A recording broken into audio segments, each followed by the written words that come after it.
In the silent, uninhabited depths of the universe, the light of stars eventually fades. At the edge of the calm Tianing galaxy above the substar Q68, a visible black suddenly appears. After a few seconds, the black dot grows larger. At this moment, a spacecraft capable of carrying hundreds of people suddenly emerges from the black hole formed by the expanding, tearing through the deathly silent sky of the substar. The spacecraft has a silver-white appearance shaped like a flying saucer with smooth lines and an ancient design. There is no emblem on it, so its origin galaxy is unknown. Substar Q68 is desolate and uninhabited. Few ships or spacecraft ever pass by. Because the environment here is extremely harsh, the surface is covered with gravel, nothing but wilderness and hills. There is not even a puddle of water on this dead planet. This place is not suitable for carbon-based life forms. No creatures inhabit it, nor are there any renowned interstellar sites worth stopping to see. This spacecraft suddenly appearing on such a dead planet inevitably raises questions. The craft hovered in the air for a few minutes before rapidly descending, landing steadily 10 minutes later on the open wilderness of substar Q68. After the sand and gravel stirred up by the landing blast settled, the bottom of the spacecraft slowly opened and a small commercial airship emerged from inside. After the airship departed, the spacecraft sitting in the wilderness instantly vanished. The airship flew low across the wilderness for about 10 minutes, then stopped in front of a hill about 9 meters high on substar Q68. After the airship's hatch opened, a tall man stepped out. Through his protective face shield, he appeared to be about 30 years old. Behind him followed 7 men who looked like bodyguards. From their stature, gait, and movements, they were professionally trained guards. All 8 wore lightweight, form-fitting protective suits and transparent face shields, all over 9 meters tall. Looking inside from the hatch, the airship's interior was spacious, easily accommodating 60 people, with rooms and storage compartments likely filled with supplies. The 8 disembarked and walked directly to the hill. "General, shall we open the entrance directly?" asked the guard officer beside the leading man. "Yes, open it. Order Fang Tianxia to unload everything and transport it down." "Understood." The guard officer tapped his wrist, and a holographic screen appeared in the air. After swiping a few times, the hill before them suddenly split apart from the middle. After the hill split open, the object originally hidden inside was revealed, a black metal elevator. The 8 entered the elevator. The guard officer pressed a button, and a protective shield completely enveloped the elevator, instantly lifting them off the ground. A minute later, they reached a depth of 300 meters underground. Unexpectedly, it was not dark, but brightly lit like daylight. Walking 10 meters along the lit corridor, they stood before a wall of cold, hard metal, distinctly different in color from its surroundings. The man addressed as General placed his palm on the sensor metal. Moments later, a mechanical voice announced, "Genetic read successful. Integrating program. Pairing complete. Please enter." Behind the metal door lay a vast space. The door and the surrounding structures formed a wall that completely enclosed this area. The space contained houses, living areas, entertainment zones, farming areas, all well organized, and many green plants. Suspended at the top of the space was an object emitting a warm simulated light, making this place look like a simulated living area, a small ecosystem. After entering through the metal wall, the 8 did not proceed further. Once the door opened, the system would send a message to the people in the living area. They only needed to wait for someone to come. During the wait, some removed their protective face shields, revealing clear features. The young man addressed as General was exceptionally handsome, with sword-like eyebrows and starry eyes, his posture upright and heroic. The 8 stopped in an open area. Soon several people approached from ahead, led by a woman. All wore white form-fitting protective suits, 2 women and 4 men. Both women had delicate features, clear eyes and brows, and graceful figures about 8 meters tall. The men were also handsome, all over 9 meters tall. The 14 people in this space each had their own distinct features, and surprisingly none of them were unattractive. "General Yi, hello. Please come to my office, I will brief you on the details." The leading woman stopped before the 8 and spoke politely. She had rare black eyes and appeared to be under 30. The man called General Yi gestured to his guards to wait where they were. He then followed the woman to the office alone. After entering the office, Yi Yunhan stood by the window gazing at the bustling artificial scene outside, his expression unreadable. The light of the artificial star was dazzling, and the green plants thrived, making it hard to believe they were 300 meters underground. "Dr. Wei, I especially took time to come here because I want to know why the experiment has made no progress. I hope you can give me a definite answer, not the ambiguous responses from our video calls." "General Yi, the remaining test subjects have recently been in poor condition. To continue the experiment, we need to create several new batches of test subjects." The woman called Dr.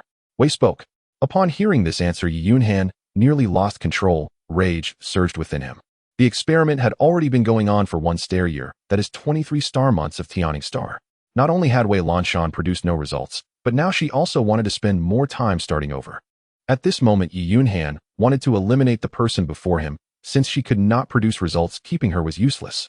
But reason told him no. Apart from her, no one else in the entire alliance's 20 main galaxies and over 100 subsidiary galaxies possessed such expertise.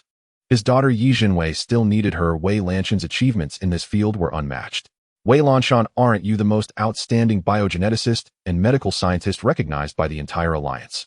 I gave you more than a stare year, but not only have you made no progress, you have also put my daughter in greater danger. General Yi, it's not a problem with my ability. The test subjects themselves had defects. I have found the cause of the failure. This time, I am here to discuss the feasibility of a new plan. Wei Lanshan believed the failure was mainly due to a wrong direction. She had found a new breakthrough and was certain of success this time. The previous 94 batches of test subjects were all directly cultivated from Yi Yunhan's daughter's cells, so they carried her disease from the moment of cultivation. Initially, it was thought that since they bore the disease, conducting drug and gene editing tests directly would yield results. However, this very fact caused all tests to fail. Although the cultivated test subjects once grown were already adults, shortening the cultivation time and allowing direct entry into drug testing, they were too weak. The cultivated bodies do not inherit the mother's mental strength or physical ability, they only acquire the diseases present in the mother's genes. These cultivated bodies had such weak mental strength and physical ability that they could not withstand the side effects of various drugs entering their bodies and would eventually explode and die before the second round of drug tests. Yi Yunhan paid no heed to anything else. He only wanted results. Ridiculous. Since you, Wei Lanshan, are the recognized chief of the alliance, you must produce achievements worthy of that title. Wei Lanshan met Yi Yunhan's eyes directly. General, Yi, please watch your words. You know full well why I agreed to conduct this experiment for the Yi family. I owe nothing to you or your daughter. I owe nothing to you or your daughter. Wei Lanshan was already displeased inwardly. Who did Yi Yunhan think he was? The Tianning galaxy ranked outside the top 1,000 among all galaxies in the Xixiu alliance. As a general of Tianning, he was below her in rank as alliance chief. Speaking to her in such a tone, did he have a death wish? If it weren't for the previous patriarch of the Yi family, someone like him could never have convinced her to stay on this desolate planet for several stellar years just to run an experiment. You, an alliance chief, can't even save a child's life. You're utterly unworthy of your reputation. Wei Lanshan narrowed her eyes. At his words, a faint glint of dark light flickered in her black pupils, though she skillfully concealed it. My credentials are not for you to judge. The Central Intelligence Brain has its own criteria. If General Yi has other opinions, you are free to submit a request to the Central Intelligence Brain for a re-evaluation of my record. Upon hearing this, Yi Yunhan realized his words had crossed Wei Lanshan's bottom line. Yi Yunhan remained silent for a minute. He had been too aggressive. He was someone who knew when to bend. Recognizing his arrogance, he immediately apologized. My apologies, Dr. Wei. I was overly emotional just now because I heard that we need to develop another experimental subject and my daughter's condition is critical. I fear she cannot wait much longer. I hope you can overlook my rudeness for my father's sake. Yi Yunhan executed a standard alliance salute. According to the hierarchy determined by the Central Intelligence Brain, his contribution value was indeed lower than Wei Lanshan's. Thus, even as a galaxy general, he had to salute her as a subordinate. Hearing this, Wei Lanshan temporarily suppressed her anger. General Yi, I hope you will honor the agreement between your father and me. If you cannot continue to do so, I will withdraw from this experiment, and you may find someone else. She had agreed to Yi Yunhan's father because of a bond from many years ago. She believed Yi Yunhan was well aware of this. As for her personal safety, Wei Lanshan was not worried at all. Her identity and whereabouts were constantly monitored by the Central Intelligence Brain. If she failed to send a signal for 7 days, the brain would automatically dispatch Alliance Guardians to search for her. Yi Yunhan, as a galaxy general, knew this perfectly well. Yi Yunhan would not dare to harm her. He was far too protective of his reputation. But the people around him were another matter. After apologizing, Yi Yunhan felt stifled. He thought to himself that once the experiment succeeded and his daughter recovered, Wei Lanshan would be of no further use to the Yi family. He would find a way to vent this pent-up fury. Yi Yunhan reasoned that Wei Lanshan's high rank did not mean her martial skills and mental strength were also high. He was confident that within the Tianning galaxy he was unmatched. Wei Lanshan nodded, accepting his salute, and returned to the experiment's progress. Her clear melodic voice sounded again. I will approach the next batch of experimental subjects from a different angle. This time we will surely succeed. Wei Lanshan's tone was exceptionally firm. Also, acquiring new experimental subjects requires your cooperation, General Yi. She transferred her plan to him via a light screen. Yi Yunhan swiped open the light screen, scanning its contents briefly. The text data and new direction made him frown. But after only a few seconds of hesitation, he nodded in agreement. For the sake of his brilliantly talented daughter, he decided to stop at nothing. No price was too great to keep her alive. His daughter Yi Jinwei was the first genius in Tianing Star to possess 5A physical fitness and 3S mental strength. Such talent was rare in the entire history of the Alliance. The previous genius in Alliance history had only 5A physical fitness and 3S mental strength. That genius was the brightest star of the last century and the youngest living marshal of the Alliance. The only genius in Alliance records with 5A physical fitness and 3S mental strength was Li Zhongfeng 500 years ago. He became the Star Lord of the capital star Gaia and the only 9-star marshal in Alliance history. The entire Alliance knew of him. With Yi Jinwei, the Yi family would surely rise to the forefront of the Alliance, and the Tianing Galaxy would enter a brilliant era. Perhaps the Tianing Galaxy would even produce a genius 9-star marshal, elevating the entire galaxy's status within the Alliance. Although he was in his golden period at over 50 and could still have more children, who could guarantee that another child would possess talent born at the pinnacle of the Alliance like Yi Jinwei? This was the Yi family's turning point. Every galaxy in the Xixiu Alliance would surely know the name Yi. Every time he thought of this, Yi Yunhan became excited. The Alliance had 20 major galaxies, including over 100 scattered galaxies, totaling more than 10,000 administrative planets. Tianing Star had never ranked within the top 1,000 in history. Once his daughter Yi Jinwei grew and rose, she would command the Alliance's most powerful warships, standing at the depths of the star sea, receiving the adoration of all Alliance citizens. His daughter Yi Jinwei would etch the surname Yi forever into the data chips of the Alliance Central Intelligence Brain. Tens of thousands of administrative planets in the Xixiu Alliance would know the Tianing Star Yi family and this genius Yi Jinwei. Thus, Yi Jinwei could not under any circumstances be lost. She must live healthy, so that the Yi family could have the countless possibilities he envisioned. I can only give you one more stellar year. You must move quickly. She will not wait much longer. Yi Yunhan always exuded an air of superiority. Relying on his physical fitness and mental strength being superior to Wei Lanshan's, he never truly respected her as the Alliance chief. Wei Lanshan suppressed all emotions, lowering her head as she spoke calmly. Based on my estimate, the experiment will require a little under 2 stellar years. The main issue is that the experimental subjects need time to grow. If time is insufficient, I suggest you temporarily place Miss Yi in suspended animation. Wake her after 2 stellar years. This is currently the safest option. During suspended animation, the bonus energy consumption drops to a minimum, alleviating the frequency of Yi Zhenwei's condition. The worsening of Yi Zhenwei's condition was expected. The Yi family must have prepared something. Yi Yunhan, I will decide based on your experiment's progress whether such a step is necessary. Suspended animation was the last resort. Because Yi Zhenwei's mental strength was still extending forward, a phenomenon never seen in the Alliance. Yi Yunhan did not know where this anomaly would lead, so he kept it secret and did not report it to the Central Intelligence Brain. If Yi Zhenwei's mental strength remained in an extending state, it would become the Yi family's greatest trump card. A 3S mental strength was already terrifying to imagine. No one had ever seen what peak lay beyond 3S. Yi Yunhan's inner excitement was beyond words. No such genius had ever appeared in Alliance history. Now the Yi family was about to produce a powerhouse who could turn the tide for the entire Tianing Galaxy. If Yi Jinwei entered suspended animation, no one could say whether her mental strength would continue to extend after awakening. Yi Yunhan felt he dared not take the gamble. Thus, he did not make an immediate decision, but instead inquired of Wei Lanshan, can the previous method be employed once more? You mean to increase the dosage to once again beguile these viruses and have them re-imprisoned? Yes, just 2 stellar years would suffice. By then you should be able to produce results. I cannot give you a definitive answer without trying. I cannot estimate whether any side effects will arise. What about a small amount? That is a question you can test yourself. Yi Yunhan said, no more lost in thought over the feasibility. Wei Lanshan's robotic assistant led him to the adjacent room. After completing the necessary procedures for testing and experimentation, Yi Yunhan and his subordinates departed from Substar Q68. Before leaving, he did not seek out Wei Lanshan again. Their earlier conversation had already made her stance clear. Yi Yunhan gazed at the unremarkable hill behind him, summoned his guard officer, and issued some instructions. Then the 8 of them retraced their steps along the path back to the airship in the wilderness. After Yi Yunhan's departure, Wei Lanshan gathered the 5 researchers he had assigned to her, Lin Jia, Wang Xingming, Jin Yushi female, Fei Qiming, and Song Wei, and revealed her plan. Upon hearing it, the others were greatly astonished, for her plan violated the Alliance's Supreme Children's Act, and the experiment itself defied both humanity and the bioproperty law. Wei Lanshan was the Alliance's foremost authority in this field. Oh, surely she knew of the experiment's peril and immorality. The others were fraught with doubt and unease. You find it too cruel? Wei Lanshan inquired. She understood their shock, yet she was left with no other choice. Wei Lanshan declared bluntly, life or death. Choose for yourselves.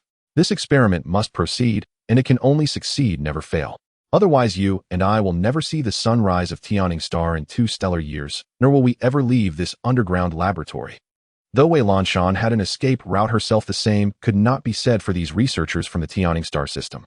She thought to lend them a hand if she could. Fear and unease still lingered in their hearts, yet they understood that Wei Lanshan spoke the truth. The supplies Yi Yunhan had delivered this time would last them only a single stellar year. Combined with what remained from before, it would barely sustain them for just over 2 stellar years. If this experiment failed, they would likely be buried deep underground along with this laboratory reduced to ashes. No one would ever know what they had done or why they had perished. They were all too familiar with Yi Yunhan's methods. The Yi family reigned supreme over Tianing Star, where his word was law, and he was the sole figure from Tianing to hold the rank of general in the Alliance. They had been secretly conscripted into the laboratory over a stellar year ago by General Yi, all for the sake of a newborn girl, Yi Jinwei, whom the entire Tianing Star had deemed a prodigy. Her body was afflicted with a bafflingly complex illness. A virus named M, never before recorded in Alliance history, lurked within her genes.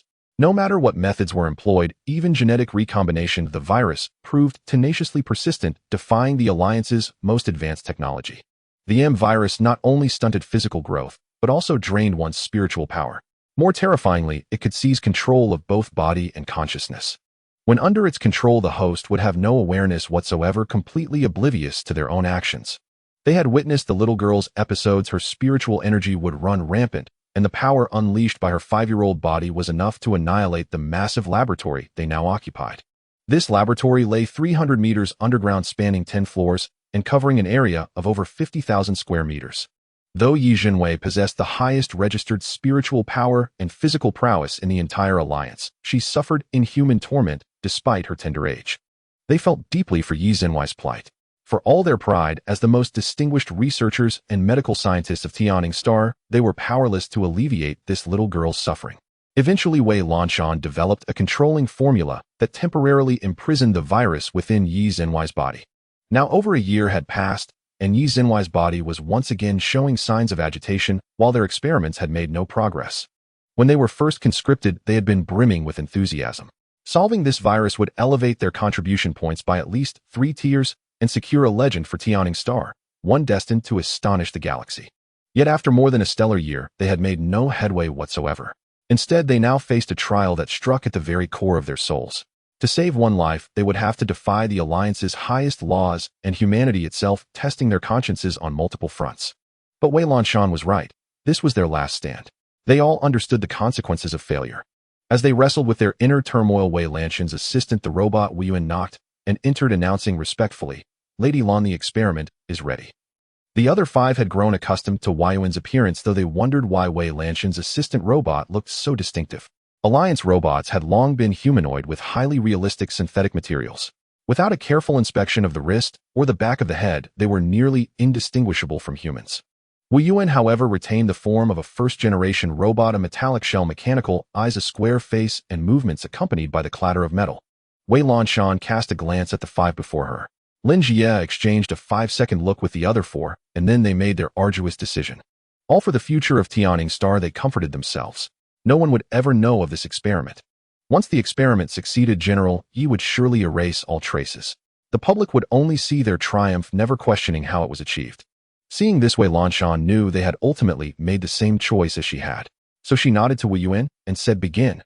Wu Yun led the way, with the 6 following behind as they left the meeting room and entered a room that appeared impeccably clean, furnished entirely in white. It was filled with an array of instruments, glassware, culture vessels, and an operating table. This room was a laboratory. Wei Lanshan gazed at the workstation before her, already prepared, and spoke slowly. "I will take charge of Subject 99. The rest of you assign your own tasks. I have already formulated the overarching data. Wu Yun will copy it to your assistant robots shortly." Wei Lanshan stared at the culture vessel and continued, "The laboratory and observation rooms are also ready, still in the east 3rd sector of this building. Each subject will occupy 1 floor. My observation post is here. For all other matters, communicate via video feed." Report any progress or lack thereof. Unless necessary, there is no need for you to come to me. All communication shall be through video or holographic means. Have the robots retrieve the supplies yourselves. Lin Jie and the others nodded. Having worked together for so long, they had grown accustomed to Wei Lanshan's temperament. She disliked idle chatter and preferred resolving issues via video rather than face-to-face meetings. This time Wei Lanshan had prepared 5 groups of experimental subjects. She would oversee the observation report for only one subject, leaving the rest untouched. She would devote all her energy to Subject 99, ensuring not a single flaw emerged. If she succeeded this time, Lin Jie and the others might yet have a chance at survival. If the outcome remained the worst, everyone in this underground laboratory would cease to exist. As for herself, she would need to make preparations in advance. Wei Lanshan gazed at the incubator where a life was taking shape. Within her heart, turbulent waves lay hidden in the depths beyond anyone's reach. Lin Jie and the others obtained the experimental data from Wu Yuan, including various indicators, simulated images, and the test subject. On the way back, the 5 of them remained silent, their hearts weighed down with anguish. This was the helplessness of yielding to reality and power. Song Wei felt tormented, uncertain whether what they were doing was right or wrong. After returning to his own lab, he sought out Lin Jie. Jie, my conscience is troubled by this. I can't face this test subject, let alone conduct experiments on it. Song Wei, do you have any other choice? You know our previous experiments skirted the edges of the law. If scrutinized, they too violated the Alliance's regulations. This time we've simply transgressed more severely. If we press forward, there is a chance to survive. If we retreat, there is none at all. Like Wei Lanshan, Lin Jie had resolved to burn his bridges. In this universe, there are corners where even starlight cannot reach, where darkness is darker than what they now held in their hands exist. If we fail, we will vanish along with this satellite star, and no one will ever know what became of us. But if we succeed, the entire Tianing star system will know our names. We will become its heroes. Consider Miss Yes' extraordinary talent. And the central neural network. Success will elevate our ranks by 3 levels and greatly increase our contribution points. With talent like Yi Zhenwei's, the future of Tianing Star under her guidance would stretch far, perhaps even rivaling the capital star Gaia. No one will ever know of this experiment. General Yi will ensure it never leaks out. For if it did, his position as general would be forfeit. The Yi family would be blacklisted by the entire alliance, and the central neural network would impose its ultimate punishment upon them. Lin Jie suspected that the Yi family had prepared for everything before embarking on this experiment. He guessed they had reached an agreement with the central neural network, as the family's old patriarch had not been seen in public for a long time. Lin Jie had already braced himself for this outcome when he was forcibly conscripted. The worst-case scenario was merely death. But he had misjudged human nature. He had failed to account for Tang Yongyu, Yi Yunhan's wife. Lin Zai's words instilled a glimmer of resolve in Song Wei's previously wavering heart. And so Wei Lanshan and the other 5 began their days nurturing the test subjects. During this time, there were only a few brief video communications. Wei Lanshan never once set foot outside her laboratory. Day by day, test subject 99 grew within the incubator, its appearance changing with each passing day. As the subject's features became increasingly distinct, Wei Lanshan, watching it through the transparent walls, finally felt a surge of complex emotions within her. In the early stages of cultivation, Wei Lanshan had conducted the genetic inscription of the virus. It was then that the virus was successfully integrated into Subject 99's genes. Throughout the cultivation period, the virus within Subject 99 showed not a single fluctuation. It was clear that only by suppressing the virus with spiritual power could the test subject avoid collapse. Wei Lanshan knew she was one step closer to success. Lin Jie and the others also reported good news. The other 4 test subjects were growing healthily, and they too had successfully passed the hurdle of inscribing the virus gene into their subjects. Moreover, all the test subjects were remarkably healthy. Unlike those previously created directly from Yi Zhenwei's cells, these subjects exhibited powerful spiritual fluctuations and an astonishingly robust resistance. Wei Lanshan's approach was correct. Only this method could withstand the ordeal of various drug tests and the agony of repeated genetic inscription. After more than 9 Tianing star months, Wei Lanshan looked at the test subject in the incubator soon to be born. It was a healthy baby girl, her eyes still closed. Yet Wei Lanshan could imagine the liveliness that would sparkle in them when she opened them. She was beautiful, though in the interstellar age there were no ugly humans. But Wei Lanshan knew that this infant, from a biological and genetic standpoint, had perfectly inherited the features of the 2 cell donors who had given her vitality. She would grow to possess stunning beauty, if she lived long enough to reach that age. The depths of the cosmos held countless unknowns. At this moment, Wei Lanshan had no idea that several Tianing star years later, she would make a certain decision. On September 9th, Alliance calendar year 2800, she emerged from the incubator directly, named 99 by Wei Lanshan. This day in later Alliance interstellar history became a mandatory question for countless examinees. No matter the subject, this question would appear. This day became a legend inscribed into the database of the interstellar central neural network. The baby girl was born in the early morning. When she opened her eyes, she seemed startled, for her vision was too blurred to see her surroundings clearly. She thought she hadn't died, but had gone blind. So within seconds, she closed her eyes again, testing her control over her body. She realized everything was wrong. This body was not hers. She thought to herself, damn, this is serious. Have I possessed someone else or been reborn? What was happening? She strained to open her eyes as wide as possible, but her vision remained blurry. With effort, she lifted her hand to bring it before her eyes. What she barely saw was a chubby little hand with a few dimples on the back of it. A baby's hand. A stampede of thoughts thundered through her mind, yet she dared not show it. This was a strange place with everything unfamiliar, so she quickly shut her eyes again in fright. Clearly her worry was unfounded. With her current tiny tender face, she couldn't have made many expressions anyway. Seeing that the baby neither cried nor fussed, Wei Lanshan feared something was wrong. Anxiously she performed a full-body scan and only breathed a sigh of relief when she found nothing amiss. Lying in the crib, 99 felt utterly despondent. Was this rebirth the universe's compensation for her self-sacrifice to save others? But if so, couldn't it at least give her a decent body? As far as her eyes could see, there was the woman who leaned over, lifting her up for various tests. She was certain the woman wore a white lab coat. She was sick. Why else would she be born in a monitoring room? It was too heartbreaking beyond words. Couldn't she just have a normal life? A river of tears flowed in her heart. She had been here for 5 days now, always feeling exhausted, weak all over, with a tightness in her chest. So she tried to keep her eyes closed and sleep, controlling her thoughts to remain calm, ignoring everything outside and the woman observing her. Whenever she emptied her mind, she felt an extraordinary sense of comfort. In her past life, she had studied Taoism with others for a few years and memorized a long Taoist meditation mantra.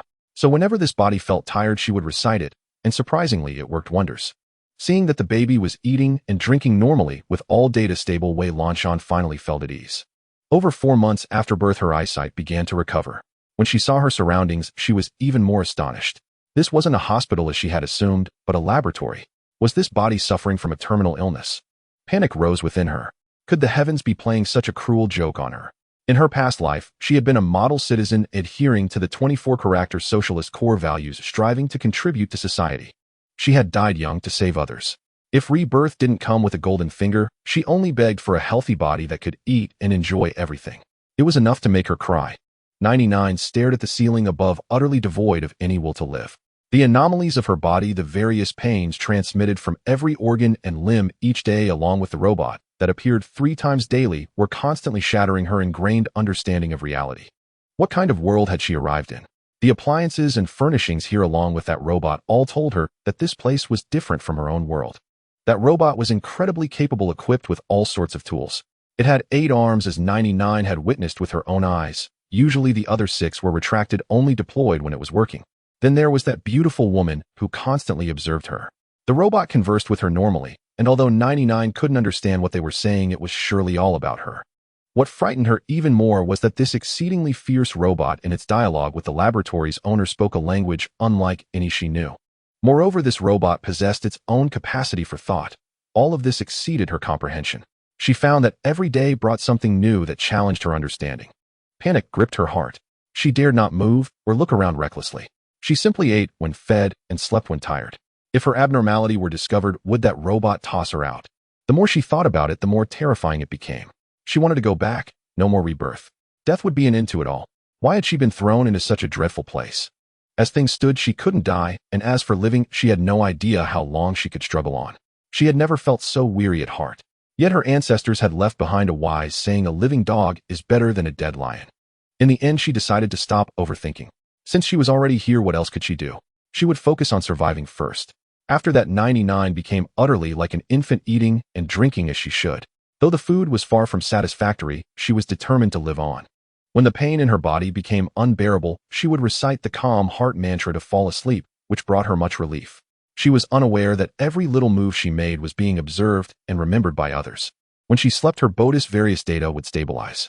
The originally somewhat active M virus would become extremely quiet, even entering a dormant state. Wei Lanshan discovered this anomaly of the female infant's self-regulation 3 months after her birth. She had no idea how an infant could achieve this and could find no answer. However, Wei Lanshan did not include the anomaly of subject 99 in her reports. Wei Lanshan pondered that perhaps it was the M virus within her causing the trouble, and that her spiritual energy was self-regulating to resist the virus assault, luring the M virus into slumber. Thus, while 99 slept, Wei Lanshan used instruments to capture her wandering spiritual energy. In private, she secretly conducted a spiritual energy test on her, and the result left her astonished. Unable to restrain her aura, allowing her spiritual energy to run wild, 99 was joyfully frolicking in her spiritual world. Lying sound asleep on her small bed, she was completely unaware that she had been exposed. Subject 99's spiritual energy had an initial value of a rare 3S, and her initial physical fitness was 5A. Moreover, her physical fitness and spiritual energy levels were exceptionally stable, another genius. Doubts arose in Wei Lanshan's mind. 2 3S geniuses, both carrying the M virus, and both from the Yi family. Could it be due to the M virus, which rapidly enhances a person's spiritual energy? Or had the M virus mutated? Perhaps the Yi family's genes were special. With this question in mind, she decided to personally examine the other 4 homologous subjects. Wei Lanshan tidied up the laboratory, left Wen to guard it, and issued an order that no one was to enter on pain of death. Then she went alone to the East 3rd District. Linzai was surprised to see Wei Lanshan, as she rarely left the laboratory. Had something gone wrong with her subject 99? Dr. Wei, have you come to see subject 95 and the others? I want to personally confirm their status, and then compile the data to see when it would be suitable to conduct drug tests. Linzai led her to the room of his subject 95. It was no different from Wei Lanshan's, the same layout, the same environment. Has subject 95 shown any abnormalities this past month? Are all indicators within monitoring range? Very stable, no anomalies. However, there is a slight irregularity. Her intelligence seems not too high. It might be due to my less than standard operation during the M virus gene writing. Can the experiment continue? It won't affect the progress. Since it wouldn't hinder progress, it didn't matter. Once the experiment yielded results, Yi Yunhan would not leave these subjects alive. Wei Lanshan also went to see subjects 96, 97, and 98. The remaining 3 subjects were in much better condition than subject 95. They had been born for over 3 months, their nutritional status was good in all aspects, and they were indeed all very beautiful. During this period, Yi Yunhan had sent airships with many supplies needed for the infants. The 5 subjects received excellent care and nutritional supplements. Wei Lanshan called the other 5 together, later conducts spiritual energy and physical fitness tests on all of them to see if they can withstand the upcoming drug injections. It had been about 17 Tianing months since Yi Yunhan's last visit. In just over 6 more months, a full stellar year would have passed. They still had tens of thousands of drug tests to conduct. By calculation, the subjects would need to be over 3 years old before results could be produced. They didn't have much time left. At most, they had just over a stellar year and a few months. All tests must be completed before the subjects turned 4 years old. The initial level is not permanent, or it can be further developed later. Where their levels can reach depends on their own potential and effort. The Alliance categorizes physical fitness and mental strength into several levels, with physical fitness ranging from A to 5A, and mental strength from S to 3S. Different levels allow for different professions. Those with physical fitness below A and mental strength below S are considered civilians generally engaging in service industries. Those with physical fitness of 2A and mental strength above S can enter the education sector after passing the Alliance's educational examinations responsible for educating children under the age of 16. These 2 categories of people are protected. The war will not affect them, as stronger individuals guard the front lines. Individuals with physical fitness above 2A and mental strength at or above 2S will be conscripted without exception. In specialized medical fields, physical fitness must reach 3A and mental strength 2S to cope with various high-intensity experiments and studies. If mental strength does not improve before the age of 16, it is unlikely to manifest later, whereas physical fitness is not restricted. Those bearing the weight of the entire Alliance's responsibilities invariably possess exceptional talent. After reviewing the results, Wei Lanshan returned to her Western District, remaining outside the laboratory without entering. She pondered the steps involved, finding no errors, yet the outcome was so unexpected. Whether it was fortune or misfortune remained uncertain. Upon learning that all 5 experimental subjects were in excellent condition, Yi Yunhan ordered the guards to deliver several companion robots. These were to ensure that the subjects whose fates were tied to his daughter's life received the most meticulous care. These robots were obsolete models from the Alliance, yet even in obsolescence their chips contained the most comprehensive programs for infant and toddler care. They were also equipped with a variety of soothing baby videos, music-simulated sounds, and their programs included interactive games with infants. These companion robots had charming appearances and high realism, nearly indistinguishable from real humans. Waking up late that day, 99 opened her eyes to find a super cute young woman standing beside her small crib. The woman smiled gently, her beauty tender and captivating. 99 took an instant liking to her. "Time to get up, 99. Let me carry you," the young woman said. Her voice was so melodious that 99 extended her tiny arms. The woman lifted her and carried her to the window. There, a beautifully arranged play area had been set up, adorned with vibrant colors and perfectly suited for an infant of her age to enjoy. 99 didn't dwell on why such a tender and lovely young woman had come to care for her. She assumed the lab owner had hired someone unwilling to handle the mess of an infant's daily needs. Thus, she happily played with the young woman. With her company, 99 found her days much more pleasant. Wei Lanshan often watched the interactions between 99 and the companion robot through the video feed. Because 99 was especially adorable when playing with the companion robot, their time together was a joyful moment shared between a human and a machine. Another month passed in this manner. One day, Wei Lanshan intended to take 99's body measurements, but she paused at the doorway. Wei Lanshan watched her blissful, drowsy expression and found it amusing. This tiny infant had lively eyes and an expressive face full of drama. 99 felt utterly at ease. The music was inexplicably pleasant. With that woman and the cold, hulking machine absent, she decided to relax completely. Soon she grew drowsy, a smile lingering on her lips. The infant 99 had yet to realize that the stunningly beautiful woman before her was a machine. She believed she had been blessed by heaven, sent here with a gorgeous young companion. This young woman willingly tended to her every infant need. It was simply perfect. So she savored every moment spent with her beautiful caretaker. Wei Lanshan watched her blissful, drowsy expression and found it amusing. This tiny infant had lively eyes and an expressive face full of drama. When the robot first lifted her, the tiny 99 had been overjoyed. She reached out to touch the robot's face, her small features displaying an expression of sheer wonder and awe. Wei Lanshan thought she might have misseen it. She knew that a 4-month-old infant couldn't produce such complex expressions. Yet the look on 99's face had clearly been astonishment, stirring new doubts in her mind. 99 had been under her surveillance since the embryonic stage with no anomalies along the way. The only difference from other infants was that the M virus gene had been integrated into her during embryo development. Was this why 99 was more intelligent than other babies? But the other 4 experimental subjects shared the same origin, yet behaved like ordinary infants. Why was 99 uniquely distinctive, possessing extraordinary mental strength, physical capability, and sharp intelligence? This baffled Wei Lanshan. Though she had never been a mother, she knew that for an infant of a few months, 99's behavior then and now was far too clever. Wei Lanshan chose not to probe further. She didn't want to focus on 99, fearing that excessive contact might spark unwanted emotional entanglements. Their bond was destined to be brief. Once the experiment succeeded, she would leave. The Yi family would presumably handle the fate of subjects 95 to 99. As for 99's talent, Wei Lanshan decided not to inform Yi Yunhan. If he learned of it, he would spare no effort to bring 99 back to the Yi family. In her current infant form, 99 wouldn't survive half a month under the care of Yi Yunhan's wife Tang Yongyu. Yi Yunhan couldn't protect the baby around the clock. Even if entrusted to other Yi family members, someone with ill intent would find an opportunity. In a family like the Yi, a child without a mother rarely reaches adulthood. This world is far more brutal than imagined. Covert conflicts rage between star systems, and internal strife within galactic families is even more rampant. Wei Lanshan knew Tang Yongyu's character all too well. Tang Yongyu would never allow Yi Yunhan to have another daughter whose talent might overshadow her own child's. Especially since that daughter wasn't born of her womb. A stranger with no connection to the Tang family, even if the highly gifted child was merely an experimental subject. Wei Lanshan had met Tang Yongyu and knew her to be domineering, somewhat unreasonable, and ruthless in her methods. The Tang family was notorious in the Jinghui galaxy for their cunning tactics. The marriage between Tang Yongyu and Yi Yunhan was a union of 2 star systems, an unshakable alliance. As allies, how could they allow the Yi family to produce a genius without Tang blood? Tang Yongyu would only consider her own interests, never viewing the matter from the Yi family's perspective. A child with exceptional talent could propel the family further, but it would inevitably split the Yi family's resources in 2. How could Tang Yongyu permit such a thing? Still, this didn't hinder 99's healthy growth. In Wei Lanshan's eyes, she was unusually lively. Upon hearing Wei Lanshan's footsteps, 99 opened her eyes and met her dark gaze.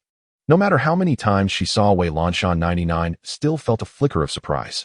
Unlike the young woman who cared for her, Wei Lanshan possessed a striking, aggressive beauty, bold and unrestrained. She was captivating at first glance, yet one knew instinctively that this beauty was not to be trifled with. After obtaining the data, she needed Wei Lanshan return to her workspace. She summoned Wu Yuan and began preparing for the comprehensive experiment. 99's body was in excellent condition. They needed to accelerate their progress. Life underground remained tranquil. Wei Lanshan measured data daily, conducted experiments, and formulated medications. Several Tianing star months passed, and 99, now over 8 months old, began babbling. In 8 months, 99 had calmed down from the initial shock of waking up and had come to understand her situation. This was clearly a laboratory, not a hospital. Her body seemed healthy, yet she had never left this room. Only a sweet young woman, a nanny, cared for her.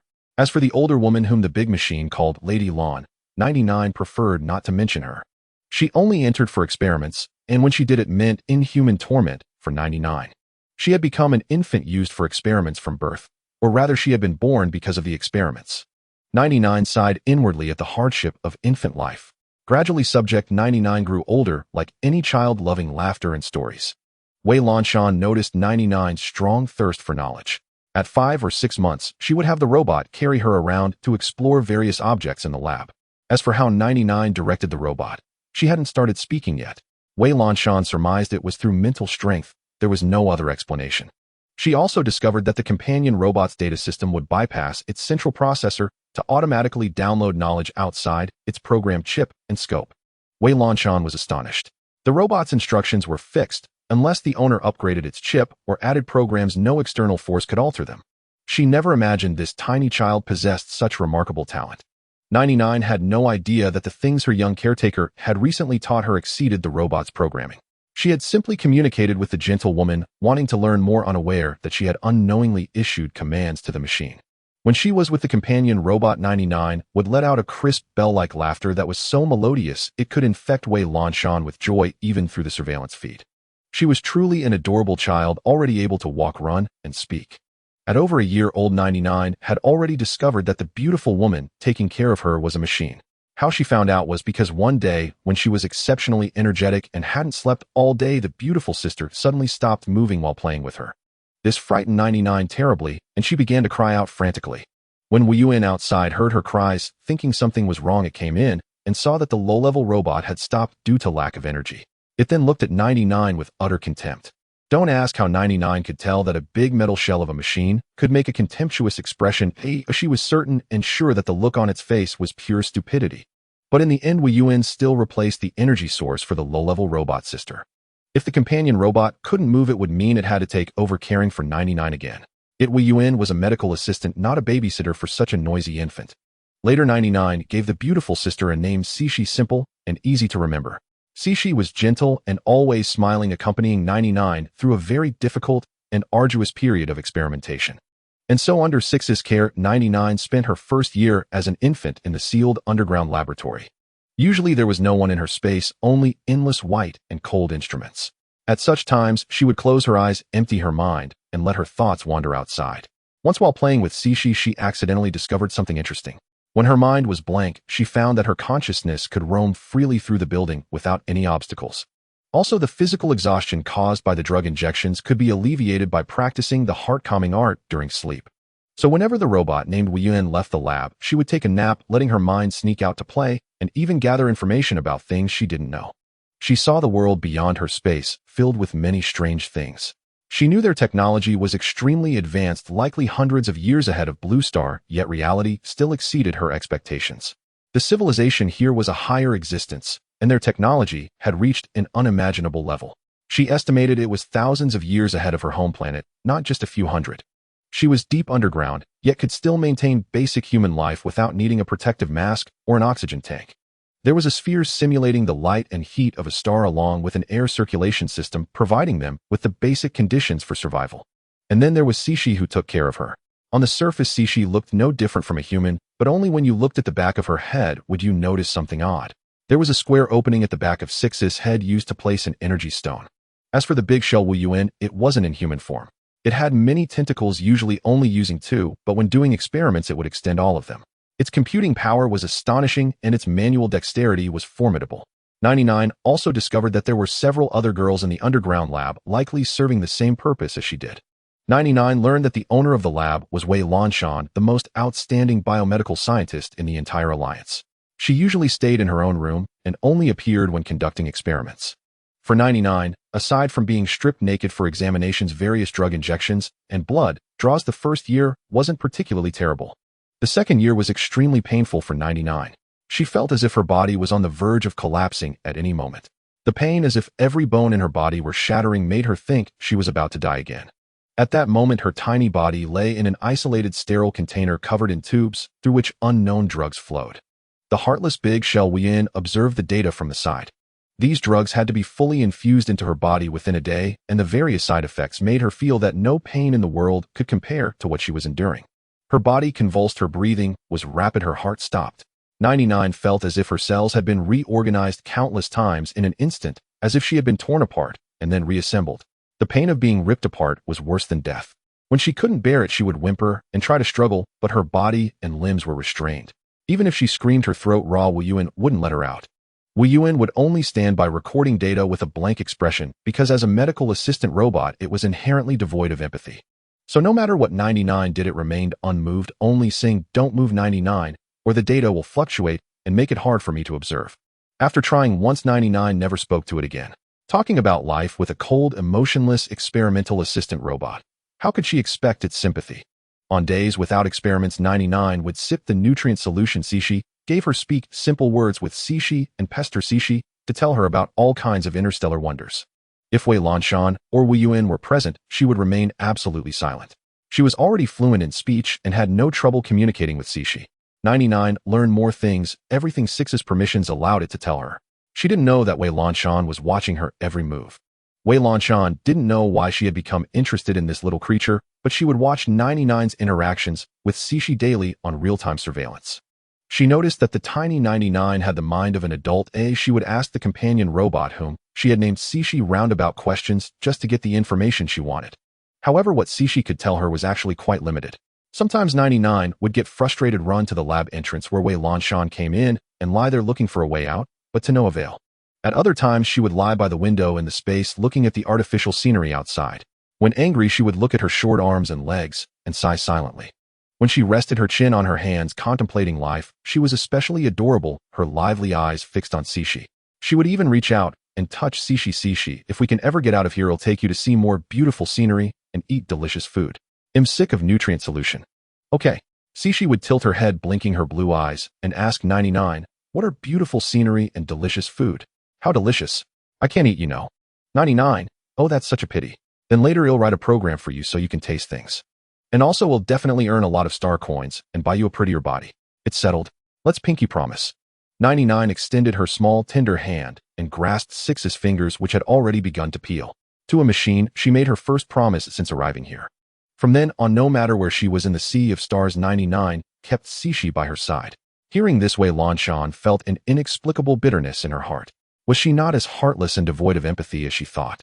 She admitted that at this moment, 99, this experiment subject who was so earnest in making a promise to a machine, had touched her long-dormant heart.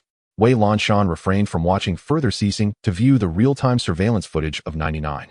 She sought to quell the emotions silently spreading within her heart. Nevertheless, during her breaks, she did a few things that left Wu Yuan bewildered. When Six Joys required an energy replacement, she utilized her authority to upgrade it. 99 was merely puzzled as to why Six Joys had suddenly acquired so much more knowledge. Yet she surmised it might be because she had grown older and could now comprehend more. She never imagined Wei Lanshan would do something so unbefitting her status. Life within the space was exceedingly monotonous.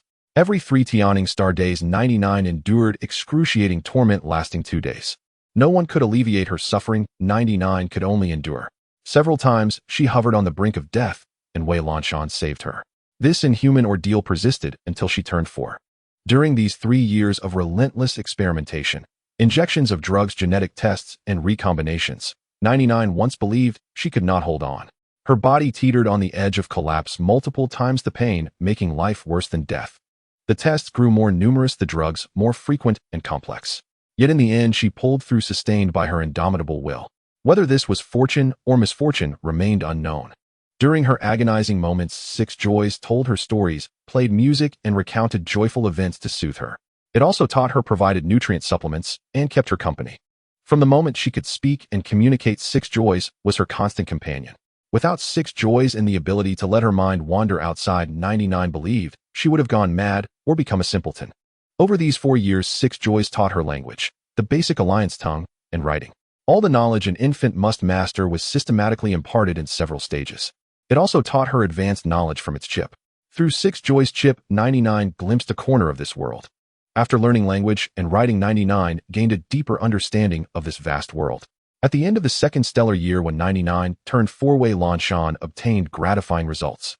After 99 survived the final set of drug tests, the virus within her body was completely eradicated. Her mental strength and physical fitness remained intact, and her mental strength showed a trend of further expansion. Wei Lanshan stared at the testing instrument in disbelief. She checked it 5 times. The instrument was not malfunctioning. She consulted numerous records using her authority, yet found no relevant documentation.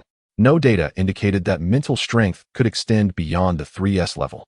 The Alliance had always regarded 3S as the pinnacle. In the Alliance's 2802-year history, no case had surpassed this limit, nor in the 600 years of the chaotic period, 8802 years in total. Wei Lanshan left the laboratory. Closing the door, she watched 99 now lively again in the space, and a wild idea took root in her mind. She did not immediately report the successful experiment to Yi Yunhan. Instead, she secluded herself in her room for 3 full days. No one knew what she did there. When she emerged, her face bore the courage of one who had burned all bridges. As Wei Lanshan stepped out of her room, she had adopted a new mindset. She did not immediately report the successful experiment to Yi Yunhan. Instead, she secluded herself in her room for 3 full days. No one knew what she did there. When she emerged, her face bore the courage of one who had burned all bridges. She spoke to 99 directly. Stay here and do not wander. I will seal this laboratory completely. Neither mental strength nor instruments can detect it. You will continue to live here for now. Six Joys will keep you company. I will return for you later. Do you understand? 99 nodded. Wei Lanshan's expression was unexpectedly grave. Though she did not yet know what was happening, she sensed it concerned her very survival. During her recent explorations, she had learned that Wei Lanshan's experiment had succeeded. Success meant that as test subjects they had outlived their usefulness. The outcome was self-evident. Wei Lanshan then carried out some covert work, the nature of which even Wu Yuan did not know. After completing these tasks, Wei Lanshan transmitted the news to Tianning Star. Yi Yunhan was overjoyed upon receiving it. He and his wife Tang Yongyu, along with their daughter Yi Zhenwei, immediately set off for the subsidiary star Q68. However, en route, Yi Yunhan received orders to proceed to the front lines. Thus it was Tang Yongyu who took their daughter Yi Zhenwei to Q68. Upon arrival, Tang Yongyu did not press Wei Lanshan to begin treating Yi Zhenwei immediately. She asked Wei Lanshan to show her the other test subjects. Wei Lanshan had Lin Jie bring over subjects 95 to 98. Tang Yongyu was satisfied. The condition of these subjects was unexpectedly good, and their mental strength levels were commendable. A pity. Tang Yongyu, are you certain the virus in these subjects has been completely eliminated, not merely suppressed? Wei Lanshan, we have conducted multiple tests and can confirm they are fully cured. Lin Jie, yes, these are the experimental data. It has been 10 days since their last test with no adverse effects. Given Miss Ye's formidable mental strength, her recovery will be even faster. Tang Yongyu looked at her listless daughter nearby, her heart aching beyond measure. Since falling ill, Yi Zhenwei spent most of her time in a state of slumber. Though she possessed a talent envied by the entire alliance, if this continued, such talent would only become a burden. As a mother, how could she not feel pain? She empathized with every ounce of her daughter's suffering. Tang Yongyu, Dr. Wei, let us begin. Zhenwei is in your hands. Wei Lanshan, you are too kind, Lady Yi. If you have any further questions, you may ask them before the treatment commences.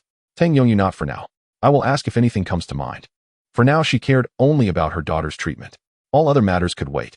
After all, this laboratory was already under her control. No one could escape her grasp.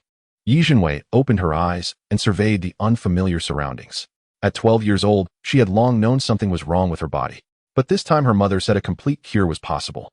She would no longer spend her days in a stupor. Once healed, she would go directly to Gaia, the Alliance's capital star, to receive the finest education. Her mother said she would become the most brilliant star in the entire Alliance. Hearing this, Yi Zhenwei began to look forward to the future. She forced her eyes open and gazed at the several test subjects before her. They were all adorable, their eyes reflecting nothing but curiosity as they looked at her. They were still young and likely did not understand the meaning of their own existence. Yet unease stirred within Yi Jinwei's heart. Her life was saved by these little children, and they shared her bloodline. During her illness, Yi Jinwei often struggled to control her emotions, frequently throwing tantrums for no reason. Tang Yongyu allowed her to vent without restraint. Yi Jinwei developed a willful and unreasonable nature. Yi Yunhan sometimes urged her to exercise restraint, but she refused to listen, always feeling the need to release the pent-up frustration within her. Seeing these healthy biological sisters, the agitation within Yi Jinwei surged anew. She tugged at her mother Tang Yongyu's hand. Tang Yongyu understood and gave her a reassuring glance. Tang Yongyu was deeply worried about her daughter's condition. The last time Yi Yunhan returned, he had used another dose of the blocking drug, causing her body to weaken. Fortunately, Wei Lanshan had succeeded, otherwise her daughter might not have survived the stellar year. Tang Yongyu followed Wei Lanshan and the others to the East 3rd District. Lin Zui did not ask why Wei Lanshan had not performed the treatment directly in her own laboratory. She must have had other concerns, and just now she had not brought No. 99 along. In truth, neither he nor Song Wei and the others had ever seen No. 99's appearance. Wei Lanshan only mentioned that these experimental subjects looked very similar and possessed nearly identical levels of spiritual power. Lin Zui remained silent. Though he and Song Wei were under General Ye's command, they too wished to walk out of this laboratory alive. Wei Lanshan was the Alliance's foremost biologist and medical scientist, holding an exalted status within the Alliance. General Yi would likely not harm her, but the rest of them were merely researchers from Tianning Star. For General Yi, taking their lives would be as easy as turning over his hand. If they wanted to leave alive, Wei Lanshan might be their only chance. But was it possible? Could she escape from under the noses of General Yi and the Yi family guards, and with No. 99 in tow? After Tang Yongyu arrived at the laboratory, she ordered the Yi family guards to surround it completely. Wei Lanshan was displeased. "Madam Yi, what is the meaning of this?" Tang Yongyu replied nonchalantly. "This is to ensure everyone's safety. I'm afraid that if Jinwei cannot bear the pain, her spiritual power might run amok and harm you all." Wei Lanshan said no more, but Lin Zui and Song Wei were terrified. They had not expected the general's wife to be so domineering. She was guarding against their escape, effectively barring them from leaving. Once the treatment was over, they might never walk out of the underground alive. Grief welled in their hearts, and all goodwill toward Madame Yi evaporated. Wei Lanshan quietly administered medication to Yi Jinwei and recombined her genes. It took 2 days with Lin Zui and the others assisting her. Wei Lanshan instructed Wei Yuan to monitor the drug's progress at all times, allowing no room for error. Tang Yongyu watched every move in the laboratory through the window, fearing Wei Lanshan might not give her full effort. 2 days later, when Wei Lanshan prepared to return to her own laboratory, Tang Yongyu stopped her. "Dr. Wei, please stay. You cannot leave." Wei Lanshan looked up at Tang Yongyu. "Madame Yi, according to the Alliance Convention, I am the recognized chief of the Alliance. My contributions rank first, and my status is above yours. You have no authority to stop me." Tang Yongyu pressed her lips together. What Wei Lanshan said was true. Even her husband was not qualified to detain this woman. But Tang Yongyu was not one to back down. "I will have the guards accompany you. In 20 minutes I expect Dr. Wei to return voluntarily. Otherwise the guards will resort to measures you would rather avoid." Wei Lanshan did not respond. Tang Yongyu was beneath her dignity to warrant further explanation. Tang Yongyu ordered 4 guards to follow Wei Lanshan. As Wei Lanshan passed through the East 3rd District and reached the West District, she cut off the surveillance there and attacked the 4 guards. The guards were caught off guard, having underestimated Wei Lanshan's true strength. She eliminated them all. Wei Lanshan then went to where No. 99 was kept, opened all the transparent enclosures in the laboratory, and let No. 99 step out. She then fitted No. 99 with a protective suit and mask, preparing to take her away from this place. Wei Lanshan urged anxiously, "No. 99, you must stay close to me no matter what. Do not make a sound or use your spiritual power, understand?" No. 99 nodded solemnly. "Doctor, I understand." There were too many people here. No. 99 dared not use her mind, what Wei Lanshan called spiritual power, to probe what was happening, but was too risky. Before leaving, Wei Lanshan destroyed all the instruments and programs in the area, obliterating all data from this experiment. As No. 99 passed by Xixiu, she quickly exchanged signals with her, then taking advantage of Wei Lanshan's distraction, retrieved an object from Xixiu and clutched it tightly in her palm. She did not ask Wei Lanshan where they were going. She had no control over her own life. Even if Wei Lanshan was taking her out to kill her, her small frame could at most deliver a non-lethal blow. Without time to think further, No. 99 followed Wei Lanshan swiftly out of the laboratory where she had lived for 4 years. Wei Lanshan did not return to her own room. Time was too short. She had spent some time destroying the experimental data. Tang Yongyu would notice her absence in 5 minutes and pursuers would arrive in 3. They headed for the isolation door. At full sprint it would take 3 minutes to reach it and another 5 to open it. Any delay and the guards would catch up. Then reaching the surface and finding the airship Tang Yongyu had arrived in would also take time.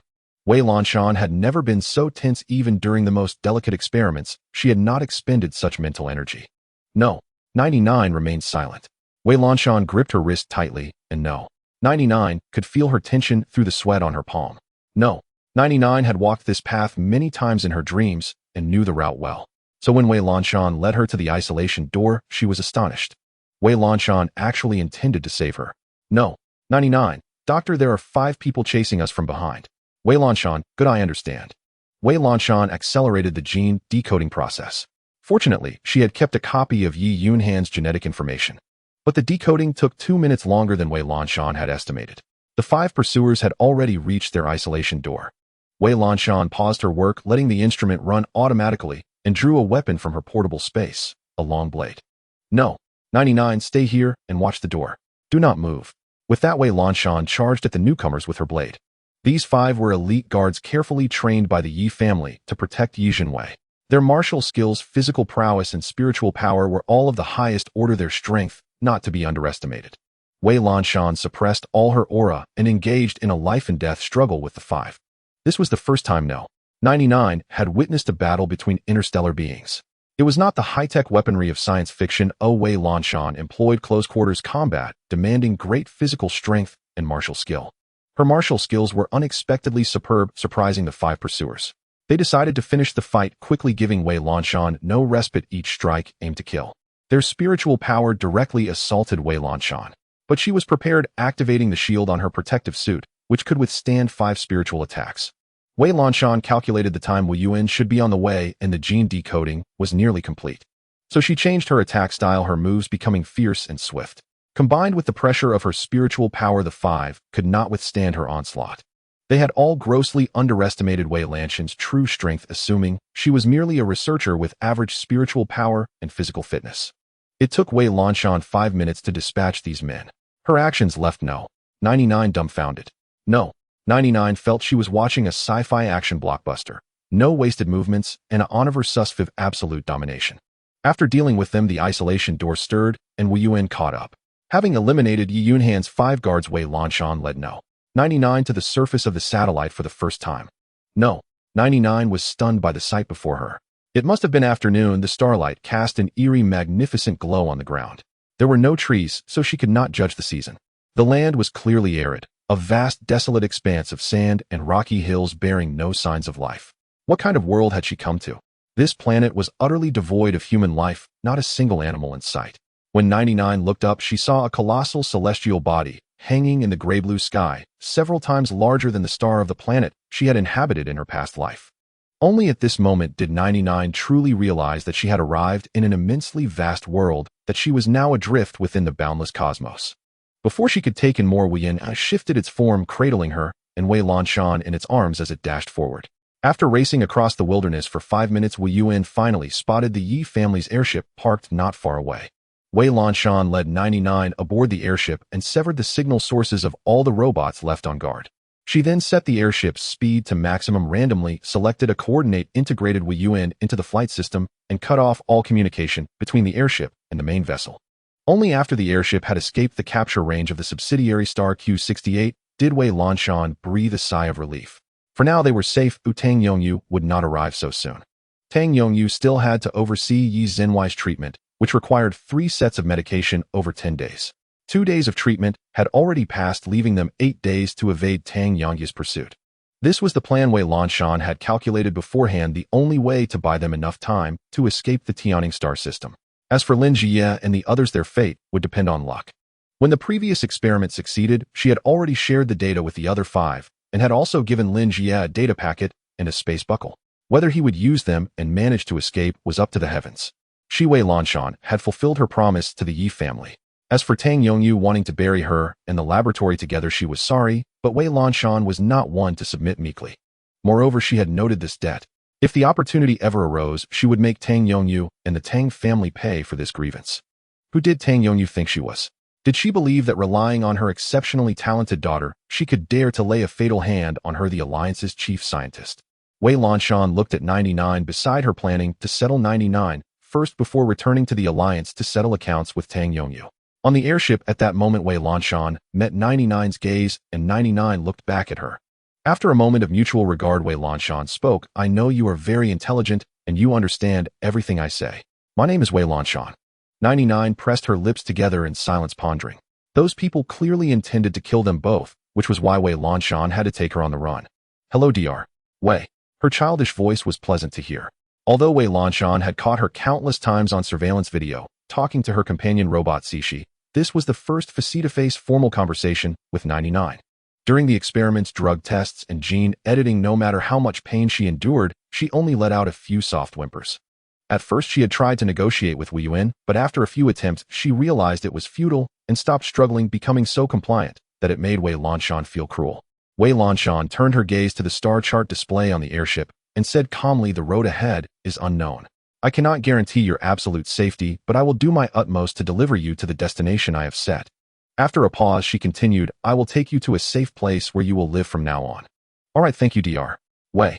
As for whether I can survive, I will try my best. If after all my efforts death is still inevitable, I will have no regrets." 99 expressed her gratitude sincerely. Wei Lanshan was not surprised by 99's response. She knew 99 had a resilient spirit, a trait she had observed through countless experiments. She was unsure about the other subjects under Lin Zai's care, but this one before her had shattered many of her principles and established beliefs. "If any questions come to mind, you can ask me.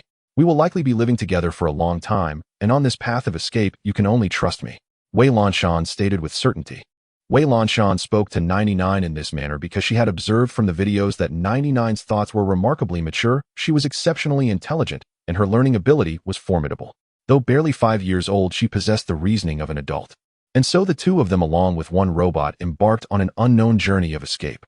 On the subsidiary star Q68, Tang Yongyu, waiting for her daughter to finish treatment, destroyed the entire laboratory on the planet after Yi Jinwei recovered. Not a single living soul was left among the remaining experimental subjects, and the 5 members, including Lin Jie. Tang Yongyu left with a look of satisfaction. After she departed from the subsidiary star Q68 with Yi Jinwei, several figures in protective suits appeared on the ground. She only needed to eliminate the fleeing Wei Lanshan and the 99th subject she had taken. Then in this alliance, only her daughter would be the genius. She had never imagined that Wei Lanshan would conceive the idea of taking the Yi family's experimental subject out of the lab, let alone put it into action and succeed.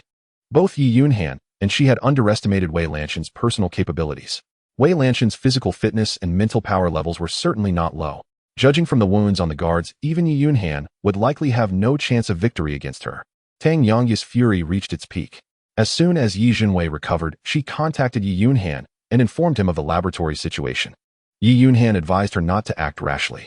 Wei Lanshan's reputation in the Alliance was not to be underestimated, and since she had concealed such mental power and martial skills, she undoubtedly had many other escape routes they were unaware of. Yi Yunhan said, "Yongyu, leave this to me. As long as they are still within the Tianning star system, everything can be handled." Tang Yongyu outwardly agreed.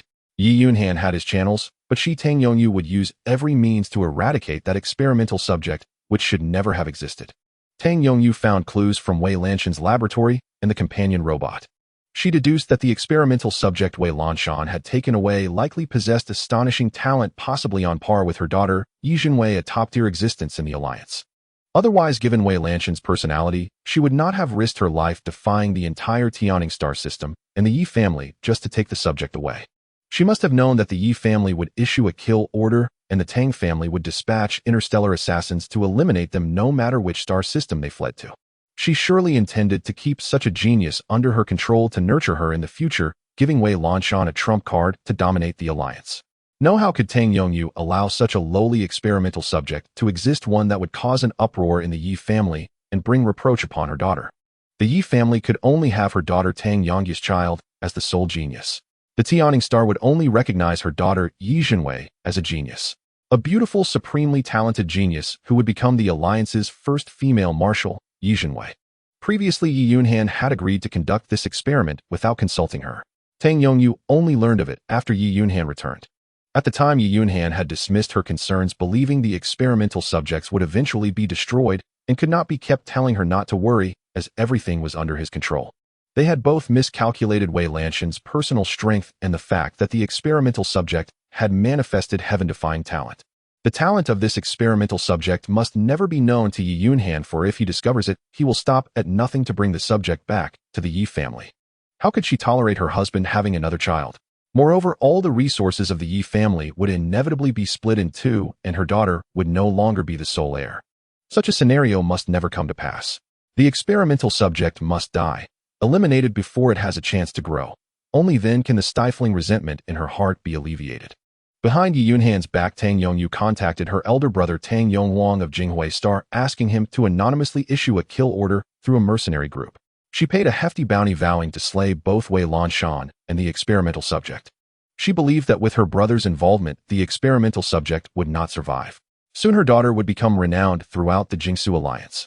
After arranging all this, Tang Yongyu took Yi Zhenwei, who had fully recovered and was in excellent condition, to the alliance's capital, Star Gaia. There her daughter would receive the finest education the alliance had to offer, surrounded by the alliance's most outstanding individuals. The Xixiu alliance provides the best education in the entire alliance to citizens with high initial spiritual power levels. In the future, they would all be trained as the alliance's most promising warriors, with resources so abundant they would leave one astounded. Yi Zhenwei was already late in arriving at Gaia Star. Her starting point would be far behind her peers of the same age, but with her extraordinary talent surpassing them would be effortless if she applied herself.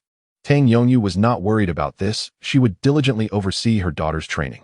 As for Wei Lanshan and the experimental subject, no matter where they fled across the Starry Sea, she, Tang Yongyu, would hunt them down and annihilate them. After Wei Lanshan drove the airship away from the subordinate Star Q-68, the journey remained peaceful for a time. Seizing these days, Wei Lanshan installed a chip into Wei Yuan's reading space, instructing Wei Yuan to narrate the alliance's affairs to 99. Even after her upgrade 6's permissions still prevented her from revealing many things to 99. Moreover, Wei Lanshan realized that 99 was so intelligent and mature that she should not be treated as a child. In just a few days since leaving the subordinate, Star 99's mind was flooded with vast amounts of interstellar information. What shocked her most was that the interstellar humans here had a lifespan of up to 230 years. She must have misheard in a dream. When Wei Yuan mentioned the alliance's average lifespan, 99 pinched herself hard. Was this compensation from heaven? Had the universe granted her the years she lost in her previous life, bringing her to this world? It must be. Was she truly heaven's favored one? Overjoyed, 99 wanted to hum a tune, and indeed she did. A cheerful rendition of the Surfs sing her merry melody, brimming with delightful humor. Wei Lanshan watched 99's antics with a smile, for at that moment 99 was utterly adorable. She felt that the road of escape would not be lonely. This child would bring her many surprises. Wei Yuan imparted some common knowledge of the alliance to 99. The humans and creatures of the alliance not only had long lifespans, but also possessed extraordinary physical prowess. Physical ability was divided into 5 levels: A2, A, 3A, O4A, A, and 5A, with 5A being the highest. Spiritual power, on the other hand, had only 3 tiers: S2, S, and 3S. The lowest physical level, A, was roughly equivalent to the ability of a professional soldier who had trained for 10 years in her original world. Those with spiritual power constituted about 2/3 of the alliance's total population. While individuals with spiritual power were common, those with high-level spiritual power were rare. Those above 2S were already beyond the reach of ordinary people. Such individuals were now either marshals or generals of the alliance or elders of some hidden clan. They bore the burden of the entire alliance's safety, standing on the front lines in times of danger. With their abilities, they carried the weight of the alliance forward. Armed with this knowledge, 99 was exhilarated. The vitality within her was instantly ignited. This world was so magnificent that it stirred in her an overwhelming sense of anticipation.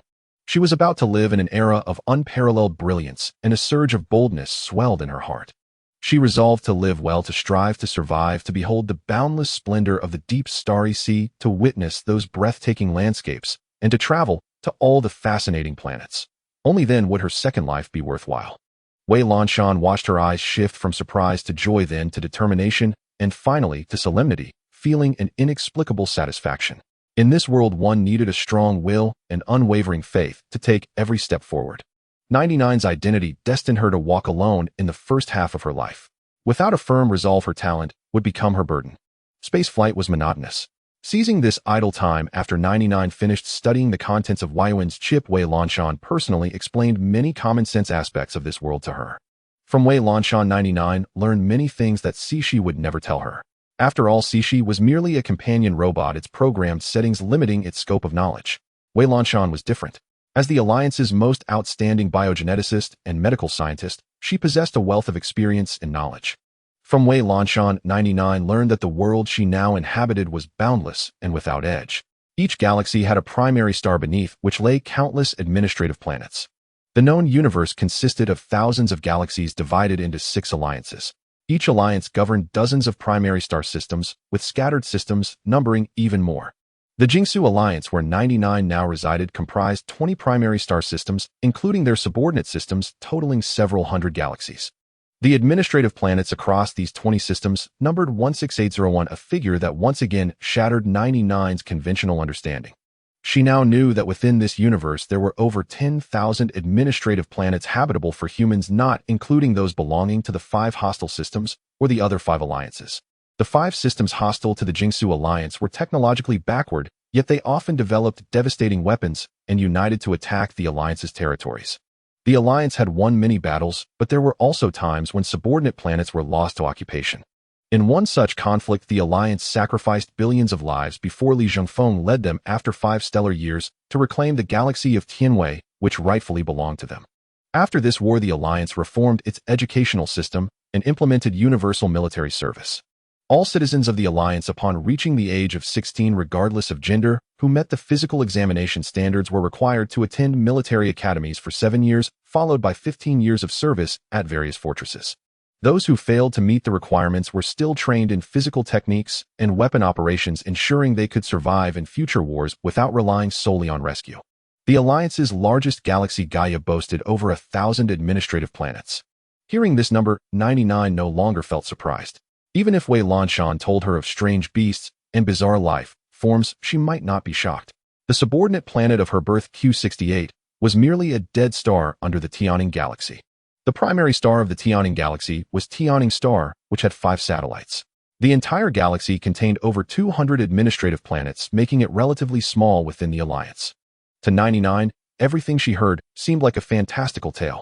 Yet here she was amidst the stars, with celestial bodies drifting past the airship's windows, occasional flickers of light from the depths of space, and the robot Yuan and Wei Lanshan before her, all confirming that she was truly in the cosmos, in an authentic interstellar world. This world was immense, and what Wei Lanshan had shared was likely only a glimpse of its vastness. With much to learn, 99 spent 3 full days memorizing the galaxies and their inhabitants before embarking on a new phase of exploration.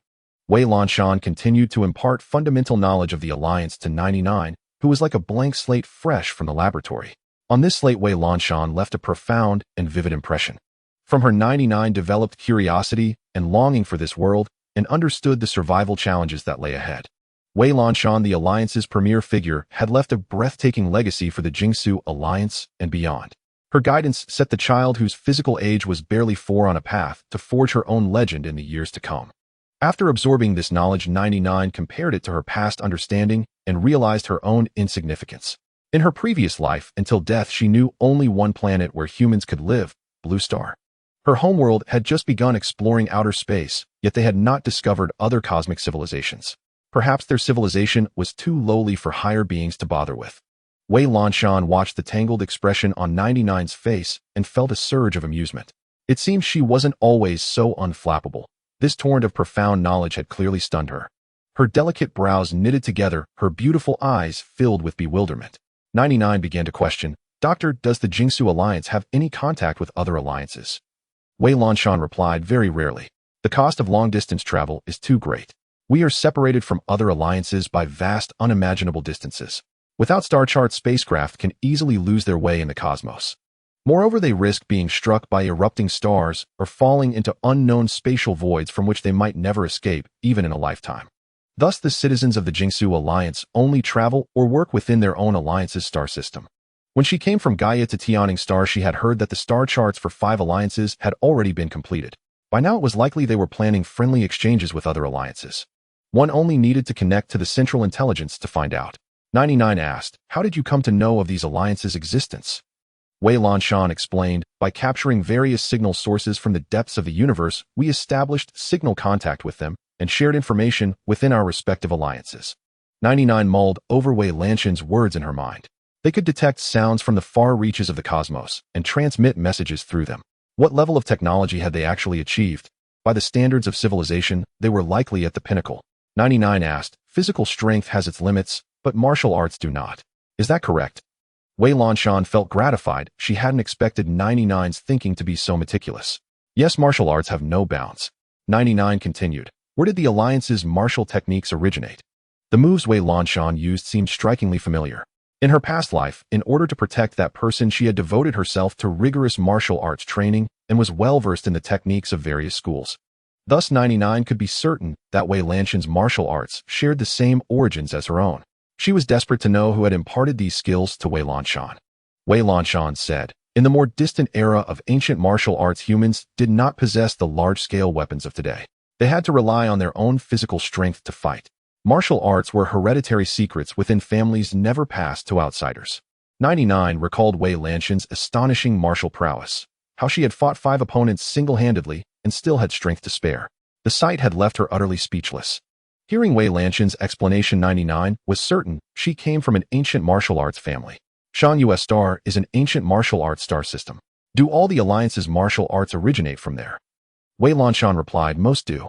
A small portion were taught by Li Zhengfeng to his 7 disciples, who then passed them on to their own students. 99 stared at Wei Lanshan in astonishment. This woman before her was actually a descendant of the disciple of Marshal Li Zhengfeng, the 9-star marshal. No wonder she had been able to help her escape, and with such formidable strength. It was almost certain that no one in the entire Tianing star system was more powerful than her. That basically confirmed that Li Zhengfeng came from the same place as she did. He had simply arrived 500 years earlier. 99 asked, are there class distinctions among the people in the Alliance? Wei Lanshan answered, on the surface there are no classes. However, when the Central Intelligence issues IDs, it does so based on initial mental and physical aptitude values. In other words, the Central Intelligence judges a person's status, but this is not the final standard. There is another system that can change one's status level. 99 stated with certainty. Wei Lanshan said, yes, you are very clever. The Central Intelligence adjusts the access level of each person's ID based on their contributions to the Alliance. For instance, my contribution to the Alliance is first class. This contribution value is divided into 9 classes with 1 superclass. In the Alliance's history, only Marshal Li Zhengfeng, the 9-star marshal, has achieved it. 99 was puzzled. What counts as a contribution to the Alliance? Wei Lanshan smiled. You've already memorized a great deal. Digest it first. They'll store these in the chip, and once we're safe, you can review them at your leisure. What a curious little one. Unexpectedly, this experimental subject turned out to be fascinating. Wei Lanshan felt that this escape journey with 99 would be a joyful one. 99, I can remember even more. This world is so beautiful and so interesting. Wei Lanshan indeed. This starfield is vast, magnificent, yet fraught with perils. 99 understood that these perils likely referred to the interstellar wars Wei Lanshan had yet to mention. After a day of questions and answers, 99 leaned against the window of the spacecraft, gazing at the pitch-black void outside, deep and still like an ancient well without ripples. Occasionally, massive celestial bodies drifted past her view, along with meteors that brushed dangerously close to their vessel. Yuan's piloting skills were superb, instantly evading the oncoming meteors. For that, 99 decided to no longer hold a prejudice against his cold demeanor. Staring at the boundless scene outside the window, 99 pondered over the things Wei Lanshan had told her. The space-time she now inhabited was infinitely vast, encompassing numerous alliances and thousands of galaxies. Yet there was no mention of blue star, no name called sun, and no galaxy known as the Milky Way. When Wei Lanshan explained the structure of the Alliance, 99 listened intently. There was no solar system, no Milky Way. She wondered if it was because that place was too far away for signals to reach, or if she and that place existed in different universes. There was no time for sorrow. Her origins were already lost to her. 99 heaved a deep sigh in her heart. From the moment she was reborn as an infant, that world had become an irrevocable past. In this life, she would once again walk alone. Wei Lanshan became her first mentor and also her savior. Though Wei Lanshan had confined her in the laboratory for 4 years to develop a medicinal formula for another person, it was also because of her that 99 came into this world. What kind of karmic bond this was, 99 no longer wished to delve into. What mattered was that she was alive, healthy. As for the suffering she endured during those 4 years, she considered it the price to pay for a second life. Wei Lanshan, accompanied by Wu Yuan piloting the spacecraft, traveled through deep space for 5 days. To mislead Tang Yongyu and Yi Yunhan, they altered the flight course multiple times. During these 5 days, Wei Lanshan continuously imparted various knowledge to 99. She knew her time with 99 would not last long. After delivering 99 to a safe place, she would leave. Thus, she seized every opportunity to teach 99 about the Alliance's diverse knowledge. After 5 days, having made a wide detour, the spacecraft landed on Wei Air, a satellite of Tianing Star. They disembarked at the spaceport and took a hovercraft to the surface. As for what identity Wei Lanshan used to secure a smooth landing, 99 had no idea. Before leaving the spacecraft, Wei Lanshan set a new destination course and programmed an automatic detonation sequence. Thus, the spacecraft would vanish without a trace before reaching its destination, buying them some precious time. 99 stared in awe at the satellite Wei Air of Tianing Star before her. She had already learned that Q68, her birthplace, was merely a nameless subordinate star of the Tianing system designated only by a number. A mere satellite of Tianing Star was already this prosperous, and Tianing Star was ranked beyond the 1,000th in the Alliance. 99 dared not imagine what the core Alliance stars would be like. Such a vast world. This was where she would live from now on. According to Wei Lanshan's description, there were thousands of such subordinate stars like Tianing Star. She chose to come here because Tianing Star too possessed an interstellar spaceport. Here they could board a star shuttle to other galaxies. Most importantly, this place harbored an all-powerful underground trading city, the fringe zone of the Alliance. Many were unaware of the secrets beneath Tianing Star 2's underground city, but Wei Lanshan had her own channels. She had disguised herself, donning a hood to conceal her face, altering her voice and various physical traits. Wu Yuan had transformed its form. At this moment, it was merely a button on Wei Lanshan's garment. 99 stared at Wu Yuan. Such a large cubic shell had shrunk into a button the size of a lattice wristwatch. It was too astonishing. Every day of their escape reshaped her worldview and knowledge base. She felt like an utter novice, exceptionally naive. Despite having studied for over a decade in her past life and earning a graduate degree, her knowledge seemed trivial here. Yet everything before her defied her understanding. In this world, she was merely a newborn brimming with curiosity. She followed Wei Lanshan, held by the hand, sneaking glances around. This was Tianing Star 2, a chaotic underground city, 500 meters deep, teeming with all kinds of shops and dazzling three-dimensional projections outside. The images were lifelike, graceful young women, handsome men, all flickering and speaking various languages alongside floating houses and oddly shaped structures. Could this be the cyberpunk scenes from her past lives movies? A medley of languages interwove, each proclaiming this a wondrous world, far more spectacular than what Xixiu had described to her. Above the underground city hung a massive luminous body, its rays casting down onto the ground, enveloping her in a gentle warmth. It resembled the winter sun of her past life, making one long to lounge on a park bench and savor a cup of coffee for added comfort. The light illuminated everything it touched. Clearly, this object served as the city's source of illumination. What an extraordinary place. Earlier, Wei Lanshan had only briefed her on the Alliance's structure basics about mental power and physical prowess and the hierarchy of levels. But she hadn't gone into detail, leaving 99 utterly overwhelmed and awestruck by the reality of Alliance life. Among the bustling crowd of diverse beings, a tall woman in a hood with an obscured face led a 5-year-old yellow-skinned girl, standing out conspicuously in this species-rich underground city. These two were none other than the disguised Wei Lanshan and 99. 99's eyes were clear and wide, her mouth slightly agape, clearly in a state of profound astonishment. For within the underground city, creatures of all shapes and sizes moved about. Some were colossal, others tiny, and some left trails of moisture in their wake. What they shared was the ability to walk upright and communicate through speech. Some bore strikingly beautiful visages, while others were rugged, yet all drove flying cars. Vehicles suspended in the underground city's air. Wei Lanshan led 99 to a shop selling energy supplies and exchanged secret signals with the attendant. 99 observed everything without blinking, hearing Wei Lanshan converse with the vendor in a different language. Soon a large box emerged from the shop floor. Wei Lanshan and 99 stepped inside, and within seconds the box transported them to a dimly lit area. Several creatures of varied appearances were present. Wei Lanshan altered her voice to speak with them. The one receiving them seemed to be the local leader. Wei Lanshan stated, "I need 8 sets of devices, 2 earliest tickets to Ola, 2 clean IDs with a mother-child relationship for travel to Ola, and 8 sets of clothing." The dark leader replied, 15,000 star credits, non-negotiable. Without hesitation, Wei Lanshan transferred the sum anonymously via her backup communicator.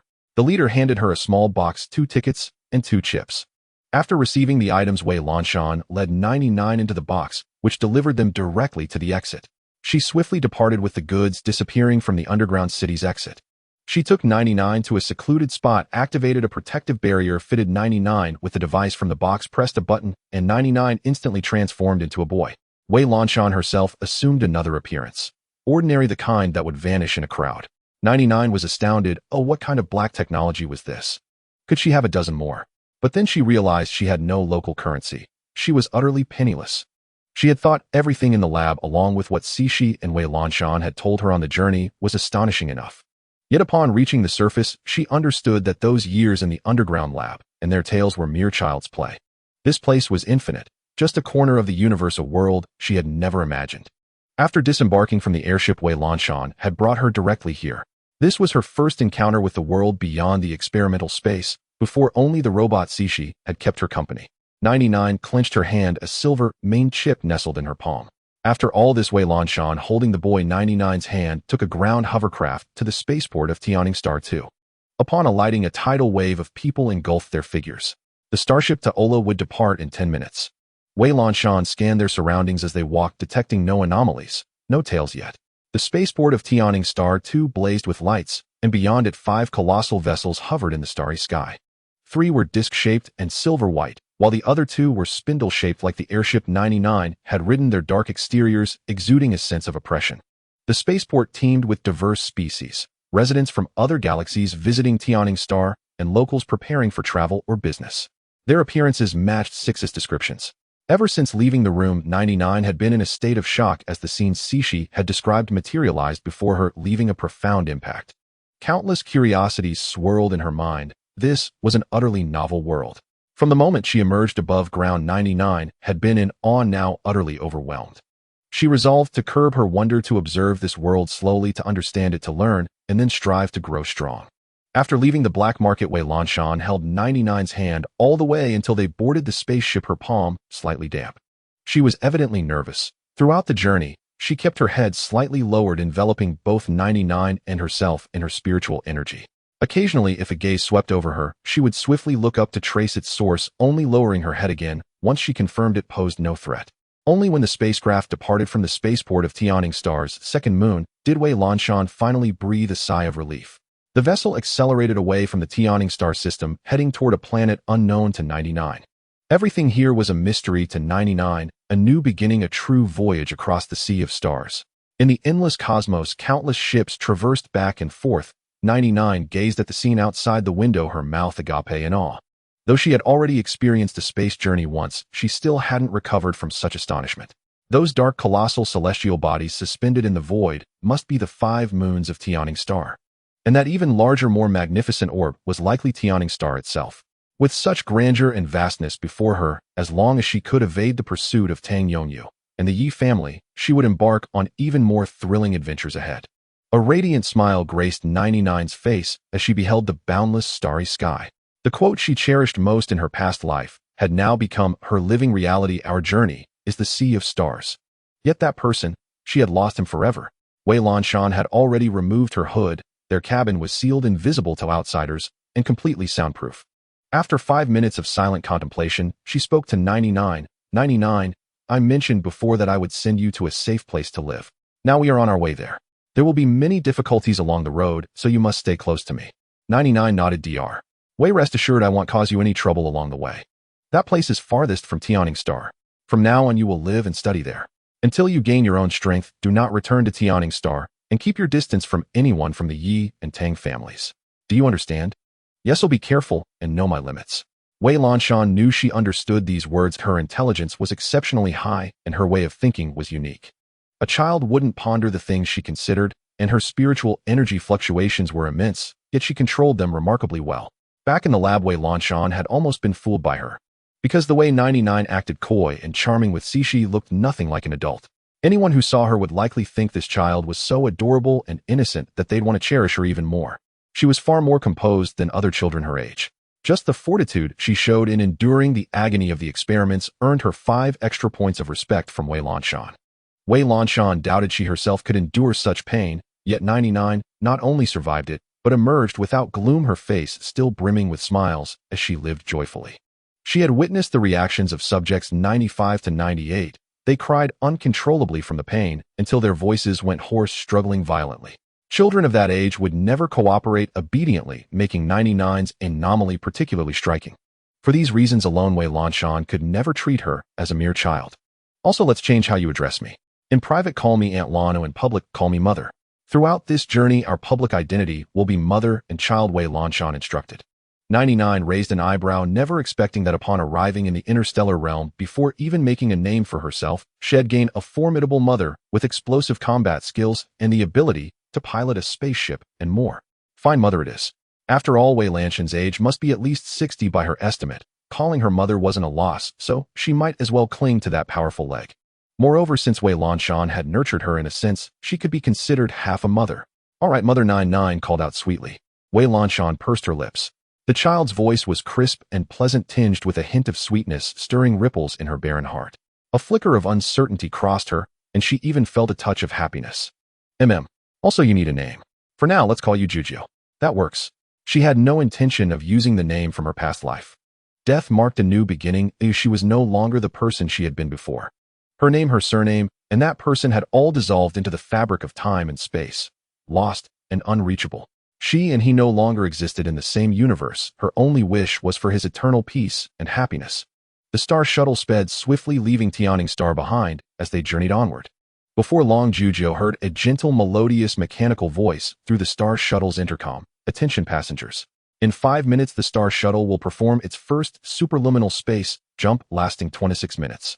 Please remain seated and fasten your safety harnesses during the transition. Wei Lanshan fastened the harness for Xixiu, securing her in place, and instructed her to close her eyes, remain silent, and refrain from using her mental energy. During the star shuttle's jump, the speed would be immense, and first-time travelers often experienced some discomfort. Xixiu obeyed Wei Lanshan's instructions, closed her eyes, and listened to the various noises within the shuttle, gradually drifting into drowsiness. When she awoke, over an hour had passed. The star shuttle had completed 2 more jumps, and they had already left the main star of Tianing Star far behind. With 3 more space jumps, they would exit the jurisdiction of the Tianing Star system. What a wondrous world this was. With her meager knowledge, she knew that the distance between 2 star systems was at least several light years, with the nearest being a few, the farther ones over 10, and some even spanning dozens or hundreds of light years. Xixiu estimated the distance in her mind. She only needed to sleep for 3 more hours to reach the Jinka star system, which lay on the route to Aura Star. Wei Lanshan noticed she had awakened and asked with concern, Xixiu, do you feel any discomfort? Fearing that Xixiu, being a first-time traveler on such a star shuttle and still young, might experience deep space reaction, she was worried. Aunt Lan, I don't feel unwell at all. Please don't worry. Xixiu shook her head. Once awake, she felt no more drowsiness, so Wei Lanshan began teaching her martial techniques. The cabin of the star shuttle was spacious enough, and Xixiu's small frame allowed her to practice freely. They would undoubtedly encounter many dangers on this journey, and Wei Lanshan hoped to equip Xixiu with more self-defense abilities. Without hesitation, she imparted her martial skills. The master who had originally taught her had said she could decide the inheritance of her techniques herself without needing to report to the sect, and Xixiu had caught her fancy. Xixiu studied with great diligence, large beads of sweat forming on her forehead, her small face stern. Having been reborn, she cherished her life all the more. This world was so wonderful that she didn't want to meet a tragic end before seeing more of the universe's splendor. Thus, she resolved to be self-reliant. She aimed to attain a level of skill equal to Wei Lanshan's, or even surpass it. Otherwise, she risked being instantly obliterated by others. This world was dazzling yet perilous. Tearing a person apart with bare hands seemed effortless, and frankly, she was terrified. Alone as she was, she needed absolute power to protect herself from being manipulated. Moreover, she would likely have to serve in the military in the future, and having many skills would be her trump card for survival. In her past life, Xixiu had been a very earnest person. For that person, she had even learned martial arts to strengthen her body, so she quickly grasped the techniques Wei Lanshan taught her. Once again, Wei Lanshan marveled at her genius. Xixiu chuckled inwardly. Whether she was a genius or not, she didn't know, but these techniques weren't particularly difficult, and she had a secret advantage. She realized that Wei Lanshan's formidable power came from combining her physical strength with mental energy, granting her such explosive force. With mental energy enhancing them, even a simple punch could become a lethal strike. Xixiu committed all these techniques to memory, ensuring she would never forget them, and decided to practice for 3 hours each day from now on. She also resolved to learn how to use mental energy diligently. Wei Lanshan sighed with emotion. It had taken her 7 days to memorize the techniques, and over a decade of hard training to achieve her current skill. Xixiu, rest if you're tired. This martial art emphasizes gradual accumulation. All right, Aunt Lan. Wei Lanshan handed her a bottle of water, a soothing agent and essential beverage for interstellar flights capable of alleviating fatigue and the various discomforts of space travel. The Star Shuttle offered a variety of entertainment options, and Wei Lanshan kept urging Xixiu to train, so time passed swiftly. 26 hours later, Wei Lanshan led Xixiu off the Star Shuttle. They had arrived at the starport of Ola Satellite 5. Wei Lanshan held Xixiu's hand as they disembarked from the Star Shuttle. Wei Lanshan detected no danger along the way, though there were a few suspicious individuals. After devising a method to shake them off, she took Xixiu to a hotel on Ola. They remained in disguise so the pursuers would not yet suspect them and would refrain from using device disruption instruments, granting them temporary safety. However, this trick would not fool the mercenaries for long. If they kept failing to capture their targets, they would eventually realize she had added a disguise. Wei Lanshan requested only one guest room and asked the hotel's service robot for a travel guide to Ola.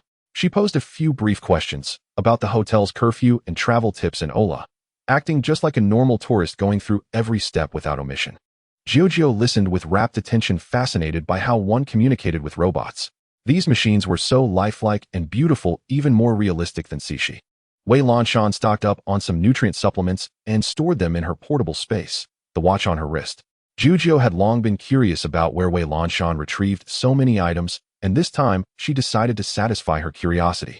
She fixed her gaze on Wei Lanshan's device, about to speak, when she heard Wei Lanshan's voice. This is spatial stacking technology. The device on my wrist is just an ordinary space button capable of holding 1 cubic meter of items, Wei Lanshan said with a teasing tone. She watched as Xixiu's expression shifted through 3 distinct phases, from astonishment to disbelief, then to delight. Wei Lanshan shook her head. Only at moments like this did Xixiu seem like a child. Her curiosity and thirst for knowledge about this world lent her a touch of childlike innocence. Wei Lanshan pondered for a moment, then placed an order with the hotel's robot requesting a standard space button. After paying in star coins, the robot delivered it within a minute. Wei Lanshan fastened the space button onto Xixiu's wrist, filling it with nutrient supplements, weapons, and snacks, and taught her how to use it. Wow, this is incredibly futuristic. Xixiu was overjoyed. Lately, she had been getting along harmoniously with Wei Lanshan, shedding the wariness she had felt upon first leaving the lab and becoming more willing to engage in deeper conversations. Staring at the large white dial on her wrist, Xixiu began her inquisitive questioning. Aunt Lan, does that mean there are even larger space buttons that can hold more things? Yes, but those are extremely expensive. The largest ones could probably hold an entire starship. Heavens, that's absolutely amazing. Nothing could be more thrilling. This world, here I come. Xixiu resolved to earn plenty of star coins in the future. She adored every piece of futuristic technology in this world. It was so exhilarating. In her own world, these were nothing more than theoretical concepts with no practical application. Moreover, the imagination of the Alliance's people was boundless. Starships, star shuttles, sky rails, robots, psychic powers, and the underground city. These were just the things Xixiu had encountered since leaving the surface. What she had yet to see would likely be even more extraordinary. At that moment, she felt a profound sense of anticipation for the future. Even amidst their flight, her longing for what lay ahead remained undimmed. Wei Lanshan did not linger long on Ola with Xixiu. She logged onto her lightscreen terminal in an area with Star Network access, browsed through the Alliance's various updates, and arranged their next leg of the journey. After staying only one night on Ola, Wei Lanshan prepared to leave with Xixiu for their next destination. As Xixiu and Wei Lanshan set out for the next stop, the Animal Galaxy, they encountered members of the Snow Dragon Mercenary Corps on their way to the spaceport. Wei Lanshan never expected Tang Yongyu to invest so heavily just to eliminate a child who would never return to the Yi family. Standing before her, and Xixiu, was none other than Long Xixiu, the leader of the Snow Dragon Mercenary Corps. The Snow Dragon Mercenary Corps enjoyed an outstanding reputation across the entire alliance, ranking among the top 5 mercenary groups. It was said that they never failed a contract they undertook. Wei Lanshan felt immense pressure knowing that Long Xixiu had come personally. Long Xixiu studied the mother and child before her, almost deceived by their disguise. Fortunately, she was sharp enough to spot their flaws. Xixiu sensed Wei Lanshan's tension, realizing that this strikingly beautiful woman possessed lethal power. She remained silent, staying quietly by Wei Lanshan's side. This was a clash of titans. Her frail frame could offer no help and would only become a burden. Little one, step aside. This is a battle between adults. When we're done, I'll come play with you, Long Xixiu said in a crisp, almost playful tone, even winking at Xixiu. As Long Xixiu made her move, the few people on the street vanished instantly, none wanting to be caught in the crossfire. Wei Lanshan pushed Jojo away and drew her weapon to engage. Long Xixiu's weapon was a long whip imbued with her spiritual energy. It seemed to come alive, slithering like a serpent relentlessly coiling around Wei Lanshan. Wei Lanshan wielded a long blade, its material unknown to Jojo. However, the blade was no match for the whip's reach, putting Wei Lanshan at a disadvantage. Fortunately, her lithe and agile body allowed her to evade many of Long Xixiu's attacks. Each twist and turn of Wei Lanshan's flexible form presented a graceful spectacle to Jojo. The pinnacle of martial arts was indistinguishable from art. This was Jujia's most profound observation. That someone with Long Xixiu's delicate appearance wielded a whip was a stark reminder that one could never judge a person's nature by their looks. In the alliance, the disparity was immense.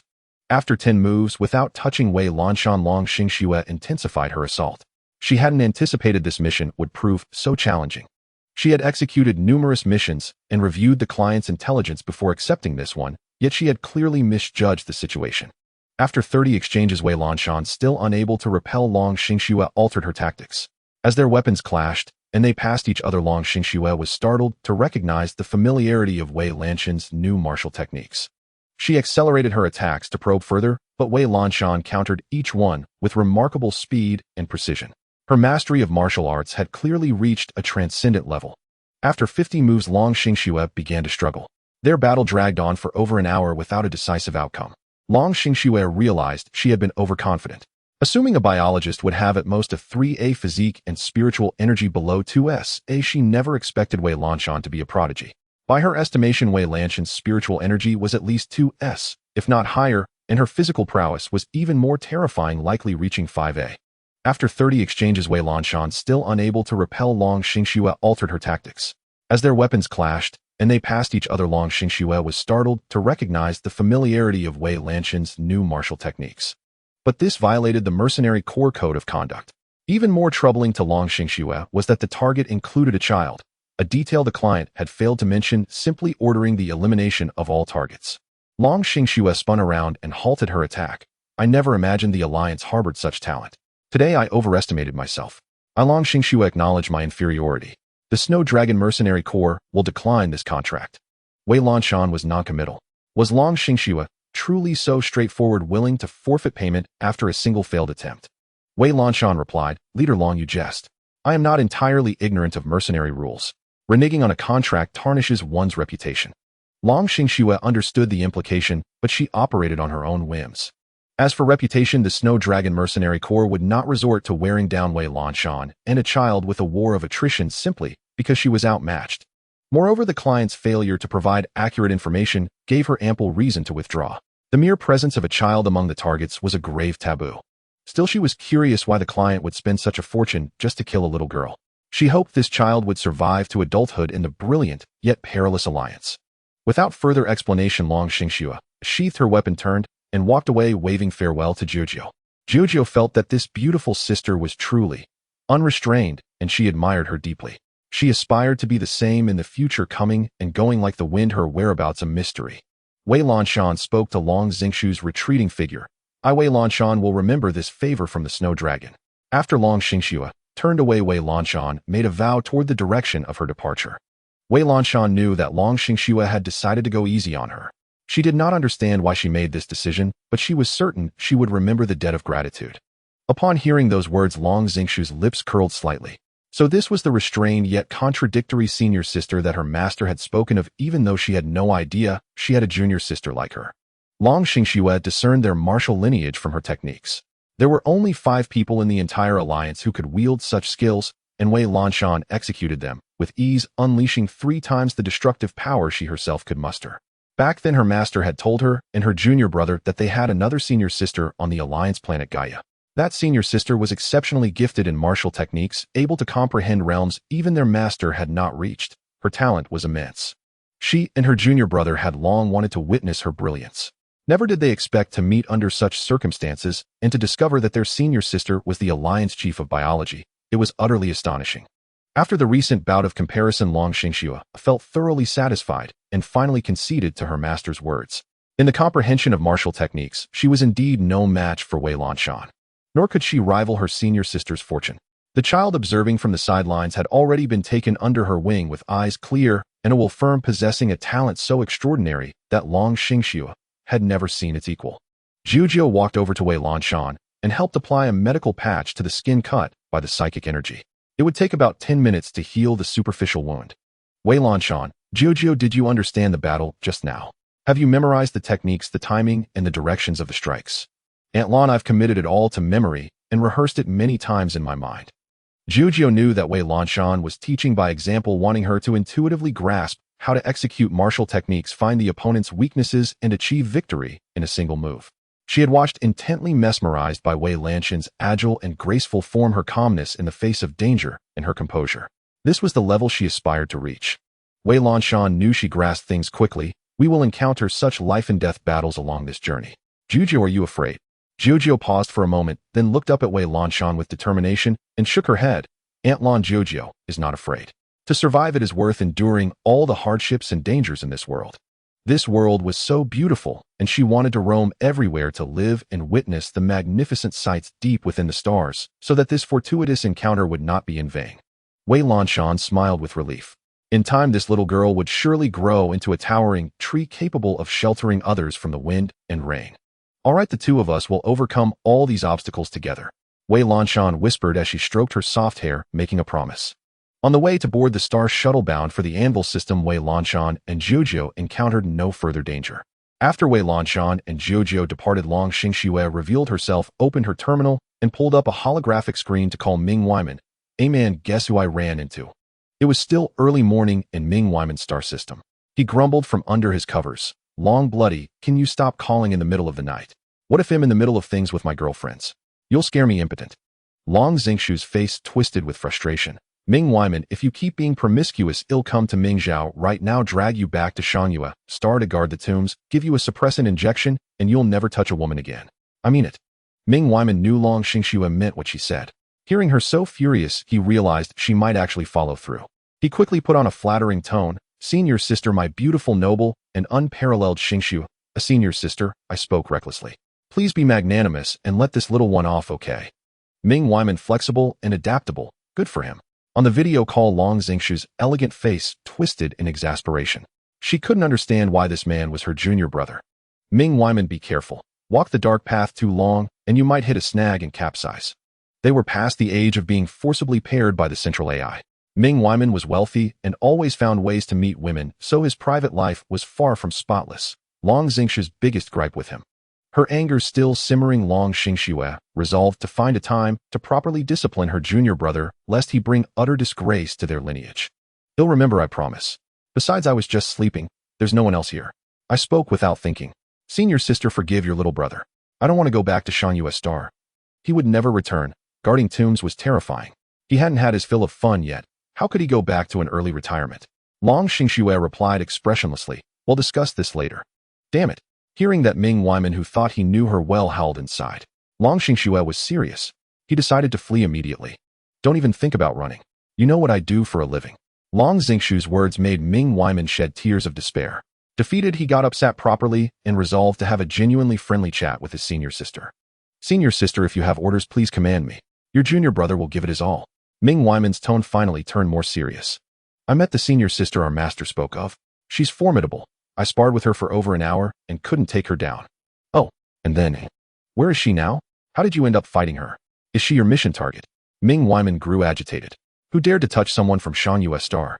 The Tang family of Jinghui Star. She had uncovered this through leads later. The mission had been sent anonymously, and out of curiosity, she had used some means to trace the client. Ming Wyman made a mental note. People from Shangyue Star were fiercely protective of their own. Issuing a bounty on one of theirs, they would have to teach them a lesson. "Where is she now?" "They're heading your way. Have your people clear a path for them. Remember, the senior sister has a junior disciple with her, the heir to our lineage." Long Xixiu ended the call after giving her orders. This junior brother infuriated her. She had barely held back her temper while speaking. If she had held on any longer, she would have lost control of her explosive rage.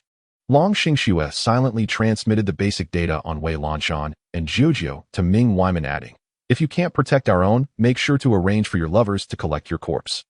Ming Wyman was jolted awake by Long Xixiu's call and couldn't fall back asleep. Reluctantly, he crawled out of bed and sat at his desk to review the data she had sent. The more he read, the more he was astounded. He never imagined he had two towering mountains above him with no hope of ever rising to the top. One senior sister was the head of a mercenary group, and the other was an alliance chief. A chief. There were probably fewer than 500,000 in the entire Xixiu alliance. And considering the Xixiu alliance's population, a single star system alone had tens of billions. Was there any place left for him, Ming Wyman? Master, when you took disciples, why didn't you choose someone gentler? He had never met Wei Lanshan, but Long Xixiu was a walking machine of violence. Ming Wyman wept a waterfall of tears. Wei Lanshan with Xixiu in tow successfully arrived at the starport of Alaxing Wei Wu. The two of them changed their appearances and identities once again. Wei Lanshan did not know Long Xixiu's true identity. She had only met her master after turning 16, studying intermittently under her guidance. Most of the time, she trained in the virtual simulation rooms of the StarNet, where her master had left her several training manuals to follow. She practiced this way for over a decade and finally saw results. She knew her master was a successor of the Shangyue sect and later learned that her master had taken on disciples, but she never inquired further. The rule of the Shangyue sect was once you leave the sect, do not ask about the sect. She only had to remember not to disgrace the sect, not to commit evil, not to bully the weak, and if she couldn't be a chivalrous hero, she must at least stay true to herself. Wei Lanshan had engraved these principles in her heart, never violating them in decades, except for the little one beside her now. It was this child who made her feel attachment and guilt, once more compelling her to take the risk of rescuing her and bringing her away from Tianning Star. This time the two boarded a commercial star shuttle, which boasted robust security measures and greater speed. Xixiu gazed at the colossal vessel before her, still awed by the technology of this realm. The star shuttle could accommodate up to 6,000 people, complete with rooms, living areas, dining halls, and training facilities. Wei Lanshan had booked a suite this time, which included a training room. She planned to put Xixiu through grueling training. The journey from Aula to Anwire would take considerable time, and she refused to let those hours go to waste. Xixiu changed her attire and stood upright as Wei Lanshan explained. Each star system's planet has different mass and gravity. Starting today, you will enter the gravity chamber to train in martial arts, beginning with the lowest gravity level. I hope by the time the star shuttle reaches our destination, you will have adapted to all 20 gravity levels. Yes, I will work hard, Xixiu replied with unwavering determination. She knew survival was no easy feat. The appearance of the Shuilong mercenary corps had made her acutely aware that she was being hunted. Without Wei Lanshan, she had no skills to protect herself. She had been studying frantically, hoping that fate had brought her here not merely for a fleeting role before the game ended. They had escaped from Q68 and encountered only one crisis so far, which Long Xixiu had handled with restraint. Ahead of them lay only greater enemies. The Tang family and Tang Yongyu were locked in an irreconcilable conflict with them. Upon entering the training room, Xixiu's young body once again felt the agony of oxygen deprivation. She gritted her teeth and endured. If she couldn't get through the first gravity level, how would she face the remaining 19? Giving up was not in her nature. Beads of sweat as large as beans emerged on her forehead as her small frame pressed forward with unwavering resolve. Each step felt heavier than lead, every lift of her foot a struggle. Xixiu refused to let herself be discouraged. She recalled the meditation mantra that had accompanied her through 4 years of experimental solitude. Closing her deep, dark eyes like bottomless pools, she silently recited the mantra while taking steps forward. After repeating it 50 times, she finally felt a sense of relief. Her steps grew lighter, and she began to practice the martial techniques Wei Lanshan had taught her. After adjusting her breathing, she was delighted to find she could perform simple movements. The oppressive feeling of oxygen deprivation in her chest and abdomen finally subsided. Wei Lanshan watched Xixiu's relentless determination with mixed emotions. Her talent was truly astonishing. She adapted to the first gravity level in just over 30 minutes, and her growth was nothing short of breathtaking. A 5-year-old body with the soul of an adult coupled with incredible talent. Would the Alliance add another legend because of her? Wei Lanshan felt a flicker of anticipation. This interstellar escape journey ended in Xixiu's sweat. When the star shuttle docked steadily at the starport, Xixiu had completed all 20 levels of gravity training, and her martial skills had already reached a modest level of proficiency. She was swift and agile, nearly perfect except for a lack of strength. Wei Lanshan asked herself if she could have achieved such prowess at Xixiu's age. The answer was a firm no.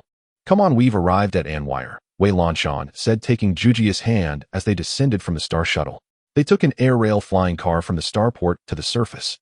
As they walked, Wei Lanshan introduced Xixiu to this star system.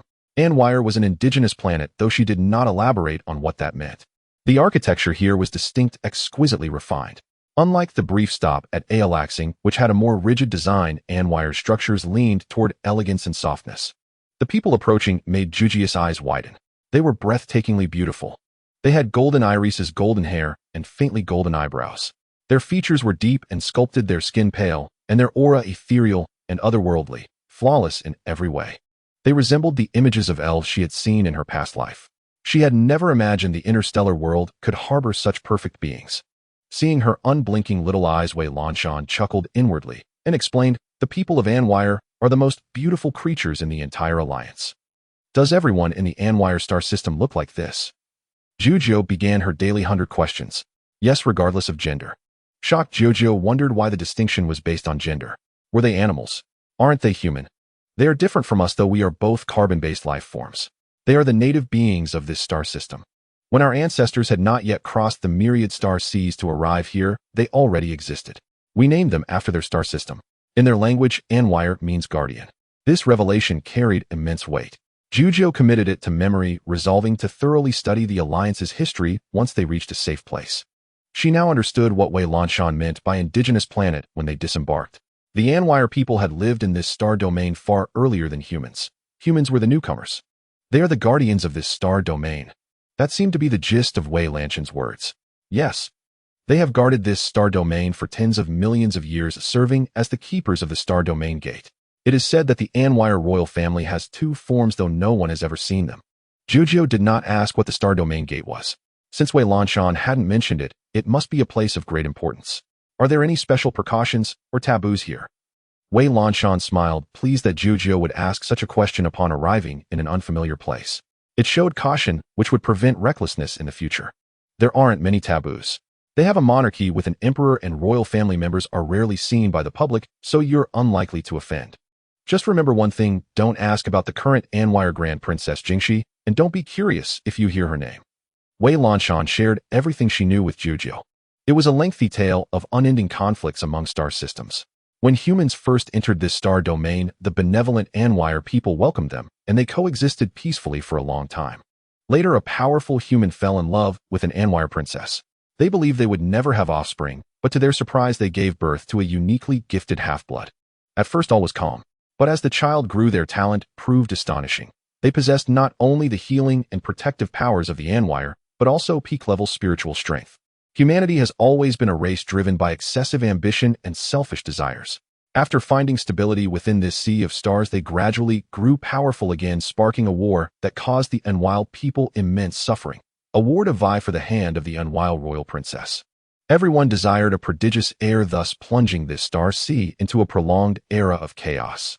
The Anwire star system once sealed the star domain gates leading to Anwire, seeking only a life of seclusion and peace. The Central Intelligence later erased this history. Without sufficient clearance, one could not glimpse its true face. This act in a way repaid the Anwire people with a long stretch of tranquility. It was not until 15 years ago that the storm brewed once more. Jingxi, the current eldest princess of Anwire, ventured out according to tradition to observe and repair the star domain gates along the Alliance's border. She encountered danger and was rescued by a passing human warrior. After becoming acquainted, the two fought side by side on the Alliance's front lines. They were comrades in arms, family and friends who shared mutual respect. Matters of the heart unfolded naturally. After the incident, the Anwire royal family struck the first princess name from their records. Thus Anwire now has only two princesses, with the eldest whereabouts unknown. The tale of Anwire deeply shook Xixiu. This race was kind-hearted and broad-minded, treating all beings with equality. Their talents could have easily annihilated humanity or driven them from this star domain, yet they chose otherwise. Alongside humans and other races, they jointly guarded the Jingxi Alliance. Hearing this from Wei Lanshan, Xixiu developed an inexplicable fondness for this race. She yearned to meet an Anwire native, such a colossal advantage, and she envied it deeply. Wei Lanshan watched her tangled expression, wondering what was going on in that little mind. What are you thinking? The Anwire people. They are a powerful and magnanimous race. I like them very much. They are a species worthy of respect. There are many such races across the stars. You will see them all in time. Though this world was fraught with chaos and danger, where strength reigned supreme, it was also rich with legends. She found herself enamored with this world. In her original world, she had already died. She had been alone with only one legal relative who harbored no thoughts of her. In her heart, she mused that her origin was truly beyond reach. She could only wait until she grew stronger to search for traces of that galaxy's existence in this universe. Wei Lanshan planned to stay on Anwile for one star day. She still had a few IDs left from her previous purchases, which should suffice for now on the journey to the Mingzhou star system. The star shuttle to Mingzhou would not depart until the next day, so she and Xixiu had to stay overnight. At the inn, she connected to the star network to browse information on the Tianning star system. She learned that Tang Yongyu had taken Yi Jinwei to the capital star Gaia, while Yi Yunhan had returned from the front lines to the Yi family on Tianning star, officially taking over the clan. Wei Lanshan anonymously visited the bounty-posting mercenary website. The bounties on her and Xixiu had been pushed to the middle ranks. For mercenary groups had accepted the contract. Aside from Shuilong, 3 others, all notorious for their ruthlessness. The journey to the Mingzhou star system was fraught with peril. Wei Lanshan pondered for a moment, then opened the virtual space. She planned to purchase some defensive gear and also equip Xixiu. After placing the order and pinpointing her location, the virtual store would deliver her items within 2 hours using spatial transmission technology. Wei Lanshan set out 2 tubes of nutrient paste for Xixiu and immersed herself in work. Xixiu watched quietly from the side. Suddenly, a black hole appeared in their room from which various objects emerged, endlessly startling her so much she nearly dropped the nutrient paste. This is the latest spatial transmission technology. No matter where you are, anything purchased on the Star Network can be delivered within 2 hours. Wow, that's truly incredible. Can living things be sent? Not yet. The cost is too high. These channels are established temporarily and vanish after use. The human BODIS structure is too complex. Unless placed in a specially crafted container, anything sent through would likely arrive as a mass of flesh and blood. Wei Lanshan, true to her reputation as the Alliance's chief, was not only a brilliant medic, but also possessed Hansen skills that astonished Xixiu. She disassembled some ordinary machinery and recombined the parts with components from other devices, creating new, more lethal weapons. Wei Lanshan was a figure shrouded in enigmas. Her physical prowess was off the charts, her martial skills formidable. She held doctorates in both biology and medicine, and she could modify weapons. Wu Yuan handed tools to Wei Lanshan on the side. Its form had become much more pleasant now, a normal household robot. Xixiu's relationship with it had eased somewhat recently. Wu Yuan had also changed its view of Xixiu after she completed the level 20 gravity training on the Star Shuttle. Throughout the process, she neither complained of hardship nor fatigue. Though she rejoiced after each level, she never grew arrogant. As a robot that admired hard-working children, Wu Yuan felt that Xixiu resembled Lady Lan in certain aspects. Having endured many hardships in childhood, she possessed a resilient spirit, recognized her own shortcomings, and was willing to put in the effort. Thus, Wu Yuan began treating her with kindness. Xixiu could tell from Wei Lanshan's proficiency in modifications that she often engaged in such tasks. Whether someone was skilled at something, Xixiu believed she could discern. What kind of life experiences had she gone through? Xixiu suspected she would never know. This enigmatic woman. Wei Lanshan spent 3 hours modifying 7 weapons, 3 of which were for Xixiu. She taught Xixiu how to use them. Xixiu committed everything to memory and practiced several times. After Wei Lanshan's modifications, the weapons were effortless for her to wield, suited to her age and stature. Xixiu had been progressing rapidly lately. She could now skillfully employ her mental energy and restrain it while no longer experiencing episodes where it ran wild during sleep and was detected by others. Xixiu pressed her lips tightly together, overwhelmed with awe. Wei Lanshan was redefining her understanding every single day. Don't overthink it. You'll learn many things in time. Though not every star citizen could pilot warships or Mechs, basic weapon assembly and common knowledge were taught from the moment they entered school. This ensured that everyone could fight when conflict erupted. The price paid that one time had been far too great. That night both rested well. As the starlight of Anwile bathed the land, Wei Lanshan and Xixiu departed from that beautiful planet. Xixiu bid the planet farewell in her heart. She vowed to return one day to this splendid place, home to the legendary Anwile people. Wei Lanshan and Xixiu boarded the Skyrail once more.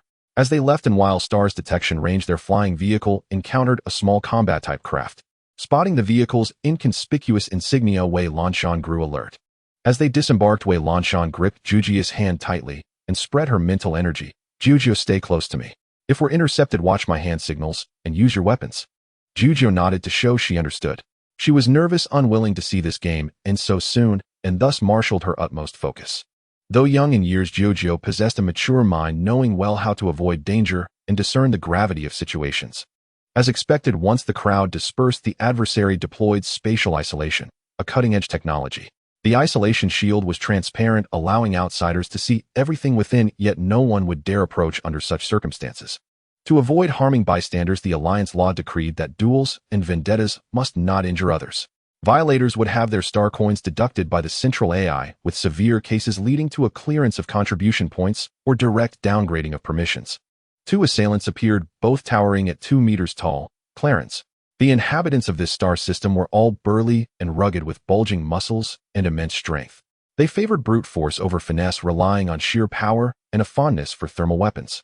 Wei Lanshan knew they had encountered ruthless foes. Escaping unscathed this time would require considerable effort. Without a word, the two Clarence who had intercepted Wei Lanshan and Xixiu launched their attack directly. This time Wei Lanshan did not wield her long blade. Instead, she used a new weapon she had crafted just yesterday, metal bracers worn around her wrists. She had set up a protective barrier for Xixiu capable of withstanding roughly 10 attacks. If she could not defeat her opponent within those 10 strikes, Xixiu would be in grave danger. The isolated space was spacious enough. The two Clarence moved swiftly, attacking Wei Lanshan from different directions. Clearly, they had devised their tactics before arriving. The plan was to first exhaust Wei Lanshan's stamina, and once she weakened one of them, would break off to deal with the child. Wei Lanshan furrowed her brow, channeling all her focus into confronting these two ferocious beasts. In full combat readiness, her spiritual energy fluctuated intensely. Wu Yuan, having changed its form, seemed to sense the spiritual energy fluctuations and instantly awakened. While in its compact form it remained dormant, only stirring at powerful energy surges or at Wei Lanshan's call. Within seconds, Wu Yuan transformed into its combat form. The two Clarence stared in surprise at its appearance. The dossier had not indicated that this woman possessed a combat robot, let alone a high-end model capable of shapeshifting. Clearly, the employer had withheld crucial information. The two Clarence dropped their arrogance, unleashing their full strength. Both moved with blinding speed, closing in on Wei Lanshan in mere seconds. Wu Yuan intercepted the attack from the left. True to its combat form, it leaped and pivoted with the agility of a startled hare. The Clarence missed his mark, only to be kicked in the back by Wu Yuan, who had vaulted behind him. The Clarence stumbled back several steps, leaving deep gouges in the ground. Seeing Wu Yuan's nimble movements, the Clarence realized his brute strength could not land a hit. He seized the distance, activated his weapon, and opened fire directly at Wu Yuan. Wu Yuan's computational prowess was formidable. It sidestepped the incoming beam cannon just in time, and before the second shot could arrive, it accelerated. The Clarence could not track Wu Yuan's movement before it was upon him, and with ease Wu Yuan dispatched him. Xixiu watched from within the protective barrier, utterly mesmerized. It was her first time witnessing a robot in combat. Its martial techniques seemed a mirror of Wei Lanshan's, yet executed at a far greater speed. This was truly extraordinary. She vowed to earn and save money to buy one herself. It was simply too incredible. Yet her aspiration clashed with reality. She was penniless. Perhaps she could learn mechanical engineering and build one herself. But how difficult would that be?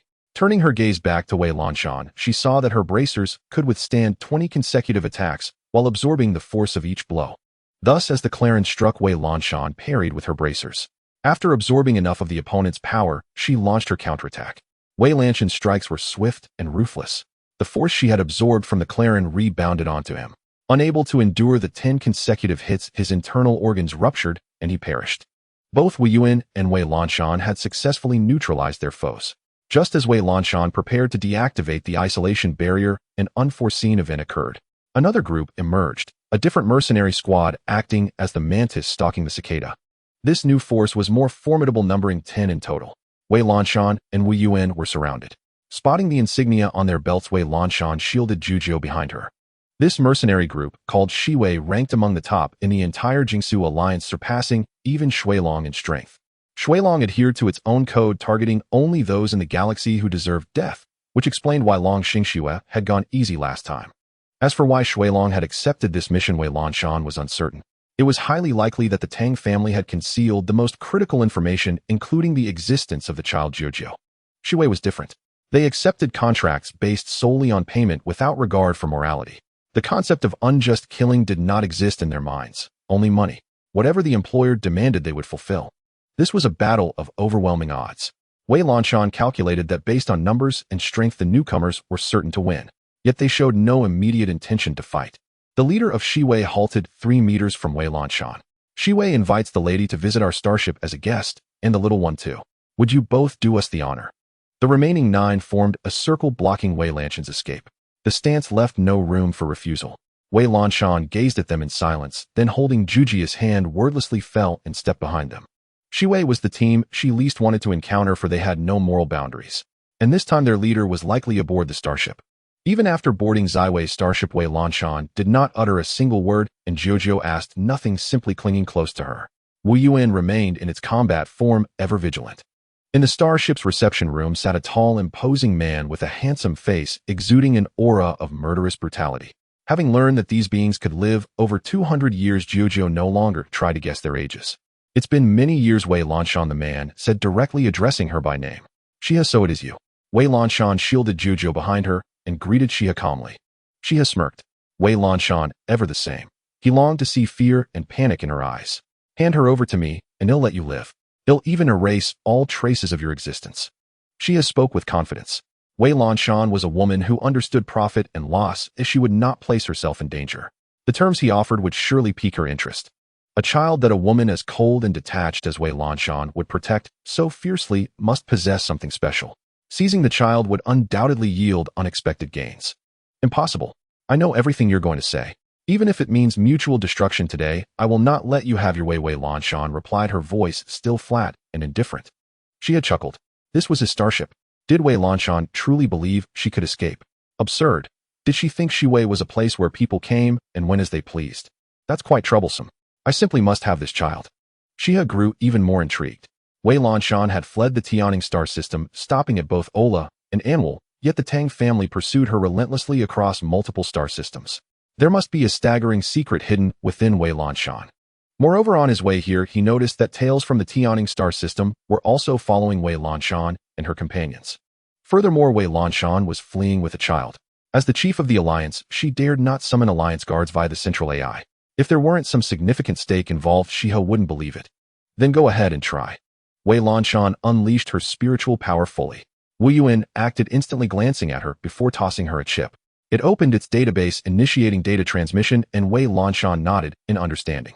Wu Yuan swiftly cut off the starship's hatch control, transformed its shape, and leaped out, trapping Xixiu, Wei Lanshan, and Xixiu inside the meeting room. Xixiu was stunned. He hadn't expected this robot to possess its own consciousness and combat prowess that might rival his own. Wei Lanshan, after all these years, you're still so arrogant. Today I'll teach you a lesson. I, Xixiu, am no longer the man I was a decade ago. Xixiu launched his attack. His speed was immense. Xixiu couldn't discern his movements with her naked eye. Then she focused, channeling her spiritual power, as Wei Lanshan had taught her, and finally perceived Zai's actions. Wei Lanshan too exerted her full strength. Her speed surpassed Zai's, and her spiritual power infused her long blade, imbuing it with a semblance of life. Xixiu had honed his martial skills over the years, aiming to one day avenge his disgrace. Little did he know that Wei Lanshan's martial prowess had reached a realm beyond his reach. Wei Lanshan's long blade pursued Xixiu relentlessly. His weapon was a gun, and on his arm, he wore a rectangular box of unknown purpose. After 10 shots failed to hit Wei Lanshan, he leaped out of her attack range and turned his target toward Xixiu, who was shielded within a protective barrier. Xixiu switched weapons and fired 5 beams of light-like projectiles, all aimed at Xixiu. Xixiu placed the defensive weapon Wei Lanshan had given her in front, shielding her head and chest. Simultaneously, she gathered all her spiritual power and hurled another offensive weapon secretly provided by Wei Lanshan toward Xixiu. She had never expected a child just over 5 years old to wield spiritual power so precisely and even launch a surprise attack. Thus, Xixiu's strike hit its mark. Had Xixiu known he would label her counterattack as a sneak attack, she would have hurled a few more at him, if she had any weapons left. After all, he was the one who first used light-based weapons against a mere toddler. She was only defending herself. Through her recent training, Xixiu had mastered control over her power, and this time, she struck with confidence. The moment Xixiu's attack landed, Wei Lanshan overwhelmed Xixiu. Zai's face was a mask of disbelief.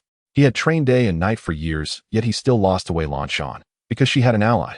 Xixiu, I spared your life back, then hoping you would reform. Instead, you've only grown worse. With those words, Wei Lanshan acted. She showed no mercy. Using her spiritual power, she obliterated Zai's genetic information entirely. Once the genetic data was destroyed, his physical strength and spiritual power would naturally collapse. No one in the alliance could restore obliterated genetic information. She might barely manage it. Moreover, she had transmitted Zai's information and location to the central AI. Our alliance guards would apprehend him within 2 days. From now on, Xixiu would be a cripple, utterly defenseless. With so many enemies from the Xixiu mercenary corps, he would become a hunted rat. She hadn't killed Xixiu, only made his life worse than death, settling their old vendetta. How back then you lacked the strength to kill me. Don't spout hypocritical words about letting me off. Xixiu was in agony, his entire body feeling as if crushed. I could kill you today, and I could have back then. If not for an unexpected departure, would I have let you roam the star, see, all these years? Wei Lanshan had no intention of exchanging further words with him.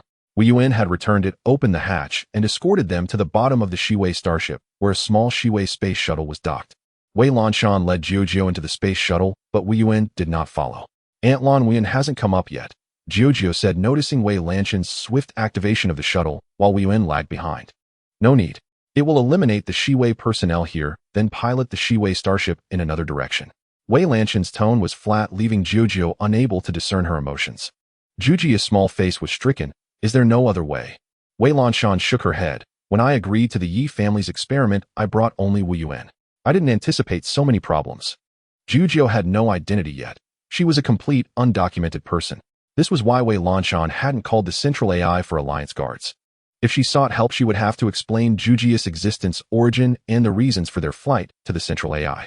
That would involve a lengthy procedure, and most importantly, afterward Xixiu would be repatriated to the Yi family. That was not her original intention in saving Xixiu. She had given Wu Yuan orders to eliminate the Shiwei personnel, then pilot the starship toward the Jinghui star. Upon crossing the turbulent meteorite belt, it would detonate the ship, erasing their trail for a time. This would buy them some breathing room.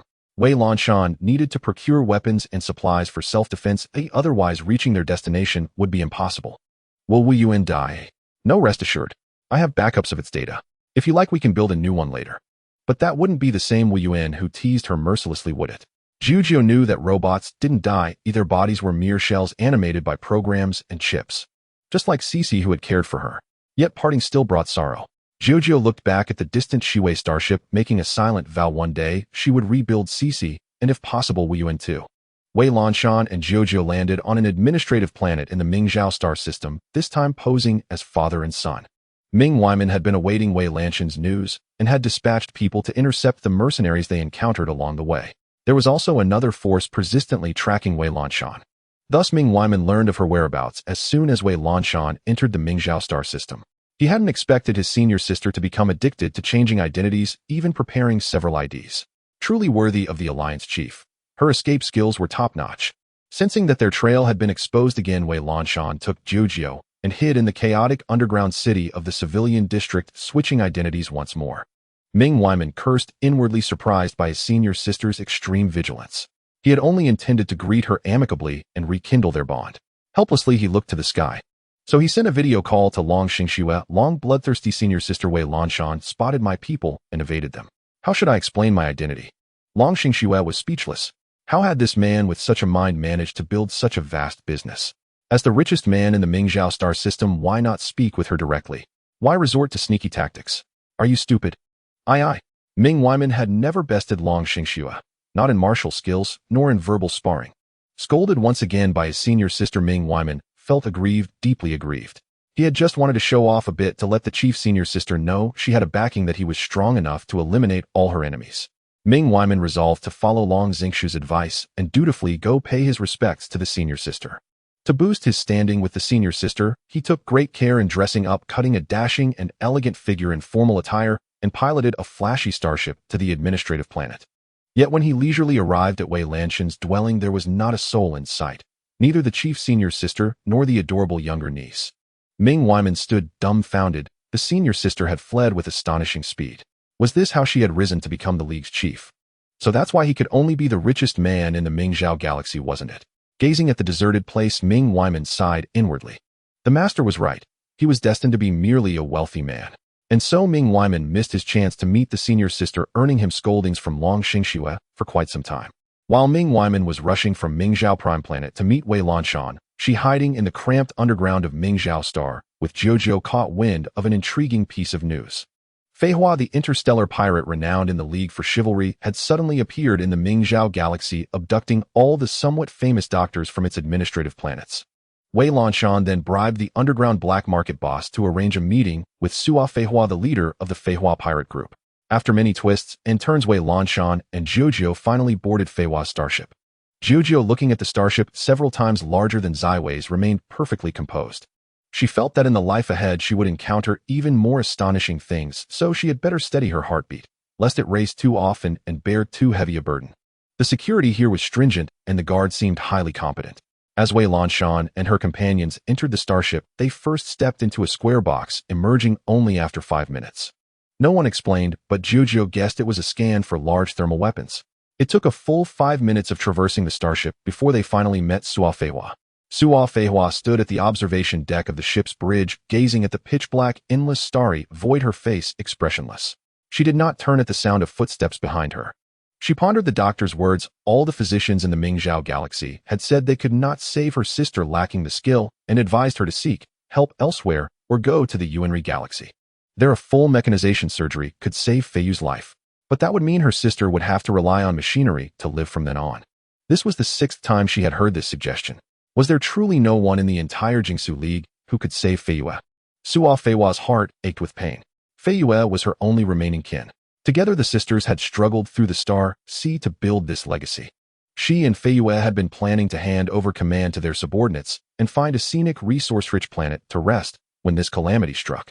It was her negligence that had caused Feiyu's injury, and her guilt was deeper than the ocean. Wei Lanshan did not immediately announce herself. She stood quietly with Xixiu gazing into the depths of the starry sky alongside Suo Feihua. "Are you a doctor?" Suo Feihua tucked away her worries and turned to face the 2 women, 1 adult and 1 child.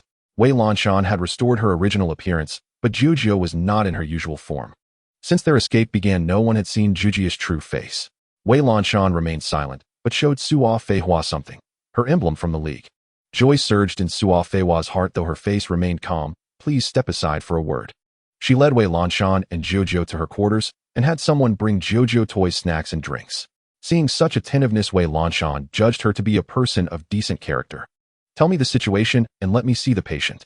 After diagnosis, I can give you an answer immediately," Wei Lanshan said to Suo Feihua, her words sincere. Though the Feihua pirate group bore the name pirate, their business was not robbery, but hunting down genuine bandits across the League. They captured these outlaws for bounties, sometimes venturing to distant galaxies. Thus, Suo Feihua herself enjoyed considerable renown within the League. They were pirates among pirates, guardians of peace in the Mingzhao galaxy. "All right, follow me." Suo Feihua led Wei Lanshan to her sister Feiyu's room. Suo Feiyue had sustained severe injuries in a battle, damaging her spine. The League's technology could replace organs, but the spine remained unconquered, unless one opted for mechanization surgery. Yet Feiyue, upon waking, would never wish for that. League law decreed that after mechanization, one could not reside permanently in other galaxies. They were confined to the Yuanri galaxy. Since a mechanized body was 5 times stronger than an ordinary human's, the League mandated that such individuals live only in the Yuanri galaxy, barring special circumstances. That is under constant surveillance by the central AI and with control programs installed. Should a conflict arise, the monitoring system would instantly alert the central AI, which would assess the severity and forcibly downgrade or destroy parts of their machinery to equalize the opposing forces. Unless absolutely necessary, citizens of the Xixiu League would never choose this path, for it meant losing the freedom to roam the star sea. With the universe so vast, being confined to a single galaxy for over 200 years was no different from imprisonment. Thus, Suo Feihua would never take that route, nor would her sister Suo Feiyue. After examining Suo Feiyue, Wei Lanshan suggested docking at the Selena galaxy. There was an excellent sanatorium there with high-end precision instruments. She needed to run tests before giving a final answer. "All right, I'll arrange it immediately." Wei Lanshan's words brought life back to Suo Feihua's face. The journey from the Mingzhao galaxy to Selena required 3 star days of rapid travel. Suo Feihua ordered the starship to open a space channel at maximum speed and engage in superliminal transit. Wei Lanshan laid out her terms to Suo Feihua, who agreed without hesitation. The conditions were easy for the Feihua group to fulfill, and her sister's health was paramount. After this ordeal, Suo Feihua began to contemplate retirement. She sighed inwardly, deciding to discuss it with her sister once she awoke, and then make a decision. Xixiu listened quietly as they negotiated terms, once again in awe of Wei Lanshan. She resolved to become capable and composed like her in the future. Once things settled down, she would have to work even harder. When Wei Lanshan beckoned Xixiu over, she flashed a sweet smile at the 2 beautiful women, her shallow dimples showing eyes bright and full of youthful vigor. Suo Feihua was reminded of her sister's childhood, always playfully pestering her, then grinning with joy and warmth when she got her way. Thus, she took an instant liking to Xixiu. She gave Xixiu even more snacks. Xixiu was bewildered. Was this how the Feihua leader showed kindness, by piling on treats? Yet she loved it, so she sweetly thanked Suo Feihua again. "Thank you, beautiful sister." Take some of these, I can't finish them all. Jojo then took out some of the food, stuffing a portion into Wei Lanshan and Suofeihua's hands, while the rest she stored in the spatial device Wei Lanshan had given her, a cubic meter in size, ample for stocking many provisions. Wei Lanshan felt helpless. Oh, Jojo never forgot to share her food, first with Xixiu, then with her, and now she was even giving it to those who had gifted her supplies. Suofeihua was thoroughly amused. What an endearing and lovable child. You go ahead and eat. I still have plenty more. When you finish, you'll fill your stash again. Jojo felt a bit awkward at being labeled a foodie by Suofeihua, but she couldn't help it. The snacks Suofeihua had just given her were absolutely delicious. Forgive her, a rustic bumpkin unacquainted with such delicacies. So she could only puff out her cheeks and mumble her thanks. Suofeihua arranged rooms for Wei Lanshan and Jojo, then returned to the command center, dispatching men to the Mingzhou star system to erase any traces of Wei Lanshan boarding the Feihua fleet starship. She also instructed her subordinates to pilot a small space shuttle with crew disguised as Wei Lanshan and Jojo. After ensuring that the Feihua fleet starship departed from Mingzhou, speeding toward Selena. The mercenaries who had accepted the contract were misled. Believing Wei Lanshan had taken a different route, they pursued the shuttle they thought was hers. Without engaging in a chase, they fired an atomic cannon, obliterating the vessel. Thus Wei Lanshan, under the guise of a temporary medic for the Feihua fleet, covertly joined the group, her primary duty being to treat Suofeihua's sister Sophia. Suofeihua had sent men to Mingzhou only to receive a report that all traces of Wei Lanshan's information had been wiped clean without a trace. Raising an eyebrow, she relayed the news to Wei Lanshan. Wei Lanshan pondered for a long time, but couldn't recall any old acquaintances in the Mingzhou star system. Still, since someone had lent a hand, it was a boon, and she let the matter of their identity rest. Ming Wyman, who had silently performed a good deed, felt melancholic. When would his senior sister ever notice him, her adorable little junior brother? Yet his chief senior sister was still unaware of his existence. Following her plan, Suofeihua staged several ground incidents for Wei Lanshan. At key times, she engineered a few outer space accidents in the star systems where the tracking mercenaries appeared, finally causing Wei Lanshan and Jujia's trail to vanish completely into the sea of stars. Though it required some effort, the outcome was favorable. The tension that had gripped Wei Lanshan for months finally eased. She and Jojo were now safe. Once Jujia's identity issue was resolved, they could likely disappear forever in the starry sea. Tang Yonghuang, after receiving the mercenaries' feedback, encrypted the information and sent it to his sister on Gaia. Tang Yongyu watched the video of Wei Lanshan and the low-level experiment vanishing into the depths of the star sea, reduced to cosmic dust, and a triumphant, smug smile spread across her face. Nothing that money couldn't solve. Even the Alliance chief. Reduced to ashes. Tang Yongyu was convinced the threat was permanently eliminated, unaware that Yi Yunhan knew nothing of her covert actions. After Wei Lanshan fled his sphere of influence, he had abandoned open pursuit. His undercover agents reported that Wei Lanshan had boarded Ziwei's starship, which later met with an accident, crashing into an asteroid belt. He breathed a sigh of relief. It was Wei Lanshan's fate. It wasn't that Yi Yunhan wanted her dead. It was simply her misfortune. After Yi Jinwei recovered, Yi Yunhan took time to return to the Yi family. His father had handed over full control of the family, and he learned many things that had previously eluded him. Wei Lanshan's identity was not merely that of the Alliance chief. Upon learning this, Yi Yunhan felt relieved he hadn't pursued her relentlessly. Otherwise, once she was safe, she would surely retaliate against the Yi family. Now the threat was gone for good. Both Yi Yunhan and his wife believed they had disposed of Wei Lanshan and the experiment, and they were elated. Their daughter had become the most dazzling presence on Gaia, the Alliance's capital star. Restored to vitality, Yi Jinwei was now over 13, a budding young woman with an incipient, breathtaking beauty. On Gaia, she received the finest education and resources. After revealing her talents, she became the object of contention among the 10 most powerful families in the Alliance. Among them, the Buyuan, Shiwen-Muan, Fangchun, and Qing families all had eligible heirs. They jointly hosted a grand welcoming banquet for Yi Jinwei, inviting the most influential figures of the Jingsu Alliance to revel for an entire day and night on Gaia. The hidden agenda was unmistakable. These families boasted exceptional heirs. Among them, Chris Buyuan, the eldest son of the Buyuan family, had just turned 18 with a physical rating of 5A and a spiritual power of 3S. Gifted and outstanding, he was already the student chief of the Alliance Military Academy.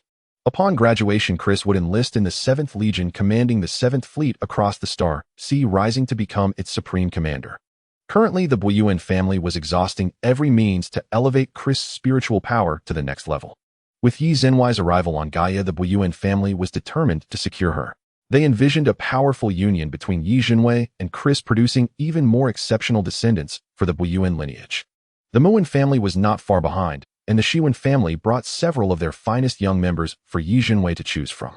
Each family schemed, their eyes fixed on Yi Jinwei, vying for the favor of this extraordinarily talented daughter-in-law. Confident in their prestigious lineages, these heirs all possessed physical ratings of 5A. In spiritual power, Chris ranked highest, followed by Russell Ferdinand, Fang Jinyu, and Chen Nanxian. Yet a few other young heirs in the alliance with spiritual power at 3S did not appear that night. The grand feast was broadcast across the star net, shaking the entire alliance. The heirs of the major families made their first public appearance, each a dream for countless young women. Their collective presence was to welcome a brilliantly talented maiden. Yi Jinwei gazed at the opulent setting, this dreamlike palace. Tonight she was the brightest supernova over Gaia. She would meet the most outstanding youths of the alliance, each at the pinnacle of their abilities. Given her background, she would never have had access to such circles before.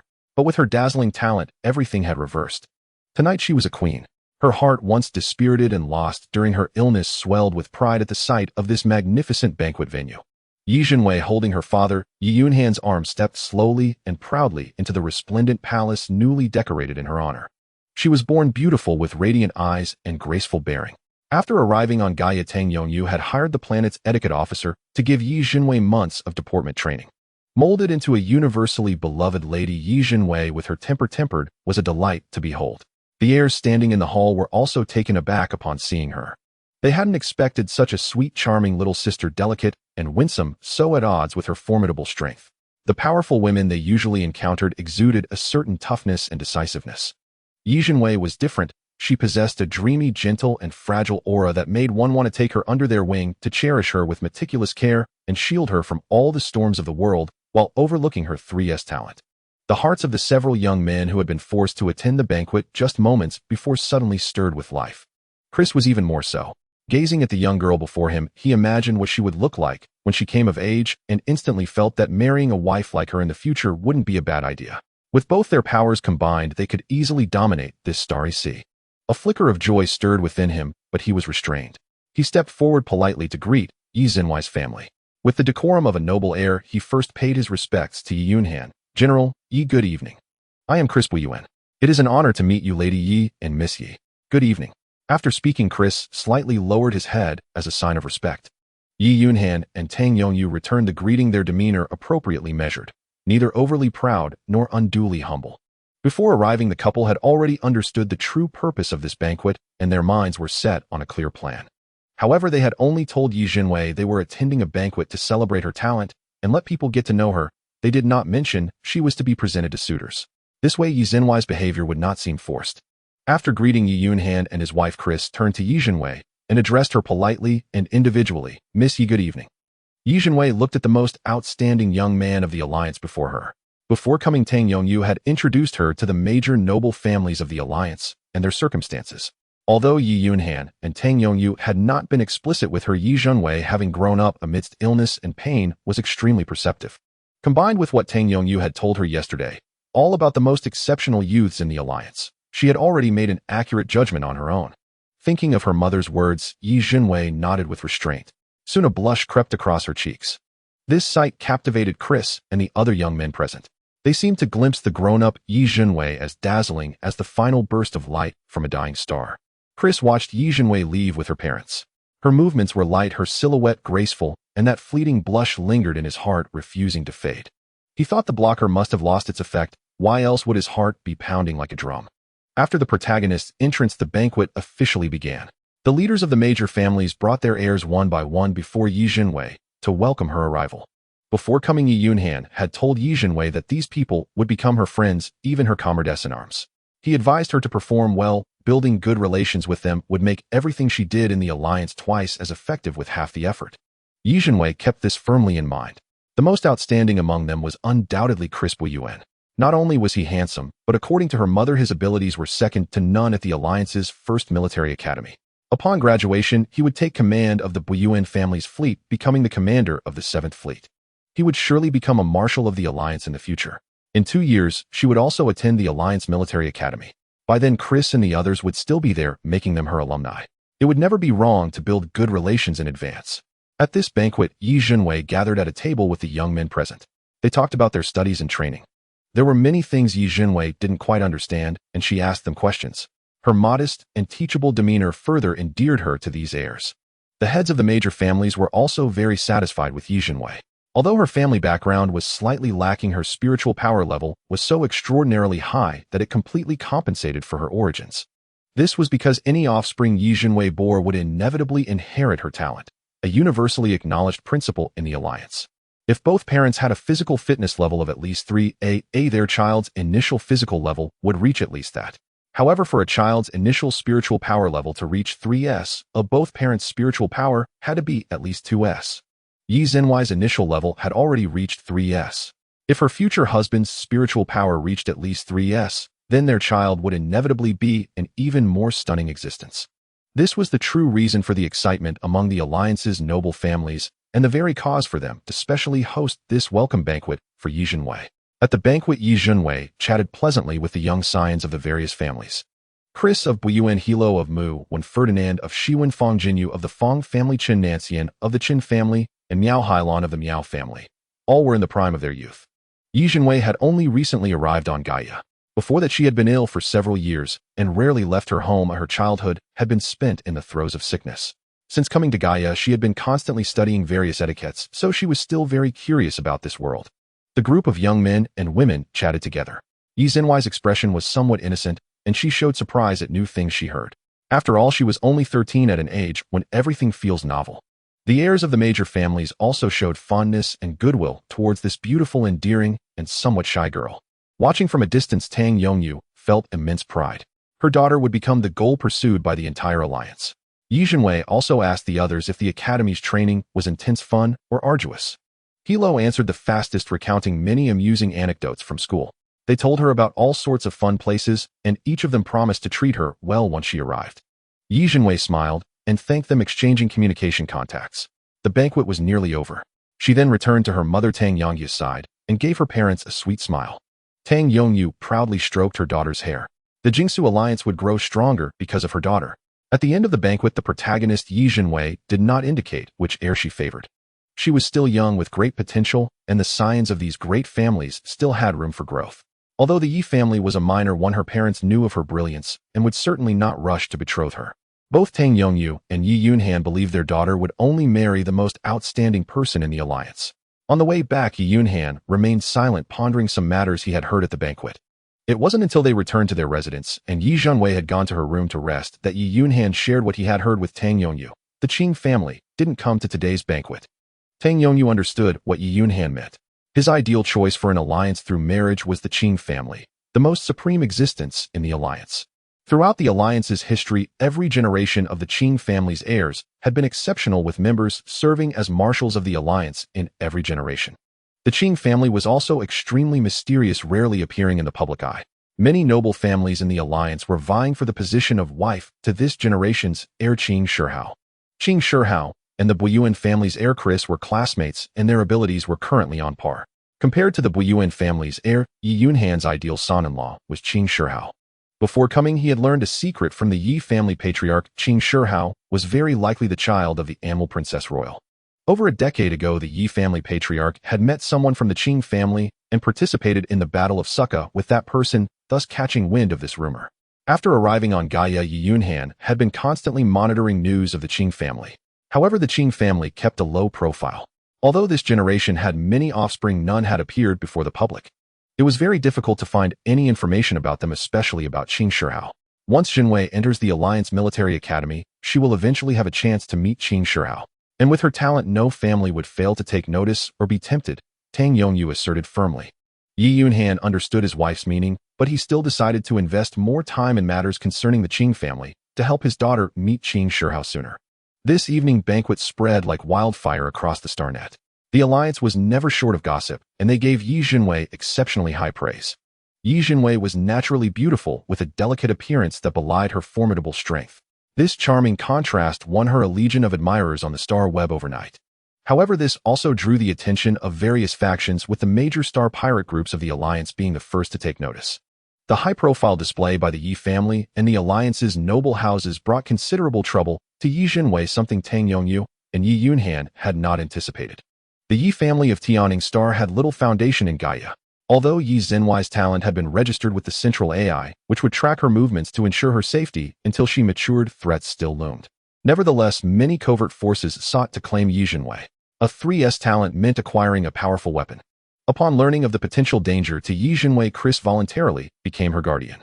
Russell and Ferdinand also joined the effort, while the Fong family sent a daughter of similar age to Yi Zhenhuai's school for close protection. The Yi family's ostentatious arrival in Gaia also displeased a few. High physical and mental aptitude did not guarantee formidable strength in adulthood. In this world, all power demanded sweat and hardship. Strength required constant training of both body and mind to remain solid. Without it, one would tire easily in battle. Although high-level mental power could be used as a direct weapon, humans were not machines, and their energy would soon deplete. If mental power was not combined with martial techniques, relying solely on it could lead to exhaustion. There had been precedents in the alliance. Instead of focusing on enhancing Yi Zhenhuai's strength, the Yi family paraded her around. They risked making a great fool of themselves. A 3S talent was indeed stunning and enviable, but only if it could be nurtured to maturity. While the Yi family basked in glory on the capital star, Wei Longjin and Xixiu had blended into Sufeihua's fleet, arriving at the Selena star system with new legal identities. Sufeihua led her people directly to the Selena Sanatorium. This facility, provided for retired soldiers by the Selena star system, was equipped with advanced instruments for post-war recovery. Sufeihua approached the director, explaining her purpose to borrow an operating room and some equipment for which she would pay a fee. The director agreed upon learning her identity. Selena bordered Mingzhou, and Sufeihua's small starship often docked here to ensure the system's security. Hearing that Sufeihua's sister required surgery, he even offered to apply for a medical doctorate from the Alliance. Sufeihua declined and arranged for Wei Longjin to blend into the escort team for Sufeihu, heading directly to the lab. She then imposed a lockdown forbidding anyone from approaching within half a mile for 7 days, the first time she had resorted to such forceful measures. After a thorough examination of Sufeihu, Wei Longjin spent a day finalizing the plan, prepared all necessary medications and supplies, and commenced the surgery. Fortunately, the sanatorium's surgical assistant robots were highly advanced, otherwise Wei Longjin might not have been able to complete the procedure alone. 6 hours later, Wei Longjin emerged from the lab. The expression on her face caused Sufeihua's joy to radiate a shimmer in her eyes. Xixiu waited obediently beside Sufeihua. Seeing Wei Lanzhen's weary face, she felt a newfound respect for this woman.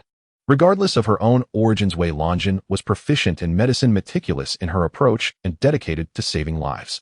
Sufeihua stepped forward to thank her. "Thank you, Dr. Wet. You're welcome, Captain Suafei.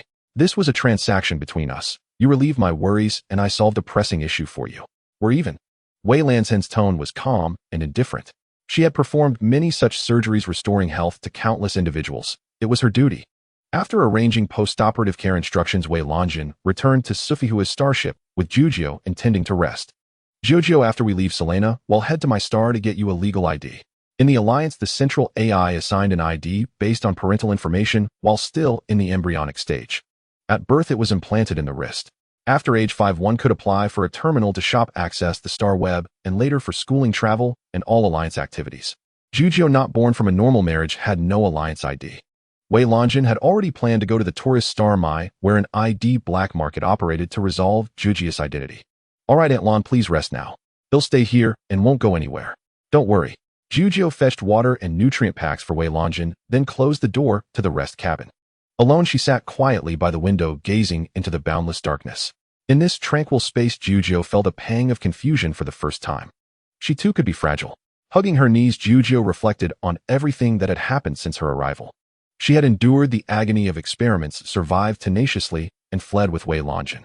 Though safe now, the future held even greater unknowns. This world was dazzling, vast, and full of legends, yet also fraught with danger. The confusion that arose within her allowed her thoughts to wander unchecked for the first time since arriving. When Wei Longjin woke, she sensed a trace of sorrow lingering in the space with her mental power. Sighing inwardly, she walked over and lifted Xixiu into her arms. "What's wrong, little one? Why such sadness?" Wei Longjin looked into Xixiu's eyes, finding them moist. "Aunt Lon, are we born alone?" The person before her was wise enough, Xixiu thought. She might find answers from her. "Yes, we are." Wei Longjin hadn't expected Xixiu to ask such a question at her age. It was something even adults rarely pondered. "This world is so vast, and I've become afraid." Xixiu buried her head in Wei Lanzhen's shoulder, her voice subdued. Wei Longjin wasn't accustomed to such closeness, but Jujia's soft, small body brought her warmth. Fear is normal, which is why we must grow strong. Strong enough to fear nothing and face every storm. Wei Longjin knew that within that small frame resided a mature soul, so she had always treated Jujiu as an equal. She shared many stories about the alliance, hoping Jujiu could learn to face the countless trials of this starry expanse alone. Jujiu had understood this truth in her past life, but enduring the hardship of walking alone again, her heart was not made of steel. Jujiu stayed quietly in Wei Lanzhen's arms for a few minutes. After a long silent sigh, she gathered all her worries and sorrow. It was merely walking the path of her past life again alone. This time her talent would make it easier in some ways yet harder in others, for in this world, she was utterly a newborn. Having resolved this, Jujiu decided to indulge her weakness only this once, never again. Thank you, Aunt Lan, for everything you've done for me. Her voice still carried a hint of melancholy, but she had clearly recovered. Wei Longjin breathed a sigh of relief. Jujiu always bounced back quickly. With her temperament, the hardships ahead would not defeat her. There might be confusion, as just now, but she would always choose to move forward, not retreat. Gently stroking Jujia's back, she decided to take her to my star for some fun, letting her see more beauty and relax to ease her heart. After 7 days aboard Sufihua's starship, Sufihua's sister Sufiyu awoke and was recovering well. Suofihua had to lie in the medical pod for 4 hours each day, persisting for 10 days, after which she would recover as before. The physical constitution of the Alliance people was truly formidable, and their medical standards were astoundingly advanced. The medical pod could provide emergency treatment. Activating the repair mode allowed damaged muscles to regenerate. After observing this, Jujiu truly felt that such treatment and medicine were incredibly miraculous. Wei Lanxian did not give Jujiu too many explanations about these things, which were still too profound for her. During this period, Jujiu roamed around the starship. Suo Feihua bore her great goodwill, and the Feihua group had no shady dealings, so Jujiu could come and go almost freely on their starship. Jujiu saw the captain's cabin, the command room, the training room, storage compartments, and rest cabins, areas she had not seen before. This place was like a colossal being with numerous pockets encompassing everything within. This starship was comparable to a small celestial body. The members of the Feihua group also adored this little girl, for her smile was so sweet, her jade-like loveliness, especially her black eyes clear and bright, and she was very polite. When held, she would earnestly say, "Big brother, big sister, let Jujiu walk by herself, I need to exercise." The members of the Feihua group were mainly from the Mingzhao Galaxy, the Kolar Galaxy, and the Selena Galaxy. Apart from the Mingzhao Galaxy, the other two galaxies were home to species different from humans, yet all were beautiful and powerful. Jujiu had grown accustomed to this. They were all living beings. Recently, she would even blurt out compliments to beauties of other species, saying, "Sister, you are so beautiful, I really like you," followed by a long string of flattering chatter. She had become a master of sweet talk, a newly acquired skill. She discovered that people of the Alliance, regardless of species or gender, all loved to hear sweet words. Sweet words. This was the experience she had summarized on the Feihua group. As a result, during this journey, Jujiu became the group's darling. She received a pile of gifts, and several young ladies even wanted to take her home to raise. Jujiu was bewildered. Wei Lanxian found her helpless while Suo Feihua watched Jujiu play games with the group members. Her childish voice drifted through the starship. The laughter and joy along the way were brought by this child, injecting life into the lonely journey through the starry sky. "Where did you find such a treasure? She's so endearing." After getting familiar with Wei Lanxian, Suo Feihua's tone became much more casual, and now her curiosity was especially evident. Wei Lanxian only said lightly, "I have some ties with her mother." After speaking, Wei Lanxian seemed to sink into memories. Suo Feihua, seeing her expression, knew this was a sealed past, so she left the space to Wei Lanxian and went to the command room. Wei Lanxian sat aside watching Jujiu chat with the Feihua group members. When she laughed with joy, the dimples on her cheeks deepened, and her black eyes reflected the light. Downing her nutrient juice, a flicker of pain passed through Wei Lanxian's eyes unnoticed by anyone. When Jujiu returned to her side, she said apologetically, "Aunt Lan, the brothers and sisters of Feihua are so warm. They gave me so many things I couldn't refuse. Can you think of a way for me?" Wei Lanxian looked at her quietly, stroking the crown of her head. "No need. They give because they like you. Returning them would make them sad. If you truly want to repay, strive to become strong. Perhaps one day you can repay these kindnesses." Jujiu thought for a moment and found Wei Lanxian's words reasonable. So the prerequisite was that she had to become strong. On the Feihua group, Jujiu never neglected her training, working so hard that many members felt ashamed. Inspired by a child, the Feihua group sparked a training trend. By the end of this journey, the overall strength of the group had improved by a level. Suo Feihua didn't know whether to laugh or cry. Although they usually trained, it was never so rigorous. A little girl had reignited their fighting spirit. Vera, the deputy leader of the Feihua group, even arranged schedules for the members who liked Jojo to accompany her in the training room, providing guidance. Thus, the leaders of various departments on the starship began a journey of raising a child and leveling up over 10 days. Zhang Fuyu from the evacuation team, Li Mingsha from the logistics team, Feng Shanshan from the weapons team, Sika from the combat team, Tian Nilin from the repair team, and Simo from the control team. Each took 2 days. By the time they completed the rotation, they would arrive at the My Galaxy. These people patiently imparted their techniques and skills to Jojo. She noted down strategic deployments and things unfamiliar to her planning to look up materials and consolidate her learning once settled. Feng Shanshan, the leader of the weapons team, was a very cute girl. She would grab Jojo and kiss her vigorously, and Jojo couldn't refuse. Playing the child was truly exhausting. Feng Shanshan gave Jojo many small gadgets. She had made all lightweight weapons and also presented Xixiu with a long blade she had forged herself. Zhang Fuyu taught Jojo evacuation strategies and imparted his unique martial skills. Over these 10 days, Jojo lived up to expectations, practicing everything they taught her with great proficiency. The group felt proud. If only they could have more such intelligent children, their missions would never be lonely. Jojo learned many things on the Feihua group: combat, close quarters, fighting, and strategic skills. Every day she was full of energy, as if her small body contained infinite power. Jojo made a daily plan: 4 hours of physical training, 1 hour of mental strength exercise, and 3 hours of learning alliance knowledge. Each day was packed tightly. At night, she slept deeply, consolidating her mental strength level. The calm mind art helped her fall asleep quickly, and her mental strength sublimated during sleep. This starry journey continued for another 10 days. The Feihua group's starship had reached the My Galaxy. In half a day, they would arrive at My Star, meaning Wei Lanshan and Jojo would have to bid farewell to the Feihua group. The Suo sisters sincerely thanked Wei Lanshan and gave her and Jojo a token. With this emblem, they could come and go freely within the Feihua group in the future. Suo Fiyue also gave Jojo the star chart coordinates of the Feihua group's home world, telling her to visit them when she grew up.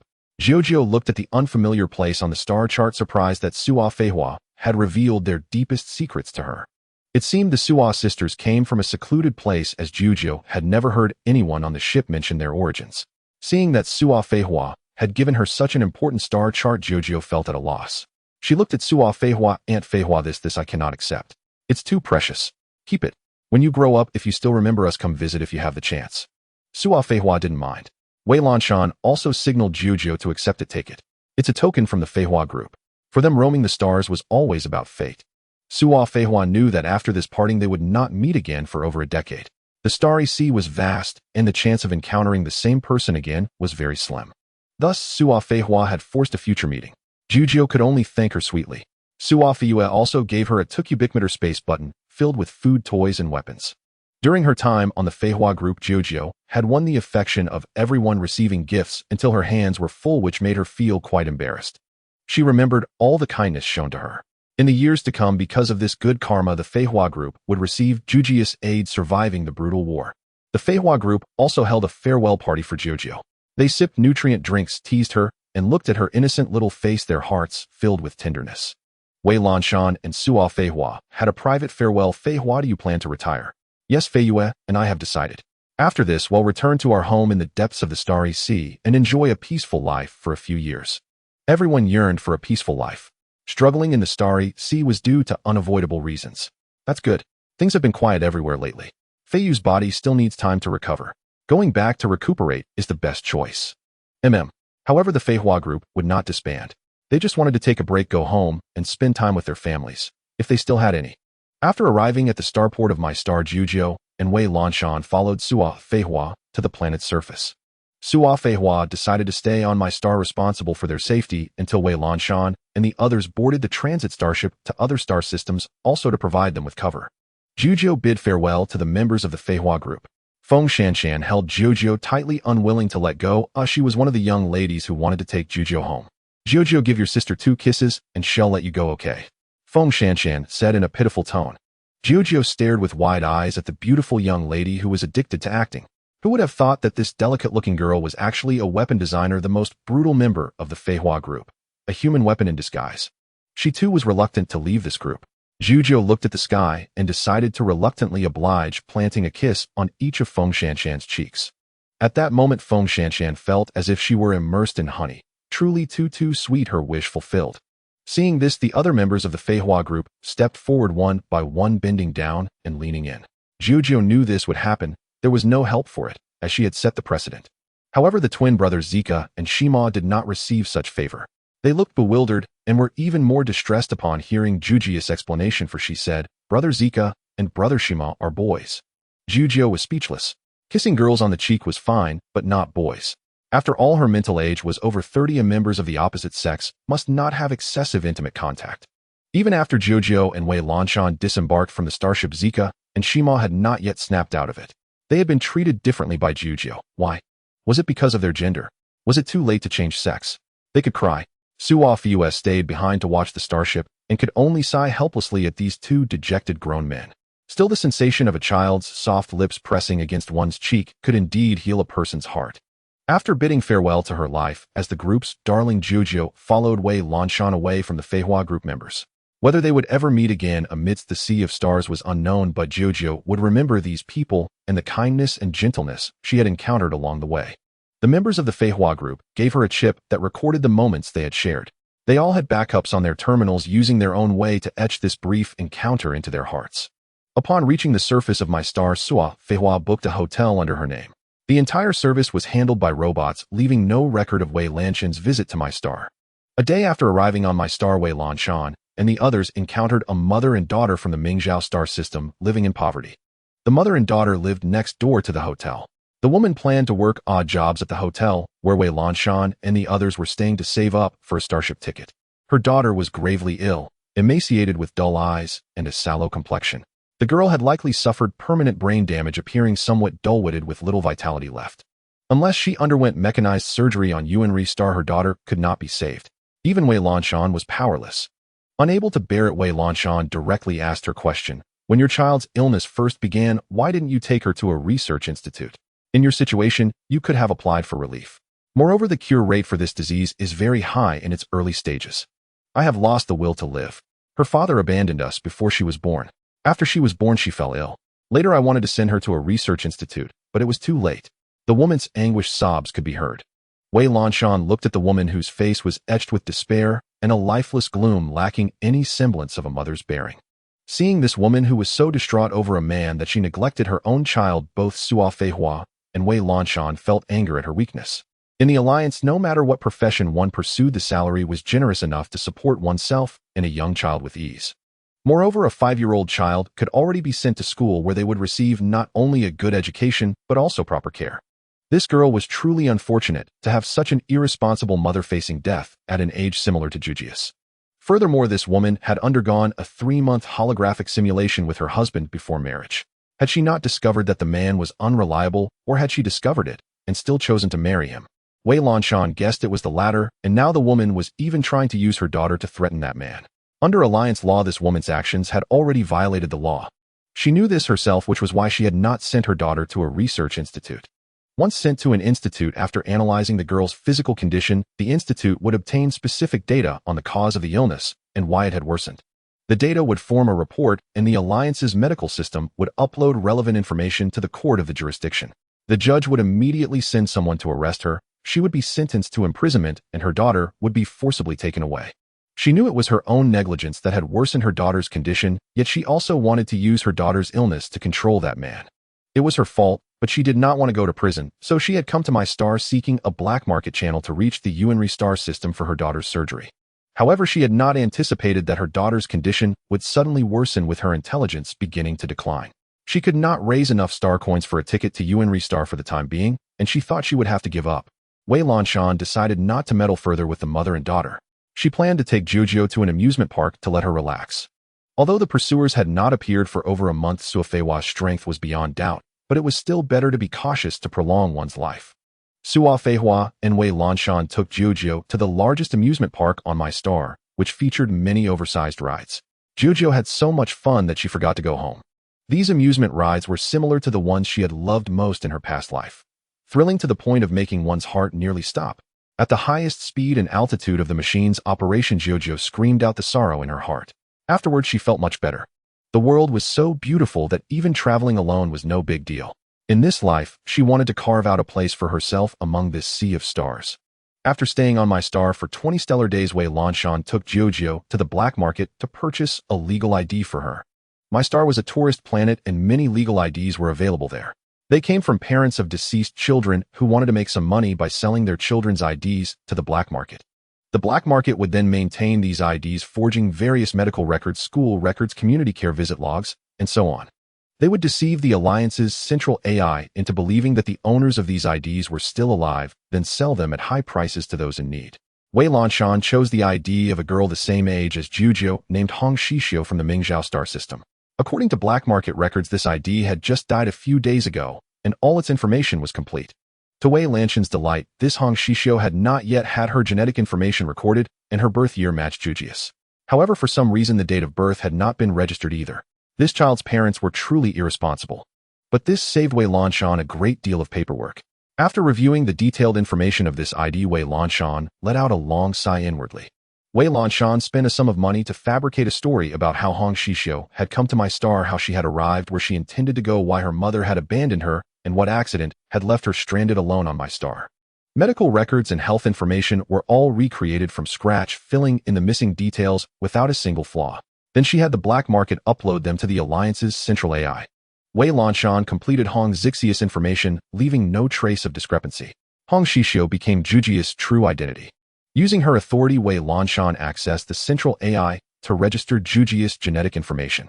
It seemed this ID was tailor-made for Xixiu. She prepared two contingency plans, one for the central AI, another to mislead others, both set to the highest clearance. These would remain secure until Xixiu turned 16. None of the highest-ranking individuals in the Alliance had any connection or conflict of interest with Xixiu. No one would bother to examine another person's genetic data without reason, and accessing such information without a familial link was no trivial matter. Unless Yi Zhenwei of the Yi family grew up, encountered Xixiu, suspected her identity, and used her own authority to investigate the archives. Only then would Xixiu's true origins be uncovered. Even if someone discovered the truth by then, Xixiu would have grown up and obtained all the rights of an Alliance citizen. By that time, she would likely have contributed to the Alliance and earned a certain amount of contribution points. Xixiu's path was not as difficult as imagined. Thus, she gained a legal identity, and from then on she would be Xixiu, and only Xixiu. Even if the Yi family wanted to reclaim her, it would be impossible, for her surname and name could no longer be changed. After completing all this, Sua Feihua helped them erase all traces of their stay on my star, leaving no evidence behind. She then sent them aboard a starship heading to a transit system. Sua Feihua did not ask Wei Lanshan which star system she was taking Xixiu to. Life was long, and she believed their encounter was not merely a fleeting one. This child possessed immense potential.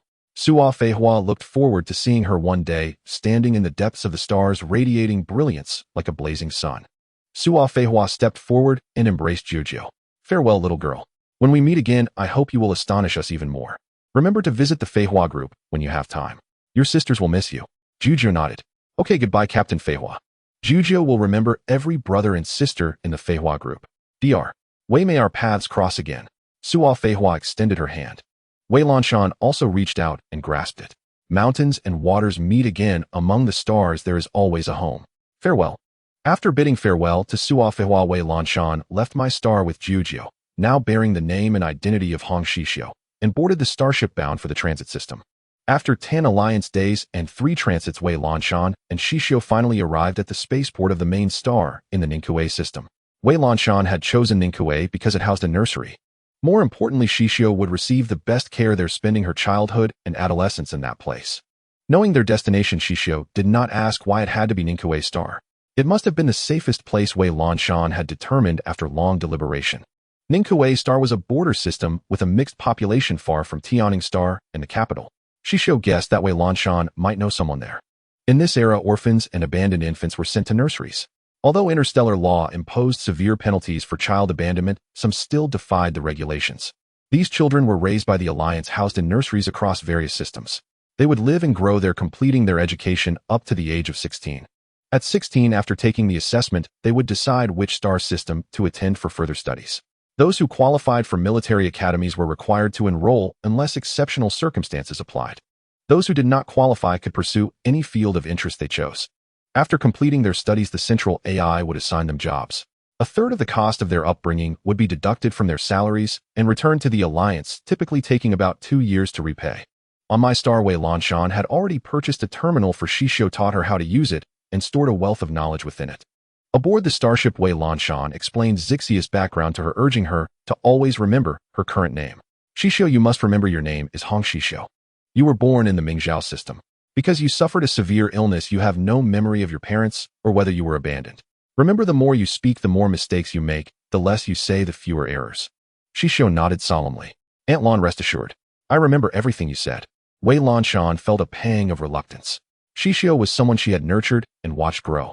Though she repeatedly told herself not to become too attached to this infant, the child was simply too fascinating.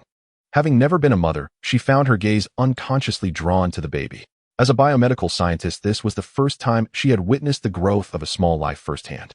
Xixiu shattered all her preconceptions.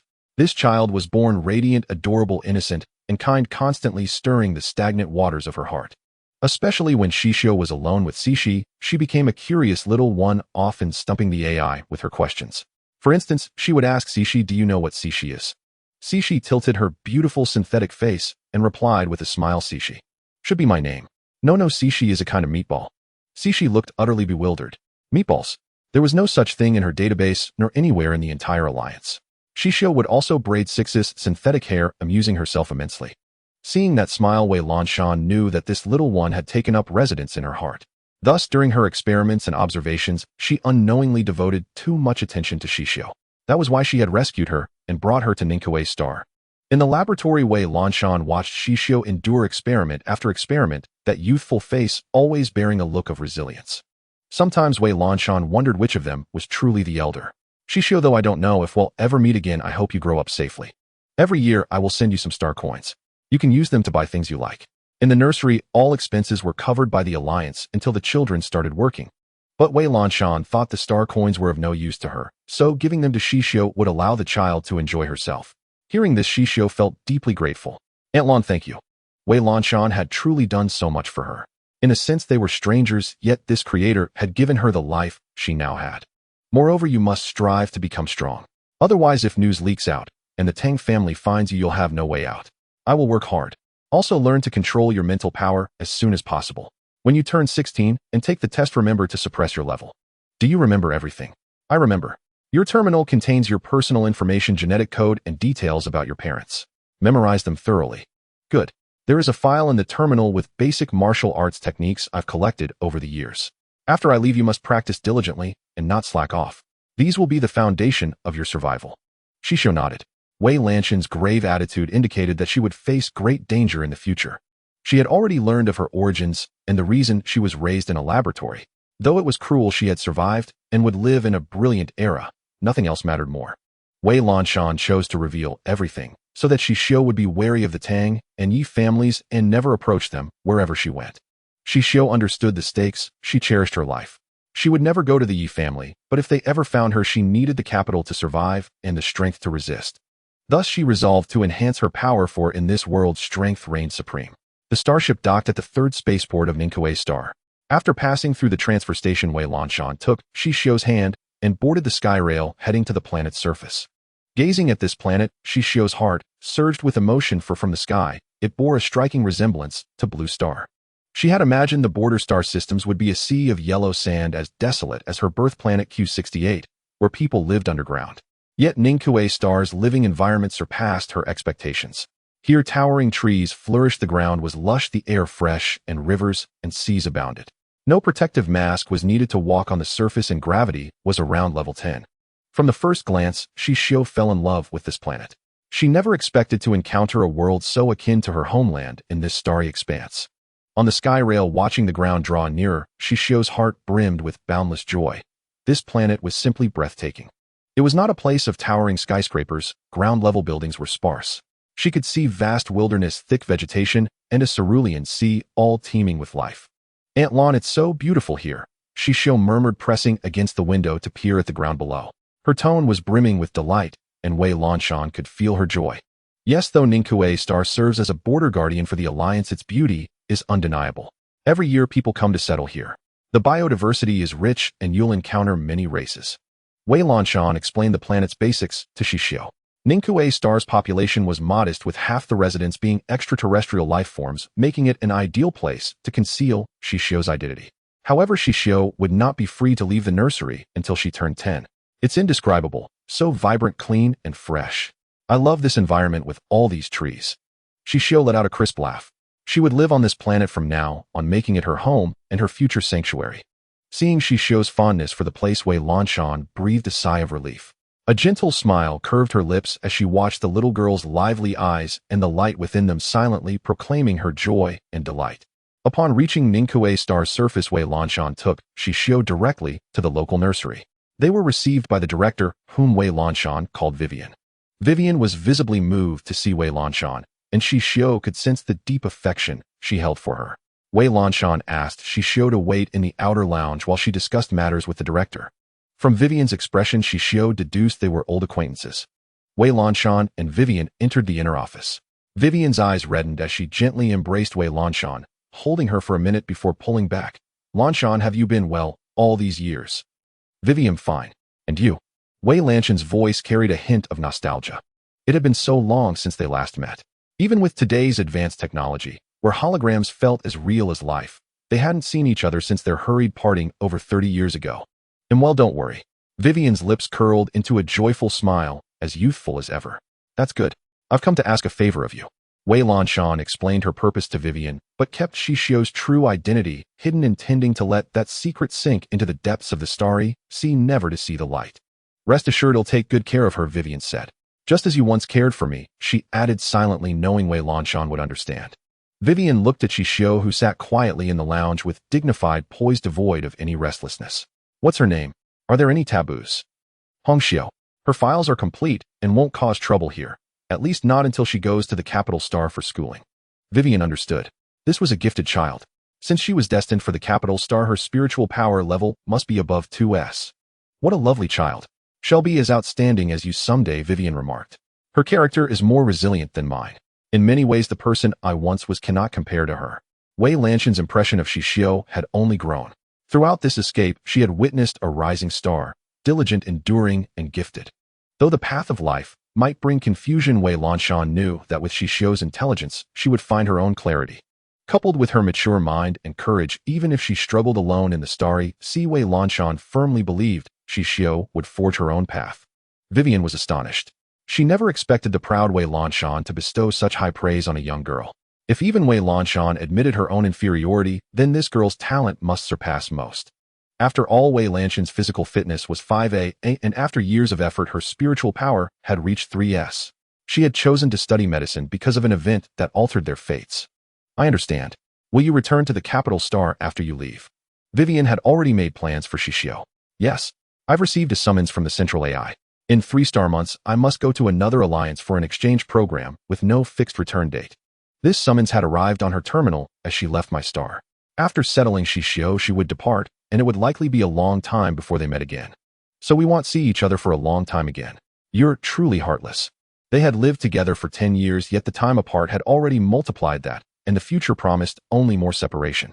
Take care, Vivian. Let everything remain calm. Wei Lanshan said, gazing at Vivian still as radiant as ever. Time had parted them, and the years had granted them peace, but both knew that some were forever lost. You too. Don't push yourself too hard. Wei Lanshan understood Vivian's meaning, but without striving her heart could not find peace. After their conversation, Wei Lanshan brought Xixiu before Vivian. Xixiu, this is the nursery director Tian Weian. You can call her Vivian. From now on you'll live here with her and the others. Xixiu greeted Vivian politely. Director, and my name is Hongxiu. Please take care of me. Vivian smiled lightly and nodded. I hope you'll like it here and consider this your home. Xixiu knew she would study here, receiving the compulsory education required for all Alliance citizens until the age of 16, primarily through the StarNet, including exams. Wei Lanshan had already explained all of this to her during the journey. Wei Lanshan intended to leave after entrusting Xixiu to Vivian. Xixiu knew that upon arriving here, she would have to part ways with Wei Lanshan, yet she hadn't expected her departure to be so imminent. Vivian closed the door, leaving the space for Wei Lanshan and Xixiu. She then went to her office to verify the details on Xixiu's file with the Mingzhou star system following standard procedure. Once everything matched the records in Xixiu's file, she logged Xixiu's information into the nursery's database, completing the admission process. Wei Lanshan gazed quietly at the little girl before her, a surge of reluctance welling up in her heart. Lanan, are you leaving already? So soon? Xixiu asked urgently. Xixiu, partings are inevitable in life. I have matters to attend to and cannot delay further. Then, will we ever meet again? Xixiu bit her lip, her heart heavy with sorrow. It was Wei Lanshan's protection that had ensured her safe arrival at Ningque Star, and it was Wei Lanshan who had taught her the skills to survive in this world. It's unlikely we'll meet within the next 10 years. Xixiu, you must listen to Vivian. She is a kind person, gentle and patient. Remember, as long as you don't draw too much attention, you can pass these 11 years safely. Wei Lanshan advised Xixiu. I understand, Lanan. Thank you for everything you've done for me. Xixiu expressed her gratitude sincerely, even bowing. Wei Lanshan's words of care brought Xixiu a touch of warmth, a sentiment she had experienced in her past life for which she had given her all to repay that elder. Though this woman had initially been cold and ruthless toward her, the fact that she ultimately saved her and escorted her through the perilous escape was enough to settle the scales. Xixiu decided to stop dwelling on the events in the laboratory. Wei Lanshan had granted her more than a second life. The karmic debts were already beyond reckoning. At the same time, she truly admired this woman's strength, both in spirit and in combat. Wei Lanshan was formidable, while otherwise she could never have orchestrated their solo escape and succeeded. Wei Lanshan could pilot starships and was well-versed in mechanical theory, a stark contrast to her identity as a biologist. Her network of connections was also remarkably extensive. From the fact that she knew the location of the black market in every star system they visited and could trade without any hindrance, Xixiu understood that the woman's outward demeanor was a world apart from her true nature. Xixiu resolved inwardly to become someone like Wei Lanshan, capable and powerful, able to roam this star domain with freedom. I've recorded an audio file. Once you turn 10 and learn to decode it, you can open it and learn things I'm not convenient to tell you now. Wei Lanshan knew that some things might still be beyond her comprehension. Having just emerged from a sealed laboratory with no prior exposure to the outside world, even a prodigy like Xixiu couldn't possibly absorb and retain all this information at once. So she recorded everything important, stored it in her communication terminal, and set a password.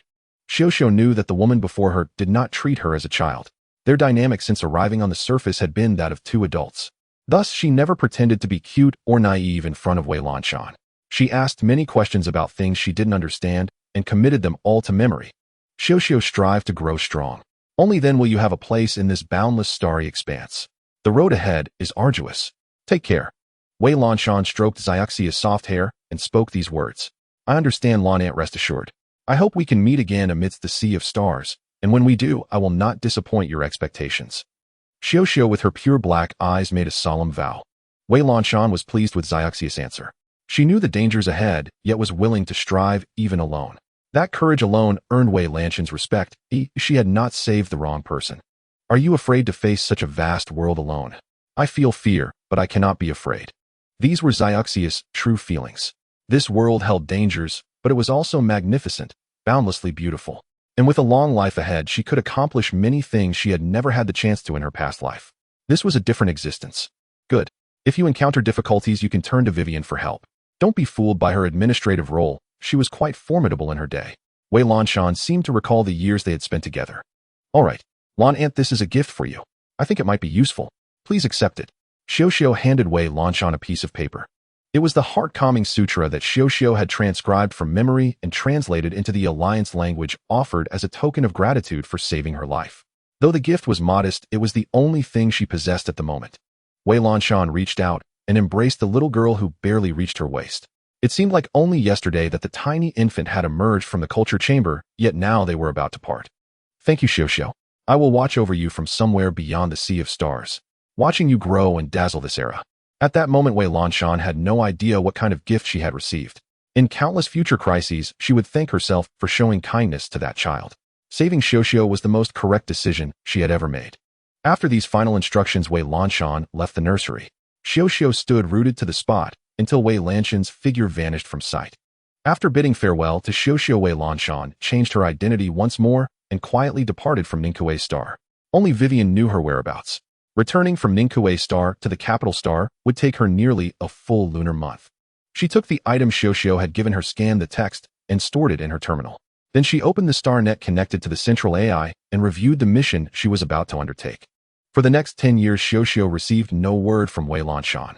Her avatar on the contact list remained perpetually gray. Only the monthly deposits of star coins into her account assured Xixiu that Wei Lanshan still existed somewhere in the depths of the universe in a place she did not know. Xixiu stood there for a long time, deeply grateful that Wei Lanshan had saved her, escorted her through the escape, and protected her. This debt of gratitude she would repay one day. They would surely meet again. She would strive to become strong. This world was so splendid. She would cast aside her past names and identities and set out for the stars under a new name. After a long while, Vivian came to her side and gazed in the same direction as Xixiu. She is a very good person. Lanan is a good person. Come, I've arranged a place for you. Let me first show you around. Vivian took Xixiu's hand and led her back to the nursery. She activated the transparent protective barrier which, without her permission, would prevent anyone from entering. Xixiu observed her surroundings. This was where she would live from now on. It was not bad, far better than the place she had stayed in during her childhood in her past life. Along the way, Vivian introduced Xixiu to everything: the study areas, training grounds, dining halls, and living quarters. She explained the nursery's rules and many precautions. Have you remembered all of this? Xixiu nodded obediently in response to Director Vivian. For someone who had already cultivated self-discipline, these matters were not difficult. The only thing she needed to be careful about was concealing her talents. After spending over half an hour touring the nursery, Vivian led Xixiu to the room she had prepared for her. Vivian, a gentle soul, guided Xixiu through the nursery's layout, explaining its design and rules. The nursery was charmingly designed, brimming with childlike whimsy, with every detail catering to a child's aesthetic. The tallest building stood only 3 stories high, and throughout the entire Ningque star no structure exceeded 20 meters. Outside the nursery, a plump, transparent protective shield resembled a giant pot lid. It was only visible at the fleeting moment when dusk fell. Day gave way to night, and the star's light faded. Otherwise, it remained invisible. So Vivian said, for it was considered one of the nursery's great wonders. The evening on Ningque star was tender and beautiful. The amber light fell on the western side of the nursery's round buildings, and the star's rays refracted through the protective shield wrapped around one with a gentle warmth. Children in the nursery's activity area played games under the watchful care of companion robots. The air was a blend of innocent laughter, occasional cries, and a medley of sounds. Xixiu seemed to glimpse her own past. She had not expected that even after being reborn, her bonds of kinship would remain so tenuous. Yet Xixiu did not sigh. Since leaving subordinate star Q68, all she had seen and heard told her she was in a dazzling world, magnificent and vast. She would have a different life, and the past was gone. Vivian led Xixiu through 2 security doors of the nursery to the 2nd floor on the eastern side. She brought Xixiu to her new dwelling, where, barring any unforeseen events, she would live for the next 10 years. Based on Wei Lanshan's description of Xixiu's personality, Vivian had arranged for her to stay in a room on the eastern 2nd floor. Previously, only a girl of similar age to Xixiu resided there. Vivian thought they would get along, being of similar age, temperament, and both gifted children. Thus, Xixiu met her first and lifelong friend in the Sea of Stars, though their initial encounter was far from amicable. When Vivian opened the door, Xixiu saw a girl about her age. She sat quietly at a table by the window, fiddling with a mechanical model, contemplating its next assembly step. Her curved lashes lowered, she was lost in her own world, oblivious to the director's arrival. Vivian approached Xixiu's future roommate and said gently, "Fanhui, come and meet your new roommate, Han Xixiu. If nothing unexpected happens, she will be your companion here, and perhaps one day family." Xixiu wondered why Vivian spoke of becoming family. Fanhui looked up at the director and Han Xixiu. As her gaze fell on Xixiu offered a polite, friendly smile. But she received no friendliness in return. Instead, she saw disdain on Fanhui's face. Xixiu was utterly baffled. She had been scorned by a 6-year-old of all things. Vivian, I understand. I will get along with her, Fanhui said, emphasizing the word get along. Xixiu caught it, but said nothing. It seemed this little roommate did not welcome her. No matter, she could thrive on her own regardless. This world was vast beyond measure, and she intended to devote all her time to learning. From tomorrow onward, she would be incredibly busy with no time to bicker with a child. Compared to Fanhui, who knew this world, well, perhaps, she seemed more like the child. All right, Fanhui is older. Xixiu is new and unfamiliar with the surroundings. You must not bully her, understood? Got it, Vivian, Fanhui replied impatiently. Her model was at a critical juncture, and Vivian's interruption had shattered her inspiration. Having received Fanhui's response, Vivian led Xixiu to her room. Xixiu, let me show you your room. The robot nanny should have it all tidied up. See if anything is missing and we can fetch it. Vivian spoke with meticulous gentleness, her tea-colored eyes shimmering with a lovely hue. All right, thank you, Director Vivian. Xixiu offered a sweet smile. Vivian was momentarily stunned. This girl's eyes were clear and pure, her pupils deep and dark, a pure black rarely seen across the entire alliance. Wei Lanshan's eyes were also pure black, but upon closer inspection, they held subtle impurities. Lost in thought, Vivian fell silent. Countless conjectures swirled in her mind. She knew that what Wei Lanshan had told her was not Xixiu's true identity. So whose child was Xixiu? Vivian found herself curiously anticipating the revelation of Xixiu's real background.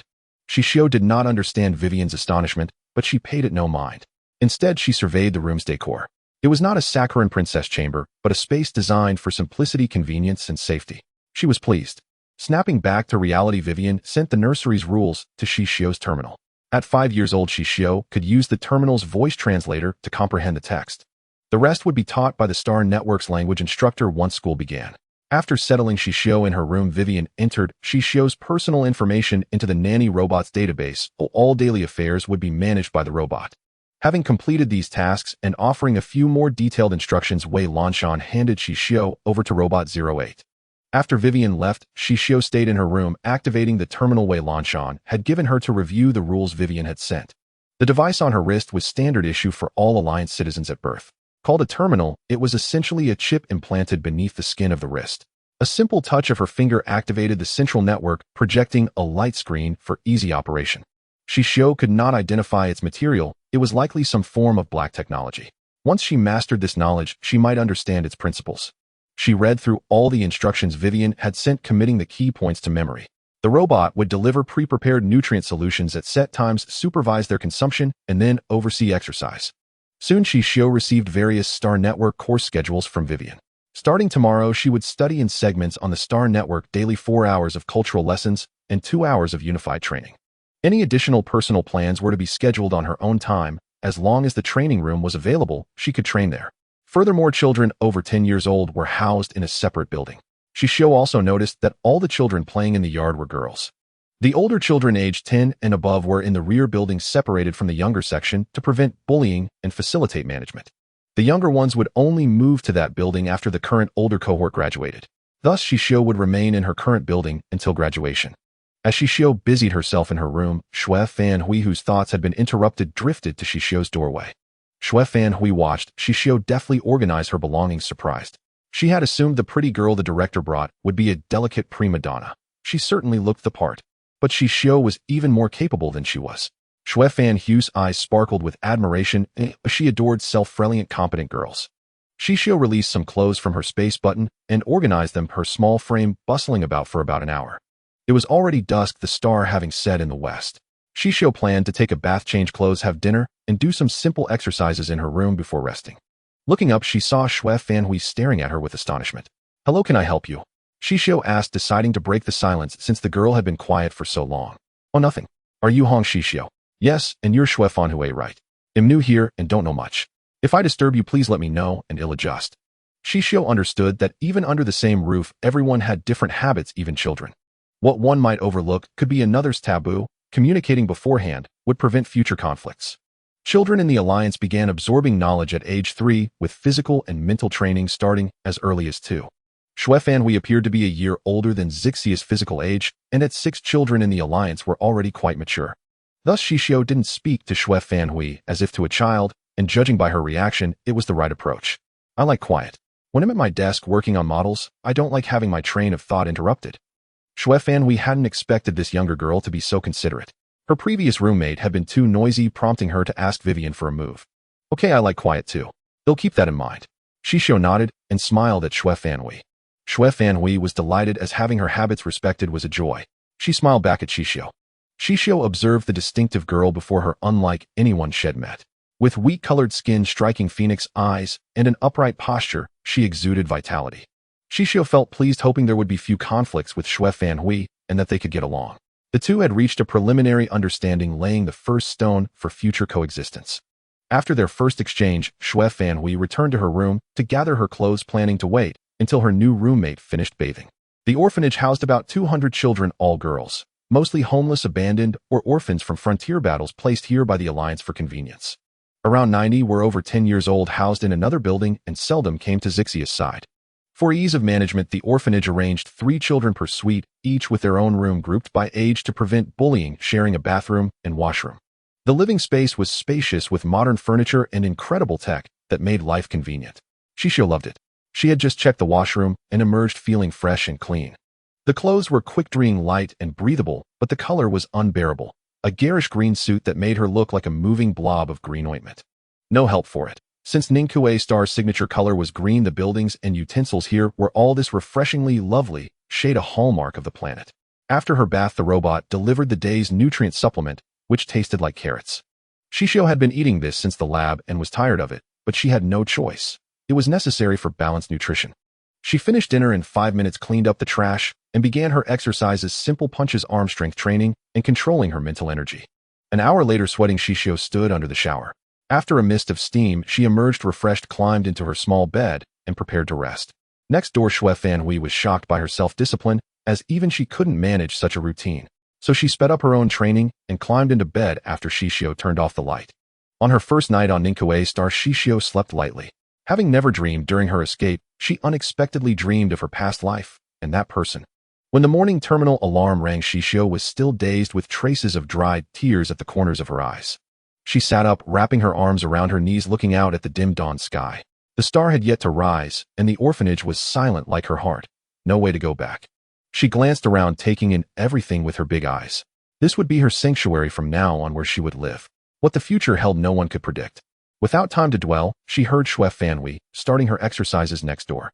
Xixiu quickly got up, made her bed, lamented her short limbs and tiny hands, and hurried to wash up. The robot was already waiting outside the living room. Once Xixiu was ready, it connected them to the virtual academy on the StarNet. Donning the virtual device, Xixiu lay in the star pod and began the day's studies. The education system here started at age 5 and ended the first phase at 16. Over 11 years, subjects included 4 basic languages, applied math and science, mechanical principles, medical principles, and combat. There was also mandatory martial arts for all Alliance citizens, divided into 9 levels tested on the StarNet, designed to ensure citizens could defend themselves in case of war. And the dreaded languages Xixiu had taught her Alliance common, but on Ningque Star she needed to speak the local tongue. Her curriculum included Anwire, Miao, Run, and Aula languages. Others could use translation tools, but these 4 were mandatory and tested. Additionally, she secretly studied Mingzhao language to avoid future slip-ups, bringing her total to 5 languages. Overall, Xixiu's workload was heavy, so there was no time for sorrow. She had to strive forward. Thinking about the human lifespan here excited Xixiu. Even living to just 230 years, plus her brief 28 years in her past life, she wouldn't be shortchanged, fully compensating for her untimely death. She resolved to grow stronger and live to a natural death. Lying in the star pod, Xixiu entered a wondrous new world. Following the prompts, she set her nickname and avatar. Her ID was fixed and unchangeable. For her nickname, Xixiu used Ningque Star's Alliance code. On the StarNet, she chose one of the system's default female avatars, utterly ordinary. Her first lesson was learning Ningque Star's language and culture. After logging into the StarNet, she entered the virtual academy. The virtual academy was fully immersive, with the instructor indistinguishable from a real person and lectures vividly delivered. Xixiu learned effortlessly. Each new tech she encountered reshaped her understanding. This feeling was overwhelming. After 2 hours, the robot sent a message to studying children, reminding them to log off and rest for 20 minutes before resuming. By the end of the day, Xixiu had essentially grasped the rhythm of life and study here. Meals were nutrient-paced or supplements, varying by age. Xixiu ate happily, as it was no longer carrot-flavored. To ensure a balanced diet, the orphanage changed flavors every 2 days. After a day of classes, they would have an hour to freely roam the star network. Xixiu was captivated by everything there, so she wandered around, even opening simulated scenes of other galaxies, experiencing them in a wanton, immersive manner. She selected a map and journeyed to a nameless star where darkness reigned, and she could see nothing, yet she felt that everything should thrive there. Ignoring the doubt in her heart, Xixiu lingered for only a few minutes before departing. After she left, the nameless star suddenly radiated brilliance. This virtual world was vaster and grander than Wei Lanshan had described. She witnessed all manner of advanced technology and could even train within it. She decided to first master the fundamentals and comprehend all the theoretical knowledge of this world, lest she make a fool of herself later. Fortunately, in this era, the ability of mental power existed. She felt her memory had greatly strengthened, allowing her to absorb knowledge swiftly by reading 10 lines at a glance. In 1 hour, she grasped many intricate details. After committing all this to memory, Xixiu consciously disconnected from the network without needing a reminder from Robot 08. At noon, Vivian came to see her, asking if she was settling in and telling her she could seek help with any problems or simply send her a message through the nursery's internal network, to which she would reply. Xixiu obediently answered Vivian and recounted her activities for the day. Vivian was astonished, for this little girl possessed a terrifying degree of self-discipline surpassing even Xue Fanhui. Vivian's heart ached with sympathy. Xixiu, you don't have to be like this. It's fine to relax a little. You're still young, but don't push yourself too hard. Play more with the other children. Okay, I understand, Director Vivian. How are you getting along with Fanhui? Very well. This older sister is wonderful. Xixiu did not say much more. Only Wei Lanshan had uncovered her secret, so in front of Vivian, she strove to play the part of a naive child just over 5 years old. The robots had reported no conflicts, indicating that Xue Fanhui and Xixiu could get along, which slightly eased Vivian's worries. Both were children of exceptional talent, likely to become bosom friends in the future, just as they once were. And so Xixiu began her life at the nursery. Xue Fanhui had arrived 6 months earlier than Xixiu. After Xixiu moved in, Fanhui, seeing her remarkable self-sufficiency, stopped being indifferent and instead began to play with her, taking her along everywhere. Their auras seemed compatible, and after just over 10 days of living together, they became inseparable. Xue Fanhui was also a serious person, already harboring plans for the future. She aspired to become the Alliance's greatest mechanic and achieve the rank of chief. Upon hearing her ideals, Xixiu admired her and encouraged her. Fanhui, you will surely succeed. I believe in you. Thank you. And what about you, Xixiu? Have you thought about what you want to do? Xue Fanhui asked curiously, for her roommate was extraordinarily diligent. I haven't decided yet. I'll wait until I'm 16 after the assessment to make a choice. But probably after my service period ends, I'll find a planet to settle down, open a small shop, and live a peaceful life. Xue Fanhui was speechless. All that hard training and studying just to open a shop. She had thought her roommate aimed to become the Alliance Marshal. Could she call her roommate lacking in ambition? At least strive to be a chief so they could be a match. Yet everyone's ideals differ and reality reshapes them. Xixiu enjoyed learning every day and got along harmoniously with Xue Fanhui, free from any discord.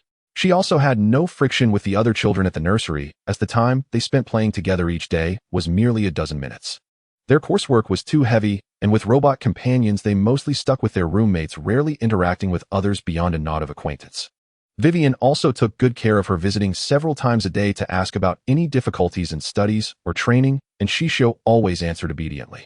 In the dead of night, Xixiu would recall the days of fleeing with Wei Lanshan, wondering where she had gone, having truly vanished without a trace. Vivian surely knew her whereabouts, but Xixiu never asked. As time swiftly passed, Xixiu discovered that Ningque star had no winter, only spring, summer, and autumn, leaving her, who had grown up amidst the vast snowflakes of winter, with a touch of regret.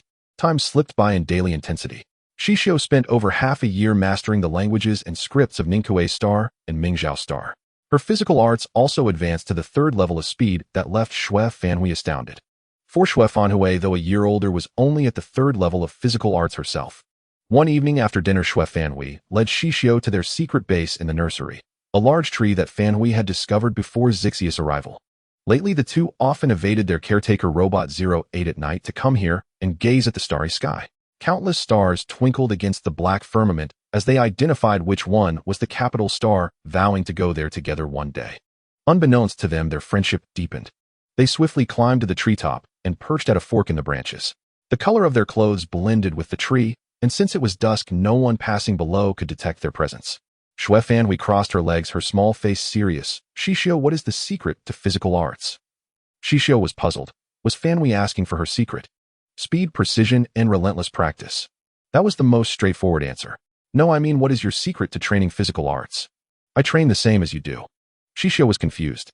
She and Xue Fanhui were partners on the virtual network, sparring for equal durations and following the same methods taught by the instructor. There was no difference. As for her rapid progress, Xixiu attributed it to her mental power and the martial techniques Wei Lanshan had given her, which overlapped with physical arts. Xue Fanhui realized that Xixiu was indeed correct. Something was off, as she felt she needed to add extra lessons for herself. By the way, next month we're going camping. The destination is fixed, the seaside. The scenery there is beautiful. Okay, what do we need to prepare? Xixiu was a curious novice. Nothing, the nursery will provide everything. But we might get bullied. Xue Fanhui's expression turned grave. When she first arrived, she had participated in a camping trip and, being weak, had her nutrient packs snatched by some older children, leaving her hungry for a day. Xixiu straightened her small frame. Why? Is it those from the building behind? Yes. There are a few who especially enjoy picking on the younger, newly arrived children. Does Vivian know? Don't the robots intervene? Vivian knows and has reprimanded them, which is why the older and younger children are separated. But during camping, Vivian can't oversee everyone, and the robot's regulations dictate that as long as no blood is drawn, it's not a major issue. The rules programmed into the robots stated that without bloodshed or a brawl of 10 or more, it was nothing. In some aspects, children's growth inevitably involved fights. Reality was harsh. Every person in the Alliance had to go through battles. On the Star Network, after age 10, they would be randomly matched with opponents to advance through combat. Can we avoid them? Xixiu thought it over. If they couldn't confront, they could evade. We'll see how things go. If trouble arises, remember to run toward me, and don't stray too far from me. He'll remember. Thank you, Fanhui. It was wonderful to have such a good roommate, perhaps someone who would become like family, just as Vivian had said. The two chatted further about what to bring. Fanhui knew Xixiu had a space button, so she could store everything inside. After their exchange in the tree, Fanhui and Xixiu sneaked back to their room without being detected by Robot 08. They bade each other goodnight, and weary quickly drifted into slumber. The next day, before the star had even risen, Xixiu rose from her bed and commenced her daily regimen of training and study. Fanhui selected a different set of courses from hers, adding an intermediate course in mechanical principles. They only arranged to meet during physical training sessions. Vivian periodically sent updates on Xixiu's condition to Wei Lanshan, who had already departed for another alliance. The messages included photograph scenes of Xixiu playing with other children and mostly her joyful smiles. Aboard the starship, Wei Lanshan received these updates and smiled tenderly. What a formidable little one. She eagerly anticipated the moment of their reunion, offering Xixiu her heartfelt blessings. The outdoor camping trip arrived as scheduled. Xixiu fastened her spatial button, which contained snacks given to her by the Manhwa group. The food had a long shelf life. Mindful of Fanhui's earlier warnings, she also brought her usual weapons. She chose the same long blade as Wei Lanshan, a gift from Feng Shanshan, during her time with the Manhwa group, said to be Feng Shanshan's masterpiece. As she opened her door, Fanhui was also ready. Over the past 6 months, Xixiu had grown considerably, and her physique appeared much sturdier from training. She no longer resembled the child who had just left her home planet. Her eyes were clear and bright, and when she smiled at Fanhui waiting by the door, it momentarily dazzled her. Fanhui felt a pang of helplessness. This younger girl always made her feel she had to strive harder. The two young girls walked side by side downstairs to the assembly point. Xixiu had essentially memorized all the faces in the nursery, though she could not yet name everyone. Apart from Director Vivian, their building had 4 auxiliary staff members, with 2 responsible for each building. Those in charge of Xixiu's building were 2 women, Charlie and Corinne. Xixiu wondered why there were no boys in this nursery, only girls. Perhaps it was for easier management. Thus all the staff here were women. Charlie was a gentle woman responsible for arranging their daily lives, such as purchasing nutrient supplements and selecting appropriate food for each stage. Corinne handled their safety issues. Robots took care of the children's daily needs and monitored their time on the Star Network and their studies. Lacking emotional modules, they could perform tasks that many humans found difficult. When Xixiu and Fanhui arrived, only a few people were present. Charlie treated both Xixiu and Fanhui well, as they gave her the least trouble. They were not picky eaters, did not cry, and excelled in their studies. Xixiu and Fanhui wait a bit for the others. Stay close to me later, understand? Yes, Charlie, they replied in unison. They then stood aside, both lost in thought. Xixiu gazed at the sky where the star was about to rise. This was her first outing since arriving here, and she felt a little thrill. Fanhui meanwhile planned how to deal with those individuals if they met. She decided she would not endure it this time, and would confront them directly, testing the results of her year of training.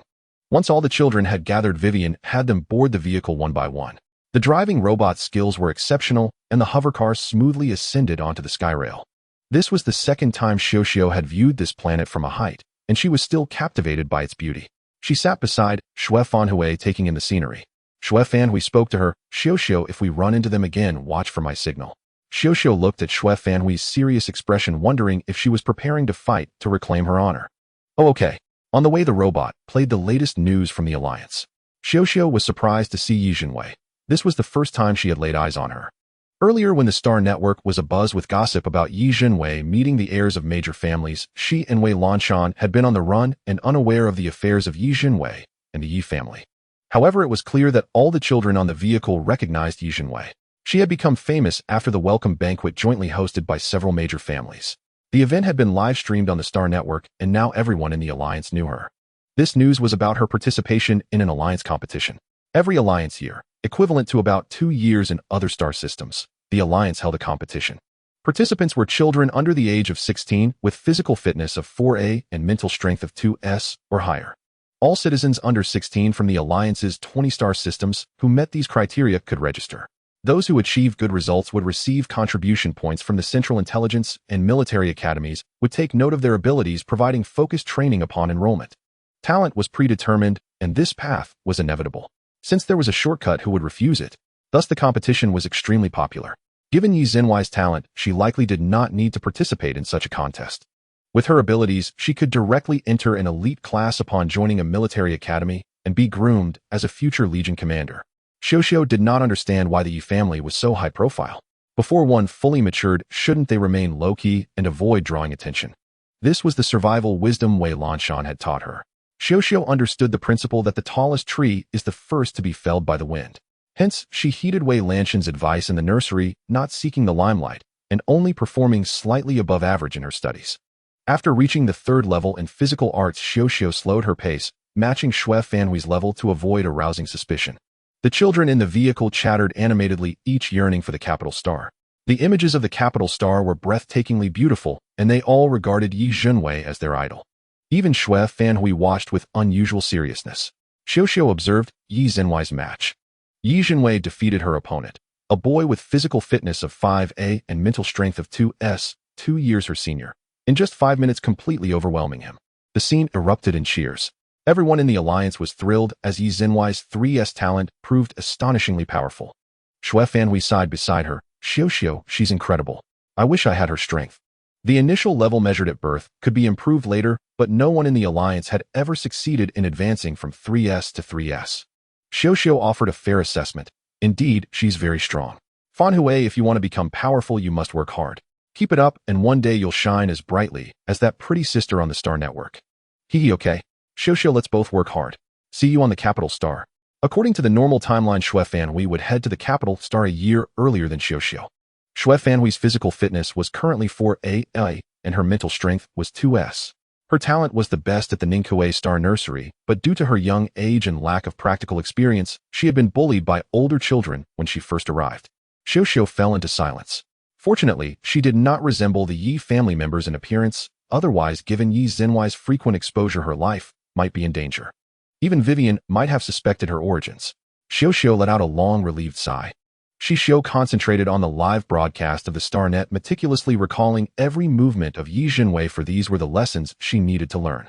She possessed scant practical experience, her sole battle having been a long-distance weapon toss. Her recent spar with Shui Fanhui offered no comparison, and the techniques she had learned from Wei Lanshan remained untested. The Roadside Duels live broadcast proved immensely fruitful for Xixiu. She noted all her shortcomings, intending to deliberate upon them with Shui Fanhui upon their return. The carriage echoed with unceasing admiration. Xixiu too appreciated the diligent. Setting aside their identities, today's broadcast showcased Yi Zhenwai's commendable performance. May they never cross paths in adversity. May they face each other with tranquility, even if they do. This broadcast ignited the fervor within the children's hearts. Corinne dissected the duel's maneuvers, advising them on how to counter such opponents and from which angles to strike. She further urged them to practice diligently, without slack, using Yi Zhenwei as an exemplar. The young lady you see now, with a base physique of 5A and mental strength of 3S, the highest in the entire Alliance, still strives so hard. You must work even harder. Thus you may one day become her subordinates, share the fate of traversing the starry deeps with her, and earn the adoration of the entire Alliance.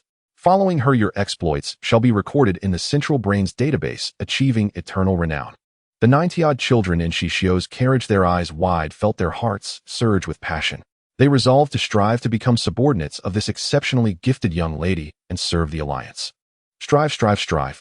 Fight for the Alliance. Everyone in the carriage shouted this phrase at the top of their lungs. Corinne gazed upon the 90-plus youthful faces before her. In the future, a third of them would attend school on the capital star, another third might go to the Luzhao Galaxy, and the remaining third would only go to Jinghui Star. 2/3 would enter military service, fighting for the Alliance's peace. Each would radiate their brilliance for the Alliance. Such fervor must be cultivated from childhood. It was part of their fixed curriculum. An excellent warrior must possess fighting spirit and valor. This was the glorious education every child received daily, fostering a sense of belonging to the Alliance and pride in it, just like their ancestors. Xixiu and Shui Fanhui listened intently. Xixiu marveled inwardly at the Alliance's fervent patriotic education, which stirred even her heart. Undeniably, the Alliance's various educations were highly successful. Manhwa too was brimming with determination, advancing steadily toward her own goal. The broadcast ended as they reached their destination. This was the coast of Ninghui, star vastly different from the seas of Xixiu's previous life. It appeared pristine. From a height, it was a beautiful endless pink.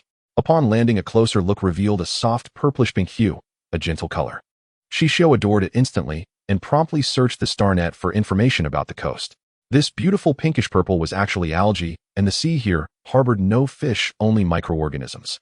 Thus it looked exceptionally clean. It seemed the Alliance was filled with landscapes that could astonish Xixiu. She silently planned to pack her bags and travel across the entire Alliance once her service term ended. Xixiu and Manhwa, along with a robot, set up tents. They were to spend the night on this coast under the guise of experiencing and returning to nature. Both were highly adept at manual tasks, with Manhwa being the more skilled. Her finger dexterity left Xixiu in awe. Truly, she was a girl determined to become a chief mechanic. Perhaps she too should set a goal, lest she appear too lackadaisical. Xixiu decided that after retirement, she would earn a good living and then travel. The decision was made, and it was delightful. The two, along with Robot 08, quickly prepared their sleeping quarters for the night, sturdy and beautiful. Then Xixiu and Manhwa headed to the assembly point. They still had 2 field lessons to learn taught by Vivian. Is everyone happy today? Yes. Good. Today I will teach you to identify some plants. These are flora you will encounter in daily life. Remember them well, for there will be an exam. Yes, understood. Vivian led them to the coastline where the robots had retrieved various algae. Vivian taught them to distinguish which were edible, which were purely ornamental, and which were poisonous, to be neither eaten nor touched. Vivian conducted a biology lesson for over an hour. Afterwards, she uploaded the 10 plants and microorganisms covered in the day's lesson into the nursery's system, reminding them to review, as it would be part of the exam. Xixiu committed all this to memory, recording it on her terminal, categorizing it, and specifically marking the edible ones. After the lesson, the children formed small groups and played by the seaside, with robot nannies following to ensure their safety. Xixiu and Manhwa headed towards the reefs, with 08 silently trailing. Xixiu collected some pretty pebbles, intending to polish them later to pass the time. These pebbles were so colorful that Xixiu couldn't name all their hues. What a beautiful and wondrous place. Xixiu secretly stashed the collected pebbles into her space ring, a bracelet that automatically adjusted its size, resembling the jade bangles of her past life, arousing no suspicion. Manhwa also collected many, stuffing them into her pockets. She often had whims to create flashy items, and these pebbles provided perfect colors. As Xixiu and Manhwa walked back to the camp, they heard sounds of a fight near a large reef. They slowed their pace, with 08 following silently. Manhwa crept forward to investigate and found that the girls who had bullied her last year had switched targets. This time they were picking on a newcomer named Jun. This girl had just arrived, was unfamiliar with everyone at the nursery, rarely spoke, and was somewhat introverted, the same age as Xixiu. Manhwa, having matured a year, had grown more composed. Instead of charging in directly, she gestured to Xixiu, signaling her to ambush from the other side of the reef. Xixiu considered the plan, assessed the 3 opponents, and deemed the strategy viable. She crept around from the other side, making no sound. 08 recorded their actions, with its mechanical eyes capturing a video. Manhwa and Xixiu were completely unaware that their deeds were being documented. Once Xixiu was in position, Manhwa dashed out, directly grabbing the largest girl, Fiona, and rolling away from the other 2. Xixiu was dumbfounded. Manhwa had just handed her the remaining 2. How could she betray her teammates at such a critical moment? Her body was even smaller than Manhwa's. The already defeated Jun was utterly useless now. Xixiu gazed helplessly at the sky. This girl, upon seeing her foe, was so blinded by rage that she had completely abandoned her roommate. Xixiu sighed inwardly while moving swiftly. She dashed over, and before the 2 could react, she stretched out her leg and tripped one of them. Her small frame granted her exceptional agility, giving her a temporary advantage, so she decided to end it quickly. Xixiu leaped onto the fallen opponent, pinning her legs to immobilize her, then dodged sideways to evade the other's attack. At this moment, the advantage of her spiritual power became evident. Xixiu's spiritual energy could directly overwhelm these 2. Xixiu enveloped her opponents with her spiritual power, keeping the one on the ground unable to rise, while the other could not approach within 3 meters of her. Just then, the little girl who had been knocked down tenaciously crawled back up. Seeing Xixiu only on the defensive, she voluntarily took Xixiu's place, using all her strength to hold the grounded opponent firmly. With the opening, Xixiu struck the other opponent directly. The enemy's physical technique had likely reached the 4th level. Xixiu had deliberately slowed her own advancement to avoid standing out, but that didn't mean her strength had diminished. She had already attained the 4th level of physical technique, so, without using spiritual power, she was evenly matched against her foe. At that moment, Xixiu realized the disadvantage of being short and vowed never to let Xue Fanhui fight so impulsively again. Fortunately, she was agile and her moves were precise. Using leverage, she still took 20 minutes to bring the opponent down, as her lack of raw power meant she had to compensate with time. Xixiu only stopped her punches when the opponent begged for mercy. She then walked over and landed a few more blows on the one on the ground. Zhen had also exerted all her strength while holding that person down, delivering fierce punches to repay the pain inflicted upon her. While seeing Zhen like this, Xixiu figured she was just lacking in strength, not some fragile flower. Xue Fanhui returned with a bruised face but a beaming smile. Xixiu guessed she felt her revenge was complete. Xue Fanhui's face wasn't as bad as Zhen's. Zhen's face was swollen beyond recognition. "Thank you two beautiful sisters." Zhen's speech was slurred due to the torn corners of her mouth. "You're welcome. Later tell Vivian exactly what happened. Don't be afraid, we sisters have your back." Xue Fanhui spoke with great boldness, her chivalrous heart swelling with satisfaction after rescuing someone. 08. Seeing the fight was over, stopped recording and retrieved medical patches from its storage space, applying them to Xue Fanhui and spreading swelling ointment on Zhen. Then 08 said nothing. It didn't lecture them about fighting or acting on impulse, only signaled for them to return quickly. It had already notified Vivian about these individuals, estimating they would arrive within a minute. When Vivian and Colleen arrived and saw Fiona and the others groaning on the ground, they felt a certain sense of vindication. This was the 10th time Fiona and her group had bullied new children in the camp, always targeting the younger ones, relying on their larger size. She had disciplined them many times and instructed the robots to keep a close watch. Yet the original 4-person group had left one member behind to stall the robot. Fiona had taken a severe fall this time. Her injuries were the worst. Colleen ordered the robots to carry Fiona and her 2 companions back to the camp and place them in their vehicle's medical pod. They wouldn't be able to leave the pod to bully others before returning. By then, Vivian had received the video forwarded by 08. After watching it, she didn't know whether to laugh or cry. Xue Fanhui, bullied by Fiona last year due to her lack of strength, had not only gotten her revenge this time, but also rescued Zhen. She didn't know whether to praise or punish her. Xixiu surprised her even more. Compared to Xue Fanhui's impulsiveness, Xixiu was far more strategic. She knew she couldn't fight both at once, so she tripped one, suppressed her with spiritual power, and then freed herself to deal with the other. Afterward, she even let Zhen retaliate against the two. It seems she and Xue Fanhui got along very well, otherwise she wouldn't have sided with Xue Fanhui. Wei Lanshan, upon seeing such a Xixiu, might be disappointed, or perhaps find her no different from her younger self. Vivian forwarded the video to Wei Lanshan, but received no reply for a long time. She guessed that Wei Lanshan had likely left the coverage of the Alliance's central neural network, heading toward more distant and vast star regions. Back at the camp, Xue Fanhui and Xixiu brought Zhen directly to their tent. Xixiu handed Zhen a nutrient supplement and urged her to eat quickly. Zhen hastily thanked them. Upon arriving at the camp, the nutrient supplements issued by the robots had been snatched away by Fiona. She ate urgently, clearly starving. Xue Fanhui looked at this girl and saw herself from a year ago. Back then no one helped her, and it was a robot that eventually intervened. After Zhen had eaten her fill, Vivian arrived at Xixiu and Xue Fanhui's tent. The three, Xue Fanhui, Xixiu, and Zhen, stood at attention, their small faces tense, bracing for the headmistress lecture. Vivian was laughing heartily inside, but maintained a stern expression. Her gaze swept from Xue Fanhui to Xixiu, then to Zhen, lingering longest on Xixiu. Then the 3 little girls heard the headmistress' words. "Did it feel good to fight today?" "Yes," they answered in unison. "Oh, it felt good. Every part of me." "Fanhui, doesn't your face hurt?" "It hurts, headmistress, but I don't regret hitting them. I accept all punishment, but has nothing to do with Xixiu or Zhen." "Oh, quite brave, wanting to take it all on herself." "Xixiu, what did you do wrong today?" "Headmistress, my strategy was flawed. Next time I should aim for a one-strike victory." Vivian raised an eyebrow. So she even knew about strategy. It seemed that during their journey to Ningque, Starway Lanshan had taught her plenty of combat techniques. "What are you thinking of fighting again?" "Headmistress, if Fiona and her group bully others again, Sister Fanhui and I will still step in." Wow, Xue Fanhui was shocked. She hadn't expected Xixiu to have such backbone. It seemed Vivian had indeed paired her with the right roommate. Xue Fanhui grinned on the side, while Zhen's heart swelled with indescribable gratitude. Vivian looked at these 3 girls, feeling both troubled and helpless, yet also somewhat gratified. "Zhen, what did you learn from today?" "Headmistress, I must strive to improve my strength, so next time I won't need others to rescue me when I'm attacked." Answer complete. Zhen mustered her courage, her eyes fixed firmly on Vivian. "What? This girl who had seemed so soft and adorable had developed a tendency toward violence after this battle. Vivian was utterly speechless. Today Fiona and her group were in the wrong first. However, Jin, knowing you couldn't handle them alone, yet choosing to face them without calling for help from the robot. That's not bravery.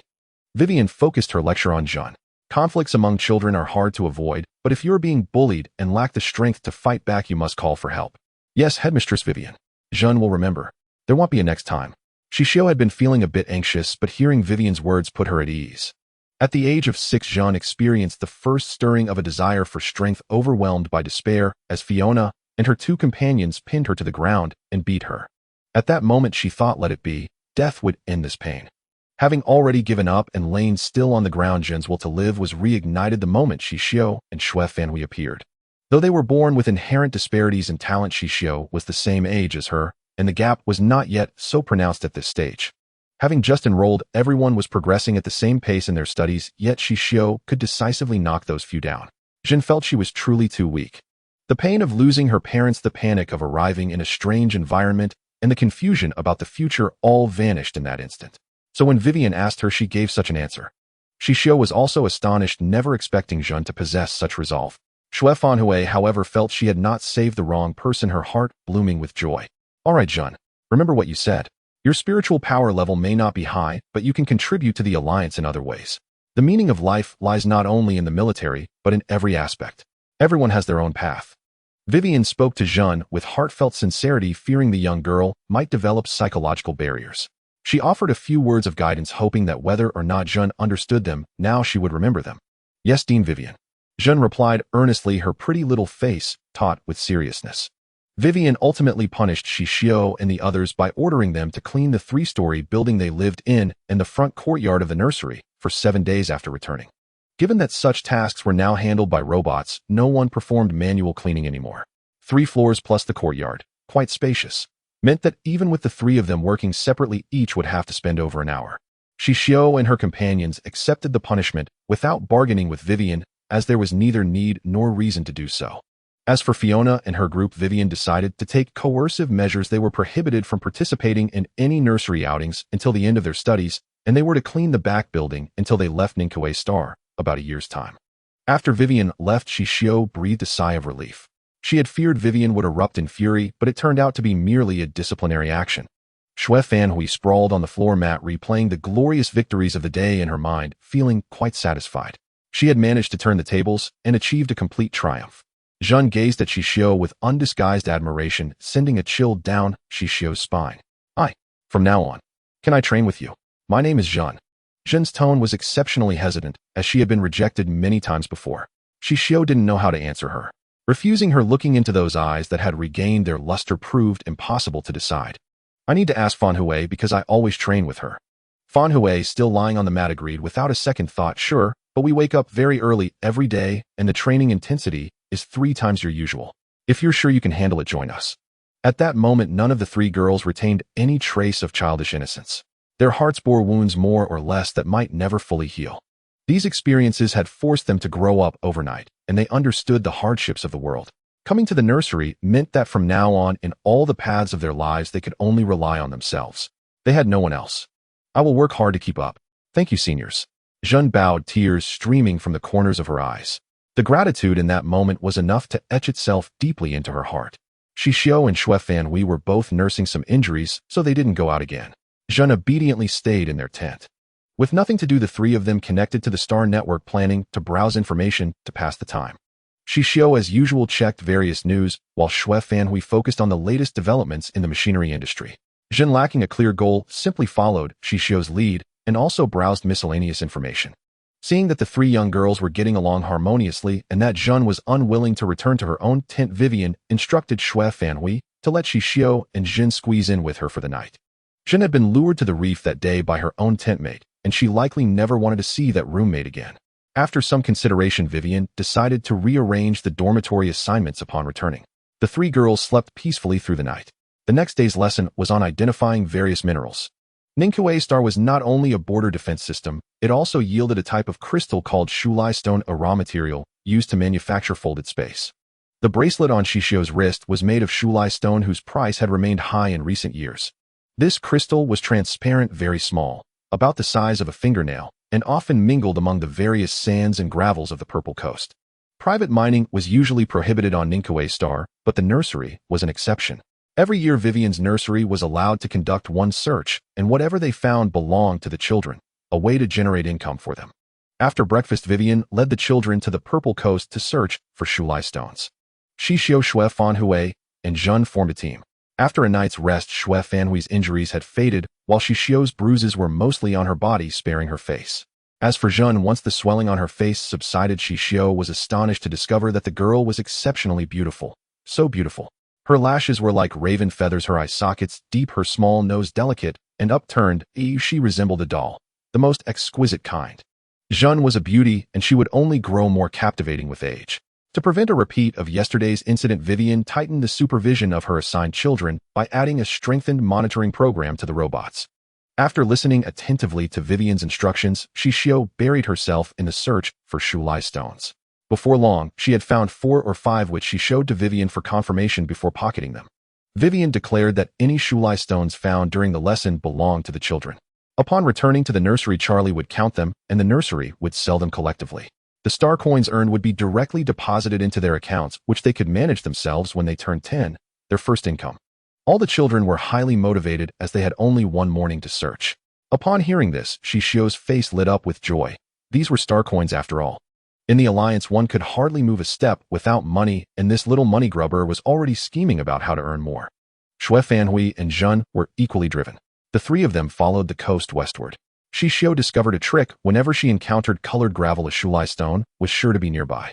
She shared this pattern with Xue Fanhui and Zhun, speeding up their search. By the time Vivian's designated period ended, Xixiu had found over 1,000 Shulai stones, a considerable sum. Xue Fanhui and Zhun had also found a good number, and the 3 of them became the top 3 in the search. After the group assembled, Vivian loaded the children onto the vehicle and returned to the nursery. An hour later they landed. Vivian summoned Xixiu, Xue Fanhui, and Zhun to her office. Fanhui, Xixiu, Zhun, I'd like to ask your opinion. Would you 3 like to live together? Upon hearing this, Zhun looked up joyfully. Dean Zhun would like that. Xue Fanhui was indifferent. After spending a day together, she didn't dislike this somewhat delicate girl, touched by her cautiousness. Xixiu's impression of Zhun was also not unfavorable, so she nodded. Vivian assigned Zhun to the remaining room in Xixiu's suite, where the 3 of them would spend all their days at the nursery. Zhun thus followed Xixiu and Xue Fanhui every day, mimicking their every move and never complaining of fatigue during the lengthy training sessions. Finally, Xixiu could no longer bear it and decided to change the plan. Zhun's physical stamina was likely adequate, but her spiritual energy level was probably somewhat lacking. Xue Fanhui also noticed Zhun's struggle, surprised that the young girl remained silent, gritting her teeth and persevering. Xixiu and Xue Fanhui discussed via their terminals and reduced the daily training duration from 3 hours to 2.5, cutting the theory class by half an hour and allocating the remaining hour for play. When Zhun received the new schedule, she was pleasantly surprised. After her parents were gone, this was the first time someone had truly considered her. Zhun secretly cried under her covers that night, vowing never to hold them back and to repay Xixiu and Xue Fanhui with all she had. Vivian, who silently observed all this, recalled her childhood days with Wei Lanshan and the others. It was probably the same with Xixiu and her friends. Those were gentle, tender times.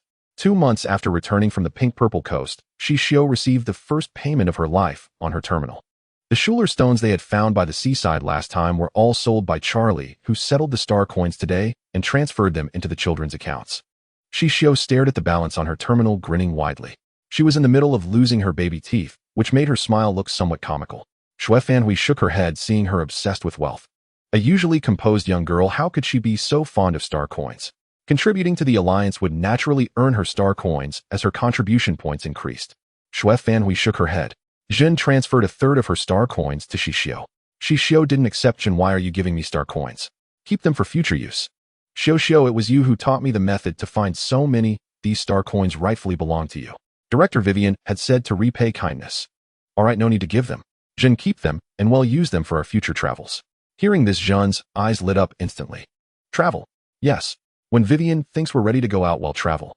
This was what Xixiu and Xue Fanhui had agreed upon. After turning 10, their freedom would increase significantly, allowing them to explore within the Ninkue star system, no longer confined to the nursery. Between the ages of 12 and 16, they would have a mandatory field trip lasting over 3 stellar months to assess their learning over the years. These experiences would be recorded in their files. The nursery submitted trip applications annually with the list sent to the Ningque Star's Children's Affairs Office. Once approved, the children could go directly to the spaceport and take the office's Star Shuttle to their destination. For safety, they would also return using the office's Star Shuttle. They would wear outward training insignias, and those they encountered could rate them on the Star Web, a matter of great importance. This was a mandatory experience for every child in the Alliance. Xixiu and Xue Fanhui had planned that after Xixiu turned 12, Xue Fanhui would submit the application with her, and they would go together to the galaxy they had chosen. Now with Zhen added, the three of them could go together. "Thank you, Xixiu," Zhen said, her voice choked with emotion. Xixiu felt helpless. Zhen was a sentimental beauty, especially prone to tears when moved, and Xixiu didn't know how to handle it. Xue Fanhui was even more overwhelmed, so she usually left such situations to Xixiu, who had the patience to care for others. Thus time flew by. In the blink of an eye, it was Xixiu's third year at the nursery. She was over 8 years old, and her physical technique had reached the 8th level. After discussing with Xue Fanhui, they decided to find opponents on the virtual network to improve their skills, so each entered a different virtual combat space. In the combat space, opponents were randomly matched. Here Xixiu encountered a formidable adversary. She checked the person's profile, which was also very simple, with only the real age, a non-hideable option, visible. The rest, like gender and star system, were kept private. If not for the age difference, Xixiu would have thought she had met Yi Jinwei on the virtual network. Although she had hidden some of her abilities, being utterly crushed was possible to some extent, but not to such an extreme degree. This was the first time in the Alliance that Hong Xixiu had suffered 10 consecutive defeats. Every day Xixiu was thoroughly thrashed. It was the first time she was completely outclassed in all aspects since entering the StarNet virtual space. Her opponent was terrifying. Each time Xixiu finished training, she felt lifeless, yet she had to remind herself to grow stronger. She told Xue Fanhui and Zhen about her virtual opponent, vividly describing how the adversary utterly defeated her in dramatic detail. Xue Fanhui and Zhen also found this person incredibly skilled.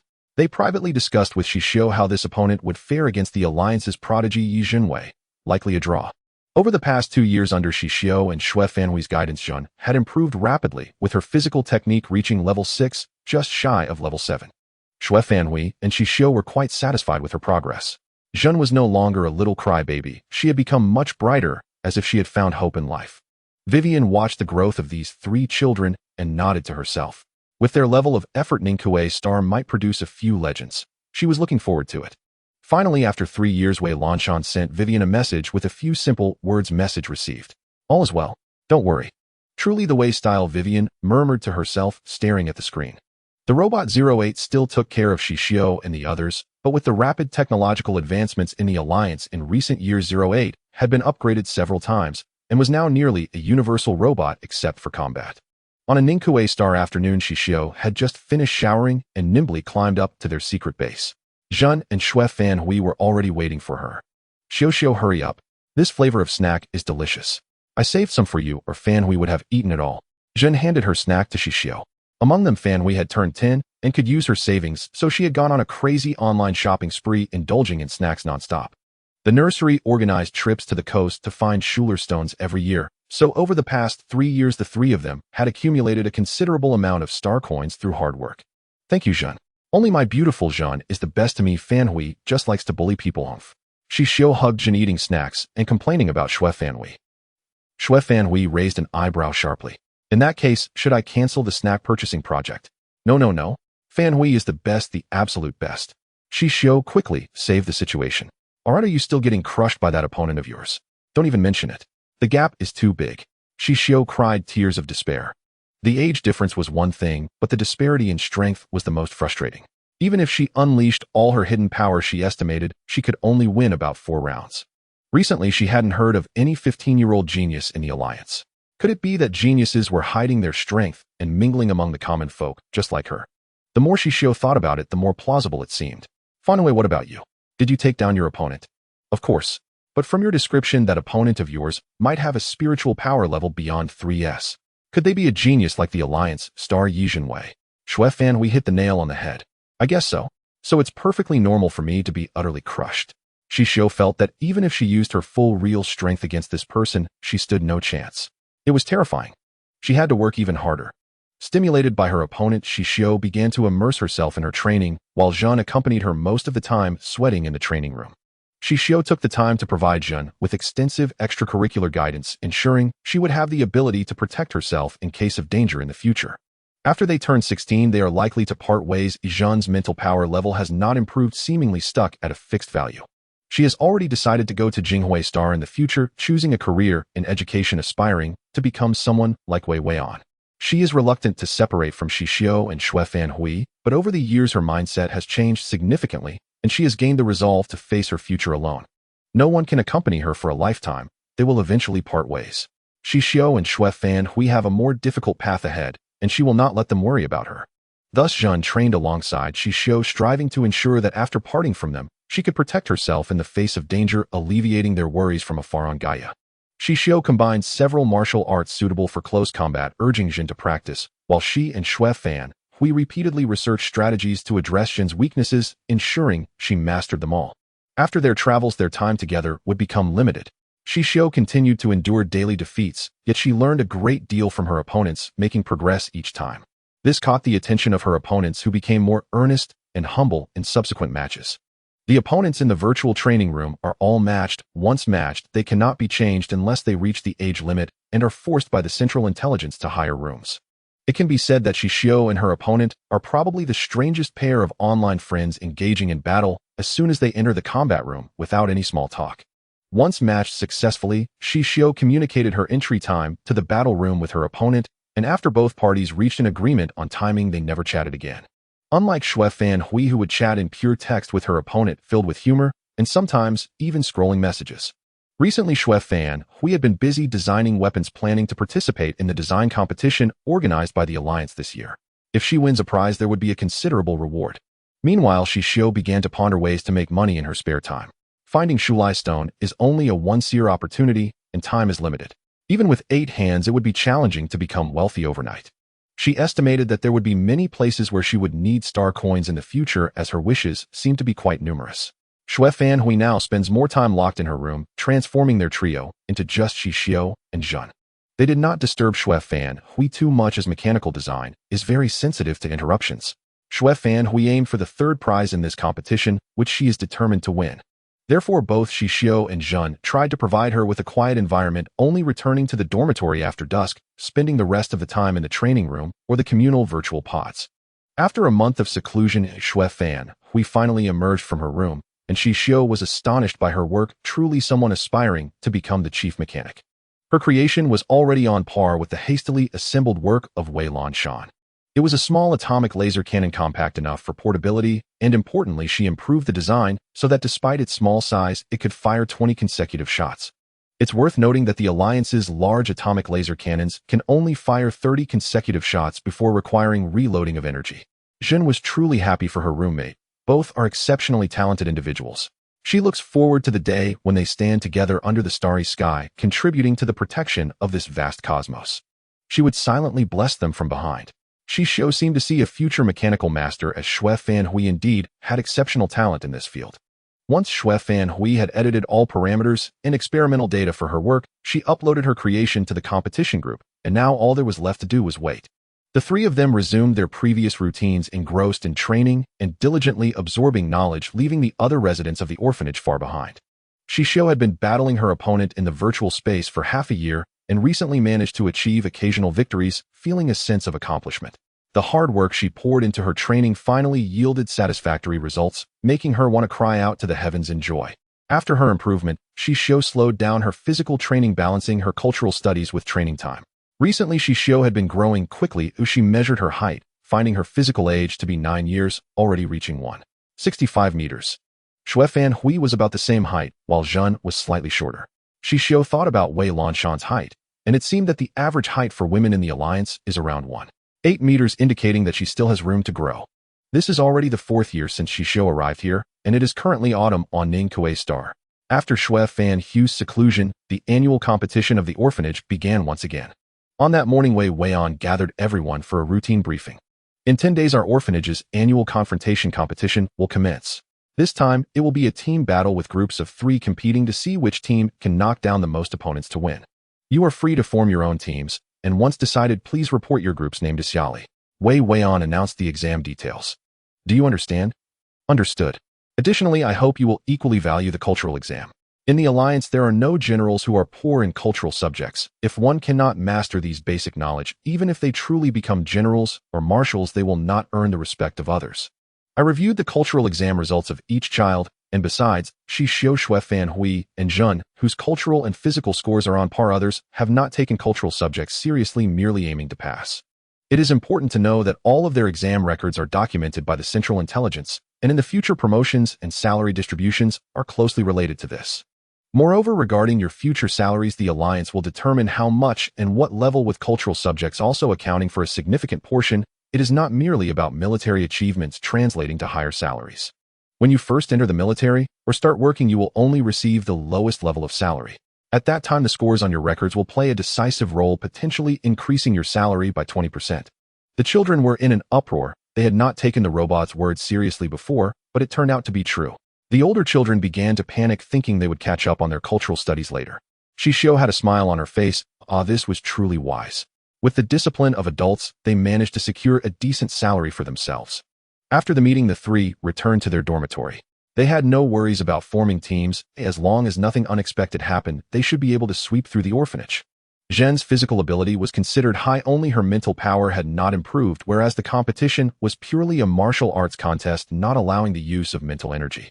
Since last year, Zhen had already managed to achieve small victories over her opponents, so Xixiu and Xuefan Hui were not worried at all about the competition. A week later, at worst, they should all be able to secure a spot in the top 3. After the 7th rise of the stars on that morning before 6 o'clock, Xixiu and the others got up, washed up, organized themselves, had breakfast, and headed to the training room. The competition will take place there, with Colin and Su Xiangyu from the back building serving as judges, while the robots handle logistics and Wei Weian oversees video monitoring. After last year's graduation of a batch of children, only over 100 kids remained in the orphanage, with 12 to 16-year-olds grouped together, 9 to 12-year-olds in another group, and 4 to 80-year-olds in yet another group. Once all the participants had gathered, Karen instructed the robots to log into the nursery's page, and the system began to assign numbers. Xixiu's group drew the same floor as Shu and Na's group, which was not to be underestimated. Xuefan Hui observed the members of the opposing team. Shu and Na had surprisingly paired the two strongest members, Ding Zhizhi and Hu Yuning, together, indicating her determination to secure first place in the competition. Xuefan Hui assessed her own team's strength. She had no worries about Xixiu, but Zhen was a bit of a concern. She could handle an average opponent, but facing any of the members from Shu and Na's team would pose a problem. However, not securing first place was not a big deal as long as they didn't get injured.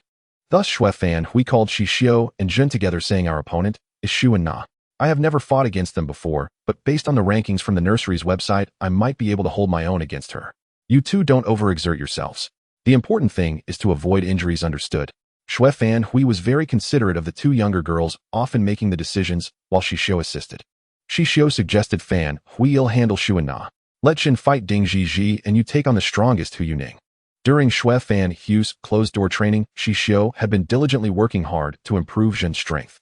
She even provided Zhen with a systematic set of techniques, which she had streamlined from several martial arts skills given to her by Wei Lanshan, tailored to Zhen's physical attributes, fast, fierce, and accurate, suitable for someone with less mental strength.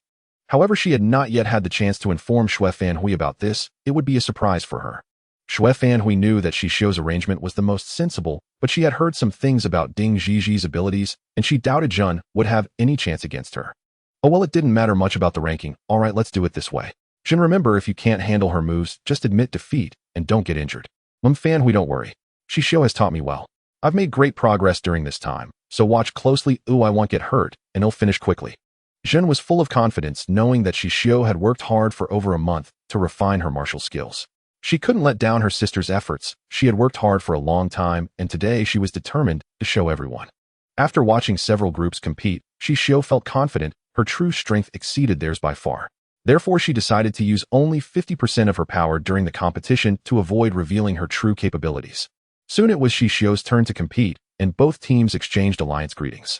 Xixiu faced Shu and Na first. As soon as they entered the arena, Shu and Na launched a fierce attack using her full strength, while Xixiu calmly responded. After 20 exchanges, Xixiu's reaction speed began to slow down. Xuefan Hui was not worried, as she knew that Xixiu was concealing her strength. With her intelligence, it was impossible for her to remain at level 8 for so long without being tested, she had held back to avoid drawing attention. Sure enough, after another 5 minutes, Xixiu knocked Xu and Na down, winning the first round. Xue Fan Hui faced Hu Yuning, where their strengths were evenly matched. Xue Fan Hui triumphed through her superior techniques, as Xixiu had shared all the experiences she gained in the virtual combat room with her and Zhen. Her virtual opponent had tortured her with countless tricks. After being defeated so many times, Xixiu had at least learned some techniques. Hu Yuning had not expected Xue Fan Hui to be so difficult to deal with. The reason she accepted Xu and Na's team request was because she was confident of victory. After all, among the three giants of the nursery, only Xue Fan Hui could be considered a rival, and they believed they had the upper hand. They never anticipated that Hong Xixiu had concealed her strength, knocking down Xu and Na in the first round. If she lost to Xue Fan Hui again, their team would not even place third. Hu Yuning quickened her pace. After gauging Hu Yuning's strength, Xue Fan Hui decided to end the battle. In the final confrontation, Xue Fan Hui narrowly defeated Hu Yuning with a single technique, sustaining some injuries. After applying medical patches, she joined Xixiu. Their team's final fighter was Zhen, and Xue Fan Hui was quite nervous for her, fearing that she might be badly beaten by Ding Zhizhi. Colleen, who was observing from the side, was astonished. She did not expect Xue Fan Hui's team to adopt such a strategy, letting Zhen face Ding Zhizhi, knowing they would lose. Was Zhen indifferent about any opponent? Unexpectedly, Zhen initiated the attack first. Ding Zhizhi was well known for her speed, ferocity, and precision in the nursery. Zhen's reckless initiative was unwise. What surprised everyone was that after 10 exchanges, Ding Zhizhi could not find Zhen's weakness, as Zhen had become significantly faster and was agile enough to evade Ding Zhizhi's quick moves. As for Ding Zhizhi's ferocity, Zhen used the methods Xixiu had taught her to counter each move, successfully suppressing Ding Zhizhi's aggression. After 20 exchanges, Zhen struck Ding Zhizhi, causing her to panic. Her moves became erratic. As a result, after 30 exchanges, Zhen surprisingly emerged victorious. Xue Fan Hui was very excited. She never expected that during her month of seclusion, Xixiu not only kept up her own studies, but also trained Zhen effectively. The three victors happily embraced their aches and pains, now negligible. Colleen was equally shocked. They all knew Zhen's talent, but did not expect her to defeat Ding Zhizhi. It was essential to practice more. Diligence could make up for inadequacies. Xu and Na and Ding Zhizhi could not understand why they lost. Clearly, according to the nursery rankings, they occupied the top 5, and they had underestimated Hong Xixiu's strength. When did Zhen become this formidable? Vivian was also surprised when she watched the video. The arrangement of fighters in this trio was quite insightful. Zhen had no chance against Xu and Na and Hu Yuning due to their evident superiority. Only Ding Zhizhi had a flaw. Her moves were fast, fierce, and precise, but she was somewhat impatient and lacked emotional regulation, causing her to lose composure when anxious. This was fascinating. Xixiu's insight was unexpectedly sharp. After the competition ended, the three friends visited the medical room, spending 30 minutes in the medical cabin until all their wounds healed before returning to their dorm. Xue Fan Hui was puzzled by Xixiu's arrangements and began to question her. Upon returning to the dorm, Xixiu, did you know Zhen would definitely win? Ah yes, Zhen is perfectly capable against Ding Zhizhi. She would definitely win, while against Xu and Na and Hu Yuning, Zhen would only be beaten. Xixiu explained her reasoning, arriving at the same conclusion as Vivian. Zhen was also confused as to why Xixiu was so sure she would win against Ding Zhizhi. Why? Both Xue Fan Hui and Zhen asked. Because Ding Zhizhi is too impatient. She is easily affected during the fight. If she cannot defeat Zhen within 20 exchanges, she will become anxious, and that will lead to flaws. Zhen is meticulous. As long as she sees an opportunity, she can put forth her full effort to win. Zhen recalled her recent battle. Indeed, as Xixiu said, after 20 exchanges, Ding Zhizhi became disorganized due to her anxiety, allowing Zhen to seize the opportunity to knock her down. Xue Fan Hui thought for a moment and nodded, realizing this was a detail she had overlooked. She had not expected Xixiu to be so meticulous. It seemed that moving forward, she needed to communicate more with Xixiu about certain matters. How do you know Ding Zhizhi's temperament so well? Xue Fan Hui was puzzled. She had not noticed it. It's simple. Every time during training, when she faces Xu and Na, she becomes anxious after 20 exchanges. This is something Xixiu usually observes. Xue Fan Hui and Zhen both pondered over it, realizing it was a detail they had neglected, impressed by Xixiu's attention to such nuances. Xue Fan Hui and Zhen gave Xixiu a big thumbs up in praise. Their team had secured first place in the competition, and the nursery rewarded them with a handsome sum of star coins. The three of them happily looked at their account balance, knowing they could use it for a trip in a couple of years. It brought them immense joy. Xixiu felt the same, smiling even in her dreams. After the competition, they would begin reviewing for their cultural course exams. This test was also crucial, and once passed, Xixiu would advance to intermediate-level studies. She temporarily halted her trips to the virtual training room, left a message for her opponent online to inform them of the situation, and then paid it no further mind. Xixiu planned to go into seclusion with Zhen and the others for over half a month primarily to memorize various knowledge points. Unlike physical training and martial techniques, cultural courses required rote memorization. Thus, Xixiu faced her fourth exam since arriving at the nursery. Time slipped away most easily, as she had already been in this world for 9 full years. Wei Lanshan had been gone for 4 years without a single message. Xixiu knew she refrained from contacting her for her own safety. During these 4 years, news of Yi Jinwei spread wildly across the starnet every 6 months. Xixiu found it hard not to know about her situation as Corinne was an ardent fan of Yi Jinwei. Whenever news involving Yi Jinwei appeared, Corinne would broadcast it throughout the entire nursery, claiming it was for the sake of Love Alliance education. Xixiu thought to herself, Corinne really went all out. From the news, Xixiu learned that Yi Jinwei, now 18, had become engaged to Chris, the heir of the Bouyuan family. Their engagement ceremony was dreamlike and grand, broadcast continuously on the starnet for 3 days, making Yi Jinwei the envy of every girl in the alliance. The Bouyuan family was a top-tier presence on the capital star Gaia, and the heir was exceptionally capable and handsome. Chris, now 23, served in the 7th Legion as a vice-captain from the start with a future of boundless potential. Thus, every piece of news about Yi Jinwei sparked frenzied discussions across the Alliance's galaxies on the starnet. Everyone anticipated her next moves, wondering if the Alliance would see another female captain or even a female marshal. After that year's public competition, Yi Jinwei did not participate in any other Alliance contests. This left the Alliance citizens eager to witness the genius brilliance, once more somewhat regretful. However, after entering the Alliance's first military academy, Yi Jinwei consistently ranked first in her grade. This was enough to make the Alliance's citizens proud of this rising star. The children at the nursery etched the name Yi Jinwei into their hearts. Those destined to serve in border garrisons or legions prayed they could one day serve under her command. Following a powerful commander, they would achieve great military feats and secure a good future after retirement. Xixiu was forced to learn much about Yi Jinwei. She had no choice. Shui Fanhui and Zhen also admired her greatly. Every time news of Yi Jinwei surfaced, the topic would linger in the dormitory for 2 or 3 days. Having resolved to avoid any encounter with the Yi family, Xixiu merely let these tidings pass through her ears, paying them no heed. Spring arrived on Ningkuei star as promised. Xixiu took the cultural course exam and passed smoothly. Next semester, she would enter intermediate studies, choosing programming design and robot dynamics. Once she mastered this course, she planned to acquire a body for the chip in her possession, a long-delayed promise between her and Cixi. After researching various robot materials, she found that buying a ready-made shell was quite expensive and assembling one from parts was also costly. Thus, Xixiu began calculating ways to earn the needed funds. After the exams, they would have a holiday of over a month. Xixiu went to find Vivian, intending to ask about work-study programs near the nursery. She needed to work to earn money. Shui Fanhui didn't understand Xixiu's determination, but she and Zhen accompanied her to see Vivian anyway. They were family after all and would stand together through thick and thin. Xixiu knocked. "Come in." Vivian looked up and showed no surprise at seeing the 3 of them. She had been wondering when they would come to her. "Have a seat. I have a few more documents to check." "Give me 3 minutes," Vivian said, instructing a robot to serve them water. The 3 girls remained quiet. Vivian finished quickly, put away the electronic screen on her desk, and sat across from them. "So what brings you to me today? Director and I have a question. Are there any work-study opportunities near the nursery?" Xixiu spoke respectfully and politely. Before coming, she had looked into the Alliance's student welfare policies. Although the Alliance waived tuition fees, people had diverse aspirations and hobbies. Some enjoyed assembling things themselves. Those raw materials required star coins to purchase. For instance, Shui Fanhui's mechanical designs demanded a large quantity of materials. To address this, the Alliance had established work-study programs, with certain institutions prioritizing the hiring of such students. However, the Alliance required participants to be at least 10 years old to join the work-study program. Xixiu was born in the summer-autumn season on Tianing Star. Her ID was from the Mingzhou star system, but the parents associated with that ID had for unknown reasons failed to record the girl's birth information. Thus, Wei Lanshan had registered Xixiu's actual birth date on the ID. Calculating this way, Xixiu would turn 10 by autumn.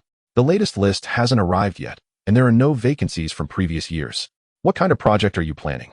"Programming and robot dynamics.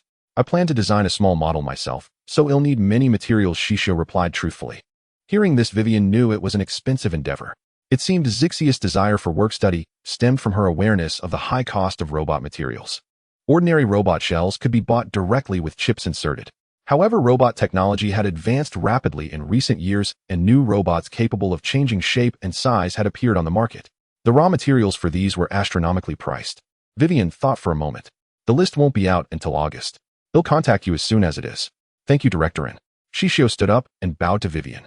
Though Wei Lanshan regularly sent Xixiu star coins, they likely only covered daily living expenses. That was why the girl wanted to earn her own money. Was she planning to build or buy a new type of robot? Shui Fanhui and Zhen decided to stand with Xixiu and also joined the work-study program, so the three of them could work together. Shui Fanhui's entry in the last competition had won an award as expected, though not the third prize she had aimed for. She achieved a commendable second place. She received a substantial prize.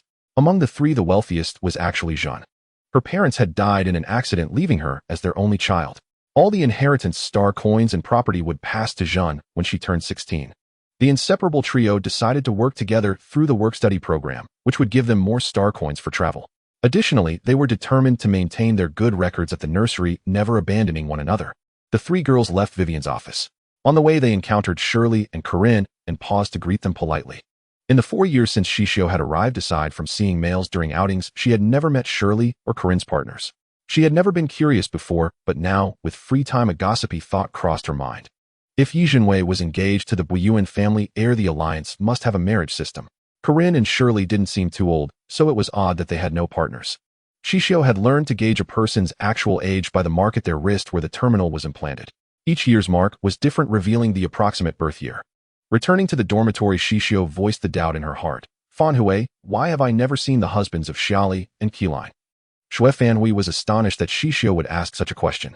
This is an all-girls school, no males appear here. Xiali and Kellen's husbands are supposed to live within 10 kilometers of the nursery. Zhen also chimed in. Xixiu, I heard that Kellen's husband is still in the military and won't be discharged until next year. Oh, I see. I thought something felt off. Are you just realizing that now? Yes, what's wrong? Don't you know that after we turn 25, the central AI will match a husband for us? Shui Fanhui smiled brightly, finding it rare and amusing to see Xixiu so clueless. What? She hadn't misheard. Husbands were assigned through matching. Xixiu was flustered, her mouth slightly agape, clearly shocked. Shui Fanhui and Zhen looked at her in disbelief. Could Xixiu truly be unaware of this? This was serious. Xixiu, you need to check the star network immediately. This is very important. Zhen grew anxious. If Xixiu developed feelings for someone else before the central AI's matching, the consequences would be severe. Although blockers would be administered, what if something went wrong? Xixiu returned to her room, quickly connected to the star network, and entered the search term. She then discovered that the alliance had two forms of marriage: voluntary marriage and marriage arranged by the central AI. Voluntary marriage was more accurately a family alliance where betrothals were settled around the age of 18 and the couple married upon reaching adulthood. This type of marriage was not very stable, as it was based on mutual benefit. Once the interests faded, divorce was possible at a certain cost. Marriage arranged by the central AI was based on contribution points and skill levels, with each person having 3 matching opportunities in a lifetime. The alliance stipulated that humans reached adulthood at 25, though this rule did not apply to other species. Upon turning 25, humans could submit their marriage applications to the central AI. To specify their ideal spouse, they could list requirements such as height, weight, occupation, appearance, hair color, skin color, and eye color. After submitting the application, the central AI would provide suitable candidates within 3 alliance days. The pair would then undergo a 3-month phased holographic simulation of married life. During the simulation, the central AI would adjust scenes and maps based on each person's psychological activities and needs. The 3-month holographic simulation encompassed approximately 15 scenarios. The 8 basic ones included life, aging, illness, death, joy, anger, sorrow, and happiness, while the 7 additional scenarios were arranged by the AI based on circumstances. These were likely various trials and tribulations. If both parties successfully navigated the holographic life together, the central AI would assess their satisfaction, as they had already experienced potential dangers in advance. They would have already determined how each other handled matters and whether it aligned with their preferences. If both parties were dissatisfied after 3 months of holographic simulation, they could submit reasons for rejection to the central AI. If the reasons were compelling, the AI would accept them. The first application had to be submitted before the age of 30. If not submitted, the central AI would enforce the first match based on genetic information, school performance, physical skill level, and mental power level, with no room for negotiation, all for the sake of the alliance. Each person had 3 matching opportunities in a lifetime, which could be applied for between the ages of 25 and 40, spanning 15 years. If all 3 matches were unsatisfactory, the central AI would no longer enforce marriage, as it would indicate that the person was unsuited for marriage and best served contributing to the alliance. The alliance had only these 2 forms of marriage with no possibility of free love. During marriage registration, couples underwent genetic engraving after which both partners would remain loyal to each other. As for divorce in arranged marriages, it was extremely difficult. In the millennia since the central AI began matching, there had been no couples with major problems. Most lived well and produced outstanding offspring. Nevertheless, there were loopholes. For instance, registering a marriage without undergoing genetic engraving could lead to developing feelings for others. The alliance had underground black markets and lawless zones where other transactions occurred. Upon learning that her husband was truly assigned through matching, Xixiu wore an expression of utter disbelief. This was a serious issue. She had never paid attention to this information nor browsed forums for gossip, thus missing such an important rule. After reading the information, Xixiu pursed her lips tightly. She had 16 years to convince herself to accept this marriage system. If she couldn't, she would reject the central AI's match like Wei Lanshan and Vivian. Then she would have to work even harder to earn money. Jin spoke to Xue Fanhui with concern. Fanhui, will Xixiu be alright? Xue Fanhui hadn't expected Xixiu to be so troubled by this. Everyone in the alliance had gone through the same process. Xixiu had arrived at the nursery at the age of 5. How could she not know about this marriage system? Had her parents never told her? Neither Xue Fanhui nor Jun realized that Xixiu had no parents. She was born unnaturally. Her current ID belonged to a deceased girl which Xixiu had borrowed to establish her own identity. Wei Lanshan would never have spoken to her about such distant matters as she herself had never married, so how could she have thought to educate Xixiu on this? Every child in the alliance once old enough to understand speech and access the star network was taught about the marriage system by their parents, just like Love Alliance education. Jin had heard of this system and saw nothing wrong with it. Xue Fanhui, on the other hand, enjoyed browsing forums for inspiration and thus knew many alliance gossip tidbits. After researching the relevant information, Xixiu left messages for Jun and Xue Fanhui on the star network telling them not to worry, she was fine.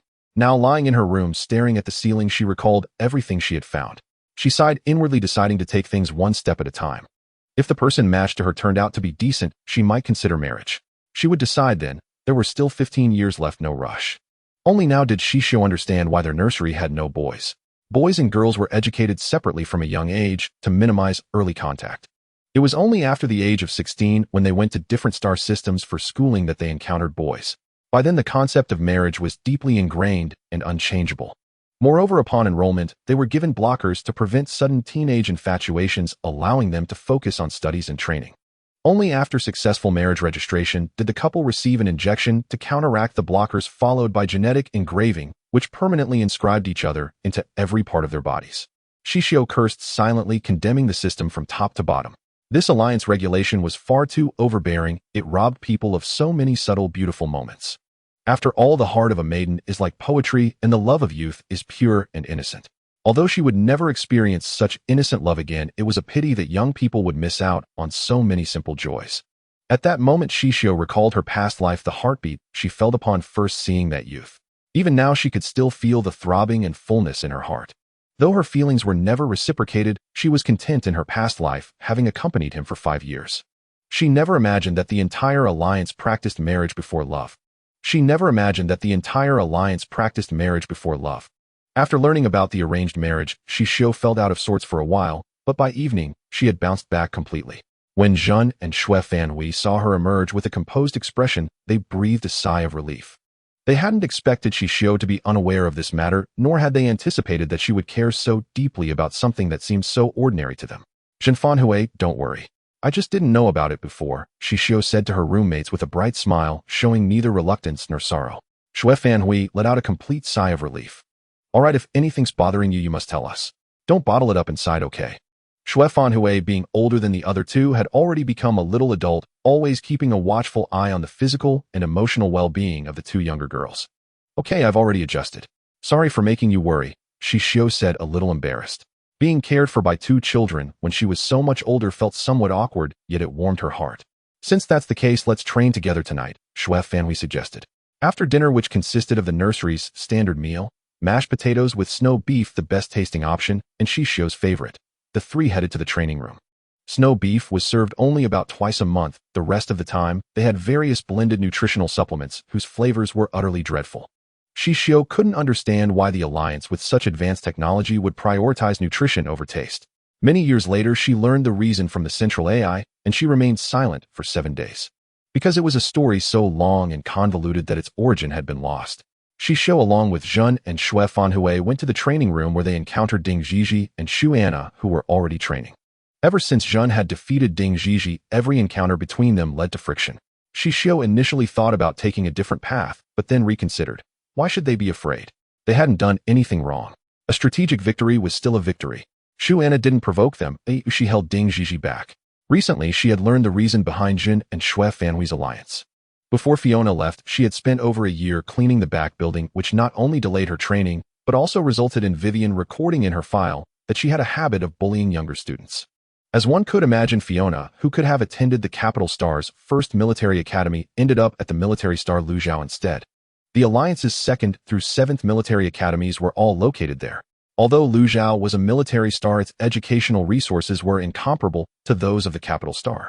The 1st military academy on the Capital Star trained commanders and starship captains. Most high-ranking Alliance officers were graduates of the 1st academy, while very few came from Luzhou. After learning about this, Xu Anna looked up the Alliance laws and discovered that Fiona's actions had indeed crossed the line. Because Fiona had 20 recorded cases of bullying and theft in the nursery, Vivian's punishment was all things considered fair and moderate. So Xu Anna pulled Ding Zhizhi back, giving her a meaningful look. The two of them walked away as Xixiu and her friends arrived, avoiding any direct confrontation. Xixiu figured they must have learned about Fiona's situation, otherwise given their reputation as the nursery's 3 bullies they wouldn't have missed a chance to teach them a lesson. After they left, Xixiu and Xue Fanhui began sparring, while Zhen observed. After 50 rounds, Xixiu faced Zhen, pointing out her weaknesses and advising her to practice more.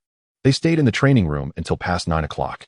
When they came out, the 3 moons of Ningkue star hung high in the night sky, casting a clear silvery light upon the ground. With the light from the 3 moons, even on nights when not all were visible, they could clearly see each other's features. This had always fascinated Xixiu. In other star systems, Tianing Star had 5 moons, and Aura also had 5. It seemed that among the Alliance's 20-star systems, Ningkue had the fewest moons. Xixiu, are you still going to the virtual combat room? Zhen asked curiously. They'll go again after August. I plan to take the level 9 exam directly. Once I pass, that'll be one less thing to worry about. What about you, Zhen? I'm planning to take the level 8 exam, but am not very confident. So could you give me some targeted training on the virtual network? Zhen asked, a little embarrassed, feeling like she was always imposing on Xixiu. Sure, let's start tomorrow. You need to pass level 9 before you turn 12, so we can begin our travel plans. Come on, you can do it. Mom. Xue Fanhui watched the 2 younger girls, her heart filled with joy. None of them had parents or family anymore. From now on, they would be each other's family. She felt she had finally understood the words Vivian had spoken when she brought Xixiu to her, someone who will become family. They had less than 4 years left together before they would go their separate ways. Time truly flew by. August arrived as scheduled. Xixiu spent 2 months giving Zhen intensive training until she was confident that Zhen's martial arts were sufficient to pass level 8. Only then did they stop. Then the new semester began, and Xixiu devoted all her energy to mastering the intermediate courses on designing and programming a body for Cixi, so she could create simple designs. At the start of the new semester, Xixiu also chose a botany course. She planned to become a nutritionist after her service term, hoping to improve the Alliance's nutritional supplement formulas. She was truly tired of the flavors of those supplements, a mix of random concoctions and dark culinary experiments that offered no sense of happiness. Then she thought about opening a small shop selling handmade snacks, which would probably sell like hotcakes. Vivian sent Xixiu a message with several work-study positions for her to choose from. Vivian sent 5 positions in total. 2 of them required 3 people each. Xixiu discussed it with Xue Fanhui and Zhen, and they decided to work at a snack factory near the nursery. Their main job was packaging snacks. The work hours were flexible, requiring only 1 hour a day with no fixed schedule. These positions were specially reserved by the factory for work-study children. Otherwise, with robots available, there would be no need for manual labor. Xixiu and her friends enjoyed the work. They had bought these snacks before, but seeing how they were produced was surprising and novel. Moreover, the pay was decent, 500 star coins per hour. Over a month, they would earn a considerable amount. Xixiu calculated the purchasing power 1-star coin was roughly equivalent to 5 RMB. So her monthly salary would be worth about 7,000 RMB. Jackpot. Earn money, earn money. The reason wages in the Alliance were so high was that labor costs were extremely expensive. Anything involving manual work or handcrafting saw prices skyrocket. Even though robots could handle everything, the factory was willing to pay such high wages to work-study children because offering these positions came with a significant tax exemption. Every day, the 3 young girls arranged to go to the factory for an hour. The factory's robots would drive the vehicle to the nursery to pick them up, providing a complete door-to-door service. 08 would accompany Xixiu and the others to the factory, and the nursery's real-time surveillance would continuously track their whereabouts. Safety was well assured. Vivian had Corinne accompany Xixiu and the others for 7 days. Once everything was fine, she allowed the three to go to work with the robots. Study, training, work.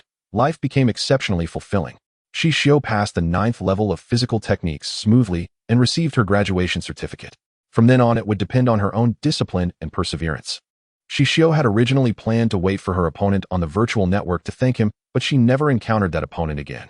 This person seemed to have vanished from the star network like a fish disappearing into the sea, leaving no trace to be found. Xixiu felt a sense of regret. This person was formidable, a worthy opponent. On a whim, she memorized the opponent's ID, thinking that the sea of stars was so vast, she should remember this opponent who had given her much guidance. On October 7, 2805 of the Alliance calendar, Xixiu and the others woke up early. After breakfast, they prepared to enter the star network for study, but found themselves unable to log in. Soon they heard the nursery's assembly call. The three dressed quickly hurried downstairs and went to the meeting point. When they arrived, Vivian looked serious. Charlie and Corinne were there along with later arriving nursery staff and children. Vivian had also activated the nursery's emergency defenses. These were defenses only deployed during wartime, a massive protective shield capable of withstanding 100 attacks from atomic cannons. The aerial defenses above Ningque Star were also activated, with all starships hovering at the starport ready for battle. Vivian received an order from the central AI at 6 in the morning. All defense systems must be activated within half an hour along with personnel evacuation deployment. This was a procedure they had drilled since arriving on Ningque Star. The central AI required every galaxy to complete all defenses and evacuation plans within half an hour of receiving the order. Everyone present, regardless of age, this is a solemn moment. I hope you will listen carefully and remember every word I say. Vivian's tone was exceptionally grave. Yes, from now on the nursery is under lockdown. No one may leave and no one will be allowed in until we receive the all-clear signal. The central AI had just reported that the Kalan people launched a sudden attack on the Tianwei galaxy on the evening of October 6th, Alliance calendar, attempting to seize our energy resources. The Alliance has dispatched warships to drive them back.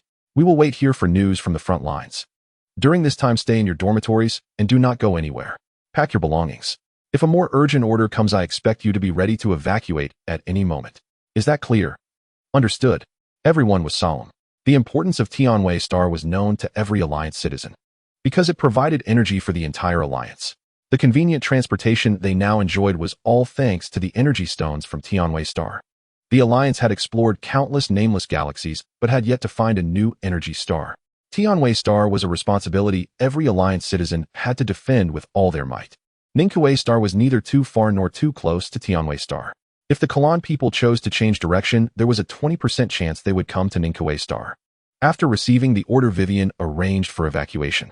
If news from the front lines proved unfavorable, the entire nursery would have to evacuate. Additionally, I will adjust the robots to combat protection mode. During the lockdown, do not neglect your studies and training. The safety of the Alliance is your responsibility. Among the more than 100 faces before her, some were still young, while others had already matured. Should danger arise, these grown children would become the backbone of the nursery. Although facing war directly was cruel, it was a psychological preparation every Alliance citizen should have.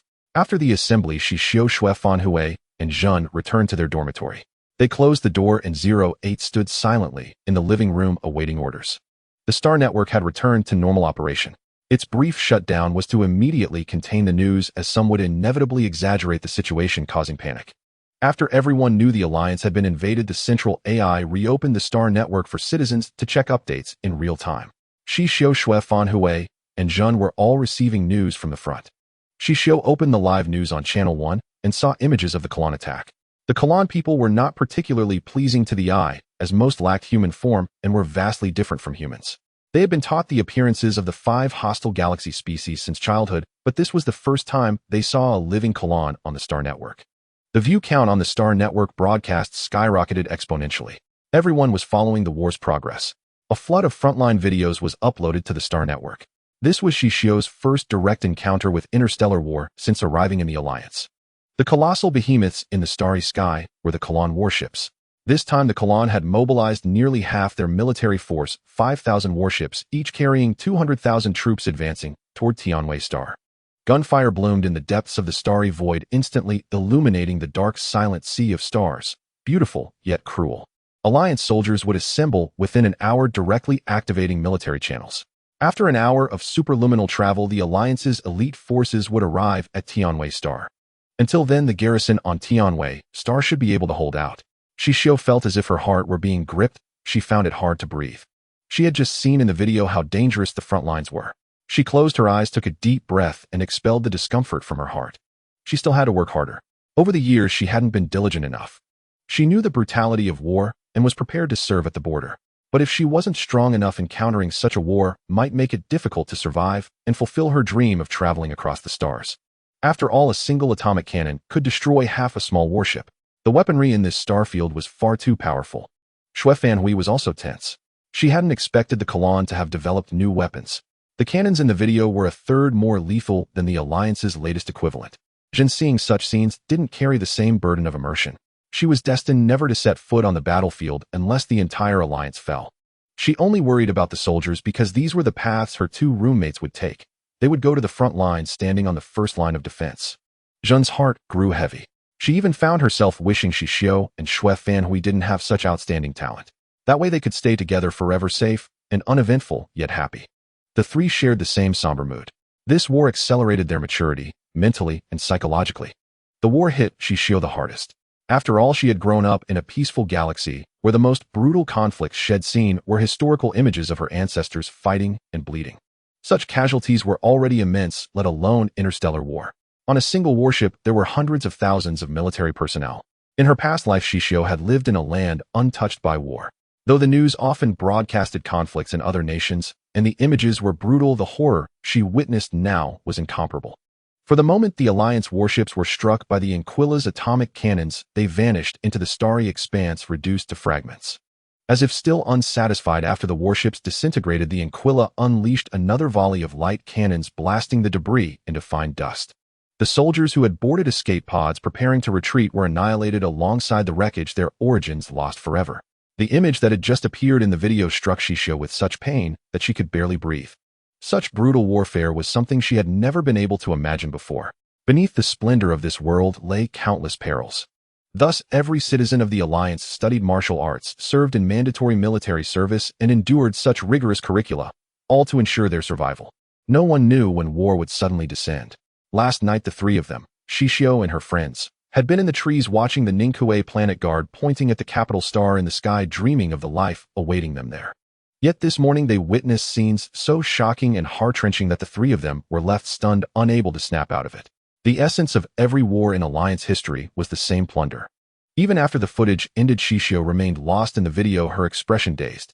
During those hours of live war coverage, she endured multiple shocks and came to realize that her future path would likely be no different from those soldiers who had lost their lives on the front lines. Xue Fanhui vowed in her heart to design even more powerful weapons to blast the Inquila away, completely eradicating these brutal beings from this star domain once and for all. Jun worried that Xixiu and Xue Fanhui might be gripped by fear, and if these shadows followed them to military academy, it would hinder their future. Jun reached out and grasped Xixiu and Xue Fanhui's hands. Feeling the warmth transmitted through her hand, Xixiu finally snapped out of the video she had just watched. Xue Fanhui pressed her lips together. Xixiu, this is the path you and I must walk from now on. Fanhui, I understand. She understood it all, now daring not to slacken even a little. Once good news arrived from the front lines and the lockdown was lifted, she would train even harder, enhancing her strength and mastering other essential knowledge. What are your thoughts? I must become incredibly strong to survive in war. That was Xixiu's most visceral realization. Then let's work together. He'll design the most formidable weapons, ensuring these invaders never return. These resolute words were the vow of a 12-year-old girl. All right, fight for the Alliance. And fight for herself, Xixiu silently added. One day in the future, the three of them would reunite, recalling this afternoon, their hearts at peace. They had all achieved it, fulfilling the vow made that afternoon. Only the past knew the hardships endured. I will silently pray for you from behind, cheering you on. Jun felt her own strength limited and could only do what she was capable of. All right, only if you are safe can Xixiu and I fight with peace of mind. Remember that. Xue Fanhui spoke with earnest gravity. That battle made them grow up overnight. After watching that shocking video, Xixiu and the others logged off the StarNet, needing time to process. Robot 08 stood silently outside the dormitory while Vivian had activated the protective combat mode. In this state, 08 was an unreasonable machine stripped of its only emotional module. If they attempted to leave 08, would resort to forceful measures. Xixiu and the others had no intention of defying Vivian's orders. They stayed in the dormitory, quietly waiting for good news from the Alliance. During those days of waiting, Xixiu logged into the virtual network and silently began training. She had already mastered one of the martial techniques Wei Lanshan had given her, but now she felt she needed to learn several more, for compared to those thermal weapons, the human body was truly too fragile. Even with the enhancement of spiritual power, it could not withstand a single atomic cannon blast. Xuefan felt the same, and seeing their efforts, Zhun joined them, just as Xixiu had said, more skills never weigh one down. During her regular patrol, Vivian arrived at the girls' dormitory. Seeing that the three young girls were not only disciplined, but also training with the intensity of facing a great enemy, bitterness welled up in her heart. If it were possible, they all wished for children to spend their childhoods carefree, without confronting such brutality and danger. But this star domain had never known true peace. Flowers nurtured in a greenhouse could not bear the weight of the journey ahead. The experience 500 years ago had taught them that lesson. The Alliance paid the heaviest price in its history. Children were far more resilient than they imagined. They were the hope of the Alliance. Xixiu Fanhui, if there's anything you need help with, or any questions, just send me a message. He'll reply when I see it. Don't worry, it hasn't reached the worst point yet. Vivian's tone was gentle. These reassurances were insignificant, yet better than nothing, offering a temporary calm to their hearts. All right, Vivian. We're fine. We'll take care of ourselves. Don't work too hard either.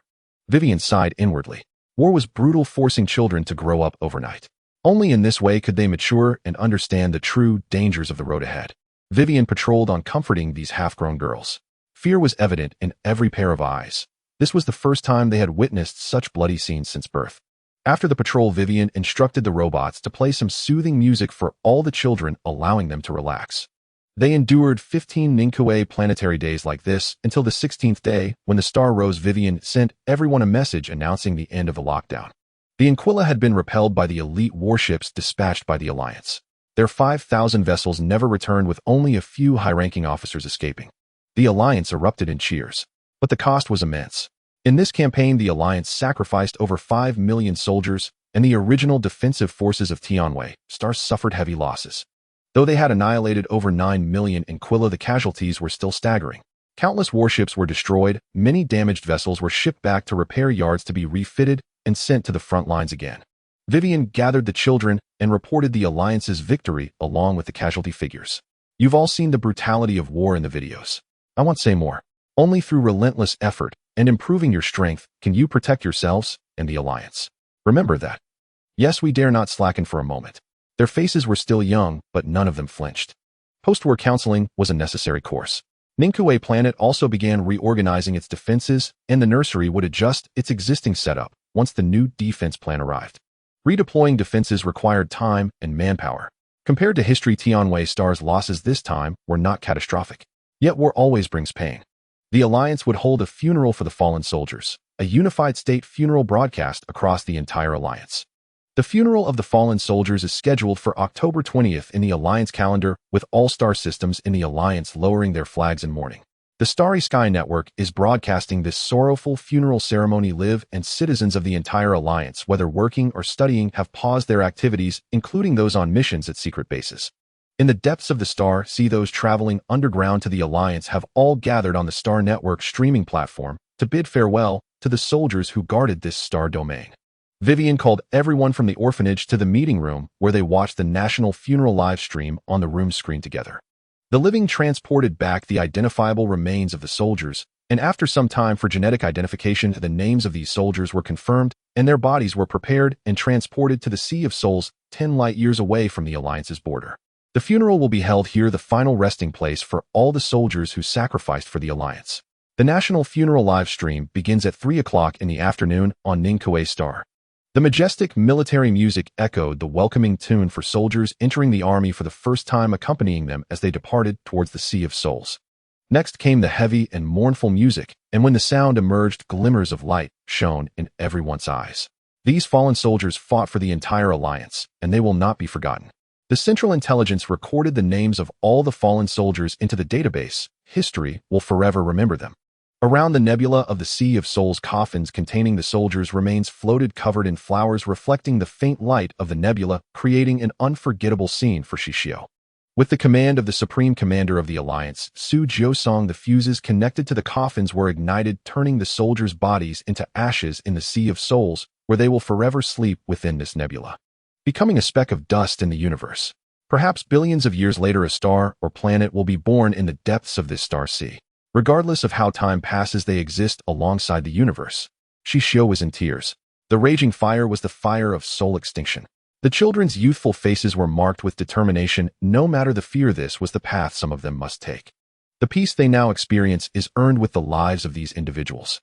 As they watched the live stream, the entire room fell silent. It had been many years since Vivian had witnessed such a scene. This was only her second national funeral in her lifetime, yet it filled her with even greater sorrow. Xia Li and Colin, being relatively young, were witnessing this heart-stopping scene for the first time. In orderly steps, solemn and dignified, the sorrow on the faces of the soldiers escorting the coffins could not be concealed. Those lying inside were their former classmates and roommates, later comrades and brothers and sisters in life and death. How could one not feel sadness? Xue Fanhui and Zhen also understood that the true meaning of this moment of peace was that some stood at the forefront of this endless starry sky, sacrificing their flesh and blood. After the live broadcast of the funeral ended, no one in the meeting room left immediately. They silently mourned for the departed soldiers for a quarter of an hour. Their own way, though insignificant, was at least a moment to catch their breath. After the silence ended, Vivian slowly spoke. Children, I won't say much today. I believe you can empathize with the pain of this funeral we just witnessed. None of us wish to see such heart-stopping scenes. It is quite distressing. However, the arrival of war is never up to us to decide, so I hope that wherever you are, you do not forget your original aspiration, nor forget to enhance your own strength. In the future, our alliance may encounter even greater crises, and at that time the duty of protecting the alliance will depend on you. Work hard, girls, and remember to return safely. Everyone's gaze became resolute. Yes, there is no fear to be had. The path ahead is destined, so they must forge ahead through the thorns, and as Vivian hopes, return safely. Yes, the voices rang out bright and clear, youthful, yet penetrating to the core. Strength is the belief in everyone's heart at this moment. On the way back to the dormitory, Xixiu was unusually silent. Xue Fanhui, who usually talked the most among the three, lacked the courage to speak at this moment. The live broadcast on the Star Network was truly shocking. This is the highest honor for fighting for the Alliance. Is dying for a cause justified? She was unsure. All she knew was that if one must die, this was perhaps the best resting place. Xue Fanhui sighed deeply in her heart. She must strive to create the weapons she envisioned so that the Alliance can become a stronger force. Xixiu felt somewhat dispirited, suddenly realizing that her ideas were still too dreamy and naive. After entering the army, whether she would survive her service term remained uncertain. The thought of dying on the battlefield would shatter her dreams of traversing the stars. How to balance this mindset and fill her future life with fighting spirit, she found herself lost. The one who could guide her has now vanished into the star sea, leaving no trace. Back in the dormitory, Xixiu buried her head in the blanket. She had previously forced herself to become strong through training, all for the day when her identity would be exposed, so she could have the strength to confront the Tang and Yi families. As for her service, she thought lightly of it, just serving 10 years at the border and then retiring to live her life. She forgot that wars could break out anywhere and battlefields do not distinguish between genders. Once war breaks out, if she receives military orders, she must rush to the front lines, truly participating in interstellar warfare. This is not a virtual game, but an incredibly real battle of life and death. Her current mindset was not as steady as Xue Fanhui's. She knew it was wrong, yet her heart was not made of steel. The atmosphere in the orphanage changed significantly after this funeral. Everyone became more diligent and filled with fighting spirit. Vivian noticed Xixiu's low spirits and called her to the office, pouring her a cup of slightly sweet honey water. Then she sat beside Xixiu. Speak, what have you encountered these days? Why are you unhappy to the point where you can't even enjoy mashed potatoes and snow beef? Vivian used a definitive tone, while Xixiu gloomily shared her thoughts. Director, and I never imagined war could be so cruel. I might die on the battlefield in 10 years and never return. Xixiu's answer surprised Vivian. Why do you think like this? Although war is terrifying, the soldiers who have died are only a very small portion of the Alliance's population. I don't know, I just feel that I lack the resolve to sacrifice everything for the Alliance. Isn't that very selfish? Xixiu spoke with great difficulty. Vivian sighed. Xixiu, no one is born with such resolve. Many sacrifice because war is unavoidable and we are not strong enough. Xixiu looked up at Vivian, whose gentle brown eyes held warm kindness. Don't you think my thoughts are selfish and wrong? Xixiu felt somewhat guilty, her face flushed with shame. Vivian shook her head. No, Xixiu, this is human nature. Vivian then shared a long story with Xixiu featuring 3 girls who also grew up in the orphanage mirroring Xixiu's current situation. They too had faced terror in the face of war, even retreating at times. Xixiu finally learned a little about Wei Lanshan's story and also about her relationship with Vivian. Back then your Aunt Lan was just like you are now. She felt lost and hesitated to go to the battlefield. We grew up together, so we knew each other's hearts better than anyone. Xixiu was astonished. Someone as formidable as Wei Lanshan had also experienced moments of doubt. But that wasn't why she transferred to the College of Arts. Your Aunt Lan is a responsible person. When we're young, everyone fears war and dreads death. Xixiu then realized that Wei Lanshan was also alone in this world just like herself. No wonder when she had asked her that question before her answer was affirmative, that humans are born solitary. Wei Lanshan, Vivian, and another girl grew up together in an orphanage before attending school on the capital planet.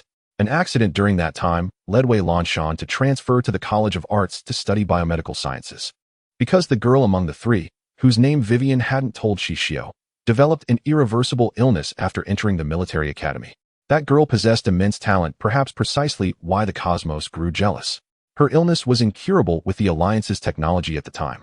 Yet she was remarkably strong, accepting her fate with grace, urging Wei Lanshan and Vivian not to grieve. Though dying without seeing the battlefield was a regret, she considered it her fortune to have known them in her brief life. But Wei Lanshan couldn't bear to watch her family fade away like that. If her talent had been allowed to flourish, she would have become a dazzling presence in the Alliance. Regarding the girl as a sister, Wei Lanshan vowed to cure her. She paid a heavy price, it seemed, to transfer from the military academy to Jinghui Star.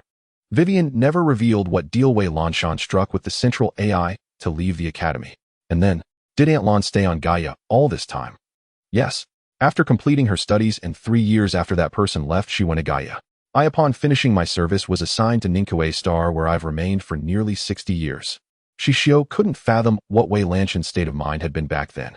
Yet after hearing her story, she only felt more lost. Wei Lanshan's current strength and composure were forged through immense upheaval and countless trials. How could she, without such experiences, find peace of mind? She hadn't expected that after living a whole lifetime, counting nearly 40 years, she would still feel fear toward war. After graduating from the College of Arts, your Aunt Lan earned 2 doctorates. She went to Gaia, but eventually returned to the military academy, and after graduation served on the frontier. Xixiu hadn't expected Wei Lanshan to ultimately walk her original path.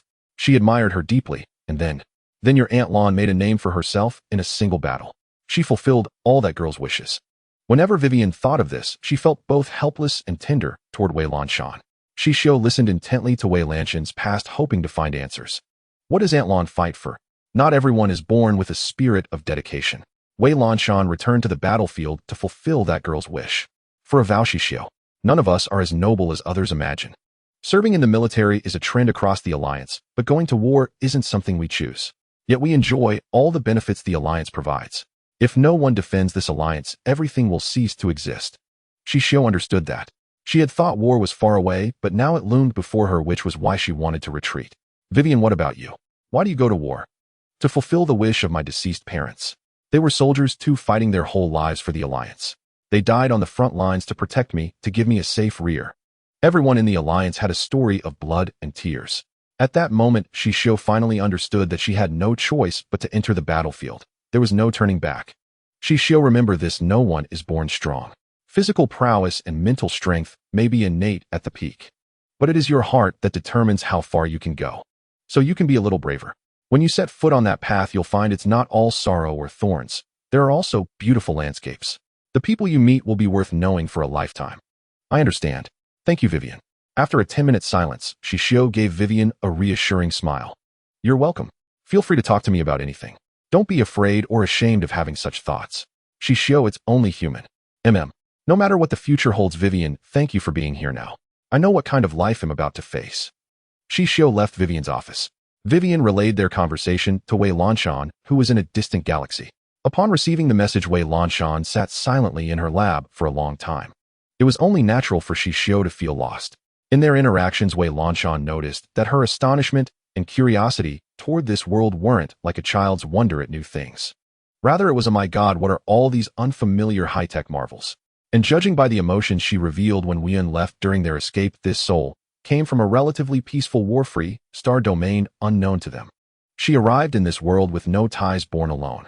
She wasn't great enough to be born with the resolve to contribute to the alliance or even sacrifice herself.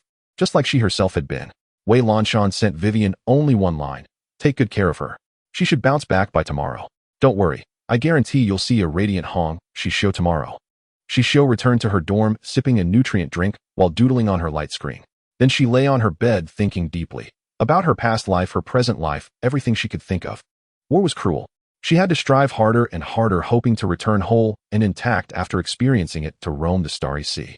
Having made her decision and resolved her heart, Xixiu slept soundly. When the star rose again, just as Wei Lanshan had said, Xixiu was full of vigor once more.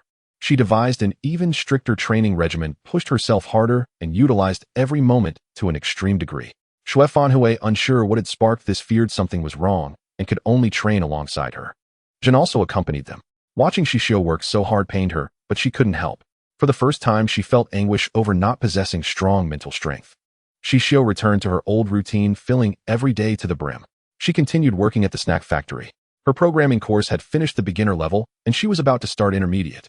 Robot dynamics was also progressing smoothly. Before she left for the capital planet, she should be able to build Xixiu. She was now Hong Xixiu, her fighting spirit reignited. She was determined to live a full life and die of old age. This had become her obsession. Seeing her so driven, Xue Fanhui and Jin couldn't afford to slack off and pushed themselves to catch up.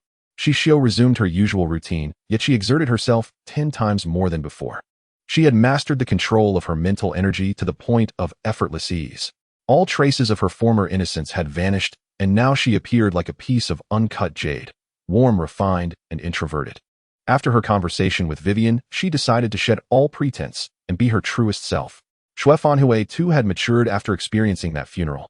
The children at the nursery had all been affected to some extent, becoming more diligent and resilient. Xixiu entered the virtual combat room. Her previous opponent had not returned since their last encounter. The system matched her with a new adversary. Out of 10 matches, Xixiu won 8. Seeking greater challenges, she ventured into the high-level zone, intending to grow through hardship. By the time she turned 16, her battle record would be impressive. Days passed swiftly, and it had been a full Ninkue planetary year since the war. Over this year, Xixiu had amassed a considerable sum of star coins. Adding the coins she had earned from finding Shulai stones in previous years, she was now, by the standards of her past life, middle class, enough to buy a decent duplex outright. Yet in the alliance, purchasing a high-end robot body would send her back to square one. The thought was disheartening. Xixiu often complained to Xue Fanhui about the exorbitant prices. Xue Fanhui's mechanical designs were also costly, and the two shared the same frustration. However, Xue Fanhui could now earn star coins quickly at the fighting arena. Xixiu, I checked the places I can access in the virtual network. After turning 14, a new arena has opened up. There's a competition there where you can win star coins, and the prize money is generous. Xue Fanhui shared the latest news with Xixiu. Really? Have you checked it out? Is the competition easy? Hearing about the prize money, Xixiu became intrigued. Not yet. I'll check tomorrow and let you know. But I guess it's a mecha duel. While though mecha in Xixiu's past life were theoretical, and given her planet's technology, somewhat impractical. Here in the Alliance, mecha were the most portable weapons and protective armor for the body. In space battles, a good mecha could increase one's chance of survival by 70%. Piloting a mecha required mental power at the 2S level. Due to their high cost, ordinary citizens could not own combat mecha.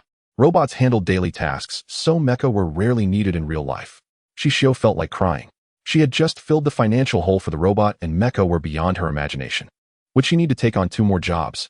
Truly, in the Alliance, without money, every step was hindered. Okay, check the rules first and tell me.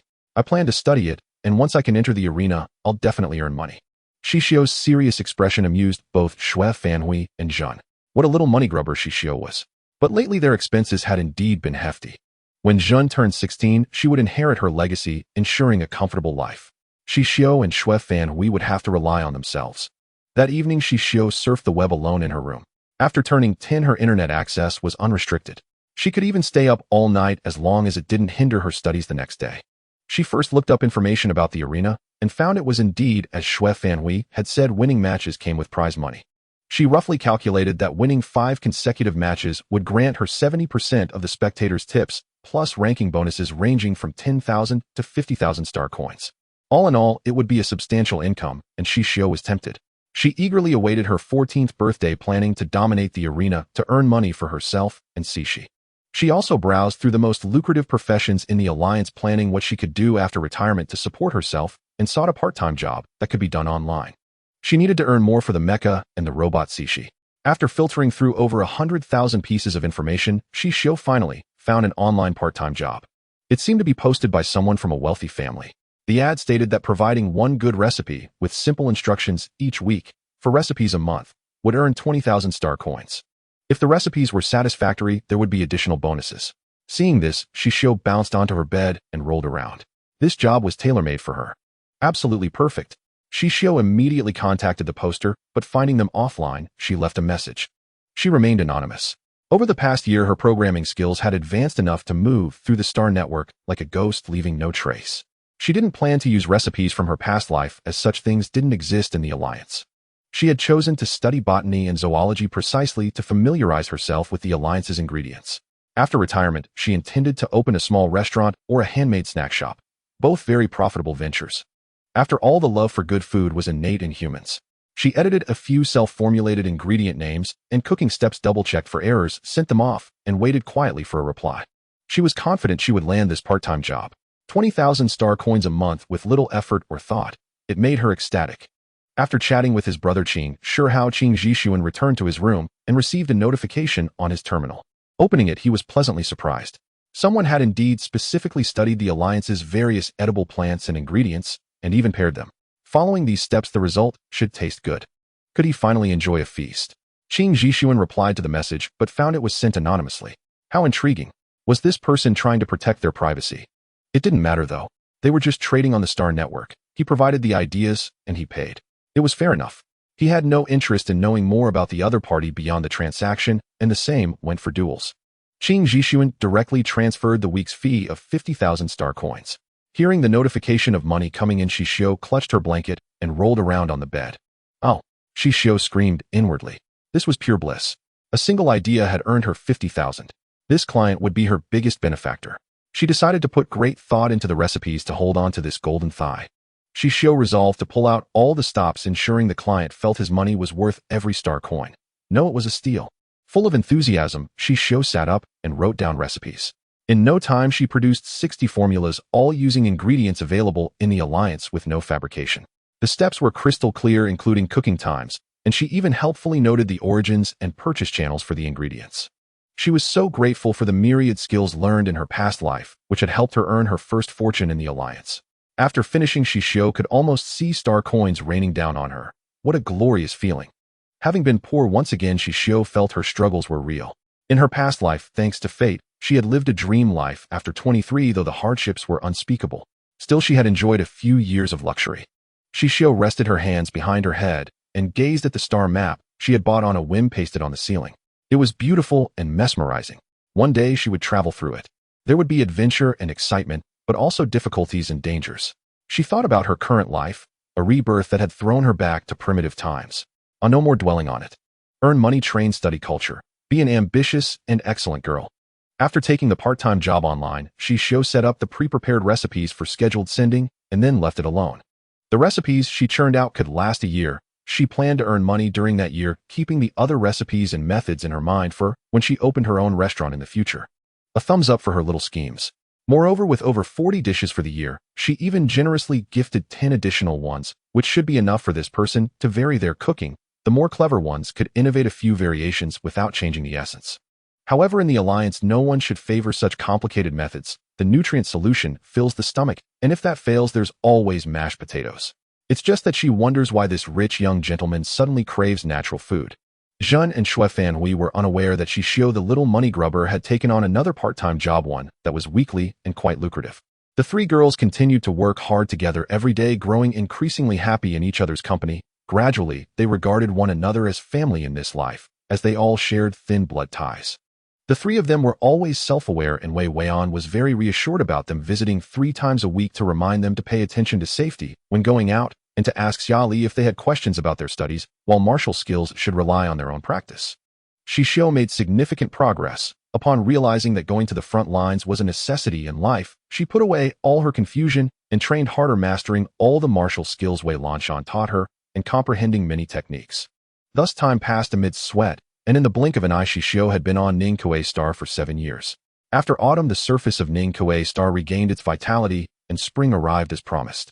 12-year-old Xixiu and Zhen could freely stroll the streets of Ningque Star. She and Zhen, along with Shui Fanhui, always went out together, never alone. They could play in the nearby woods of the nursery and also visit the scenic area, whose shopping in this era was all done online. Thanks to holography, trying on clothes was very convenient, and traditional clothing markets had long disappeared, but for the past few years Xixiu had only worn the nursery's uniform, which had never changed. Some underground cities and certain star systems might still have antique items where one could find clothing from various periods. Ningque Star's spring was breathtaking. The three decided to go out for a picnic, and after being confined for 7 years, Xixiu began to develop a passion for short trips. She prepared a large stash of snacks, as well as nutrient solutions to fill them up with various beautiful little treats produced by the factory where they worked. Xixiu thought the flavors were quite good, though not as varied as in her previous life. Due to the limited seasonings, she missed her blue star immensely. Just the ingredients produced there could rival 20-star systems of the Alliance. Her botany knowledge was not learned in vain. She focused on the edible plants across the 20-star systems of the Alliance, especially the ingredients, discovering that none of them were what she needed.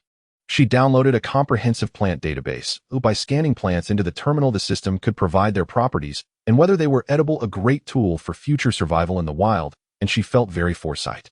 If an accident occurs and the nutrient solution runs out, she would be unshakable.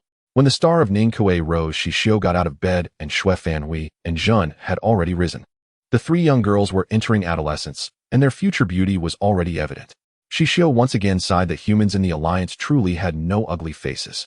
Other species might have some oddities, but humans really had none. They all had standard figures and unique features, and without exception they all looked pleasing to the eye. Zhen also packed many things. Games, food, and a bunch of beautiful hairpins and colorful ribbons. They planned to have fun with their looks during the picnic. Dressed beautifully, they also wanted to take photos for memories, as such times wouldn't last for many years. Zhen was very skilled with her hands, having learned various hairstyles online, far prettier than Xixiu's simple styles. Ever since she saw Zhen's dexterous fingers, Xixiu dared not show off her skills in front of her anymore. After packing their things, 08 followed the three of them out of the nursery in a grand procession, boarding the nursery's safety vehicle. 08 had undergone upgrades over the years, changing its appearance to resemble a real person, yet it remained taciturn and focused on its tasks. Xixiu and Shui Fanhui felt that this was just fine. The other robot on their floor, 09, was far too cheerful, always acting cute and playful. Every time Shui Fanhui saw it, she had to hold back her temper, otherwise she would probably go up and beat it to a pulp. She truly wondered how the neighbor managed to endure. Every day there were hugs and morning kisses, and upon seeing Xixiu and the others, 09 would also give them a warm welcome. Thus, every time Xixiu and the others encountered 09, they would take a detour, otherwise getting entangled with 09 meant being treated to performances or songs and dances. Having been tormented by this for so many years, Xixiu was truly grateful that when they chose a robot, they picked 08, which matched their emotional acceptance. At such times, Xixiu would greatly miss the gentle Cixi. The vehicle smoothly drove onto the sky track, heading to the western Su River of Ningque Star, where the water was clean and clear with many beautiful stones on the riverbank, and the setting star was stunningly beautiful. The morning star gently caressed the planet, and the dawn light filled the sky, making Xixiu feel as if she were still on Blue Star watching her sunrise. She was momentarily stunned. Having been here for 12 years, she rarely dreamt of events or people from her past life. The only time was after arriving at the nursery on Ningque Star. So at this moment, seeing the rising star of Ningque Star so reminiscent of Blue Star Sun, she could not help but be taken aback. Shui Fanhui and Zhen remained silent as well. Having been together for these years, they understood each other's personalities. Xixiu's occasional sadness was first noticed by Zhen, who was truly a very perceptive person, particularly accurate in gauging others' emotions. She had privately asked Shui Fanhui, but neither of them could discern the source of Xixiu's sadness. They both believed that the deep and unresolved pain stemmed from Xixiu's parents. Among the three of them, only Zhen disclosed her background and the reason for coming to the nursery. Xixiu and Fanhui had never revealed anything to anyone. Xixiu's origins were taboo, and both Zhen and Shui Fanhui understood this. Shui Fanhui remained silent because she herself did not know. Since she could remember, she had been in the nursery. Previously, she was in the administrative star Shilai of Ningque Star, before being uniformly relocated to the main star Ningque. The hovering vehicle traveling on the sky track was quite fast, taking only 30 minutes to reach the western Su River. When they arrived, there were not many people around. 08 helped carry things down, and after the hovering vehicle made a turn and stopped, it was retracted by 08. Dewdrops still glistened on the leaves of the plants on the riverbank, reflecting the first light of the rising star. Xixiu laid out the mat and took out all the items from the space pouch. Yizhen helped arrange them, while Shui Fanhui went to check the surroundings, sending the location to Wei Wei on. 08. With an expressionless face, observed the children it had accompanied for several years busily working. A flicker of emotion seemed to ripple in its simulated eyes. In fact, it had an emotional mode. However, the children it took care of were terrifyingly resilient and disciplined, not needing it to activate its emotional switch. In its database, these 3 children were special. It thought it would not behave like before, automatically deleting traces after the children left for other star systems. It would permanently store the traces of these children on its chip. Xixiu opened all the snacks and the ingredients she had procured from the star net, arranging them neatly. Using a thick white juice called sweet honey unique to Ningque star, she made a dish reminiscent of a salad from her past life. This simple medley earned praise from Shui Fanhui and Zhen. They never imagined Xixiu could devise such novel ideas, creating food far superior to nutrient supplements. The texture was unlike anything they had ever tasted, crisp, refreshing, and slightly sweet, with the fragrant juice lending a clean, non-greasy flavor. For the first time, Zhen and Shui Fanhui felt that satisfying their taste buds was a blissful joy. They wished they could enjoy such meals forever. They no longer wanted to part from Xixiu, but the thought of the ingredients cost curbed their desire, and they dared not dream of indulging again. They were incredibly poor. One meal was manageable, but daily feasts would be beyond their meager salaries. A sorrowful thought. Reading their expressions, Xixiu knew they loved it. Her heart swelled with happiness as the approval of her family for her cooking boosted her sense of fulfillment. Zhen asked while eating, "Xixiu, how did you learn to do this?" Xixiu busied herself without looking up. "I took elective courses in botany and zoology, researched extensively, and marked all edible plants. Focusing on the ingredients used in nutrient supplements, I delved into their textures. After scouring ambiguous data on the star net, I experimented and achieved this result." Watching Xixiu busily preparing more ingredients, Shui Fanhui was deeply touched. On Ningque star, she had truly found 2 family members. Zhen, who had vowed never to cry easily after being rescued by Xixiu, and Shui Fanhui found her pearl-like tears falling again, overwhelmed by Xixiu's thoughtfulness. Truly, Xixiu was so annoying in her kindness that she always moved Zhen to tears. Shui Fanhui watched with a hint of resignation, knowing that only Xixiu could stir such emotions in her. Watching Xixiu busily preparing more ingredients, Shui Fanhui was deeply touched. On Ningque star, she had truly found 2 family members. Xixiu took out the mini-energy stove she had ordered, set it up, and soon steam rose from the pot. Unable to easily obtain cooking oil, she used the white juice from earlier as a substitute. Reminiscent of milk from her past life, she decided to make juice-fried eggs. She used eggs from a bird species on Ningque star available legally on the StarNet, ensuring safe and worry-free consumption. Shui Fanhui and Zhen watched with eager anticipation, marveling at Xixiu's seamless and expert movements, as if cooking were an innate skill. Xixiu flipped the eggs with a wooden spatula-like tool, her proficiency, leaving Shui Fanhui and Zhen questioning reality.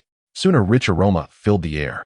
The intense fragrance of eggs was unlike the nutrient paste or prepared meals, a pure natural scent of food that Shui Fanhui and Zhen had never encountered.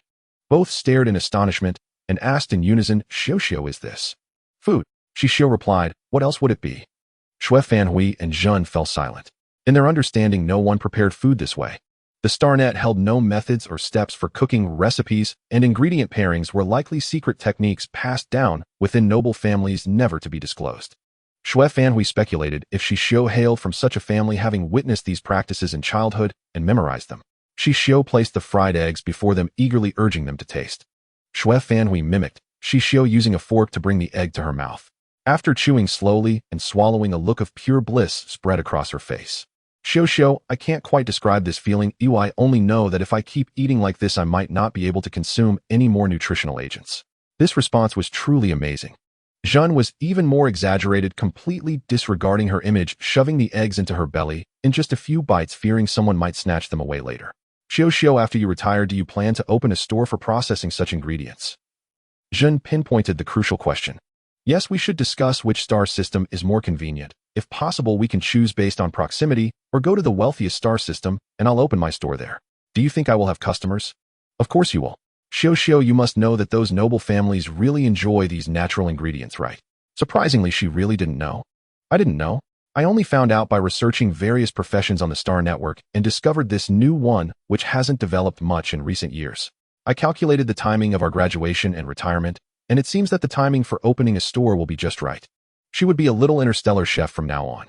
She should be able to earn enough for various interstellar travel expenses. Xue Fanhui found it strange since Xixiu didn't know where had she seen such cooking methods, or had she forgotten. After finishing the eggs and tidying up the dishes, the three of them lay under the shade of the tree, watching the light filter through the gaps in the leaves. The gentle sound of the Xixiu River nearby made Xixiu feel a bit drowsy. Xue Fanhui and Zhen also felt somewhat sleepy, while 08 watched the children nearby, a hint of a smile flickering in its mechanical eye. After napping for more than 10 minutes, the three woke up. Zhen started to braid Xiuxiu's hair, then did her makeup, and Xue Fanhui did the same. After dressing up Xiuxiu and Xue Fanhui, Zhen began to tidy herself up. The three of them looked even more beautiful, sharing a knowing smile.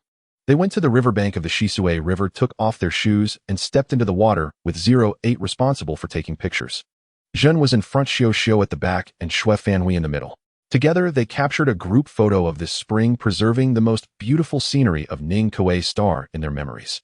This is the most beautiful time of youth. The three of them played wildly for a day, collecting many beautiful stones.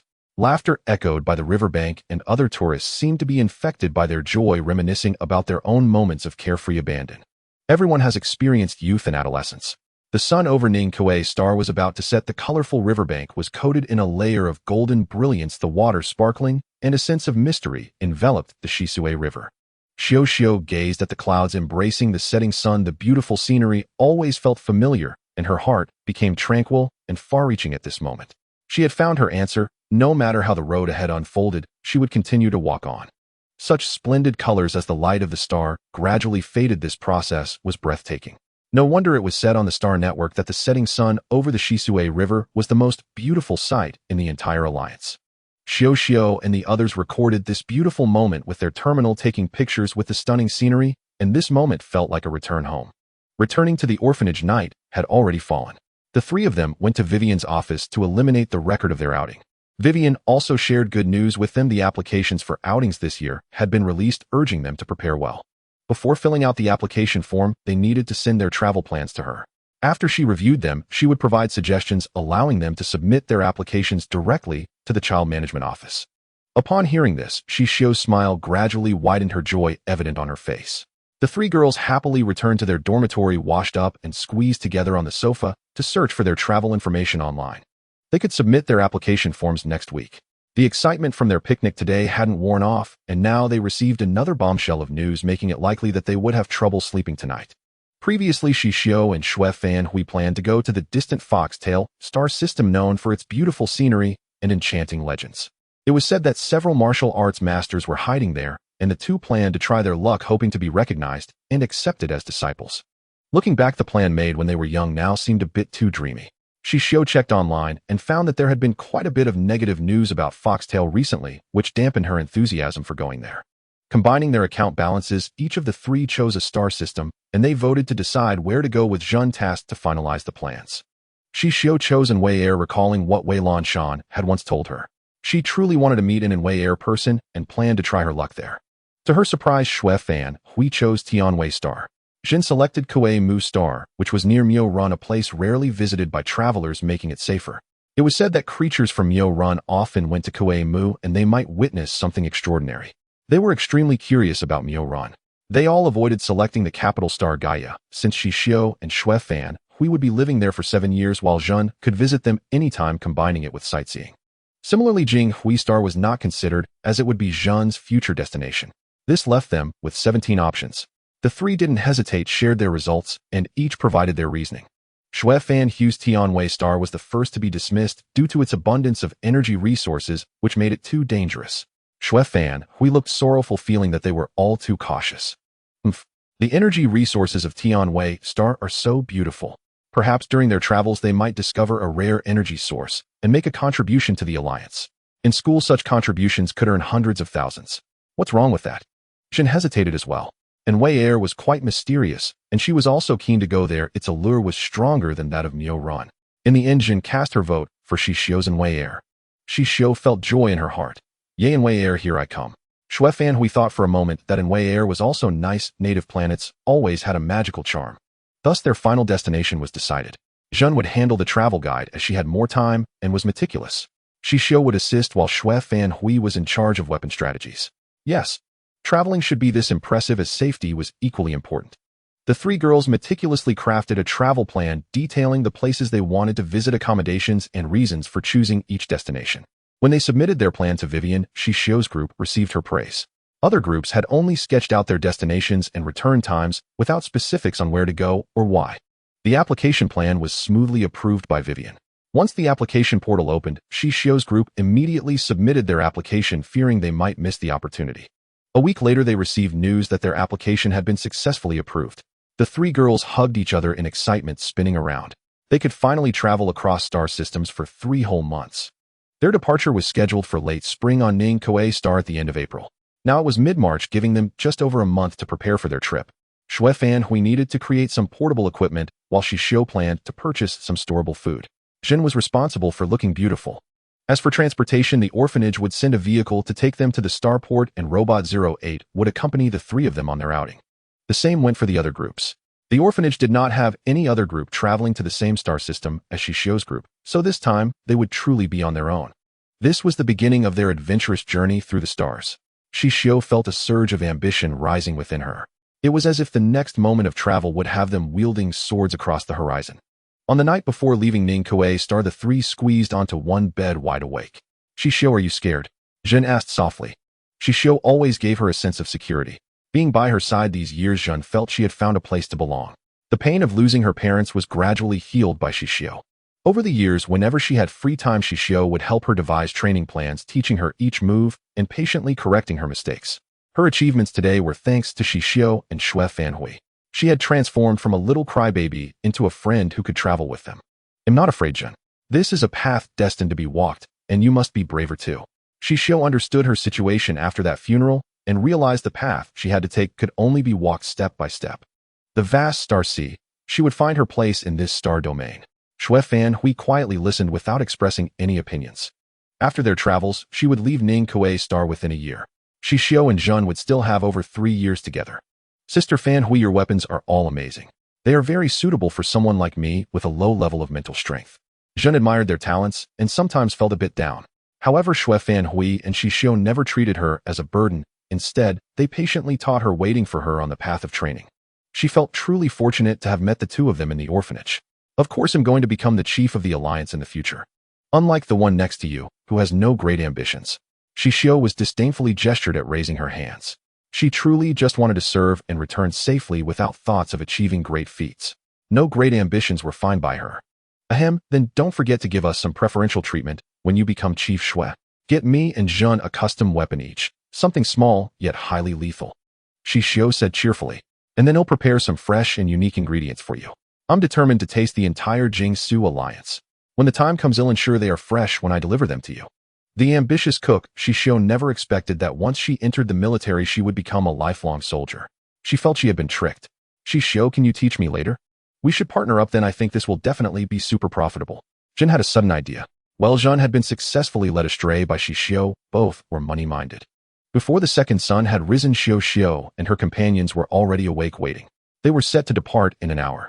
Xixiu turned to look at the place she had called home for 7 years. She would be away for 3 stellar months, returning only when autumn had descended upon the Ningque star. Vivian saw off the group of children embarking on their journey to earn credits through exploration. She had a private word with Xixiu and handed her a spatial ring. Xixiu returned safely. Vivian gently patted Xixiu on the shoulder. The young girl who had once greeted her so politely was now setting off on an adventure. I will. Thank you, Vivian. Take care of yourself back home.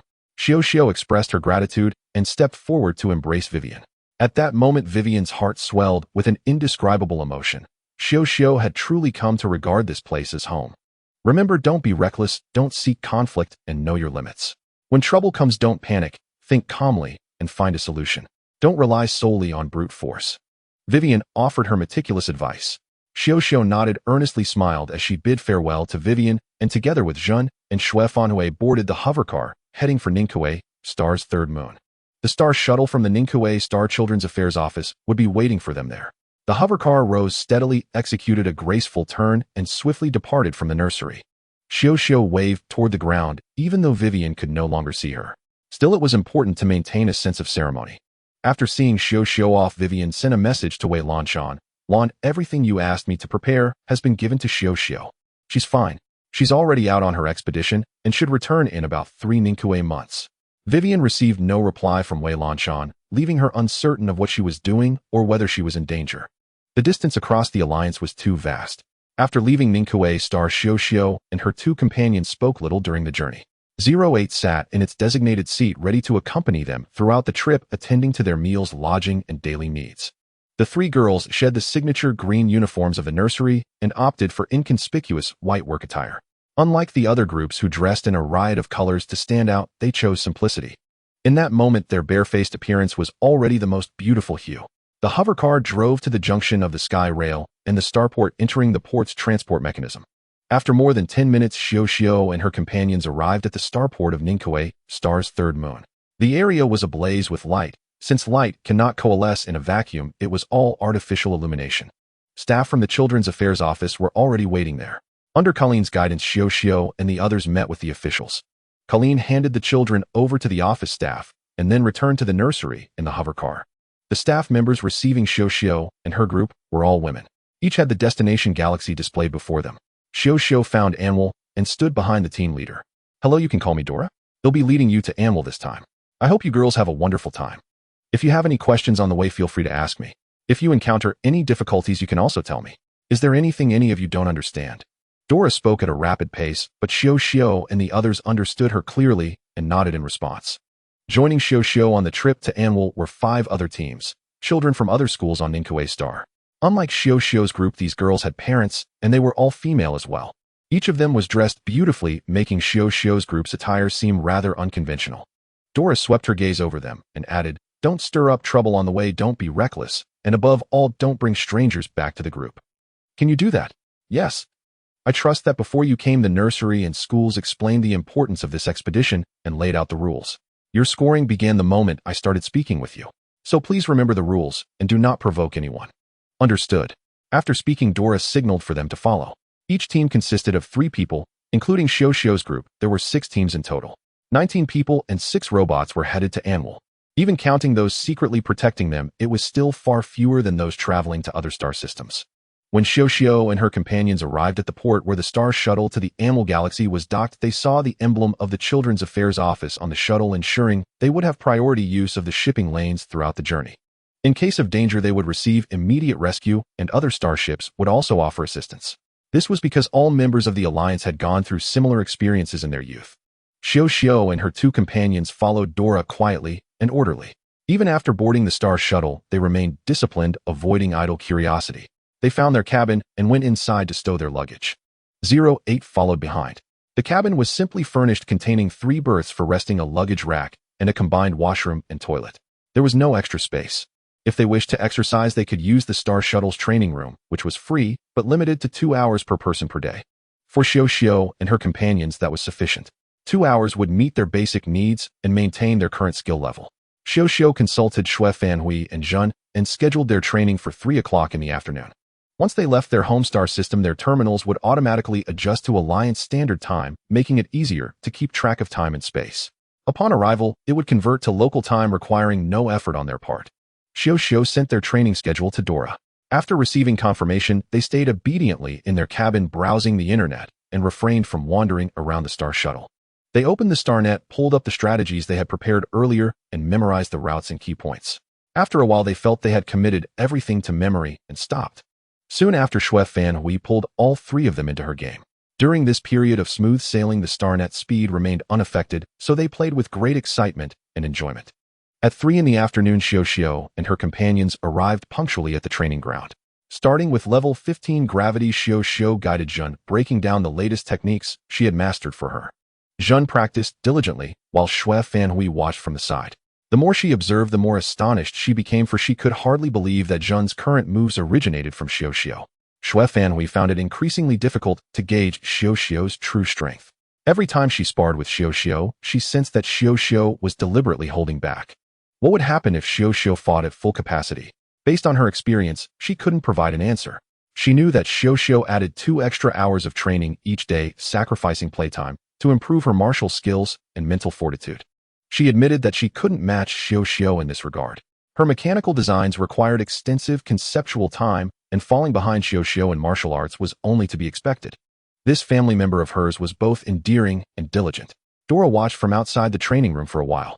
She had a favorable impression of this group. Unpretentious, humble, and quiet, clearly children with strong self-discipline. She hadn't expected Vivian to have trained her charges so well. After completing their 2-hour training session, Xixiu and her companions restored the venue to its original state, cleaned it thoroughly, and departed. Dora's satisfaction with them grew even more.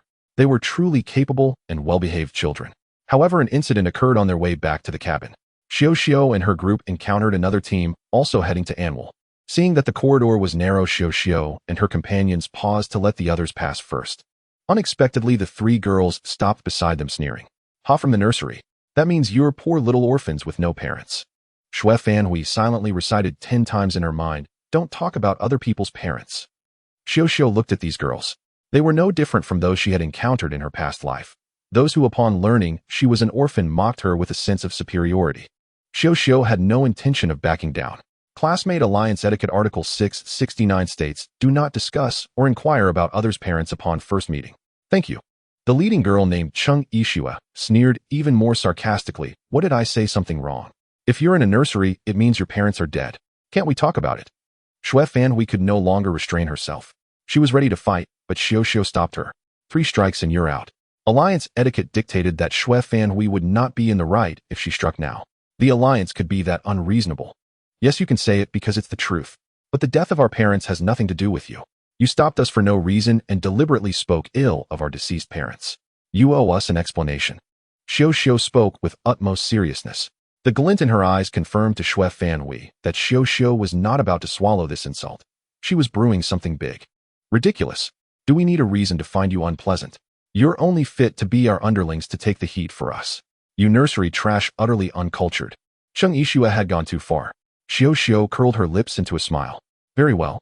Xixiu shot Shui Fanhui a meaningful glance and sent the video she had just recorded to the Children's Affairs Office. "All right, the evidence is solid. Let's fight." With that, Xixiu launched her attack. Xixiu, caught off guard, was struck. Her skills were mediocre and Xixiu could have easily crushed her, but she held back, avoiding inflicting too severe a beating. Zhen also moved as soon as Xixiu finished speaking. She chose the weakest opponent, but even so she struggled. The girl's mental fortitude was higher than hers, forcing Zhen to employ all the techniques Xixiu had taught her, barely managing to hold her own. Dora arrived after receiving the video but did not intervene to stop the fight. Since Xixiu had been the first to provoke and had done so 3 times, even after Xixiu cited Alliance etiquette, she had continued her malicious remarks. Under these circumstances, Xixiu and her companions were justified in fighting back. As long as no blood was drawn, Dora could not interfere, even if Xixiu was thoroughly beaten. After more than 10 minutes, Xixiu and Shui Fanhui emerged victorious, while Zhen barely managed to win. "Leader Dora, are you just going to let these ill-mannered nursery brats bully people without doing anything?" Dora pulled up the video. Hong Xixiu and her team acted in self-defense.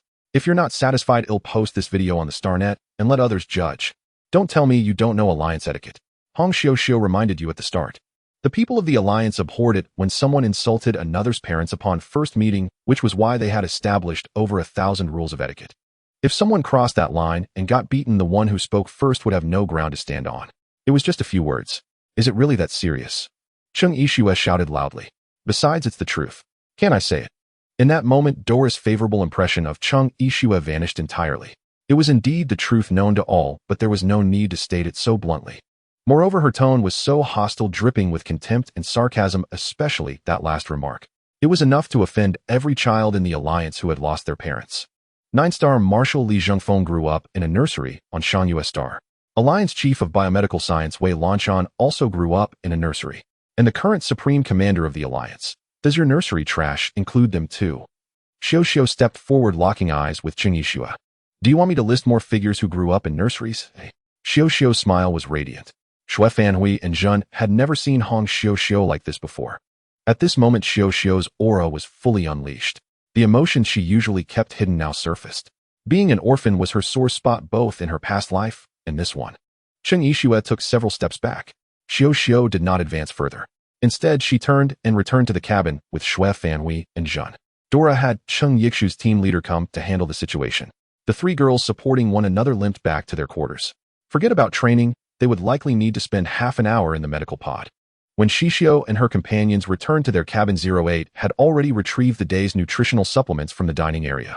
The three girls ate in silence before confining themselves to the room, where Jin gently broke the stillness. Xixiu, are you alright?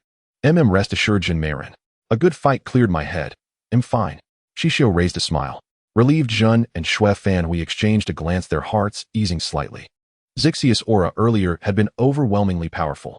The room settled back into tranquility. Xixiu, now calm, immersed herself in a novel recently enamored with the Alliance's collection of outlandishly dramatic tales. Far more sensational than those of her own era. After all, the beings of the Xixiu Alliance were truly diverse. Over 8 millennia of Alliance history, humanity had evolved toward perfection, and so had the other species of this star sector. Ever since humans mated with the Manhwa to produce uniquely gifted hybrids, humans had also attempted unions with other races across the star sector. And indeed, a few species proved reproductively compatible with humans. Among the most talked about were the mermaids of the Meodrama galaxy. Yes, Xixiu was absolutely certain she hadn't misread. They were real mermaids. Upon first learning of this species, Xixiu had searched the galactic net for information.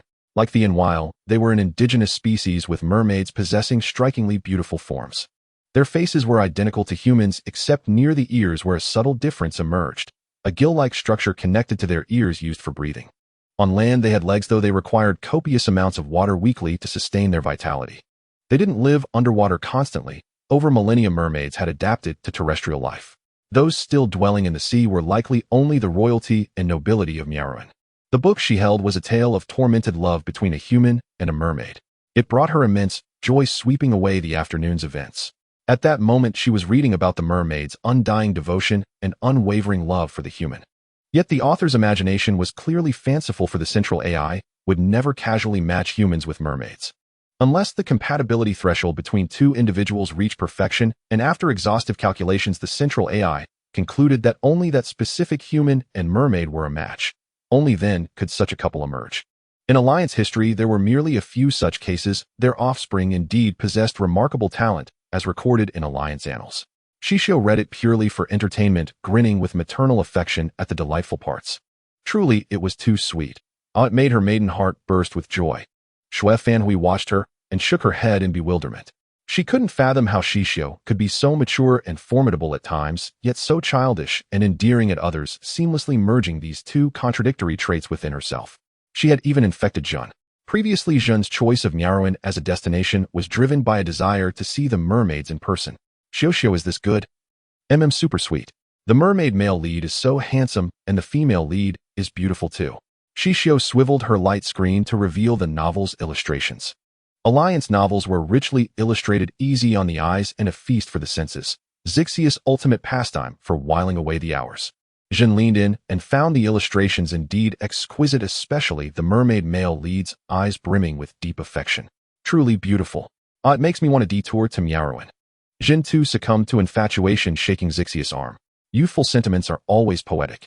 Though they would receive blockers before entering higher education at 16, that didn't hinder their appreciation of beauty. Let's wait until later. We'll go together and feast our eyes. Xixiu was also eager to behold them, for in her world mermaids were surrounded by both romantic and savage legends. Shui Fanhui was utterly defeated by Xixiu and Zhan. Once they started discussing novel plots, they never knew when to stop speaking, as if the protagonists would one day become their husbands. Exhausting. Where was the reliability of weapons? Girls, enough is enough. Remember matching system. System. Repeat after me. Shui Fanhui grinned teasingly at Xixiu and Zhan. Fanhui, can't you just let us have fun? Is it too much to let Zhan and me hold on to a little fantasy about our uncertain future? Must you burst our bubble? Boo-hoo. I'm afraid you'll get too lost in the story and be disappointed when you meet your real match. This concerns your lifelong happiness. Xixiu was at a loss for words, as she couldn't exactly say she planned to follow Vivian's example, could she? Shui Fanhui would probably drag her straight to a psychologist, who would want to live alone at such a young age. Something must have happened to Vivian that they didn't know about, which was why she had no partner. Oh, I know, Fanhuiji. Xixiu and I only read occasionally. We won't get sucked in. It's all fantasy, just a way to kill time, otherwise it's too boring. Zhen made a calming gesture at Shui Fanhui. The afternoon's disdain and humiliation were all but forgotten. When the terminal reminded them that it was time to rest, the three returned to their beds, pulled up their covers, and moved with swift, synchronized precision, just as they had in the nursery. Dora would check on them in half an hour, which might affect their scores. Regulating her breath, Xixiu fell asleep through the heart-calming art reigning in all her mental energy. By now she had mastered control, ensuring no mental energy leaked out to be detected. The very reason Shui Fanhui and Vivian had never discovered her talent. When Dora arrived outside Xixiu's cabin, she heard only the sound of breathing. The girls were already asleep. Discipline and self-control, another point added to their favor.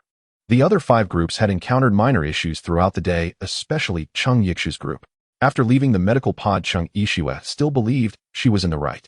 When the staff found communication futile, they let her be. After all, it was her own life.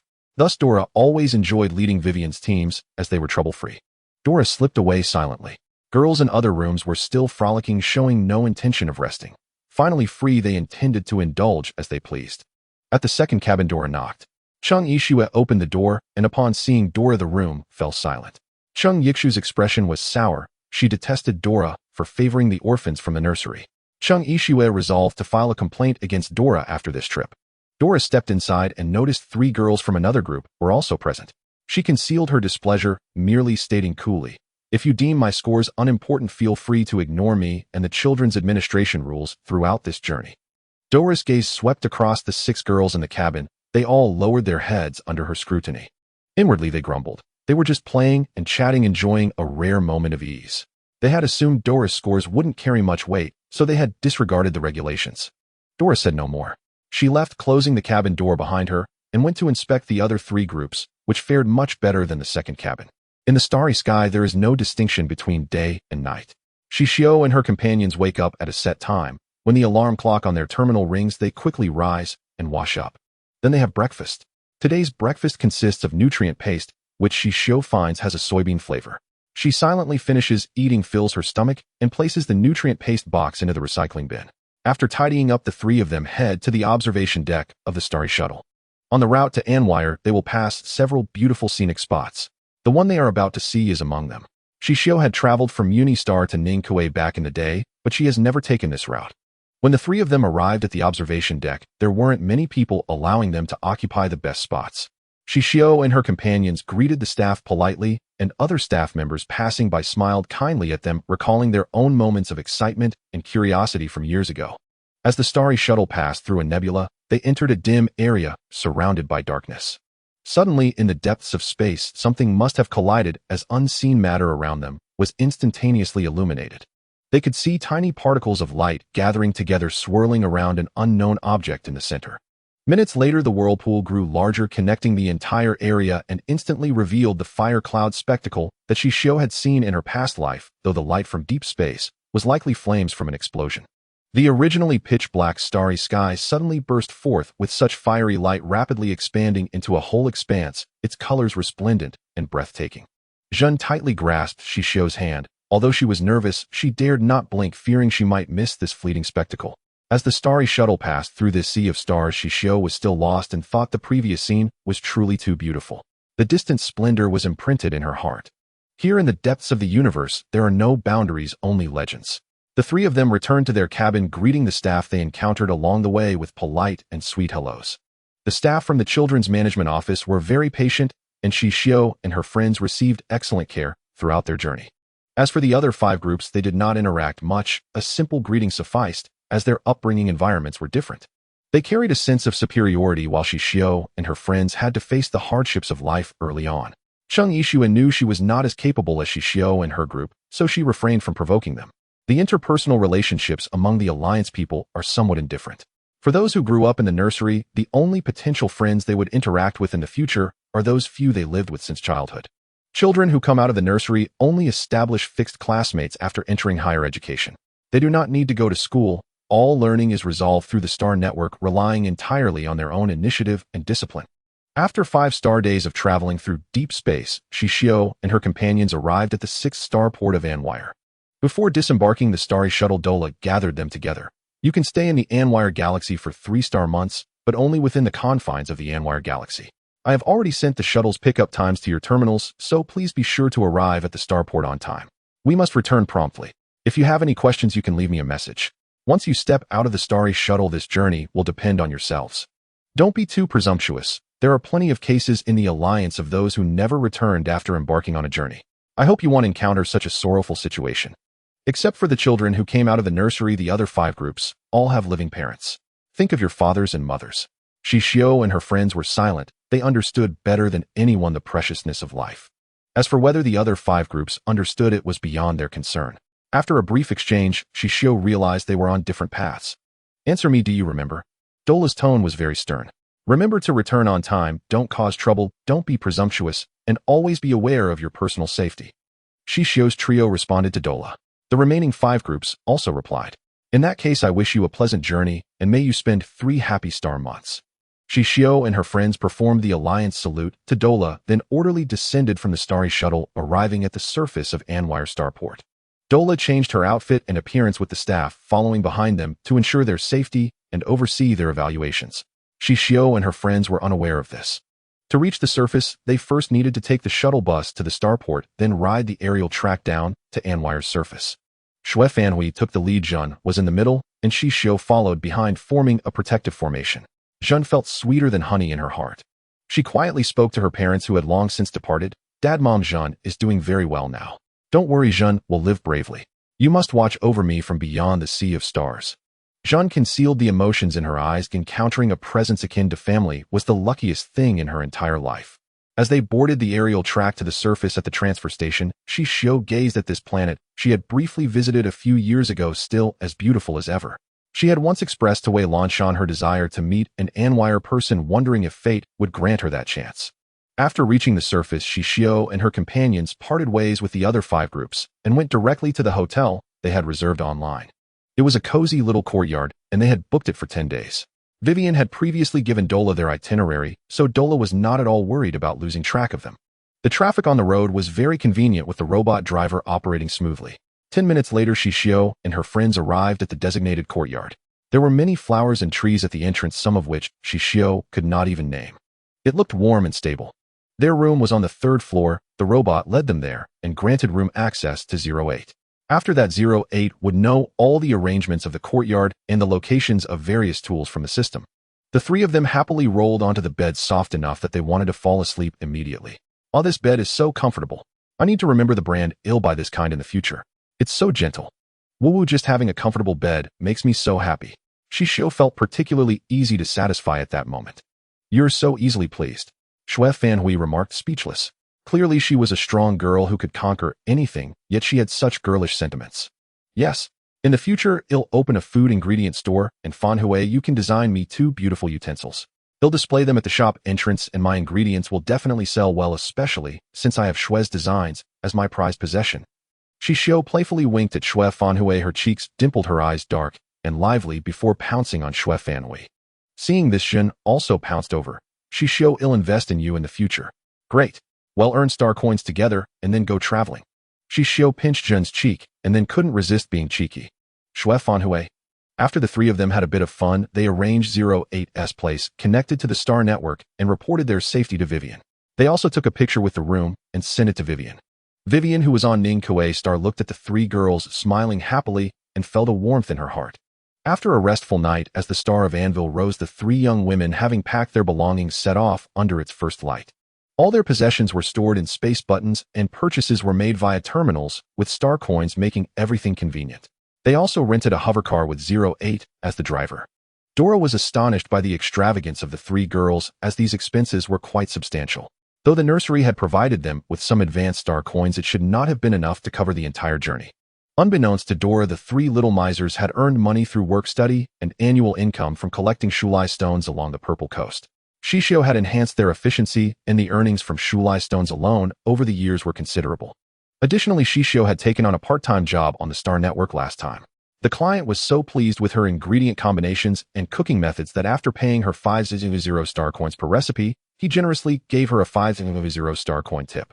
Having experienced the world of the wealthy in her past life, Xixiu knew that money was often given on a whim. So despite not yet purchasing a high-end robotic shell, she was a veritable little rich girl. Jin, not yet of age to inherit her legacy, had the most savings among the 3, but it was a type she could see but not use. As for Xue Fanhui, her small device designs were very popular, and she regularly took orders. Moreover, she frequented mecha battle arenas, winning many prizes through her hard work. The earnings of the 3 over these years were enough to sustain their interstellar travels for several more. Dora sent her question to Vivian, who replied with a proud smiling emoji guess. Seeing Vivian's expression, Dora felt an urge to instantly teleport to her side and have a good fight. Yet the competence of these three girls truly exceeded her expectations. She certainly couldn't have achieved what Xixiu and the others had at their age. She found herself looking forward to following behind them, embarking on this journey at their pace. Following the guide, Xixiu and the others headed to their first destination, the Anvil Imperial Palace. This was a small palace that the Anvil royal family had opened to the public. Uninhabited, it had once served as a guest house. Its design was magnificent, adorned with beautiful gems everywhere, dazzling Xixiu. She marveled at the wealth and grandeur of the Anvil royalty. Zhen and Shui Fanhui were also captivated by the resplendent palace. It was truly beautiful. On the palace's dome, the 20-star systems of the Alliance were depicted using luminous star stones, with the main stars crafted from rare blue netherite. This, or was found only in the Anvil star system, with limited yields mostly used for jewelry. Only a few knew that blue netherite could replace energy stones. 100 grams of it contained energy equivalent to 500 kilograms of energy stones. If used in mechas, it would be a formidable trump card. Xixiu gazed at the entirely wooden palace, its exterior as elegant as the Anvil people. The patterns were painted in Anvil-less star system color gold, matching the hair and eye color of the Anvil people, a beautiful pale gold. The palace's designer had used gold to an astonishing degree, creating a dazzling brilliance that, combined with the solidity of the wood, appeared unexpectedly harmonious.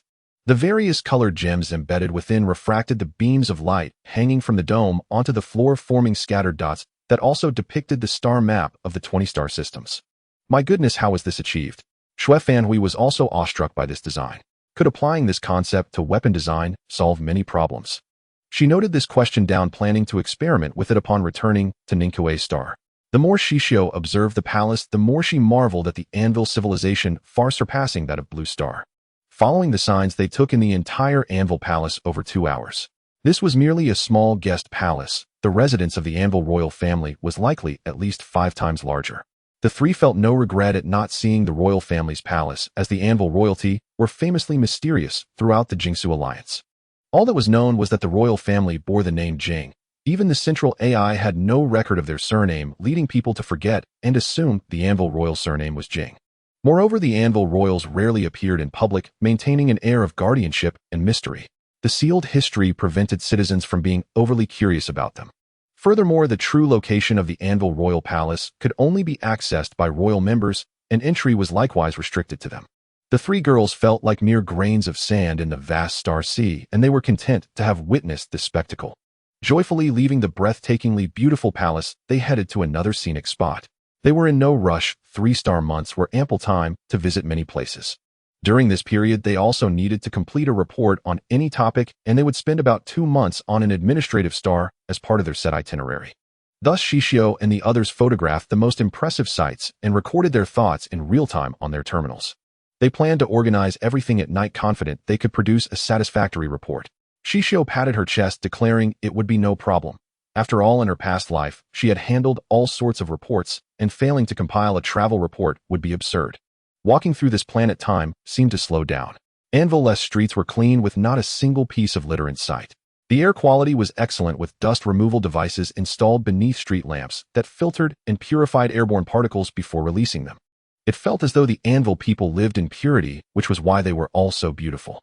There were few pedestrians, as Xixiu and her companions only saw a handful of Anvil people all hurrying on errands, yet they were still enough to captivate them. Seeing the Anvil people again, Xixiu remained awestruck. This world truly had a perfect race, and if commoners were like this, the royalty must be extraordinary.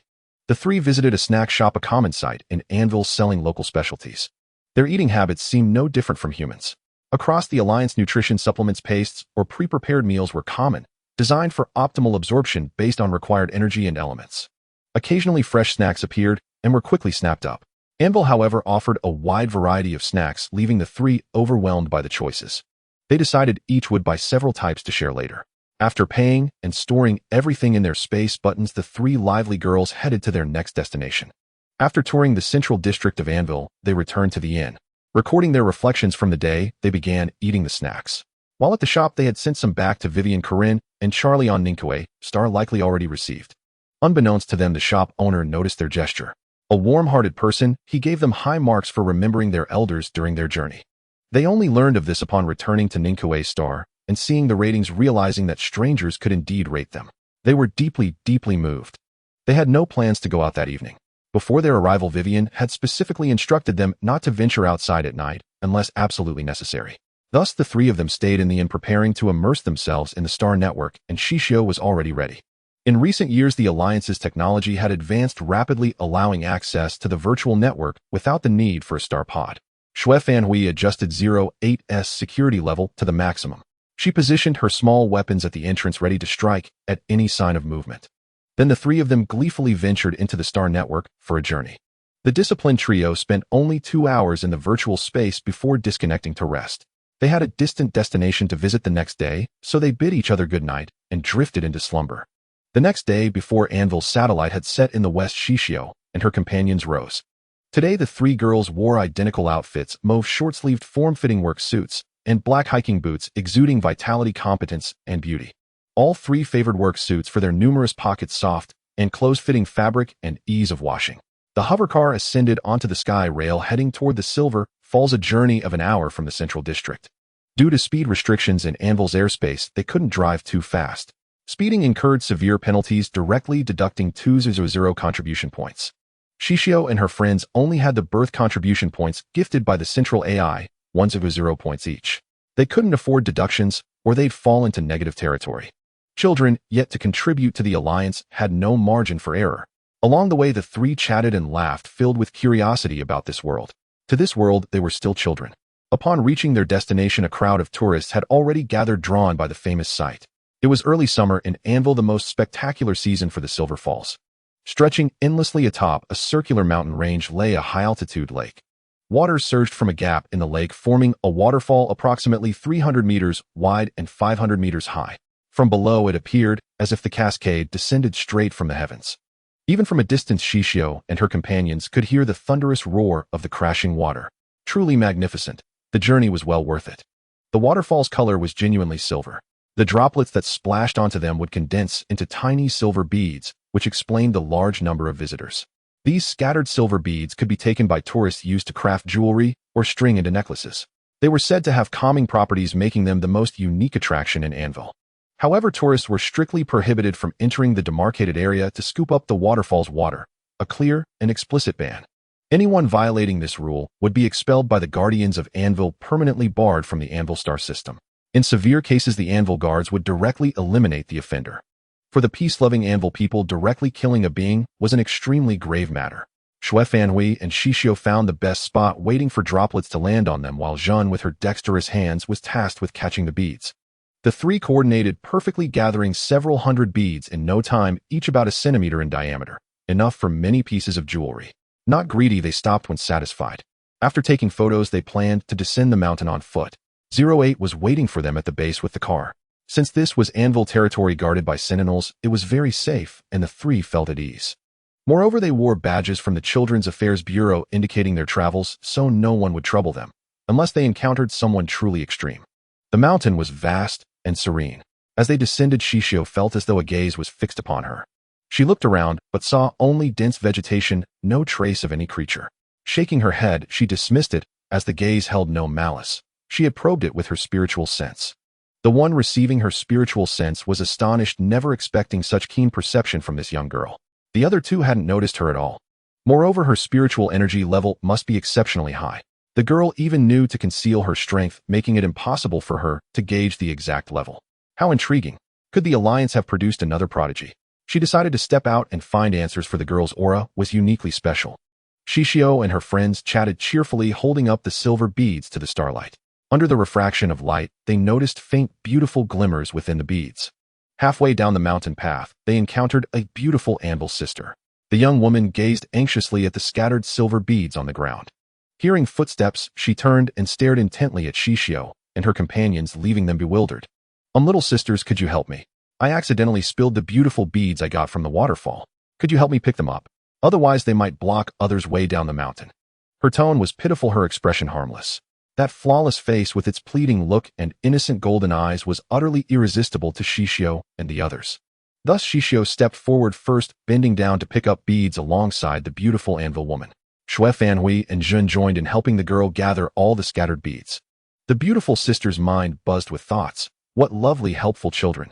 She adored them. Thank you. To show my gratitude, may I invite you to my home? It's not far, just at the foot of the mountain. The lovely Anvil sister's tone was sincere, her voice soft, yet penetrating, impossible to refuse. Xue Fanhui initially wanted to decline, but Xixiu gave her a signal.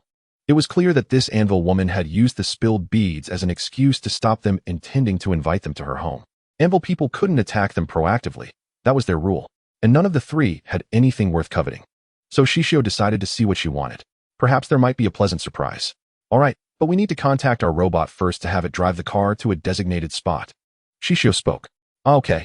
My surname is Wu Wu Jingxian. Since my name has Xian, you can call me Axian. Imhong Xixiu. The taller one is Xue Fanhui, and the shorter one is Zhan. Xixiu briefly introduced them. Axian cheerfully led them down the mountain, and as she had said, her home was indeed at its base. It was a spacious courtyard with a 3-story building surrounded by many plants. The air was fresh with a faint fragrance. Axian seemed to live alone with only a robot butler. She invited them into her home and had the robot butler serve them the Anvil people's favorite drink, orchid grass juice. It had a light sweetness, not cloying, and left a herbal aroma in the mouth. Thank you, Sister Axian, for your hospitality. This sweet juice is delicious. The three expressed their thanks in unison. I'm glad you like it. I grew these myself. Axian rested her chin on her hand, staring fixedly at Xixiu without blinking. Xue Fanhui and Zhan found it strange and looked at Xixiu, who returned a look of equal confusion. Axian found this young girl quite intriguing. Her body was still slender and frail, yet her soul possessed remarkable strength. Which star system are you from for your training journey? Axian asked curiously. Ningkue star, Xue Fanhui replied, instinctively shielding Xixiu. Axian chuckled, inwardly marveling at how unexpectedly deep the bond among these three girls was. She had no intention of harming the adorable young girl. She merely found the soul of this girl, named Hong Xixiu, to be extraordinarily fascinating. I mean no harm. I simply admire the way you interact. Besides, I am an Anwire bound by rules, so there's no need for concern. Axian directly voiced the thoughts lingering in their minds. Xixiu looked puzzled while Xue Fanhui and Zhan felt a flicker of embarrassment. Then may I ask why you stopped us? Xixiu figured since she had already spoken first, she might as well ask. Though this Anwire appeared delicate, Wei Lanshan's descriptions had made it clear that her fragility was merely a facade. The Anwire race was born with formidable psychic power. I want to be friends with you. Axian gazed at Xixiu with innocent golden eyes, earnestly stating her intention. Xixiu was taken aback. How could anyone be so direct? She felt both flattered and at a loss. Do Anwires actually enjoy making friends? Legends painted them as aloof, dismissive of most people and matters, solely focused on their duties and guarding their starfield, ignoring everything else. Well, those are just rumors. Anwires choose friends by affinity, and I feel you resonate with me. Besides, having an Anwire as a friend won't do you any harm. I have many talents, you know. Axian drew out the last syllable as if hinting at her uniqueness and urging Xixiu to agree quickly. Xue Fanhui and Zhan exchanged bewildered glances, unsure what this Anwire was up to. Fine. Xixiu agreed decisively. After all, she had nothing to lose. She had no money, she was human, and the other was a woman, so nothing absurd could possibly happen. I love your straightforwardness. Then I'll take full charge of your itinerary here in Anwire. Axian was overjoyed. Not only had she made a friend on this outing, but she could also join them on their travels, a truly rewarding experience. Moreover, she had confirmed Hong Xixiu's aura, which might just solve the headache that Wu Jingma had been grappling with. Fu said she couldn't make friends. She had found one now, a very special young girl from a distant land. After resting at Axian's home, Xixiu and her companions decided to return to their hotel. Axian had already instructed her robot butler to pack her belongings. She was determined to travel with her new friends, and no one, not even Wu Jingma, could stop her. Axian settled into the hovercar Xixiu had rented and accompanied them back to the central district. Why have you been traveling like this all along? Axian was genuinely envious. Yes, we took the administration's star shuttle, journeying for several star days to reach the Anwire star system, Xixiu replied. Why did you choose to come to Anwire? Axian asked curiously. Because it's beautiful and mysterious, and the Anwires are all so stunning, Zhan blurted out, looking at Xixiu for approval. Oh, so you find us mysterious? That's what everyone in the Alliance thinks, Xue Fanhui answered. All right, what's so mysterious? Everything. The royal family, the palace, their behavior, style, guardian power, healing power. All of it feels enigmatic. Xixiu gave a precise response. Well, now that you've met me, do you find me mysterious? Axian wanted to know her most immediate impression on others. You're very beautiful and cute, Zhan said, feeling her vocabulary was lacking and vowing to improve. Axian was speechless. Was that all it took to be considered mysterious? Xixiu exchanged a glance with Xue Fanhui. This woman was clearly older than them, yet her emotions were written all over her face. Xixiu felt she needed to reassess her view of the Anwires. Xixiu, do you also find me mysterious? Xian was dissatisfied with the earlier answer. Sister Xian, I think Anwires are beautiful and kind with a selfless and loving heart. But given the legends circulating in the alliance, your race does seem mysterious. Xixiu shared her shallow understanding of the Anwires. Oh my, this girl seemed to know something about Anwire's ancient past, a tale the central AI had blocked. How intriguing. Given her age and contribution points, she couldn't possibly have accessed that story.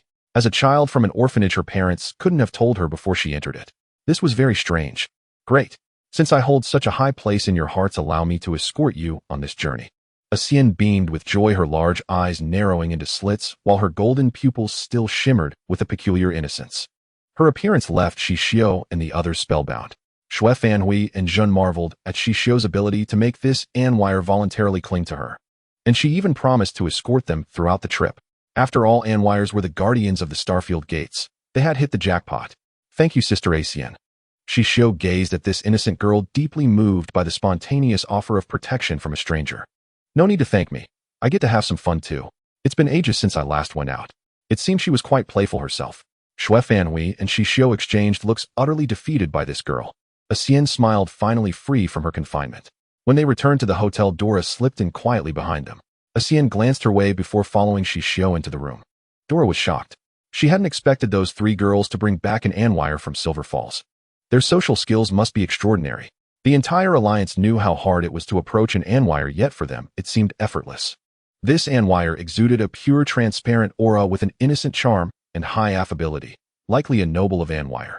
Dora relayed the news to Vivian on Ningque Star, who was equally astonished, for such encounters were rare. Vivian left the message for Wei Lanshan to see.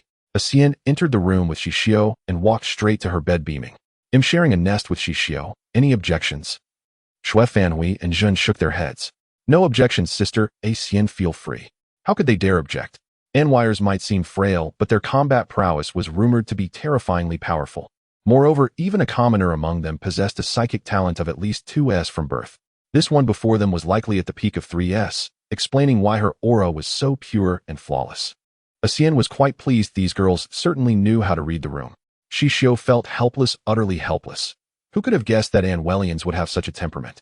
She massaged her forehead and thought, can I still return the goods? Take out the silver orbs you obtained from the waterfall and I'll purify them for you, at a friend's discount. Xian was delighted, believing that friends should help one another. Xixiu and the others immediately produced the orbs.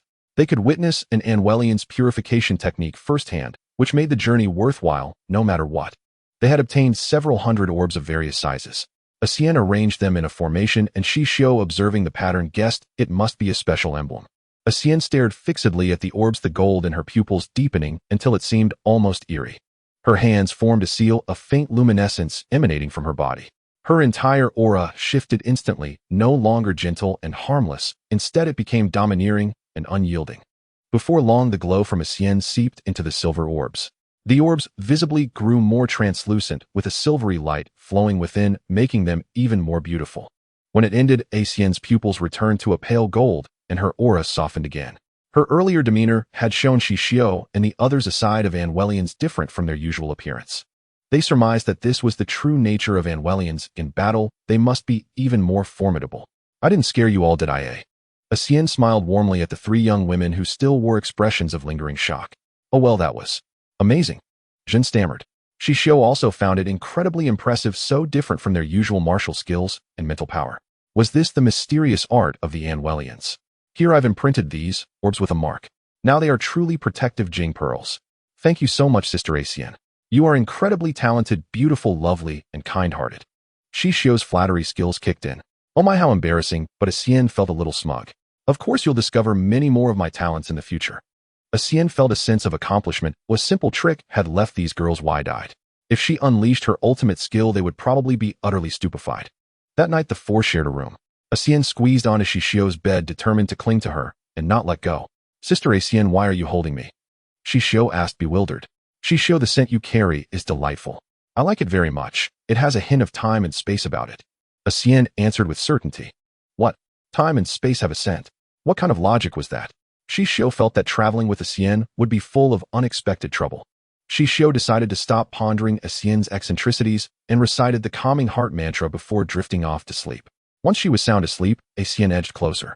A warm, soft glow emanated from Xixiu, and Xian found it even more pleasing. She hadn't expected this girl to bring her such comfort, even more so than being in the source land. It was truly strange. Manhwaedits were naturally drawn to the universe and all living things, including humans and other species.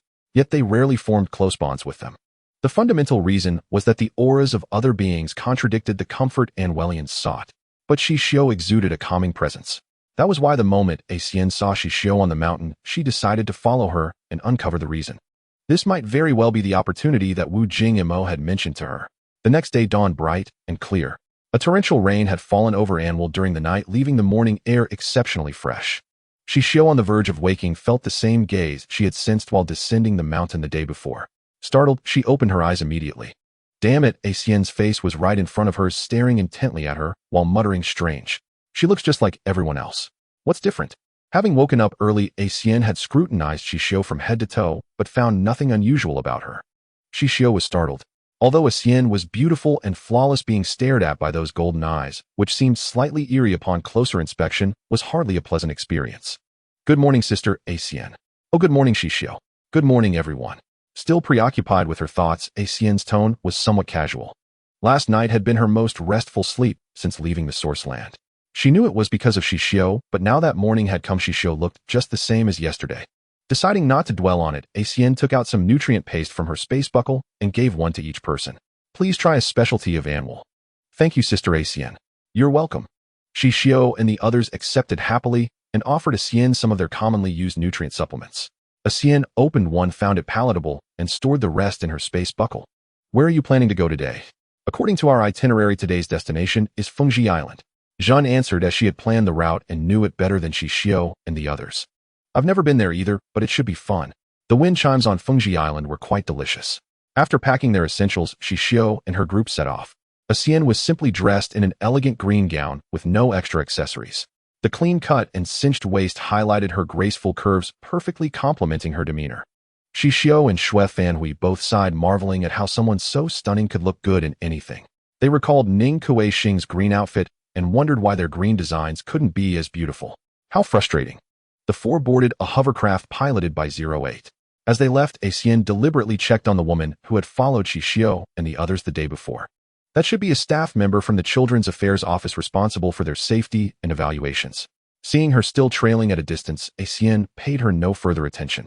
In the vehicle, Xixiu and the others listened as Xian recounted the planet's history, making it even more enchanting. Anwil was the second largest star system in the Alliance, not in terms of species population, but territory. Anwil governed over 2,000 administrative planets. The royal family did not restrict the governors of these planets, but in times of danger all governors had to heed the royal decree and be dispatched to various locations as commanded. Anwil's history was both somber and stirring, yet Xian's tone remained light. Many Manhwaedit ancestors have perished in this star region. If only there were no war, Zhen lamented, though they all knew it was impossible. The 5 hostile star systems and the Xixiu Alliance were locked in an irreconcilable conflict. Don't worry. In the future, it'll build the most powerful weapons and crush them all. While Fanhui, do you want to become a mech designer? Sister Xian, our Fanhui aspires to be the Alliance's chief mech designer. Xixiu added. Impressive, such lofty ambitions. Xian praised Xue Fanhui. Fengji Island lay upon a stretch of sea within Anvil, named for the renowned plant Fengji that thrived there, a key ingredient for a popular beverage in the Alliance. Xian seemed unfamiliar with this place, for she was brimming with excitement throughout the journey. Sister Xian, have you never been here before? Zhen asked curiously. I rarely go out, I mostly catch up on news through the StarNet. Is it because your elders won't let you out? Xue Fanhui hit the nail on the head. Sort of. A few years ago, a family member went out and never returned, infuriating the old one at home. The fallout affected everyone, so I've only recently been allowed to go out. After all, she was the youngest daughter. How exhausting. That unfilial sibling, if she ever met her, she would give her a thorough beating. Do you often get to go out? Xian knew little about Xixiu's life and assumed they must be much freer than she was. After turning 10, we can roam freely within Ningkuei Star, but only in our local area. Once a year, there's a chance to earn money outside. Other times, we get 2 hours for work study each day. Xue Fanhui summed it up. You have to do work study. Yes, the cost of this trip is all earned by us. The Alliance covers our tickets and accommodation, but other expenses are our own responsibility. Xixiu added. Wow, Xian marveled that these girls so much younger than her were so capable. Shiwu Jingxian refused to be outdone. She had to work too. Next time she returned home, she would pester Wu Jingmo until he agreed. Humph. On the way, they chatted joyfully. Zhen deftly braided Xian's golden hair into a plait and coiled it up. At that moment, smiling, she truly looked like an elf emerging from the forest. Xixiu and the other two often found themselves mesmerized by the sight. Upon arriving at Fengji Island 08 watched over the hovercar, while Xixiu and the others walked onto the island. Most of the island's guardians were robots. The Anvil starfield was vast, but its population was not particularly large. Thus, for tasks that could be handled by robots, Anvilines would not lift a finger, unless of course they were the kind who preferred to do everything themselves. The island stood amidst the sea with beautiful fungi growing on its cliffs and precipices. Nearly all fungi sold annually by Anvil was harvested from this island. Xixiu, how much do you want? They'll pick them for you. One moment, Xian turned into a rough-and-tumble sort, as if that saying applied perfectly to her. Sister Xian, well, just buy some casually. The ones on the cliffs aren't ripe, yet let them grow a bit longer. Xixiu pointed to a sign not far away. Xian squinted and saw that the sign indeed stated that. Annoying. Maybe she could sneakily ask a robot to pick some fresh ones later. In her mind, Xian plotted how to get fresh fungi and have the robots process it for drinking. The flavor would be superb. There were many tourists today, so the ascent was particularly slow. A group behind Xixiu's line kept urging them on, and Xixiu had to politely explain the situation up ahead. But the few from the Foxtail star system paid no heed, stubbornly believing that Xixiu and her companions were slow due to their small stature, accusing them of dawdling. Unwilling to start a quarrel, Xixiu and the other two stopped, intending to let these people go first. Those individuals spoke rather harshly and even cursed Xixiu's family in their native tongue. Xixiu didn't understand, but Xian did. So Xian blocked them with an irresistible force. First come, first served. Thank you. Xian told herself to be polite. She couldn't disgrace Wu Jingma or else she'd lose her allowance and be confined to her room. The ones who had been urging fell silent, evidently realizing this woman was a native of Anvil. They hadn't expected those little girls to have an Anviline protector. Seeing many eyes turn their way, the Foxtail people quieted down. Xian ignored them and continued forward with Xixiu and the others. When the path cleared a bit, Xixiu quickened their pace and headed in the opposite direction from the group behind. There it was less crowded and more serene. Fungi grew on the cliffs, visible in clusters, their colors strikingly vivid, a deep azure blue of their blossoms. The flowers swayed gently in the breeze, and a faint fragrance wafted through the air as if one had stepped into a hidden realm. Robots were selling processed fungi. Xixiu bought some vacuum-packed products and stored them all in a space button, planning to share them with familiar friends back home. Then the four continued higher to an observation deck that could accommodate 4 to 6 people, offering a view of the boundless sea.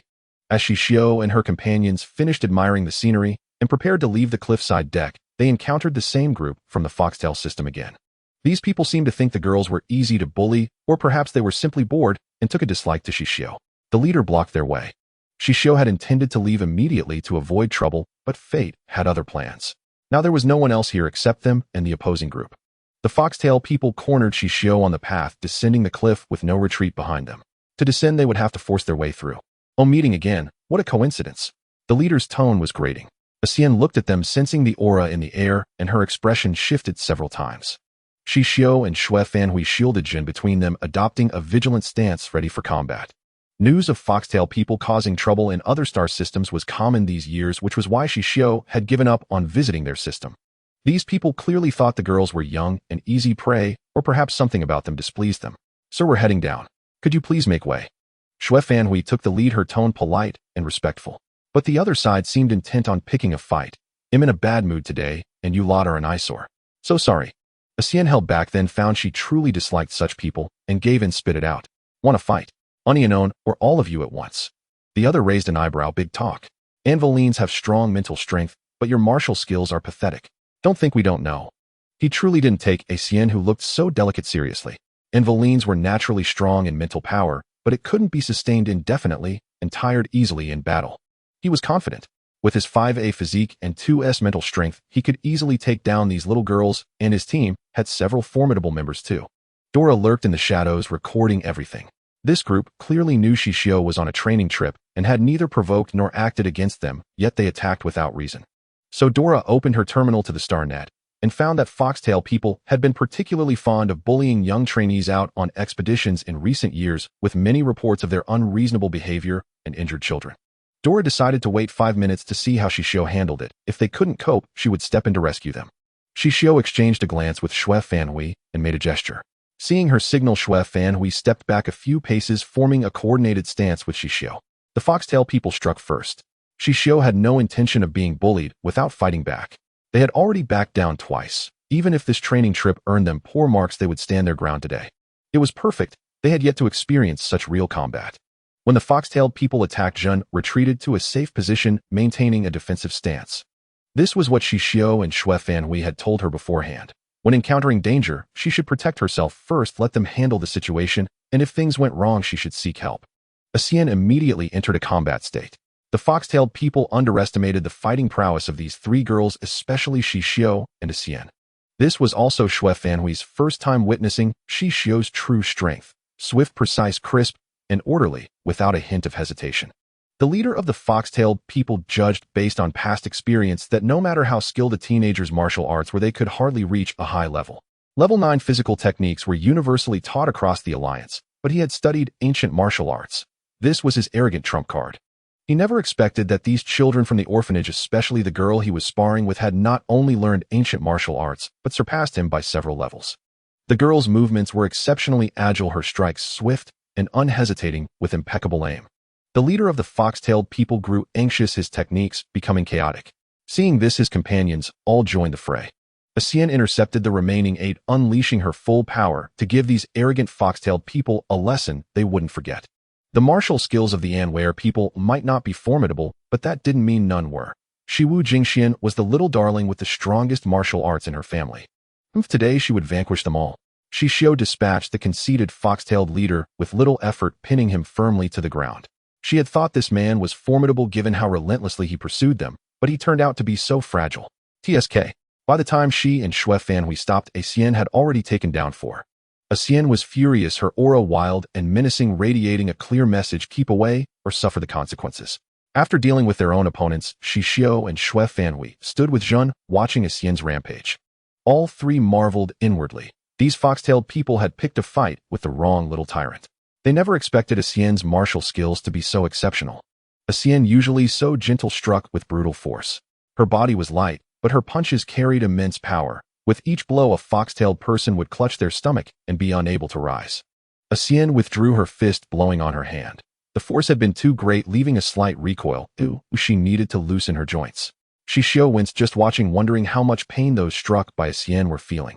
Given Xian's style, these people probably had several broken bones and would need days to recover. Dora was astonished at how effortlessly Xixiu and the others had subdued the foxtailed people without her intervention, gaining a new appreciation for their capabilities. As the battle neared its end, the island's security robots arrived and retrieved all data surveillance from when Xixiu and the foxtailed people had set foot on the island. They uploaded segments to the central AI, which identified these individuals as repeat offenders who had committed 6 or 7 similar unprovoked attacks on children in other star systems. After obtaining the results, the robots detained the group and handed them over to the Alliance Visitor Management Office. As a result, Xixiu and the others received 100 contribution points from the central AI, plus the 500 points deducted from the foxtailed people, a total that left them utterly bewildered. They had expected to lose contribution points, but instead they gained them. The central AI explained that these individuals had injured several people in other star systems and had evaded capture due to their speed. Xixiu and her friends had done a good deed by apprehending them. The 4 girls were thrilled.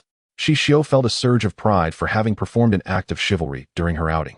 Dora breathed a sigh of relief, impressed that despite their youth they remained calm, composed, and worked well together. The 4 left Fengji Island cheerfully. As they were about to board the hovercar, they received gifts from the island's robots. Fresh Fengji. Xixiu and the others thanked the robots, knowing this must be a gift from the island's owner. Their joy was evident in their eyes. I didn't expect Sister Xian to be such a formidable fighter. In awe, Zhen said, stars in her eyes. Xian's aura during the fight was simply out of this world. Zhen decided that after the trip, she would intensify her martial arts training. Her spiritual power might be lacking, but like Sister Xian, she could excel in martial arts and become the star of Ningkuei's star. Sorry for the spectacle. I hope I didn't scare you, Xian said sheepishly after calming down. Wu Jingma always said she was too violent. It was thrilling to watch, but she worried Xian would never find a husband.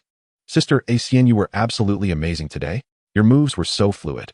Do you often get into fights? Xue Fanhui was amazed. A Xian who seemed so gentle was actually a powerhouse, just like Xixiu. Appearances could be deceiving. Well, I have many siblings, and were quite mischievous. Hee. A Xian said a little embarrassed. But the most impressive should be Xixiu. How did you train your martial arts to this level? A Xian wondered if Xixiu's talent was even greater than she had observed. Xixiu felt shy, but Xue Fanhui recounted her glorious history, 4 hours daily in the training room, plus 2 more hours in the Star Net's combat room. 7 years without a break. A Xian was astonished. Xixiu was disciplined to such an extreme, and they also had academic classes and part-time jobs. Calculating her daily schedule, there was hardly any time left for rest. Xixiu, you're so dedicated. A Xian admitted she was no match for that level of commitment. Most of the time she thought about having fun. Her martial arts prowess came largely from talent with some effort, but nowhere near Xixiu's level. Truly the younger generation was formidable. Right, sister? A Xian, do you know what her ambition is given all this effort? Xue Fanhui began to tease. To become a martial A Xian thought that was the obvious answer. Wrong. She said after retiring she wants to open a food shop and invited Jin and me to support her. Xue Fanhui grinned as A Xian's expression was priceless. Her golden eyes widened, fixed on Xixiu, as if to say, how can your aspirations be so low? Ahem, well, I was motivated by the desire to return safely from service, so I trained hard. I really didn't think about anything else, Xixiu said, blushing. Maybe her aspirations were indeed too low. There's nothing wrong with that, A Xian offered her opinion. The logic wasn't flawed, but Xixiu's thinking was too simplistic. The 10-year service term applied only to ordinary soldiers. Given Xixiu's combat prowess and dedication, A Xian suspected she might be exploited. Soldiers who earn merits and promotions could have their service extended. But that was just A Xian's speculation, which she chose not to voice. The battlefield is unpredictable. Xixiu's hard work will give her more self-protection in danger. That's a sound mindset. A Xian explained. Hearing her say this, the 3 girls thought she was well-versed in the matter and looked at A Xian in unison. Say, sister, A Xian, you're so familiar with it. Have you already returned from service? For certain reasons I didn't have to serve. I just studied at the 2nd Military Academy of Anhui. Sister A Xian, why didn't you have to serve? A Xian raised an eyebrow. How was she supposed to answer that? Should she say her father was too formidable? Or that she had 2 formidable elder sisters above her, so she as the youngest daughter not only avoided service, but was also shunned by everyone? She couldn't say it. It was too damn embarrassing. My family is a bit special. We have many siblings, all outstanding, with several having served and earned military merits, so I was granted an exemption. The 3 girls stared at her. Is that even possible? Was this what they called influence? Impressive. A Xian's background must be very prominent. Ordinary families in the alliance couldn't get such privileges. Sister A Xian, you must be a noble of Anhui, Xixiu and the others concluded immediately. I suppose I count as a noble, but my family has lived on the Anhui prime planet for generations. Unlike other nobles, we don't have to oversee the security of administrative planets. I see. Sister A Xian's family must be incredibly powerful, Xixiu, Zhen, and Xue Fanhui said in unison. Oh, they are all quite formidable, he. The few in her family had remarkable mental strength, but Xiwu Jingxian had both mental strength and martial skills, a double safeguard. The 4 girls boarded a hovercar and returned to the inn, letting this small incident pass. Xixiu and the others gained a new understanding of A Xian. Despite her delicate appearance, she could instantly take down half her opponents in the arena. Zhen looked at A Xian with utter admiration. After all, Zhen herself seemed somewhat frail.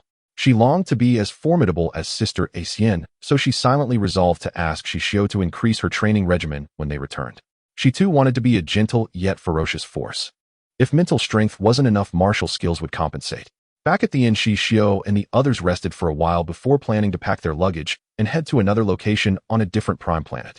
In this era, there was no such thing as strolling through streets. Many matters could be handled on the StarNet. Going out only meant purely wandering the roads. Xixiu took out all the items from her spatial button and organized them, realizing some could be sent via interstellar shipping immediately. Although there was no direct shipping from Anhui to Ningque, star transfer was possible, and robots would forward the package to Ningque Star. Without delay, Xixiu scheduled a shipping service on the StarNet. Soon a robot arrived to handle the task. Xixiu filled in the code for Ningque Star, sent the nursery's location to the shipping robot, paid the fee, and everything was settled in 5 minutes. Vivian would likely receive it by tomorrow. Truly convenient. Xixiu sipped a nutrient drink while reviewing the itinerary Zhen had prepared. Their next destination was Anhui's 9th satellite. Speaking of which, Xixiu only now noticed that Anhui had 9 satellites, and their arrangement was strangely peculiar. These 9 satellites surrounded Anhui in a formation that seemed to defy various cosmic theories. With her shallow knowledge of physics, she knew that such a neat alignment was impossible. Forgive her, she was a physics failure. Unable to contain herself, Xixiu asked, "Why are Anhuai's satellites lined up so perfectly like they're queuing?" Shui Fanhui sighed helplessly. "Could you spare some time to occasionally read up on Alliance history?" "I did read it. Alliance history, the chaotic period, and the various galaxies. I studied it diligently back then, and even got straight as an Alliance history." "Anhuai's first, 7th, and 9th satellites are artificial," Xixiu said with a smile. "What?" Xixiu was baffled. No wonder they were so neatly arranged. "Exactly, Xixiu. They were built by Anhui for defense purposes," Zhan added, finding it amusing that Xixiu, who seemed almost all-knowing to her, had missed such basic knowledge. Xixiu thought hard, but still couldn't recall seeing this information. Which page of Alliance history mentions this? I need to look it up. It's not an Alliance history, but the overview of each galaxy on the StarNet covers it in detail, Shui Fanhui clarified. "All right. I didn't get to that part," Xixiu admitted, feeling she still had so much to learn, and that time was never enough. Xixiu will send you a data package on the galaxy introductions later. Look through it when you have time. There's a lot of fascinating information. Zhen was a thoughtful and meticulous person. She had compiled a data package on these common facts which would come in handy when she went to school. "Thanks, beautiful Zhen." Xixiu really liked the dynamic among Xixiu and her two friends. Having grown up together, they were likely closer than most sisters. "I have one too. This is an exclusive galaxy introduction. Xixiu will send you a copy as well." Xixiu recalled she also had it in her terminal, prepared for future travels to quickly understand various galaxies. Thank you, Sister Xixiu. You're all kind and beautiful girls." The sweet talker, Xixiu, immediately chimed in. The four girls frolicked for a while, enjoying a warm and joyful moment. After this interlude, the four girls set off for Anhuai's 9th satellite. Xixiu looked at Zhen's itinerary. This artificial satellite was full of marvels. She couldn't wait to get there. "Sister Xixiu, are you coming too?" "Of course. Why not? I finally got out. I'm not going back until I've had my fill of fun." "Sister Xixiu, won't your family worry?" Zhen voiced the concern Xixiu and Shui Fanhui shared. Xixiu waved her hand. "No, I send them updates and location info every day, and I've told them my itinerary." "By the way, Sister Xixiu, how old are you?" Xixiu thought for a moment. According to Alliance calculations, I should be 20 years old." A flicker of surprise passed through Xixiu's eyes. By Alliance calculations, that meant Anhui had its own system. An Alliance year was equivalent to about 23 months on Ninkue star, and it was similar for other galaxies. In the Alliance, age was determined by the terminal display calculated by the central AI based on genetic information. For example, Xixiu's terminal now showed 12 years and 3 months. The average lifespan of Alliance humans was 230 years, while those with higher mental strength could live up to 300 years, like the 9-star Marshal Li Zhongfeng, who lived over 300 years. Other creatures in the Alliance had lifespans similar to humans. However, the central AI hadn't specified the lifespan of Anhui people, suggesting there were significant secrets here. But the Alliance had a unified rule regardless of whether one was an Anhui native or another creature. Adulthood was set at 25 years, followed by a 10-year courtship period. "Oh, Sister Xixiu, you're not an adult yet. We thought you were at least of age." "No, an Anhui adulthood doesn't follow the Alliance's common standard. We reach adulthood at 30, so I haven't grown up yet." Xixiu and the others opened their mouths in surprise. "Sister Xixiu is still a child." That's right. Still a baby." Xixiu beamed with joy, her golden eyes shimmering with delight. Anhui was truly miraculous. Xixiu speculated that this race might have an extraordinarily long lifespan, truly an existence defying the heavens. After half a day's flight, Xixiu and her companions arrived at Wei 9. Gazing out from the star shuttle, this satellite appeared no different from any other planet. Upon reaching the starport and boarding a shuttle bus, they took the aerial rail to catch a hovercar. From midair, they could see rivers and lakes on this satellite, a landscape of verdant lushness. Enveloped by an atmosphere, the environment resembled that of Anvil Prime. Had it not been for the prior briefing, Xixiu would never have dared to guess this was an artificial satellite. The Anvilians were truly formidable. While marveling, she carefully reviewed the data Xixiu had given her. After finishing, Xixiu mused that this world was indeed extraordinary. It was unbelievable that such a colossal project as constructing a satellite took only 3 Alliance months, which amounted to less than 6 months' time. Not only had the air and water circulation systems been perfected, but the greenery mirrored that of Anvil Prime, making this a scaled-down replica of the home planet. However, Wei 9 had transplanted all the famous scenic spots of the entire Anvil star system. For time-pressed travelers, a visit to Wei 9 offered a glimpse of the most breathtaking views across Anvil. Though artificial, these replicas were built to a 1/10 scale, and with current technology, the fidelity approached perfection. This was precisely why Zhen had included Wei 9 in their itinerary. They planned to stay on Way 9 for 10 stellar days during which they would undertake a special mission. This was a task they had just received from the Child Management Office sent directly to their terminals, serving as the assessment for this training. The central AI needed to evaluate the children's growth and comprehensive abilities. Certain fundamental survival skills must be acquired during childhood. Each individual's performance in these assessment tasks would directly influence future job assignments, suitable positions, and salary. The mission Xixiu and her team received was to survive together for 5 days in the forests of Way 9. They had 1 day to scout locations, decide on a plan, map the area, and prepare necessary supplies. The central AI would then score them based on their uploaded content and reports. They had to rely solely on themselves, resolving any dangers encountered and handling emergencies independently. Knowing that personnel would be covertly monitoring Xixiu and her team harbored no worries about mishaps. Even if accidents occurred, they believed themselves capable of handling them. They understood this was merely the simplest survival task. Once they advanced to higher-level schools, it would no longer be a matter of surviving 3 days alone. Yet Xixiu and her companions found themselves looking forward to it, treating this wilderness survival as an adventure. After landing, the 4 arrived at their booked inn. 08 trailed silently behind, but for this group, survival in the wild, 08 was not permitted to accompany them. According to Alliance regulations, caregiving androids like 08 had their programs embedded with too many survival techniques. Unwilling to be separated from Xixiu and the others for 3 days, Xixiu submitted an application to the Child Management Office as soon as they received the mission, becoming their supervisor in Anvil.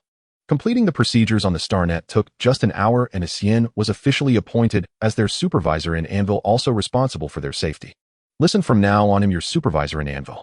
You 3 must complete this task seriously and strive for the best results. Following StarNet requirements, Xixiu first recorded this video and submitted it. Upon receiving confirmation, Xixiu and her team could begin planning and scouting. Xixiu, which one should we choose?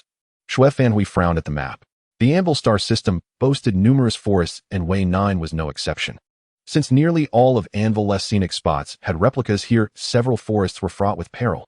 Inside, not only were trees abundant, but plants possessed territorial instincts. Some were vicious carnivores, while the animals were tough, thick-skinned, and formidable. Choosing the right forest was thus crucial.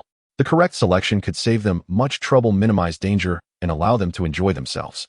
Xixiu watched the 3 girls busying themselves, reminiscent of her own childhood with her sisters, a truly beautiful sight.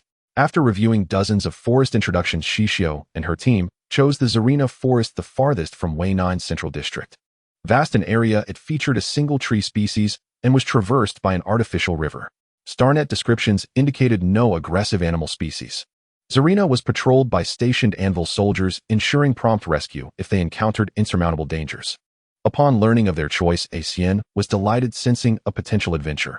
Way 9 was not merely a defense satellite, it was a paradise for exotic plants, a secret Anvil kept close. After submitting their plan and destination to the central AI, the 4 went to a tourist shopping area to purchase necessary supplies. In their space buttons were tents and various tools, and Xixiu had a full set of cooking equipment, leaving Manhwa and the others baffled. Nutrient packs were so convenient. Who would waste interstellar time cooking a tedious and exhausting chore? Manhwa and her friends failed to understand Xixiu, who hailed from the era of foodies. But Xixiu felt it necessary to prepare these items, believing they would prove useful. For this wilderness survival, though they had ample nutrient packs, they could indulge in a change of flavor when boredom struck. Having stored all listed items in their space buttons and organized the gear, it was already 1900 Way 9 time. Xixiu and Xixiu went to the 4th floor rooftop of the inn, sitting on chairs to gaze at the sky. From Way 9, Anvil Prime appeared as a large luminous blue platter adorned with colorful seasonings, forming a dreamlike tableau. The dazzling Anvil star, the vibrant Anvil Prime, and scattered stars all hung together against the pitch-black firmament. Xixiu could never tire of this view. She sipped her nutrient pack, quickly satisfying her hunger. Xixiu sat beside her, watching this 12-year-old girl, pondering whether she knew of her own uniqueness. Sister Xixiu, I hope tomorrow won't be too hard on you. Xixiu turned and smiled sweetly. He am the one who insisted on sticking around. Being a supervisor isn't that tough. Xixiu felt a little embarrassed. Does Sister Xixiu have any questions? From Xixiu's sudden appearance and persistent company, Xixiu knew she sought to understand something. Ahem. Caught off guard, Xixiu nearly inhaled her nutrient pack through her nose. Sister Xixiu, take it easy. Xixiu couldn't help but smile. Though Xixiu was 7 years older than the eldest among them, Manhwa, her thoughts and emotions were transparent, marking her as an innocent soul. Perhaps she had always been the protected one at home. I've been seen through by Xixiu, Xixiu said nonchalantly. I'm curious. Your spiritual power is unexpectedly formidable, yet you conceal it flawlessly. What method do you use? Xixiu was stunned. She had restrained herself well over the years, never expecting Sister Xixiu to see through her at a glance. When Wei Lanshan left, she gave Xixiu a book specifically for training mental strength. Xixiu studied it for a long time and finally decided to combine it with her own heart-calming art, which yielded surprisingly good results. She was confident that even those with a higher mental strength level than hers would no longer be able to see through her, but Xixiu never expected that Xixiu would detect it at their first meeting. A method taught by an elder, Xixiu replied simply to Xixiu's question. She had only given the heart-calming art to Wei Lanshan. It would forever remain a secret between her and Wei Lanshan. Xixiu, you carry a kind of affinity aura that we find very pleasing. So the first time I saw you I wanted to explore it, Xixiu said, her profile slightly flushed. Xixiu guessed she might be feeling a bit embarrassed. Really? Why can't I feel it? Xixiu was puzzled. What was this affinity aura that Anweilers liked? You can't sense it, only we can. And only Anweiler nobles above level 16 could sense it, but Xixiu didn't mention that. I see. So Sister Xixiu found an opportunity to follow us. Don't be afraid, I mean no harm. I was just thinking that the source of this aura on you might help resolve the crisis that will soon befall Anweiler. A corrupt aura emanating from the edge of the Anweiler star system had already been detected by Anweiler nobles above level 15, and this would be a disaster for the Anweiler people. This corrupt aura had not appeared for 5,000 years, so the nobles had grown anxious and dispatched warriors into the depths of the Star Sea. This was also the reason she was allowed to leave. All Anweilers had gone to other parts of the Star Sea searching for an opportunity to resolve this problem. She never expected that right after leaving the source land, she would encounter Xixiu and be drawn by the aura on her. Her intuition told her that following Xixiu was her destiny. Sister Xixiu, you just mentioned a crisis in Anweiler. It's a long story. After the wilderness survival is over, I'll tell you if there's a chance. Xixiu said with a smile, not taking the crisis to heart. Their clan firmly believed that the star domain would not let them perish like this. If the Anweilers were to die, this star domain would not only fall into turmoil, but might very well be utterly destroyed. After all, the power of the Anweiler people sustained this star domain. However, being severely wounded was still possible. All right, Sister Xixiu, you are full of mysteries. The Anweiler people are very enigmatic. Xixiu looked at Xixiu, who exuded a pure and clear aura, and felt that the Creator was truly wondrous. In this world there existed beings like ethereal spirits. But Sister Xixiu, I'm still a child. Don't you think this is too profound for me? Xixiu looked at Xixiu speechlessly. Are you sure? I know your soul is immensely powerful. That's not an energy a child could possess. Xixiu smiled at Xixiu knowingly, as if to say, go ahead, make up your story. Let's see how you spin this. Xixiu was left speechless. She had no intention of revealing her origins to anyone. Wei Lanshan had seen through her uniqueness only because she had observed Xixiu since birth. As a medical expert, Wei Lanshan knew exactly how an infant should behave at each stage. Xixiu had been an adult for far too long, so she could no longer imitate the ways of a baby or a child. Once Wei Lanshan discovered the discrepancy, it was too late for Xixiu to hide. She tried her best to feign a child's innocence and playfulness, but her soul was that of an adult over 30. Fine, Xixiu said, touching her nose. Don't worry, Sister Xixiu won't let you down. Once we understand the source of this peaceful aura on you, the Anweiler crisis can be resolved. Xixiu will be a great benefactor to the Anweiler people. Xixiu explained gently. Isn't that an exaggeration? No, when the time comes, Xixiu, you'll understand. The crisis facing the Anweiler race is terrifying. All right. Xixiu decided that for the sake of Wu Jingxian's tenderness at this moment, if it was truly within her power, she would definitely help. Xixiu and Xixiu went down from the 4th floor to their rooms, exchanged goodnights, and fell asleep. The next morning, 08 stayed at the inn, and Xixiu, as the supervising team leader, took Xixiu and the others to the Ziranash forest. When the hovercar landed, Xixiu and the others saw only a sea of green. Even viewing the map on the virtual net hadn't been this awe-inspiring. It was truly a sight of towering trees that scraped the sky. Xixiu estimated these trees to be over 300 meters tall, requiring 5 people to encircle them. Thinking that Fort 9 had been built over 1,000 years ago, she guessed these trees were planted during its construction, millennia-old giants. The youngest of these trees is over 800 star years old. Xixiu said, watching Xixiu and the others with their mouths agape. They have always grown here, serving as Fort 9's air guardians. They purify the air. They were Fort 9's original air circulation system. Xixiu gazed at these colossal beings, deeply admiring the wisdom of the Anweiler people. Their arrangement follows a pattern, doesn't it? Yes, you're very clever, Xixiu. Their positions form a miniature map of all the planets in the Anweiler star system. Earlier, the light cast by the gems in the Anhweiler Palace displayed the entire Xixiu alliance, while these trees represented the whole Anhweiler star system. Well then, let's enter the forest now. Girls, you're in for a very, very big surprise. Xixiu teased mysteriously. She hadn't expected Xixiu and the others to choose Ziranash, the most fascinating forest in Fort 9. Although the plants inside were singular, they were incredibly powerful. Having lived for so many years, they were quite playful. She hoped they wouldn't frighten the three girls. Every tree here could be considered an anomalous plant. Xixiu and the others chose an open area not far from the artificial river to set up their tents. After a millennium of evolution, Fort 9 had developed its own water and air circulation systems, so the artificial river's water was flowing and convenient for use. Shui Fanhui pulled out her little invention, set various parameters, and tossed it into the air. The once dim forest instantly brightened. In less than 30 minutes, the three girls had set up camp, erecting 2 tents. After resting for a while, Xixiu began mixing nutritional supplements and pastes. They had purchased several types of nutritional supplements earlier, each with their preferred flavors. Sitting in front of the tents, the 4 girls chatted and laughed, showing no sign of fear. Through the tracking program of the Child Management Office, Dora watched the 3 girls' nimble actions. With an average age of under 14, they displayed strong hands-on skills and clear organization. Dora gave Xixiu and the others another point. She was currently less than 3,000 meters away from them in a treehouse atop a large tree. Xixiu was a responsible supervisor, recording every action Xixiu and the others took, uploading it, and giving evaluations. Faint sounds came from deep in the forest. Xixiu's ears twitched and a slight curve appeared on her lips. Oh my, some eager little darlings are showing up. I wonder if they'll express goodwill. Let's hope they aren't too ferocious. After satisfying her hunger, Xixiu released her spiritual sense and detected anomalies in the surroundings. She nudged Shui Fanhui and gestured with her eyes toward the depths of the forest. Indeed, faint sounds drifted over as if something had emerged from the forest's deepest recesses. It was too dark within, and their eyesight could not discern what it was. Sister Xixiu, are there any other creatures on Weijio? The Starnet didn't mention any. Oh, this forest should have no other creatures, but there might be some plants that will surprise you. The sounds just now were those little darlings unable to contain their curiosity, coming to investigate. Talking plants. Xixiu had at least perused the botanical encyclopedia and found no mention of talking plants. She asked Shui Fanhui again, Fanhui, do the plants on Anhweiler talk? To be safe, it was better to ask a native of the Alliance. Though she had studied diligently over the years as an outsider, she could not possibly know everything. Shui Fanhui burst into laughter. Xixiu, how can you be so adorable?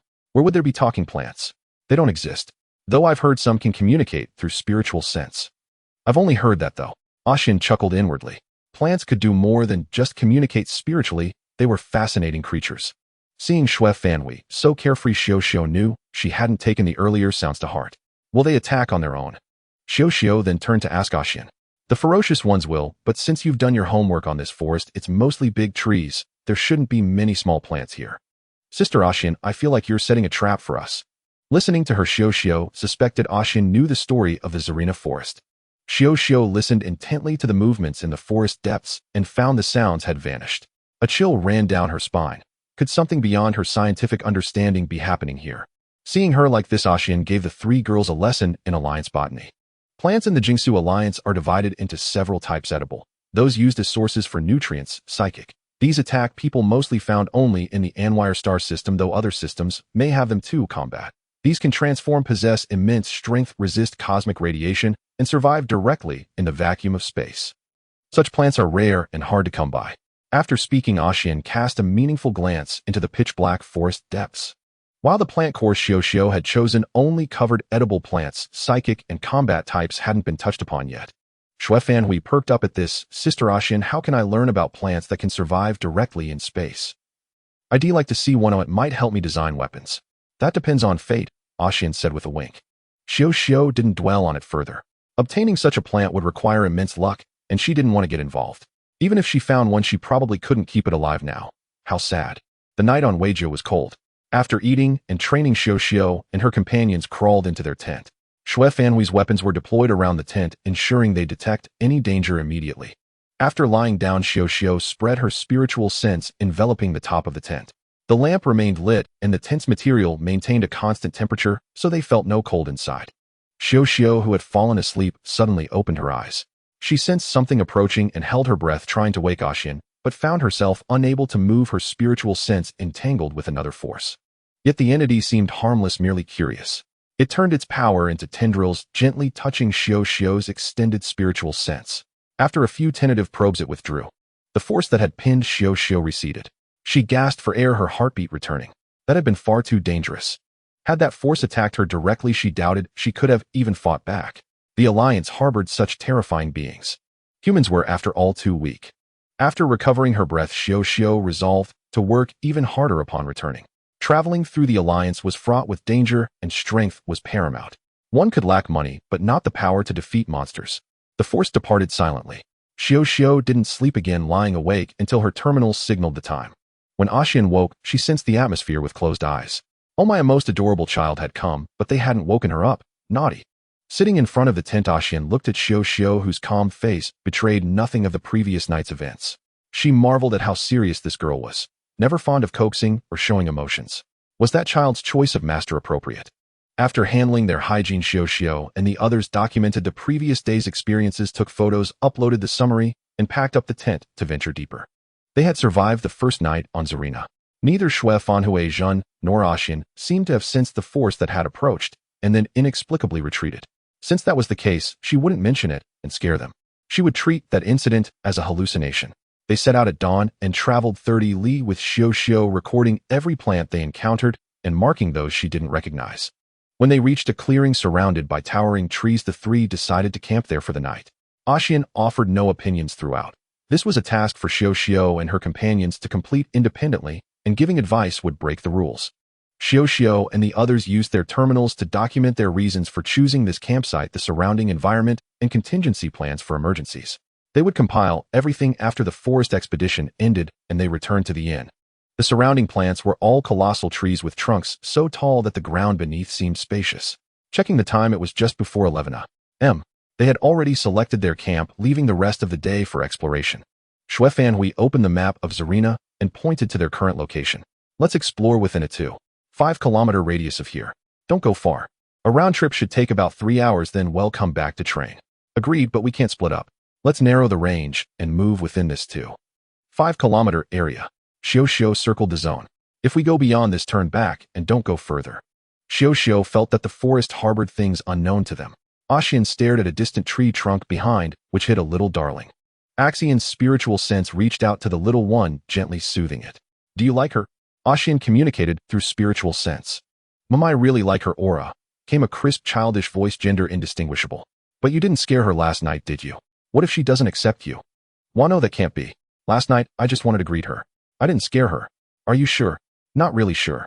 The childish voice wavered with anxiety. Later find a chance to stick to her. So silly. She herself had latched on immediately, a simple and crude method. Having made their decision, each took a nutrient supplement. After replenishing their energy, Xixiu and the others began exploring the surroundings, with Xian following them all the way. Due to the dense foliage, only a faint glimmer of light from Wei Jiu's protective shield managed to seep through, barely enough to discern the path ahead. Shui Fanhui recalibrated her lighting device, and the small machine trailed them steadily, illuminating their way. The plants here were far more abundant than those near their overnight camp. Xixiu realized that her botanical knowledge was indeed rudimentary. Thus, she used her terminal to photograph every unfamiliar specimen, intending to compile them later and cross-reference with the plant encyclopedia to deepen her understanding. Before long, they had advanced over 500 meters, arriving at a small garden within the forest. Wei Jiu's seasonal controls allowed perpetual spring if desired. The current season synchronized with Anware's main planet, early summer. The forest was adorned with blossoms whose names Xixiu could not identify, blooming in brilliant splendor. Some flowers towered even taller than Xixiu and her companions. Gazing at these colossal blooms, none of the four ventured into the garden. They merely photographed the spectacle from the periphery. Xixiu's plant encyclopedia indicated these flowers were benign, yet they could be traps or disguises for other flora. Sister Xian, do the people of Anware have a great fondness for plants? Jin, observing the blossoms, assumed they were cultivated by the Anwarians, prompting her question. Among the Alliance's biospheres, only Anware boasted such a profusion of peculiar plants, though other star systems possessed some none matched Anware's vast distribution and diversity. Indeed, they are all so beautiful, don't you think? Xian remarked with a smile, her golden pupils capturing every plant in the vicinity. Yes, they are far more beautiful than the plants of Ninkue's star, Xixiu agreed. Anware's vegetation appeared exceptionally vibrant. Soon Xixiu sensed an aura strikingly similar to the force that had visited the previous night. Tension gripped her, for it lurked in the shadows, and she could not discern its intent, friend or foe. Xixiu extended her spiritual sense, filtering through every suspicious plant and tree, yet detected no moving entity. Xian, however, secretly reveled in the moment. Xixiu's anxious demeanor made her seem more like a child, far more amusing. Xuefanhui and Zhun remained oblivious. Xixiu had no choice but to stay vigilant, fearing a sudden assault. The four turned a corner, encountering a plant that occupied a vast expanse of ground. Xixiu could not identify it. Its appearance was unassuming, its hue obscured by the forest's dimness, though it seemed to be emerald green. They decided to turn back, but Xixiu felt something snag her foot. Glancing down, she saw what appeared to be a vine coiled around her ankle. Pursing her lips, she wondered if this entity could be reasoned with. Could she persuade it to release her gently? Xuefanhui, noticing Xixiu's halt, asked, "Xixiu, what's wrong?" "A vine has tangled my foot. I'm trying to negotiate with it, though I'm not sure if it will work."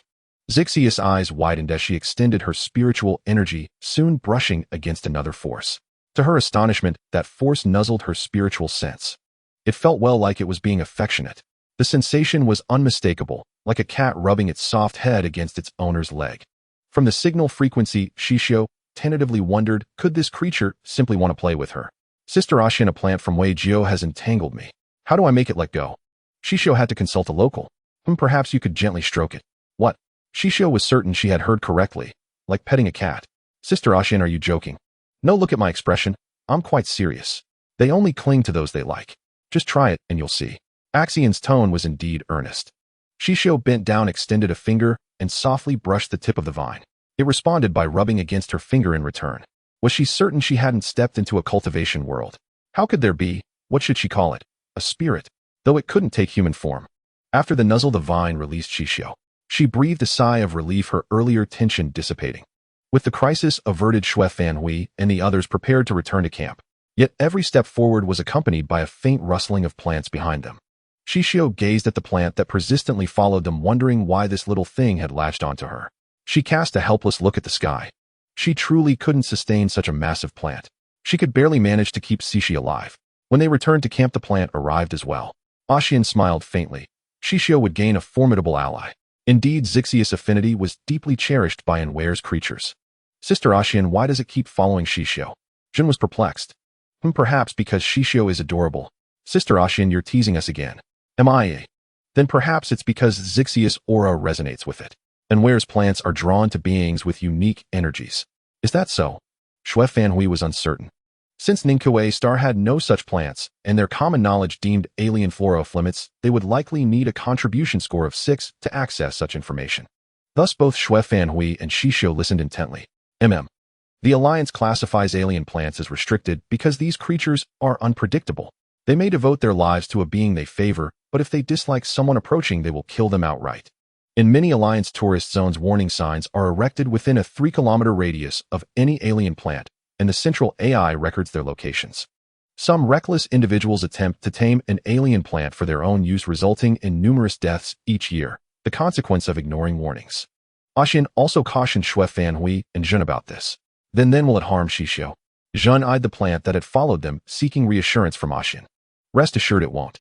Can't you see how fond it is of Xixiu, how it wants to cling to her?" Xian reached out and stroked the little creature. "What is its botanical name?"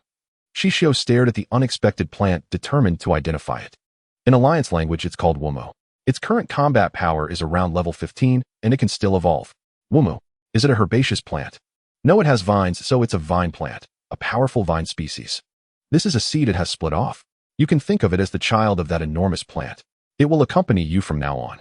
Don't worry, Xixiu. It's easy to care for, it forages on its own. Still, she felt a pang of melancholy. She hadn't planned on acquiring a dependent despite its formidable combat prowess. Yet since it had chosen her, she would have to devote some attention to it. In the Alliance, she herself was still a fledgling. Xixiu gazed at the Wumu clinging to her. When her spiritual energy touched its, the Wumu snuggled closer, endearing in its persistence. Perhaps she might as well keep it. Never had she imagined that a simple outing would leave her with a family to care for. Xixiu stared at the ebony tree before her, sensing the fluctuation of energy once more. The tree possessed formidable spiritual power, and Xixiu felt herself suppressed. It was far stronger than she was. She could not fathom why it would choose to favor someone as weak as her. Even if she strove to grow stronger in the future, her current strength was truly unimpressive. Unaware of Xixiu's disdain, the ebony tree tentatively brushed against her, with its vines seeking to please. Xixiu remained lost in thought. The ebony tree, failing to capture her attention, suddenly plunged its vines into the earth with such speed that Xixiu and her companions barely registered the motion before the vines began digging furiously underground. It burrowed to an unknown depth. When the vines re-emerged, their 5 tips curled around 5 sizable crystals. These were blue abyss stones and even transformation feather stones. But how could Wei 9 possess blue abyss stones and transformation feather stones? That defied logic. Shui Fanhui Zhen and Xixiu stared at the little ebony tree in utter astonishment. Good heavens, this little darling is a walking treasure-hunting machine. Xian laughed heartily in her mind. This little one is quite perceptive. It knows humans favor various crystals and seeks to curry favor. Truly teachable. This way it can surely latch onto Xixiu. Worthy of praise. The vine lifted the crystals to eye level with Xixiu, its meaning unmistakably clear. Come now, praise me. I am capable. I wish to follow you. Consider this a down payment. While these transformation feather stones are quite large, enough material to build a transforming robot, I'd say. Shui Fanhui and Zhen gazed at Xixiu with starry eyes. Xiu, let's take it in. Where else can you find such an adorable pet that can also find crystals? Are you sure? Mum will help you take care of it until we reach the capital star. Shui Fanhui and Zhen nodded vigorously, fearing Xixiu would refuse. The ebony tree actually looked quite cute. But have you considered that this is Wei 9, an artificial planet? Where did these crystals come from? Huh, did they need to think about that? Shui Fanhui and Zhen were puzzled. When Wei 9 was constructed, blue abyss stones and transformation feather stones were used in some places. These large crystals before you were likely discovered by the little one by accident. Sister Xian, you're not just tricking me into keeping it, are you? Xian rubbed her nose. It's very useful, easy to care for, won't cause trouble, can't be taken by others, and can fight alongside you. Xian took the ebony tree's vine in her hand and played with it. Xixiu was uncertain. She truly hadn't planned on taking in a follower, especially one so powerful. She felt she could barely protect herself. The ebony tree, receiving no response from Xixiu, its vines instantly lost their vitality, drooping lifelessly like a dog denied its master's affection, pitiful and forlorn. Xixiu's heart ached. Finally, she reached out and touched the ebony tree, enveloping it with her spiritual sense. The vines instantly swayed with joy, covering the ground where Xixiu and her companions stood with a carpet of green. Look, it's so happy. Xian's golden eyes seemed to smile as well. Sister Xian, how do I communicate with it to ensure it doesn't harm or attack anyone? When the ebony tree grows larger, you should be able to communicate with it through spiritual sense.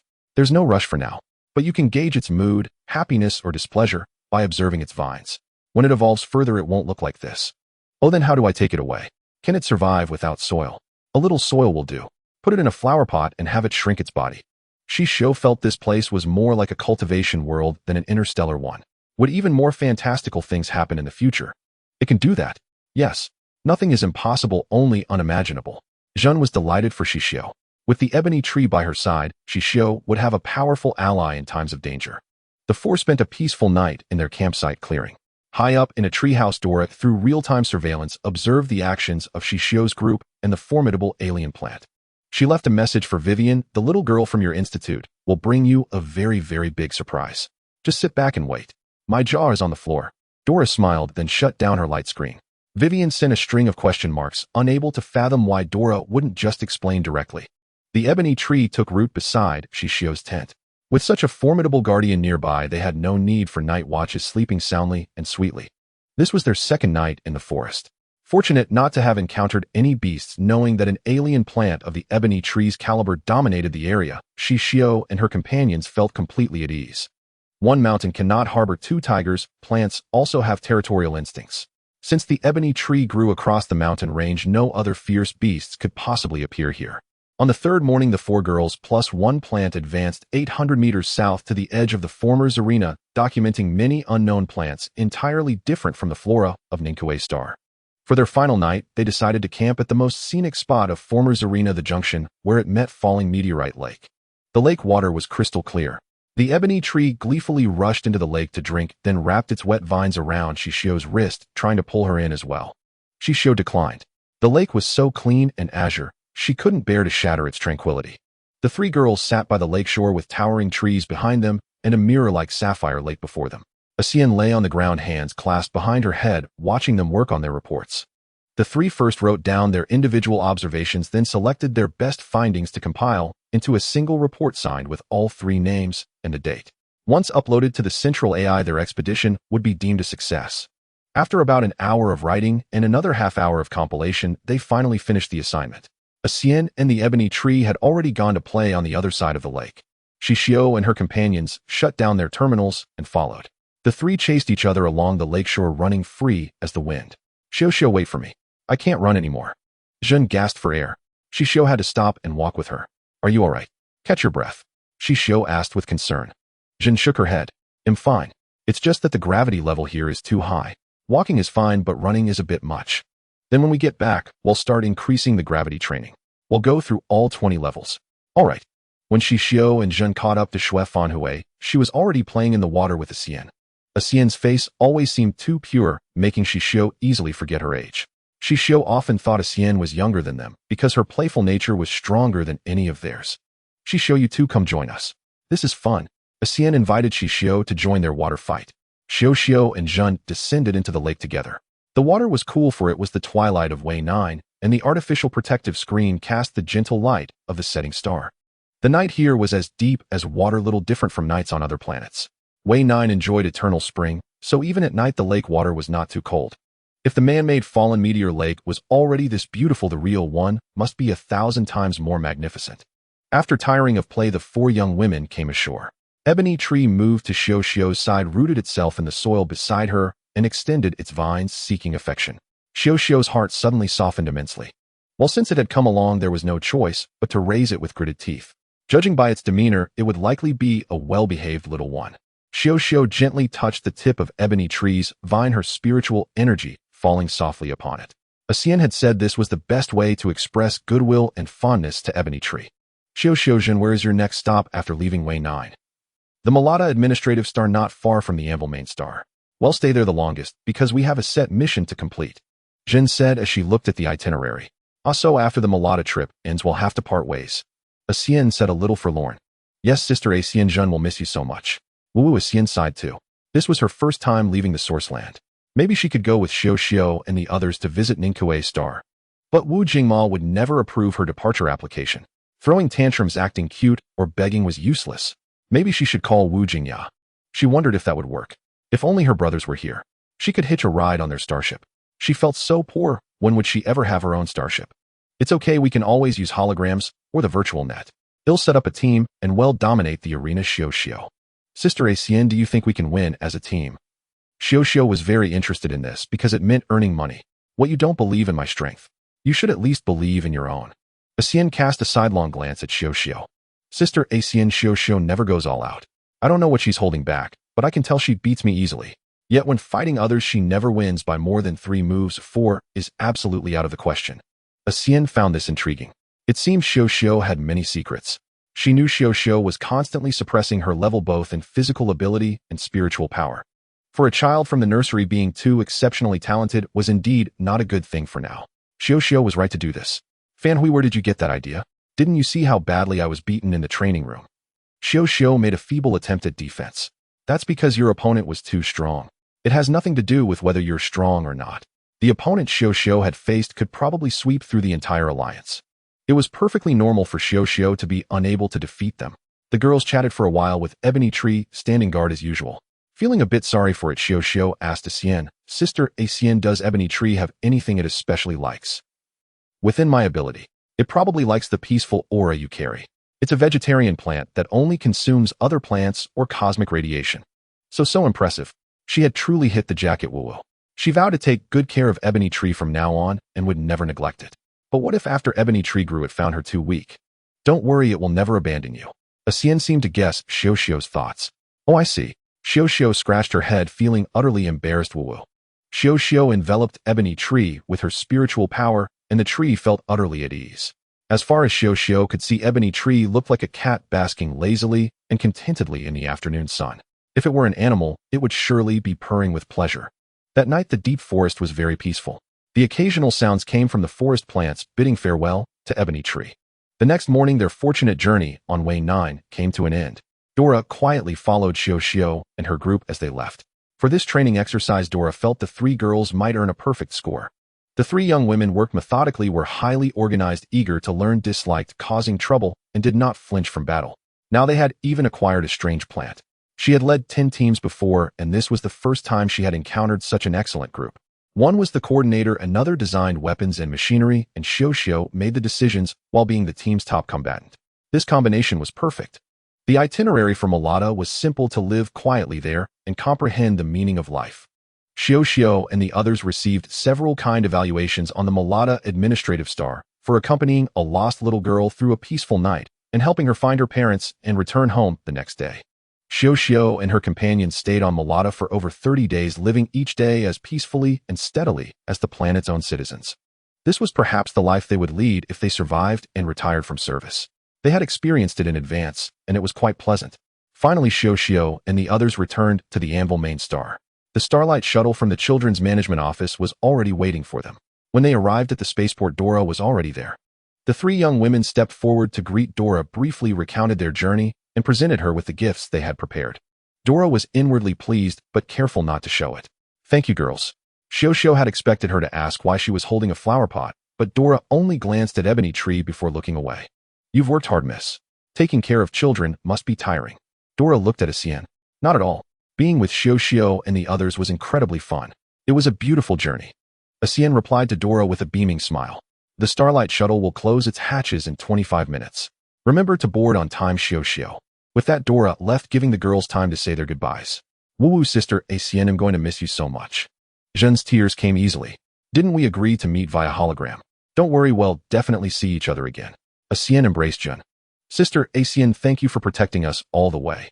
Shui Fanhui also stepped forward to hug Xixiu. "You're also adorable. Thank you too for accompanying me on this journey." Xixiu's golden eyes held a very gentle light. "Sister Xixiu, when I get back to Ningque, Star will send you something delicious." Xixiu felt that the only way she could repay Sister Xixiu was with food. "Great'll be waiting. Fan Hui says you can make even simple things taste amazing. I'm looking forward to it." Xixiu winked her mischievous big eyes. Xixiu gazed at this girl, beautiful as an elf, marveling at the wonders of creation and feeling incredibly fortunate. "Take good care of Ebony Tree. If you have any questions, just look through the encyclopedia of strange plants I gave you." "Okay. Goodbye, Sister Xixiu." "Goodbye, girls." Xixiu gave each of the three girls a parting gift, a string of wooden beads made from an unknown material, smooth and round, emitting a very gentle aura, much like Xixiu herself. "Sister Xixiu, if you ever get to leave Anvil, be sure to come find us." Zhen waved as she spoke. Don't worry. Our connection goes beyond just this one meeting." Xixiu handed Xixiu a box. Xixiu assumed it was a gift and casually stored it in her space button. Following alliance etiquette, she stepped forward to embrace Xixiu, then turned away. Partings always carry a touch of melancholy. Xixiu sighed with emotion, reflecting on this beautiful girl whose heart was pure, transparent, and kind, who had shared nearly 2 months of joyful moments with them. Some debts of gratitude can never be repaid. Xixiu lamented that since arriving in the alliance, she had incurred many such debts, to Wei Lanshan, the Feihua group's sister Oxian, and Vivian. Sighing, she could only hope to repay them slowly once she had the means. Time spent on adventures always passes swiftly, yet this journey had been so breathtakingly splendid that they were left in awe. Xixiu and her companions boarded the star shuttle of the Child Management Office and, following the terminal's prompts, found their cabin. After waiting 30 minutes, the star shuttle still hadn't departed. For some reason, the shuttle, which should have left on schedule, remained docked at the spaceport. Xixiu and the others could only stay in their cabin awaiting the departure notice. Another 30 minutes or so passed before they finally felt the star shuttle lift off from the spaceport. All three found it inexplicable, but dared not inquire. Generally, a star shuttle lingering in the spaceport was absolutely forbidden, though it had to depart on time, as another starship would be scheduled to dock immediately after. Resigned, Xixiu and her friends stayed in the cabin to browse the network. They left a message for Oxian, adding her to their private chat room. Once they returned to Ningque Star, they could begin forming their team. The star shuttle flew smoothly through its warp jumps. When Dora came to inspect, Xixiu and her companions were happily munching on snacks, carefree and content. Comparison truly breeds discontent. On their return journey, Xixiu's team had detoured to the administrative star Anda. They had not only failed to consider the consequences of delaying the star shuttle, but also ignored how their actions would affect other teams' return schedules. In terms of discipline, Dora gave them a mere score of 5. As for the evaluation from the colleague assigned to covertly protect them, that was beyond her concern. Xixiu and her friends resumed their training. Though they hadn't slacked off during the trip, their exercises had focused on physical fitness, which couldn't compare to the specialized training rooms. The three cheerfully headed to the training room, which was vacant for the moment. They submitted a request for a Oni and a half session and quickly received approval. The battle-obsessed Ashian had given them extensive guidance, and they planned to use this opportunity to practice thoroughly and commit it all to memory. Sweat shed on the training ground would eventually yield rewards. Xixiu blended the martial techniques Ashian had taught her with those from Wei Lanshan, gradually developing her own unique style, swift and agile. Jin watched from the sidelines as Xixiu sparred with Xue Fanhui, feeling both envious and proud. These two remarkable girls were her family. The return journey to Ninghui Star was uneventful, free from danger. Xixiu and her companions landed safely at the spaceport, where Vivian, accompanied by Sherry and Corinne, had come to welcome the returning children. Xixiu and her friends joyfully rushed over to Vivian. "Director Vivian, we've returned safely." The three girls hurried forward, and Vivian was astonished to see the flower pot Xixiu was holding. So this was what Dora had hinted at. Who would have thought Xixiu would gain such a treasure on this trip? It's good that you're all back safely. Come, children, the nursery's hovercar is waiting at the transfer station. Vivian counted heads, confirming that all 20-plus girls from this outing were safe before preparing to return to the ground. As Xixiu and her group approached the transfer station, they heard loud arguing. Surprised, they noted that Alliance citizens were typically well-mannered. They had never witnessed such a clamorous, abusive quarrel with such harsh and vulgar language. Judging by their attire, the disputants were employees of the Child Management Office, seemingly in conflict with some parents. The voices were loud, and with their keen hearing, Xixiu caught every word. It turned out that because the Star Shuttle had been delayed, the office staff had sternly criticized Cheng Yixue and her group. Upon meeting their parents, Cheng Yixue and the others claimed they had been unjustly scolded by the staff. Cheng Yixue's mother, Xiang Manju, assumed the staff had bullied her daughter. Without bothering to ascertain the facts, she directly confronted the employees. In the end, Dora had the staff member accompanying Cheng Yixue's team release the surveillance footage of the incident. Xiang Manju was left speechless. "Madam Xiang, our staff would never scold a child without cause. As you can see in the video, we were patient and gentle throughout, without a single harsh word. Please, Madam Xiang, if you encounter such a situation in the future, clarify the matter with the other party before losing your temper. Otherwise, if you are the one in the wrong, the embarrassment will be immense." Dora's words were blunt and unsparing.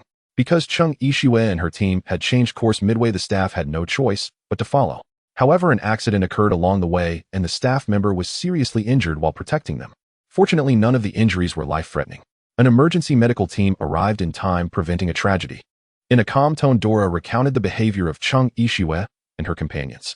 She had initially intended to spare the children's dignity, but Xiang Man's aggressive attitude left her no choice. It was the staff's duty to ensure the children's safety, but the children too were obliged to abide by Alliance regulations. A 14-year-old was not too young to understand. If they didn't, they might as well start over from scratch. This was the Alliance, where children began receiving information and education at age 2 and were required to be well-versed in the Alliance Charter by the time they started school at 5. Xixiu and her friends merely overheard a snippet and paid it no further mind. At the transfer station, they boarded the nursery's hovercar and returned to the nursery over 20 minutes later. Nothing had changed since their departure. They went to their rooms to organize the purchases from their journey, discovering they had acquired quite a haul. Most items had been sent back via Star Express, so their space buttons were filled mainly with personal favorites and gifts from Ashian. The trip had been immensely rewarding. Xixiu placed the ebony tree on her room's balcony, where it could breathe in fresh air. Xixiu and her friends logged onto the Star Network to report their safe return to Ashian. On the other end of the network, Ashian smiled warmly as she looked at them. "So this is your room. Looks quite nice. The Alliance treats its people well." "Yes. We'll resume our regular studies tomorrow. What about you, Sister Ashian?" Jin asked. "Me? I plan to pester my brother into taking me on an adventure outside Annual. I might be out of contact for a while." "Wow, Sister Ashian, have a wonderful time." "All right. You all study hard. Once I can come to the capital, Star will visit you." Got it," the three girls chimed in unison. Beyond the Alliance lay an even vaster expanse of stars. Gazing at the ebony tree masquerading as a potted plant, Xixiu silently resolved to set an even more ambitious goal than before. For this travel experience, Xixiu and her companions received perfect scores, and Vivian was delighted for them. Such ratings would greatly benefit their future job assignments. A long time passed after the journey. Finally, Xixiu turned 14 and was eligible to enter the arena. Ashian, who had returned, had already formed a team early on, naming it Witch's Team. She recruited Xixiu and Xue Fanhui into it, making them a trio. Jun, whose spiritual power was insufficient to pilot a virtual mech, could only spectate from the sidelines. Xixiu selected a black mech devoid of any flashy embellishments, exuding a sense of composure and steadiness. When she was allowed to board, she first went to the virtual arena to test the controls, also enrolled in a mech operation course, memorized all the principles, and even sparred with Xue Fanhui, confirming she could now engage in combat normally. The virtual mech was configured identically to the real one, and mastering the virtual mech would make obtaining a pilot's license much easier. Xixiu met up with Xixiu and the others in the virtual arena, and upon seeing them, she grinned broadly with delight. She also needed to earn star coins to buy a starship for travel, otherwise she would be utterly immobile. Constantly bumming rides from her brother and sister was too embarrassing. Shiwu Jingxian would rise up. Sister Xixiu, which arena should we go to? Xixiu asked, uncertain as she watched the scrolling text before her. To the one with the most money. Resolute. Are you sure? Won't we get crushed? Xixiu, trust me, sister, Xixiu has complete faith in your abilities. What's the strategy? Whatever. Sister Xixiu, are you serious? Can we win like this? What else? Fine, Xixiu felt sister Xixiu never bothered with such questions. In the end, Xixiu decided Xixiu would take the lead, Fan Hui would be in the middle, and she would guard the rear. The three Mechs strutted confidently into the battle room, and others who saw the model Xixiu had chosen could only mutter a silent curse. That model had probably been untouched for centuries because it was massive, yet Xixiu handled it with ease. As an manhwa known for her formidable spiritual power, mental contests were a breeze for her. She also had a talent being incredibly strong, Wu Jingxian.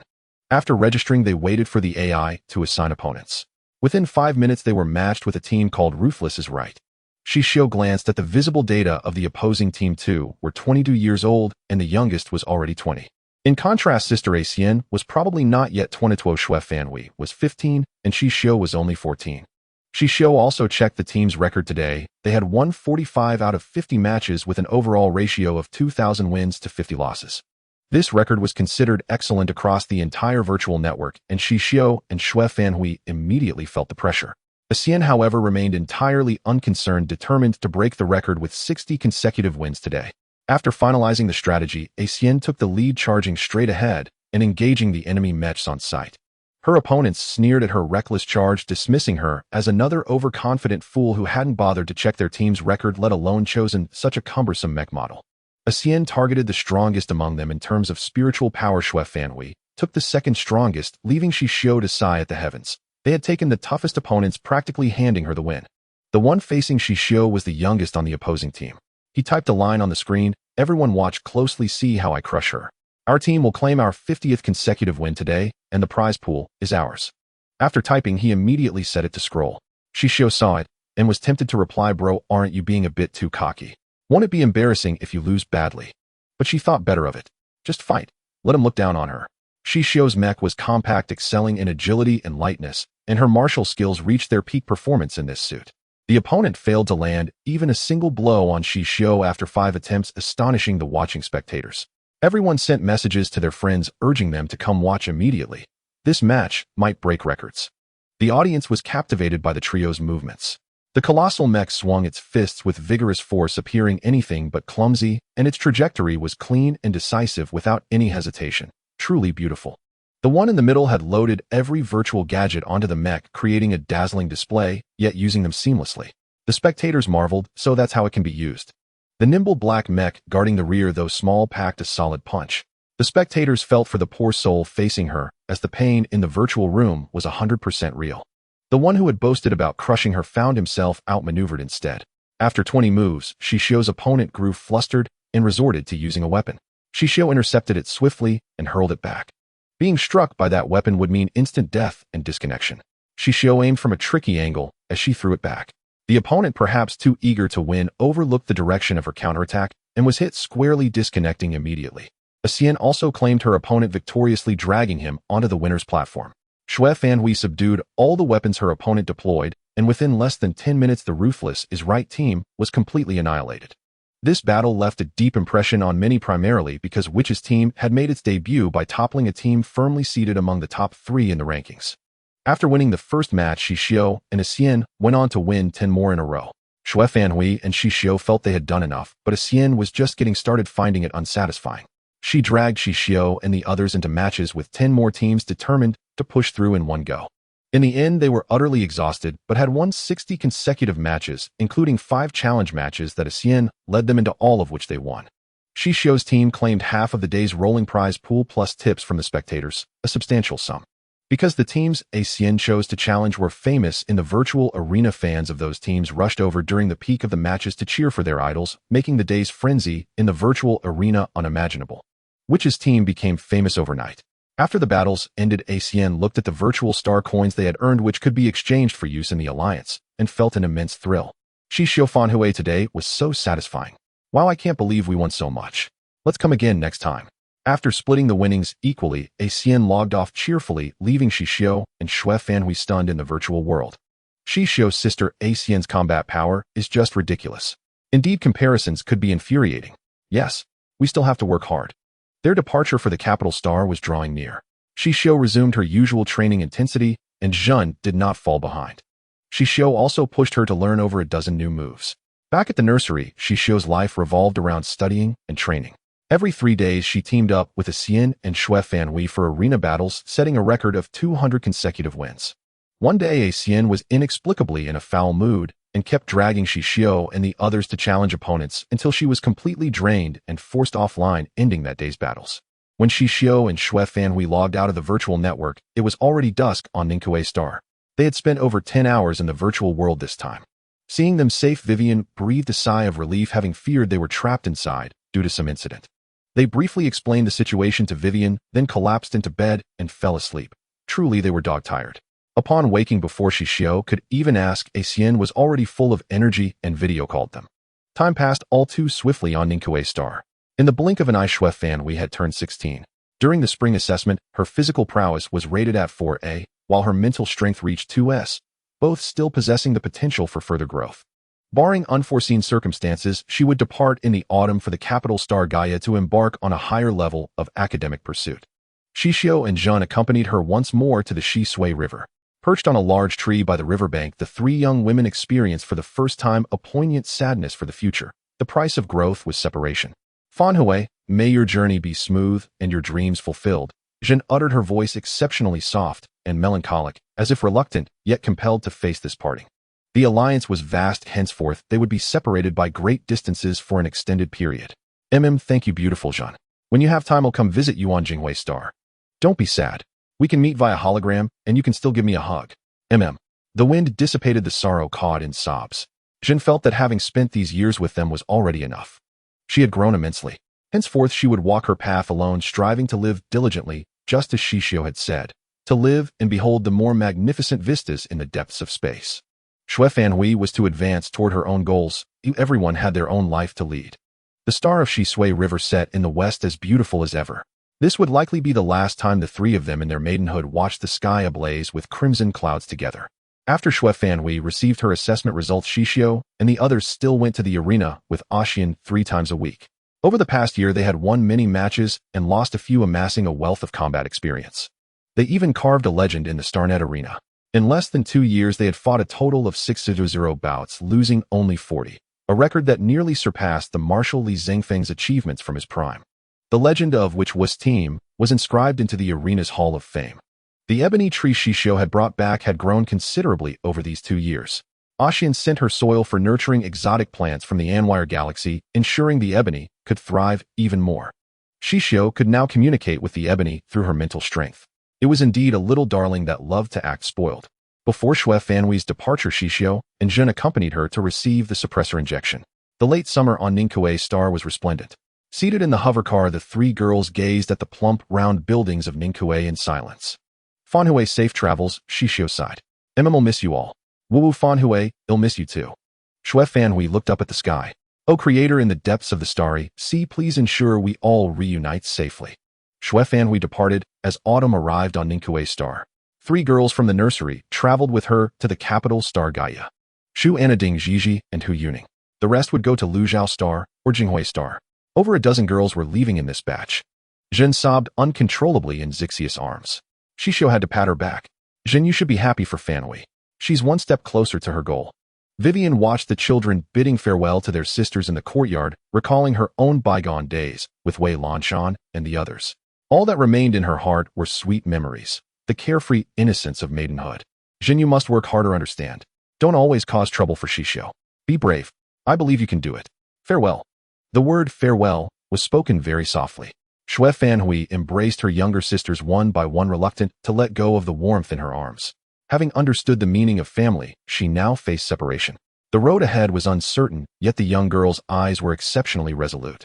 Xixiu, remember our pact. I will become the chief of equipment, so you must at least have some ambition, Xue Fanhui said with a tone of earnest admonition. Alright, I'll work hard. I can become a chief in the field of ingredients. Fanhui, take care on your journey. Xue Fanhui turned and waved her hand with crystalline droplets shimmering in the corners of her eyes. No one could face such a farewell without betraying a trace of emotion. They had lived together for nearly a decade, witnessing each other's every transformation. Traveling together, snacking together, staying up late together, sweating together, sharing joys and sorrows. Zhen gripped Xixiu's hand tightly. This time next year she and Xixiu would also part ways. How reluctant she was. After Xue Fanhui left, Zhen's spirits were low for several days. Xixiu at a loss had to drag her to training, exhausting her daily, so she had no energy to dwell on these matters. Seeing that Zhen had finally recovered, Xixiu handed her another set of martial techniques. Zhen, you must master all of these within this year. Do you have the confidence? Meeting Xixiu's expectant gaze, Zhen nodded.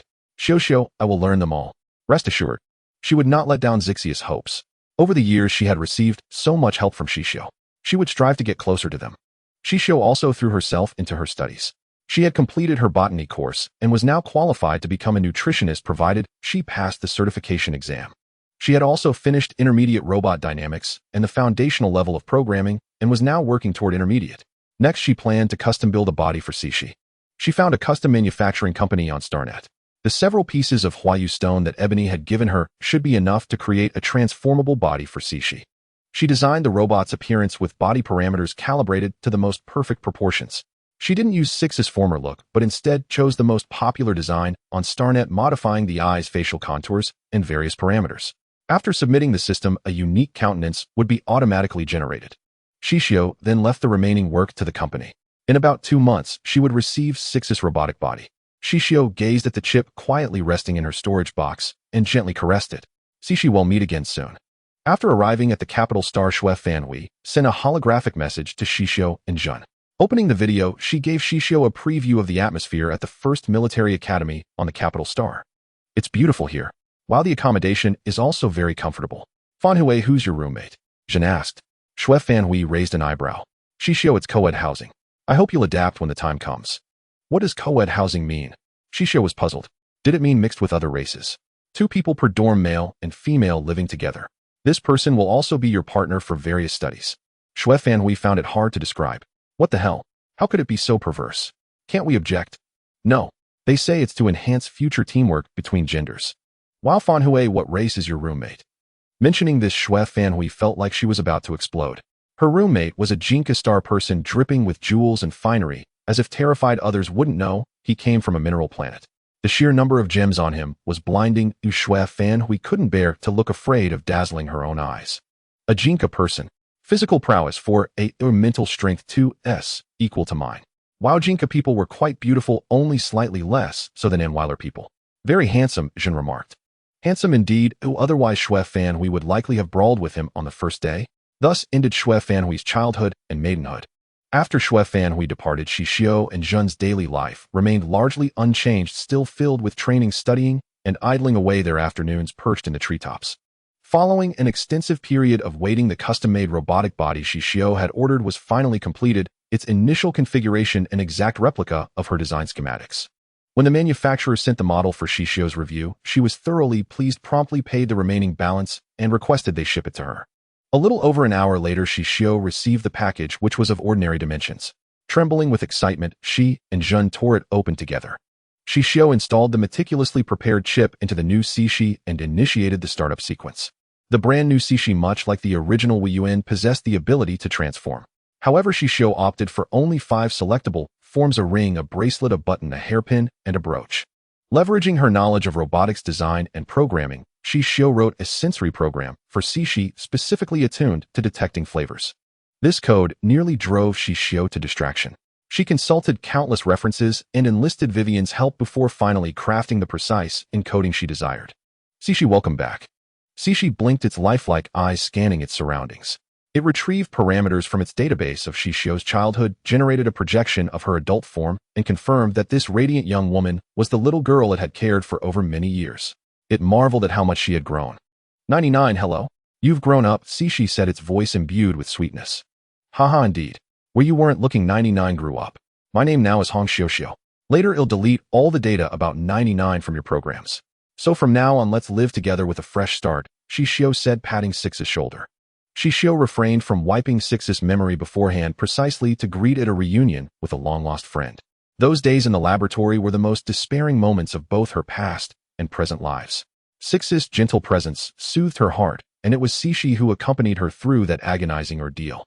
Although Xixiu knew this was merely a robotic nanny performing its required duties, her heart still cherished that tenderness. Thank you, Xixiu. Xixiu stepped forward and embraced it. Sensing her sorrow, Xixiu extended its arms and gently enfolded the now-grown girl in a hug. The newly activated Xixiu finished reading the data on the chip and without a moment's hesitation completely destroyed all records of Xixiu's time in the laboratory. Xixiu remained unaware of this, believing she had erased the data herself. This is where I live. They'll be leaving in a few months. And this is 08A, the robot who takes care of my sister and me. My roommate is a beautiful girl, Jean. Another one has already departed for Gaia Star. Xixiu guided Xixiu around the dormitory. Wow, Xixiu's place is beautiful. You've been well cared for. When Six's bionic eyes scanned 08, a shiver ran down 08's spine, if it had one. 08 recognized this fellow machine as exceptionally powerful. Yes, I really like it here. I hope Xixiu will like it too. Only when with Xixiu did Xixiu display a hint of childishness. Xixiu had cared for her since infancy. Naturally, it was a robot unlike any other. Okay. Six's voice was very sweet. Xixiu preserved this single parameter, and after obtaining Six's consent, upgraded its other programs. After successfully reactivating Xixiu and Jean took it along whenever they went out for their work-study program. Curious about Xixiu, Jean expressed her amazement upon learning it was Xixiu's childhood robotic nanny. She couldn't fathom that Xixiu would keep her childhood robot nanny by her side, realizing that Xixiu too possessed a deeply emotional heart. No wonder she had always been the one caring for her and Shui Fanhui, because deep down she also yearned for a family-like presence. Xixiu, have you been carrying Six's chip all these years? Yes, I have. Isn't it strange? Xixiu felt a bit embarrassed, knowing her behavior might seem puzzling to others. Not at all. I can barely remember my own robot nanny. Maybe my family didn't have one. I think my mother raised me herself. Families that used robot nannies for infants were usually too busy to care for them personally. It dawned on Jean that Xixiu had not only lacked parental affection from a young age, but had ultimately lost them entirely. Jean resolved to care for and look after Xixiu more from then on. From now on, they would be Xixiu's family. Jean, do you still remember your parents? Very little, but I have photos and videos of us together on my terminal. I look at them often. I don't think I'll ever forget them. Jean spoke of her parents without much lingering sorrow now. The time since their departure was twice the time she had spent with them. Time inevitably fades some emotions, but her parents' love remained forever etched in her heart. This was the last year for Xixiu and Jean on Ningque Star. Xixiu noticed that Xixiu had become much more taciturn than before. Puzzled, Xixiu wondered, a robot's personality was set during initialization, so why the difference? Was it because she had grown up, or was it due to the program upgrades? Unable to fathom the reason, Xixiu had to set the question aside for now. Her daily routine continued unabated even with their departure looming. Asian had sent her a manual on how to train Wumu for combat. After reading it, Xixiu felt Asian must be the star domain god's own daughter. Nothing seemed to stump her. She had analyzed Wuma's habits with exhaustive thoroughness. Xixiu gazed at the small flower pot on Xixiu's balcony. The tiny plant emanated an extraordinarily powerful psychic aura. It was unmistakably the most formidable battle plant in this star sector. This little girl seems to be quite favored by this star domain. What a lovely child. Xixiu blinked its bionic eyes at Wumu, which sensed the external fluctuation and seemed ready to burst from its pot to fight. It extended its vines, probing the surrounding waves, but the aura had vanished. Too young to comprehend, Wumu, carefree by nature, thought nothing more of it and burrowed back into the soil to sleep. Xixiu utilized her free time to earn every possible certification available on the virtual net: hovercar, driving, mecha piloting, and various ground vehicle licenses, all within her age bracket. When spring returned to Ningque Star, Xixiu and Jean visited the planetary testing center. The results showed Xixiu's physical fitness at 5A and mental power at 2. Jean's physical stats remained unchanged, and her mental power didn't meet the minimum requirement for military academy. Though she had anticipated the outcome, Jean still felt a pang of sorrow. Deep down, she truly didn't want to be separated from Xixiu and the others. Following standard procedure, Vivian scheduled individual meetings with them after the tests. When it was Jean's turn, Vivian was exceptionally patient, recognizing the girl's acute sensitivity. Vivian poured Jean a cup of honey-sweetened water and sat beside her. "Jean, you'll miss Xixiu, and the others terribly want you." Jean's voice was heavy with dejection. Though she had felt reluctant when Shui Fanhui left, her bond with Xixiu ran even deeper. Over the years, her martial arts were taught personally by Xixiu, who also designed a set of techniques tailored specifically to her physical condition. In every aspect of life, she received Xixiu's care, and she believed no one in this life would treat her so unconditionally well. Feeling sad shows that our Jean is a kind child who knows gratitude. Vivian comforted Jean, but life is full of farewells. Xixiu has her own path to follow. As a family member and sister, what you need to do is to let her go with ease, not burden her with worry. She understood all the principles. Since Shui Fanhui left last year, she had been mentally preparing herself. Jean had imagined countless scenarios of life after parting with Xixiu and the others, yet as the moment approached, fear and sorrow surged like an overwhelming tide. Mature as she was only 16. I know, thank you, Vivian. Jean's eyelashes drooped, her large brown eyes trying to conceal her thoughts. Going forward, she would travel alone to another galaxy for study, walking a long path by herself. Anyone would feel lost, she thought. In the end, she was not as strong as Xixiu. Jean, in the future you will meet more people and have your own life. I was once like you, but now I live well on my own. They are watching me from afar, and when we meet we can still embrace. So the road ahead is not frightening. Keep going. Vivian embraced Jean. Vivian, can I come back to Ningque Star in the future? Of course. This place will always be your home. You can also try applying for a job on Ningque Star. Maybe the central AI will surprise you. Vivian ended with a cold joke. How could the central AI possess emotions unique to biological races? Okay. Jean actually took it seriously. Silly girl, no matter where you go, never forget your original heart. Vivian's words were exceptionally gentle. When Jean returned to the dormitory, Xixiu was contacting Shui Fanhui on the interstellar network. Jean, don't be sad. When you go to a new place and make new friends, we will always be family. It would be different, and Xixiu hoped Jean would understand that truth. Xixiu, I will miss you so much. Thank you for taking care of me all these years. Jean's voice was thick with nasal congestion. Hearing this, Xixiu gently stroked Jean's hair as if comforting a child. Silly, we are sisters' family. Taking care of each other is only natural. Remember not to abandon the martial techniques I gave you. Spiritual power has limits, but martial arts do not. Hard work will always pay off. Okay, Xixiu, rest assured. I will live happily. Don't worry, I won't hold you back. I may not be able to help you much, but I can keep you from worrying. Jean softly made her promise to Xixiu. Even if they were apart, they were still family, forever family. Soon autumn arrived on Ningque Star. Xixiu and Jean parted at the spaceport. Xixiu gave Jean a gift and urged her to practice martial arts diligently, even on the educational planet. Jean nodded solemnly, gazing at the girl before her who had cut her long hair, now clean-cut, radiant, and extraordinarily beautiful. Her black eyes, so different from Jean's own, sparkled brilliantly. Xixiu looked at Jean. Over the past 10 years, Jean had changed greatly. Though she still appeared slightly delicate on the surface, she no longer lacked courage as she had when they first met. She had grown even more beautiful. Chestnut hair cascading to her waist, cherry-like lips, deep dimples on her cheeks, curved almond eyes, and a radiant glow in her brown irises. They gazed at each other, imprinting each other's beauty deep in their hearts. This was the best time of their youth. After today, one would travel to a distant star for study, and where they would eventually settle remained unknown. Xixiu, may your future be brilliant, your wishes fulfilled, and may you return safely. Jean stepped forward and hugged Xixiu tightly. Good. Jean, may the star god always embrace you. You will be the luckiest star in the cosmos. I am on Gaia waiting for you to achieve success. Xixiu curved her lips, the tenderness in her dimples making Jean want to cry out loud. Xixiu always brought her a sense of peace. Those eyes were full of strength and hope. She would carry that hope, walk her own path, and never let down the years of help and guidance. After seeing Jean onto the starship heading to Ningque Star, Xixiu also boarded the vessel for the capital star Gaia and departed from the spaceport of Ningque Star. Once she found her cabin, Xixiu did not go out again. This year, she was the only one from the nursery going to the capital star. Shui Fanhui would wait for her at the spaceport, and they would meet in 5 days. Xixiu transformed Six's shape into a ring and wore it on her hand. After entering the cabin, Xixiu opened the gift from Vivian. It turned out to be a transforming robot storage device, which surprised her. Such a precious gift. When she opened the storage device and activated the robot, a long-lost mechanical voice she thought she would never hear again sounded, "Xixiu, long time no see." Xixiu was stunned, for this cold, emotionless voice unmistakably belonged to Weiyuan, the one who had piloted Zai's starship and vanished into the meteorite stream of the starry void. You? How did you come back? Xixiu could hardly believe it. Oh, Master Lan ordered me to return to accompany you to school and protect you from now on. Do you think I'd come otherwise? Weiyuan still wore that disdainful expression towards Xixiu, looking rather punchable. Xixiu decided to ignore it for now. Where is Aunt Lan? Where did she go? She went to the other alliance and won't be back for a few years. Before she returns, you need to grow up completely. Little one, you must work hard. I am a very strict robot.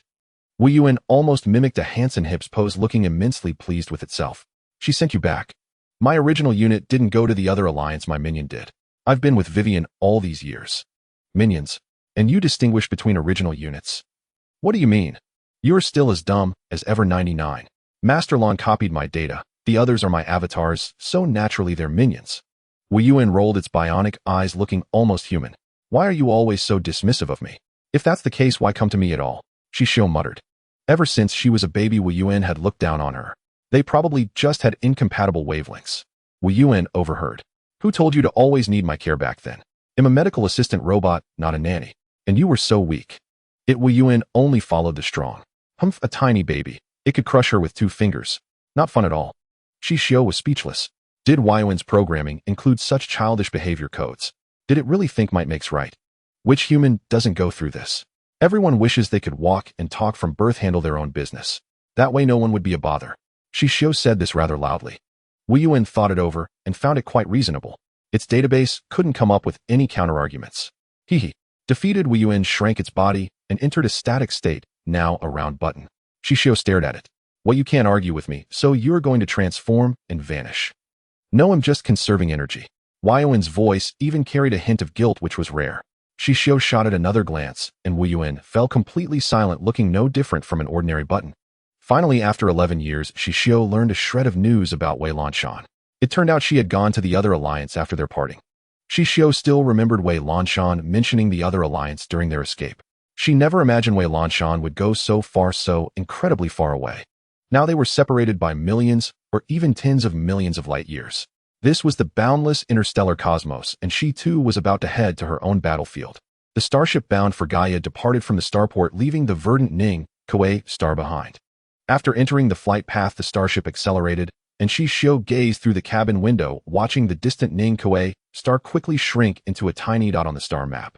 In her heart, she silently bid farewell to this planet.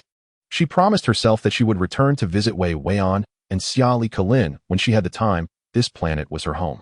Once the starship entered stable flight, Xixiu activated her terminal to access the ship's internal network.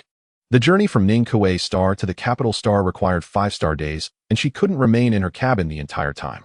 She intended to train for 2 hours each day, never allowing herself to neglect her training. The starship had dedicated training rooms for passengers, and renting one for 2 hours cost 600 star coins. It was possible to share the rental with others to reduce expenses. Xixiu quickly browsed the internal network for information about potential roommates, and soon found a seemingly suitable girl of similar age, likely also heading to the capital star's military academy. After sending a message indicating that she was also looking for a partner to share the rent, Xixiu leaned against the window and waited. Soon the girl replied, sending her location. My name is Yin Lei from District 16 of Ning Kuei, Star Hong. Xixiu raised in the Ning Kuei Star Orphanage. The two agreed to meet at the training room at 2 p.m., exchanging names, photos, and training details before going offline. Xixiu lowered the bed that was stored against the wall of her cabin, planning to rest for a bit. With an hour until 2 o'clock, she could take a half-hour break before heading to the training room. At 2 o'clock, Xixiu arrived at the training room on time, and shortly after, Yin Lei also arrived. Having exchanged photos during their previous chat, Xixiu recognized her at a glance. Hi, hello Hong Xixiu. Hello Yin Lei. Then let's get started. The two entered the training room together. After a 10-minute warm-up, Xixiu began her gravity endurance training, tackling each exercise with diligence and focused, sweat flowing as time passed. After completing the training session, Xixiu bid farewell to Yin Lei, but encountered an unexpected person on her way back.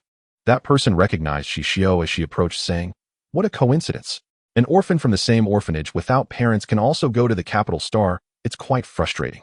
This voice belonged to Cheng Yishui, whom Xixiu had encountered during their outdoor training. The tone was identical to that from years ago. It seemed that while Cheng Yishui had aged, her wisdom had not increased. She was older than Xixiu and should have gone to the capital star in the same year as Shui Fanhui, yet she had delayed for a year. Cheng, I have no intention of arguing with you. Please do not go too far with your words. Xixiu did not plan to engage her seriously, as it was too troublesome, and she might even lose contribution points. I am no longer the Cheng Yishui of the past. This time, I will make you beg for mercy. Originally devoid of any combat intent, Xixiu understood that today would not end peacefully upon hearing her words. According to the Alliance's regulations, Cheng Yishui needed to formally challenge her to engage in combat, and Xixiu awaited her next words. Tomorrow morning at 9 a.m., I will be waiting for you in training room 5. You will receive the challenge letter before evening. Remember to bring plenty of medical patches and special medicines. The medical cabin is quite expensive, and you probably cannot afford the rent. Cheng Yishue's words were both rude and contemptuous. Cheng I return your words verbatim. Xixiu, having grown accustomed to such people in her past life, did not intend to take it too seriously, but Cheng Yishue clung to her like a leech impossible to shake off. Since she had issued a challenge, she would accept it. Xixiu returned to her cabin planning to rest well. In the starry sky there were no day and night. She had to adjust her own schedule. Thankfully, the physical constitution of the Alliance's people was robust, and this little fatigue was nothing. Cixi and Wu Yuan were currently in a static state, while Wu Mu was nearby tending to green plants. Xixiu gently caressed Wu Mu's leaves with her spiritual energy, receiving a soft response in return reminiscent of a cat being affectionate. Xixiu felt that she was probably raising a doll. Wu Mu was too adorable, and she wondered how astonishing its combat power would be in the future. Zhen sent a message about safely traveling on the road. Xue Fanhui was likely in class at this time, and Sister Xian had not shown up for a long time, leaving no word about where she had gone. Xixiu was very quiet, not disturbing others. As the terminal displayed the time as 8:30, she changed into comfortable exercise attire and headed to training room 5 to accept Cheng Yishue's challenge. Upon arrival, she discovered that Cheng Yishue's mother Xiang Manju was also present, appearing arrogant, as if Xixiu did not exist. Xixiu found no need to make a scene, simply waiting for the training room to open. Cheng Yishue even brought along a cheering squad. She had posted a message about the challenge on the starship's internal network, drawing the attention of available young travelers who came to watch. As soon as the time arrived, the training room door opened, and Cheng Yishue's entourage filed in. Xixiu, following the Alliance's regulations, invited the ship's administrator to serve as a witness, and then the duel commenced. This duel was initiated by Cheng Yishue. If she lost, she would have to give Xixiu contribution points, while Xixiu would face no significant consequences if she lost. Cheng Yishue smiled proudly. She had been diligent and hardworking for over 3 years, and Xiang Manju had bought her medications to enhance her spiritual power. During testing, her physical fitness had reached 5A0, and there were signs of her spiritual power breaking through to 3S. This was her strongest trump card. Today she was determined to redeem herself. Training room 5 was spacious, equipped with spectator seating, and the audience outside was nearly full. Traveling through space was often lonely, so everyone tended to gather for excitement. Cheng Yishue, seeing Xixiu stand firm, launched her attack, as if she were facing a sworn enemy. Xixiu effortlessly countered Cheng Yishue's first attack, leaving the audience outside astonished. Xixiu was younger than the challenger, yet remained composed, exuding a commanding presence. Her movements were agile, and she absorbed Cheng Yishue's attacks with ease, making it a visual delight for the audience as they watched her perform her techniques. Xixiu's responses were clever, neither straying too far from her assessment level nor too easy to see through, leaving others believing that her strength was just as it should be. In contrast, Cheng Yishue appeared overly impatient. Her techniques were too chaotic, a major taboo in dueling and martial arts. Without the strength to consolidate disparate martial techniques for her own use, yet trying to learn so many variations, losing coherence would easily expose her flaws. Indeed, after 30 exchanges, Xixiu knocked Cheng Yishue to the ground. How could this be? You were hiding your strength. This is cheating. Cheng Yishue, now on the ground, could only find this one excuse. The audience erupted with laughter, having never seen someone so incapable of accepting defeat. The challenge was initiated by you, losing and claiming others cheated. Does it only count if you win? Xixiu did not help Cheng Yishue to her feet. Such a person was unworthy of being called an opponent and did not deserve the respect of one. Cheng, I won this round. From now on, Hong Xixiu will not accept any challenges from you. Please be advised. Xixiu made her statement. According to the Alliance's regulations, along with the prior encounter, she had won against Cheng Yishue twice. Although that previous encounter was not considered a duel, it had also been witnessed by the Central Intelligence Brain due to Cheng Yishue's provocation. The witness included staff from the Child Management Office, and according to the Alliance's rules, no more than 3 challenges could be made. Thus, Xixiu was indeed no longer required to accept challenges from Cheng Yishue or her family. After the duel concluded, Xixiu received 500 contribution points from Cheng Yishue and left training room No. 5 with a smile. He Yinlei was waiting for her at the door, saying, "You were incredible. That match was truly brilliant. Thank you. You're not so bad yourself." Over the remaining 3+ days, Xixiu and He Yinlei rented a training room together and sparred with each other. By the time the starship reached Gaia, they had already forged a budding revolutionary friendship. As for Cheng Yishue, the duel had brought her immense humiliation, and she stayed cooped up in her cabin with her mother Xiang Manju refusing to come out. When the starship arrived at Gaia's second stellar harbor, Shui, Fan Hui was already waiting there. She sent Xixiu her location, and Xixiu quickly rendezvoused with her. Fan Hui Xixiu called out, hastening forward. A year had passed since they parted, and Fan Hui had grown a bit taller, as had Xixiu. After embracing, they exchanged a smile. Fan Hui, this is a companion I met on the starship, also from Ningkuei Star. He Inlay, we rented a training room together. After introductions, He Inlay, who was also heading to Gaia alone for her studies, found common ground with them. All hailing from Ningkuei Star, they were practically star fellows. Please take care of me, senior. He Inlay was favorably impressed by Fan Hui, never expecting Xixiu's close friend to be equally outstanding. When Sheng Yixue arrived at the transfer point, she spotted Fan Hui and Hong Xixiu. Clenching her fists, she seethed with resentment at having lost to Hong Xixiu once again. Yixue, you must not act impulsively anymore, Xiang Manju interjected. Sheng Yixue understood her mother's meaning and replied softly, She would lie low. No matter what, she would find a way to reclaim the pride she lost to Hong Xixiu. With Hong Xixiu and Fan Hui both on Gaia, and she herself heading to the first military academy, opportunities would surely come. Jin sent me a message earlier. She's already arrived at Jinghui Star. The environment there is quite pleasant, and without our grueling training shall enjoy a relaxed and happy life. Knowing Xixiu would worry about Jun, who was like a little sister to them both, Fan Hui relayed the news directly to her. He Inlay was picked up by her brother, so Xixiu parted ways with her at the transfer station and boarded a hovercar to the surface with Fan Hui. Though the academy had sent robots to receive new students, Xixiu had no issues at all with Fan Hui, a senior who had already been enrolled for a year, guiding her. Upon reaching the surface of Gaia Star, Fan Hui used her terminal to pull up her student serial number, hailed a hovercar, and headed straight back to the academy. Xixiu life on Gaia is very convenient.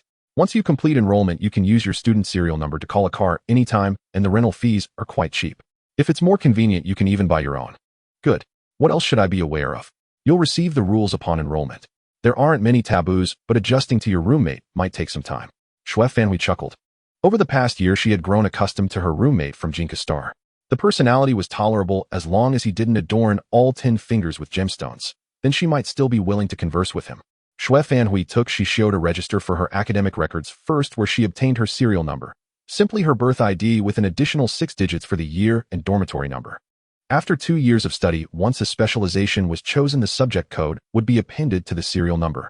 The First Alliance Academy was vast, stretching endlessly into the horizon. The buildings were not particularly tall. The tallest structure on campus likely stood under 30 meters, though their footprints were extensive. Training rooms were all built underground with only residential and living areas on the surface. As it was the start of the semester, Fan Hui wasn't too busy, so she rented a hovercar and took Xixiu on a comprehensive tour of the entire campus. Xixiu marveled inwardly at the sheer scale of this world teeming with novelties. There was so much knowledge yet to acquire. Strive onward, young maiden. Indeed, she was now a youthful, charming beauty, and the sensation of being reborn once more was utterly exhilarating. Fan Hui, have you settled on your major? Yes, it's decided. After the semester starts, I'll begin studying under Master Jian. Speaking of this, Fan Hui was overjoyed. After arriving on Gaia, Master Jian had directly sought her out, promising to take her as his final disciple if she passed all first-year exams with top honors. This was an unparalleled honor, so Fan Hui had devoted all her energy to mastering her academic courses over the past year, even losing interest when Xian occasionally invited her to team up for virtual battles. Congratulations. You are one step closer to becoming chief of mechanics. Xixiu rejoiced for the radiant young woman before her. At 17, in the bloom of youth, she had already charted the course of her long life and was striving toward it. It seemed she couldn't afford to lag behind. She resolved that once all academic matters were settled, she would begin self-studying nutrition and eventually earn a nutritionist certification. And so it was happily decided. After touring the campus and familiarizing herself with the basic functions of each building, Fan Hui escorted Xixiu to her dormitory, room 626, on the 6th floor of Jingtian Building in the southern sector. Xixiu found the names of the first military academy's dormitory buildings rather peculiar. For instance, the southern buildings were named in sequence Jingtian Gaidu Yulin, Xinghai Zhongmu, Yuan Jinjin. She didn't dwell on it, assuming it was a unique feature of the academy. This particular dormitory building was newly constructed with facilities so convenient they bordered on absurd. Each room had a cleaning robot, and there was a device on the ground that led directly to the dormitory.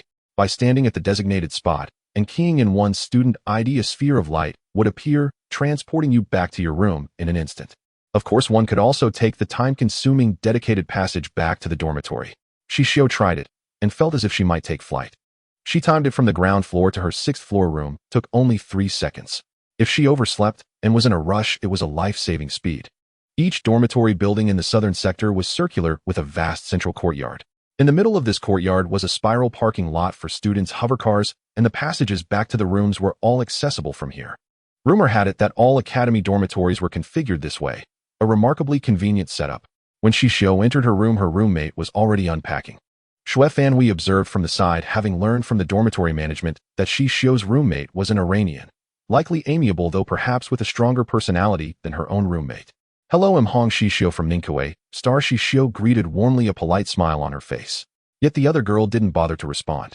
Xixiu and Xue Fanhui exchanged bewildered glances, then shrugged and spread their hands in silent exasperation. If that was the case, they simply wouldn't speak. Xixiu could always reach out to Xue Fanhui, Axian, and Zhun via the Starnet, and she would surely meet more people in the future. And White stared at Xixiu without answering, seething with irritation. He had just applied to switch dormitories through the academy system, but was rejected with the response that all students must accept their assigned accommodations. What a damn joke.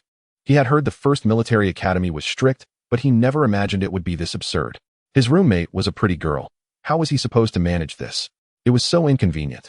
At the thought, in White's face flushed red. He had no choice but to turn and head into his room to organize his luggage.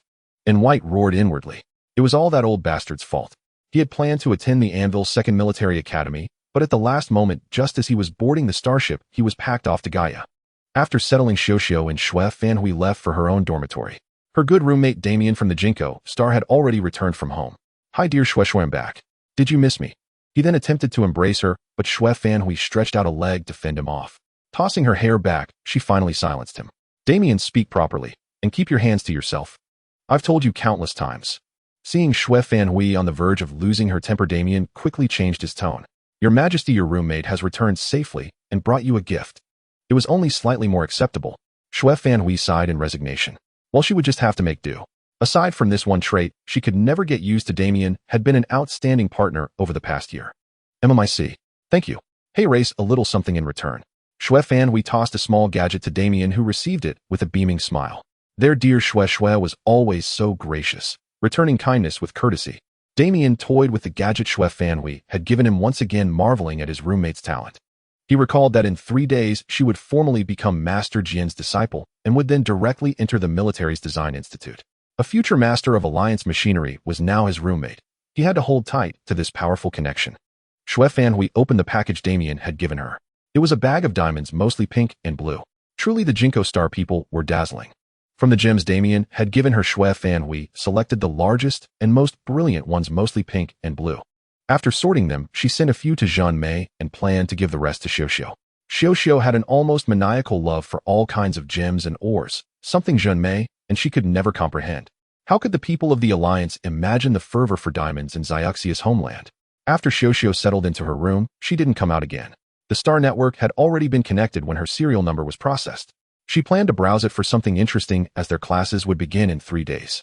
After reviewing the military academy's regulations, Xixiu noted the locations where nutrient solutions and nutrient paste were available, as well as the paper library. Yes, the Alliance actually had a paper library supposedly filled with extremely precious historical texts. However, most people weren't interested in them. The dormitory was a 2-person room, each with their own bathroom. Only the living room was shared. Interaction with the roommate occurred only when collaborative subjects required teamwork, otherwise they studied independently. Xixiu also downloaded several mini-programs recommended by the Military Academy's network. She then visited the second-hand hovercar market, intending to buy a used vehicle. She needed to work part-time to support herself. Although her tuition was waived, she wanted to live a bit more comfortably, so working was necessary. She had 2 robots, Cixi and Wu Yuan, to maintain. Although a small energy stone could keep them running for years, having extra money was never a bad thing. Better safe than sorry. Moreover, she had Wumu the glutton.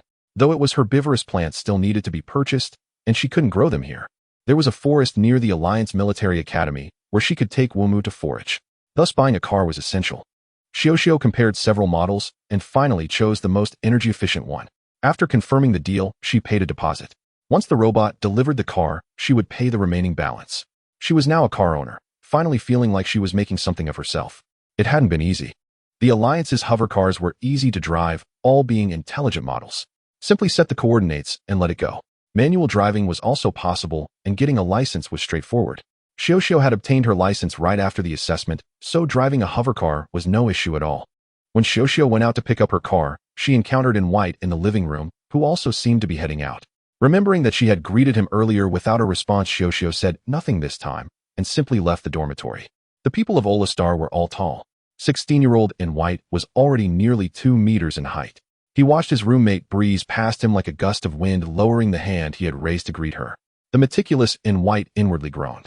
Had his failure to respond to her earlier greeting angered his roommate? Should he go squat in a corner and draw circles? Why did they have to be in co-ed housing? Woo-woo. In White felt utterly incapable of handling his roommate. What was he to do? When Xixiu returned with her car, she found her roommate still in the living room, sitting on the sofa with his hands placed stiffly on his knees. Hearing the sound, In White looked up, attempting a friendly smile. But his cheek muscles failed him, contorting his expression into something resembling a grimace. Xixiu was baffled. What did this roommate want? Hadn't he been standoffish earlier? Now this? Was he trying to communicate? But then why had he acted so aloof before? This was truly an injustice to the Olastar people. Their natural expressions were not as rich as humans, they lacked the developed cells for microexpressions. In White was on the verge of tears. Ahem, my name is In White from the Energy Star Ola. Please take care of me from now on. I apologize for not replying to you earlier. It was very rude. In White stood up as Xixiu entered. After speaking, his face showed a hint of anxiety as he glanced at Xixiu, only to find her expression calm. Oh, I'm Hong Xixiu. Looking forward to a pleasant collaboration in our studies. Good. In White extended his broad hand and exchanged a high five with Xixiu, putting the awkwardness of their first meeting behind them. In White breathed a long sigh of relief. He had no experience dealing with girls. Damn the Alliance's first military academy. Xixiu returned to her room. The course schedule had already been sent to her terminal. She glanced at it and saw that the first year was filled with various theoretical courses that required rote memorization. Physical training classes were held daily. Public management courses were conducted in the virtual classrooms of the school's internal network. Physical training had to be done in the underground training facility with dedicated instructors. Additionally, new students had a field course every 3 months conducted in designated forests by dormitory zones. During these, they would collaborate with their roommates, and the scores would count toward the final exam total. Several other courses also required classroom attendance. Mechanical theory and practice were skills every service member had to master, so this course also needed to be studied in a classroom. The daily schedule was packed and tight. Xixiu felt that life here would be exceptionally fulfilling. After sorting everything out, Xixiu lay down in her room. Cixi and Wein were in standby mode while Wumu was on the balcony absorbing light, appearing lush and vibrant. In its static state, it emitted no significant energy fluctuations, making it a convincing fake plant. Having been non-stop since arriving at Gaia, she felt drowsy as soon as she lay down. Before drifting off, Xixiu thought that in 2 days she would begin her military academy career. She woke up to the evening of Gaia. Xixiu got up and left a message for Vivian telling her that everything was fine since arriving at Gaia and that it was wonderful here. Remembering that Vivian had also studied here, she shared her dormitory and roommate details, asking her not to worry anymore. After a moment's thought, Xixiu left her first message for Wei Lanshan. Aunt Lon, time flies. I have arrived at the Alliance First Military Academy. I have been very happy over the years meeting wonderful family and sisters. During my travels, I even encountered the Anwire people and alien plants. These were things I had never imagined before. This world is so breathtaking it makes my heart stop. Thank you for sending Wu Yuan to me. I bought a new body for Cixi. From now on we will conquer the world together. I hope Aunt Lon is safe and sound. On the 3rd day after Xixiu arrived at Gaia, classes began.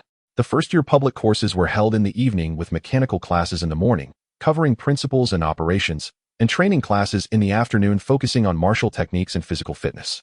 On the first day of class, Xixiu rose early, finished washing up at top speed, and changed into the uniform military green work suit of the academy, looking both pretty and spirited. When Xixiu opened the dormitory door, In White across the hall was already ready. Good morning, Hong. Good morning, In White. Shall we go together? In White tried to salvage their first impression, extending friendliness to his roommate as much as possible despite the old man's warnings that humans were cunning and treacherous. Sure, please take care of me from now on, In White. Xixiu extended her hand and shook his. Xixiu accepted In White's goodwill, finding this Olan Star native endearing. He looked tall and handsome, yet his thoughts were simple and straightforward. His cautious demeanor created an adorable contrast with his imposing stature. From now on, they would partner in all field projects, mechanical assembly, and physical training, building a profound revolutionary friendship. That was far easier than constant rivalry and mutual disdain. Seamless teamwork was crucial for earning high credits. This was the wisdom Xue Fanhui had imparted to Xixiu. Because Xue Fanhui's roommate, a Jean Kustar native, had made remarkable progress under Xue Fanhui's year-long guidance. The two left the dorm together. The mechanical class was held 300 meters underground. Outside the dormitory building, they boarded a shuttle device to the depths, then transferred, arriving at the classroom in about 5 minutes. The first lesson covered mechanical principles and Hansen operation. From the start of class, Xixiu was constantly identifying, integrating, and categorizing various components, pausing only to breathe. The instructor was Kwang Xuanli, an outstanding mechanic serving in the military. His teaching pace was swift. Even with the advantage of spiritual power, it was hard to withstand such intensity. He explained everything only once. After recognizing part names, they directly began Hansen work. Those unfamiliar with the material were told to review it on the virtual network in their spare time. After the theory class came the practical session. In the spacious classroom sat a miniature starship model with complete components. They had 15 class hours to dismantle and reassemble it, achieving a 100 success rate to pass. Because once they entered military service, if a warship was damaged and no repair crew could arrive in time, they would have to attempt repairs themselves. Fix it, and they could escape. Fail, and they awaited annihilation by the enemy. So Xixiu was determined to master this skill. She applied the same tenacity she had for the college entrance exam in her past life, studying diligently and recording anything unclear on her light screen.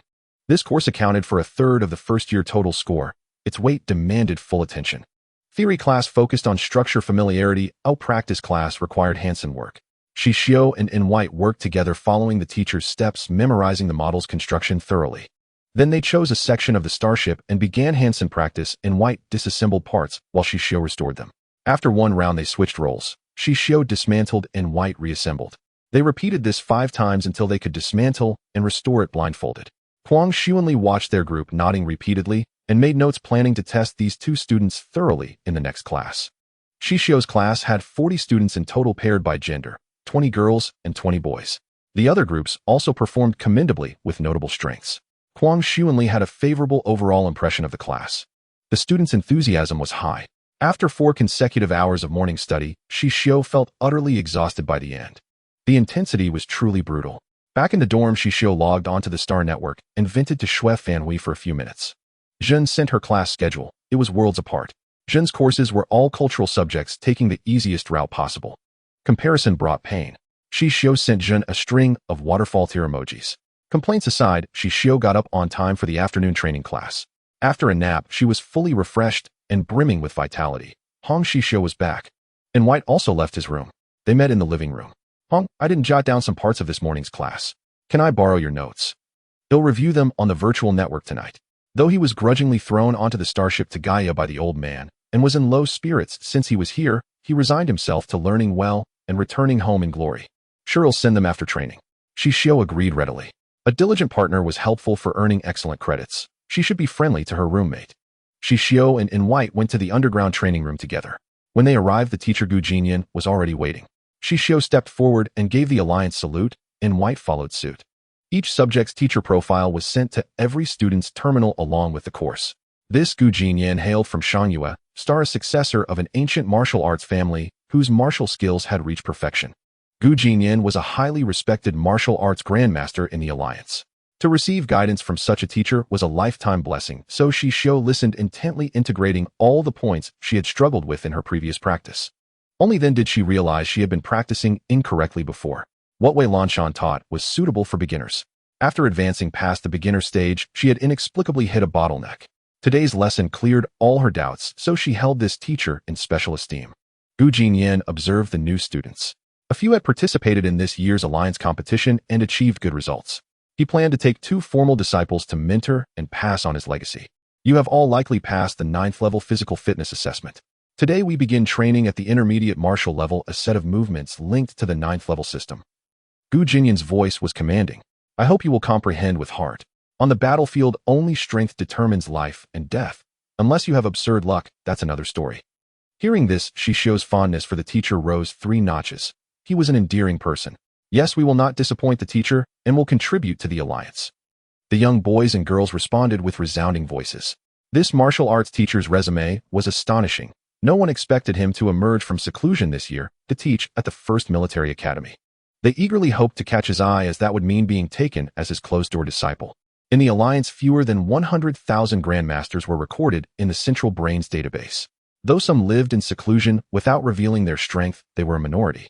Gu Jinyan called out 3 names, Yukila Su Jinbao and Zhang Jixing, asking them to demonstrate their martial skills to the class.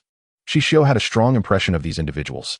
They had all participated in the previous year's competition, achieving outstanding results with truly top-tier strength. 2 boys and 1 girl, all with physical fitness 5A and spiritual power 2S talents. Their demonstration was spot on. Gu Jinyan nodded. You and your partners should follow their example and practice. I will offer guidance on the side. Xixiu and White took a few minutes to prepare before starting. They first performed the alliance salute, then began sparring. White, tall and robust, was surprisingly agile. Xixiu was amazed. They were both hidden masters. White was even more astonished. He hadn't expected his roommate to be such a tough opponent. Her martial techniques were too varied, and he clearly felt overwhelmed. In truth, Xixiu had merely integrated the martial skills given by Wei Lanshan into a single set of moves. But the opening had already intimidated White. This was far beyond her expectations. Gu Jinyan focused her attention on Yukila and Zhang Jixing, growing increasingly satisfied with the two as she observed them and ultimately made her decision. Turning to Xixiu and White, Gu Jinyan noticed that Xixiu's techniques were somewhat cluttered and intended to offer guidance. Glancing at Xixiu's nameplate, she said, "Classmate Hong, martial skills are prized for refinement, not quantity. Choose one you excel at and master it to perfection. That is the true path." She shook her head as she finished, thinking to herself that this was yet another reckless soul with grand ambitions. Was this any way to train in martial skills? Xixiu lowered her head and replied, "Yes, thank you for your guidance, teacher." Xixiu did not feel she had learned too many techniques. Influenced by her past lives' temperament, she always believed that more skills would not weigh her down. Thus, she had practiced all the martial skills Wei Lanshan had given her and had done so thoroughly. The principles Gu Jinyan had just articulated revealed the bottleneck she faced. Returning, she felt she could make further progress in her martial skills. After speaking, Gu Jinyan went to observe Zhang Jixing and paid no further attention to Xixiu, a decision she would later regret for many long years. Once military academy life settled into a routine, Xixiu, during a free weekend, opened the compressed file Wei Lanshan had given her. It contained recordings Wei Lanshan had specially made, revealing matters that were inconvenient to discuss in person at the time. Alone in her dormitory, Xixiu listened to these words, then deleted all the recordings that had been preserved for a decade, leaving no trace behind. She then sat quietly by her desk, her heart filled with a melancholy that descended like a gentle drizzle. Wumu seemed to sense Xixiu's emotional turmoil. It extended its emerald green vines, rubbing its tender leaves against Xixiu as if trying to comfort her. Xixiu pulled the vine closer, gently stroking it, and whispered, "Thank you, Wumu." Upon uncovering another secret of her origins, Xixiu did not feel overly distressed. The truth was not cruel. It was simply in line with Wei Lanshan's nature and the actions she would take. Cixi and Weiyuan were in a dormant state unless necessary, leaving Xixiu with only Wumu, this alien plant, to communicate with. Neither Xue Fanhui nor Zhen were suitable confidants for such a heavy secret about her lineage.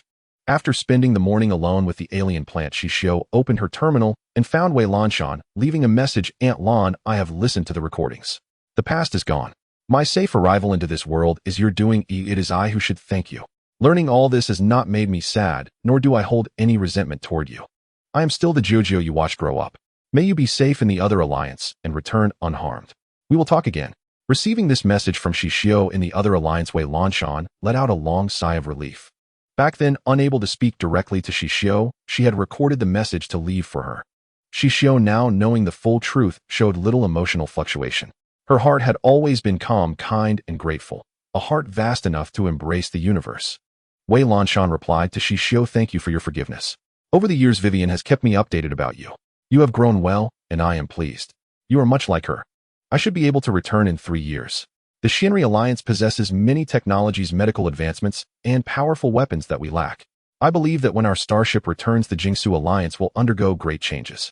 Human lifespan may exceed 400 years. This should be the greatest achievement of this voyage, one that everyone will welcome." Wei Lanshan dropped a bombshell on Xixiu at the end. Xixiu read that sentence 20 times before snapping back to reality. She was certain she had not misread. Wei Lanshan had indeed written 400 years. Xixiu's mouth fell open. This news thrilled her to the point of explosion, yet she could not share it with anyone. A frustrating feeling. Lost in thought, she was startled back by a video call alert on her terminal. Without looking, she accepted. Xixiu Beauty on Gaia. On the screen appeared a pair of beautiful golden eyes. It was Sister Ashian, who had been absent for so long. Wow, Sister Ashian, we thought you had gone to a place beyond the star network's reach, which is why we haven't heard from you. I was in seclusion for a long time. In truth, she had been grounded by Wu Jingma. Where are you now, Sister Ashian? Outside the first military academy on Gaia. I'm trying to get in to study too. Wait for me a few days.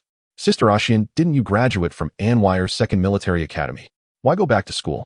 Xixiu was puzzled by Axian's plan. I just can't bear to leave you, Xixiu. What, not welcoming me? Ashian feigned sadness, her golden eyes welling up with tears. No, I wish you would come, Sister Ashian. Fan Hui and I would hang around you all day. Xixiu quickly reassured her. I knew you liked me the most, Xixiu. Wait for me. We'll conquer the first military academy and make a name for ourselves across the entire campus. With that, Ashian ended the call and turned to another Anwiler native saying, Brother, the rest is up to you.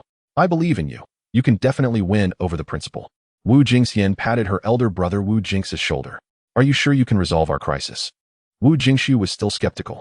Their entire clan's elites, all above level 15, had spent 5 years abroad searching without finding a single clue. Could their youngest sister really have stumbled upon the answer at their doorstep?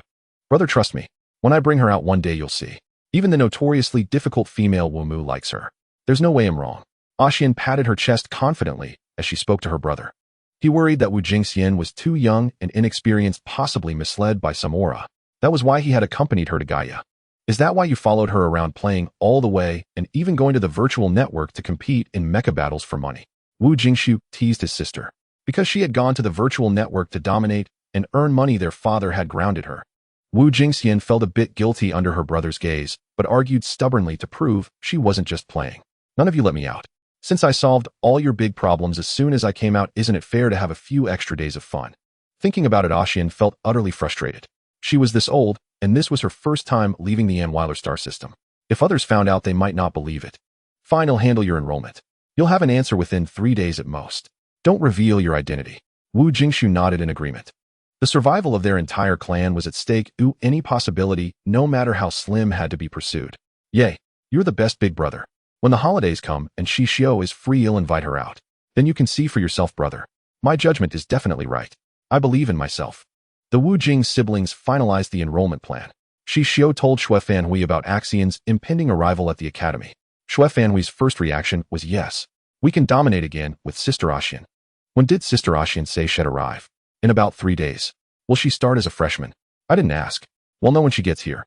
Surely she wouldn't start from the lower grades. She was a graduate of the second military academy. But Ashian never followed the rules, so it was hard to predict. That weekend, Xixiu was hit with one surprise after another.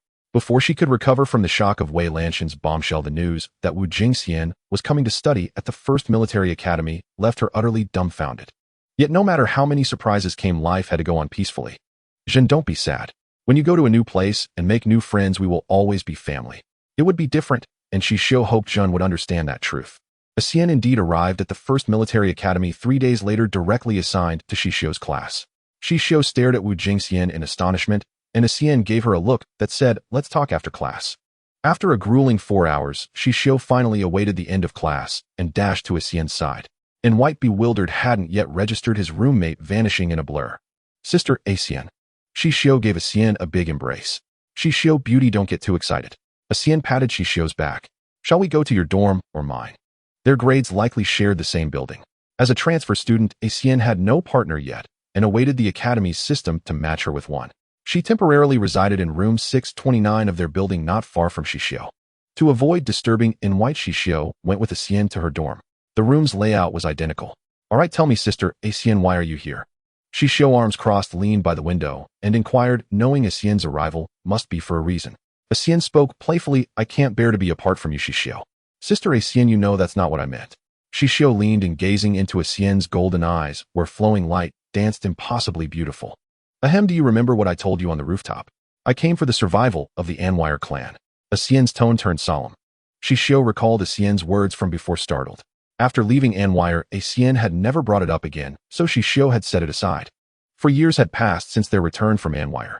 Surely Sister Xian had found a new opportunity. Had the crisis not been resolved yet? Sister Xian, what exactly is this crisis? Xixiu was perplexed. Xian's tone was unusually grave. This weekend I'll take you to meet someone. After he confirms it, he'll tell you. Xian revealed her plan. Indeed, someone had accompanied Xian here. Xixiu agreed, all right. Xixiu thought to herself that she was an orphan with nothing worth coveting, and given Xian's noble status in Anwire, it was unlikely she meant any harm. Don't worry. The one who came with me is my elder brother, a very kind senior.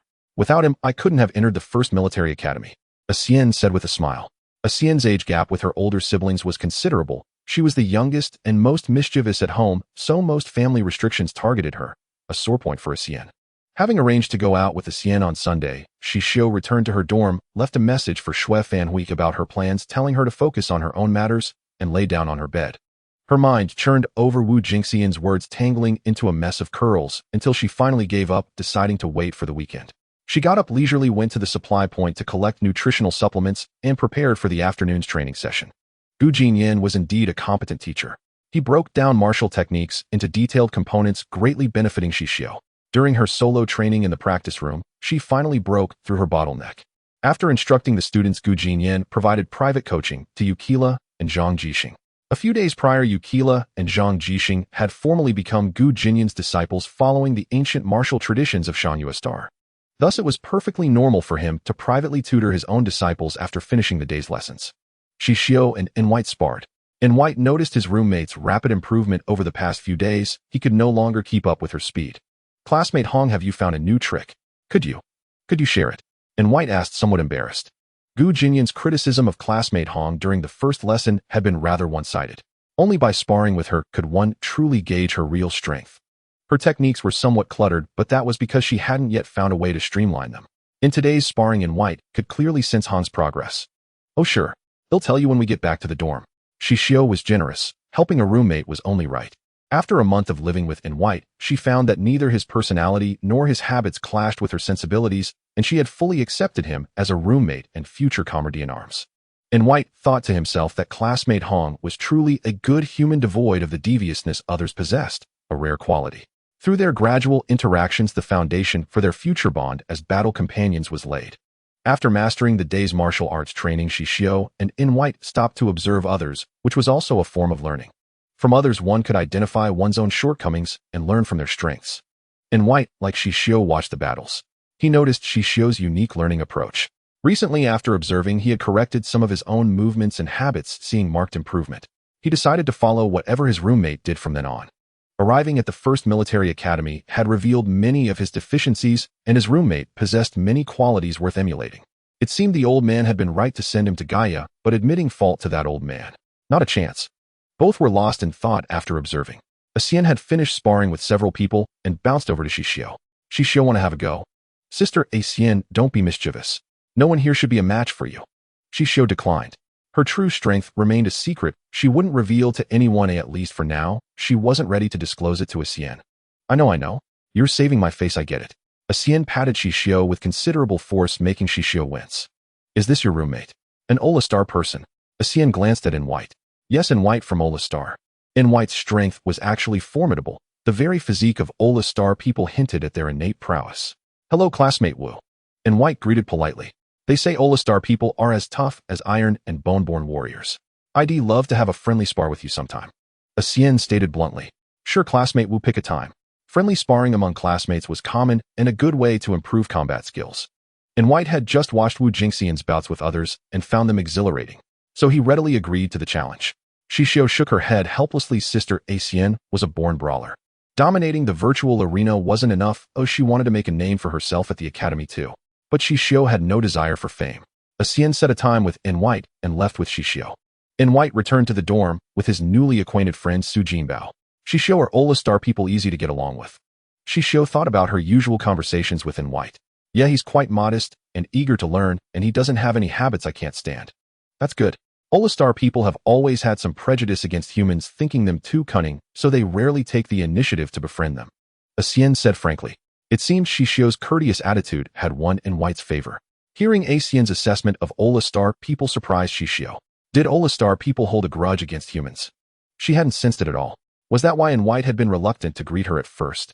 The weekend arrived swiftly. Xixiu rose early, and Xian was already waiting at the dormitory door. Xixiu felt utterly speechless. Sister Xian, I won't run away. Since I promised, you will definitely go. Xian rubbed her nose. Hee, I came to pick you up. Can we set off now? Let's go. Traveling was convenient. With the terminal, any issue could be resolved. Thus Xixiu brought nothing. She had a space button, which even saved the need for a backpack. At the parking area, Xixiu drove out the hovercar she had purchased after arriving at school. It was a compact, elegant white hovercar with 4 seats. On weekends, Xixiu often drove this car into the forest to take Wumu foraging.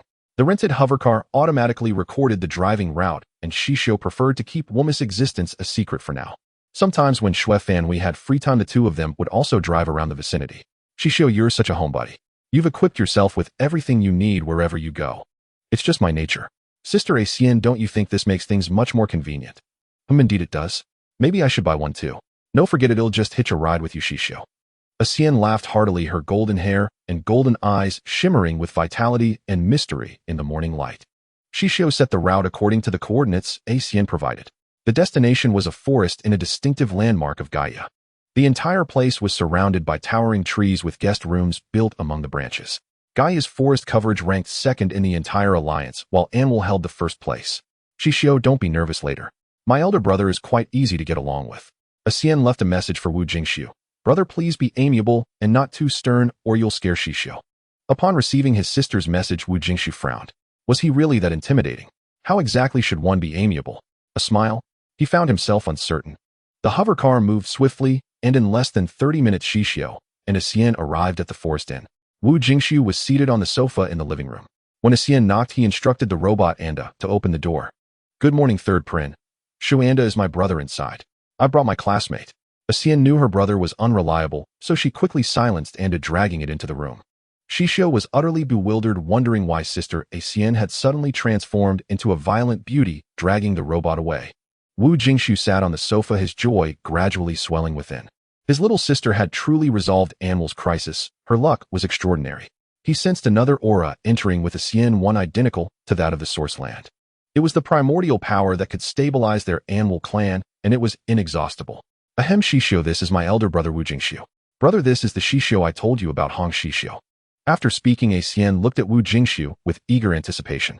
Wu Jingxiu stared intently at Xixiu for a long time, making her feel a creeping unease. Because around Wu Jingxiu there eerily appeared the same fluctuations as when Xian had purified the Jing bead for them earlier, a power both formidable and overbearing. The gold in his pupils was so dense that Xixiu felt as if she were gazing upon a boundless golden ocean. Hello, I am Wu Jingxiu. Wu Jingxiu withdrew his power, instantly returning to a calm state, giving off the same clean and mysterious aura as Xian. Xixiu surmised this was a trait of the Anwil clan. Hello. Xixiu nodded in greeting. Please sit. Anda, bring drinks for the two young ladies. Anda obeyed and headed to the kitchen. Brother, tell me quickly. Was my intuition right? Xian had yet to receive Wu Jingxiu's answer, her face full of urgency. Wu Jingxiu nodded at her. Upon receiving his confirmation, the smile on Xian's face grew so wide that Xixiu found it hard to look directly at her. She turned and shook Xixiu. Xixiu, I told you you're the best, Hong Xixiu. My intuition is always incredibly sharp. Xixiu was baffled by the siblings' words. Sister Xian, stop shaking me. Any more and he'll get dizzy. Anda prepared the drinks and placed them before Wu Jingxiu, and Xixiu then retreated to the side, blending into the background. Brother, you explained the situation to Xixiu. I only told her a tiny bit before. Xian pinched her fingers to indicate a small amount. Wu Jingxiu's demeanor was so serious that Xixiu felt as if she were meeting with the school disciplinary director. It's like this the Anwil clan faces a great crisis. From the deep void comes a corrupting aura that will pollute our clan's habitat, the source land. Fearing that Xixiu might not fully understand, Wu Jingxiu paused after speaking. Seeing that she was listening intently, he continued. We need to find a seed that can purify this corrupting aura. Only then, when the corruption invades Anwil, will we have the inexhaustible power to resist it. So what did this have to do with her? Shouldn't a seed belong to plants? Shouldn't a seed with purifying power be sought among plants? Xixiu voiced her doubt. The seed we speak of is an opportunity. It could be anything, Xian explained from the side. How is it determined? Xixiu was still confused. Anwil people are naturally sensitive to auras. The aura you emit is very similar to our source land with high affinity. Any Anwil bloodline will feel drawn to you. So, she was still lost in a fog. This explained why Xian had approached her, but she still felt utterly bewildered. The siblings looked at Xixiu, who still didn't understand, and thought to themselves that they hadn't spoken in such profound terms. Wu Jingxiu explained the outcome. If the corrupting aura invaded Anwil, polluting the source land, the entire Anwil clan would face extinction. The Anwil people maintained this star domain. Their power had always upheld the star domain gate. If the Anwil vanished from this region, the gate would open directly. What lay on the other side of the star domain gate was unpredictable, but it was known to be immensely powerful, brutal beings that even the full might of the Xixiu alliance might not withstand. From Wu Jingxiu, Xixiu learned about the star domain gate, which had puzzled her before, and understood what catastrophe would befall the entire Xixiu alliance if Anwell faced danger. She didn't overthink it. This was no time for weighing pros and cons. So how can I help you? Xixiu made her decision. Xian's eyes curved with joy. Wow, Xixiu was such a good person. She was so moved. How do you conceal your spiritual power? Wu Jingxiu asked a question seemingly unrelated to the crisis. A technique passed down by an elder. In truth, it was the result of practicing the heart-calming art to a profound level, achieving a state of simplicity. This was the fruit of Xixiu over a decade of diligent effort, and even she hadn't anticipated such an effect. The method taught by Wei Lanshan was also quite effective, but not as thorough as the heart-calming art. Would you be willing to share it? Wu Jingxiu asked with great caution. This touched upon someone else's secret skill, but for the survival of the Anwell clan, he decided to cast aside all shame. After asking, Wu Jingxiu's face flushed, knowing how unreasonable his request was. You won't suffer a loss. The Anwell clan can exchange anything for it. Xian watched anxiously beside Xixiu, awaiting her reply. Wu Jingxiu was also tense for this opportunity, truly concerned the survival of their clan. How many of you need to master this skill?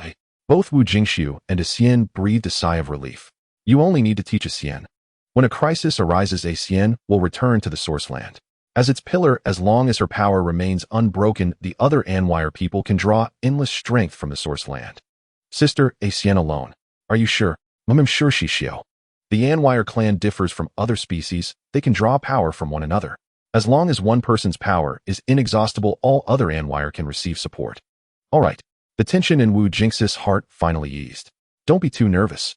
We estimate it will be about 10 years before the greatest crisis arrives. Until then, our current strength is sufficient to handle it.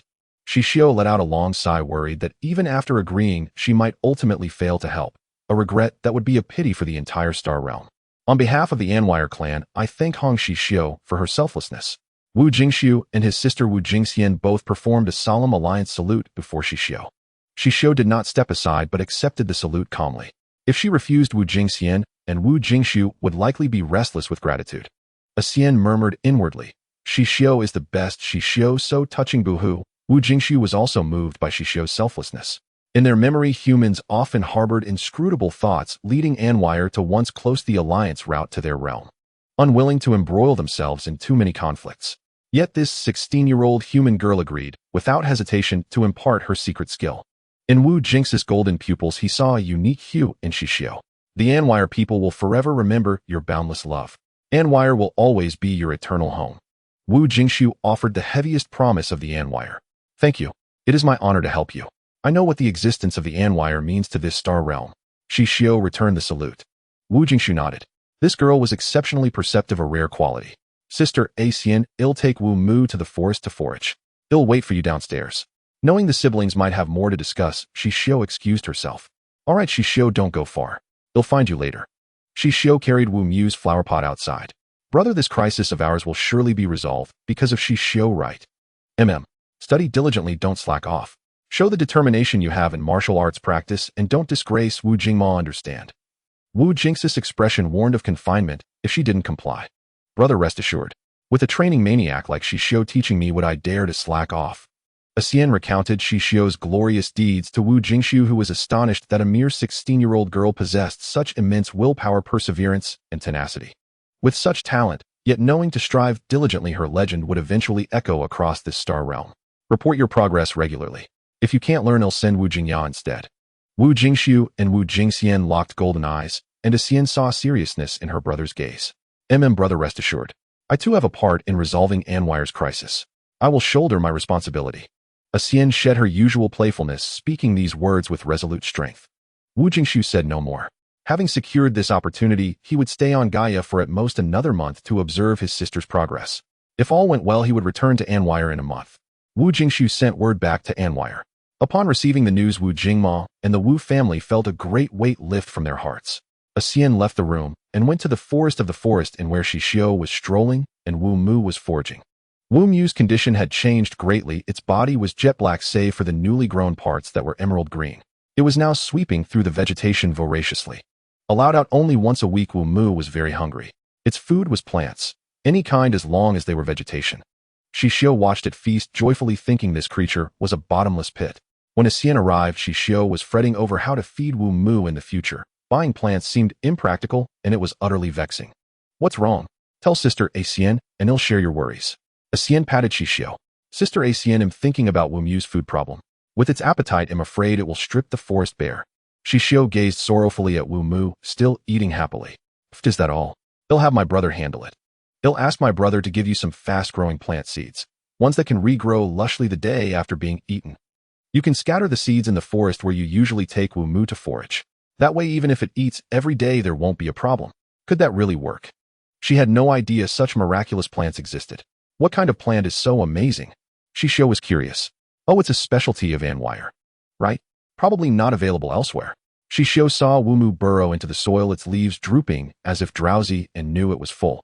Resigned, Xixiu extended her spiritual power onto Wu Mu's vines, lifted it up, and placed it back into the flower pot. Carrying the pot, she walked back with Xian. Xian left a message for Wu Jingxiu about the seeds, and he replied quickly, day after tomorrow. Boarding the hovercar, Xixiu drove toward the school. Sister Xian, are you confident about Anwire's crisis? Yes, Xixiu, rest assured. The Anwire clan has weathered many storms, not only protecting this star realm, but also ensuring our lineage's survival. We have rich experience in handling crises. Then let's start when we get back. 10 years was Wu Jingxi's estimate. If the time came sooner, Xixiu dared not imagine. All right, Xixiu, go ahead and push me hard. I can take it. Xian's serious expression was utterly adorable. Xixiu thought that if not for their different species, and if she were male, she would have swept Xian off her feet. Sister Xian, it's not as complicated as you think, it's actually quite simple. Xixiu's expression said, you'll see, successfully piquing Xian's curiosity. Wu Mu slept quietly on the side. A full belly was wonderful. Even its wood felt relaxed. Xixiu's hovercar parked steadily in the garage. The two quickly returned to the dormitory. Xixiu first went in to put Wu Mu away, then grabbed a piece of paper and headed to Xian's room 629. Xixiu asked Xian to wait a few minutes while she converted her native language into Alliance language. Then Xixiu handed the paper to Xian. Sister Xian, when you sleep, when you're free, or when you practice your spiritual power, recite this mantra in your mind. Best if you coordinate it with your spiritual power. You should notice changes in a few days. Xian was stunned. She thought Xixiu was joking. But Xixiu's expression was utterly serious. Xian had to look at the sentences on the paper. After a while, she discovered something intriguing. There were faint patterns and rules between the lines. As Xian chanted, she felt a distinct difference. She mobilized her spiritual sense and found that silently reciting the incantation taught by Xixiu generated a gentle energy that also coursed through her limbs. It was utterly astonishing. Xian closed her eyes, reciting the incantation with her spiritual sense, following Xixiu's instruction to calm her heart and quiet her breath. After a moment, she opened her golden pupils, within which light danced softly. Xixiu, this is simply incredible. Xian stammered. I think so too. So Sister Xian, just practice like this. Xixiu said it lightly, for this was how she had spent her years. This incantation from her birth until now had accompanied her through the arduous hours of experimentation. Good. I never imagined it would be this simple. Xian finally understood why the sleeping Xixiu exuded a more intense aura of affinity. It was because even in deep slumber, Xixiu was still circulating this incantation. Xian herself became immersed in this gentle aura, silently reciting the incantation whenever she had time, not daring to be negligent. On the third day, Wu Jingxiu brought Xian many plant seeds. He was utterly astonished by her progress. Wu Jingxiu, you have already achieved results this quickly. This was simply unbelievable. What kind of accelerated method was this? Brother is surprised too, isn't he? You don't know that Xixiu taught me right after I returned. I was even more stunned than you are now. Xian's expression was immensely proud. Xian felt a wave of emotion. Xixiu's confidence and unshakable composure stemmed from her own formidable strength. If it truly came to a battle with Xixiu, Wu Jingxian would likely lose. In a few more years, Xixiu would become a dazzling star. It seems you are fully capable of handling this task. Wu Jingxiu stated with certainty. He could not mistake the aura emanating from his sister. Wu Jingxiu found this most agreeable. With Wu Jingxian's talent, she would master it in less than a decade. The Anwire people would finally find the chance to survive, continuing their voyage through this sea of stars. Rest assured, big brother. Tell Wu Jingma that his youngest daughter is being good and to await my triumphant return. There was not a hint of jest in Xian's words. She knew the terror of the crisis, and she was now capable of contributing to Anwire. After giving the plant seeds to his sister, Xixiu left Gaia and returned to while preparing to confront the formless enemies in the depths of space. Xian gave the seeds to Xixiu, telling her where they were best planted, categorizing them, and they agreed to plant them together next time. Fanhui happened to be there and asked with concern, "Sister Xian, are you getting used to the academy?" "Yes, very much so. Rest assured, Fanhui." Xian always answered with a beaming smile, showing no sign of ever being unhappy. "And you? Is Master Jin's workload heavy? I hear he is the most rigorous mechanical master in the Alliance." "It's manageable. Master is a good person. Rigor in mechanics is a good thing. I can adapt." Fanhui had been studying under Master Jin for over a month and had grown accustomed to his pace. To have Master Jin as her mechanical mentor was an incredible stroke of luck. She would only redouble her efforts and advance towards her goals. "Fanhui, it's good you're here today. We have an exam on mechanical principles and practical operation tomorrow. Could you break down the parts diagram for these sections? I'm tearing my hair out." Xixiu opened her holographic screen and captured images of the parts she hadn't yet understood. Fanhui marked the power system components' quickest assembly method and installation precautions for her. "That's it, just these. The exam will only cover these items. Follow the steps and you won't make mistakes." Fanhui swiftly organized the key points in sequence for Xixiu. Xixiu looked at her with starry eyes, thinking that this was indeed the person Master Jian had chosen. Fanhui, I just adore you. You've saved me so much time today. And Sister Xian, are you confident about tomorrow's exam?" Fanhui asked. "Don't worry, I've studied all this before, and quite well," Xian said nonchalantly. Fanhui was particularly perplexed. "Then why did you come to the first military academy? And start from the first year?" "Well, about that. I'm here to protect you all." Xian wasn't joking at all. She was completely serious, as if she were truly just acting as a bodyguard. Xixiu silently complained in her heart. Sister Xian was here to watch over her, to prevent her from fleeing with the secret technique. Xian glanced at Xixiu, her smile brighter than the fengji flowers of Anwile. Xixiu shook her head and reviewed the mechanical theory for the next day's exam once more. Only after confirming she could recite it backwards and forwards did she turn off the holographic screen. Fanhui was called away by an urgent summons from Master Jian. Xixiu and Xian went to get nutritional supplements. "Sister Xian, are you getting used to the supplements on Gaia?" "It's alright. The change in flavor is quite nice. What about you?" "To be honest, I'm tired of them, but I don't have the conditions to cook for myself right now." Their time was too tight, and they dared not slack off for a moment. "What would you need to cook for yourself?" Anwile actually had a concept of culinary arts, but since the advent of nutritional supplements, who could be bothered with such troublesome food? The main issue is that the ingredients are too expensive. "I already bought a small set of cookware." After Xixiu earned some money, she selected suitable cookware. It was rather odd that the Alliance had cookware, but no recipes. "What ingredients do you want? Let's try it together someday. He'll buy the ingredients."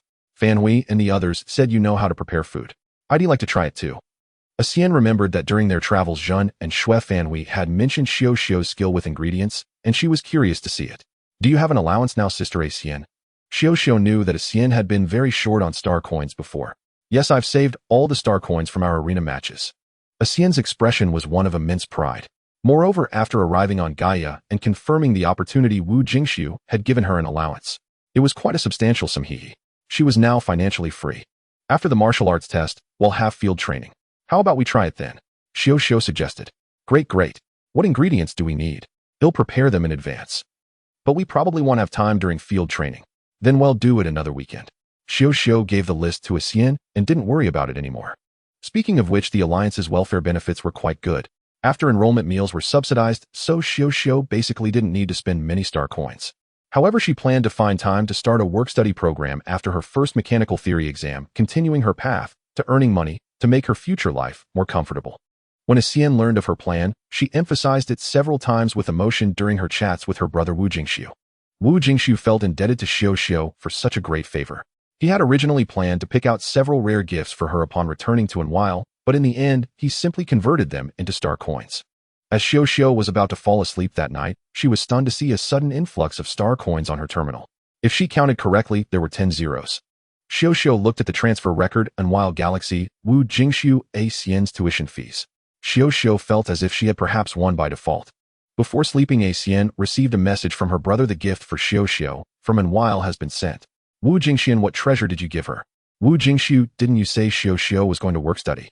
So after discussing it with Jingma and Jingya, we just gave her star coins. Xixian, how much? Xixiu, 10 zeros. Xixian, that's not enough, is it?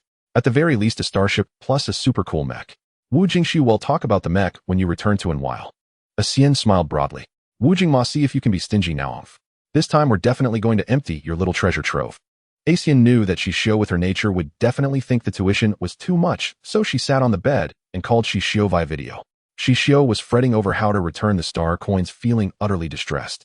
Sister Xian, are all your family members this generous? Haha, Xixiu, just keep it. With your retirement pay and some savings you can buy a starship later. I'll invest too, and we'll go traveling in it together.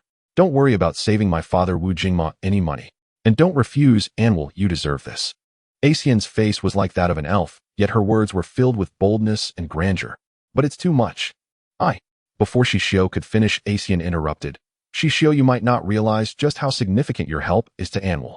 Believe me, when the crisis comes, all Anwelians will remember your contribution. Although the Anwelians firmly believed that the star god would not easily abandon them, Xixiu's selflessness and unwavering resolve moved even Wu Jingxiu. The Wu family had passed a resolution to engrave the name Hong Xixiu onto the ancestral plaque of the Wu clan. Future generations of the Wu family would remember this name forever. This was an unparalleled honor, even for the nobles of the Anwal galaxy, let alone for Xixiu, a human. Xixiu agreed to teach her secret techniques without hesitation or conditions, as if it were just casual conversation, like asking, have you eaten? Yes, I have. For Xixiu it was truly that simple. Even Xian, who prided herself on being open-minded, could not achieve Xixiu's calm serenity and had even asked if there was anything she could do to help in the future. Sister Xian, it's not that dramatic. Just don't tell anyone else, okay? Deep down, Xixiu understood very well what the Anwelians meant to this star sector. If the Anwelians perished, this entire star sector would vanish and everyone, including her Hong Xixiu, would die. All right, keep it and accept it with a clear conscience, you hear. This is the confidence the Anwelians give you. From now on, Hong Xixiu is the benefactor of the entire Anwal galaxy. Xian declared, patting her chest. Xixiu pondered for a moment and felt that refusing further would be mere pretentiousness. All right. Good night, Sister Xian. Good night, dear Xixiu. Xian lay back on the bed and murmured to herself, Xixiu is such a lovely child. Then she closed her eyes and began to practice the heart-calming sutra. Her aura suddenly turned tranquil and her spiritual energy slowly spread out. Before long it began to swirl like a tornado. After several cycles, Xian's spiritual power unexpectedly broke through.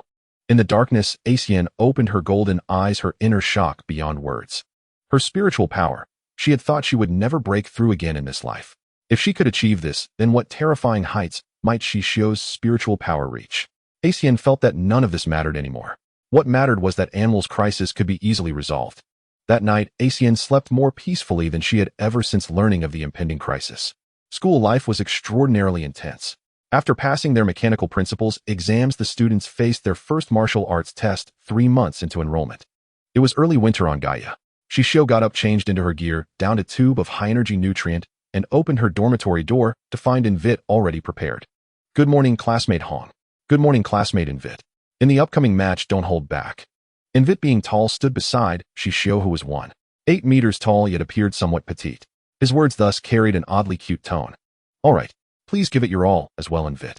Xixiu agreed. The duo reached a consensus, and as they stepped out, Xian also opened her door. Morning, Xixiu. Morning, Sister Xian. Let's go together. With that, Xian linked arms with Xixiu, and the two chatted cheerfully as they headed to the underground transport. Invit followed behind, eavesdropping on Xixiu and Wu Jingxian's conversation. Sister Xian, who are you teaming up with later? No idea, I'll wait for Master Gu to assign us. See if there's anyone left out. What about you? Invit should be easy to handle. Oh, no problem. Invit listened behind them, feeling rather melancholy. Xixiu's entrance exam report showed physical ability at 5A and spiritual power at 2S, exactly the same as his. Why, at the same level with his build and the physical prowess of an Orin, could he still be utterly outclassed by classmate Hong? He wanted to go back and complain to the old man. Maybe he hadn't inherited the Orin people's ironclad physique. Not only was he completely dominated by classmate Hong in martial arts, but he also lagged behind in mechanical classes. Truly, truly disheartening. Were Orin people simply born with low intelligence? Sob. Invit, the future Star Lord of Orin, still young and not great at controlling his emotions, felt like crouching in a corner and drawing circles while crying. When Xixiu and the others arrived at the training room, they received a notice that the partner assignments for the test had been changed. The light screen in the training room scrolled through the groupings for this test. Xixiu was paired with Yokaira Xian, with Zhang Jixing, and Invit with Su Jinbao. Xixiu and Xian exchanged glances. Asian whispered to Xixiu, hold back. After thinking for 5 seconds, Xixiu nodded. I'll use half my strength. Whether I win or lose is up to fate. Fine, I don't care. I want to win today. Fighting is the most satisfying. Sister Asian, don't go too hard. Save Master Gu some face. Such were the naive Anwellians acting only on their whims. Still, Sister Asian had a powerful background, so Master Gu probably wouldn't be petty enough to hold a grudge over her defeating his disciple. Invit and Su Jinbao took the stage first. After exchanging bows, they began their duel, with Gu Jinyan officiating and scoring on the sidelines. The test was decided over 50 rounds, the one hit most in vital spots lost. Invit had recently sparred extensively with Xixiu. His roommate was a good person who shared his martial insights, so Invit had improved greatly, moving with agility and skillfully parrying Su Jinbao's multiple attacks. Gu Jinyan watched from the side, feeling helpless about Su Jinbao. He had told him many times not to be impatient, but Su Jinbao never listened. This was also why he ultimately hadn't chosen Su Jinbao. Martial arts weren't just about offense, defense was equally important. Invit had sparred with Su Jinbao before and was familiar with his style. Su Jinbao, however, was surprised. Invit had previously been on par with him, yet this time he managed to stay composed and withstand so many of his attacks. Seeing Invit constantly on the defensive, Su Jinbao accelerated his movements. But at that moment, Invit struck, exploiting an opening as Su Jinbao turned, landing a blow to Su Jinbao's abdomen and scoring 2 points. Gu Jinyan's opinion of Invit improved. He hadn't expected an Orin to have such good comprehension. By the end of 50 moves, Su Jinbao had been hit 6 times, Invit 3. Invit 1. 50 moves didn't take long. Soon it was Asian versus Zhang Jixing, with Xixiu and Yokaira last. Asian quickly figured out Zhang Jixing's style and won without much effort. Gu Jinyan turned a blind eye. He knew Wu Jingxian had been placed there unexpectedly, but he hadn't expected an Anwellian who enjoyed martial arts. Commendable nonetheless. Zhang Jixing felt disheartened after his defeat. Gu Jinyan noticed, but said nothing. Becoming his disciple did not guarantee invincibility. All success requires sweat and hard work. He hoped this failure would teach Zhang Jixing that lesson and spur him to strive even harder. After Zhang Jixing's defeat, he stood aside, intending to watch Yukila's match. Yukila's skills surpassed his own, and he hoped to learn from her experience. Xixiu and Yukila stood on the stage nearly equal in height. Yukila possessed a striking fiery allure with a well-proportioned figure and radiant features. At Gu Jinyan's signal, Yukila made her move. Having observed Xixiu's previous bout against In White, she had some understanding of her fighting style. Yukila was confident in her own abilities. Her techniques belied her appearance, possessing deep reserves of power and precise force. She accurately judged her opponent's position, and Xixiu couldn't help but admire her combat prowess.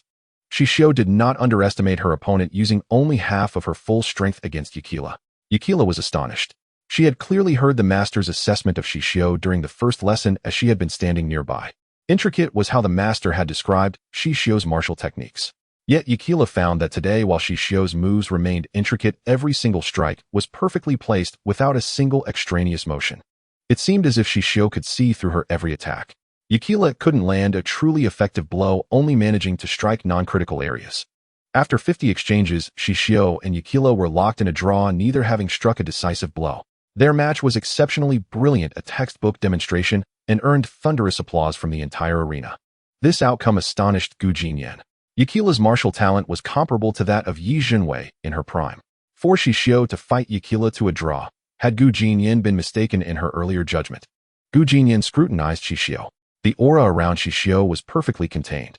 Even suspecting that Xixiu was hiding her true strength, Gu Jinyan could find no evidence, unable to discern her actual power. Yukila returned to Gu Jinyan's side. Master. Gu Jinyan raised a hand, silencing her. Today's assessment is concluded. Compared to 3 months ago, all of you have made significant progress. I hope you will work even harder in the coming period. Only through hard work can you achieve greater advancement. Please remember this. I will send your individual evaluations to your terminals shortly. Furthermore, the next assessment will be held 1 month after the new semester begins. It will no longer be purely martial techniques, but will also test your mental strength and weapon proficiency. I urge you to train diligently. Yes, master. After Gu Jinyan finished speaking, she dismissed the students. Xixiu and Asian left side by side. In White watched Xixiu's retreating figure, lost in thought. He felt that the match he had just witnessed wasn't a display of Xixiu's true strength. Though he had no proof, he looked forward to the day Xixiu revealed her real power. Wouldn't that be interesting? Gu Jinyan kept her 2 personal disciples behind. Tell me, what insights have you gained today? Master, there is always a better man. I need to work even harder, Zhang Jixing said, bowing his head. He was unwilling to accept defeat, but being beaten was a fact. Yukila pursed her lips, also feeling indignant. Xixiu's strength couldn't have reached this level in just 3 months. Could your initial judgment of her have been flawed?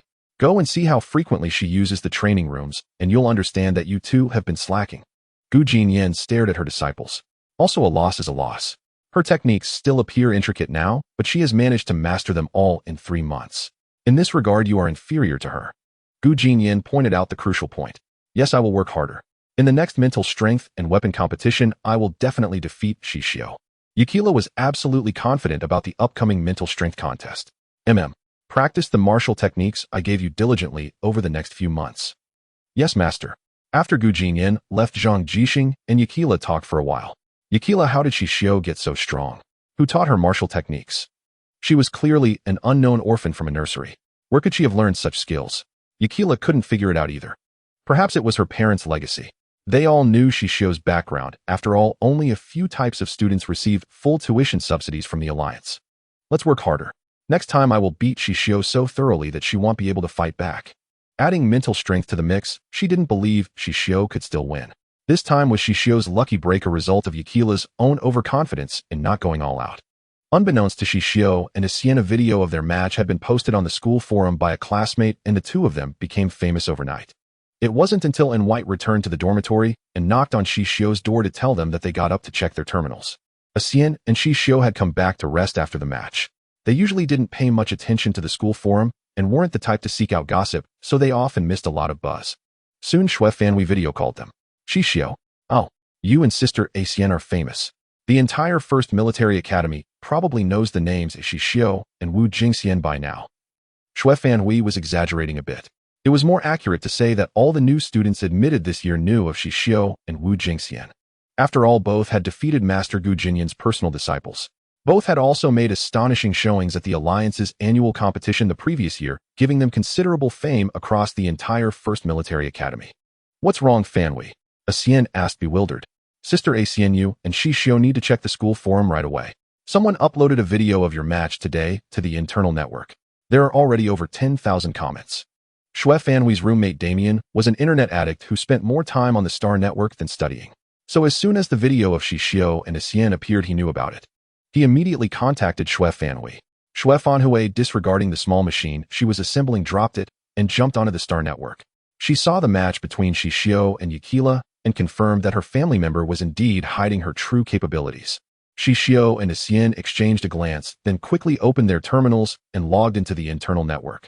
Sure enough, the video of their assessment was on the front page. Opening it, they saw countless bullet comments. People were saying things like, this classmate is so cool, that young lady is so beautiful, and wow, she's an Anware, a rare elf-like one.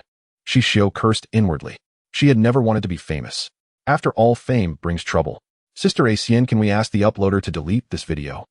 Xixiu sighed, looking at the screen. Probably. Leave this to me. Xian understood Xixiu's desire to avoid the spotlight. Xixiu harbored too many secrets. It was best to stay low profile until she was fully grown. Sister Xian, remember to be polite. No rough stuff. We're civilized people. Xixiu was a little worried. Uffed. Xixiu, do you see me as a violent person? Xian turned to look at Xixiu, a smile in her eyes. Xian knew that Xixiu, with her nature, would definitely think the tuition was too much, so she sat on the bed and called Xixiu via video. Xixiu was fretting over how to return the star coins, feeling utterly distressed. On Fengji Island and in the virtual mecha arena, Xian was famous for her brutal fighting style. It made Xixiu think that all in Ware were only friendly on the surface, but were actually warmongers. Alright, I'll be polite. And if I can't handle it, I can get Wu Jingxiu to help. Don't worry. Xian believed that with Wu Jingxiu's involvement, the videos on the Star Network would vanish without a trace. After receiving Xian's affirmative reply, Xixiu stopped concerning herself with the internal network. Even if the video spread across the entire galactic net, she believed Xian's brother had the capability to handle it. After all, if her speculation was correct, Xian was not merely a noble of Anwire, but perhaps the noblest of them all. Though those classmates who filmed the video meant no harm, she truly had no desire for fame. For she still bore the Tang and Yi families as ticking time bombs. If her appearance happened to resemble someone from the Yi family too closely, would that not be an inadvertent confession? Xixiu, I've already spoken to my brother. I'll take care of it, rest assured. Xian had left a message for Wu Jingxiu and received his reply almost immediately. Those classmates who were still absorbed in watching the video and posting bullet comments were stunned to see it vanish without a trace, leaving them unable to hold on to their gossip. Such speed could only be achieved by contacting the central brain directly. They thought of Wu Jingxian's appearance. She was from Anwire. And Anwires? Nobles. Alright, we can't afford to mess with them. Retreat. Cheng Yixue, who had also entered the first military academy, saw Xixiu's sparring video and ground her silver teeth in resentment, making a silent decision in her heart. On the third day after the video vanished the weekend, Xixiu and Xian planned to take Wumu to the forest to forage and stretch its legs. They were intercepted at the building's entrance. Xixiu looked at these people roughly her age, likely fellow new students enrolling this year. Student A, we want to spar with you too. 1 match each. The newcomer cut straight to the point. Student B, we'll publicly post the challenge letters on the internal forum. Student C, we hope to receive your guidance. Though these words were spoken, the tone suggested otherwise. Xixiu caught the unspoken subtext, "We'll make you beg for mercy." These were hotheads who, after watching the video, refused to accept Xixiu and Xian's strength. Among them were several supporters of Yukila and Zhang Jixing. Xixiu and Xian exchanged a glance. Sorry, we're not interested. Challenges between peers. Xixiu and her friend had ample reason to refuse. Moreover, they didn't know these people. There was no prior connection. According to the Alliance's laws, the challenged party had the right to decline or ignore the challenge. Student D, I didn't expect them to be such cowards. That day was probably just luck, or else Yukila went easy. I knew she couldn't possibly lose. Xixiu paid no heed. Let them say what they would. It wouldn't cost her any flesh. If she accepted this challenge, there would be a first, then a second, and endless annoyance thereafter. Seeing that Xixiu didn't even deign to acknowledge them, these people ground their teeth in frustration. As Xixiu and Xian walked away, one of them said, "We'll make her accept the challenge eventually. If not, we'll post the challenge letter directly on the internal network. Then she'll have no choice but to comply." Xian also ignored these pawns being manipulated by others. "I'm afraid the coming days won't be peaceful. No matter. At the next spiritual martial arts competition, if I face Yukila again, I'll simply lose." Xixiu had made her decision. This time was only a draw. If she truly beat Yukila, it would likely cause more trouble. She hadn't expected that arriving at the capital star would bring so many matters to handle. This sparring had been careless of her. She should have used only 30% of her strength, letting Yukila win. Then nothing would have happened. How exhausting. That works too. Let's just get through these 7 years quietly. Xian decided to stay on Gaia with Xixiu for these 7 years, only returning to Anwire after Xixiu left for frontier service. Yes. The two went directly to the forest where the seeds Xixiu and her companions had planted earlier had grown into a vast expanse of greenery. Wumu joyfully leaped straight to the main event, feasting heartily. Xixiu and Xian climbed a large tree, settled on a branch, and quietly breathed while practicing the heart-calming art. By the time Wumu was full and content, Xixiu and Xian had already practiced the art 10 times. Xixiu, this mantra is truly miraculous. Not only has my spiritual power broken through, but my body feels lighter, and my spiritual energy flows endlessly. Xian was genuinely curious about Xixiu's spiritual power. Xian, what do you wish to ask? Xixiu looked at the blob of green, already fast asleep on the ground. My spiritual power has reached what level? I am already at the 3S grade. Xian, I was born at 3S. 16 years have passed, and I don't know what level I've reached now. I imagine it far exceeds the initial value. Xixiu found it hard to lie to Xian, so she revealed her secret. Xian was astounded. She hadn't expected Xixiu to surpass the Alliance's recognized standard by so much. Your talent is innate. Perhaps. Xixiu clearly didn't want to discuss her origins further, and Xian sensed it. You must have already guessed my identity. Xian was uncertain whether Xixiu would be angry. Yes, I figured it out. Xixiu winked at Xian playfully. Our Xian is the noblest of nobles. Xian felt a bit awkward. You knew all along. Not too early. It was when I met your eldest brother Wu Jingxiu. His robot let it slip when addressing you. Back then, Anda had greeted Xian with third princess. Before Xian covered its mouth and dragged it inside. Sorry for hiding my identity. Xixiu shook her head. It's fine. From the moment Xian appeared, you've shown us kindness. You never looked down on us for being orphans, nor spoke harshly. Instead, you protected us many times. I know Xian is genuine in her friendship with us. I can tell the difference. It was precisely because of their identities that Xixiu could make a decision so quickly, teaching Xian the mantra without any conditions.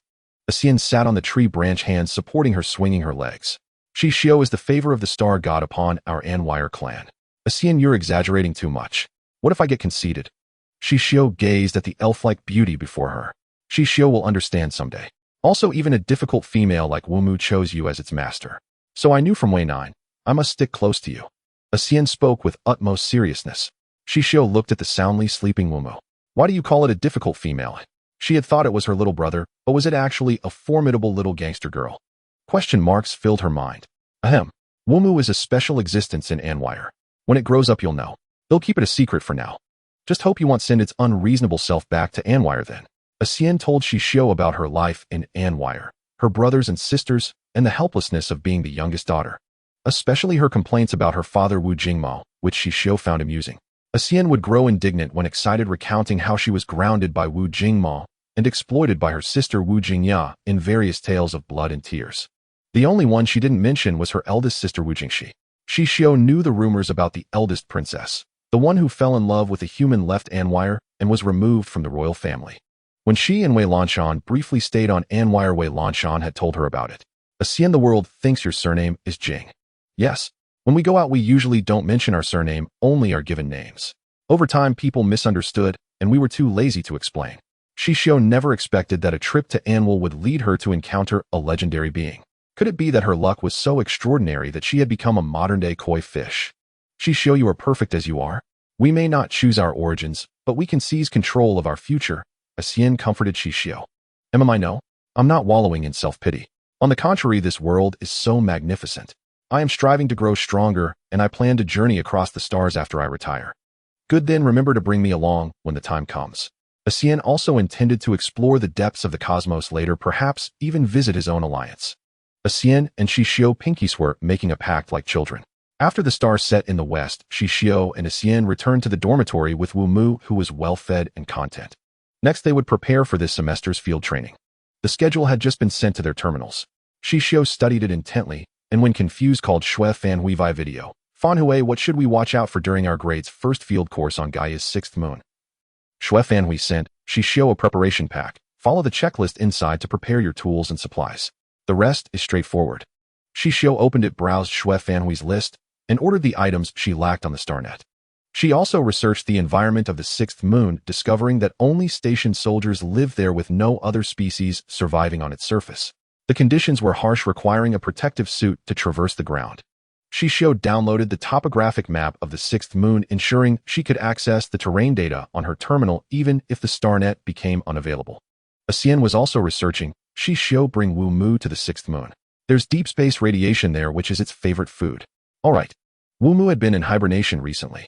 Xixiu had communicated with it and knew it was storing energy for a breakthrough.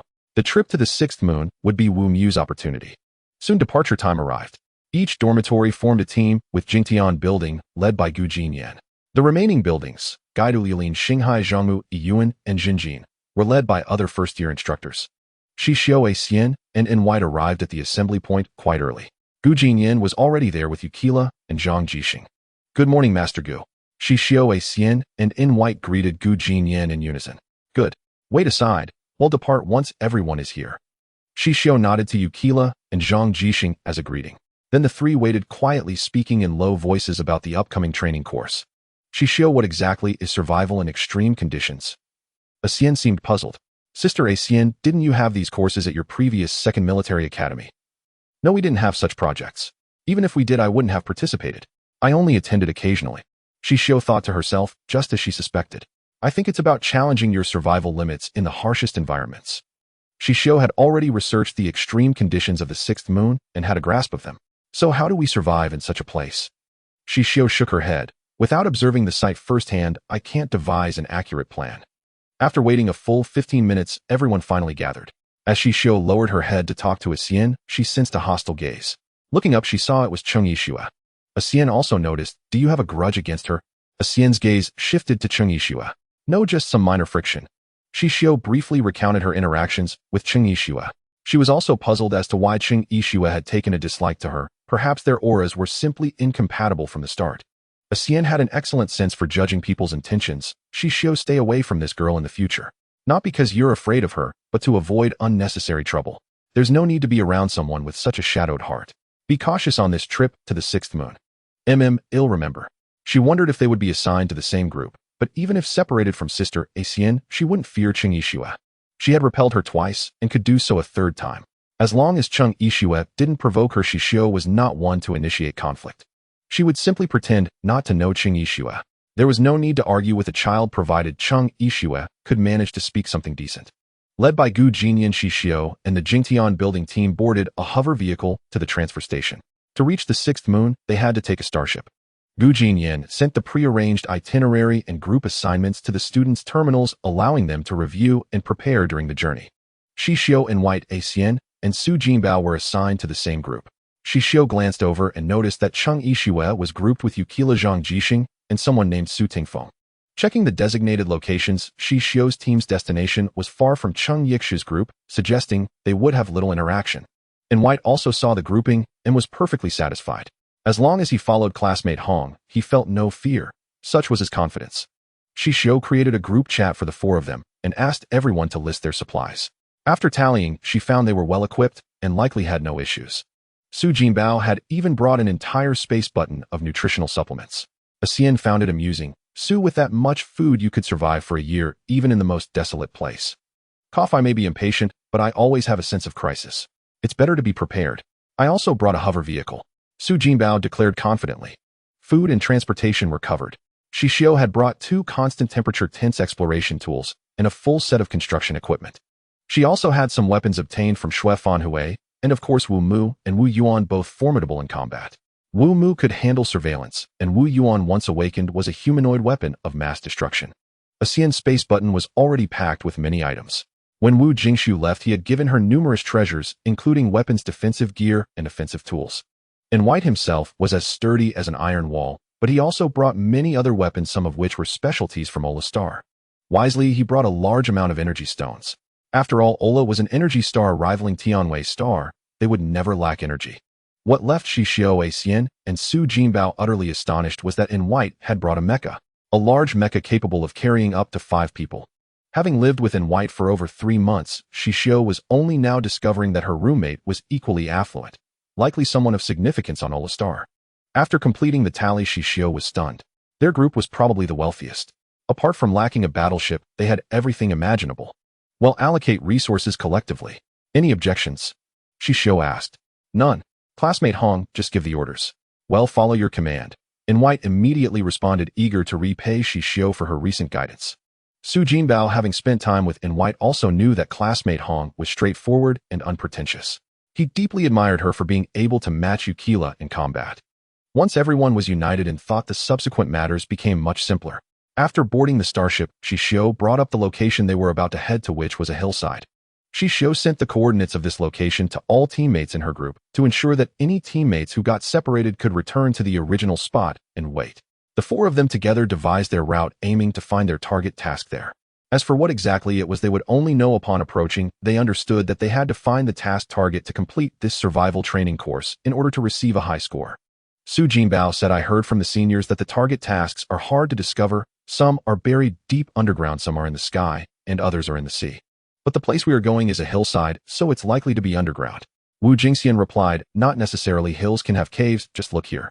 Xian pointed at an entrance to a cave on the hillside and said, let's assess the terrain before making a judgment.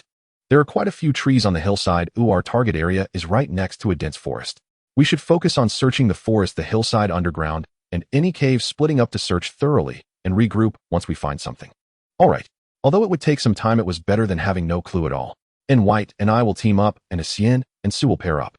Stay alert and signal if you encounter danger. Xixiu gave each of them a signal device, a proud creation of Xue Fanhui, which could detect signals immediately regardless of distance, and the terminal could also receive the frequency of this signal device. After an hour of superluminal travel, Xixiu and the others arrived at the spaceport of Wei 6. Wei 6 had no atmosphere and looked quite similar to the moon in Xixiu's previous life. This was her initial impression when checking the data. Wei 6 had undergone construction later with some projects resembling those of Anwire's Wei 9. However, to conserve energy, the protective shield of Wei 6 would only activate during nighttime Gaia time, and during the day people on Wei 6 were exposed to vacuum, so protective suits were necessary.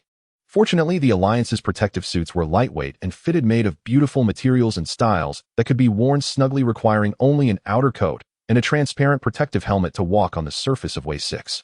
The transparent protective helmet had oxygen and air circulation devices, making it lightweight and convenient without appearing cumbersome. Half an hour later, Xixiu and the others arrived at the surface of Wei 6. Gu Jinyan gathered the students from the Jingtian Lu and reiterated the rules for this survival training, saying, you have 7 days to find the target task. Completing it counts as finishing this outdoor course. Those who do not find it will lose credits. I hope everyone takes it seriously and puts in effort. There must be no quarrels or fights during this time.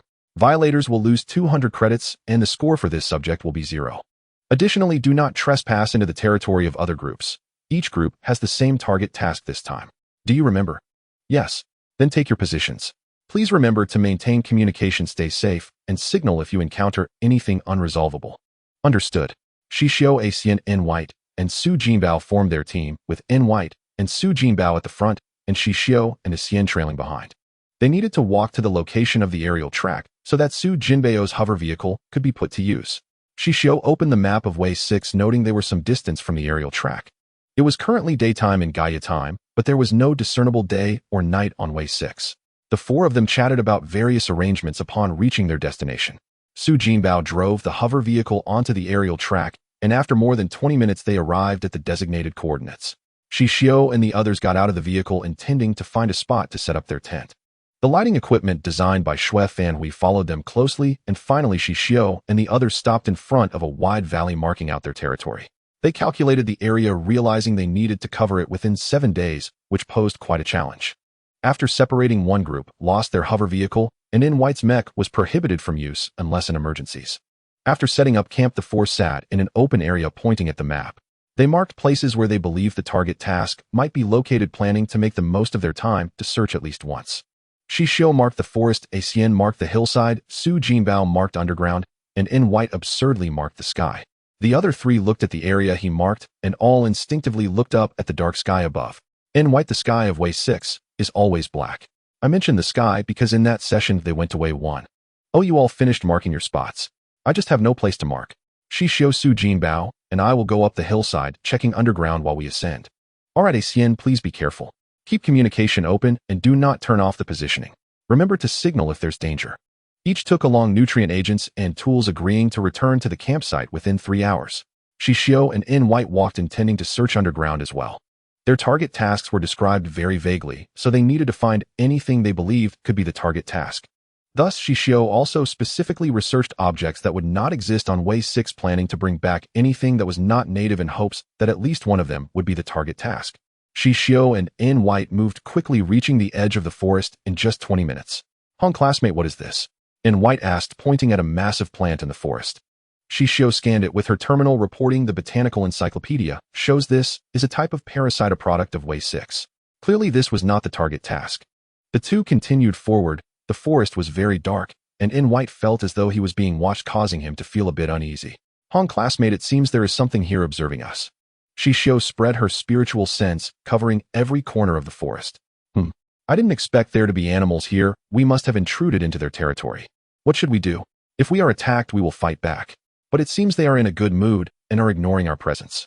Xixiu did not sense any danger. These animals glanced at them before closing their eyes to continue sleeping. Xian and Su Jinbao were not having much luck either, finding nothing, though Xian sensed a bad aura. This hillside actually had starry beasts. How could the soldiers stationed here not have detected them? Or were these starry beasts tamed? Xian halted Su Jinbao's forward steps. Stop, we can't go any further. Is there danger? Why didn't I feel it? After Su Jinbao said this, he felt he had spoken too much. The mental power of the Anwire was higher than his. She could detect dangers within a 10-kilometer radius, whereas he would have to wait until the danger was within a kilometer to sense it. Let's retreat for now and discuss again. It will be difficult for the two of us to handle things here. Xian sensed at least 5 different auras. If it were just one starry beast, she could easily win, but now she was unsure of the strength of these hidden starry beasts. If they were strong, it would be somewhat reckless.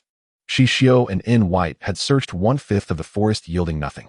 Looking at the pitch-black interior of the forest, Xixiu said, let's return as something feels off inside. Xixiu's spread out mental energy sensed danger. When Xixiu and N White returned to camp, Xian and Su Jinbao had also come back.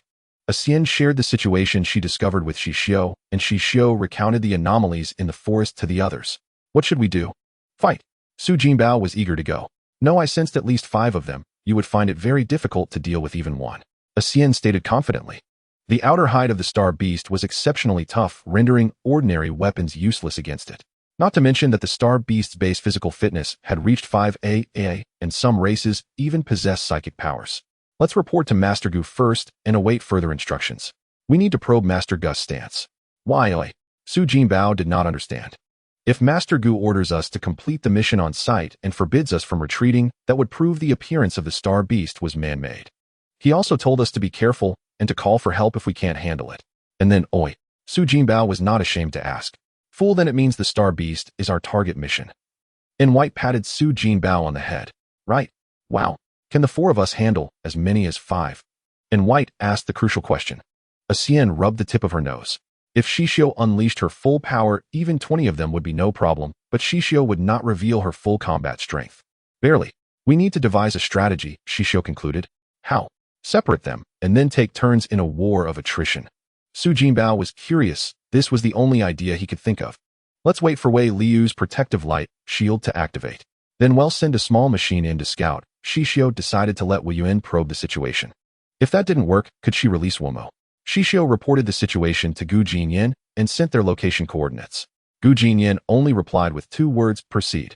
The 4 exchanged glances at Gu Jinyan's reply. Tell me we're only first-year students. Is it appropriate to assign us such a difficult mission? Su Jinbao felt bewildered. According to school precedent, this target mission is indeed beyond the norm, and White added. Before coming, he had studied the previous first-year field survival courses. They were all about environmental challenges, collecting plants or rock samples. There was absolutely no precedent for fighting star beasts right off the bat. Xixiu spread her divine sense and surveyed the territory assigned to them once more. She discovered that in the forest direction where Xixiu and the others were heading there were faint signs of other things lurking. Xixiu pondered, furrowing her brow. Xixiu, this is too unusual. Even the most outstanding first-year students had no direct experience with star beasts. They were all flowers freshly emerged from a greenhouse. Why had the school chosen such a difficult target mission this time? Sister Xixiu, we've been discovered. They're heading in our direction, Xixiu said, looking into the distance with certainty. Let's fight, Xixiu said, looking up at Xixiu. It has to be this way. Su Jinbao and White, take your weapons. Well, form a circle and not let ourselves be scattered. Xixiu made the arrangements quickly. Before even a minute had passed, the 5 star beasts that Xixiu had detected appeared in their line of sight. Their fangs were long and sharp, and the flesh on their bellies jiggled as they moved. The hide of this type of star beast was extremely tough. It could only be cut through with a weapon reinforced by divine sense. Their bodies were covered in sharp barbed spines, and their size was abnormally large. Standing upright, they exceeded 3 meters in height. Xixiu explained the characteristics and habits of this star beast to Xixiu, noting that their weak point was their soft, fleshy abdomen. Our weapons are limited. What do we do? Su Jinbao asked. In White, how many can you handle with your mech? Xixiu pondered. In this situation, using the mech was permissible because the mission parameters had been exceeded. 1. And White replied, somewhat frustrated. He was not yet proficient and could not use martial arts techniques inside the mech. Good. You take the one on the left and carry Su Jinbao. Leave the rest to me and Wu Jingxian. Xixiu stated firmly. What? Su Jinbao could not believe his ears. And White, however, knew that if Hong Xixiu dared to say such a thing, she must be confident. So he said nothing, deployed his mech, pulled Su Jinbao up the gangway, and soon entered the cockpit. He activated the mech and headed for his target. Xixiu, what weapon do you have on hand? Xixiu took out her own weapon from her spatial ring. It was the first time Xixiu had seen it, a halberd. I use a blade, Xixiu said, drawing her own weapon. It was one that Feng Shanshan had given her back in the Feihua group, and she had been using it to practice her blade techniques all these years. It was a weapon she had grown accustomed to. Seeing Xixiu take out her weapon, Xixiu leaped forward first. She gestured she would take the 2 on the left. The 2 in the middle were for Xixiu, and the one on the far right was already assigned to In White and Su Jinbao. Both Xixiu and Xixiu were incredibly fast. Su Jinbao, sitting inside the mech, watched as the 2 girls unleashed their full power for the first time. His jaw dropped in speechless awe. Wow, this was utterly monstrous. That was Su Jinbao's only thought. Xixiu reached the front of the star beast, dodging left and right before leaping onto its head with a few agile bounces. She wore protective gloves on her hands. With one hand, she grabbed a spike on the star beast's hide to steady herself, and with the other, she drove her blade with all her might into the creature's eye. The star beast went mad from the searing pain in its eye. Seizing the moment while it was disoriented, Xixiu quickly jumped down to the ground and slipped under the star beast's belly. The star beast was raging, unable to find the one who had injured it. Suddenly, an even more violent pain erupted from its abdomen, and it let out a deafening roar. From a great distance, even Gu Jinyan and the others heard it. Master Gu, isn't this trial perhaps too harsh for these children? An instructor beside Gu Jinyan asked. Anyway, we are running out of time. We barely have enough to allow this group of children to grow. That is why they must face environments and crises more brutal than the previous cohort, Gu Jinyan said, feeling helpless inside. But it was the fate of these children to be born in an era on the brink of chaos. And you thought of the various urgent orders recently issued by the Alliance and the news from Anwire. He fell silent, hoping these children possessed enough strength to overcome this trial. Xixian's halberd gave her a significant advantage, allowing her to engage the star beasts from a distance. She aimed the halberd directly at the star beast's abdomen and, using her divine sense, drove it into the creature's vital spot. The star beast pierced through, collapsed to the ground with a thunderous crash. Xixian recalled her halberd and delivered another strike to ensure the star beast was dead before turning her full attention to the other one. Xixiu had also already finished off one. She and Xixian stood back to back. The remaining two seemed to be even more powerful than the ones they had just dealt with. Xixiu, be careful. You must be fast from the start. It don't give the star beast a chance to catch its breath. You be careful too, Sister Xixian. With that, she ducked to evade the star beast's attack, moved to its side, and used her divine sense to control her long blade. The blade, swift as the wind, spun and flew straight toward the star beast's abdomen. Xixiu had no intention of revealing the existence of Wuyuan and Wumu for now, so she had to fight with her own strength. The long blade burrowed into the star beast's abdomen in seconds, shredding its insides. Though it was a bloody method, it was the fastest and required the least effort. Xixian had also finished her opponent. Seeing the star beast stop moving, Xixiu walked over to retrieve her blade. Noticing the creature was not quite dead, yet she casually delivered a finishing blow. Seeing this, Xixian chuckled. I am Xixiu, and you call me violent. We're two of a kind.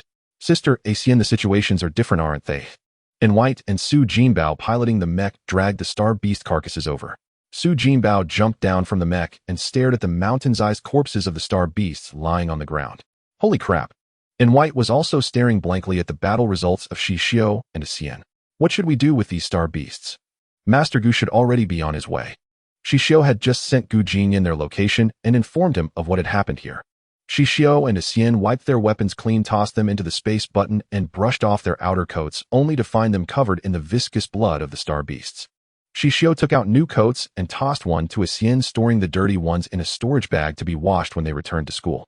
Xixiu and Xixian moved behind the star beasts to change. The girls' figures had already developed well. Xixian and Xixiu were of similar height with comparable physiques. They quickly slipped on their coats, and Gu Jinyan and Yu had already arrived. Seeing the 5-star beasts lying on the ground, Gu Jinyan was astonished. He hadn't expected this group to be the first to detect and resolve the crisis, but then, considering the mental strength of the Anware people, it wasn't surprising. The Academy will transport the star beast carcasses for processing. Your first lesson in field training has been completed excellently. Gu Jinyan inspected the star beast carcasses and found only fatal wounds on their abdomens and eyes, gaining a newfound respect for Wu Jingxian and Hong Xixiu. And you arranged for transport robots to arrive, and the 5-star beasts earned Xixiu and the others 500 credits each. You'll remain stationed here tonight. Learn to handle crises when they arise. You've performed well in your first lesson. Keep up the good work and stay vigilant. Gu Jinyan left these words and returned to the instructor's camp. And you followed behind him. Master Gu, this group was the first to kill the star beasts, and they did it cleanly and efficiently. Their mastery of mental power is already exceptional. The Anware person goes without saying, but that Hong Xixiu. It seems she has benefited from the Anware's aid. Gu Jinyan believed that Wu Jingxian had imparted the secret techniques of Anware to Hong Xixiu. After Gu Jinyan and Yu left, Xixiu, Xixian, and In White returned to the tent. It was already evening on Gaia, and the protective shield of Moon 6 had been activated. Xixiu and the others built a fire outside the tent, silently sipping their nutrient solutions. Unable to bear the silence, Su Jinbao spoke first. Classmate Hong, does Master Gu mean there will be more dangers to come? Well, literally, that's what it means. Xixiu was also puzzled. Freshmen like them were facing such intense training. Would it only get more extreme later? Stay alert tonight. After saying this, Xixian went off to train, and Xixiu joined her. The two went into the forest and sat atop a large tree, gazing at the massive planet Gaia in the starry sky. Xixiu, this is just the beginning. The crisis in Anware is likely known throughout the Alliance, which is why you freshmen will face harsher training. Sister Xixian, didn't you say the crisis in Anware could already be resolved? But we must wait until the corruptive aura fully descends before we strike with full force. Until then, it's hard for Anware to guarantee that no stray creatures will slip through the star domain gate. Xixian's voice carried a hint of melancholy. I understand, Sister Xixian. Don't worry, I'll do our best. Xixiu gazed into the pitch-black darkness, silently adjusting her training intensity in her mind. In White and Su Jinbao sat in front of the tent. In White, this is the gap between us and classmate Hong. Su Jinbao rarely showed such seriousness. It's probably more than just this. and White had recorded the battle footage of classmates Hong and Wu on his mecha's light screen and was now watching it. And White pointed at the combat stances of Xixiu and Xian, and Su Jinbao clicked his tongue in amazement. I think Master Gu misjudged. He'll definitely regret not taking classmate Hong as his disciple. Su Jinbao declared. Classmate Hong has guided me many times, and I've benefited greatly. And White's perception of Xixiu had completely changed. Humans weren't all cunning and scheming. He'd have to discuss this thoroughly with the old man back home. While Xixiu's group had already finished their battle, Yukila and Zhang Jixing were only just encountering a crisis. Their location was on the desolate coast of Moon 6, covered in hard rock, with several deep pits underground. As far as the eye could see, Yukila's team spotted 2 star beasts in the pits. The 4 exchanged glances and gestured to halt their advance. Unexpectedly, the star beast's hearing was exceptionally sharp, and within moments they detected Yukila and the others. The star beasts caught the unfamiliar scent in the air, all awoke and leaped out of the pits. Su Tingfeng and Yukila quickly deployed their mechas. Su Tingfeng pulled Zhang Jixing, and Yukila led Xixiu, swiftly entering their mechas. Sit tight on your own, I won't have time to look after you during the fight. Yukila pursed her lips, her fingers flying as she quickly started up input commands and entered combat mode. Yukila had heard about the strength of star beasts. At her current level, hand-to-hand combat was impossible, she'd be crushed to pieces. Why were there star beasts here? Her mentor hadn't mentioned this. Yukila connected with Zhang Jixing. Yu and Su Tingfeng handle the left one, he'll take the right. Fortunately, they had only encountered 2. Yukila moved her mecha. She had mastered all mecha maneuvers before the age of 16, so handling 1 star beast in her mecha was no problem. But more than that, she couldn't manage. Their proficiency with mechas was merely at the level of basic control. The mecha's weapons could directly slice through a star beast's skull. Yukila set the actions, and Xixiu was amazed by her finger speed. No wonder she was Master Gu's disciple. Without having to face the star beast directly, Xixiu took the opportunity to observe it from inside the mecha, finding the creature both terrifying and nauseating. On Su Tingfeng's side, he also used his weapons. As the star beast attacked, he sidestepped, extended a serrated blade from his mecha's right arm, and sliced off the beast's head with a horizontal cut. After dispatching the 2 star beasts, Yukila sat in her mecha, letting out a long sigh of relief. Yukila contacted her mentor via video call and reported the situation. I'll send someone to deal with the bodies. Continue your mission and stay vigilant. 2 star beasts killed, 200 credits each. Yes. Yukila jumped down from her mecha, followed by Xixiu, while Su Tingfeng and Zhang Jixing also returned to the ground. What did the teacher say? Stay where you are. Someone will come to clean up the star beast carcasses. Yukila's expression was unreadable. There will be more danger ahead. He told us to stay alert at all times. This trial goes beyond past norms. Yukila was certain. They had all done their homework before coming, and no previous year's field course had been this dangerous. Have we already completed the target mission? Didn't Master Gu say we earned 200 credits? Xixiu said.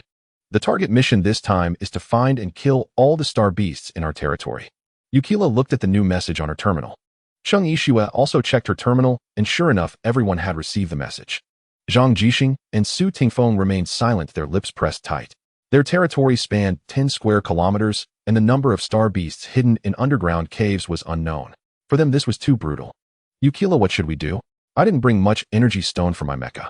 Su Tingfeng pointed out the key issue, and presumably Yukila was in the same situation. They had all assumed it would be a routine field course. Yukila and the other 3 stared silently at the message that had just appeared on their terminals. Let's consolidate all our resources before formulating a plan. The 4 of them laid out everything they had brought. Yukila looked at the items in silence.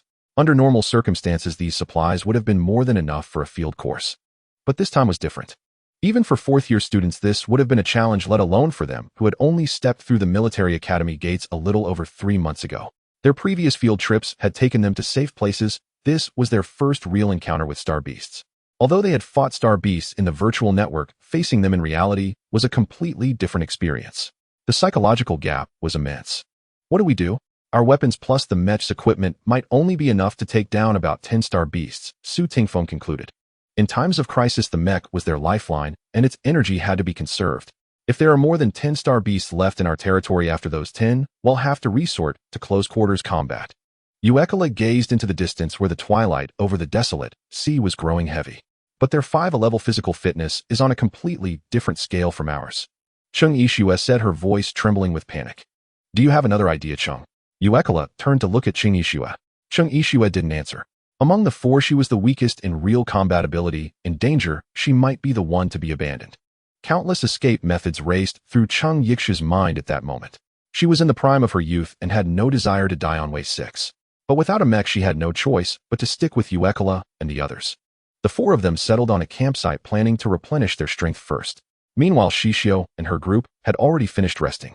Hong'll stand guard tonight with Su Jinbao. No need. You two rest. I have a way to keep watch. There might be a tough battle in the second half of the night, so we must rest well during the first half. Xixiu stroked the vine of Wumu. As she spoke, her head bowed. Xian sat in front of the tent, gazing into the distance. Xixiu, I left a message for Wu Jingxiu. Take a look at his reply. Adjusting the light screen, Xixiu squeezed in next to Xian. After reading it, she sighed inwardly. Why couldn't she have been born in an era of peace? What do we do? There are still nearly 20 star beasts in our territory, Xian said with some melancholy. We fight. Is there any other choice? It's the fastest way to grow. But this will expose your true strength. Weren't you always trying to hide it? Xian was worried. That's not more important than staying alive. Oh, true. Xian muttered a few more words. Since Wu Jingxiu said these star beasts all came from Yuanri and the academy sent them to Way 6 to hone our combat skills and teamwork, isn't this a bit too harsh? Indeed. I've only killed these star beasts in the virtual network before. Seeing them in reality for the first time, I'm actually a bit creeped out. Xixiu admitted her true feelings at that moment. Huh. I thought there was nothing you were afraid of, Xixiu. A Xianjia, no matter how strong I am still human. A human heart is made of flesh and blood. It fears many things. Xixiu was speechless. All right. Let's rest. We'll see if anything happens in the second half of the night. Xian lay down inside the tent. Xixiu stroked Wumu and placed it outside the tent. Wumu rubbed against Xixiu, then obediently stayed still, pretending to be an ordinary plant. Both Xixiu and Xian automatically spread out their spiritual energy. As the heart-calming art circulated, their spiritual power flowed endlessly. Xixiu focused on the west, while Xian took the east. They then fell into a deep sleep. If anything happened, Wumu would wake Xixiu. With Wumu on guard, neither of them was worried.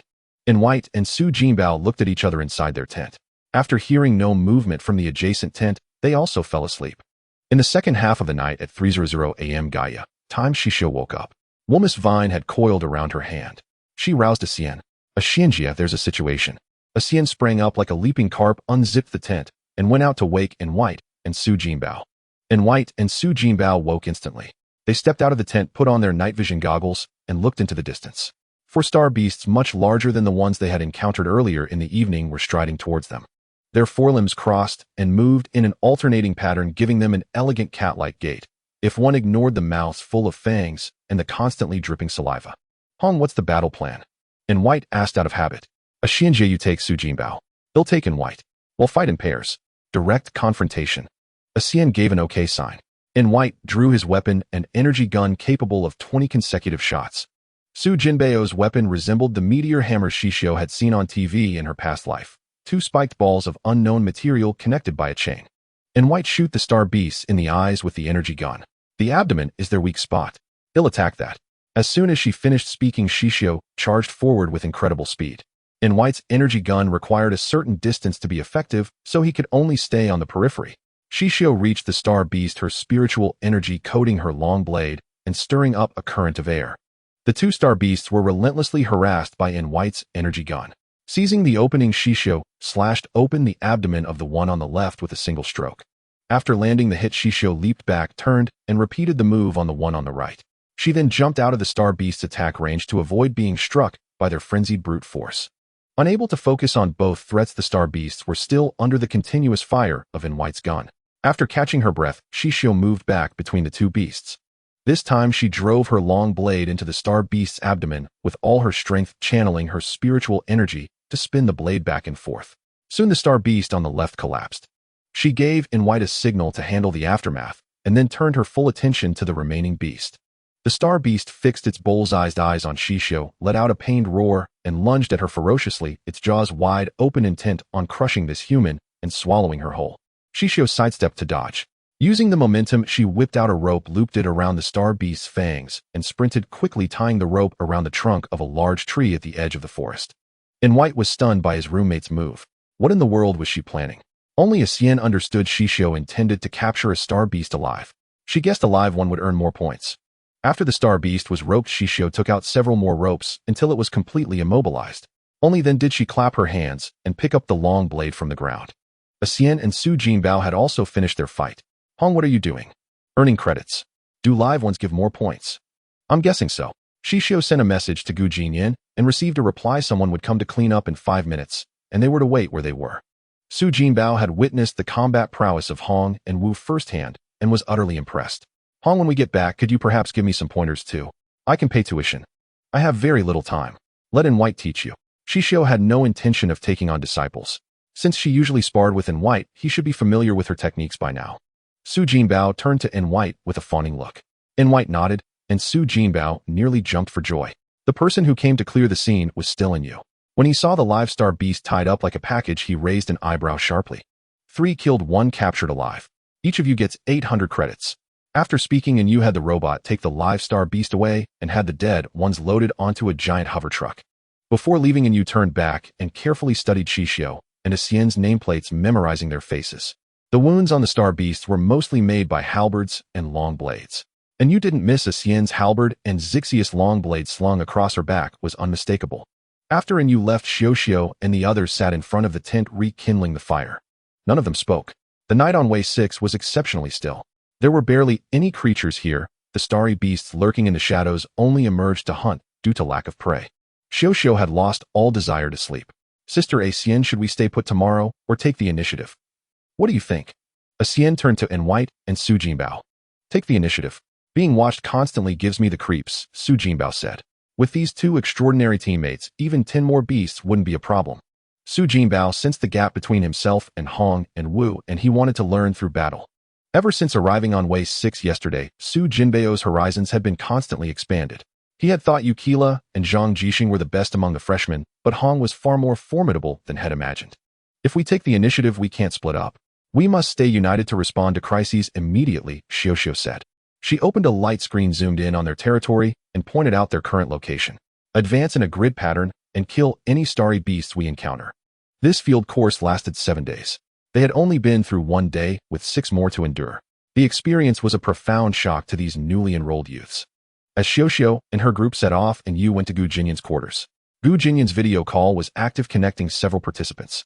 Speak, Gu Jinyan said, not ending the call, intending for the others to hear about the students' performance. Team 626 has killed 8 beasts and captured 1 alive. Team 828 has killed 6, Yukila's team has 2, and the rest are similar. That's the current data. And their movements. Only Team 626 and Team 828 have advanced since dawn, apparently planning to actively hunt starry beasts. Send a message to the students. Each team must kill at least 10 starry beasts to pass this course. They can come here to collect weapons. Yes. And you withdrew, and soon the students received the message. Master Gu, this batch of children lacks courage, the person on the other end remarked. They all knew it well. The children had grown up in a greenhouse, lacking adventurous spirit. Even with talent, they were short on solitary bravery. Yet Team 626, whom Gu Jinyan had once dismissed, displayed astonishing speed and strategic courage by choosing to attack proactively. Release a few more beasts. They must understand through this slaughter the kind of battlefield they will face. Weapons will be ample. The Supreme Commander Su Duosong, who had remained silent, made the final decision. Yes. Gu Jinyan ended the call and made arrangements. The students who received the message were devastated. Yukila pressed her lips tightly. Why would her master make such a cruel decision? Their strength was utterly insufficient to kill 10 starry beasts. What do we do? Cheng Yixue was the first to speak. She truly didn't want to die here. Zhang Jixing said, return to get weapons. Su Tingfeng added, at maximum mecha speed ITLL, take about half an hour round trip. Yukila replied, set the coordinates and list the weapons we need. She boarded her mecha, and Cheng Yixue had no choice but to follow. When Xixiu saw the message, she took stock of their remaining weapons. Should we go back for more? Su Jinbao grinned. Probably not. We've already killed 9. 1 more, and we're done. Hong and Wu were like human harvesting machines. Then let's move forward, Xixiu said, taking the first step. Xian followed, and In White silently matched his roommate's pace. Xixiu coming to Gaia was the best decision. It's so exciting here. Anwire is way too quiet, Xian said while scanning the surroundings.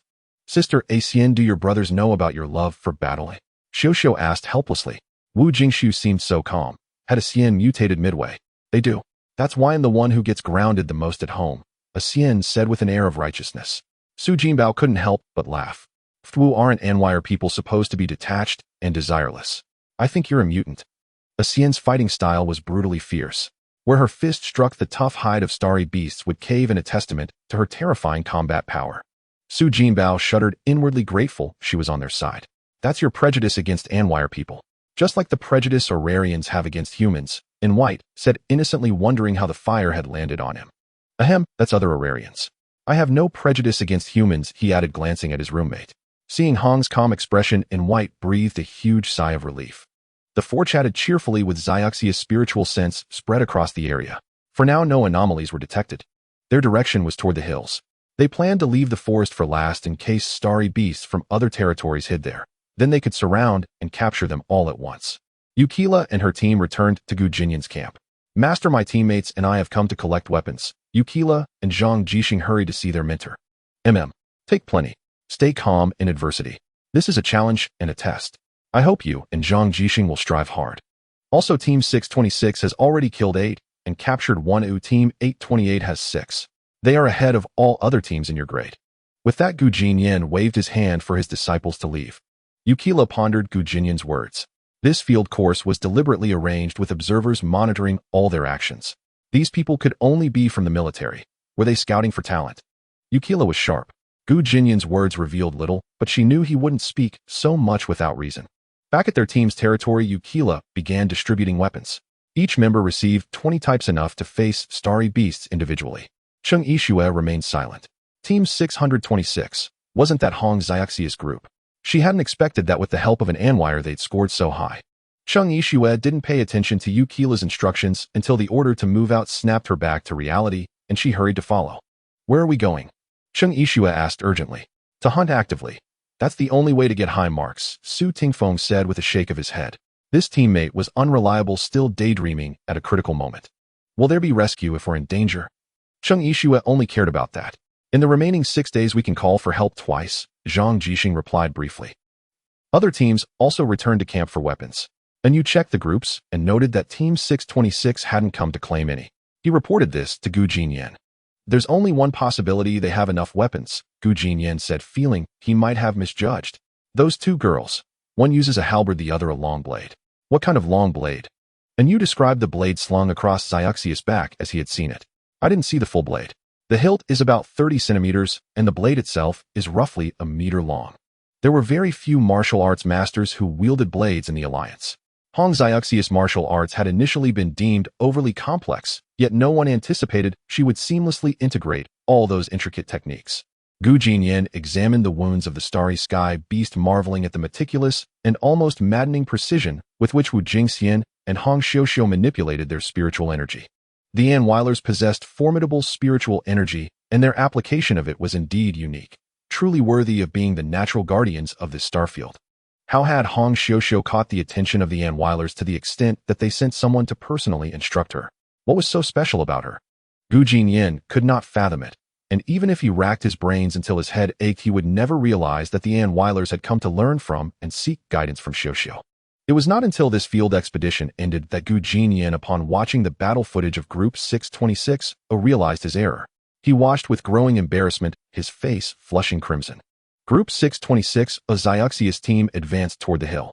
Xixiu no longer stored her long blade in the space buckle, but slung it across her back. Wu Yuan had long sensed the external fluctuations, but Xixiu had given it no instructions, so it remained merely a ring resting alongside Cixi on Xixiu's finger. Wumu was placed in a pouch by Xixiu and carried on her back alongside the long blade. Su Jinbao could not fathom why Hong was bringing a plant along, but in White understood. Hong was likely carrying an exotic plant of formidable strength. The night watch must have been its doing, which explained why Hong told him not to worry. Just how many more surprises did his roommate have in store for him? The four of them proceeded up the hill. When they encountered a cave, they halted. Su Jinbao tossed a light burst weapon inside, instantly illuminating the cavern and flushing out the starry sky beast. Sure enough, two pitch-black objects darted out of the cave entrance. In White and Su Jinbao immediately charged forward, while Xixiu and Xixian merely assumed a combat stance without advancing.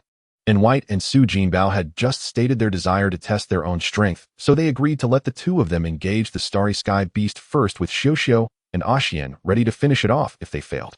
Xixiu and Xixian agreed. Everyone needed to fight to grow quickly, and only through combat could one discover their shortcomings. Su Jinbao and In White showed no fear, and their courage deserved full support. Xixiu and Xixiu both told them to be careful. In White was the first to step forward this time, eschewing the energy gun in favor of drawing a laser sword from his space buckle. Xixiu and Xixiu both marveled. Truly a product of an energy-rich planet. Those with resources were indeed bold. In White's martial arts were still somewhat disjointed.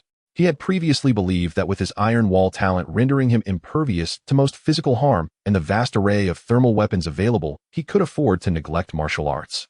It was only upon arriving at Gaia that he realized how naive he had been. Martial arts represented true power, and when combined with spiritual energy, the results were astonishingly transcendent. Thus, he humbly sought Hong's guidance on martial arts practice, and Hong initiated him into the discipline. In White, you attack the left one, I will take the right. Su Jinbao, impulsive as ever, charged in immediately after speaking. He unleashed his weapon, a spiked ball at the end of a chain, which hurtled straight toward the starry sky beasts, striking it with force. Blood appeared within a second. Su Jinbao struggled to hold his own. After all, he was still young, and his control over both his weapon and spiritual energy had yet to reach peak precision. The starry sky beast was massive and had the advantage of height. Before long, Su Jinbao's arm was injured, prompting Xixiu to intervene. Her long blade swiftly pierced through the beast's wounded eye. This time, Xixiu used 70% of her strength.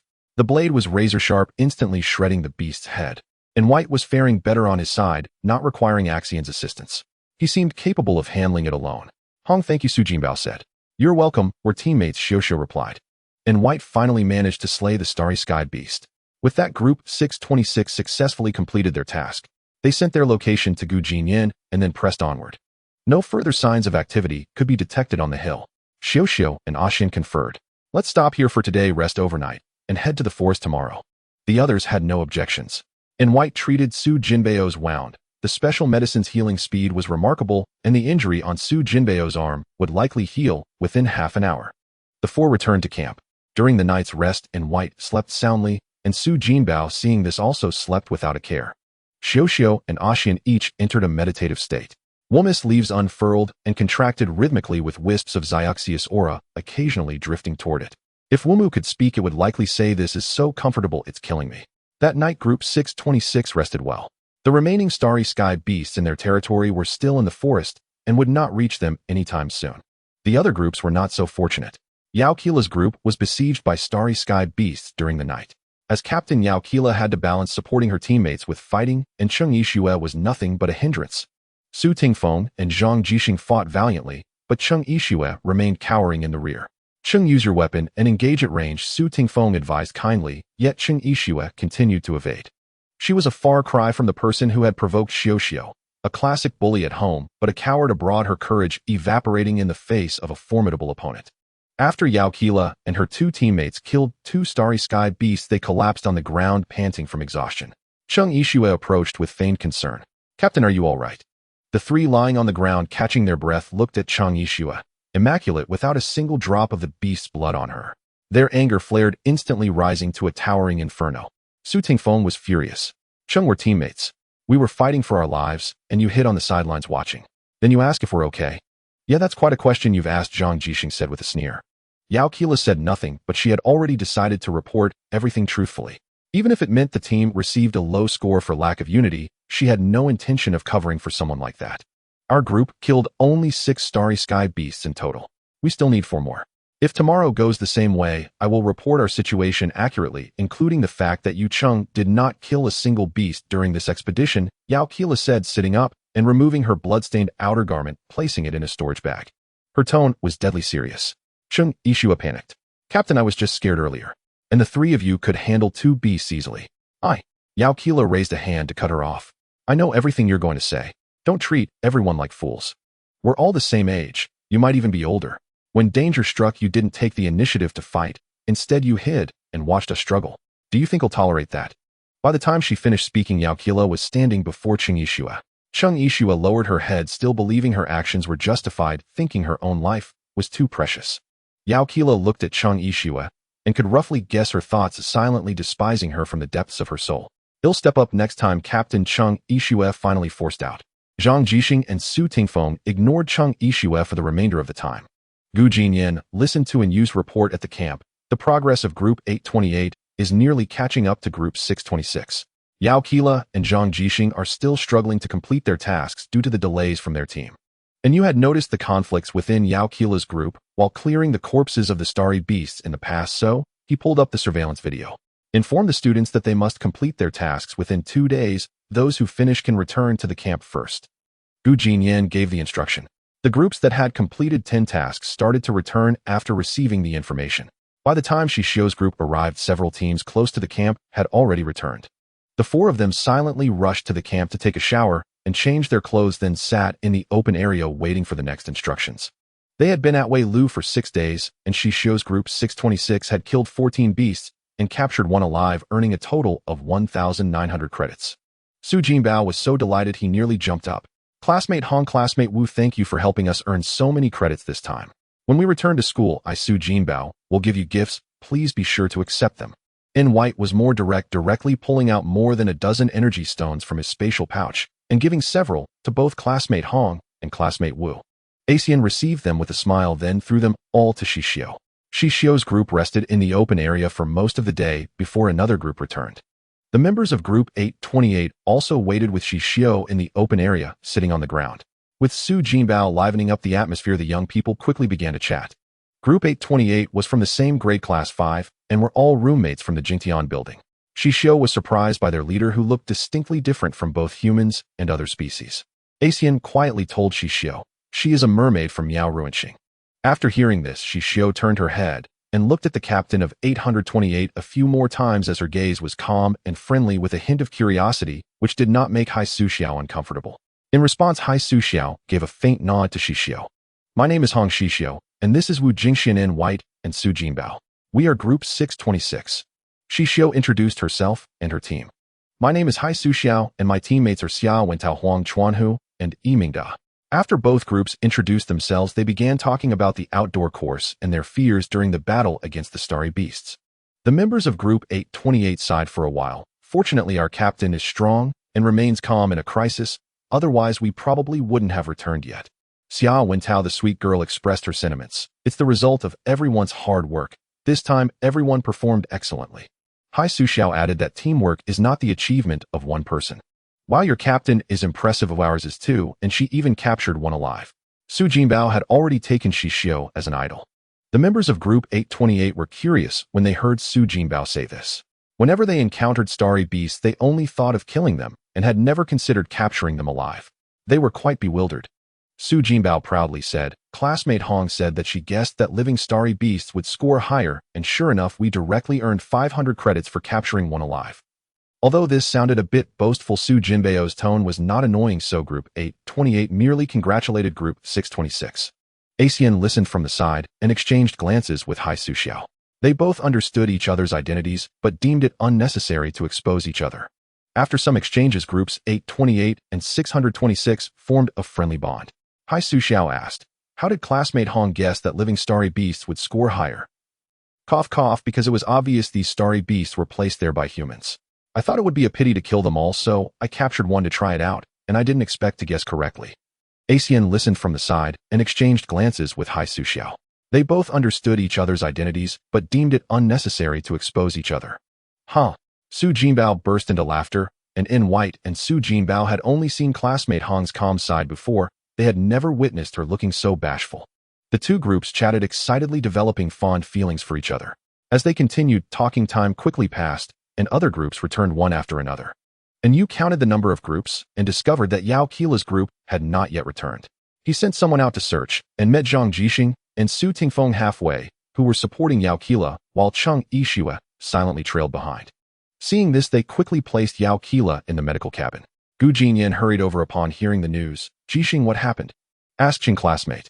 Zhang Jixing's tone was extremely displeased. Yao Keela had been injured by a starry beast's fangs, while Cheng Yixue had dragged her to shield her during a fierce battle. After hearing this, Yu pulled up the surveillance video. After watching it, he immediately stated, "Take Cheng Yixue away. First, her credits for this time will be 0. Further actions will be taken after Yao Keela recovers." Xixiu and Asian did not join the commotion. Su Jinbao returned to explain the situation. "We really need to choose our teammates wisely." Yao Keela had the strength to handle the starry beasts alone, but was unaware she had been used as a shield by someone. Cheng Yixue was truly malicious. Xixiu refrained from commenting. She had crossed paths with Xixiu twice and had heard that her detour caused the Starry shuttle to be stuck at the starport, creating chaos. She and her mother even argued about it, so Xixiu had a deep understanding of her character. Xixiu felt panicked. She had only subconsciously wanted to find something to block for her and had not intended for Yaoqila to be right next to her. It was merely a reflex. It was truly just a reflex. Many students left an impression of this incident, not expecting that this female classmate could be so malicious. He saw this news on the internal school network and messaged Xixiu, "That teammate, isn't you right?" "No, it's Master Gus' disciple Yaoqila." "That's good. I knew her heart is dark on the starship and her moral sense is low. I didn't expect her to be capable of such actions." "Enough about her. How was your outdoor course?" "Terrifying, cruel, direct hand-to-hand combat with the starry beasts." Same.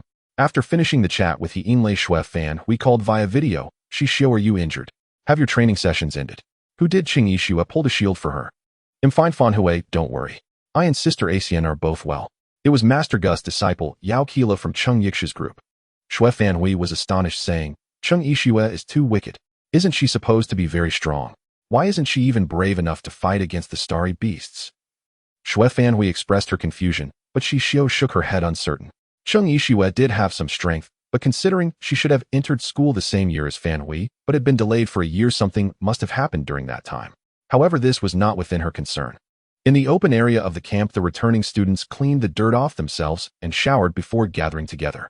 The students from Weilu were all from Jingtian building, while the students from the other 6 dormitory buildings went elsewhere. Gu Jinyan looked at the students before him, a vast sea of youthful faces. They were full of vitality, their hearts directed towards the light. He felt that what he was about to say was somewhat heavy. The battlefield they would face in the future would be unprecedentedly brutal. However, they were also the entire hope of the Alliance's future, which was the reason he had agreed to come and teach. They had spent another 500 years in the greenhouse, and this star domain faced unprecedented challenges. Gu Jinyan slowly spoke. "In these 7 days, some of you completed the task in 5 days, while others only finished at the very last moment. What I want to say is that from now on, such training will be conducted twice each semester, and each time it will be more difficult." Even the best trained students could not help but murmur among themselves upon hearing this. They all knew that this field training was more than 3 times as challenging as previous years. No freshman had ever been thrown into such a battlefield upon entering the academy. Star beasts did not appear frequently. They only emerged on desolate or nameless planets, mostly falling into space-time tunnels and swept by temporal currents onto barren worlds. These star beasts on Way 6 were clearly placed there artificially. Before they could finish their discussion, Gu Jinyan's voice rang out again. "This round of kills is only the beginning, because the battlefields you will face in the future are 100 times more brutal than this one." Gu Jinyan's words were exceptionally heavy and forceful as he spread his voice, with his mental power striking the consciousness of everyone present. Xixiu was also shaken. She quickly exchanged a glance with Xian and the newly acquainted Hai Simiao, contemplating inwardly that the Alliance was facing an unprecedented crisis. Gu Jinyan looked at the students who stood like stunned chickens, and despite his reluctance, he had to finish. "Deep in the stars, the Alliance's first line of defense is showing signs of weakening. We cannot fill the gap for now, and star beasts will become a common species within the Alliance. You have all experienced their ferocity and lethality over these 7 days." The students erupted instantly. One bold one directly asked, "Master Gu, do you mean that we, the newly enrolled, are to kill these star beasts?" "Yes. All students below the 4th year will join the kill squads, 6 per group. After this return voyage, the team assignments will be announced. Student A, once every 3 months. How long each time? Are there credits?" Gu Jinyan: "Yes, once every 3 months, lasting 10 days. Wherever star beasts appear, you will go. There are credits and contribution points for killing star beasts." Student B: "What about weapons?" Gu Jinyan: "Before each mission, you can claim weapons from the school's equipment department. Bring enough at once, no resupply." Gu Jinyan looked over the student formation again. "Any more questions?" Student C: "What about our safety?" Gu Jinyan: "Accompanying instructors will go with you. If you are in danger, you can send a distress signal, and nearby teams will come to rescue." After Gu Jinyan finished speaking, the students fell silent instantly. In the history of the first military academy, there had never been such a precedent. No wonder their martial arts instructors and equipment teachers were all elites of the Alliance, and even a grandmaster like Gu Jinyan had come out of seclusion. Detailed arrangements and precautions will be sent to you via your terminals later. I hope you will all strive to improve your combat ability, skills, and overall strength upon your return." Gu Jinyan made a dismissing gesture. Xixiu's group boarded the school starship with 828. "Sister Asian, how did the star beasts come to the Jingsu Alliance?" The Stargate guarded by Anwire showed no signs of loosening. Let's talk after we get back. I need to ask my family first. Xixiu was not entirely sure. The star beasts appeared very suddenly. The Alliance investigated and found no damage to the Stargate. Besides, these beasts don't seem to be creatures from beyond the Stargate. At least they differ from historical records. Xixiu seemed to know more. After finding their seats, Xixiu's four-member group sat quietly. In White connected to the Star Network and sent a message to his old man. You knew about the Star Beasts all along, didn't you? That's why you tied me up and sent me to the first military academy. The reply came quickly. Yes, this is an order from the commander. Every star system with military power in the Alliance must send a direct descendant to the first military academy. In White disconnected from the Star Network, put on his eye mask, and planned to rest while pondering the matter. Xixiu was also busy contacting Wu Xixiu. After seeing the reply, she almost wanted to dig out the chip in her wrist and throw it away. Sister Xixiu, what's wrong? Getting angry is not good. Xixiu's tone was certain Sister Xixiu had not yet mastered concealing her anger. I was played by Wu Xixiu. I knew it. There was no way I could leave Anwire so easily. It turns out that whether or not you were here, Xixiu, I would still come to Gaia to study. From Xixiu's words, Xixiu deduced that this was an unspoken agreement among the Alliance's star systems. Sister Xixiu's smooth transfer was also due to the sudden appearance of star beasts requiring fresh blood to deal with these species. The frontline troops could not be easily mobilized, so the only ones available were them, the reserves. And the descendants of major families or star system rulers would also be required to head to the battlefield. When the Alliance faced peril, every species bore responsibility. Xixiu sighed inwardly. Had she not been born in a time of peace? Yet this world was so thrilling. Xixiu was only gloomy for a moment before quickly cheering up. She left a message for Wu Xixiu. No matter what, I must be in the same group as Xixiu, or else no deal. Also tell Wu Jingmu to increase my allowance. Wu Xixiu agreed. Receiving Wu Jingxi's precise confirmation, Xixiu comfortably put on her eye mask and rested. These 7 days had exhausted her. Her nerves had been taut without a moment's relaxation. Sobbed she was still just a baby. Before falling asleep, she didn't forget to practice the mantra Xixiu had given her. Wasn't that hard enough? When she got back to school, she would definitely complain to Wu Jingmu and demand a huge amount of allowance. Gu Jinyin's words stirred a massive wave among the students. Seated in their places, many ignored their fatigue and began discussing what Gu Jinyin had said. Student A, I haven't heard on the Star Network about other star systems discovering large numbers of star beasts. Student B, not large numbers, but small ones. Previously, people thought it was random and didn't pay attention. I saw gossip about it on the Star Network. Student C, why did these star beasts suddenly appear? Student D, what are the Anware people doing? Student E, you can't blame the Anware people. These star beasts didn't come through the Stargate. You're too ignorant. Creatures from the Stargate, even with 20 of our strength combined, might not kill one. The other students all turned to Student E. What do you mean? Student E analyzed some things he knew to his companions and future teammates. Open the Star Network, look up the Stargate and alien beasts, and you'll see how wrong your words are. After saying this, Student E fell silent. Everyone quickly accessed the Star Network and searched the keywords. They found only one image of a creature from beyond the Stargate, but its terrifying appearance and the text describing its strength made it clear that they as individual fighters were no match for it. No one spoke anymore. Those with high awareness decided to intensify their training upon return, while others still dazed merely felt relieved. Thank goodness, thank goodness. The students returned to school safely, and the injured had received treatment aboard the starship, recovering fully by the time they disembarked. Uekala's wounds had also healed completely. As she returned to her dormitory, Zhang Jixing accompanied her. Her roommate was Zhang Jixing, both being disciples of ancient master able to look out for each other. Uekala, about this incident, I'm truly sorry. The situation had been critical, and Zhang Jixing had no chance to turn back and support her. Uekala understood this. It's nothing. It's due to my own insufficient strength and carelessness. I failed to anticipate the treachery of human hearts. Uekala considered this a lesson learned. This Cheng Yixue, I looked into her records. Her reputation on Ninkue Star is rather poor, and her scores for outbound travel courses before she turned 16 were very low, with some staff at the Child Management Affairs office even giving her negative marks. The reason was that she had changed course without cause, causing the office's star shuttle to be delayed at the starport, creating quite a commotion. These are all verifiable pieces of information. Also, she has a grudge against a student named Hong from Group 626, having provoked her twice and been beaten both times. Uekala said nothing. She had already decided that from now on, whenever she saw Cheng Yixue, she would keep her distance, not even half a step closer. After returning to school, Gu Jinyin summoned Uekala and Zhang Jixing. Take a look at the combat videos from this field course of the other groups and learn from their experiences. The first video was of Group 828, led by Xixiu.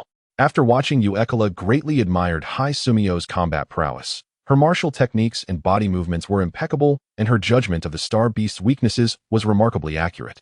The second video was of Group 626, Xixiu and Xian's team. After witnessing the battle between Xian and Xixiu, Uekala was astonished. Master, how has Hong's martial technique improved so much? Gu Jinyan, watching the video, was also puzzled. I haven't figured that out either. I initially thought the Manhwaedits had given her guidance, but it doesn't seem that way. Their martial technique styles are completely different. Hong Xixiu's movements were too clean and decisive without a hint of hesitation, and her control over spiritual power far surpassed that of her peers. Zhang Jixing and Uekala pressed their lips tightly. Has she been hiding her talent? Gu Jinyan shook her head. The tests wouldn't be wrong. There had never been any issues historically, so Gu Jinyan still trusted the results from the testing center. Moreover, given Hong Xixiu's background, it was unlikely she had access to too many secret techniques. What did you learn? Speed, technique, angles, footwork. Hong excels in every aspect. How did she achieve this at such a young age? Uekala posed her question. Through sweat. After returning, Gu Jinyan had you retrieve all of Hong Xixiu's learning records. Even in the nursery, she had been an excessively diligent child. Every day she trained for a full 4 hours and engaged in 2 hours of virtual combat on the StarNet, totaling 6 hours of study. As for the origin of her martial techniques, Gu Jinyan had already discerned some clues which sparked her interest in Hong Xixiu. Her hard work and comprehension of martial arts, combined with the possibility that the Manhwaedits taught her methods for controlling spiritual power, have given her such strength. Gu Jinyan still found it hard to believe that a human could master spiritual power control so adeptly. Master, we will work even harder. Uekala and Zhang Jixing were deeply shaken. Hong Xixiu's self-discipline was terrifying to such an extent. Uekala felt that her defeat to Hong last time was no surprise, yet a twinge of unease lingered in her heart. Uekala and Zhang Jixing were deeply shaken. Hong Xixiu's self-discipline was terrifying to such an extent. Uekala felt that her defeat to Hong last time was no surprise, yet a twinge of unease lingered in her heart. Xixiu returned to the dormitory, set the ebony wood down, and let it rest quietly. During this outing, it had feasted on a great deal of star radiation, and Xian said it would upgrade after a while. Xixiu felt a flicker of anticipation. She extended a strand of her spiritual power to envelop the ebony wood, then laid back on her bed. After the field course, they had 2 days off, primarily to allow students to adjust their mindset and for the school to determine new groupings based on this training. In the evening, Xue Fanhui arrived at Xixiu's dormitory, and the two went to Xian's room 629. Xixiu, was this training extremely brutal? Yes. Unprecedented. Xixiu's expression was exceptionally serious. Moreover, starting next time, your grade will also join. Ancient Master said all grades below the 4th year must participate. This news had already spread, and Xue Fanhui had caught wind of it on her way over, though the details were sketchy. Xixiu repeated Gu Jinyan's words to Xue Fanhui. So from now on, such training will be the norm. Once every 3 months, wherever star beasts appear, we go. Xixiu hadn't yet had the chance to ask Xian about the types and strength levels of star beasts. With Xue Fanhui present, she voiced all her questions. Xian directly opened a light screen and explained the types and strength of star beasts to Xixiu and Xue Fanhui. This information was a gift from Wu Jingxiu. The star beasts they had fought this time were only the lowest level. Known star beasts had 10 levels, and some were cunning, capable of spiritual attacks, making them exceptionally difficult to handle. Why are they coming to the Jingxiu Alliance?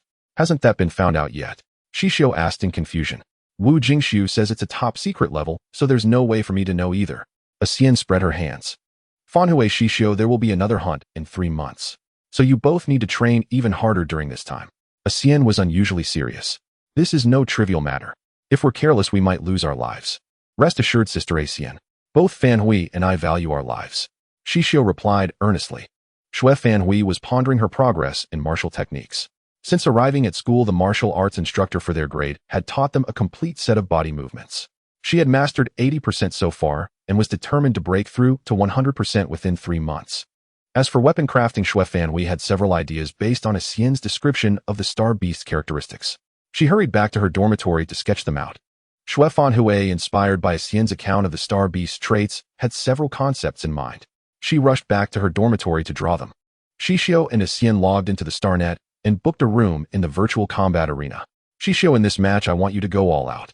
All right. And Sister Xian, don't hold back either. Today they decided to have a serious duel to identify each other's weaknesses. This was the first true battle between Xixiu and Wu Jingxian. Previously, when they teamed up for the mecha arena, they had merely observed each other's fighting without ever engaging in direct combat. Xixiu attacked swiftly, and Xian was equally fast. With a few bounds, Xixiu was upon Xian. Her first strike grazed Xian's shoulder, but missed. Xian twisted her body, attempting a surprise attack, but Xixiu, as if she had eyes in the back of her head, dodged nimbly. Xian had never been this serious before. She hadn't even felt this tense when sparring with Wu Jingya. Xixiu was truly a formidable opponent. In the virtual combat arena, the two exchanged blows. This time, Xixiu held nothing back, using her full strength against Xian. Xian was an excellent adversary. Her moves were always unpredictable, quirky, and eccentric, and she possessed immense strength. Xixiu dared not confront her heat, resorting to clever tactics instead. After over 300 exchanges, Xixiu and Xian ended in a draw. Both were panting heavily, collapsing onto the floor without a shred of dignity, gasping for air. Xixiu, you're really tenacious. And you, Sister Xian. Your strength is immense. I dare not take your blows directly. If we added spiritual power, I would have lost today. Xian wheezed out an observation. After catching their breath, the two logged out of the virtual network. Xixiu summarized her shortcomings once more, as did Xian. They agreed to have a virtual battle every weekend, and then Xixiu returned to her dormitory. The new group assignment was sent to their terminals 7 days after Xixiu and her team returned to campus. Xixiu's group members remained unchanged, with 2 additional classmates joining them, a girl named Kwang Bairu and a boy named Min Yuandang. Along with the grouping information, detailed profiles of their teammates were also transmitted. Xixiu, Xian, and In White were in room 626 reviewing the information of their future teammates when they received a door access request. Xixiu checked the requester's badge and, recognizing it as a fellow group member, approved the teleportation. Kwang Bairu and Min Yuandang were directly teleported into the living room of room 626. Xixiu and the other 3 greeted their new teammates, and after sitting down, the 5 of them planned to have a thorough discussion about forming the team. Su Jinbao also arrived at that moment. Let's all review each other's information first, then we can discuss, Xixiu initiated. All right. The 6 of them silently browsed through the profiles. Kwang Bairu and Min Yuandang already had some understanding of the 626 group, given their top ranking in the previous field training. After reviewing each other's materials, Kwang Bairu was the first to ask, who will be the team leader? Xian raised an eyebrow. Xixiu had no intention of continuing as leader, so she suggested, let's have volunteers. In that case, I nominate myself. My physical fitness is 5A, and my mental power has just broken through to 3S. I plan to pursue the command department in the future. My martial skills are on par with Yukila, and I am the heir of the Kwang family. Kwang Bairu spoke with confidence, though there was a hint of aggression in her tone. She had reviewed the team members' profiles, noting that their mental powers were still at 2S. She was the one with the highest mental power aside from the Anwire native Wu Jingxian, and she would shoulder the responsibility for the entire team. In White and Su Jinbao initially wanted to object, but since Hong Xixiu didn't speak up, it meant she agreed to Kwang Bairu becoming the leader. No objections. Xixiu and Xian exchanged a quiet glance before giving their response. During the previous field course, Xixiu had only made a temporary decision to command the team. Sister Xian didn't bother with management, nor did In White, and Su Jinbao was too impulsive. Only she had a steady temperament.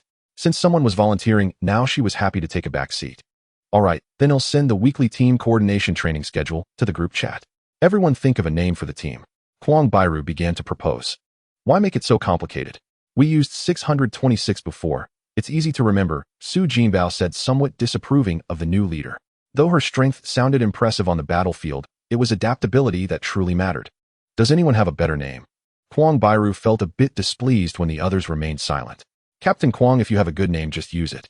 We won't have any objections. It was just a code name. There was no need for such fuss. Let's use Jingtian 909. 909 was the dormitory number for her and Min Yuandang. However, Xixiu didn't care about such things, as she had no competitive spirit. As long as she could survive in the future, that was enough. Xian had a bad first impression of Kwang Bairu, so she paid no attention to anything she said. Had this girl never seen Xixiu's and her training videos? What gave her the confidence? Even she, an orthodox Anwire native, couldn't surpass Xixiu's mental power. Did a mere 3S really make her think she was invincible? Her attitude was also off-putting. She didn't even know humility.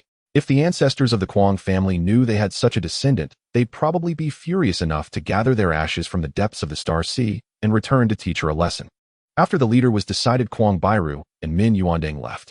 Kwang, you shouldn't have been so arrogant and aggressive just now, Min Yuandang expressed his opinion. What else? Her strength was undeniable. Was she supposed to submit to a group of 2S? Ridiculous. Shi Kwang Bairu had never been so subordinate since childhood. Hearing his roommates say this, Min Yuandang didn't press further. Some people only learned their own shallowness after experience, commonly known as being slapped in the face. Min Yuandang kept it to himself. Setting aside the strength of the Anwire native, even Hong's abilities were somewhat unfathomable. Kwang Bairu was far too confident in herself. He had watched the match between Hong and Yukila. Hong clearly still had reserves. Su Jinbao and In White both held great admiration for her. As for Kwang Bairu becoming the leader, it wouldn't be easy for her to win over those two. Their team might face some disunity. After Kwang Bairu and Min Yuandang left, Su Jinbao asked Xixiu in frustration, "Hong, with your skills, why didn't you fight for the leader position?" "I don't accept that, Kwang. Better to avoid trouble than to invite it. Let's just follow the leader's commands, work together to complete the tasks, and focus on earning credits." "It doesn't matter who's the leader," Xixiu said calmly. Xixiu's words were spoken with great detachment. Xian, knowing her nature, well, said nothing. As long as the new leader wasn't reckless and didn't treat teammates' lives as insignificant, she wouldn't interfere. Xixiu didn't want to stand out, so if she wasn't the leader, so be it. "What do you think, In White?" In White glanced at his roommate. Hong clearly didn't want to draw attention. All her actions showed a desire for a low profile. "Let's follow Hong's lead. As long as we get high credits and contribution points, it doesn't matter who's the leader." Su Jinbao was utterly speechless. Fine, had just wait and see what this new leader was capable of. On the afternoon, they received the grouping. Xixiu and the others got the coordination training schedule sent by Kwang Bairu. But the timing was suspicious. Xixiu, In White, Xian, and Su Jinbao were all in the same class with identical schedules. Yet Kwang Bairu had specifically chosen the time of their morning mechanical engineering class for training. "Captain Kwang, we have a mechanical engineering class tomorrow morning and cannot attend the coordination training. Apologies for the absence," Xixiu replied directly in the group chat. She didn't believe Kwang Bairu was unaware of their class schedule. After all, Xixiu's class had mechanical engineering right before Kwang Bairu's class, and they shared the same instructor, Kwang Xuanli. Su Jinbao directly vented to In White. "Can this Captain Kwang lead us to high scores and top the grade again? Can she? Can she? Don't make enemies for Hong. Stay low-key. As long as her demands aren't too extreme, just go along with Captain Kwang.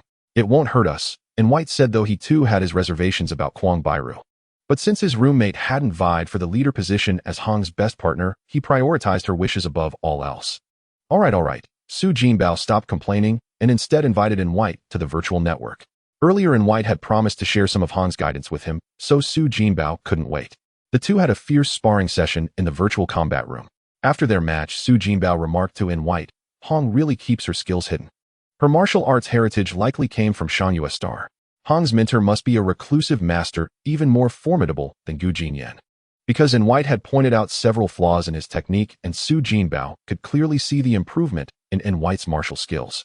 It had to be said that Hong's methods were very effective. After In White logged off, Su Jinbao continued practicing alone in the combat room for a long time. He decided to temper his impatience, slow down his moves, and diligently practice using the methods Hong had shared. After repeating his own martial techniques hundreds of times, he finally identified and corrected his flaws. His moves became more restrained, no longer flashy or easily readable by opponents. Only after receiving Xixiu's message did Kwang Bairu remember that she hadn't checked the class schedule. Upon seeing it, she rescheduled the time for coordinated training.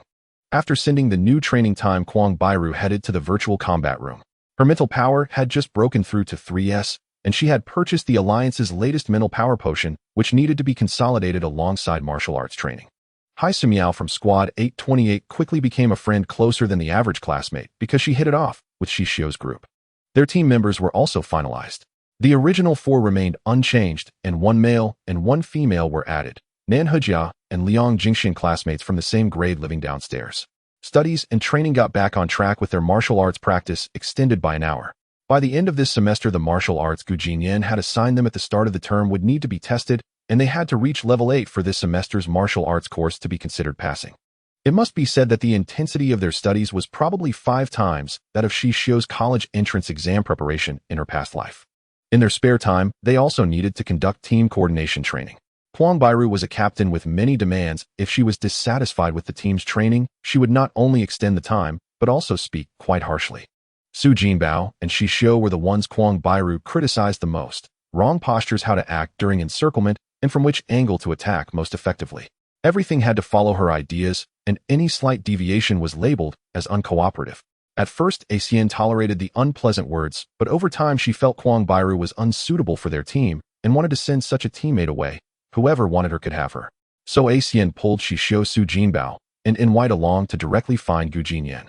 Master Guar Group wants to change members. Keep the original 4, and for the rest anyone is fine except Chung Yishua. Xixiu spoke through gritted teeth. What's wrong? In terms of talent and martial arts, except for you, no one else in the team is more skilled than Kwang Beru, Gu Jinyan said, glancing at the silent Xixiu. Being a captain is related to talent and ability, but not everyone with great talent is fit to lead. Her methods are too eccentric. Xixiu continued, her gaze firm, leaving Gu Jinyan somewhat helpless. After hearing Kwang Bai's demands, Gu Jinyan also thought they were a bit excessive. The initial grouping was based on your entrance test results combined with the scores from the last field course generated by the system. Apart from Wu Jingxian, everyone in your team has 2s mental power. If you face major challenges during future outings, you'll have a hard time dealing with them. Gu Jinyan explained to Xixiu and the others. You can swap in a 3s for us. Besides, Kwang Bai's 3s was artificially boosted. We could do the same, but we disdain it. Xixiu spoke decisively. As an manhwaer, she could accurately assess a person's mental power level, and she claimed Kwang Bairu relied on potions. Gu Jinyan narrowed her eyes. The Alliance had recently released a potion to enhance mental power. Could it be? After an investigation, if it's confirmed, it'll arrange a swap for you. In the end, Gu Jinyan relented. The manhwaer before her was a noble scent from the manhwaer star system. Even if she disagreed, the girl likely had her own methods, and In White was the same, though he remained silent. After resolving the most frustrating issue, Xixiu dragged Xixiu to visit Xixiu. Entering Xixiu's dorm, her roommate, Yimingda, was absent. Xixiu sat cross-legged on the sofa, took a sip of the drink Xixiu poured for them, and exclaimed, "Ah, this is so good." Xixiu narrowed her big eyes and let out a very satisfied sound. Xixiu also took a sip and found it truly delightful. The texture was pleasant with a pudding-like chewiness, yet a hint of softness. This is a specialty from Yarrowan Star, made from an extract of a plant that grows on seaside cliffs mixed with the juice of a fruit from Yarrowan Star. It's hard to find outside. Yarrowan Star, like Anwire, was an indigenous planet equally low-key. Thank you, classmate Hai, Xixiu said, finding the address a bit awkward, but unsure how to give Xixiu a more fitting title. Xixiu also found it awkward. Xixiu, just call me by my name, or Sumiao if you like. I should be older than you. Okay. Xixiu agreed sweetly. Sumiao, are there any interesting things on Yarrowan Star? I'd like to visit someday. Xixiu was extremely curious about Yarrowan Star. Unexpectedly, she had the fortune to meet the merfolk of Yarrowan Star again, who looked not too different from humans. The merfolk of Yarrowan Star had silver-white hair and deep blue eyes. Looking into them was like gazing into a mysterious blue ocean. Near the ears, they had gill-like respiratory organs. The rest of their features resembled the Anwire: fair-skinned, chiseled faces, deep-set eyes, and a captivating charm. Only a few administrative stars on Yarrowan Star are open for travel. The main star is generally off limits, guarded. The Yarrowan main star had been under lockdown in recent years because too many people wanted to visit and see the merfolk, annoying the race to no end. They simply closed the routes to Yarrowan, leaving only a few administrative stars open to the outside. Oh, then forget it. They'll wait until after my service to see if it's still under lockdown. Xixiu gave a sweet smile which, paired with her short hair, looked utterly charming. The three girls chatted freely, letting their thoughts wander. Xixiu was too curious about Yarrowan, but knowing it was impolite to keep asking, she picked 2 questions she most wanted answered for Xixiu to clarify. Sumiao, can you stay away from water all the time? How do your tails turn into legs? Xixiu was purely curious and couldn't hold back. Xixiu didn't feel offended. Our space buttons always carry specially developed compression packs from Yarrowan Star, enough for about a year away from home. Even if they run out, we can buy them on the Star Network, and delivery is fast, arriving within 2 hours. But Xixiu didn't answer Xixiu's other question.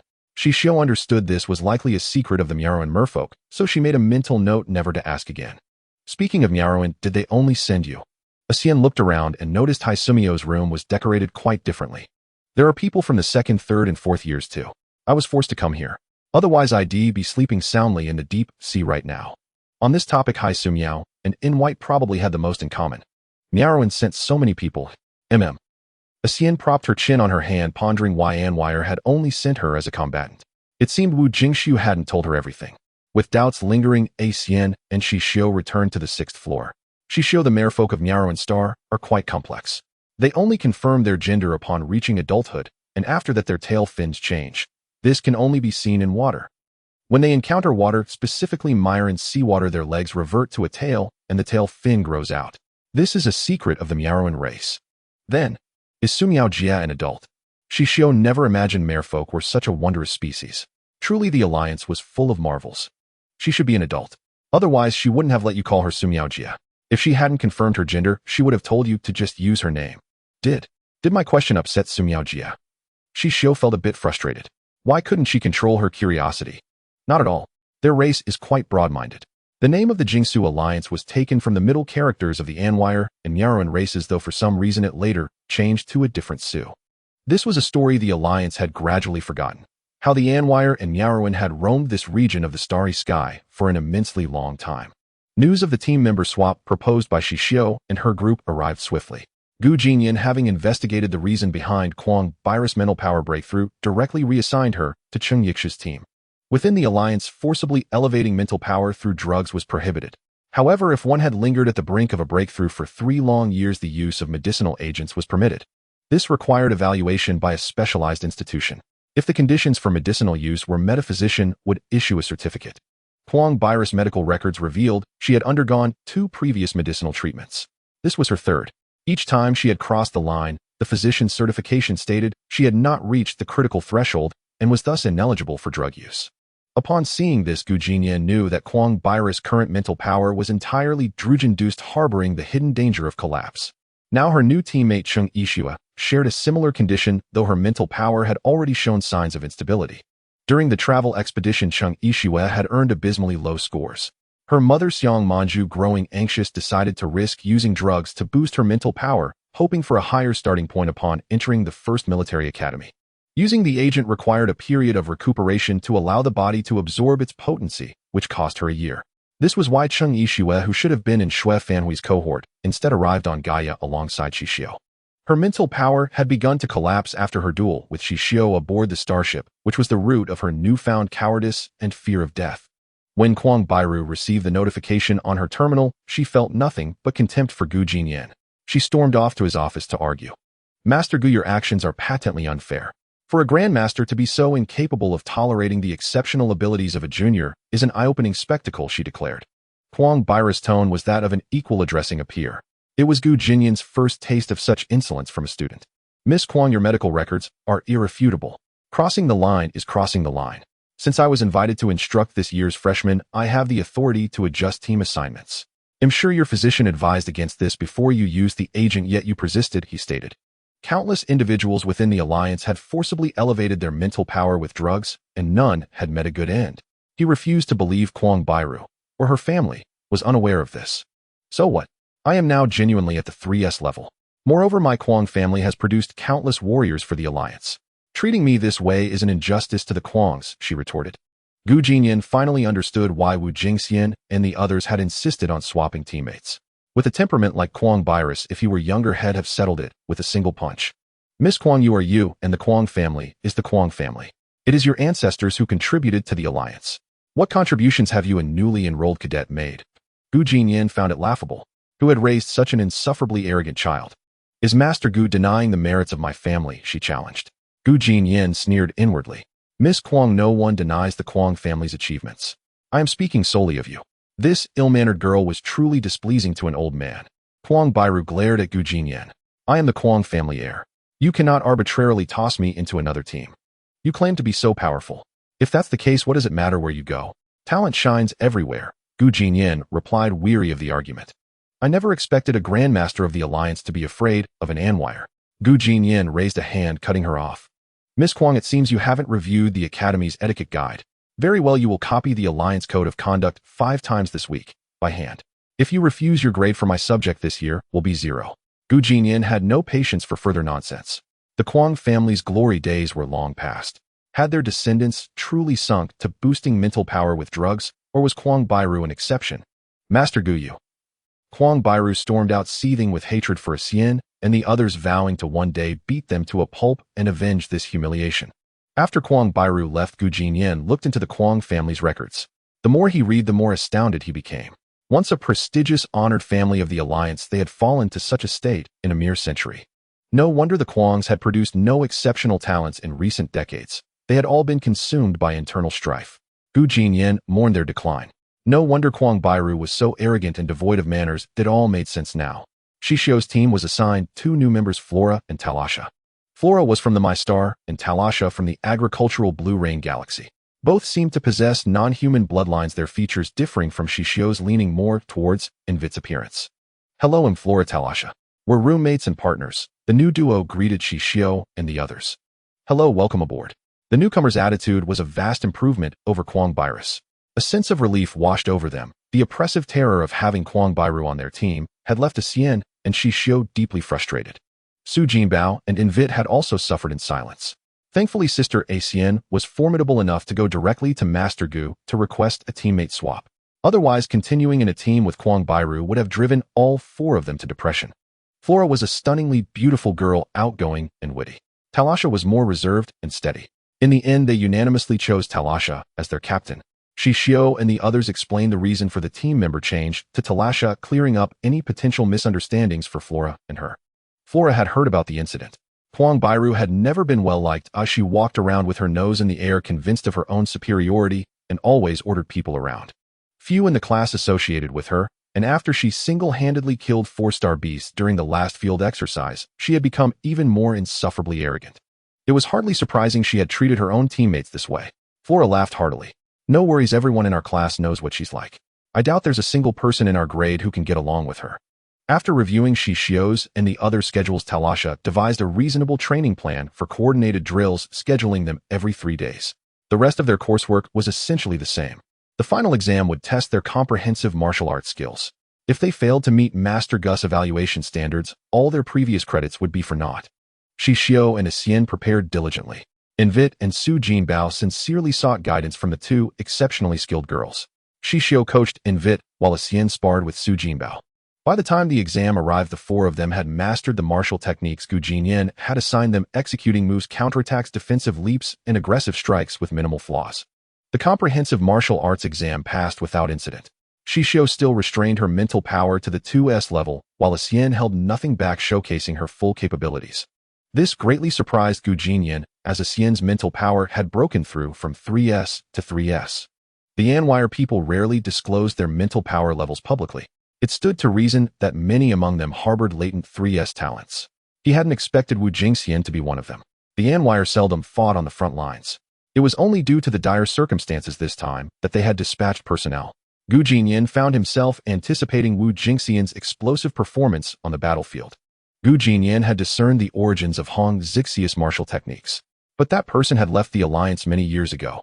He never imagined he would encounter the inheritors of the ancient martial arts from Shangyue Star here.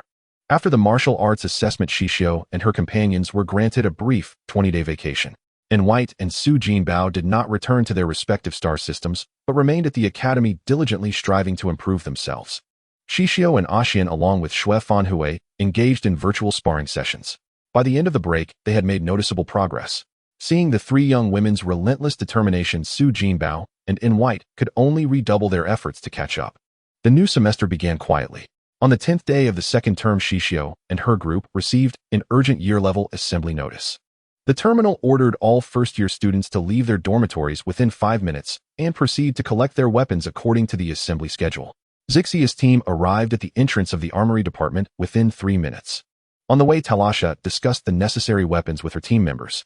Each of the 5 members listed the thermal weapons, cold weapons, and other gear they were proficient in using. Xixiu, Xian, and In White had received new weapons crafted by Xue Fanhui.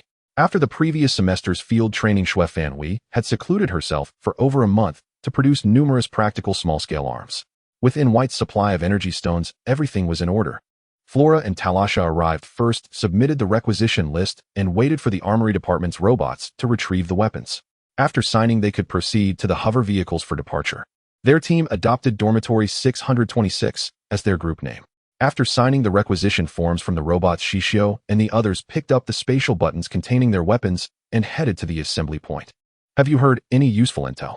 Talasha intended to exchange information with Xixiu and Xian. I only heard that we're heading to the industrial star Mingzhou, and this time the void beasts are of the second tier, far more formidable than the last ones. Xian possessed access to unique intelligence channels. And White also had his sources. Moreover, these void beasts weren't placed for training. They were ferocious species swept in by a spatial rift. First-hand data should be sent to our terminals in 5 minutes. As In White finished speaking, everyone's terminal received a notification. Opening it, they found the mission briefing. It contained first-hand intelligence from the front lines detailing the invading void beasts. though the information was incomplete, requiring on-site observation for a fuller understanding. Gazing at the colossal creatures in the images, Xixiu sighed deeply. It seemed she was destined to remain on the path of monster slaying without turning back. During the break, she and Xian had practiced every martial technique they knew. None of their team members had returned to their home star systems. Except for Xixiu, everyone in the group had families. Sensing the gravity of the situation, they all sought to enhance their strength during the vacation. And White was nearly driven to madness by the relentless sparring sessions with Xixiu and Xian. How could two girls be so formidable? He simply could not comprehend it. Su Jinbao, however, thrived.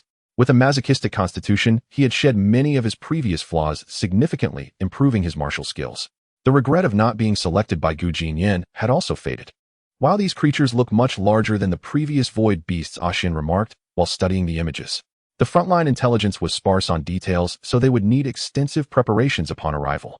Yes, the weapons we've chosen should suffice.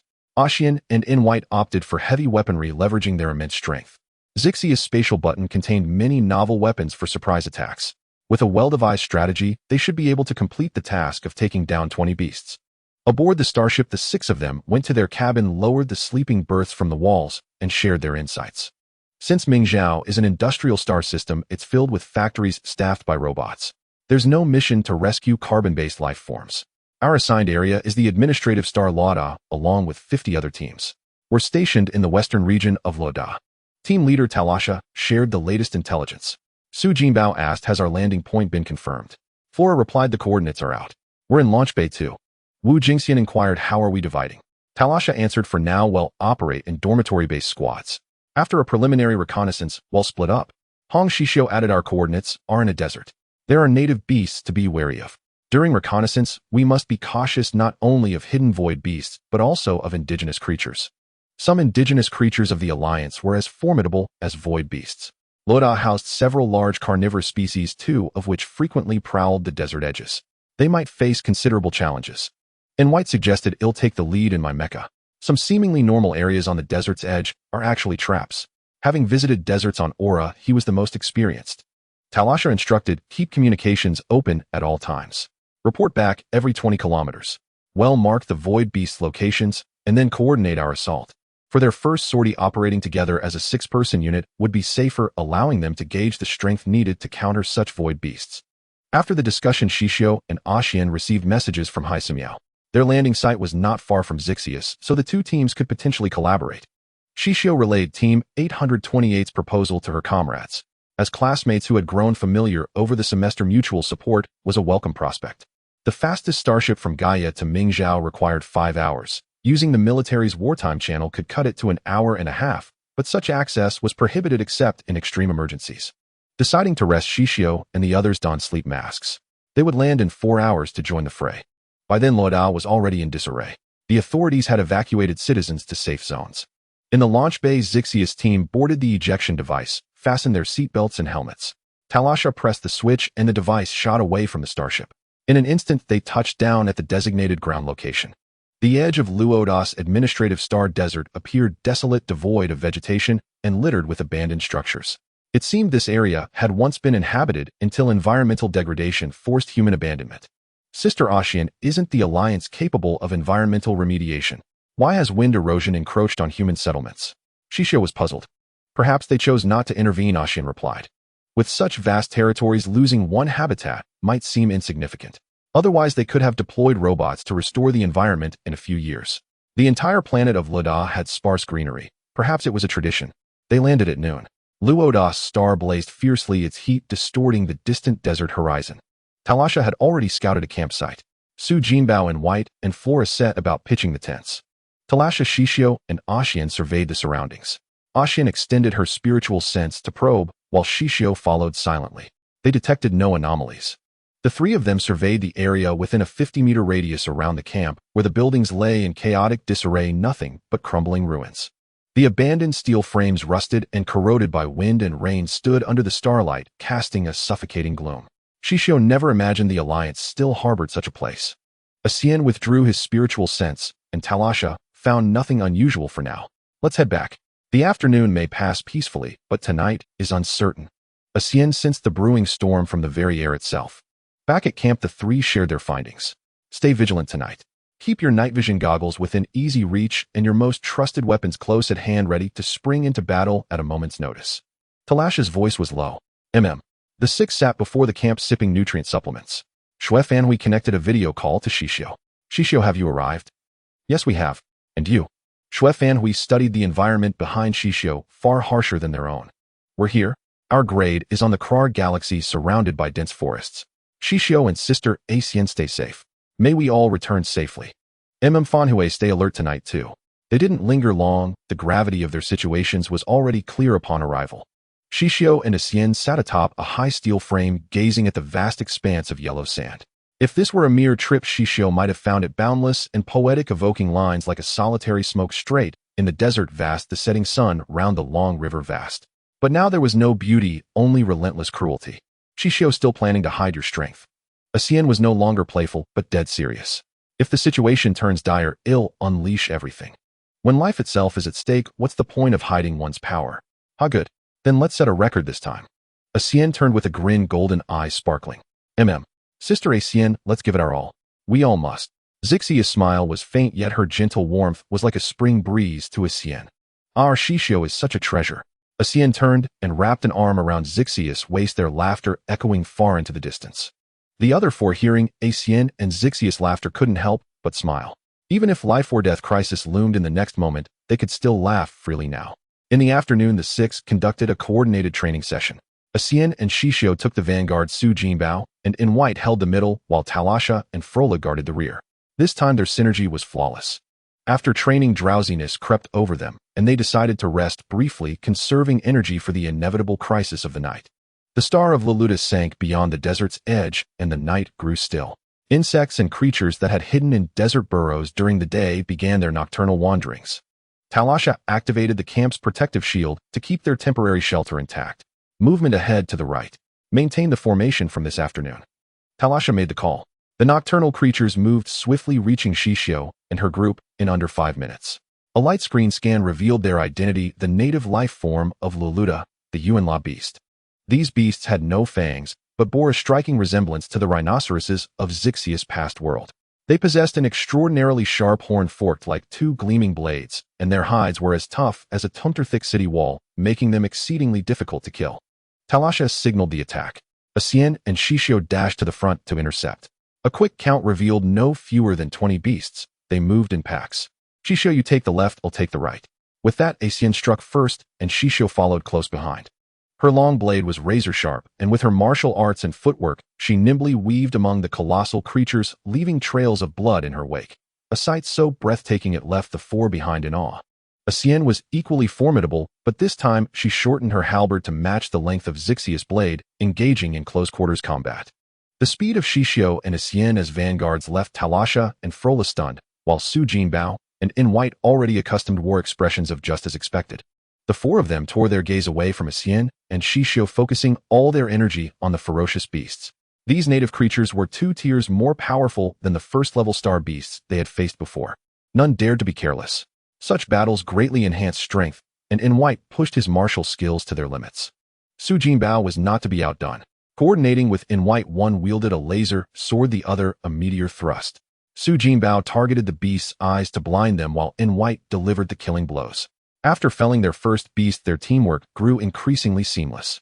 Talasha and Frola were utterly astounded. These two girls were nothing short of human harvesting machines. Seeing In White and Su Jinbao quickly find their rhythm, the pair wasted no time joining the fray, following In White's lead into battle. Xixiu wove through the midst of the Yuanla beasts, inflicting heavy damage. Her movements were agile, leaping onto their backs and channeling spiritual sense into her long blades, slicing through their hides with a single stroke. Xixiu found the sensation of unleashing her full power utterly exhilarating. After a few moments of this, she shifted to a new form of attack. She dropped to the ground, dodging and weaving, swinging her blade so fast it became invisible. As she sprinted forward, the Yuanla beasts fell in droves in her wake. The massive carcasses thudded to the ground in dull, heavy booms. Xixiu had eliminated all the Yuanla beasts on her left. Confirming no survivors, she sheathed her blade, wiped it clean, and slung it back over her shoulder. She dusted off her hands, feeling an unprecedented sense of catharsis from this battle. Thanks to the formidable vanguard of Xixiu and Xian, their team dispatched all attacking Yuanla beasts in under an hour, 26 in total, with Xixiu alone accounting for 10. The number was staggering. Talasha and Frola stared at her in disbelief. Frola longed to ask, "How did you do that? Is it even fair for you to be this powerful?" In the end, she said nothing. Xixiu and Xixiu's combat prowess was off the charts, 10 and 9 kills respectively. Talasha and Frola began to suspect their teammates were seasoned veterans. "Hong, have you hunted dangerous beasts often before?" Talasha couldn't help but ask. "No, this is only my second time. First with star beasts, now with the native Yuan La." Xixiu answered with utmost sincerity. But Talasha and Frola exchanged a glance, thinking damn Hong is telling the truth. "You and Wu are truly human harvesting machines." Frola exclaimed in awe. "Huh, they'll take that as a compliment." Xixiu beamed with joy and Xixiu did the same. Two strikingly different faces shared an identical expression of pride and delight. During the first half of the night, Xixiu and her team dealt with over 20 Yuan La beasts. After properly handling the corpses of these beasts, the 6 of them enjoyed a comfortable night's sleep. The battlefield tomorrow could be much more challenging than tonight. Xixiu's younger sister Wu Mu was on watch. Although Xixiu could also maintain a 24-hour vigilance, with Wu Mu present, she didn't have to worry, or else it would exhaust her elder. If Wu Mu could speak, she would definitely protest to Xixiu, condemning Wu Jingxian for not taking care of the young seedlings. Due to her talent, the Anwire people could naturally communicate with plants, so she could clearly hear Wu Mu speaking, though it was completely impossible for the others. Xixiu slept soundly that night, devoid of sadness in her dreams. She dreamed of piloting a starship soaring through the depths of the starry sea, and even earning a lot of star coins, nearly laughing out loud. Waking up to the disarray around the camp and recalling last night's battle, she encouraged herself Hong Xixiu had to work hard to eliminate these dangerous elements and live well moving forward. Xixiu opened her eyes to see Xixiu energetically sitting in front of the tent, feeling quite pleased. It was rare to see Xixiu like this, as she usually was very composed. What is Xixiu so happy about? Xixiu lazily got up. "Oh, good morning, Sister Xixiu. I was thinking about last night's dream. I dreamt that I earned a lot of star coins lying on a mountain of star coins, and then I bought a starship and sailed through the starry sea. It was just so exhilarating." As Xixiu spoke, her face lit up with excitement. Xixiu sighed. How deep could Xixiu's obsession with star coins be? However, thinking about herself, she had asked Wu Jingmo for an increase in pocket money several times. Perhaps she was also naturally fond of star coins. Su Jinbao and In Wei-Te trained in the morning and happened to overhear Hong's beautiful dream, surprisingly not feeling anything amiss. Earning money to buy a starship after retirement was perfectly reasonable. "Hong, I'll invest in you when the time comes, using my service salary plus my pocket money." The ever-obsequious Su Jinbao stepped forward to pledge his loyalty. "In Wei-Te can give you discounted energy stones, right?" Su Jinbao nudged In Wei-Te. In Wei-Te looked at him with a look of disbelief. "Su Hong needs energy stones, plenty of them. What discount is needed?" After throwing that line that made Su Jinbao exclaim, "What the heck?" In Wei-Te returned to the tent. Su Jinbao looked at Hong, and then at In Wei-Te's departing back, scratching his head. Was In Wei-Te really that generous? Would his investment be too little? Talasya and Fu Luo La went nearby to scout, and returned just as Xixiu and the others finished breakfast, tidying up their camp gear, preparing to move to a new spot. "I just checked the surroundings. The temperature near the desert edge is too high at noon. If the starry beasts appear, it's most likely before noon. We need to find a safer camp for the night," Talasya analyzed. Not far away, there was an abandoned tall building that should barely provide shelter. Talasya suggested setting up camp there so that they wouldn't have to worry about the camp when danger arose, reducing unnecessary troubles.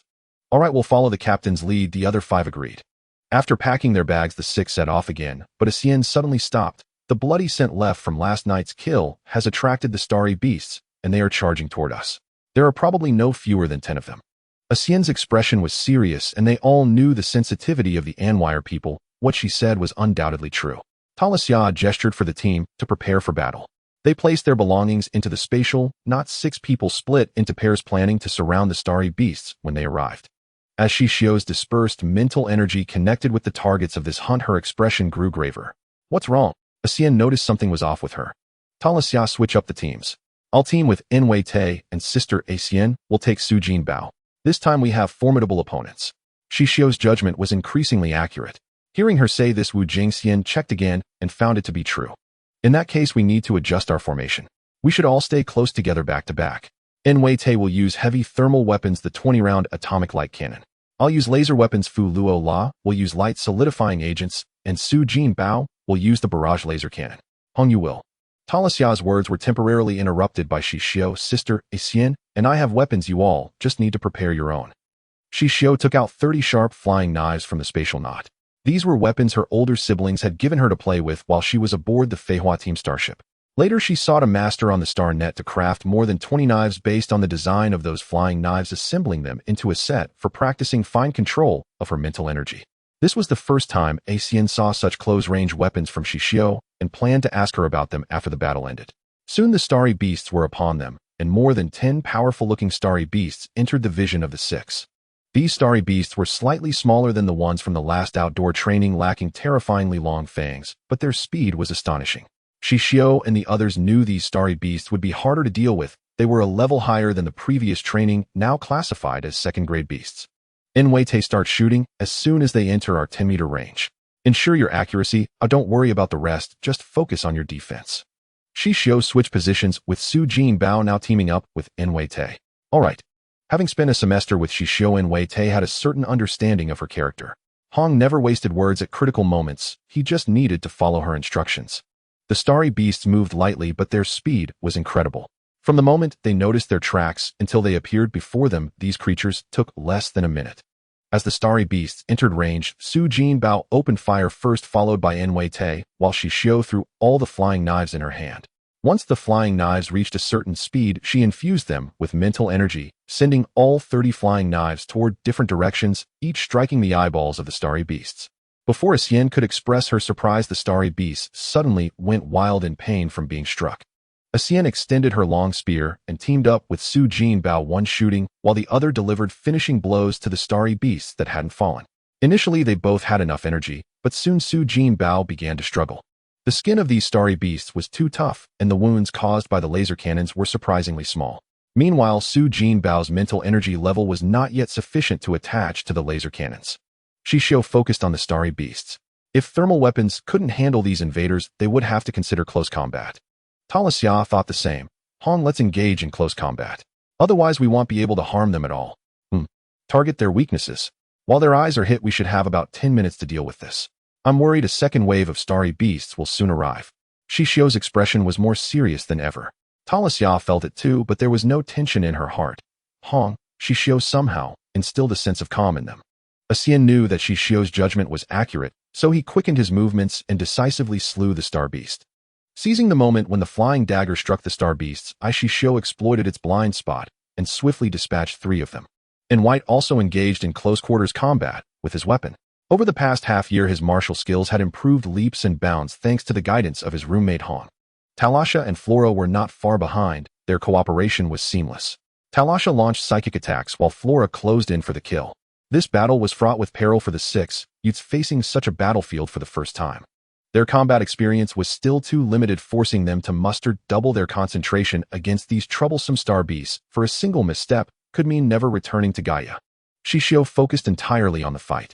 Noticing White struggling, she only had the chance to turn and assist him after finishing her own target. Thank you, Hong. White expressed his gratitude sincerely. Be careful. When using psychic power, pinpoint your target. Once you do, don't hesitate. Strike directly. That way you'll get twice the result with half the effort. Xixiu shared her technique with White. Understood. You be careful too, Hong. White still had one more target to eliminate. He decided to try Hong's method, focusing his assault on a single spot. Finding it effective, his weapon, guided by psychic power, could now slice through the soft hide of the star beasts. In this 6-person battle, only Xixiu and Xixiu handled it with ease. Talasha and Flora struggled somewhat, as did White and Su Jinbao. 2 hours later, over a dozen star beasts were slain, but then a far more terrifying situation emerged. It was 9:30 a.m. in Luoloda. Xixiu and her team had been fighting since 7:30 a.m., exactly 2 hours. The wind carried the scent of blood from the battlefield far away. The other star beasts, driven mad by the scent of their fallen comrades, charged in a group of second-tier beasts toward Xixiu and her team. Xixiu and Xixiu, who had been scanning with their psychic senses, turned pale. The incoming horde was too numerous. They had barely fought off the last wave, and their stamina couldn't recover quickly. We need to retreat. Everyone is exhausted.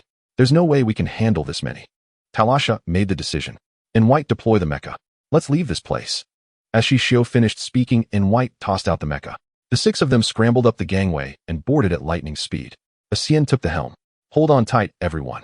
Before she finished, Xixiu's hands were already in motion, moving so fast they were a blur. Flora and the others felt a dizzying spin as the mecha shot into the sky like a rocket. Xixiu pressed her forehead. Sister Xixiu was as reckless as ever. In white and Su Jinbao clung tightly to their seats, their faces pale. Both thought to themselves that Wu, who seemed so quiet and gentle, turned out to be a wild pilot. She had set the mecha to maximum speed, reaching an altitude of 8,000 meters in seconds. Could Hong be just as crazy? How could anyone survive this? Once they reached high altitude, Su Jinbao let out a sigh. Few were safe now. What do we do next? Flora asked, catching her breath, voicing the question on everyone's mind. We still need to return to the ground and find a camp. We can't stay up here forever. Talasha studied the light screen, browsing messages from other squads. Xixiu also checked her messages. Xue Fanhui had sent her an update on Krail's situation, which mirrored the dire circumstances in Lulota. Xixiu left her a message: stay safe, don't fall behind, and return safely. Asian set the mecha to autopilot. Talasha and Flora studied their range map. Xixiu and Asian joined them. Within their range, only one barely habitable spot remained. On the other side of the desert, there seemed to be an abandoned factory. Talasha opened a real-time map, filtering out suspicious signs point by point. For now, no second-tier beasts were detected. How about we settle there? It looks safe for the time being, Talasha suggested, seeking Xixiu and the others' opinions. The five agreed unanimously. Within their range, that was the only option. When the second-tier beasts arrived, they could take temporary shelter there, buying themselves some time. Asian landed the mecha on the rooftop of the abandoned factory. Overgrown with weeds, only this patch of green showed any sign of life. It was the height of summer in Lulota. As they jumped out of the mecha, a wave of heat hit them, and the air felt thick and stifling against their skin. Fortunately, their clothes were made of a black-tech fabric recently developed by the Alliance, cool in heat and warm in cold. It was lightweight, thin, and easy to carry. In white stored the mecha. Xixiu put on her telescopic glasses, which could capture everything within 10 kilometers and automatically record images for later review. Talasha also observed. Any findings, Hong? Xixiu shook her head. It was noon, the hottest time at the desert's edge. Even second-tier beasts weren't foolish enough to hunt now. Let's rest first and recharge. Tomorrow morning, we'll need to take the initiative. We can't let the second-tier beasts come to our turf again. This afternoon, we can share our insights from the battle. They needed a stable hiding spot. Xixiu and Asian found an empty space, laid out a moisture-proof mat, and prepared to rest. The earlier battle had drained their psychic energy. Both recited the heart-calming mantra and fell asleep within 5 seconds. Their psychic energy slowly circulated, replenishing the morning's depletion. Talasha and the others also found spots to rest. In white and Su Jinbao squeezed together. This battle was unlike anything they or the other team members had ever experienced. Yet Hong handled it with ease. Wu was from Anwire, so her skill was no surprise, but Hong was the same age as them. Su Jinbao brooded silently, vowing that if he survived this, he would train even harder and asked Hong to design a regimen for him, or perhaps train alongside her. With that happy decision, Su Jinbao soon drifted off to sleep. The members of Squad 626 all woke up punctually an hour and a half later and gathered together, sitting cross-legged in a circle. Hong, during the morning fight, you were so fast. Any tips? Flora admired Xixiu. They were the same age with similar talent, yet Hong had far surpassed her. It takes time. I've been training in physical fitness and martial arts for 6 hours a day since I was 5, both in virtual and real combat. But during a fight, you can use psychic power to assist. ITLL boost your speed significantly. Xixiu could only offer that advice. Can psychic power be used on oneself? Flora's large brown eyes widened with confusion. Xixiu knew this explanation would raise doubts. Ahem, yes, that's how I do it. I once thought since psychic power can be attached to weapons, why not to myself? So I treat myself as a weapon. In white and Su Jinbao were utterly speechless. Hong, are you a demon? No one in the Alliance or any creature would use spiritual power like this. The consumption is enormous. Su Jinbao stated bluntly. Not necessarily. When combined with martial techniques and our own speed, our bodies are essentially weapons. The consumption is only slightly greater than that of light weapons. Xixiu had researched this before and discussed it with Xue Fanhui, so she spoke with confidence. Xue Fanhui had a thorough grasp of mechanics and various principles, and the two had tested it. It was feasible. Xixiu spoke with utmost seriousness and a firm tone. Talasha and Frola fell into deep thought. If this method worked, their speed could double. No wonder Hong always struck swiftly and completed more missions. In white committed Hong's words to memory, planning to test them with Su Jinbao later. The midday light was intense, and the green weeds lent a trace of vitality to the abandoned building. Xixiu and Asian went to the rooftops, spreading their spiritual senses to scout. Xixiu 30 flying knives precisely piercing the eyes of a second-level beast. I've never seen such accuracy with spiritual power. Sister Asian, don't you use it that way in battle. Xixiu was puzzled, thinking it should be easy. She had checked the data and found it feasible, so she practiced with Xue Fanhui. Don't you find it too draining? Xixiu asked with a smile, her large eyes full of curiosity. Not at all. I started training like this at 10 because no one taught me. Fanhui and I figured it out ourselves just to pass the time. Learning spiritual power relied partly on talent and partly on effort. Xixiu only had the techniques passed down by Wei Lanshan, and much of what she knew came from her own exploration. Since spiritual power was so useful, she tried out all sorts of bizarre plot-driven over-the-top moves from her past life shows, and to her surprise, with spiritual power, she could actually pull them off. To stay focused, she chose to simultaneously control 30 flying knives with perfect accuracy, allowing her to use spiritual power even during combat. Xixiu was speechless. Can Fanhui achieve that level of precision too? Maybe a bit worse than me. She doesn't practice as much.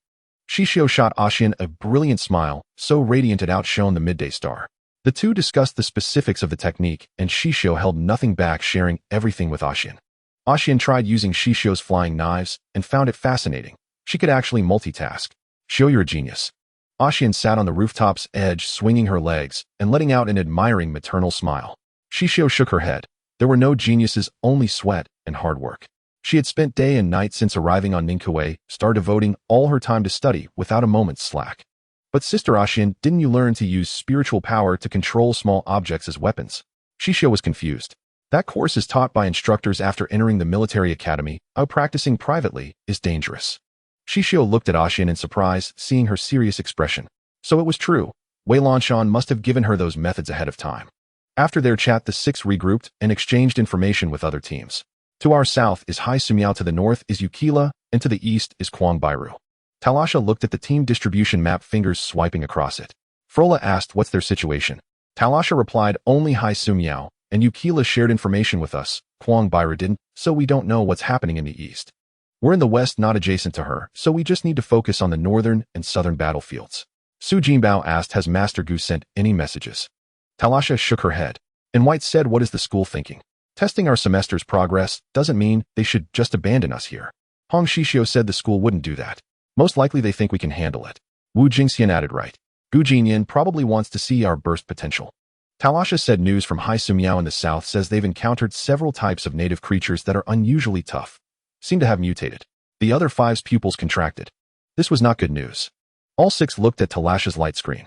The images Xixiu sent showed the native creature of La, the Yuan-La beast, but it looked different from the ones they had fought yesterday. It had indeed mutated. Their current situation, mutated Yuan-La beasts ahead, second-level star beasts behind. Xixiu's team was also struggling. The six fell into thought. Xixiu's team was likely on par with theirs, so their battle would be just as dangerous. When we go into battle, everyone must wear armor. Don't be careless. This is life and death, Talasha ordered. Xixiu and Xixiu studied the map intently. Their team had killed 15 second-level beasts. According to the school's initial assignment, 5 more would complete the mission. They reported to Master Gu, but received no reply. Likely the mission quota would increase. The desert was vast and second-level beasts could traverse it with ease. Entering the desert would put them at a disadvantage. It was full of unpredictable dangers. Talasha also studied the map. Their only option was to patrol the desert's edge. Let's head west along the border this afternoon to scout the situation. With the decision made, the six set off. Though no one would come here, they packed up their tents just in case they couldn't return to rest. Past 3 in the afternoon, the light was still intense. The west had almost no vegetation, only wind-worn gravel and endless yellow sand.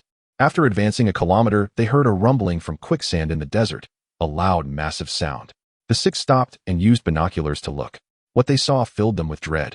No fewer than 30 second-level beasts were surging toward them, while behind them sounds emerged, mutated Yuan-La beasts. Xixiu and Xixiu couldn't understand how Lao, a semi-abandoned industrial administrative planet, could have so many unnatural creatures in such numbers. We're caught in a pincer, Su Jinbao said, fear creeping in. No time to retreat. Fight. There was no avoiding this deadly battle. Talasha was tense, but couldn't panic. Xixiu had already drawn her long blade, and Xixiu held her halberd. All team members were ready. Talasha and Frola would handle the Yuan-La beasts in the rear, while the other 4 faced the second-level beasts. This would be a brutal fight. Following the morning's formation, Xixiu moved, and In White followed. In White, just shoot. Focus on accuracy. With that, Xixiu charged forward. Her flying knives moved faster than she did, appearing light, but carrying immense force, slicing through the second-level beast's hides. This time, In White imitated Xixiu, infusing his laser cannon with spiritual power, greatly increasing its power.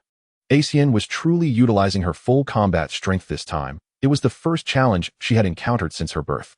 In her golden pupils, the innocence of the past was retracted, and her aura suddenly transformed. Su Jinbao realized that he was still capable of marveling. This was the true visage of an manhwa in battle. Xixiu also sensed Asian's change and quickened her movements. They had to achieve a swift victory. If the battle dragged on until nightfall, it would be very disadvantageous for them. Manhwaedit switch weapons. Xixiu tossed a small spatial token to Manhwaedit, and upon opening it, there were the weapons prepared for her by Shui Fanhui. This is... Manhwaedit felt uncertain as he held it. It's exactly what you think it is. Use it. Otherwise, it will be difficult for us to retreat and scathe from this battle. All right. Manhwaedit dodged and jumped a few times to reach Xixiu's side. Wait for me to clear the center, then you can place the weapon and leave quickly afterward. Xixiu unleashed her full firepower. Wherever her long blade passed, the dark red blood of the second-level beast splattered. She felt herself consumed by a bloodlust, something she had never experienced before, having only slaughtered chickens and ducks in a peaceful era. Sister Asian Manhwaedit will place the weapon in the center position. Oh, watch for my signal and retreat. Xixiu shouted to Wu Jingxian amidst her blade's movements. All right. After dispatching a few beasts in front of her, Asian moved to join Su Jinbao, fearing that he might not be fast enough and she would have to drag him along. After Xixiu cleared an area, Manhwaedit placed the weapon that Xixiu had given him. It was likely the latest development from the weaponry side, a powerful firearm. Once set, Manhwaedit quickly departed, and Xixiu swiftly joined him. They needed to drive the second-level beasts outside into the central zone, as the coverage radius of this small weapon was about 20 meters. Using their mental strength, Xixiu and Asian directly suppressed these second-level beasts, compelling them into the weapon's effective range, disregarding the mental energy consumption. Manhwaedit and Su Jinbao also exerted their strength, taking over 20 minutes to force the remaining living second-level beasts into the circle and suppressing them to prevent their escape from the weapon's coverage. At the same moment, Manhwaedit pressed the weapon's trigger, and Xixiu's mental energy surged. She grabbed Manhwaedit while Asian took Su Jinbao, and they dashed away like arrows, covering a distance of 100 meters. With a thunderous explosion, the sound of the weapon resonated, and the bodies of the second-level beasts scattered everywhere, most reduced to a pulp, creating a gruesome scene. Oh my goodness, what kind of weapon did Shui Fanhui give her? Within a radius of 40 meters, everything was flattened in an instant, and the second-level beasts were left with only remnants. Those closest to the weapon's center were turned to dust. The four of them were momentarily stunned, exchanging glances for quite a while before remembering that Talasha and Flora were still battling the Yuan-La beasts behind them, and they hurried over to help. Talasha and Flora also heard the explosion of the weapon, but were surprised that the other team members had come to join them. Was that resolved over there? Yes, Flora panted.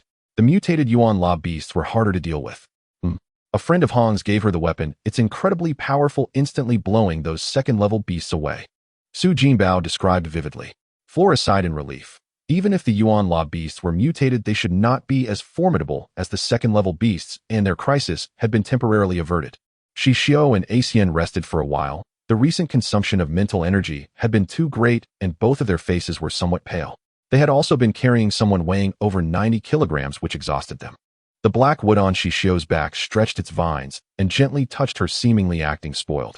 Feeling helpless, Xixiu had to divide a thread of mental energy during their rest, wrapping it gently around the black wood.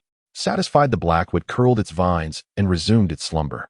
Asian and Xixiu only rested for 20 minutes. The meditation could operate 8 times, which was enough for them to recover their mental energy. Flora and Talasha, along with the other 4, were managing quite well. The mutated Yuan-La beasts had only become tougher-skinned and sharper-horned.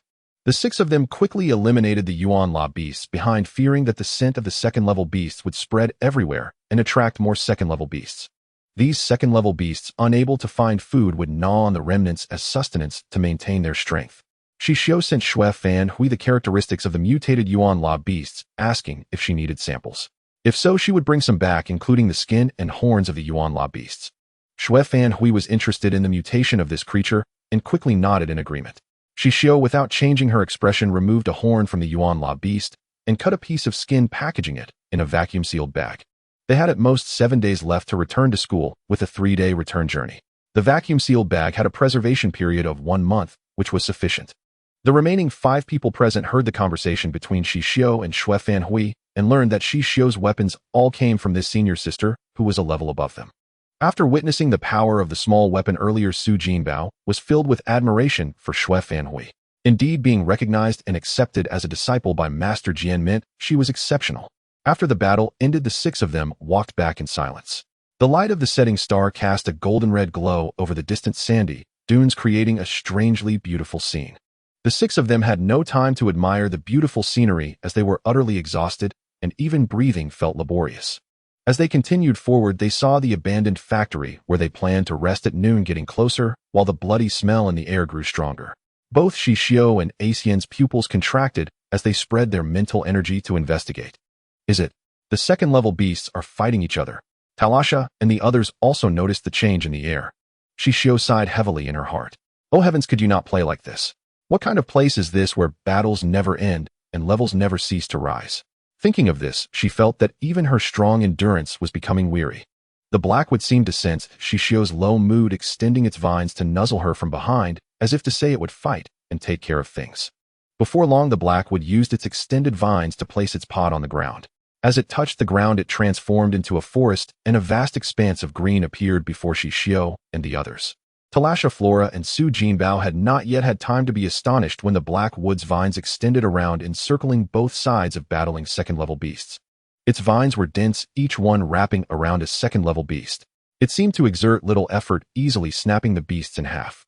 Su Jinbao's eyes widened, and he blurted out the words, "What the heck?" Talasha and Flora were also agape. Only now did they understand why Xixiu had brought a flower pot to Luoluoda. They were relieved to have this plant, otherwise they would have had to exert all their strength to break through today. Manhwaedit knew that the extraordinary plant was powerful, but did not expect it to be this formidable. With this extraordinary plant, Hong could probably win every battle. Xian smiled and gestured to Wu Mu, saying, "What a capable child." There was no need for her to worry anymore. If Xixiu had let Wu Mu out earlier, she wouldn't have been so exhausted. However, combat was essential for them to enhance their battle prowess. After Wu Mu finished off these second-tier beasts, it scraped its vines across the ground several times before retracting them. It happily returned to Xixiu's side, proudly raising its vines as if seeking praise. Its series of actions left Su Jinbao, Talasha, and Flora amazed at how human-like and adorable this plant was, and more importantly, how formidable its combat strength was. Xixiu looked helplessly at Wu Mu, who was seeking credit in front of her. She reached out and tapped the tip of its vine, communicating through her spiritual sense, "You little rascal." Wu Mu curled its vines, seemingly not understanding her meaning, but assumed it was praise and grew delighted. Instantly, it wrapped all its vines around Xixiu. Talasha, Flora, and Su Jinbao looked alarmed and rushed forward to pull Xixiu out. "Ha, don't worry, it's just playing with Xixiu. It'll let her go in a moment," said Xian. Xian and In White held back the eager group. "What? Are you joking, Wu?" They had just witnessed Wu Mu's combat prowess. Those tough Yuanla beasts were easily severed by this plant's vines. Xixiu was entirely wrapped up by it. Was this really safe? Su Jinbao looked at Wu Jingxian as if he were joking. "Rest assured, if you approach it will attack you, and even Xixiu won't be able to stop it in time." Xian's words successfully dissuaded them.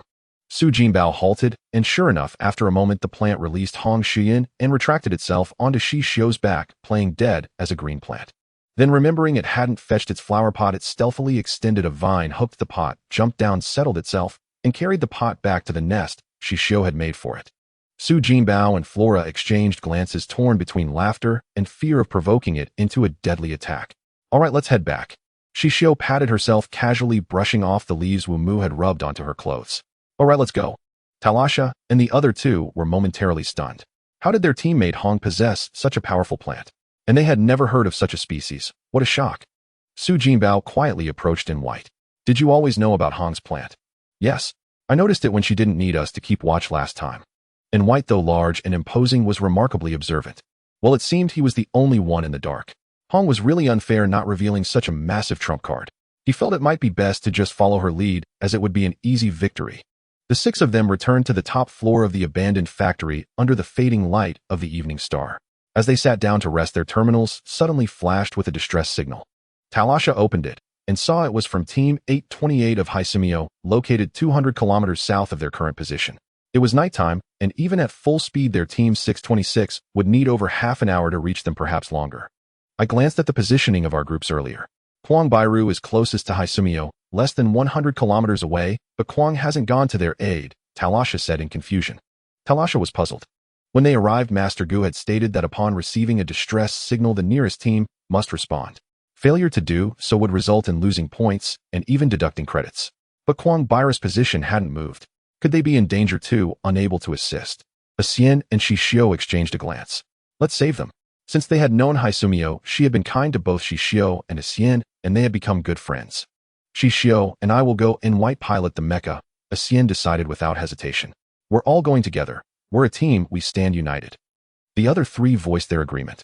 We're not afraid. All six boarded in White's mecha with Talasha taking the helm this time.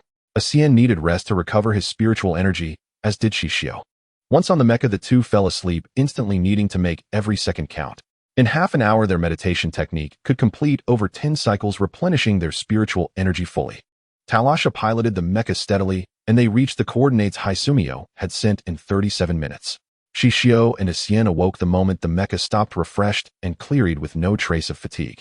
After disembarking, they turned on their lights, revealing a field littered with the corpses of second-tier beasts. In the distance, a few human figures stood. Xixiu was shielding her team behind her. Xian's keen eyesight caught her strained expression, and under the light, he glimpsed faint scales on her exposed arm. He knew Xixiu was at her limit. Xixiu quickly. They'll take the right, you take the left. Let's get Xixiu's team out of here. Every second counted. Xixiu grasped the urgency from Xian's tone and nodded, darting out like an arrow. Her long blade swept through splattering blood as second-tier beasts crashed to the ground. Xian did the same, and Flora and the others didn't hesitate, coordinating their attacks together. Xian and Xixiu split up quickly, reaching Xixiu's group. Xixiu rushed over and caught the collapsing Xixiu. Yimingda lead the others in retreat. Where's your mecha? The five fell silent. Their mecha had been taken by someone else, otherwise they wouldn't have been so helpless and could have retreated safely. Xixiu read the situation from Yimingda's expression. Something unexpected had happened to them. In White and the others arrived, helping the injured Nanhua, Liang Jingxian, and Xia Wentao to a safe clearing. Only Huang Chuanbua from Xixiu's team was lightly injured. The rest were severely hurt, especially Xixiu. In White's mecha couldn't carry 12 people, so Talasha retrieved his own from his dimensional buckle. With 2 mechas, the 12 of them swiftly left the forest, now a sea of blood. Xixiu and Xian laid Xixiu on a simple bed. Before losing consciousness, Xixiu took out water from her dimensional buckle and gestured for Xian to soak her in it. Fortunately, Xixiu was a resourceful homemaker, and her dimensional buckle contained all sorts of things. Once at their shelter, Xixiu and Xian went to another workshop, poured the water into a barrel, and helped Xixiu in letting her soak in the water from Yarrow and Star. Sister Xian, should we use a recovery potion for Sister Sumiao? Would the seawater from Yarrowin alone be enough to heal her? We need to wait until Sumiao has soaked in Yarrowin water 3 times before mixing recovery potion with fresh water for her. Otherwise, no amount of recovery potion will work. Xian looked at the unconscious Xixiu, whose scales glimmered faintly, and sighed inwardly. Xixiu did not awaken until the dawn of the second day. Her spirit had recovered considerably, and the cyan scales on her body had vanished. Soaking in the tub, she poured seawater over her head. The sound stirred Xixiu and Xian from their slumber. Sumiao, Jie, you're awake, Xixiu said with a sigh of relief. The previous night, Xixiu's condition had been perilously dangerous. Xian had warned that if they had arrived 5 minutes later, Sumiao might have exhausted herself completely, meeting a grim fate. Thank you both, you and Xian. Sumiao expressed her sincere gratitude. She had never expected Xian and her team to come to her rescue. How do you feel? How long will recovery take? Do you need my assistance? Xian sought to understand Sumiao's physical state. If the situation were severe, she would employ Anwire's methods to administer treatment. No need. It hasn't come to that final step yet. I can endure. I have restorative agents in my spatial storage. They'll switch to clean water and use them shortly. I should be fully healed by tonight. Sumiao was well aware of her own condition. It had not yet reached a critical juncture. Upon hearing this, Xian felt noticeably relieved. How did your team's mecha get taken by someone else? Xian had not forgotten Yimingda's words. For this expedition, each squad had been equipped with 1 mecha intended for retreat in the face of insurmountable crises. After all, they were there to fight, not to die. The Academy had not demanded they fight to the last. We encountered Kwang Bairu at the border. Their team was in crisis. My teammates and I discussed it and decided to lend a hand since we crossed paths. We would have had to kill those second-level beasts on our turf anyway. But then, Sumiao briefly recounted the events of the previous night. Her team had meant well, offering aid. Kwang Bairu's squad was nearly all wounded from prior battles, so Sumiao had Yimingda lend them the mecha's medical pod to speed up their recovery. But when a horde of second-level beasts swarmed in Kwang Bairu's team amidst the chaos, directly commandeered Sumiao's mecha and sped off, leaving no chance to stop them. Xixiu and Xian looked utterly incredulous. Could Kwang Bairu truly stoop to such a deed? Previously, she had only been somewhat imperious and looked down on others. Xixiu's team had known that much, but they never imagined Kwang Bairu could be so malicious. This was a complete act of leaving others with no way out. Min Yuandang had not even stopped Kwang Bairu. Remembering that Cheng Yixue was also on their team, Xixiu suspected she might have played a significant role in this. Xixiu and Xian withdrew from Hai Sumio's quarters, allowing her to regulate her body. Her clan likely possessed restorative agents. The two walked in silence to where Talasha and the others were resting. Hai Sumiao is awake. Don't worry too much. She'll recover by tonight, Xian said in a low voice.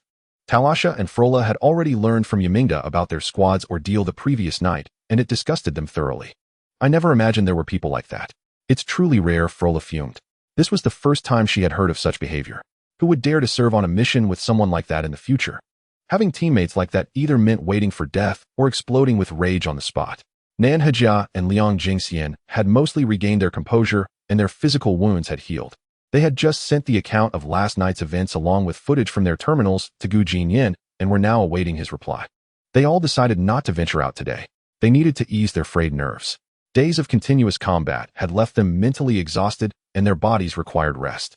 After consuming nutrient fluids to fill their stomachs, all 11 logged onto the Star Network to check the latest news. The freshman chat group was in an uproar questioning this battle. Student 1, am lying at the edge of the blood forest with second-level beast limbs underfoot. Student 2, we are the most unfortunate batch of freshmen. Isn't this challenge on par with an interstellar war? Student 3, why did the academy arrange such a dangerous task for freshmen? We may be in a military academy, but we're still minors. Student 4 seconded. Student 5, several in our team are injured. If not for modern medical care, we might not have made it back to Gaia. Student 6, same for our group. Student 7, I don't you all think the number of second-level beasts this time is too high? The students each considered the numbers their own squads had encountered and agreed. Finally, they decided to consult Master Gu. Gu Jinyin was now deeply troubled. The video from Hai Sumio's group filled him with fury. The students' questions were mounting, and the situation had spiraled beyond his expectations. The source zone had appeared in Lualuda, a problem the students could not possibly solve. Ultimately, he had to contact the academy headquarters and report everything. In the end, the academy provided a solution. The Alliance decided to dispatch nearby active duty troops, 200 military personnel per administrative star, to fight alongside the students. They would rendezvous with the students in 5 hours. On Lualuda, there were 100 squads of Xixiu's cohort. Each squad would receive support from 2 active duty soldiers. Upon receiving the news, the students relaxed their taut nerves. The past few days had felt like a sword hanging over their heads, ready to fall, at any misstep potentially preventing them from ever returning to the capital star. Hearing the news, Su Jinbao and the others beamed with joy. Fighting alongside active duty soldiers would greatly help them improve their skills. Xixiu and Xian watched their teammates. This was a rare moment of respite. Finally, things wouldn't be so arduous. The 11 of them played some games together and chatted about gossip.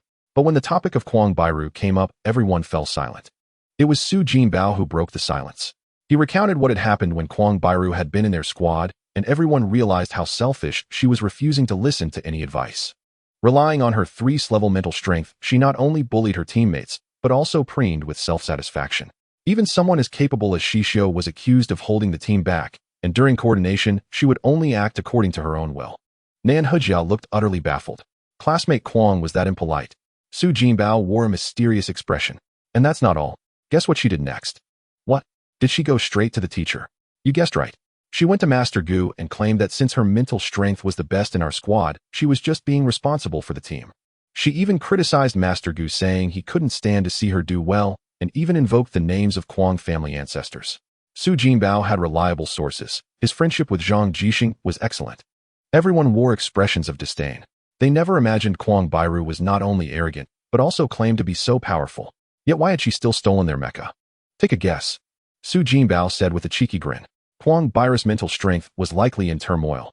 Her mental power was enhanced by potions, Liang Jingxian stated bluntly.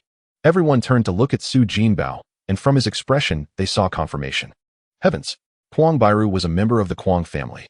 She couldn't possibly be unaware that forcibly boosting mental strength with potions was forbidden. Yet she had stubbornly gone ahead. Yamingda recalled that Kwang Bairu had indeed been utterly exhausted at the time, both physically and mentally, drained her spiritual energy on the verge of collapse. Yet even so, she should not have fled in their team's mecha without looking back.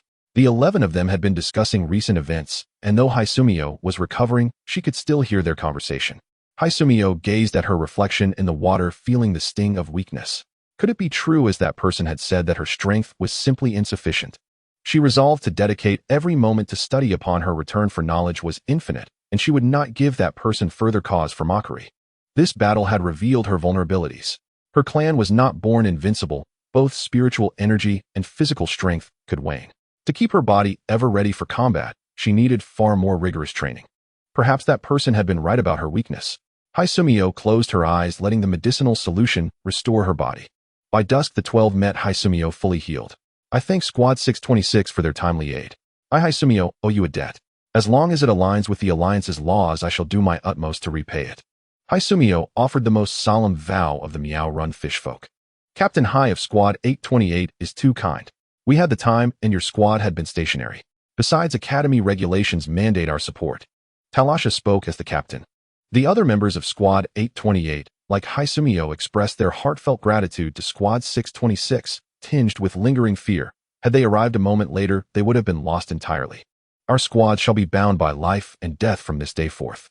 Su Jinbao and Liang Jingxian exchanged a hearty punch, sealing their friendship. Agreed. The members of Squad 828 broke into cheerful laughter. The weight of the previous night had lifted. Having narrowly escaped death, they embraced joy, leaving all terror and pain behind. Xixiu, along with Xian and Xixiu, ascended to the rooftop. Thank you, she said, knowing the two before her had made the decision to rescue. It was only because of their prior bond that they had come. Otherwise, given their squad's position, they would not have appeared at the rescue site. Sister Sumiao, you're too polite. Xian and I consider you a sister. Xixiu had shown them kindness, and Xixiu felt it. They too wished to foster good karma. Had they not gone, and had Xixiu's team met with tragedy, both she and Xian would have been haunted by regret. At the edge of the Luluta desert, all was silent. Far from civilization, only the chirping of insects broke the night's peace, concealing danger beneath its tranquil veneer. Su Jinbao and the others were playing games downstairs, waiting for the border defense forces to arrive. The wind carried the sound of approaching footsteps. Someone was coming. Xixiu and the other two swiftly descended from the rooftop. The rest had also sensed the movement. The two captains signaled their teams to stay alert. Everyone nodded in silent accord. Moments later, their terminals received a request to enter. Relief washed over them. The border defense had arrived, led by their commander. Xixiu and Talasha replied, lowering the barrier. 4 figures entered, 3 men and 1 woman. Greetings. We are the Selena Galaxy Border Guard, here to assist. The leading man spoke first. Thank you, Xixiu, and the others replied. I am Suan. To my left is Liu Qingfeng, to my right is Li Yanhui, and this is Xing Yuanmin. Xing Yuanmin and I will oversee Squad 626. Liu Qingfeng and Li Yanhui will handle Squad 828. Talasha's team gathered together, as did Squad 828. Suan nodded subtly, noting the high coordination between the groups. The two captains introduced their members. Rest well tonight. We'll rendezvous at 6:30 tomorrow morning to assess the situation and devise a plan. Yes, sir. That night the 12 slept soundly, better than any night since arriving at Luluta. With guidance at last, they felt at ease, even enjoying pleasant dreams. These were active duty personnel who had studied for 7 years at the academy and served for 2 more, far more experienced in combat. With leaders to show the way, they would avoid many detours. At 6 the next morning, Xixiu and the others rose promptly. Suan and Xing Yuanmin had already returned from training. Talasha's team held deep respect for their leaders, who had started exercising at 5, proof that discipline yielded results. Good morning, cadets, Suan greeted first. Good morning, Leader Suan. Xixiu and the others exchanged greetings with all 4 leaders. Since everyone is up, let's review the map and locate our targets. Suan activated the light screen, projecting their location. With this factory as the center, a 5-kilometer radius is Squad 620 SIXS territory. You came from the west. Have you cleared all the second-tier beasts there? Not certain. We only eliminated those that appeared. We haven't actively searched for those in hiding, Talasha replied as captain. Then today we head east. Which squad is to your north? Suan asked. To the north is Uekala, a disciple of Grandmaster Gu. Su Jinbao pointed at the light screen, naming the 3 squads in the other directions. Oh, Uekala's squad. Is Yizhenwei leading them? Suan turned to Xing Yuanmin. Yes, she and Jin Chiwe are a team guiding Uekala. Xing Yuanmin checked the assignment information they had received. Upon hearing the name Yizhenwei, only Xixiu, Xian, and Xixiu remained unfazed. The others erupted with excitement. Leader Suan, is this Yizhenwei the prodigy we often see on the StarNet? Liang Jingxian asked eagerly. He was an ardent fan of Yizhenwei, and he believed every young person present knew of her, the brightest rising star of the Alliance. Yes, the very one. She is now serving in the Selena Galaxy, holding the rank of 2nd lieutenant. The alliance's hope for the future, yet she was not as extraordinary as rumored. At least she had not surpassed the current top elites. She was engaged to Chris Heir of the Buyuan family. Logically, she should have served in the Buyuan family's military, but she had chosen Selena instead. Rumor had it that this led to a fierce argument with her fiancé. The ways of geniuses were beyond comprehension. Suan kept these thoughts to himself. Many of Yi Zhenwei's peers likely harbored the same doubts, though none voiced them openly. Wow! The young cadets who had grown up on tales of Yi Zhenwei exclaimed.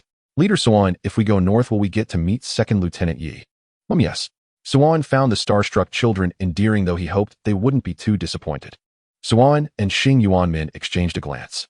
Xixiu caught the subtle shift in their expressions. Their leaders seemed to hold Yi Zhenwei in low regard, perhaps even considering her undeserving of her fame. Xian and Xixiu were also listening. The name Yi Zhenwei was truly resounding, and both were curious about her. Xixiu had even glanced at a live stream on the Starnet. However, the perceptive Xian sensed Xixiu's calmness. Xixiu, why aren't you excited about meeting your idol? Sister Xian, my only idol is the 9-star Marshal Li Zhengfeng. The rest are just insignificant nobodies.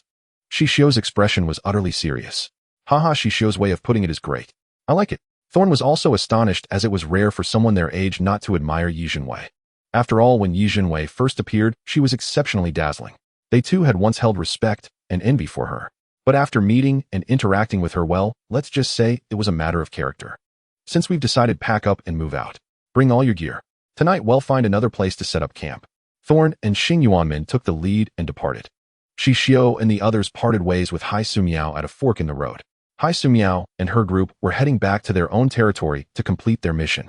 Thorn led the way with Xing Yuanmin bringing up the rear. Su Jinbao and Invit chatted occasionally, with Flora chiming in now and then. Both Su Jinbao and Flora were thrilled at the prospect of meeting Yi Zhenwei soon. Invit remained indifferent to all this. He still firmly believed that all humans except for the few he had come to know were treacherous bad guys. Listening to Su Jinbao and Flora's conversation, Thorn shook his head, a faint, somewhat sardonic smile curling at his lips. Xian noticed Thorn's smile. It seemed that this Yi Zhenwei did not quite earn the favor of her own comrades. That was certainly intriguing. Xian had only heard that the Alliance had produced a 3S prodigy, just like Marshal Li Zhengfeng, but she hadn't remembered the name. It appeared she would have to meet this genius whose initial values had already peaked. Xixiu, tell me about this Yi Zhenwei. With the demeanor of someone rolling up her sleeves for a fight, Xian's competitive spirit was clearly ignited. After all, with her spiritual power now breaking through to 3S, it was only natural for her to seek a rival of similar caliber. Xixiu recounted everything she knew from her time in the nursery, which amounted to just a few sentences. That's it? Xian asked, skeptical. What else? If not for our training instructor's deep admiration for Yi Zhenwei, I probably wouldn't even know she existed. Corinne had never missed any public information about Yi Zhenwei. All Xixiu knew were 2 pieces of news: the Alliance competition and Yi Zhenwei's engagement to Chris. Whenever discussions about Yi Zhenwei appeared on the Starnet, Xixiu would automatically avoid them and refrain from seeking out information about her. She had always believed that in this life, she would have no dealings with Yi Zhenwei. She never expected to cross paths with her under such circumstances. Keeping her identity concealed was paramount. She hoped Yi Zhenwei was unaware of her existence, which would save her a lot of trouble. Xixiu decided to speak as little as possible later. The more she said, the more mistakes she could make. Classmate, will I know some information about Yi Zhenwei? Su Jinbao scurried over. She's the first 3S prodigy the Alliance has seen in 500 years. Her martial skills are outstanding. I once watched her in a competition. Plus, she's incredibly beautiful, gentle, strong, but not overbearing. Su Jinbao proceeded to enlighten Xian with all the tidbits about Yi Zhenwei painstakingly gathered by her ardent fans. For instance, she hailed from the Yi family of the Tianing Galaxy, her father a general there, her mother from the Tang family of Jinghui Galaxy. A formidable union of 2 galaxies. The list of such rumors about Yi Zhenwei was endless. Alright, this information isn't very useful. I want to know her current strength. With an initial value of 3S, she must have stabilized at an impressive level by now, right? Su Jinbao rubbed his nose. As for her actual strength, we only saw it during that competition. There's been no news since. While speaking, Xian kept an eye on Thorn's micro-expressions and noticed his non-committal attitude. It seemed they all harbored doubts about Yi Zhenwei's abilities, but were reluctant to state them openly. After all, her talent was undeniable, unless she neglected to train and relied solely on her spiritual power for combat. And Xian had hit the nail on the head. Along the way, they chatted and laughed. With a leader, the entire group relaxed, as they were still just teenagers. After their life-and-death battle, Talasha and Flora had grown much closer to the group. Barring any unforeseen circumstances, they would likely continue to level up and fight together for the remaining 6 years of their student life. Thorn halted at a canyon flanked by weathered hills dotted with caves. Everyone prepare for battle. Second-tier beasts possessed exceptionally keen senses of smell and were likely spying from above waiting for an opportunity to strike. Thorn signaled to Xing Yuanmin, who nodded in acknowledgement. As expected, second-tier beasts charged down from the caves, causing the hills to crumble beneath their feet and raising clouds of dust. 2 per group according to your previous assignments. Engage in close-quarters combat with your weapons. Thorn also donned his preferred weapon, a pair of gloves. Xing Yuanmin led Talasha and Flora while Thorn took charge of the other 4. Move. The moment Thorn gave the command, the second-tier beasts were upon them. Xixiu and Invit struck first. This time, Invit forewent his thermal weapons, wielding his preferred arms, instead 2 heavy iron clubs studded with barbs. He had always been a bit shy about showing them, as his roommates' weapons were elegant and refined while his were just too crude. There was no time for further thoughts. Despite having leaders, they still had to give their all in the battle. Their lives depended on it. Xixiu's speed astonished Thorn. He hadn't expected a student to be so much more powerful than they were at the same age. Even without them as leaders, this team should have been able to complete the mission successfully. Thorn crushed a second-tier beast's head with a single punch. Su Jinbao, glancing over occasionally, saw Thorn's unflappable, effortless demeanor and silently lamented how unrefined it was. Hong's kills were far more elegant. Invit was giving it his all this time, much to Xixiu's approval. This was the natural advantage of the Orin's immense strength and iron-hard bodies. A single swing of his club could leave a second-tier beast dazed for several breaths.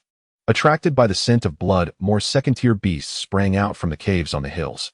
Xixiu and Xian led their teammates to intercept the beast from the left and right slopes, unleashing their full power. Speed and strength were on full display in this battle, and Invit experienced an unparalleled exhilaration for the first time. In less than 2 hours, Thorn led them in slaughtering all the second-tier beasts in the area. Talasha and Flora, as team leaders, were tasked with cleaning the battlefield and recording data. Xixiu and Invit assisted on the side.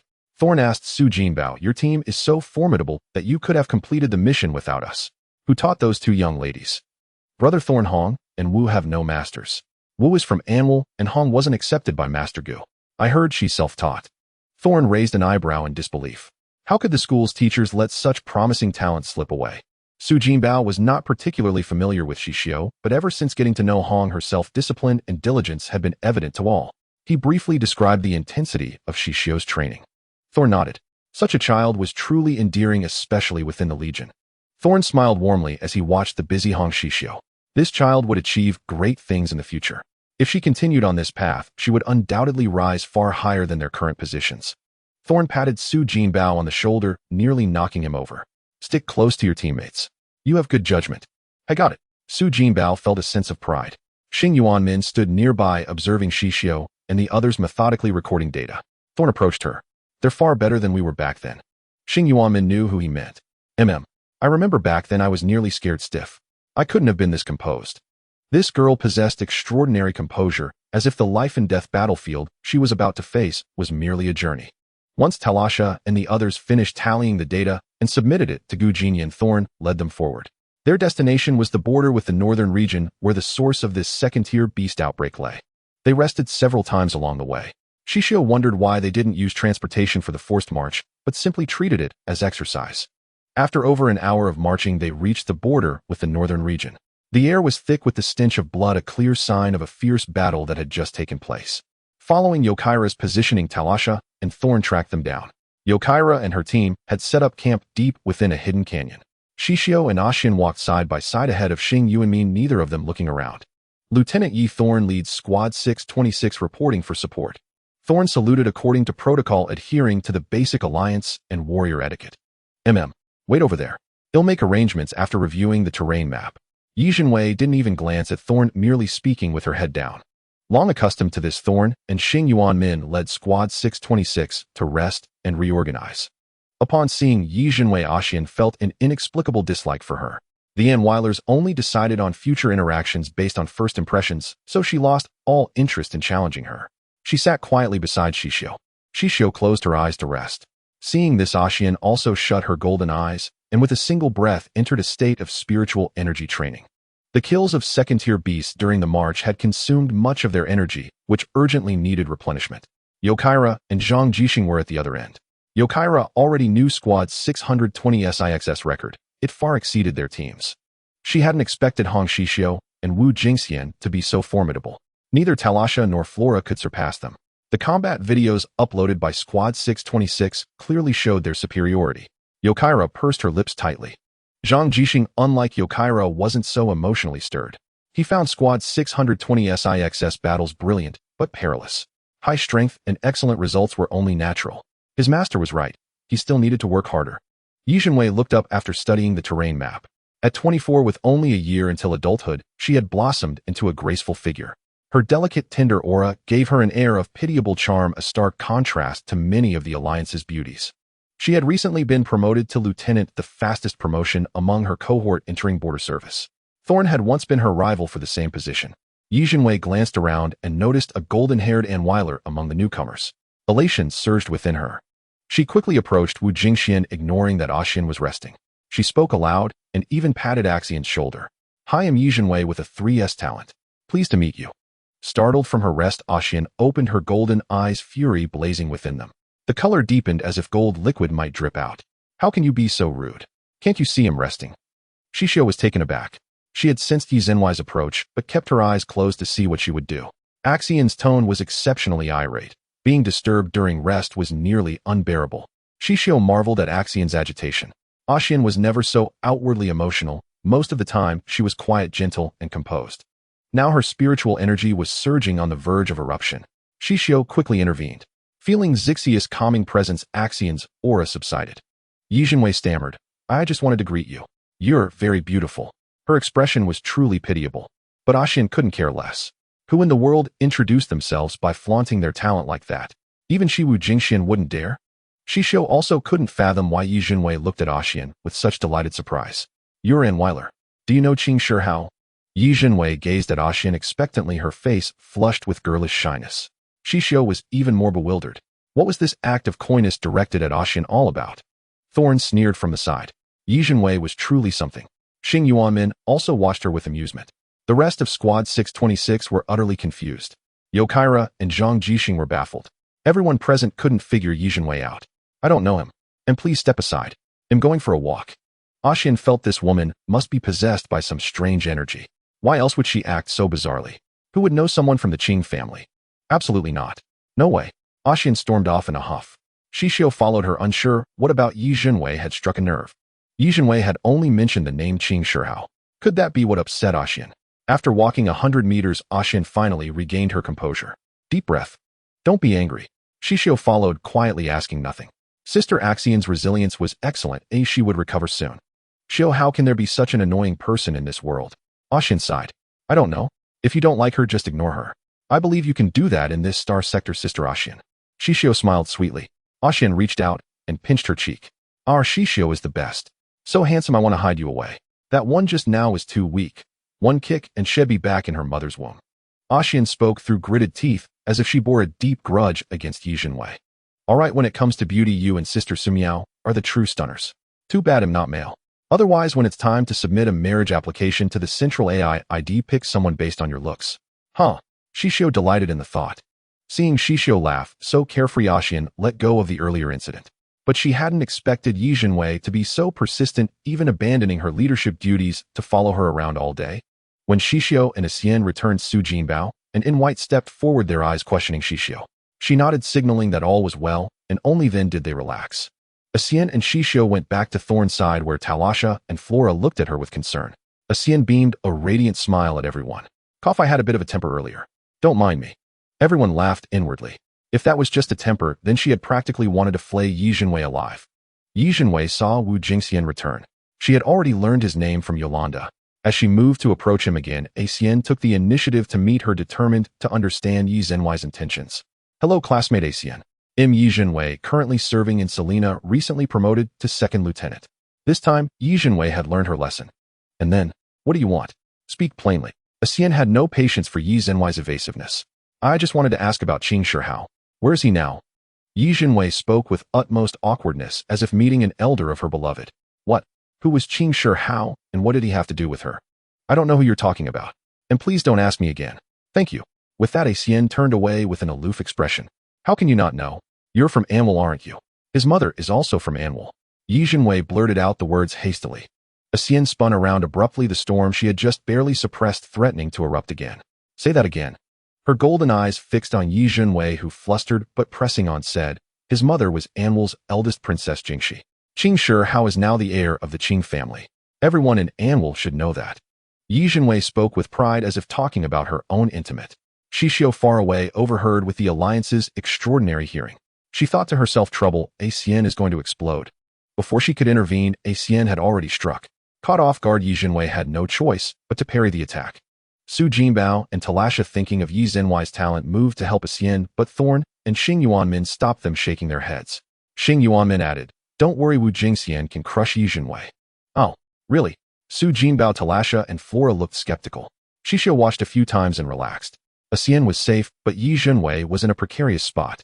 Her martial skills and psychic power were clearly mismatched, suggesting a lack of training. This was likely why Thorn and Xing Yuanmin dismissed her. Yi Jinwei was indeed struggling. Xixiu saw it. Her martial skills had barely improved over the years. Though her psychic power was 3S, if she couldn't rely on it forever, it would deplete, and once depleted, it was irreversible. Her moves were chaotic, her speed lacking. She was utterly dominated by Xian. In less than 20 minutes, Yi Jinwei was panting, and Xian had calmed down. Second Lieutenant Yi, I hope you'll stay away from me from now on.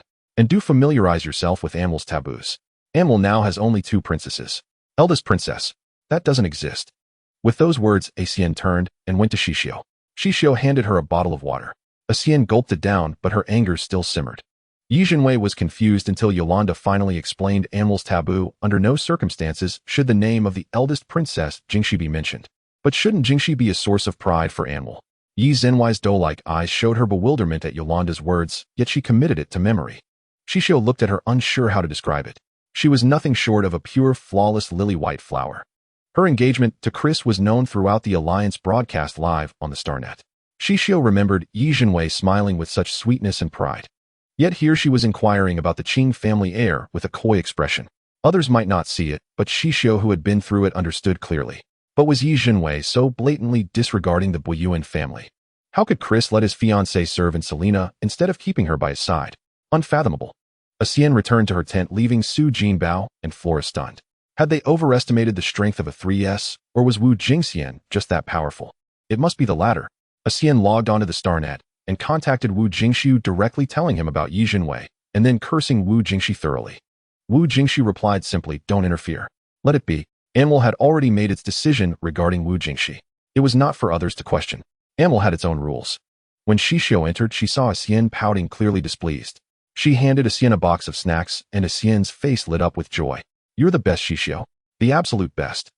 All right, don't be angry, Sister Xian. Not. But hearing her name from someone else still hurts. Their family had a complex feeling toward Wu Jingxi, one outsiders probably wouldn't understand.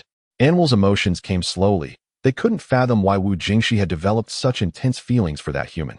Xixiu didn't feel she could judge. It was a family matter for Wu Jingxian. Sister Xian, don't dwell on it. Some people are meant to stay only in the depths of your heart. Those words also struck a chord in Xixiu's own heart. But I never expected a 3S talent to be so mediocre. If Li Jingfeng knew he was being compared to such a specimen, he'd probably crawl out of his grave. Xian had not a single good impression of Yi Jinwei. How that's hard to say. She might have been holding back out of respect for your Anwal identity, and she wanted to please you. Xixiu offered a different perspective. But Xian shook her head. No, I could sense the chaos in her moves. Her psychic power is indeed exceptional, but her martial skills and physical fitness lag far behind. That's why her techniques couldn't keep up. Xixiu had noticed this too. It seemed that after arriving at the capital star, Yi Jinwei had become complacent, neglecting her training and relying solely on her talent. And her family had allowed her to waste it. Even if they allowed it, reality wouldn't.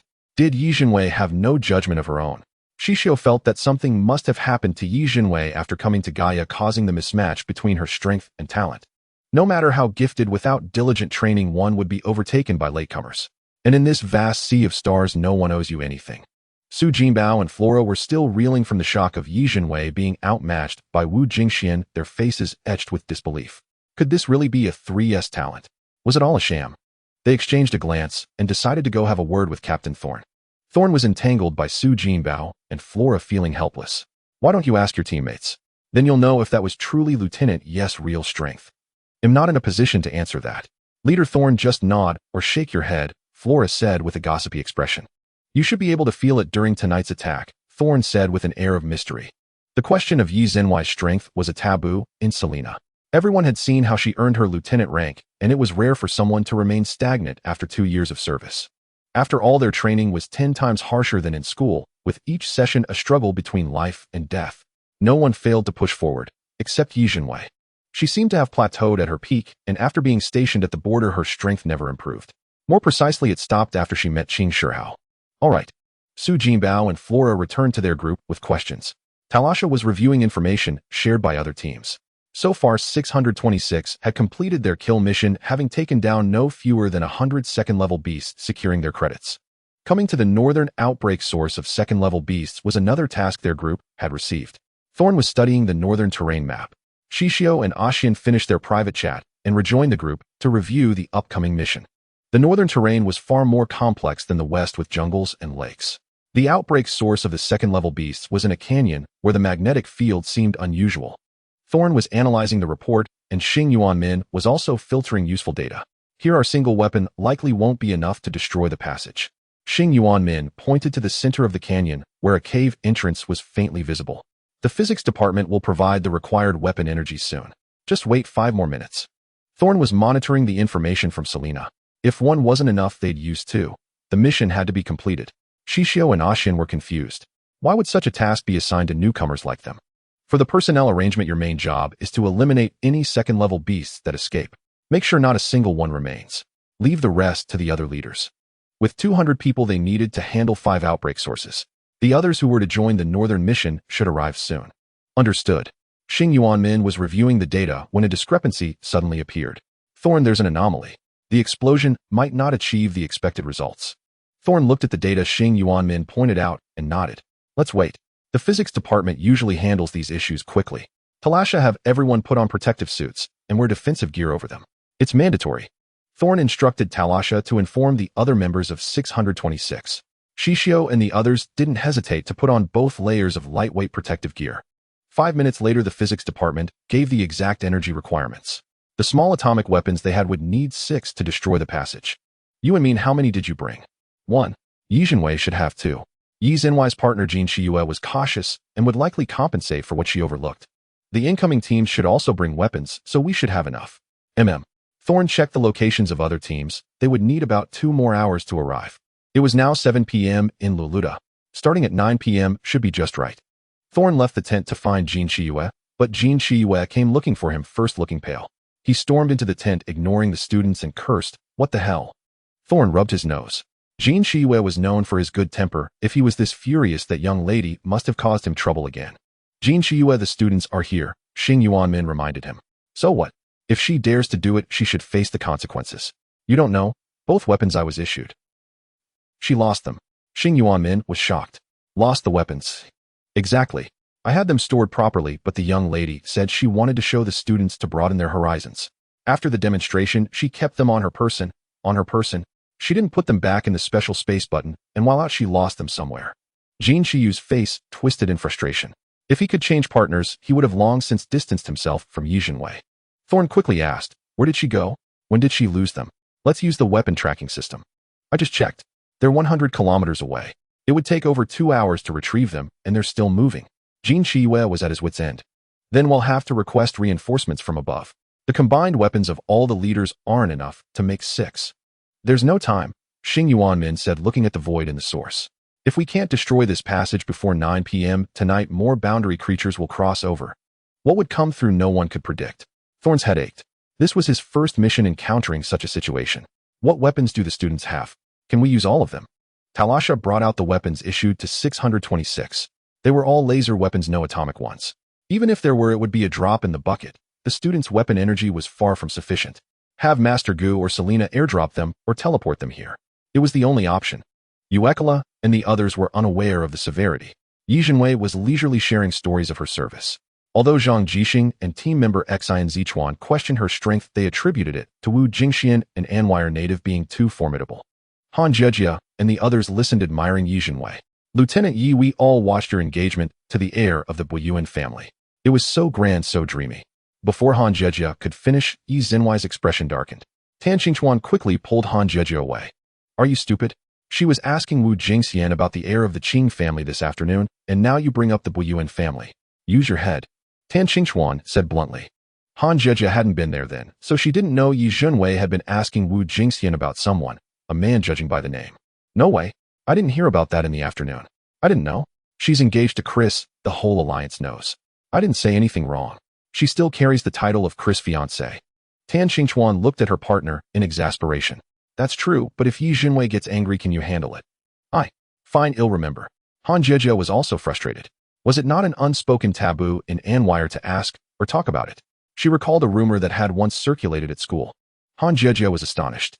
Do you still remember that incident we heard about when we first arrived at school? It can't be. Is it true? She once overheard a senior student say that the most dazzling star of the Alliance was searching everywhere for a senior whose surname seemed to be Qing, a surname not commonly seen. Tan Qingchuan wanted to pry open Han Jejia's mind to see what she was thinking all day, focusing only on such gossip. Even if it is true, you should at least have some tact. How can you say such things in front of others?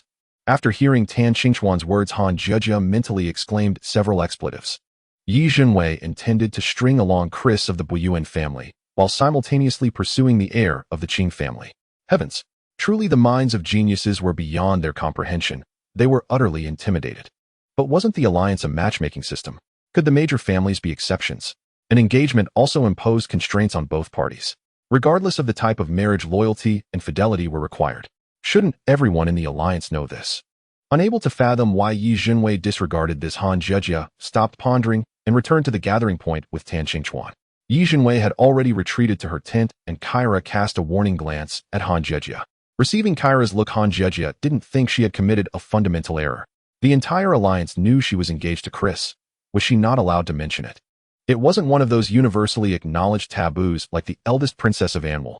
Lan Xingwu and Lu Mingwei remained silent. They had also overheard Yi Zhenwei's conversation with Wu Jingxian that afternoon, during which Yi Zhenwei was severely beaten by Wu Jingxian. They had witnessed it.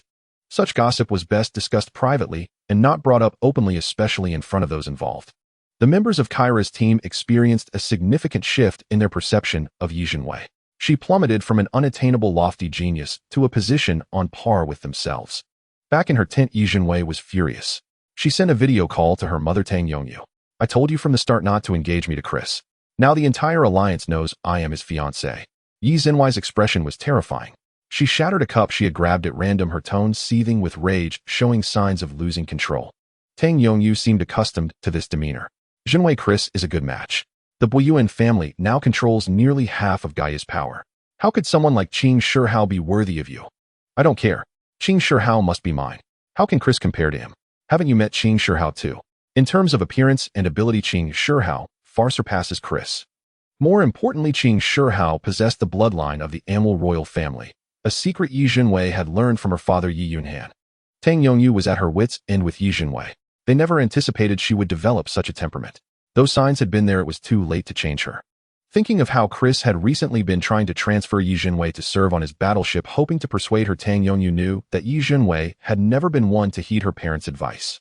The reason Yi Zhenwei had come to the Serena star system was that there were rumors Qing Shihao was stationed there. Yet after 2 years there was not a trace of him. Clearly her daughter had been deceived. Zhenwei, if you treat Chris this way, aren't you worried the Buyuan family will hinder your future? Without a future, you'll have no hope with the Qing family. Tang Yongyu noticed a change in her daughter's expression and pressed on. You must consider that if you break the engagement, you'll have to submit a marriage application. The central neural network will match you with a partner, and you won't know who that will be. Tang Yongyu understood Yi Zhenwei's psychology well. This point would surely keep her firmly in check. Yi Zhenwei realized this too. The title of Chris' fiancé allowed her to temporarily avoid forced matching by the central neural network, buying her time to find Qing Shihao. I understand.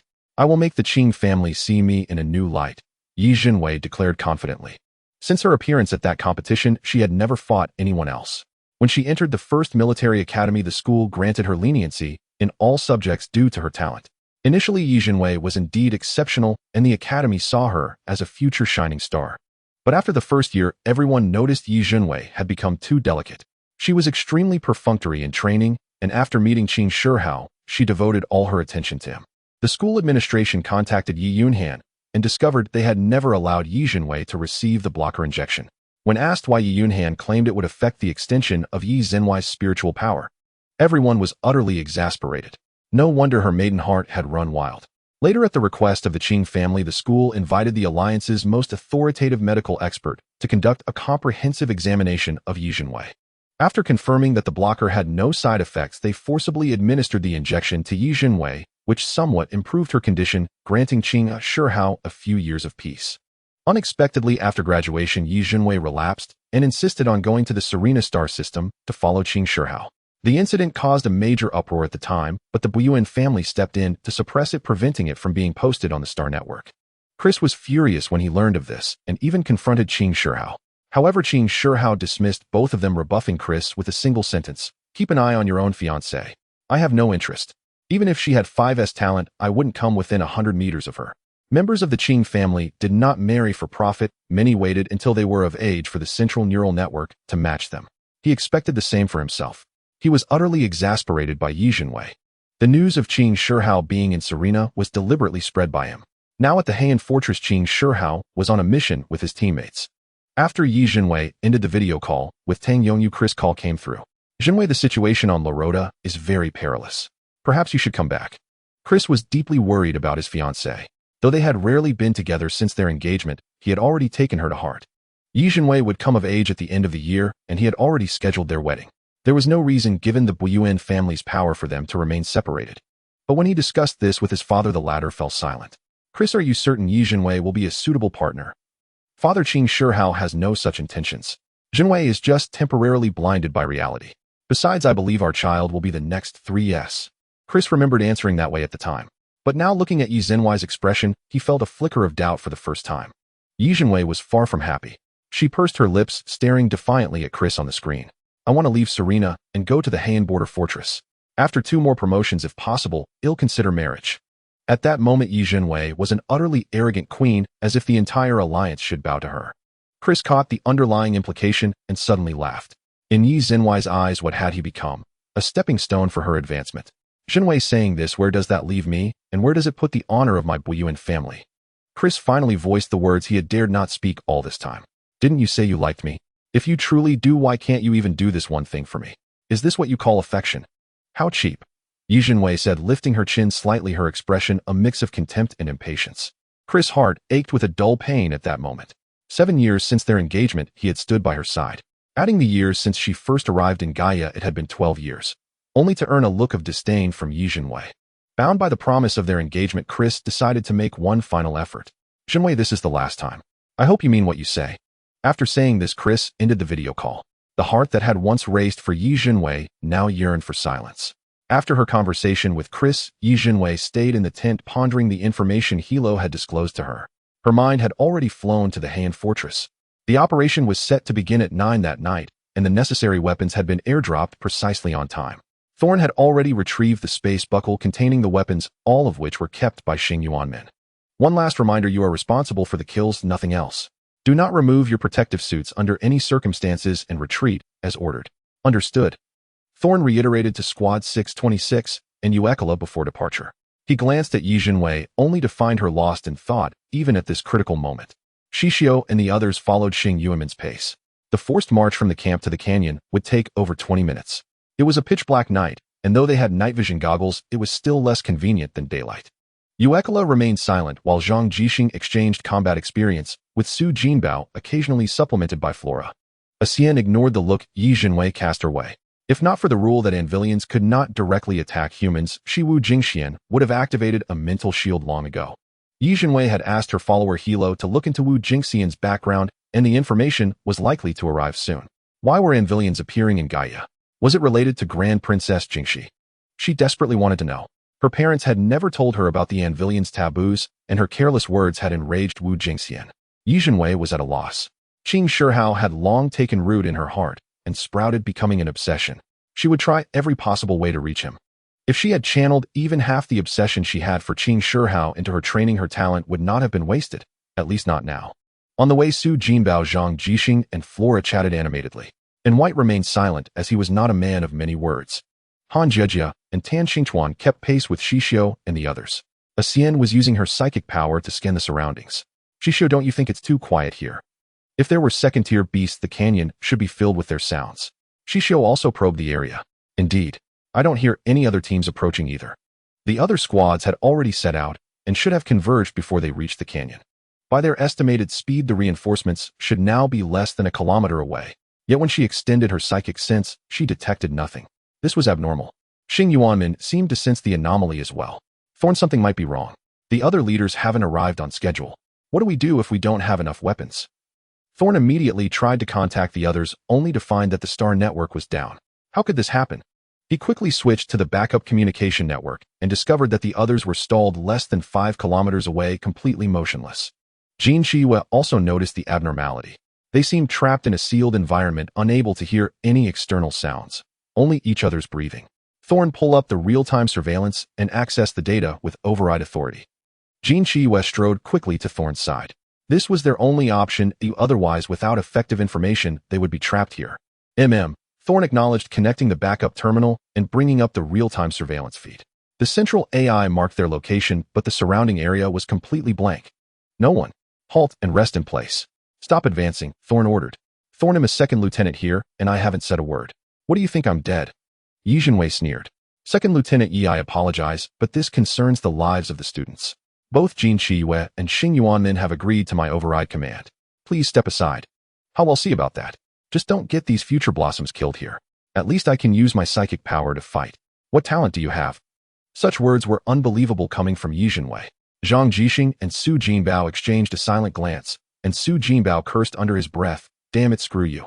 The others' expressions also suggested silent condemnation. Was this the future star of the Alliance once said to rival 9-star Marshal Li Zhengfeng? Xian and Xixiu, who were ahead, stopped upon hearing Yi Jinwei's words, finding her intelligence seriously lacking. Xian looked at her as if she were an idiot. When Yi Jinwei, noticing Wu Jingxian's turn, tried to approach again, Xian extended a hand. Stop, or he'll hit you again. I mean it. Don't come near me and disgust me. I apologize for this afternoon. Please forgive me. With that, Yi Jinwei bowed, to everyone's astonishment, her gesture surprisingly proper. So she did know Alliance etiquette. They had thought she never learned it. And don't speak to me again. I don't know you. Don't come near me, or I don't care about any restrictions. I will fight.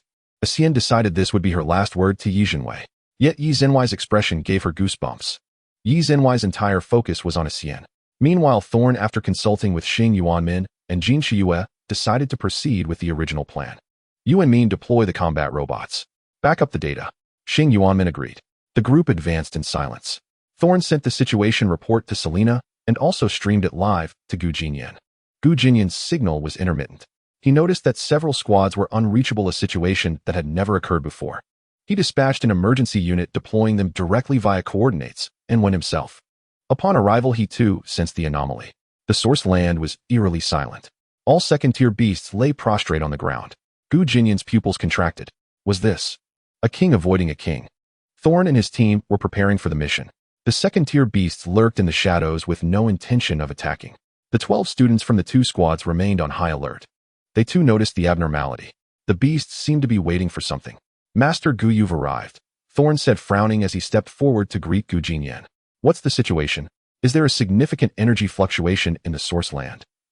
Gu Jinyan observed the black hole at the source through her hyperscope. The data from the physics department is still inconclusive for now. They said there might be energy fluctuations or perhaps new species emerging. Thorn stared at the light screen and replied to Gu Jinyan. Emergency squad, form groups of 4 and prepare for battle alongside the students. Gu Jinyan issued the command. Yi Jinwei stared at her own light screen nearby.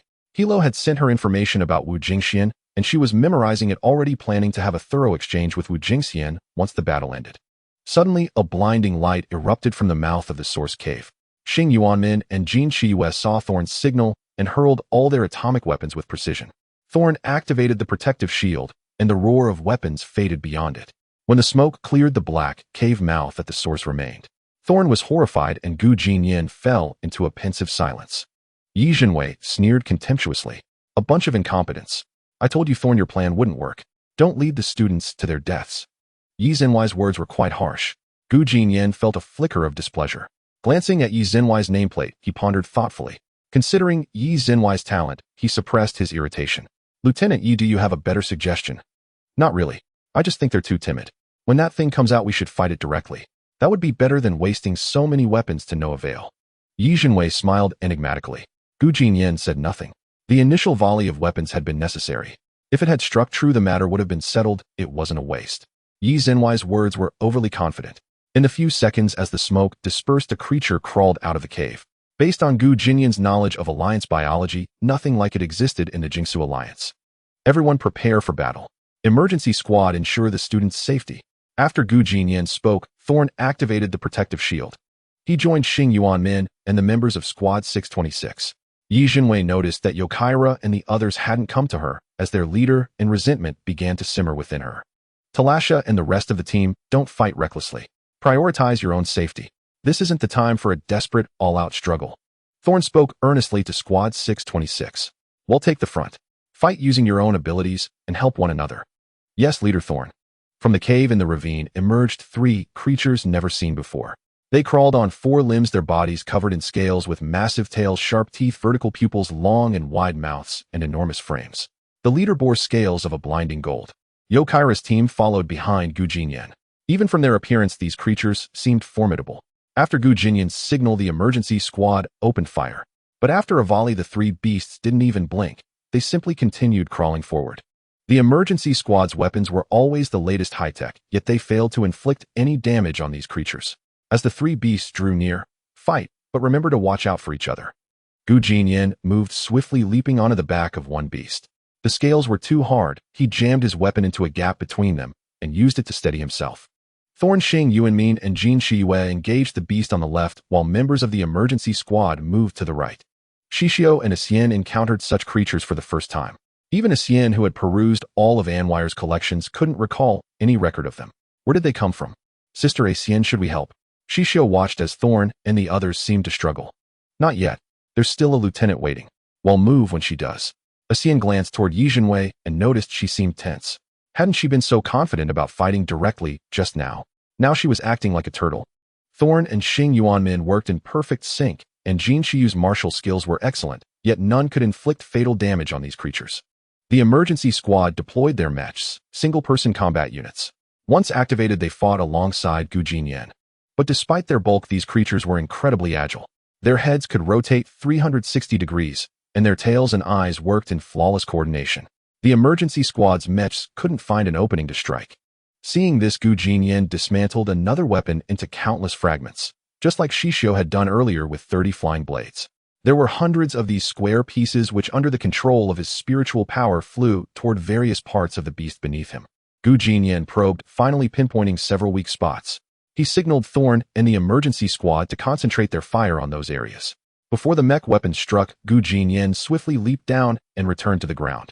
This assault tore a gash in the giant creature's body. Seeing this, the others aimed all their thermal weapons at the wounds.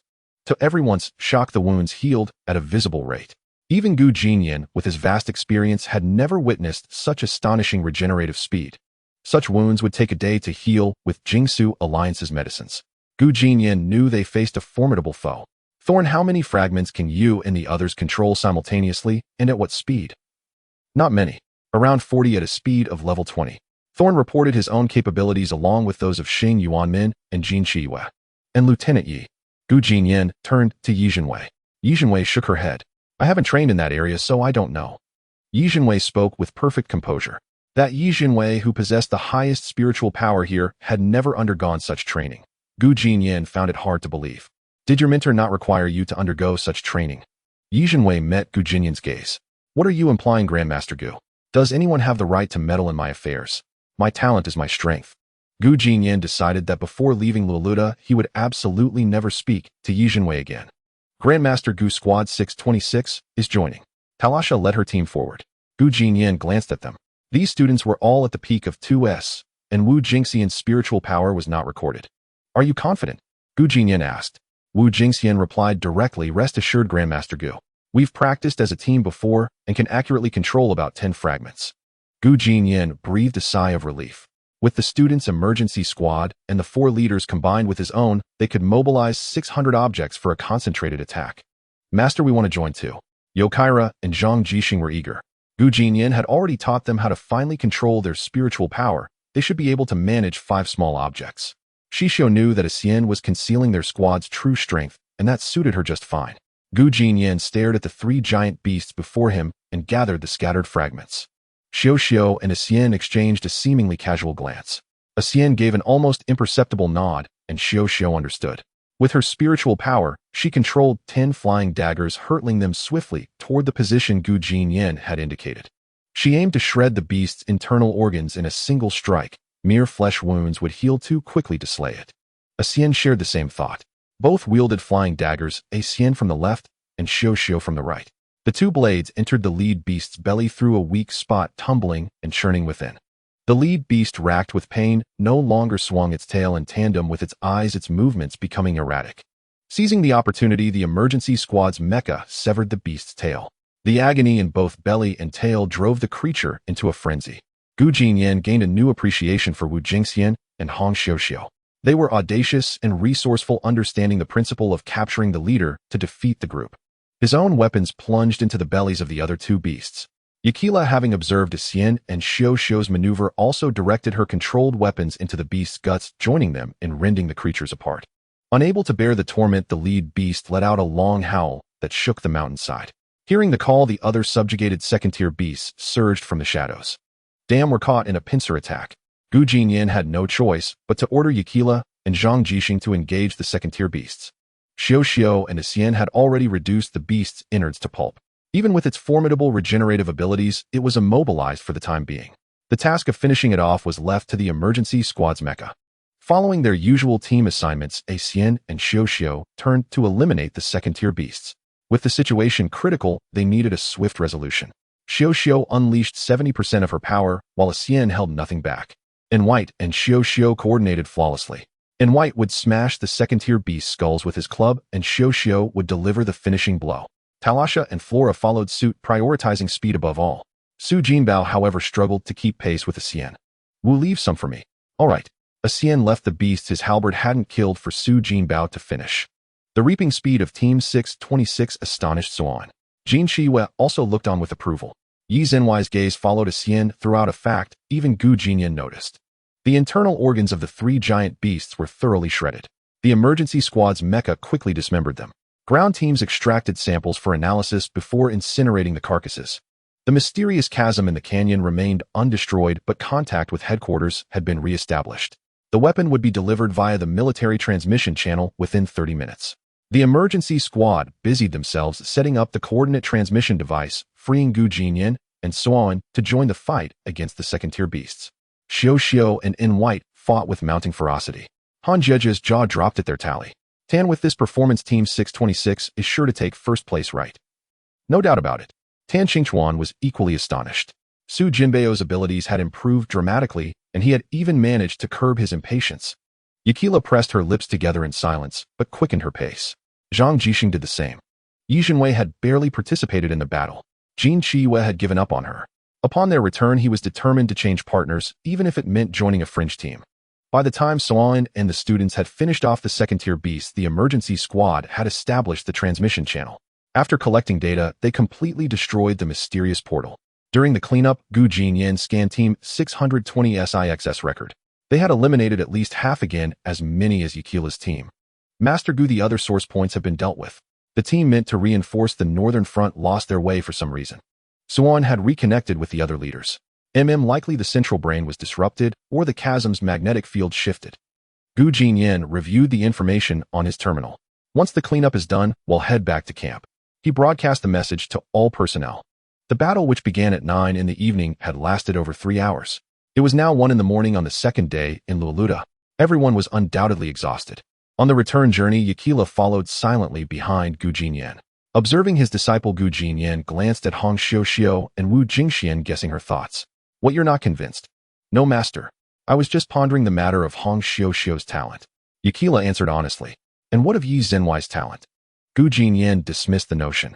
Talent was important, but with equal talent, it was sweat, diligence, and perseverance that determined how far one could go. How can they be compared? Lieutenant Yes' talent is unique in the entire alliance. How can Hong Xiuxiu be placed alongside her? Yakila felt her master overestimated Hong Xiuxiu, a child from an orphanage of the most ordinary birth. If she possessed such extraordinary talent, it would have been discovered long ago. Yakila, your heart harbors jealousy. It will hinder your progress. Martial arts require not only diligence, but also a generous spirit. Gu Jinyan decided to impart a lesson in thought during the journey back. I don't, master. Yakila stammered. You do. The achievements of Hong Xiuxiu's team have stirred jealousy in you. But Yakila, have you considered the preparations Team 626 made before and after arriving in Luluda? In every prior coordinated training session, they achieved perfection. Gu Jinyan had observed Team 620 SIX's coordinated training. Hong Xiuxiu and Wu Jingxian share their experiences with their teammates. Talasha and Flora also discuss effective methods. Their team is remarkably united. That was the secret to a team's outstanding record strength combined with coordination and the exchange of experience. As Captain Yakila had not achieved this, the full potential of Han Jiejia and Tan Qingchuan remained untapped. Our team also conducts coordinated training. As for the sharing of techniques you mentioned, I admit our team lacks that awareness. Many hoarded such skills jealously, who would be foolish enough to reveal them. Yakila, never forget that you are a team. Mutual learning is crucial, as is observing others. Also, Hong Xiuxiu's strength will continue to grow. She possesses willpower and determination. Remember that. Gu Jinyan felt he had said enough. Whether Yakila heeded his words was her own fate. Yakila pondered Gu Jinyan's words for a long time, but found herself unable to embrace the idea of sharing techniques. They were her means of survival on the battlefield. She didn't believe it was paramount. She would work diligently to improve her own strength. As for the rest, it was up to her teammates' initiative. Back at Camp, Xiuxiu's team changed clothes and bathed. The star network had returned to normal. Xiuxiu contacted Xue Fanhui and, reassured of her safety, fell into a deep sleep with her head resting against Xian's. The morning of Luluda arrived as promised. Xixiu and Xian awoke in the dawn light. The exhaustion from last night's fierce struggle completely vanished. Both stretched languidly. Their team's mission should be considered accomplished. Having been in Luluda for only 7 days, they felt as if they had been there for an eternity. Good morning, Sister Xian. Good morning, Xixiu. Their expressions were exceptionally gentle in the morning light. Xian lazily dispersed her spiritual sense. Only the chirping of insects could be heard nearby. The second-tier beasts had vanished as if into thin air. It seemed the other leaders who hadn't arrived last night were besieged by the second-tier beasts. The two exited the tent. Good morning, Master Gu. Gu Jinyan was alone inspecting the camp. Good morning. After greeting her, Xixiu and Xian headed into the woods. The Wumu needed to feed, and since everyone had just woken up, they shouldn't be coming here. Xixiu and Xian climbed a tree, letting the Wumu feast ravenously below. Sister Xian, should we be able to return tomorrow? Listening to the sounds around them with closed eyes, Xian replied, probably, if no more accidents happen. This time was truly perilous. Xixiu's heart still pounded with fear. With your strength, even if the danger were doubled, you should still be able to handle it. Xian spoke the truth, but who enjoys danger? I still prefer to hide my true capabilities. I understand the principle that the nail that sticks out gets hammered down, and the tree that stands out in the forest is the first to be felled by the wind. Xian could somewhat relate to Xixiu's reasoning. In this life, she never aspired to achieve great feats or become renowned across the Jingsu alliance. Her only wish was to retire peacefully and live a quiet, unassuming life. The remaining years stretched long before her, and she could devote this lifetime to doing what she loved. Xixiu for once shared her thoughts with Xian. That's not a bad plan. Xixiu, you can come to Anwire in the future. When you tire of Anwire, we can journey together into the depths of the Star Sea. With our combined strength, traversing the Jingsu Alliance should be no problem at all. Haha, that sounds wonderful. Sister Xian, you'll have to arrange a place for me to stay then. But can ordinary people even enter Anwire? Xixiu was a bit curious. Xixiu is a benefactor of Anwire. Anwire will be your home from now on. You can go anywhere unimpeded. My brother Wu Jingxiu said so himself. Xian declared, patting her chest with a face full of pride. Xixiu smiled, her heart at ease. All right. Putting the Wumu back into its flower pot, Xixiu asked, Sister Xian, it's not going to be sustainable to always carry the Wumu around like this. Others will soon realize I have something special. Is there another way? Not for now. Once it evolves and stabilizes its form, should be able to shrink even smaller. It will be much more convenient for you to carry then. All right. But what a glutton it is. Xixiu gently stroked the Wumus vines, and the Wumu rubbed back against her. When they returned to the camp, Gu Jinyan was assembling everyone for a meeting. The crisis in Luluda has been resolved. We obtained the primary data last night, and the physics department is urgently researching the cause of the source's appearance. We can withdraw. Everyone breathed a sigh of relief. None of them had expected this mission to be so dangerous. It was the first time for Thorn and the others to undertake such a task. We extend our gratitude once more for the assistance from the Selena border guards. Your efforts are deeply appreciated. Gu Jinyan expressed her thanks to Thorn and his team. Master Gu, you flatter us. We were merely following orders. Everyone pack your belongings. The starship will arrive at Lualuta starport this afternoon. We must reach the shuttle station before then. Having said that, Gu Jinyan dismissed the students to their tasks. Yi Jinwei watched Xian from a distance, hesitating whether to approach and greet her again. The information Hilo had uncovered indicated that Wu Jingxian was merely an ordinary citizen of Anwire, whose life trajectory couldn't possibly have brought her into contact with Anwire's nobility. If that was the case, Wu Jingxian was of little further use to her. Yi Zenwai's thoughts then turned to Chris' insistence on her marriage, filling her with immense irritation. She lowered her head and retreated into her own tent. Gu Jinyan narrowed her eyes at Yi Jinwei. This girl, hailed as the Alliance's most promising new star, possessed talent as exceptional as Li Zhengfeng's. Yet she did not live up to her reputation. What a waste of such fine talent. Gu Jinyan shook her head. She had once considered joining the fray to take Yi Jinwei as a disciple, but now she was glad she hadn't. Yukila deeply admired Yi Jinwei and went out of her way to bid her farewell. Second Lieutenant, Yi, please guide me in the future. I hope I will have the fortune to serve under your command again. Yukila's face was full of reverence. Yi Jinwei nodded slightly. I will likely be transferred out of Selena after returning, heading to the Han Fortress. You can look for me there. Yi Jinwei spoke as if she had the authority to decide everyone's postings. Ah, yes, of course. Yukila hadn't expected Yi Jinwei to be willing to let her follow. She returned to her tent with a joyful expression. Seeing her like this, Han Jejia inwardly felt that Yukila had poor judgment. Nevertheless, Yi Zenwai's talent was indeed exceptional. It was perfectly normal for Yukila to pledge her allegiance. However, when Yukila went to see him, Gu Jinyan offered a few words of caution. Yukila, you still have 6 years of your academic program left. You haven't even met other outstanding individuals yet. Making such a hasty decision will not be beneficial for your future development. Have you ever considered becoming the person whom others choose to follow? A flicker of hesitation crossed Yukila's strikingly beautiful face upon hearing her master's words. But then she thought of Yi Zenwai's 3S talent. No matter how hard she herself tried, she could never break through that barrier. Master, I have made up my mind. Second Lieutenant Yi will become a figure as dazzling as Marshal Li Zhengfeng. It is my honor to follow her. Yukila showed no more hesitation. Very well. Take care of yourself. Practice your martial arts diligently. I will be temporarily leaving the capital star after this mission. You and Ji Xing must look out for each other. I have left you assignments, and I will check your progress in the virtual network every month. Do not slack off. After speaking, Gu Jinyan went to find Zhang Jixing, leaving Yukila alone to ponder. When Yukila emerged from the tent, she happened to see Xian, Xixiu, and Frollo walking ahead, chatting and laughing. With some time still to spare before departure, they planned to take a stroll nearby. Xixiu and Frollo greeted her, but Yukila responded with only a faint nod. Frollo and Xixiu exchanged a puzzled glance, but knowing this was typical of Yukila, they paid it no further mind. When I get back to school, I'm going to sleep for 3 whole days. Frollo declared boldly. 3 days are nowhere near enough. At least a week, Xian said, making it sound even more exaggerated. Anyway, we just need a good long rest. Sister Xian, how about we go to a tourist resort on Gaia to relax after we get back? Xixiu was eager to unwind completely. Great idea. I was already planning to buy the things on the list you gave me last time, but then Lolita happened. Let's set it for the first weekend after we return. Deal. Frollo overheard them. Can I join too? Of course, of course. Everyone should bring some snacks, and we'll have a great time together. Xixiu warmly invited Frollo. The team departed on schedule at noon. Talasha, representing Squad 626, bid farewell to Thorn and Xing Yuanmin. Leader Thorn, thank you for everything. Squad 626 is outstanding. All of you must work even harder and contribute to the Alliance. Thorn looked at the young people who had matured considerably through this battle. Yes, we will supervise each other and progress together. Squad 626 replied in unison. Thorn was very satisfied with what a vibrant group they were. Boarding the returning starship, they arrived back at Gaia 5 hours later in the afternoon of Gaia's time. Gazing at this beautiful planet, Xixiu still found it astonishing that she could traverse the cosmos with such ease. Truly, life was full of the unexpected. Xixiu and Xian returned to their dormitory. Xue Fanhui, who had disembarked earlier, was already waiting outside their dormitory building, Jingtian Tower. The 3 of them first went to Axian's dormitory. In white, and Su Jinbao had returned to room 626. Xue Fanhui scrutinized Xixiu from head to toe. No injuries, well done.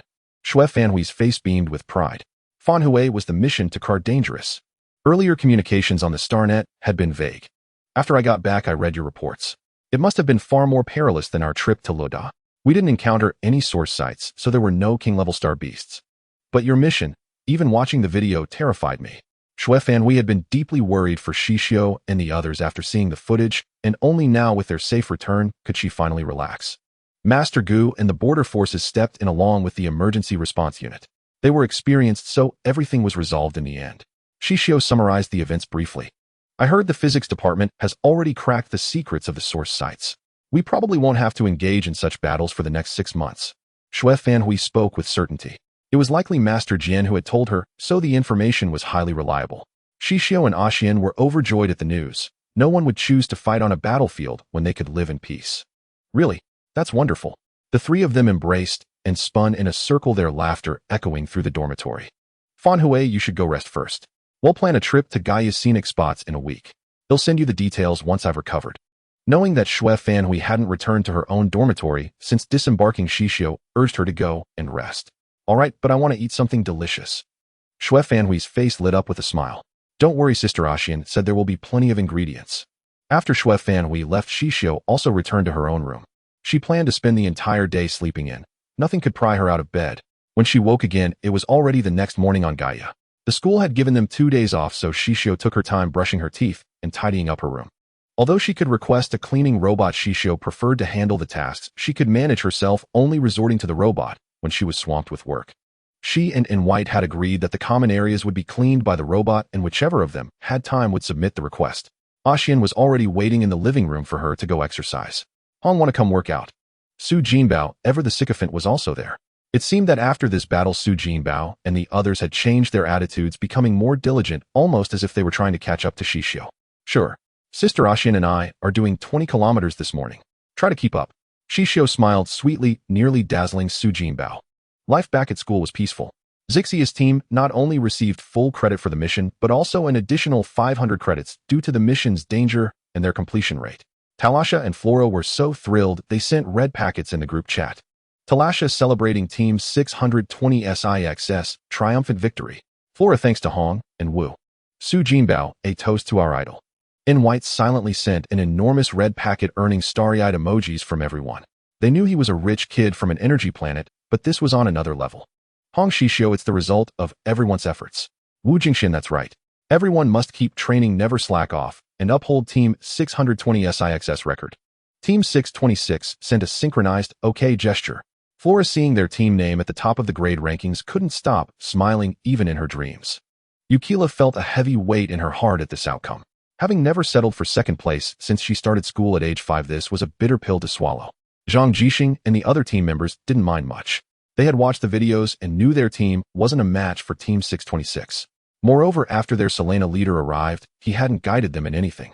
Team 626 had completed their mission and even come north to assist them. And then there was the final kill. The entire Team 626 had participated. Even their master had praised Team 626 highly. Han Zhejia and Tan Qingchuan felt the result was already quite good. Together with Lan Shengwu and Lu Mingyue, they happily accepted the outcome. After this brief interlude, Xixiu and the others returned to their daily routine: mechanical theory and practice cultural classes, and a new martial arts instructor. Gu Jinyan had apparently returned to Shangyue Star with no set date for return. The days of normal classes were wonderfully relaxing. Xixiu and her friends had plenty of time for fun, and although training was still grueling, at least they no longer had to live in constant fear. Everyone had improved significantly after the mission. Su Jinbao had made up his mind to follow Xixiu's lead in everything, and In White silently agreed. The two had reached an unspoken consensus. Over 10 days had passed since their return, and finally the day arrived for Xixiu, Axian, and Flora's planned outing. Shui Fanhui was already waiting outside Xixiu's dormitory, accompanied by her Jinka star roommate Damien. Su Jinbao, having learned that Xixiu and the others were going out without them, had been blocking the entrance to room 626's living room since morning. Xixiu was stunned by the crowd and exchanged a glance with Axian. Ahem. Why is everyone here? Xixiu's voice was a little weak, as if she'd been caught red-handed. Some teammates just aren't team players trying to ditch the rest of us for fun. Humph. Su Jinbao's tone was accusatory. This is a girls' outing. Xixiu tried to defend herself. No excuses. Ditching teammates is just wrong. Just as Su Jinbao finished, Talasha arrived following closely behind Flora. Xixiu pressed her forehead. There definitely wouldn't be enough food for today. Don't worry, Hong. I bought a ton of fresh ingredients last night. Meat, vegetables, plenty for all of us to feast on. Talasha said excitedly. Xixiu shot Flora a look, and Flora responded with an apologetic expression, as if to say she had accidentally let it slip. In the end, there were 8 of them, taking 2 hovercars onto the sky rail heading east. Su Jinbao was visibly excited, peppering everyone with questions the whole way. Flora was also in high spirits. My star being a tourist system had some niche restaurants, though they were all very expensive. Talasha was familiar with these places and took on the role of explainer. Su Jinbao listened with great interest, eagerly anticipating the flavors of the ingredients they were about to enjoy. The conversation eventually turned to Kwang Bairu. I heard she was severely punished. Won't be advancing to second year with us. All her credits were deducted, and her spiritual power collapsed. Flora felt no sympathy whatsoever. Kwang Bairu and that Cheng Yixue were the worst of the worst, abandoning a classmate in a life-or-death crisis by taking their mech and offering no assistance. Because of Kwang Bairu, her entire team received no credits this time. Min Yuending, as her partner, also faced punishment for failing to stop her. The discussion about Kwang Biu did not last long, for their destination had arrived. Xue Fanhui had already chosen the location, and Asian was responsible for the provisions. Upon arrival, Xixiu unpacked her cooking utensils, leaving Su Jinbao and in white utterly astonished, never imagining that preparing a meal could involve so much intricacy. Talasha introduced the items he had procured to the others. Xixiu nodded in approval. Truly, a child from an agricultural planet possessed a profound understanding of ingredients. Talasha was a meticulous individual. He had purchased vegetables, meats, and some readitoate foods, most of which required only heating. He assumed this was what a picnic ought to be. Back when he was on Lanyu Star, he had once gone on such outings with his classmates. Damien watched Xixiu without blinking, finding many things he did not recognize. Queen Xue, did you make all these tools for Hong? Xue Fanhui rolled her eyes in a most unladylike manner. Do you think I'd be bored enough to make such tools? At most I'd spend star coins to buy them for her. Oh, I never expected Hong to be so interesting, he mused, dabbling in such peculiar and archaic things. Don't you dare belittle my sister. She's determined to become the top nutritionist, and she's experimenting now to be more proficient later. Xue Fanhui glared at Damien with a ferocious expression, as if ready to fight him if he dared say a single bad word about her family. Lofty aspirations, Damien replied insincerely. Fine, you'll only get one piece to eat later, just one. My eyes and spiritual sense will be watching you every moment. Soon you'll realize you've missed out on more than 1 billion. Let you look down on Xixiu, let you be arrogant, let you be narrow-minded. Flora watched Xixiu with admiration as she organized the cookware. Asian assisted, knowing some simple preparations, but Xixiu's variety was overwhelming. Xiu, tell me what's in these jars. Asian pointed at Xixiu's 6 seasoning containers. Salt and oil extracted from a plant, very fragrant, and the rest are seeds of various aromatic plants, seasonings to enhance flavor. Ahem, let me explain to everyone. Hong, you go ahead with your work. Talasha took over the task of introducing the plants. No, I recognize all these, but how did you think to use their seeds for? For seasoning. Sister Asian Xixiu has been studying botany since she was 6. Her terminal is full of plant parts there uses scents and nutrients. We tried many on Ningque Star, and these are the ones that worked. Delicious, really, really. Xue Fanhui's face was full of nostalgia. It had been 2 years since she last tasted them. Today she would eat her fill. Xixiu kept it simple. Given the alliance's palette, potato and snow beef had a strong flavor, so she planned to let everyone make their own barbecues and salads, and the semi-finished products Talasha bought could also be grilled for better taste. Preparing portions for 8 people required a lot of work. Luckily, Su Jinbao and White and Talasha were quick learners. They got the hang of it after one lesson, though they still struggled with the salt. Asian was eager to try. Xixiu demonstrated for her, then turned to steam some egg custards, thinking they would enjoy the smooth, tender texture. Using a 2-tiered steamer powered by light energy, it took less than 10 minutes. When the custards were done, Xue Fanhui snatched Damien's portion. Queen Xue, I was wrong, truly wrong. To show my sincerity, I'll bring you and Hong a bag of pink gemstones from Jinka Star next time. Recalling Xixiu's fondness for pink and blue gems, Xue Fanhui reluctantly handed the custard to Damien. Deal. Make sure they're bigger this time. All right, I'll bring them. Damien had just tasted the grilled food, and it was fantastic. He had indeed spoken too hastily earlier. Once the custard had cooled, Damien scooped the silky delicacy into his mouth. Oh, the texture was absolutely, utterly amazing. The others were similar expressions. Su Jinbao exclaimed, Hong, what kind of egg is this? From Lanyu, asked Talasha. It's from a poultry that lays eggs daily. Its meat is also edible. Most of our meat nutrient supplements come from this bird called the Shilan chicken. Are there many animals and plants on agricultural planets? Flora found that star system fascinating. Yes, mostly farming, abundant produce. You're all welcome to visit during the break. My family's farm grows many vegetables and raises animals. Talasha warmly invited his classmates to Lanyu Star. Great. When I have time, I'll definitely go. Talasha, you'll have to host us for the whole trip. We'll come as a group. Xixiu winked playfully. Her hair had grown long, tied into a braided ponytail, making her look vibrant. They were all in the prime of youth, beautiful, no matter how they dressed. Even without makeup, their youthful radiance outshone all the colors of the world. Xixiu was busy eating, convinced that her family's so-called chefs were truly inadequate. She resolved to drag Xixiu back to manhwa.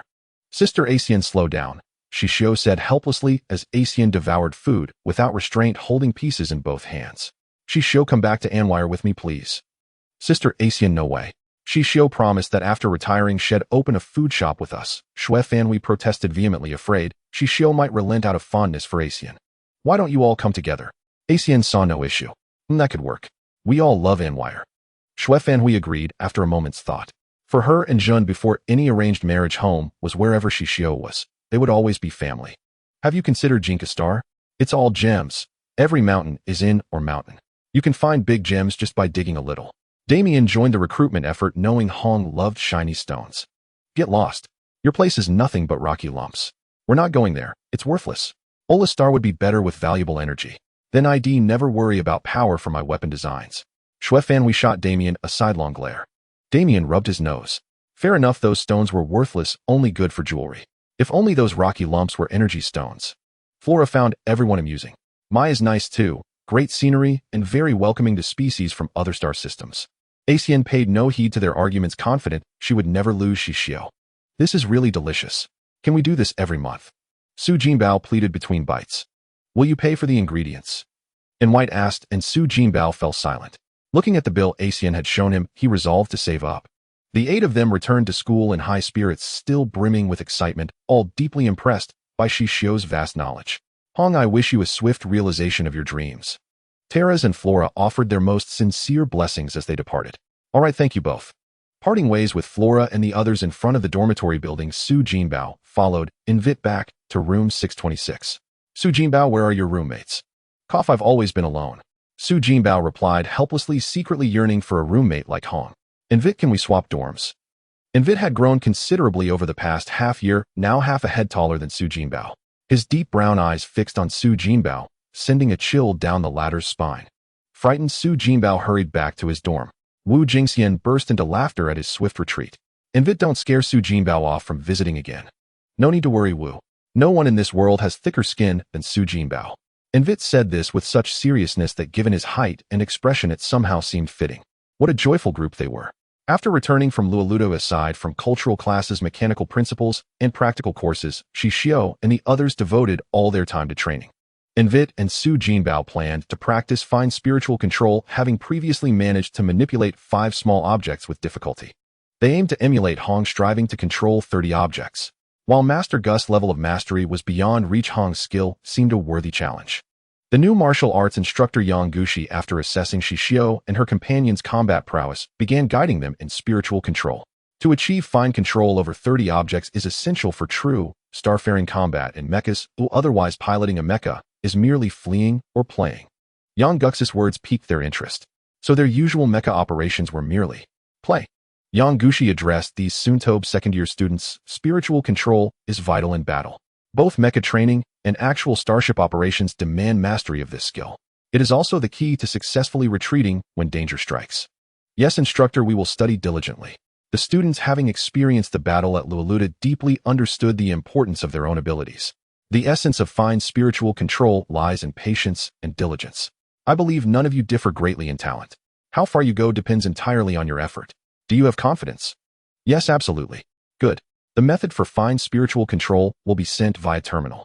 Practice diligently at home and even during physical training. If you can multitask, even better.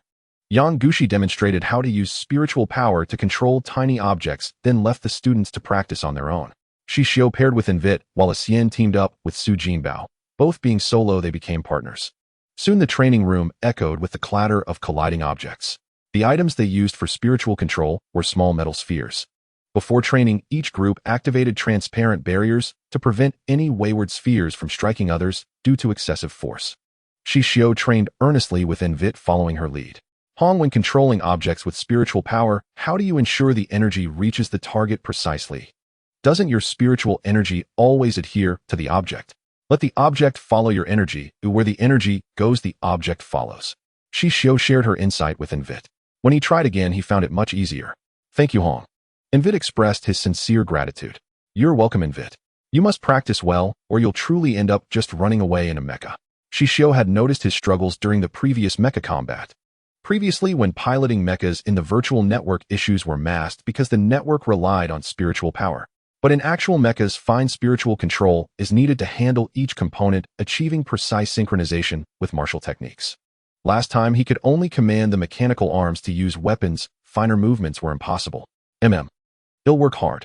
The dangerous mission at Luluda had shown Invid his roommate's strength. With such an excellent partner, he wouldn't hold them back. Xixiu didn't immediately command 30 spheres. Instead, she progressed gradually, starting with 6 and adding 2 each day to avoid arousing suspicion. Invid understood. When Yang Gushi saw Xian simultaneously control 30 spheres, he attributed it to her Anwire heritage, which naturally granted superior spiritual control. In truth, Xian could already control around 100 spheres. Recently, she had learned from Xixiu to hide her full capabilities, keeping some mystery, a strategy that felt far more satisfying. Su Jinbao struggled, unable to hit targets with the spheres, which were heavier than the debris they manipulated at Luluda. Xian couldn't bear it. Follow my movements. Xian guided a sphere into motion. Su Jinbao quickly imitated her. Let spiritual energy lift the sphere, then guide it. You'll hit the target soon. As she spoke, her sphere struck the target. Great. Thank you, Wu. You and Hong are both wonderful. Su Jinbao praised Xian, then tried her method. After 2 attempts, he succeeded.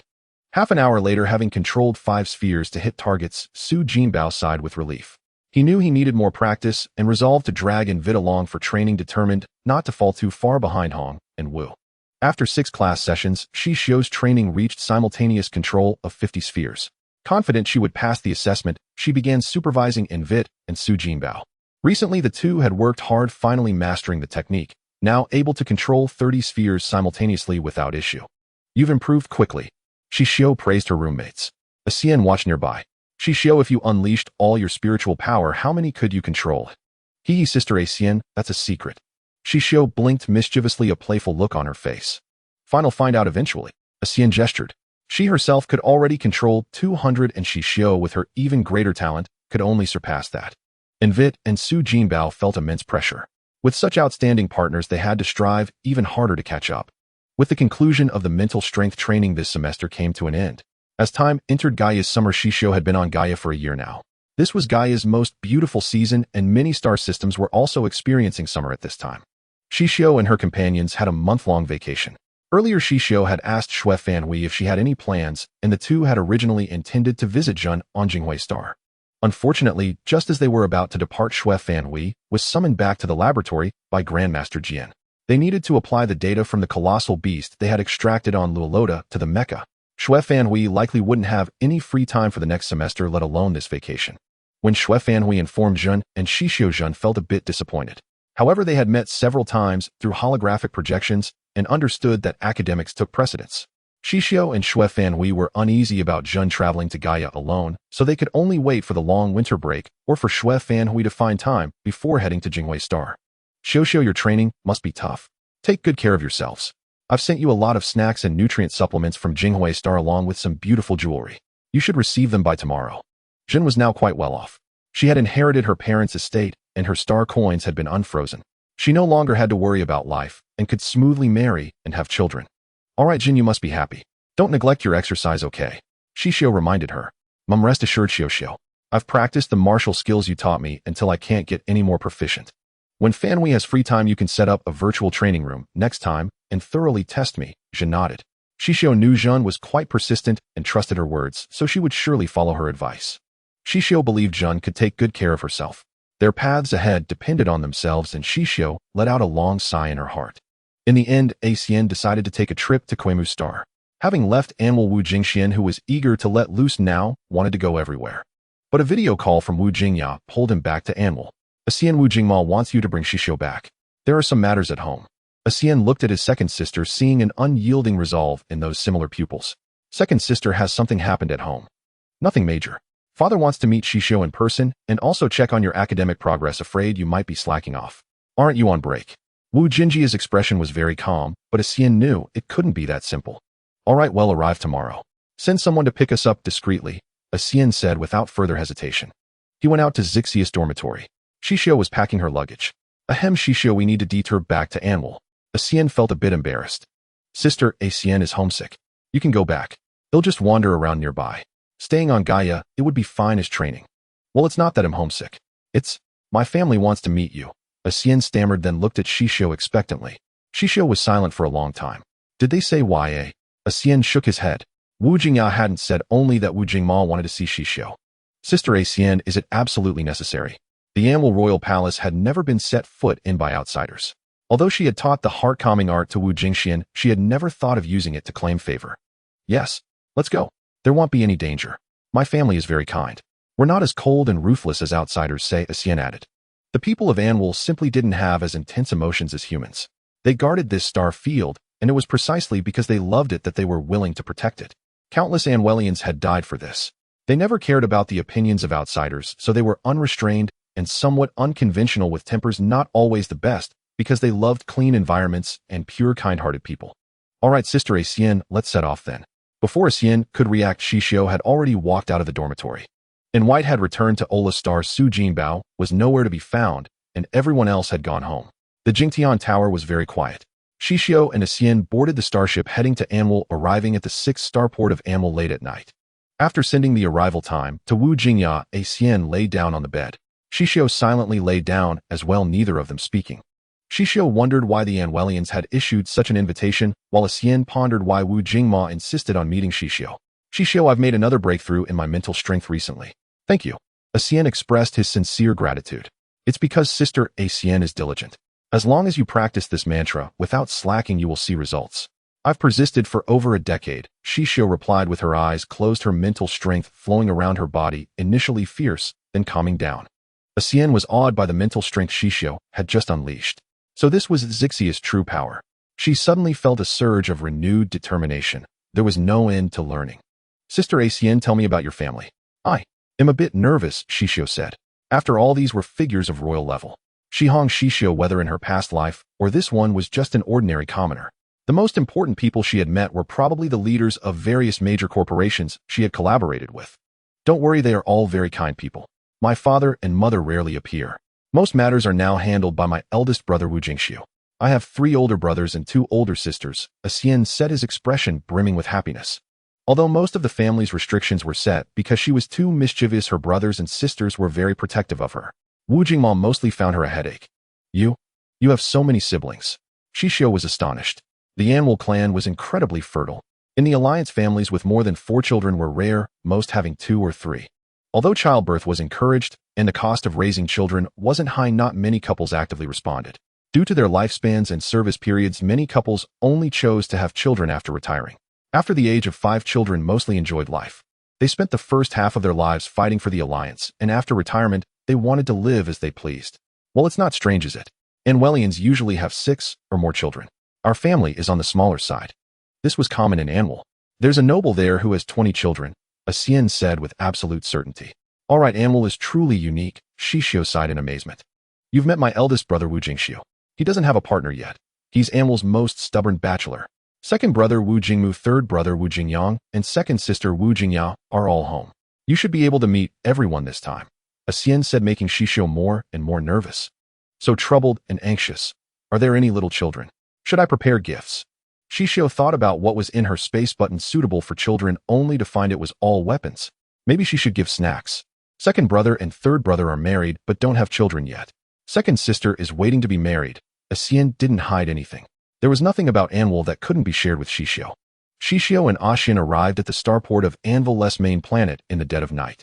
This was Xixiu's 3rd visit, and each time her state of mind was utterly different. Wu Jingya was already waiting there. Second sister, this is Xixiu. Xian stepped forward and embraced Wu Jingya in accordance with Boundless customs. Greetings, second princess, Xixiu said as she approached. Well then, since you call Xian sister, you may call me the same. We truly do not have many rules. Wu Jingya and Xian did not resemble each other closely, sharing only their physical traits: golden hair and eyes, fair skin, and tall stature. Wu Jingya's features were somewhat angular, exuding a spirited, heroic air. All right, Sister Jingya. Xixiu smiled sweetly at Wu Jingya, the shimmer in her dark eyes so captivating that even Wu Jingya found it beautiful. This human girl possessed an aura that was pure and serene, radiating a comfort that made her a being the Anvilians were naturally drawn to. They'll give Xixiu a welcome gift once we reach the residence. Wu Jingya smiled, her expression relaxed and joyful. Sister Xian, are all your family members this generous? Xixiu pulled Xian aside to whisper. Yes, aside from me being the poor one, the rest of them are quite wealthy. Ashian found it slightly embarrassing to admit. After all, she was the youngest in the family. How unreasonable. Everyone still thought she was too young and not steady enough. Boo-hoo, as if she couldn't already shoulder the entire burden of Anvil. Xixiu followed Ashian and accompanied Wu Jingya to the transfer station where an aircraft was waiting. Let's go straight to the residence. Wu Jingya gave the pilot robot its instructions. Her aircraft was a miniature star shuttle comfortably appointed with everything one could need. There were no jarring decorations. Everything prioritized comfort. Make yourselves at home. He'll get you some drinks. Ashian, take good care of Xixiu. With that, Wu Jingya padded away with soft footsteps. See, I told you she's easy to get along with. Our appearance might give off an aloof first impression, but Anvilians are all soft at heart. Ashian said this with a proud smile. I know you and your family are the best, Sister Ashian. Otherwise, you wouldn't have devoted your entire clan to protecting this star sector. Xixiu had her own judgment. Exactly. It'll take about an hour to reach the residence. Wu Jingya handed drinks to Xixiu and Ashian.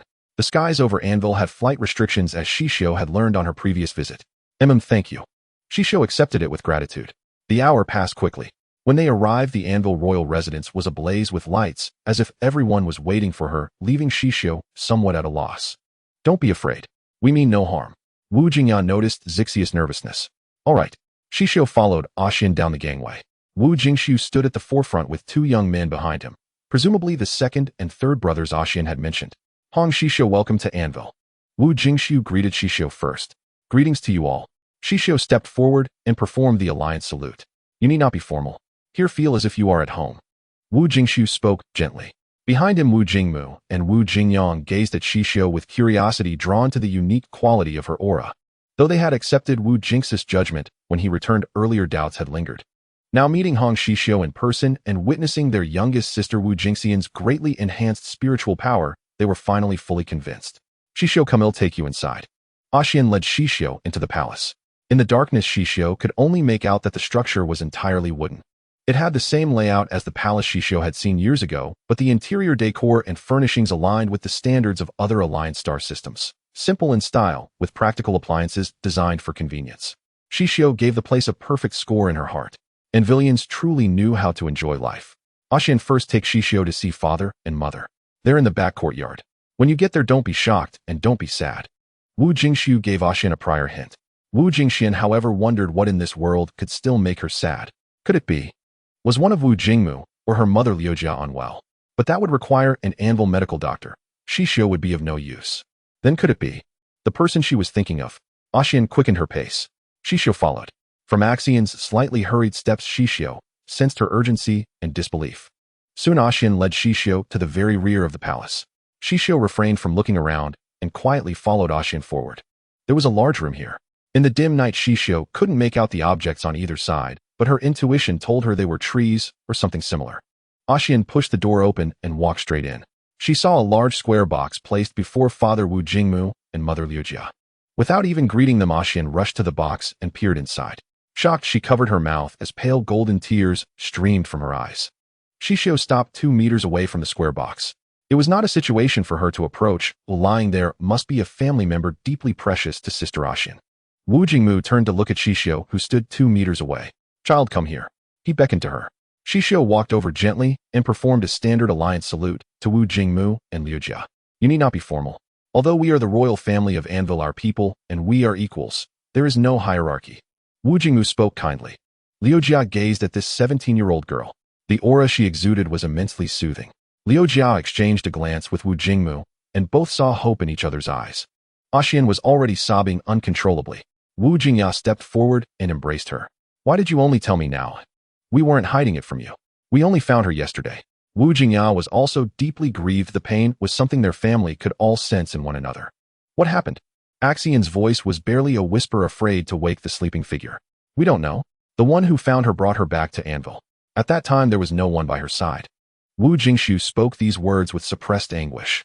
In a place unknown to them, their family member had endured devastating suffering. Liujia took Xixiu's hand. Xixiu, thank you for coming back with Ashian. The warmth from Liujia's palm made Xixiu feel a long-lost sense of care. This beautiful woman harbored genuine goodwill toward her.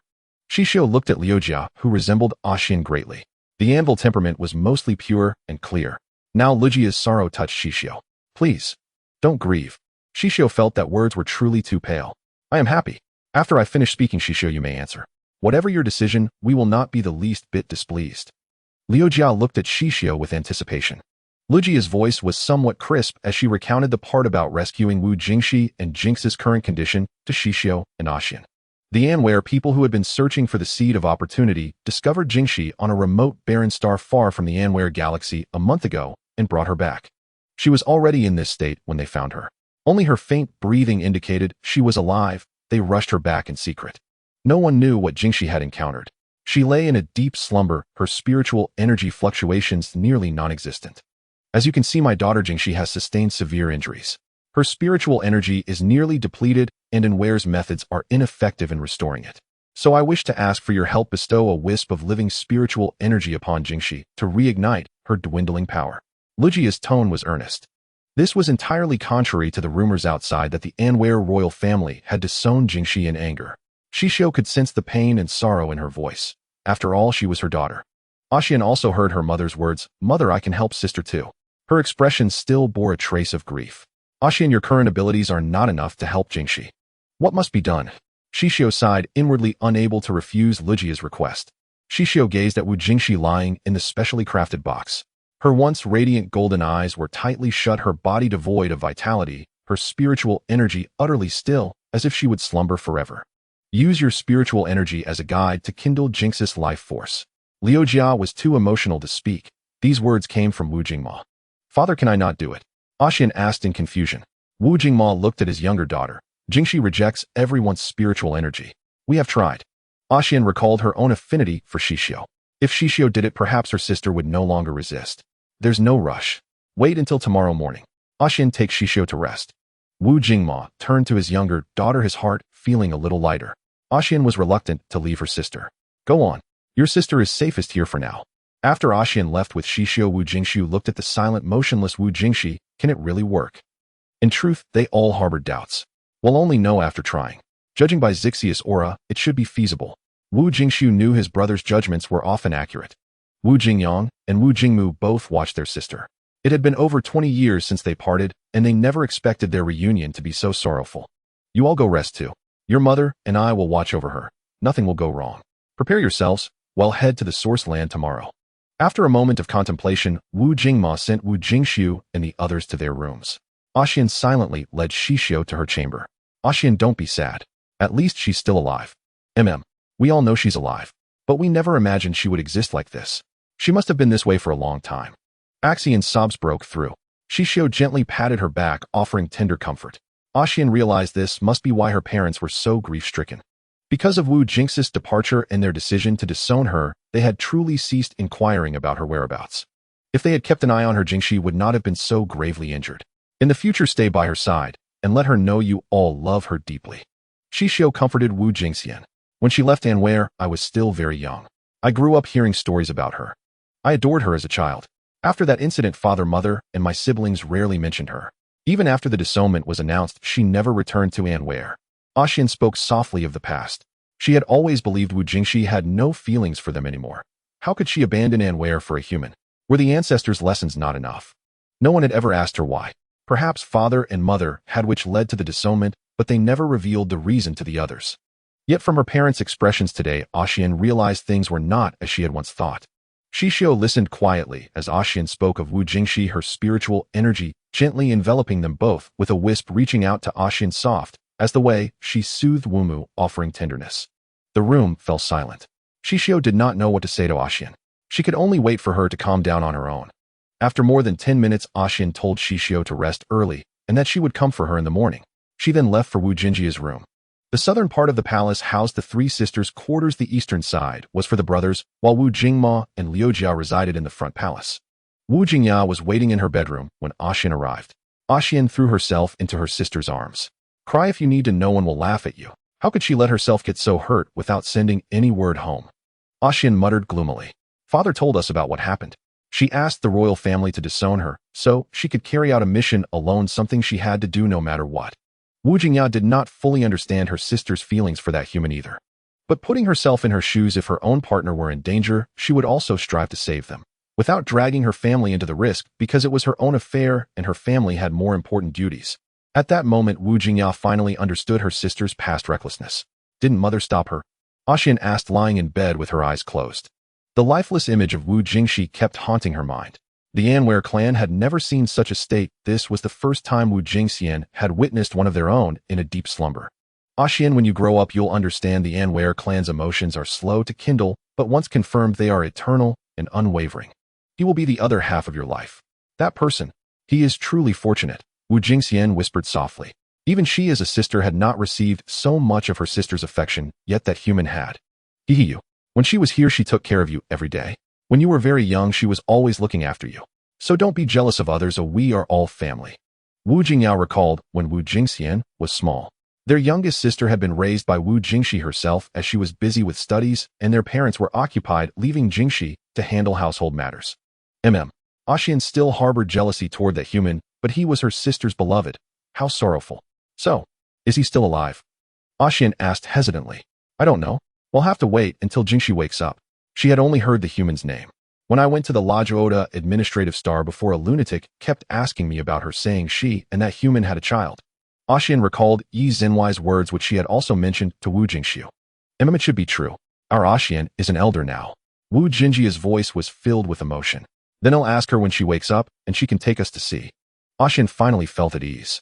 When Xixiu awoke in her bedroom at dawn, a sense of disorientation lingered within her. She had arrived in such a legendary place. After washing up, she drew open the curtains, and a corner of the Anvil Palace greeted her gaze. The grounds were lush with vegetation, serene and secluded, constructed with an antique charm that exuded the weight of history. The foliage in the morning light had shed its emerald hue, and Xixiu realized it was early autumn in Anvil, a season entirely different from when she had traveled here years ago. Last night had been too hurried, and now in the morning light the palace appeared majestic and grand, bearing the scars of time and the imprints of ages past. Gazing at the front hall from this room, Xixiu saw its silhouette supported by colossal timber, filled and assembled piece by piece. She felt as though she could even smell the ancient essence emanating from the wood.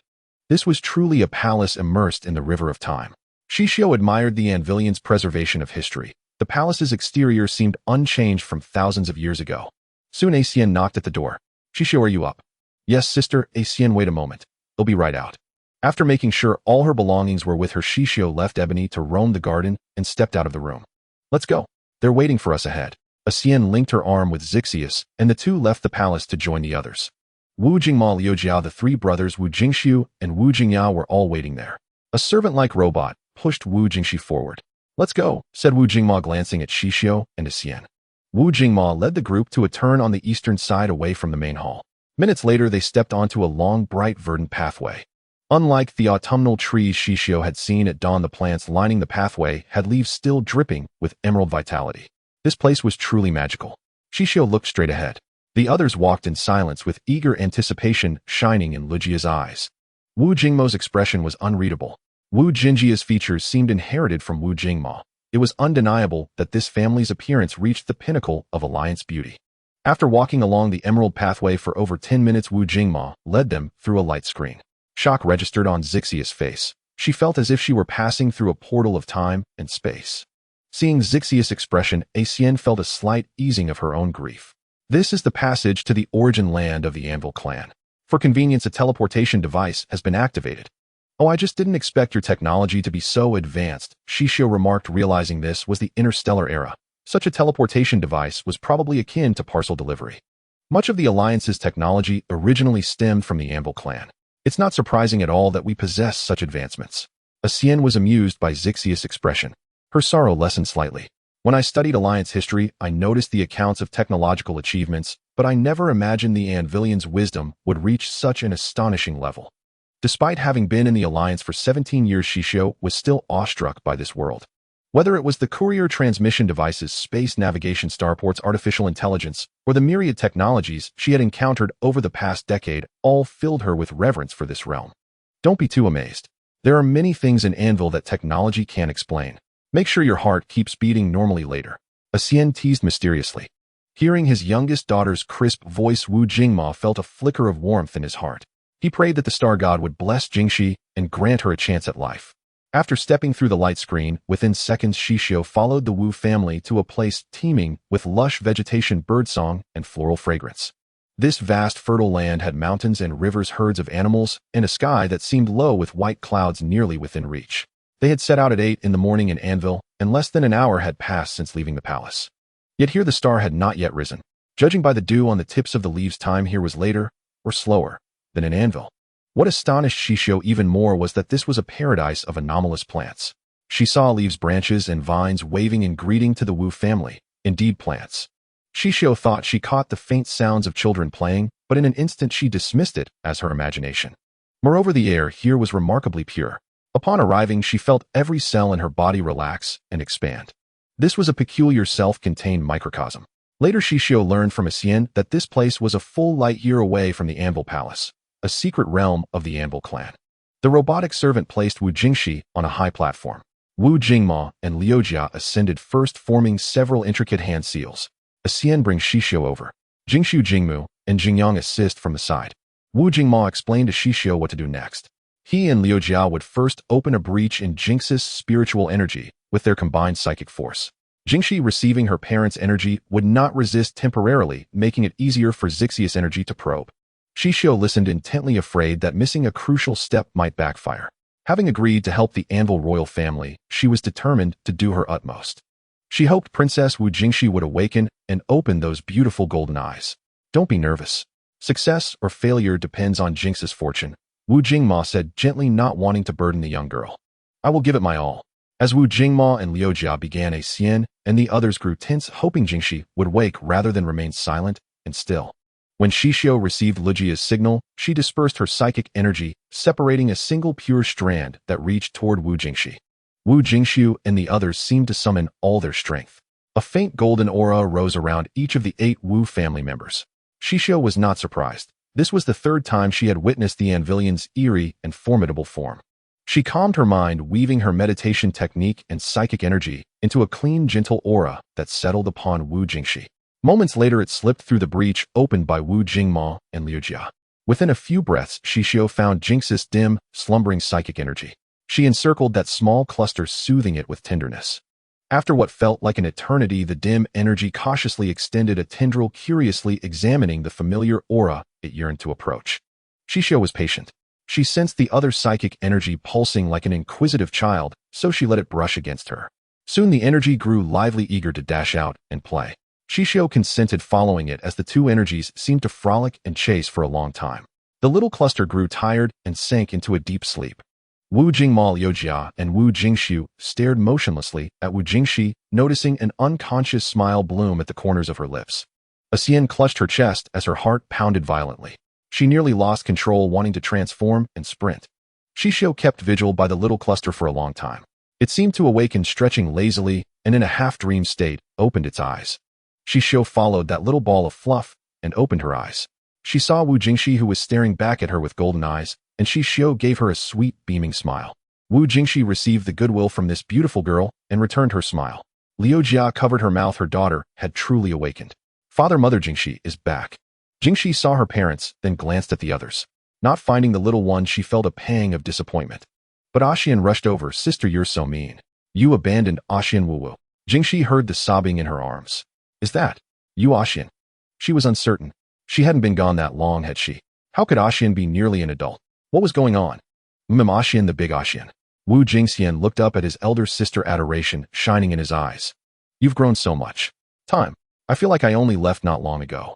Wu Jingxi's breath was still weak. Rest first. We can talk after you recover. Liujia spoke gently to her eldest daughter. Wu Jingxi nodded. Though she was awake, she had forced herself into a state of suspended animation after her injury. Now both her physical strength and mental energy were inferior to that of a newborn Anware. The 3 Wu Jingxiu brothers escorted Jingxi to a dense forest behind the Grand Hall. There lay the home of their childhood, the best place for Wu Jingxi to recover. Injured Anware always returned to the source land. It was beneficial for their bodies. Xian and the others followed joyfully behind. Xixiu, from the moment we met, I, Wu Jingxian, have received so much help from you. I think it is the blessing of the star god. Xian's expression was earnest and sincere. After a moment, Xixiu replied, Sister Xian, perhaps this is simply fate. She didn't know why she had forged such a deep bond with the Anware. She had been curious about them initially and admired their unwavering dedication to guarding this star region. They were truly magnificent.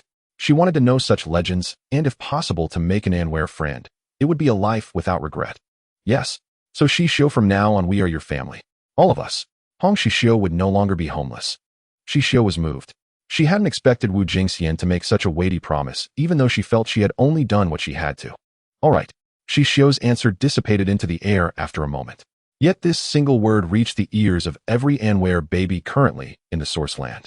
After Wu Jingxi returned to her room, Wu Jingma and Liu Jia withdrew.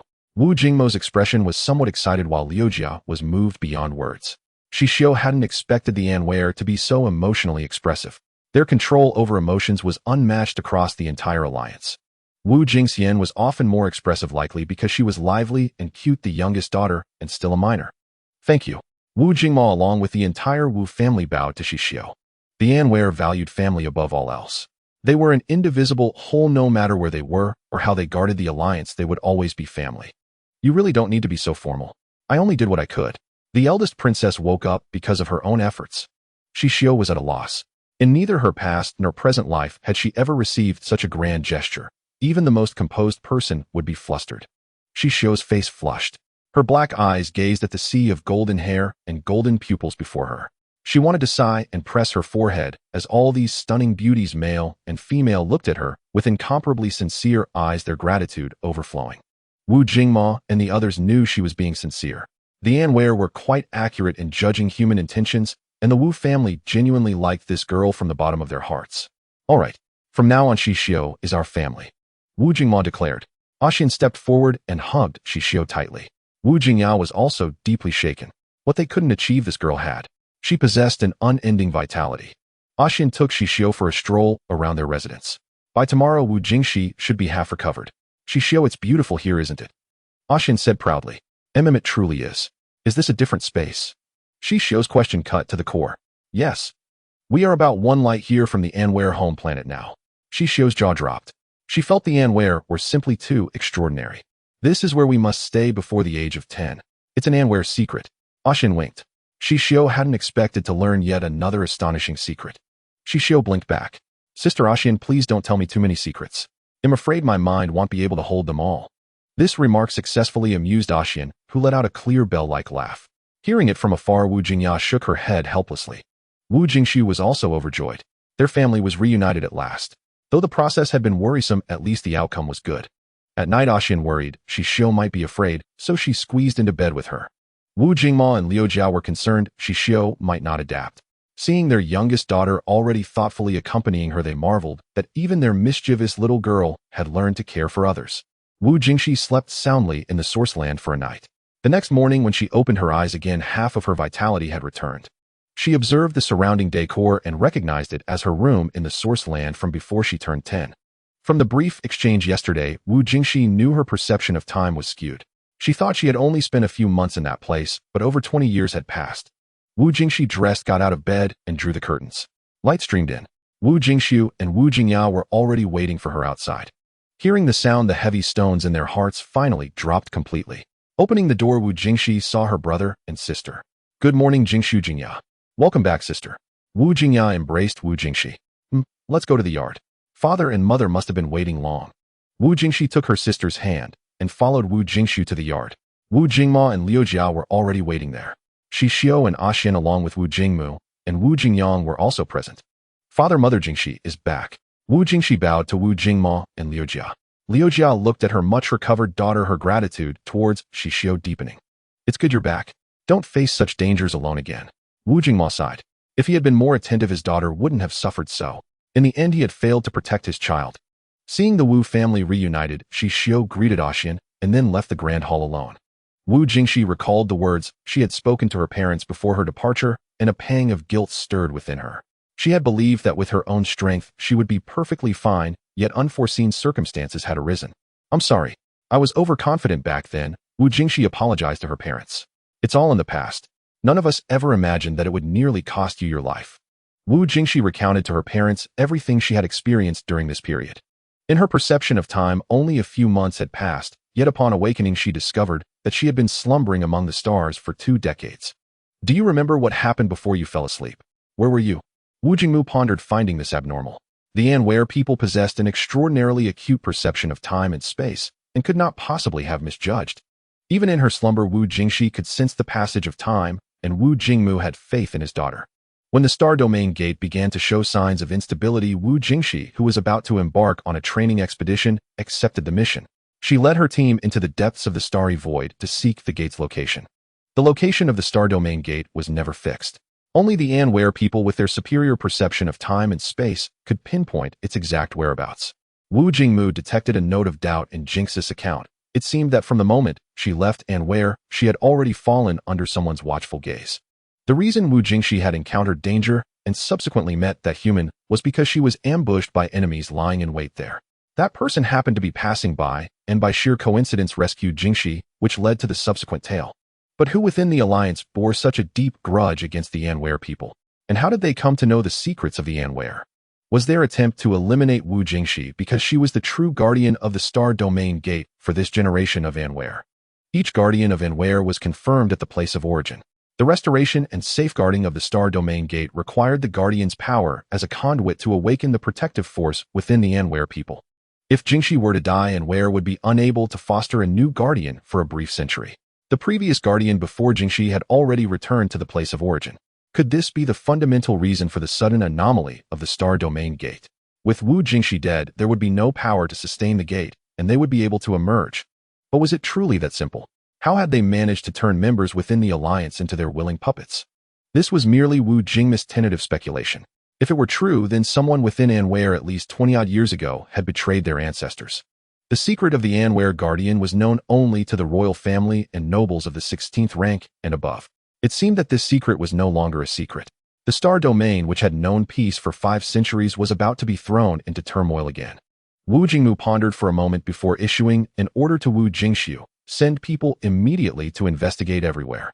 Use every means possible to seal off the information about Jinx's appearance and return to Anware. The news of Jinx's safe return must never be leaked. Let them believe she had vanished into that bizarre stretch of space-time, which even Wu Jingmu found strange. Fortunately, it was the highest-ranking nobles of Anware who had discovered Wu Jingxi. He believed they must have sensed the strangeness, but to be safe he would need to speak with them again. If the news still leaked, it would mean that everyone from the highest echelons of the Anware clan down to the lowliest robots could be the leaker. If that were truly the case, then it would be too terrifying.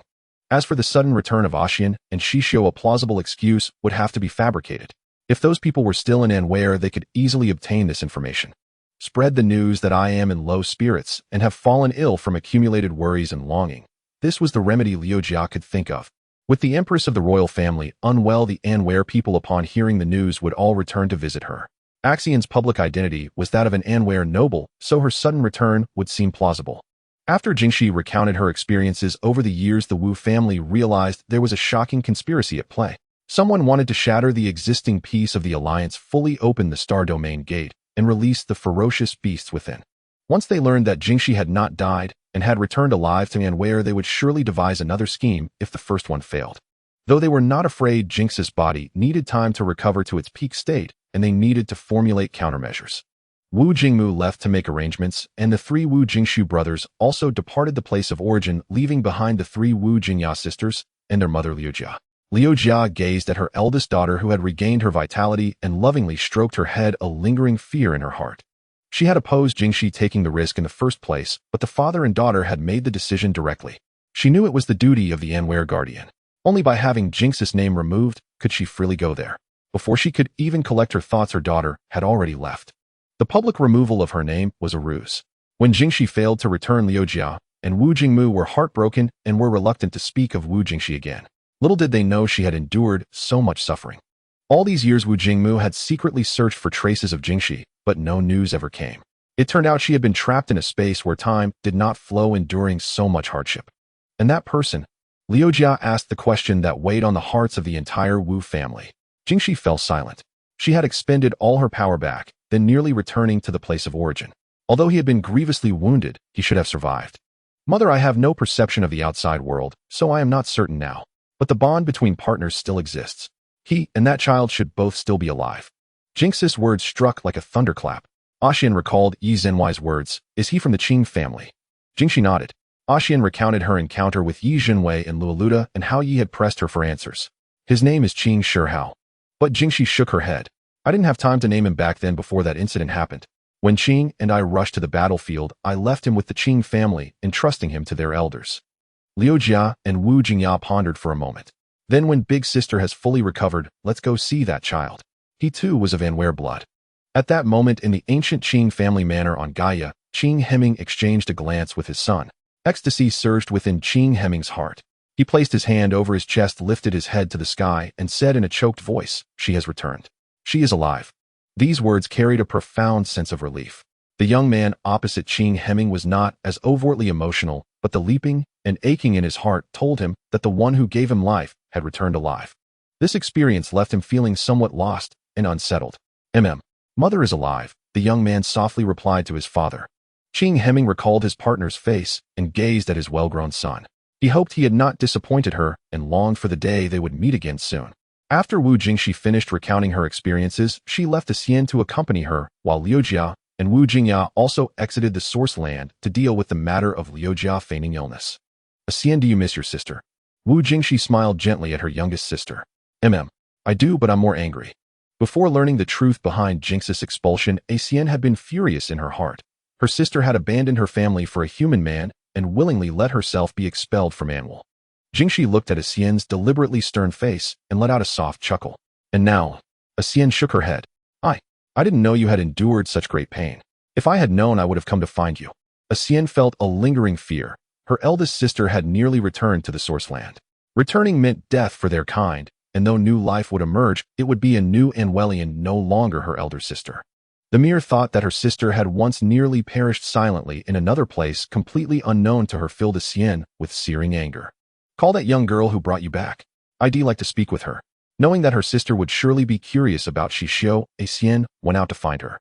At that moment, Xixiu was in the courtyard surrounded by curious plants. "Oh, a human. A live one. Come look." The alien flora swarmed in. Xixiu couldn't hear their words. If she could, she would have been both amused and exasperated. She moved cautiously, wanting to find a way out. She had only just noticed how strange and beautiful the flowers here were, and wanted a closer look, never expecting to stumble into a den of alien plants. The moment she stepped inside, Xixiu was entangled by vines and branches. She wished she had brought Wu Mu along. Tears of frustration welled in her eyes. These alien plants bore no malice. They were merely curious. They could still discern the scent of Wu Mu. Since Wood had already claimed her first, they could at least play with this human a little. And so the scene unfolded. The plants bound Xixiu, leaving only her eyes and nose exposed. When Xian saw Xixiu, she burst into laughter. Before her stood a plant like Xixiu. Her entire body was wrapped in green vines and branches, and mischievous flora had bloomed flowers atop her head, around her waist, wrists, and ankles. "Ha ha ha, Xixiu, you look so flowery, like a walking flower rack." With that, Xian used her terminal to capture the image, planning to show it to Xixiu later for her own amusement. "Sister Xian, please make them let me go. I can't communicate with them," Xixiu said helplessly. She couldn't understand why these plants loved to cling to her, nor could she reason with them or negotiate. Xian stepped forward and communicated with the little mischief makers. Soon the vines and branches released Xixiu. She breathed a sigh of relief, knowing the plants meant no harm, but unable to fight them, so she had to let them play. "Come, my sister wants to talk with you." Xixiu and Xian left the garden and returned to the great hall. Xixiu bowed to Wu Jingxi in greeting. "Elder princess." Then she stood still. Wu Jingxi's gaze upon Xixiu was soft. "No need to be formal. Anwelians are quite casual, most address each other by name. You may call me Jingxi."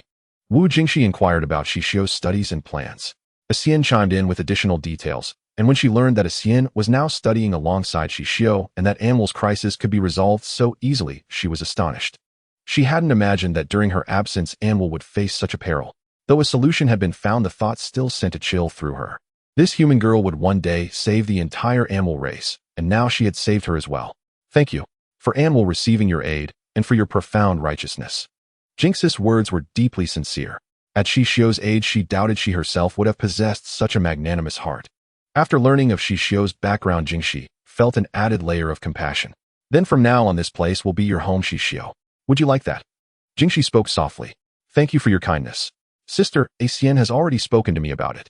I love Anwal, and I love Sister Xian. I think my bond with Anwal was perhaps destined."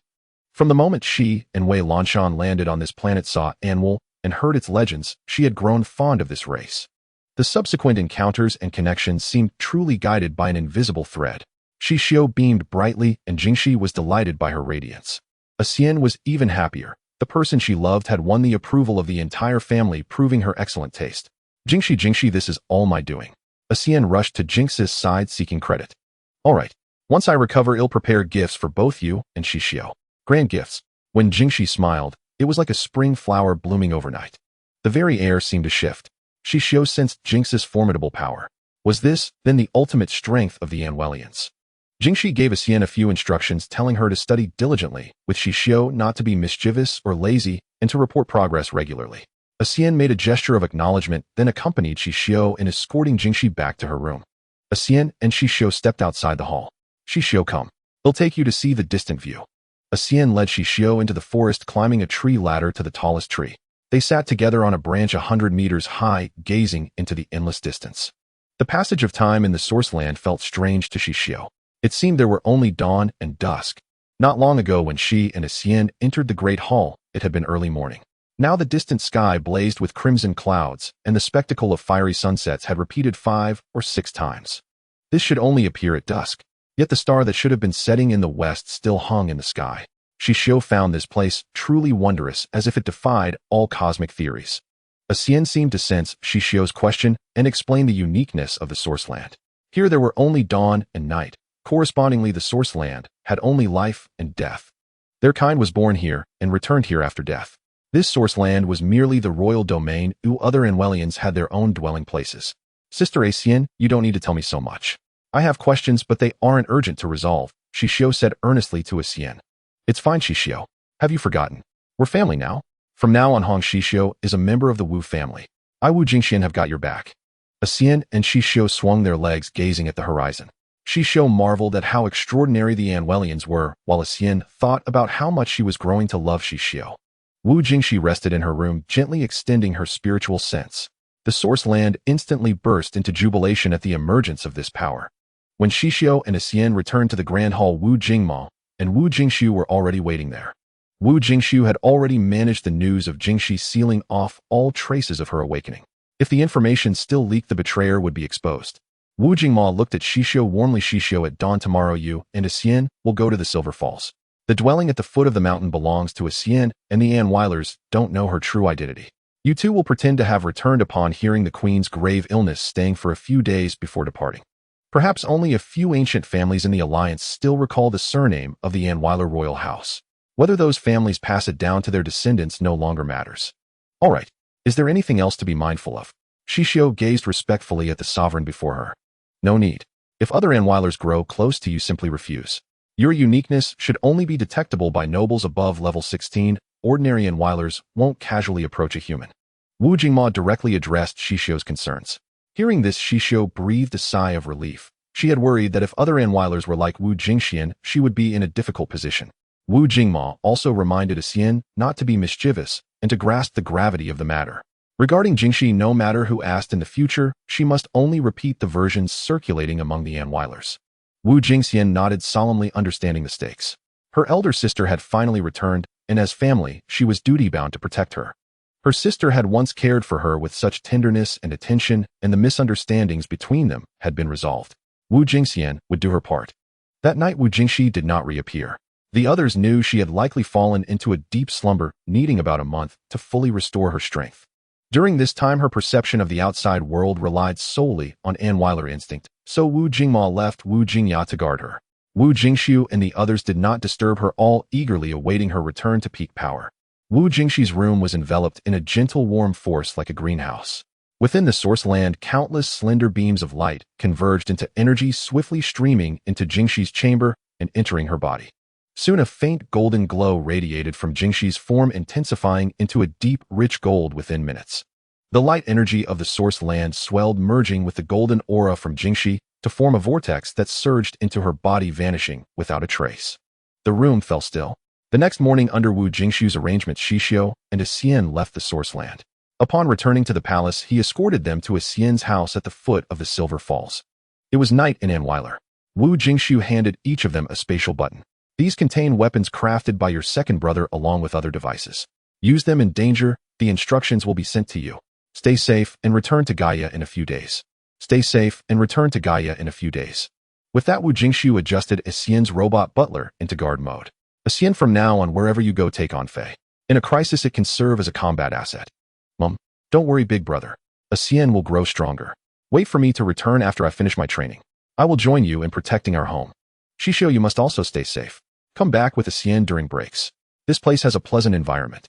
I'll have Wu Jingyang build another house beside Xian's so you two can stay here together. Wu Jingxiu rambled on. Xixiu was taken aback. When she first met him in Gaia, he had exuded the stern aura of a disciplinarian. Now he had transformed into an elder brother who fussed over everything. Quite heartwarming. Xian chuckled inwardly. Her eldest brother's nature, icy to strangers but overflowing with devotion to family, was adorably endearing. Both girls nodded. After seeing Wu Jingxiu off, Xixiu and Xian lounged in the living room, each sipping a nutrient drink and browsing the star net with delight. When we learned they had returned to Anhweiler, she sent Xixiu a cascade of tearful emojis. Xixiu, you abandoned me. Ahem, you have your career to pursue. Come next time, I'll bring you tasty treats. Xixiu promised a bounty of snacks before Fanhui relented. Fine. When you're back, I'll take time for a picnic. Xixiu, I miss your cooking. Xixiu thought it over and agreed. They would only stay in Anhweiler a few more days before returning to Gaia as training awaited. Xixiu decided to buy fresh local specialties tomorrow, some for Jun and gifts for her dorm partner and teammates. The night passed peacefully, and Xixiu felt her life growing ever more vibrant. When Wu Jingmu arrived the next day, Xixiu didn't recognize him at first. He looked like an ordinary Anhweiler bearing no resemblance to Liu Jia. Wu Jingxiu, Wu Jingmu, and Wu Jingyang all resembled Liu Jia closely. Had Xixiu not noted their heights and the distinct braiding of their golden hair, she would have struggled to tell them apart. Xian recognized him first. Second brother, why are you here? Xixiu realized Wu Jingmu must have used a disguise device, the same kind she and Wei Lanshan had employed during their escape. I'll escort you back to Gaia and handle some business along the way. Wu Jingmu entered the living room, sat down, and smiled warmly at his youngest sister. Oh, but we're not leaving for a few days. No rush. I want to take Xixiu to other places too. Xian was exasperated. Her second brother was far less easygoing than the eldest. Fine. Where to? I'll take you. Xian didn't want him tagging along. Second brother, we girls prefer to go alone. Besides, don't you need to be with Yulian? Wu Jingmu fixed his gaze on Xian until she caved. Fine. We're going shopping then. After detailing their plans, Xixiu and Xian set off. Xian pulled Xixiu aside in their room. Xixiu, no matter what my second brother says, keep your cool, got it? He's always unpredictable. Alright. Anything else? Tell me all at once so I can remember. Xixiu understood that Wu Jingmu was concerned for their safety in Anhweiler, especially with Jingxi's return likely stirring ripples. Wu Jingmu is decent except for his unreliable talk, but I'm not sure if Yulian will show up. She's super strict about checking in on him. Xian was exasperated, puzzled why their eldest brother had sent the second brother. Even the third brother would have been better. The mere thought of Yulian's temperament made Xian uneasy. How her second brother, a man who could kill a conversation with 2 words, ended up with Yulian, who was even more rambunctious than herself, was beyond her. Xian and Xixiu, accompanied by Wu Jingmu, couldn't hold on any longer after just 3 days. On the 4th day, they packed themselves up and boarded the starship back to school. Upon entering the cabin, both Xixiu and Xian let out a long sigh of relief. They exchanged glances and then burst into laughter. These 3 days have been hellish, Xian said with a bitter laugh. Xixiu replied, yeah. Xian, elder sister, your second brother must be a reincarnated chat killer. These past few days have been utterly terrifying. Hearing Xixiu describe her second brother this way, Xian laughed heartily. Thinking of the description chat killer, Xian found it particularly fitting. Xian opened her terminal to message Wu Jingya, pouring out her frustrations about the arduous journey of the past few days. For the past few days, she and Xixiu had faced numerous setbacks. Her second brother, Wu Jingmu, was simply a master of awkward silence, a chat killer, and also quite stubborn, with an overwhelming desire for control. They planned to go to the amusement park, but Wu Jingmu checked the information and found that someone had been injured there, so that plan was scrapped. When it came to sea fishing, Wu Jingmu said the seas were rough lately, fearing they might encounter storms, especially as autumn and Anhweiler would still have a few sea storms that could be dangerous, so that was a no. Eventually, they decided to go hiking, and Wu Jingmu reluctantly agreed, ultimately driving Xian and Xixiu to the mountaintop in a hovercar. Standing at the mountaintop, feeling the autumn breeze, he even said to Xixiu and Xian, now you can see far and wide. Xixiu and Xian exchanged looks, both seeing a sense of shock in each other's eyes. Is he really my brother? Xian and Xixiu felt utterly disheartened, merely enjoying the autumn wind at the mountaintop, before being whisked back down by Wu Jingmu in the hovercar to the silver waterfall. On the 4th day, Xian and Xixiu planned to stay home and do nothing. Xian left a message for Wu Jingxiu saying they would pack up and leave the next day. Wu Jingmu's desire for control is just too terrifying. Unable to contain herself, Xian vented to Wu Jingya, who was surprised to hear it. Wu Jingmu was usually taciturn. Could it be that he wasn't good at chatting? Is that why he found a lively partner like Yu Lian to make up for his own shortcomings? Wu Jingya also hadn't expected Wu Jingmu to be so intimidating and sent Asian a hugging emoji advising her to take care of herself and to be mindful of sudden appearances around her. After chatting with her sister Asian, and Xixiu lay in the cabin planning to wait until they reached the starport before going out, avoiding trouble, as encountering any bad people could lead to a bloody confrontation. Xixiu, which direction are you planning to choose?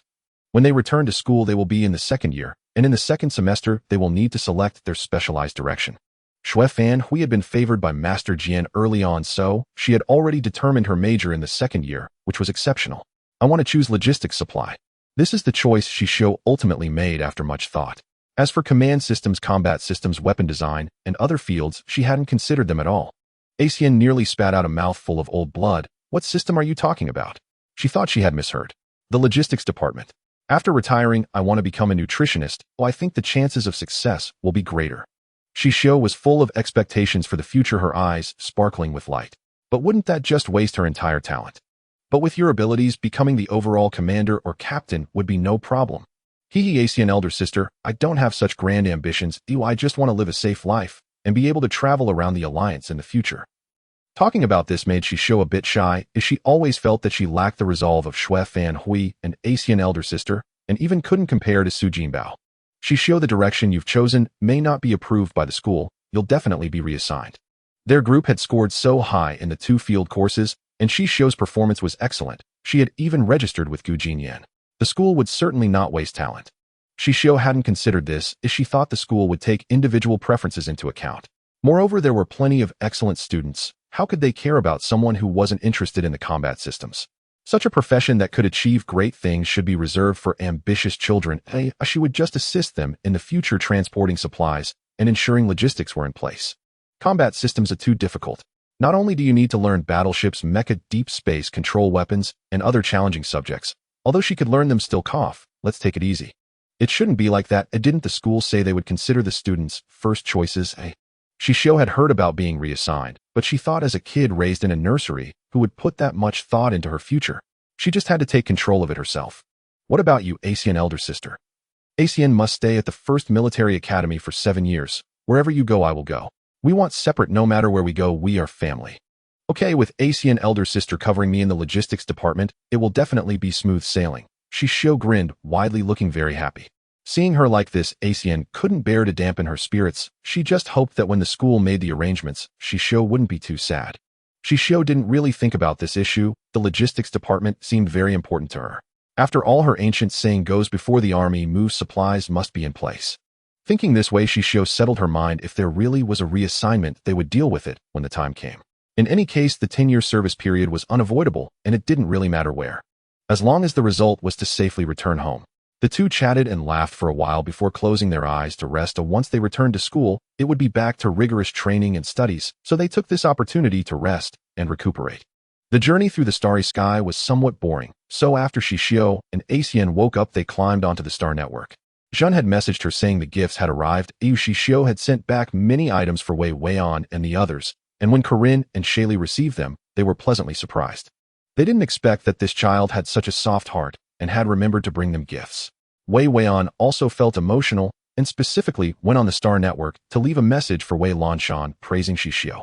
Receiving the message, Wei Lanshan's heart was filled with warmth, and her initial decision felt incredibly correct. At that moment, looking at the photos Wei Weian had sent her before, she felt a sense of anticipation for her reunion with Xixiu. Asian and Xixiu returned to Gaia in the morning. The starship docked at the starport, and the two chatted and laughed as they made their way to the ground. The two called for the school's hover car through the terminal, and shortly after, a robot drove the car to them. Asian elder sister, let's go. We should return to school first. This trip to Anwire was too rushed. They initially wanted to have a good time, but ended up encountering the overbearing Wu Jingmu. Asian was quite scared and thought it would be better to return quietly in the future. They absolutely couldn't go out to play with Wu Jingmu again. So the two refused Wu Jingmu's escort, booked their return tickets, and quietly slipped back to Gaia. Xixiu returned to the school and went with Asian to find Xue Fanhui, the poor kid running back and forth between the dormitory and the lab. Xixiu felt that Xue Fanhui had lost weight. Seeing Xue Fanhui's spiritless state, Xixiu felt an indescribable ache in her heart. She hadn't expected equipment design to be so exhausting. How long has it been since you took a rest? Xixiu asked with concern. Shui Fanhui yawned as she walked. About 10 days. I can't remember. The data is at a critical stage recently. I have to finish testing this set before I can rest easy. Fortunately, hard work pays off. After pouring juice for a Xian, and Xixiu, Shui Fanhui lazily lounged on the sofa, recounting her recent grueling life as a mechanical dog.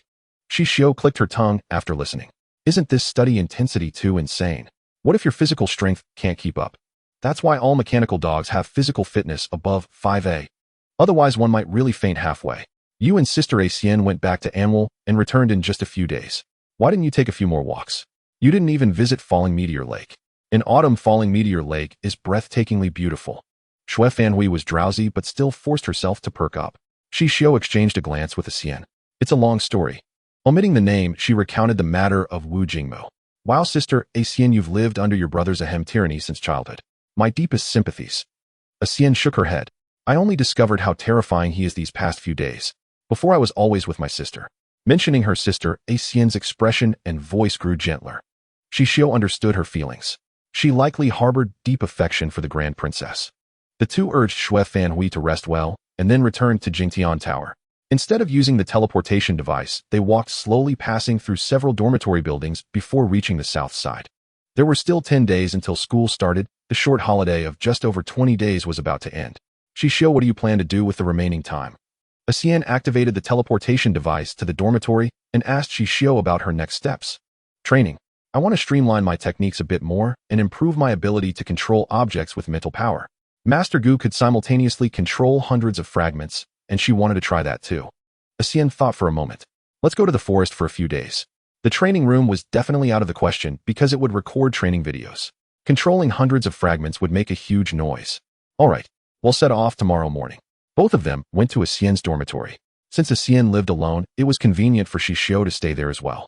Early the next morning, Xixiu, along with Wumu and Xian, boarded the hovercar. After setting the destination, Xixiu paid no further attention to it.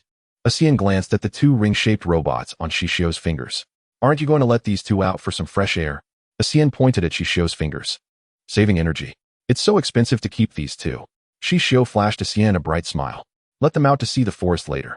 Keeping them cooped up will make them depressed too. Xian said with utter seriousness, let them keep Anfei company. She pointed to her wrist where Anfei was now a bracelet. Okay, but one of mine might be a bit unreasonable. Fortunately, Wu Yuan was now in a static state, or he would definitely jump up and argue with Xixiu. No worries. Anfei looks honest, but is also not one to take a loss. All the robots of the Wu family were designed by Xian's third brother Wu Jingyang, and their personalities somewhat carried his traits. Upon arriving at the forest, both of them spread out their mental power to scout, and finally chose the northern forest as their training ground. After settling Wumu, Xixiu awakened Cixi and Wu Yuan. Wu Yuan closed his mechanical eyes and stretched his body. Opening his eyes to see Xixiu, he chirped, Yo-yo, little one, you finally let me out for some air. I was suffocating to death here. Go wander on your own. I need to practice today. Xixiu knew this fellow never had anything good to say upon waking. I can accompany you in training. I'm very capable in a fight. Xixiu gave a meaningful smile. Rest assured, Big Shell. Once I've mastered my mental power, I will definitely experience your superb martial skills. She would definitely beat him until he dared not call her little one again.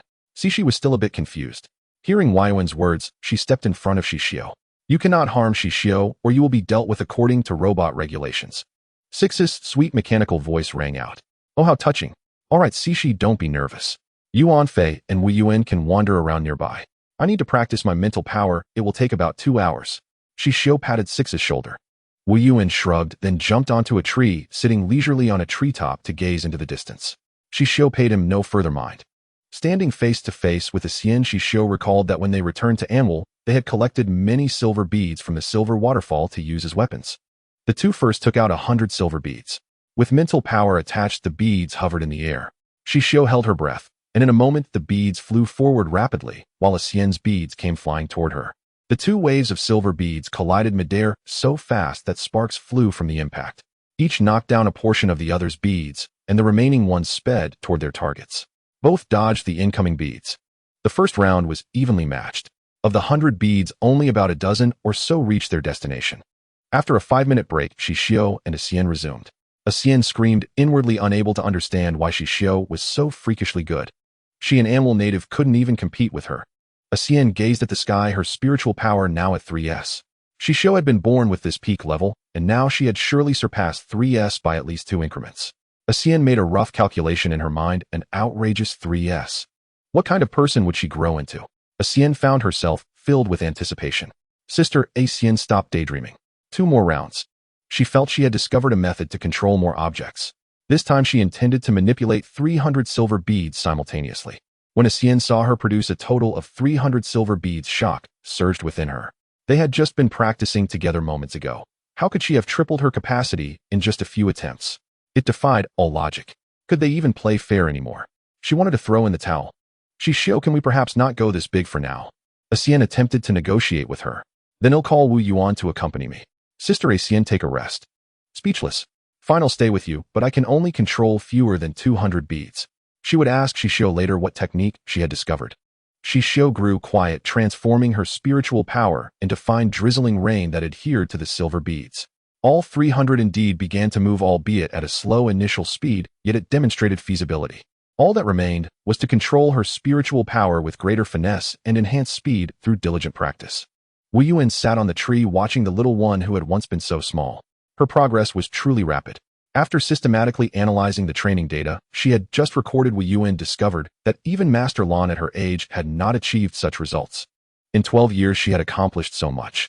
Master Lan must already know and should feel deeply gratified. Xixiu remained silent on the side, not fully comprehending martial techniques.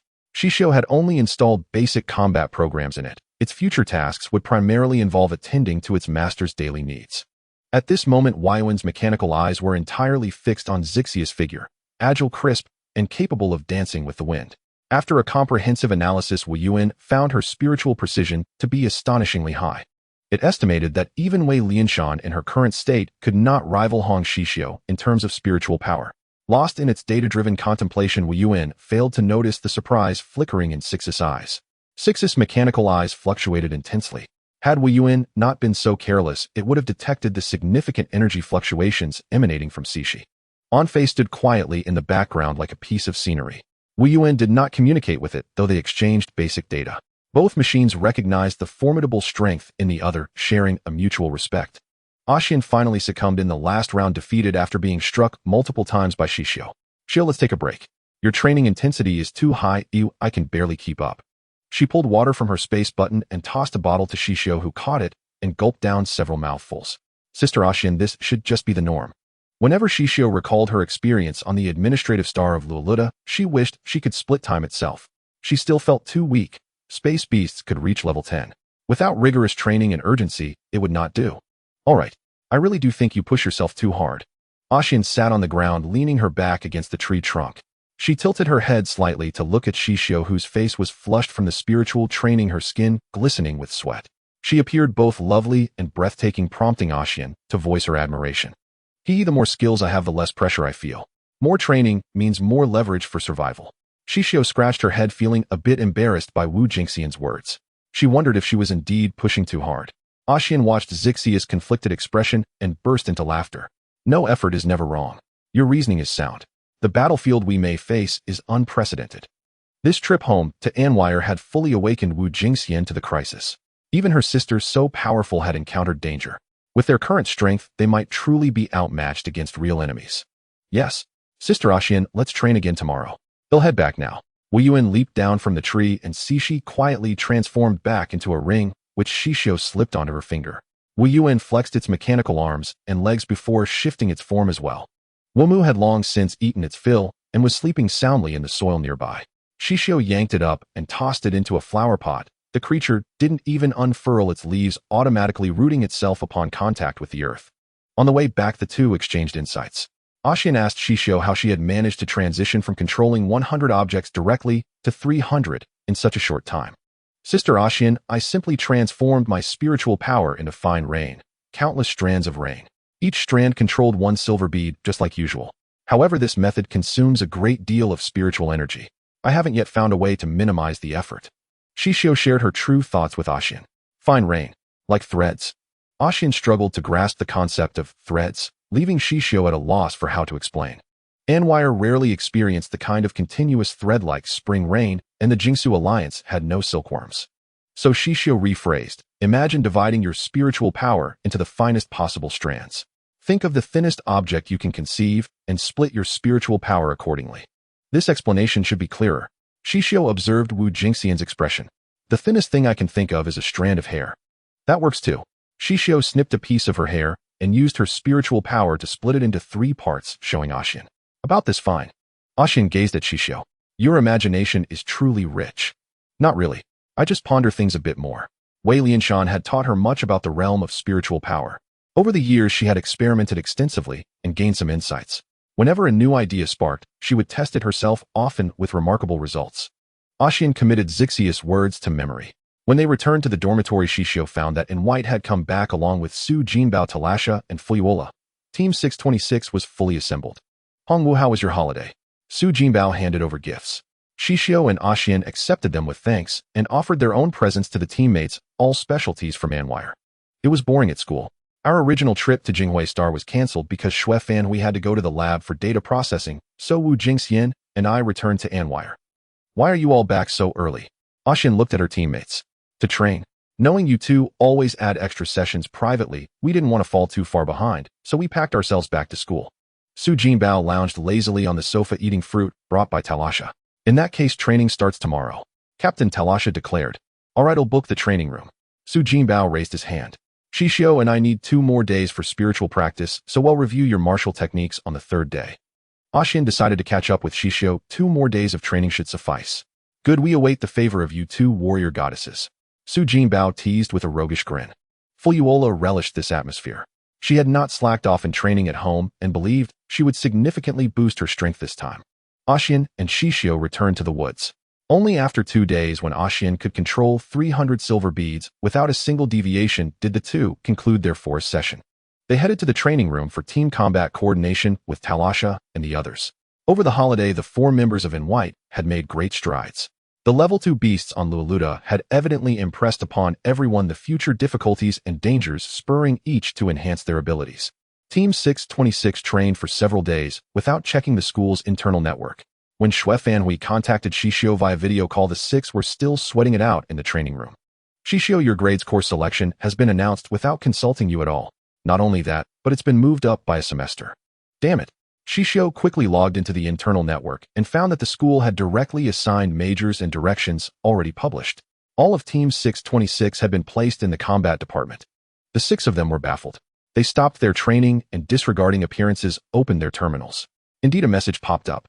When Hong Xiuxiu saw her own name listed under the combat department, her face remained mostly expressionless. She simply felt an overwhelming sense of frustration and exasperation. She had never truly wished to enter the combat department, as she believed she could achieve just as much in logistics while remaining a low-profile figure. She hadn't expected Sister Axian to be right. But why had the direction been decided so early? Su Jinbao also let out a string of curses. No one had anticipated the school would directly assign their specializations without regard for the students' wishes. This news immediately sparked discontent among the students. Many began discussing it heatedly on the internal network, demanding an explanation from the school. Consequently, the students who had already returned to campus organized a group and went directly to see the principal, Lu Shui. Lu Shui, knowing the students would come to appeal, was already waiting on the 1st floor of the administrative building. Upon seeing the principal, the students dispensed with formalities and spoke up directly. Student A, Principal Lu, why did the school force a specialization on us against our will? Student B, the selection wasn't supposed to happen until the 2nd semester of our sophomore year. It's half a year early, and there wasn't even a notice. Student C, I want to change my specialization. After listening to the students' complaints, Lu Shui remained silent until they noticed his solemn expression and fell quiet. Only then did he speak. I believe last semester's field training left a deep impression on every student. So tell me first, without the active duty soldiers coming to your aid, relying solely on your own strength, could you have returned unscathed? Lu Shui lifted his eyelids and swept his gaze over the assembled students. Suddenly the room fell into dead silence. The students lowered their heads, pondering for a moment. Some voices emerged, but we are still freshmen. We haven't received any professional training. We are still under the Alliance's protection. What if the Alliance's first line of defense falls? Lu Shui's words sent shockwaves through the student body. The Alliance's first line of defense was as solid as iron. How could it possibly fall? Moreover, Marshal Su Duosong was personally commanding from the front, never slackening, along with so many excellent active duty soldiers. This scenario should not exist. Lu Shiyi seemed to read their minds. You all should understand the importance of the Alliance's first line of defense and the critical border fortresses. Yet star beasts drawn in by spatial rifts are appearing one after another. To deal with them, we must deploy soldiers from the first line. Do you think that's realistic? The students fell silent. They still remembered the war between the Alliance and the Inquirants 6 years ago. The images of warships instantly turning to ash in the videos echoed in their minds. Seeing the expressions on the students' faces which suggested they were recalling the war from 6 years ago, he continued, "This is the Alliance's latest order. As reserve forces, you can only obey. If after a year you are truly unsuited for your current force specialization, you can submit an application through your terminal explaining the reasons, and we will consider it." These children had grown up in an era of peace in a relatively stable environment. Lu Shi thought about the Alliance's latest decision. Only through a surge of new rising power could the Alliance's future be saved. For them, the elders making this forced decision was also a matter of circumstance. The Alliance was on the brink of turmoil. He hoped they could grow strong before it arrived. After Lu Shiyi's speech, some students delved into deep thought, while others still brooded over the school's high-handedness, their dissatisfaction lingering. However, they all knew this was a done deal. They could only wait a year to apply for a transfer. The members of Squad 626 did not follow the other students. Instead, they returned to their dormitory to share their views. In white, when I returned to Auras, I heard some news. The situation at the Alliance's first line of defense and several border fortresses is somewhat urgent. Mysterious attacks occur from time to time. Talasha, it's the same on Blue Rain Star, but the border guards intercepted them, and the news rarely leaks out. On his way home, he passed by the Jinglan border fortress, and his space shuttle was nearly attacked, which is how he discovered something was wrong. Froila, could it be the work of star pirate gangs? Talasha shook his head, unlikely. Since when do star pirates attack solely to kill, without looting supplies? Ashian and Xixiu remained silent. They had returned to Anwal. This matter was certainly no coincidence. Someone had been orchestrating this for over 20 years. At this thought, Xixiu's heart grew heavy. She dared not imagine the kind of environment she would face in the future. After a year of tempering, Su Jinbao had become much more composed. If it comes, we fight. Improving our strength is what matters most. This was the absolute truth. Because if certain events were destined to happen, they with their current abilities could not avoid them. So they might as well rise to the challenge. Su Jinbao, Hong Wu, this year's training, please don't go easy on me. Su Jinbao will definitely complete the training according to your schedule. Su Jinbao's words were filled with spirit. Xixiu hadn't expected Su Jinbao to have the highest level of awareness. Su Jinbao, you make it sound too serious. Let's just learn from each other and spar, striving to gain more life-saving skills. Xixiu's tone was unprecedentedly earnest. Talasha, all right, once we get the class schedule, I'll arrange the training times. All 6 of them were in the combat department. They would likely be studying and living together for the next 6 years. After chatting, Talasha and Froila returned to their dormitory room 506. Xixiu silently logged into the internal network to check the courses required by the combat department. Seeing the long list of courses, she felt a headache coming on. Sister Ashin, the curriculum. It's so much. Mecha operation, starship piloting, various deep space combat techniques, environmental familiarization, star chart, plotting, battlefield simulations, martial arts, which was a given, and some theoretical classes. Their daily classes would run from 8 in the morning until 8 in the evening, excluding lunch and nap time. Their coordination training would likely have to be squeezed into the weekends. Why were there so many courses to learn? Ashin patted Xixiu on the shoulder. We're in this together.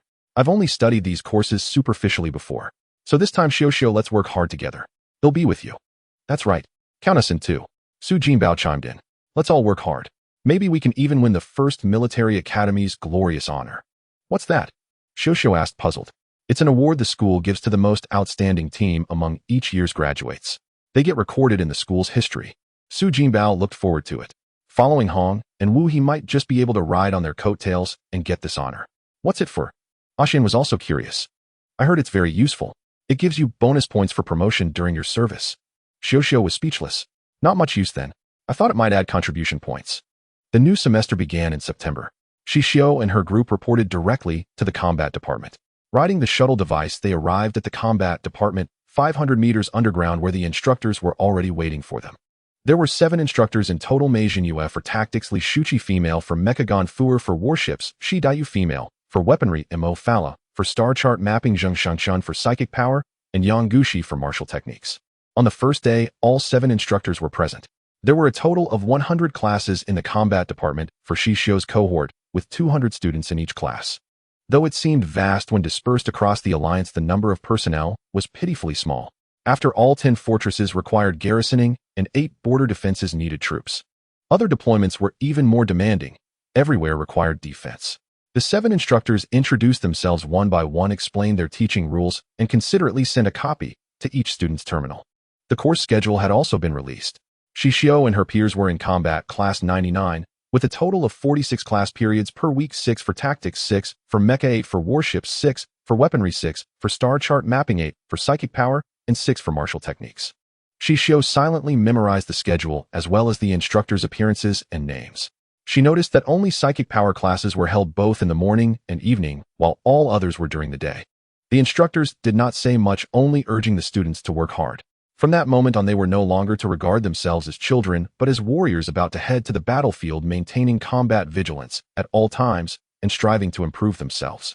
For newcomers like Xixiu, only warships, star chart mapping, and tactics were unfamiliar territories. They were already quite familiar with the rest of the courses to varying degrees. The first class in the morning was psychic power practice. The other 6 instructors left after their introductions. Zhang Xingchun looked at the 200 students before him. He had reviewed the profiles of some beforehand, many of whom were promising children. With proper guidance, they would inject fresh vitality into the alliance in the future. After stating his rules, Zhang Xingchun began the lesson. He had robots distribute micro-objects to the students, metal balls that appeared small but possessed immense mass. Zhang Xingchun demonstrated first, then instructed the students to begin practicing. You must have encountered the control of psychic power before. This exercise emphasizes diligence and daily accumulation. Only through persistent effort can you achieve results. Remember, never slack off. Mastery of psychic power is a gradual process that cannot be rushed. Fearing that students might take extreme measures, Zhang Xingchun recounted an anonymized case of a new student who had entered alongside them. Never misuse potions. 2 students in their quest to enhance their psychic power ignored the doctor's advice and took enhancement potions without authorization. The potion's effects were so pronounced that they became complacent, never expecting the backlash to strike so swiftly. Their psychic power levels dropped directly, nearly collapsing entirely. Zhang Xingchun paused and swept his gaze across the 200 students. Some who knew of the incident showed no surprise, believing it was a consequence of their own actions. Those who had not heard of it felt a lingering fear. Some among them had heard that the newly released potions were highly effective and stable, and a few families were already seeking to purchase them. Success never comes through shortcuts unless you can gather the fortune of the entire alliance. Even 9-star Marshal Li Zhengfeng reached his position through sweat and hard work. Everyone here, as long as you are willing to put in the effort and dedication, this star field will eventually bear your legends. This sea of stars will be yours to roam freely. Zhang Xingchuan's words ignited the students' passion. They knew Li Zhengfeng's deeds by heart and had watched the precious video footage from 500 years ago. They understood that their teacher spoke the truth. This would be their chance to achieve fame and success. Xixiu listened intently. She wanted to discern the differences between the instructor's approach to psychic control and her own so she could make improvements. And indeed, she discovered something. Xian glanced at Xixiu, noticing her full concentration. But he knew she was not there to listen to stories, she was there to learn. Truly an enterprising and good child. After finishing his speech, Zhang Xingchun gestured for the students to begin practicing while he observed. The members of Team 626 were diligent and self-disciplined, quietly training their psychic power within the protective barriers as instructed. And White had already controlled 15 metal balls. Seeing this, Su Jinbao refused to fall behind and gritted his teeth to control 15 as well. Zhang Xingchun found In White's method intriguing and seemingly effective. He hadn't expected an Alarian to possess such strong comprehension. When he observed Su Jinbao, he noticed their methods were remarkably similar. Zhang Xingchun fell into thought. It seemed these 2 students had received guidance from an unknown source. When he reached Xian, he could only sigh in admiration. The psychic power of the Enwile people was indeed innately extraordinary. He watched as Xian casually controlled over 100 metal balls, weaving them back and forth at high speed, while flawlessly avoiding himself, never once harming his own body despite the velocity. The other students performed reasonably well, with only a few still unable to control the metal balls. Zhang Xingchun patiently corrected them, demonstrated several more times, and clearly explained the key points. During this class, Xixiu merely controlled over 10 metal balls back and forth, neither outstanding nor lagging behind. She planned to keep a low profile and coast along like this. After a day of classes, Xixiu was utterly exhausted by the time she returned to the dormitory. After washing up, she lay on the bed with her hands behind her head, pondering about the future. The more she thought, the more confused she became, so she got up and played with Ebony instead. Ebony nuzzled Xixiu affectionately, soothing her restless heart. In her room, Xian was chatting with his family through the Enwile encrypted channel. Wu Jingyao looked around and asked where's Xixiu. She's in the room opposite mine. She's probably asleep by now. There are so many classes, even I can barely keep up, Xian complained, acting spoiled with his sister. You'd better hold on, or else Wu Jingma will confine you. No more complaints, Xian. This is responsibility. Wu Jingya's tone was unusually serious. I know, I understand. I'm just talking. I train diligently every day, and so does Xixiu. Every member of our Team 626 is striving hard to catch up. I think today's mention of the 9-star marshal by the teacher really fired us up. Everything is fine at home, don't worry. Your sister will recover in another month. Also, I've sent gifts for you and Xixiu, all food. They'll arrive tomorrow. Wu Jingya ended the video call. Xian hugged the blanket and rolled around on the bed a few times before drifting off to sleep. The first day of school was truly more exhausting than hunting star beasts. That night, everyone slept peacefully. No dreams intruded, the past had drifted away with the wind. In the mornings he was tormented by Zheng Xingshun's mental power exercises, and in the afternoons Li Shuqi ruthlessly pummeled him in the mech combat class. This life was nothing short of exhilaratingly painful. Li Shuqi's proficiency with Mechs and her lightning-fast finger movements left Xixiu and the others utterly dazzled. Xixiu roughly estimated that Li Shuqi's finger speed reached over 10 times per second, totaling over 600 movements per minute. Xixiu found this speed and its intricate patterns quite captivating. She resolved to strive for the same, setting herself the goal of surpassing 600.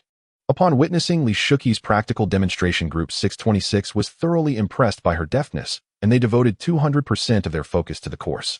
Observing her students still fumbling, Li Shuqi remarked, your finger speed must keep pace with your mind. A mental power can assist, making your efforts twice as effective. She then demonstrated how to synchronize mental power with finger movements during practice. Student A asked teacher, how do we channel mental power to our fingers? Treat your fingers as weapons and let your mental power follow their every movement. You should have made some progress with the micro-object mental power exercises, right? Just apply the same principle. Li Shuqi moved her fingers swiftly, demonstrating as she spoke. Hearing Li Shuqi's words in white, and Su Jinbao recalled that classmate Hong had once said something similar. Treat the entire body as a weapon, let mental power envelop it, and speed could double or more. Su Jinbao and In White exchanged a distant glance, their admiration for classmate Hong Boundless. He was an absolute idol. Some students grasped it immediately, and upon trying found their speed greatly increased. Thank you, teacher. We understand now. Overall, the students of class 99 were eager to learn, making teaching effortless. Li Shuqi taught with great dedication, demonstrating all her techniques multiple times until every student had them memorized. When it was Xixiu and In White's turn for Hansen Operation Hong, how should we coordinate? You take the left, I'll take the right. Have you memorized the positions and names of all the buttons? Xixiu glanced around.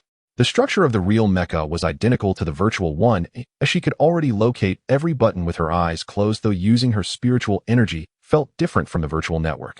Their training mecha was designed for 2 pilots, and most combat mechas also required a duo. Single-pilot mechas were reserved for special occasions such as solo missions, or were custom-built for private use. I'm familiar with it.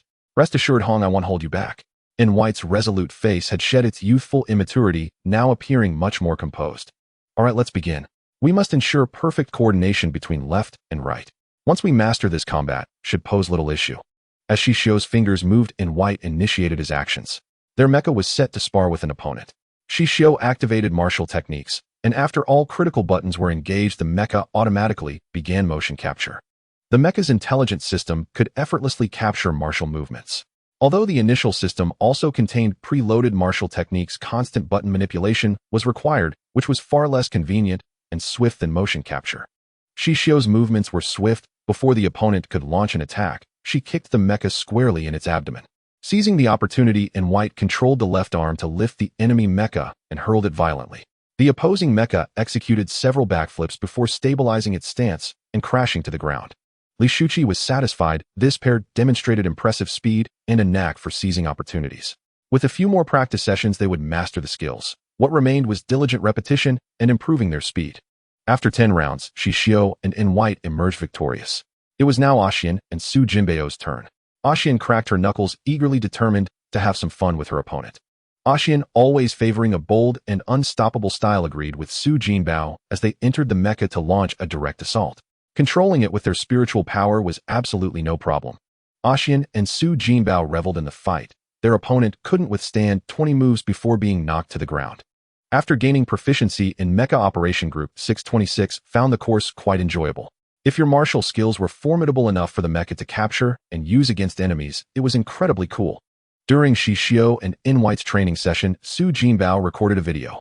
When Xixiu watched it after class, she found it fascinating. Was this really how she looked in battle? She felt a bit cool and couldn't help feeling a swell of pride. Sister Ashian, that move was so crisp, I love it. And this one. Xixiu unusually lively chattered excitedly to Ashian. Enough, our Xixiu's moves are the coolest, no arguments accepted. Ashian pinched Xixiu's cheek. Yes, our whole group is awesome. Team spirit was important. Talasha and Fulyola were also outstanding, having made remarkable progress. After studying for a while, Xixiu felt that the combat department wasn't so bad after all. The weapons instructor was a cute girl, but her ferocity rivaled Wu Jingxian. She brought in assembly explosives, atomic weapons, light weapons, and even the latest prototypes for Xixiu and her group to see as teaching demonstrations. The star charting course sounded simple, but in practice it was exceedingly difficult. It required extraordinary memory. Even the slightest deviation in star charting could send everyone off course. If they were drawn into another space, they might never return. Hearing this, Xixiu had to focus on star charting. The coordinates of every planet, star, nebula, and asteroid belt had to be clearly memorized, demanding a vast repository of knowledge. What frustrated her was that all the stars looked alike. In the boundless universe, they were incredibly hard to distinguish. Group 626 plunged into grueling memorization sessions. Su Jinbao even recited planetary positions in his sleep. Their tactical instructor Mei Jinyue was a premier master in the alliance, known for his cunning and unexpected strategies. Initially, everyone was baffled, but gradually they found their stride. Xixiu realized there were so many intricacies to tactics. Xixiu and her 5 teammates studied these courses diligently. They couldn't speak for others, but seeing most classmates cooperating, it seemed everyone understood the challenges ahead. The daily routine repeated itself, but for Xixiu and her group, each day brought new challenges. For over 2 months after the semester began, their lives followed a monotonous circuit: dormitory, training room, underground combat division. During weekends, Xixiu and Ashian still went to the forest to practice fine control of their spiritual power. After being caught by White and Su Jinbao on one outing, it became a 4-person expedition. Then Fulyola accidentally stumbled upon them, and eventually the forest practice sessions turned into a full group 626 outing. Talasha and Fulyola truly admired Xixiu and Ashian. The two sparred relentlessly using real weapons and without holding back, but their progress was undeniable. Talasha and Fulyola decided to follow Xixiu and Axian's training methods to enhance their own abilities, preparing for the ever-changing battlefield. White and Su Jinbao pressed their lips together, training hard in the quiet of the forest. 3 months into the semester, the prowess of Group 620 SIXS 6 members had soared dramatically, astonishing their instructors. Upon learning that these 6 students dedicated their weekends to extra lessons, all 7 teachers showered them with praise. Witnessing students' diligence was always a delight for educators. Every month, Hai Sumio's team would conduct joint training sessions with Xixiu's group, and gradually everyone grew familiar with one another. Manhwa took a particular interest in Xixiu, often gravitating toward her, as did Xiao Wentao. One was lively, the other sweet, and Xixiu found herself unable to refuse either. Xian laughed heartily at Xixiu's flustered state, while White, rarely seeing his roommate so bewildered, felt a quiet joy within. The 12 of them got along splendidly, occasionally trading gossip when training grew weary. Liang Jingxian, who appeared so composed, turned out to be the most well-informed. Hearing his tidbits, even Xian grew intrigued. You say there's another field combat exercise before the semester ends? Yes, the instructors are already preparing. Liang Jingxian shared what he knew with his teammates and the allied group 626. I heard this time the location is under military jurisdiction, meant to give us a taste of future battle environments. It won't be the first defense line, will it? Su Jinbao was most concerned about the venue. Probably not, Huang Chuanhu clarified. That place is beyond our current capabilities. The seniors would have to spare time to protect us, which is impractical. Xian and Hai Sumiao sat aside, exchanging private words. Xian, did you go home during the break? With no one to play with, I dragged Xixiu home with me. Xian replied sweetly, though inwardly pondering if Miao Run had caught wind of something. Xian lowered her eyes, concealing her thoughts. I've never been to Anwire, only roamed it on the virtual net, Hai Sumiao said without deeper intent, merely wishing to show concern. When the break comes, you can visit. They'll call Xixiu and Xue Fanwei. I have a house by the Silver Falls. The environment is quite pleasant. I doubt I'll have much time during the break. Miao Run has been in chaos lately. I didn't even want to come out, but they shoved me onto the starship. Hai Sumiao remarked, gazing at the gossiping group nearby. Is this what they call an eventful autumn? Who knows? Even the eldest elder of the Miao Run clan couldn't discern much. I'm just going with the flow, observing for now, not wanting to overthink it, Xixiu Miao said, casually easing Xian's mind. It wasn't about Jing Zai's secret being exposed. I'm the same as you, though it's quite fun. I wonder if our two teams can cooperate in the upcoming training, Xian mused. Over the past month their groups had sparred frequently, each identifying weaknesses and learning from the other. A joint operation is highly likely, Xixiu Miao deduced from Liang Jingxian's news. This was their first training after being forcibly assigned directions. The school would surely assess everyone's progress and coordination. The selection of students had been conducted in secret all along, though some had likely sensed it or received hints from their elders. Will you join the military, Su Miao? Xian tilted her head, gazing at the beautiful woman before her whose azure pupils mirrored the sky's hue. We both will. It's unavoidable, Xixiu Miao replied, turning to meet Xian's gaze. In their golden and blue eyes they saw reflections of themselves, faces distinct from humanity. Then so be it. I've already settled it with my family. Wherever Xixiu goes I go, or else I won't comply, Xian declared. Xixiu Miao raised an eyebrow, surprised at Wu Jingxian's deep affection for this human. It doesn't matter where I end up.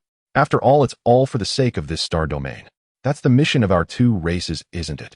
Xian hadn't expected Xixiu Miao to be even more open-minded. She smiled, ethereal as an elf, light dancing around her like a dream. Yes, then we fight. Xian watched Xixiu deeply engaged in conversation with Liang Jingxian and the others and sensed she was already prepared given how swiftly her mindset had shifted. Our team must bring plenty of weapons this time and apply for an extra mecha, Talia decided, exchanging a glance with Xixiu. She then urged the other members of Group 626 to redouble their efforts and never slack off in training. Su Jinbao grumbled, with Hong around in white, and I dare not slack off for a moment.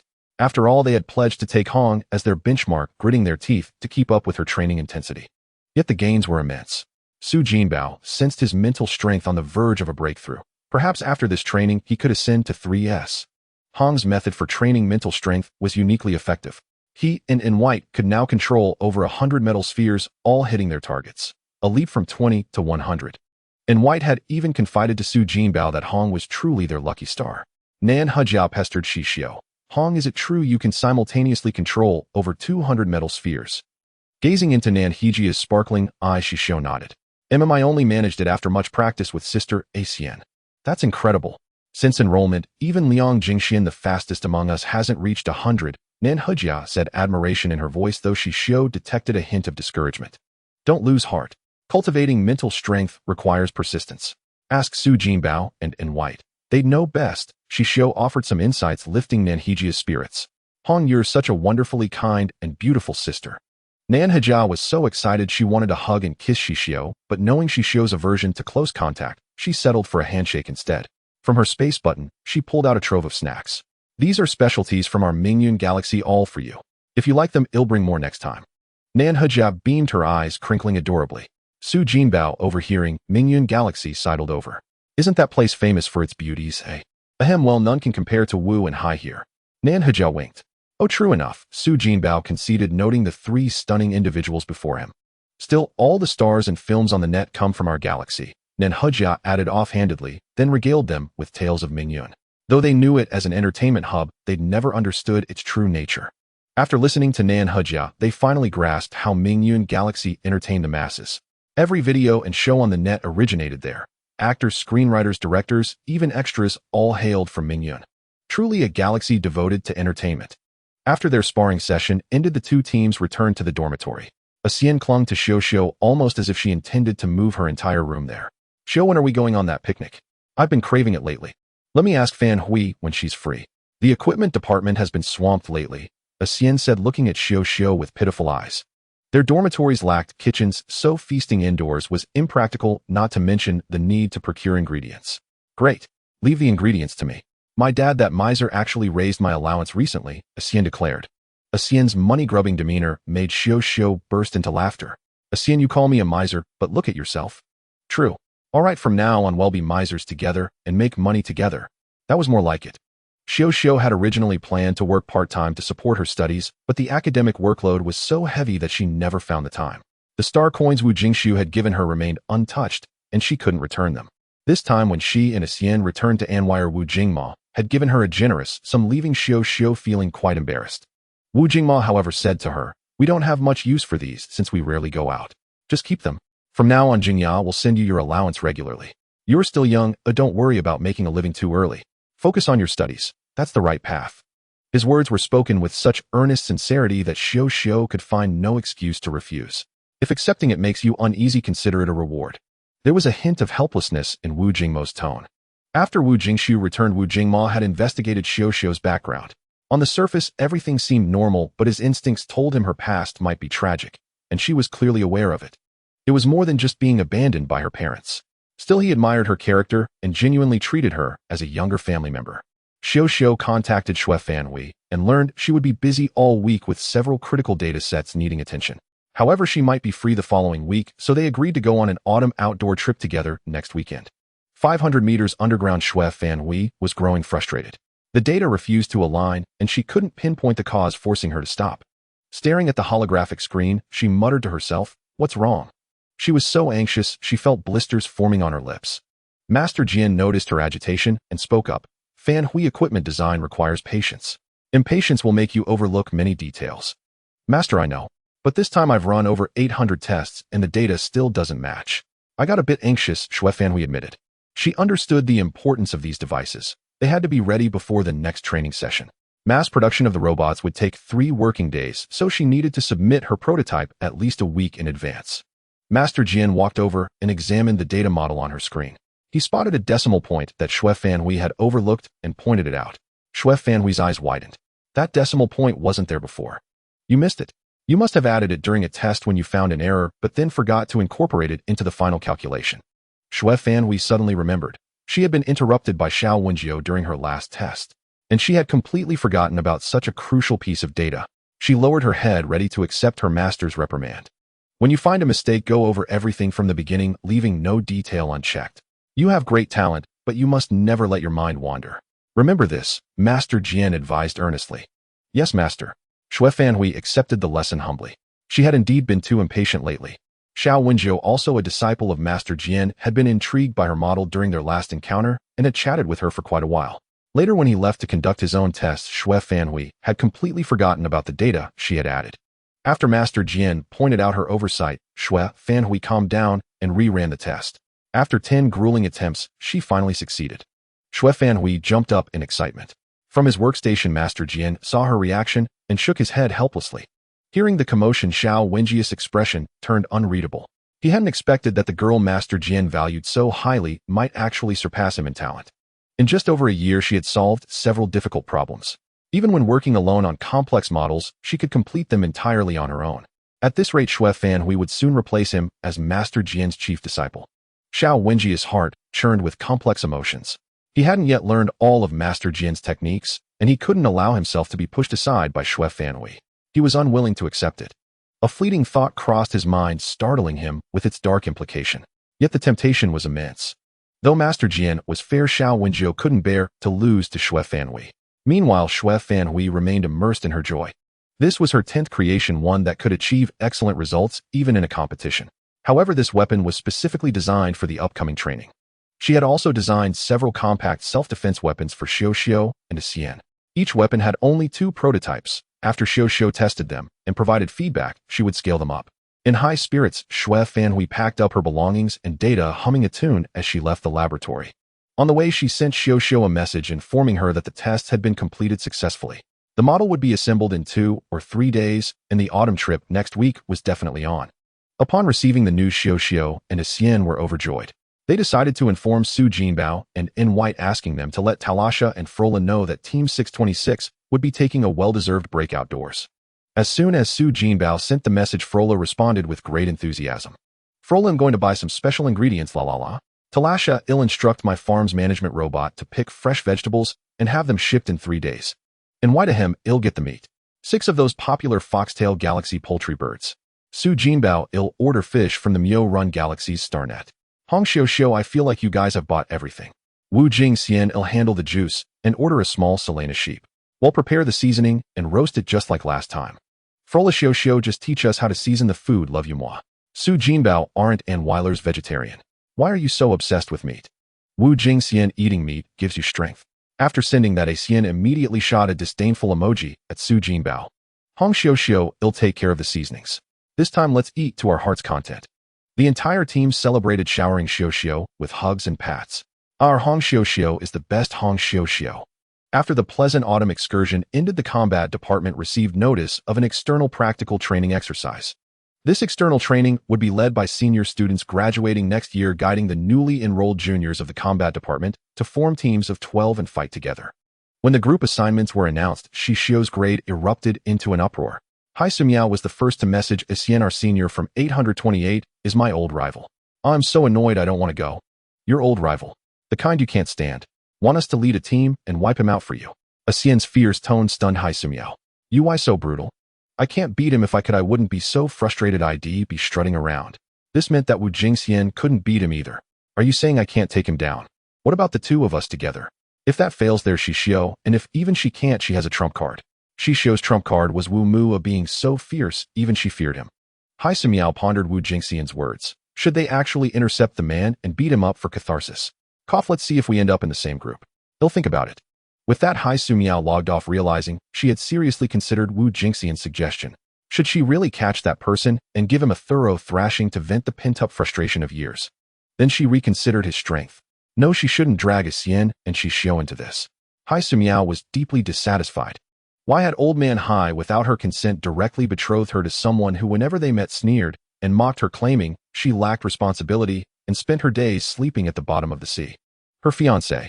Just thinking of him made her want to summon her scales and slowly pluck them all off. Xixiu was still brooding over how to avoid that person, wondering if it was too late to switch groups. But soon Xixiu received a video call from him. Sleepy Meow, are you happy? He'll be leading you this time. Yin Lanqi blinked, his azure eyes identical to hers, and the curve of his lips seemed utterly infuriating to Xixiu. Xixiu stared at the face magnifying on her screen, grinding her teeth. Yin Lanqi, we're not that close, don't flatter yourself. You're not happy to see me. I haven't done anything to upset you lately. Besides, we haven't seen each other for a year, and since you came to Gaia, you didn't even look me up. Yin Lanqi narrowed his eyes, observing Xixiu's expression through the video. Why would I look for you? To be scolded and rejected? Do I have a death wish rushing to be ridiculed? Xixiu truly wanted no dealings with Yin Lanqi. Yin Lanqi confirmed that his fiancée despised him.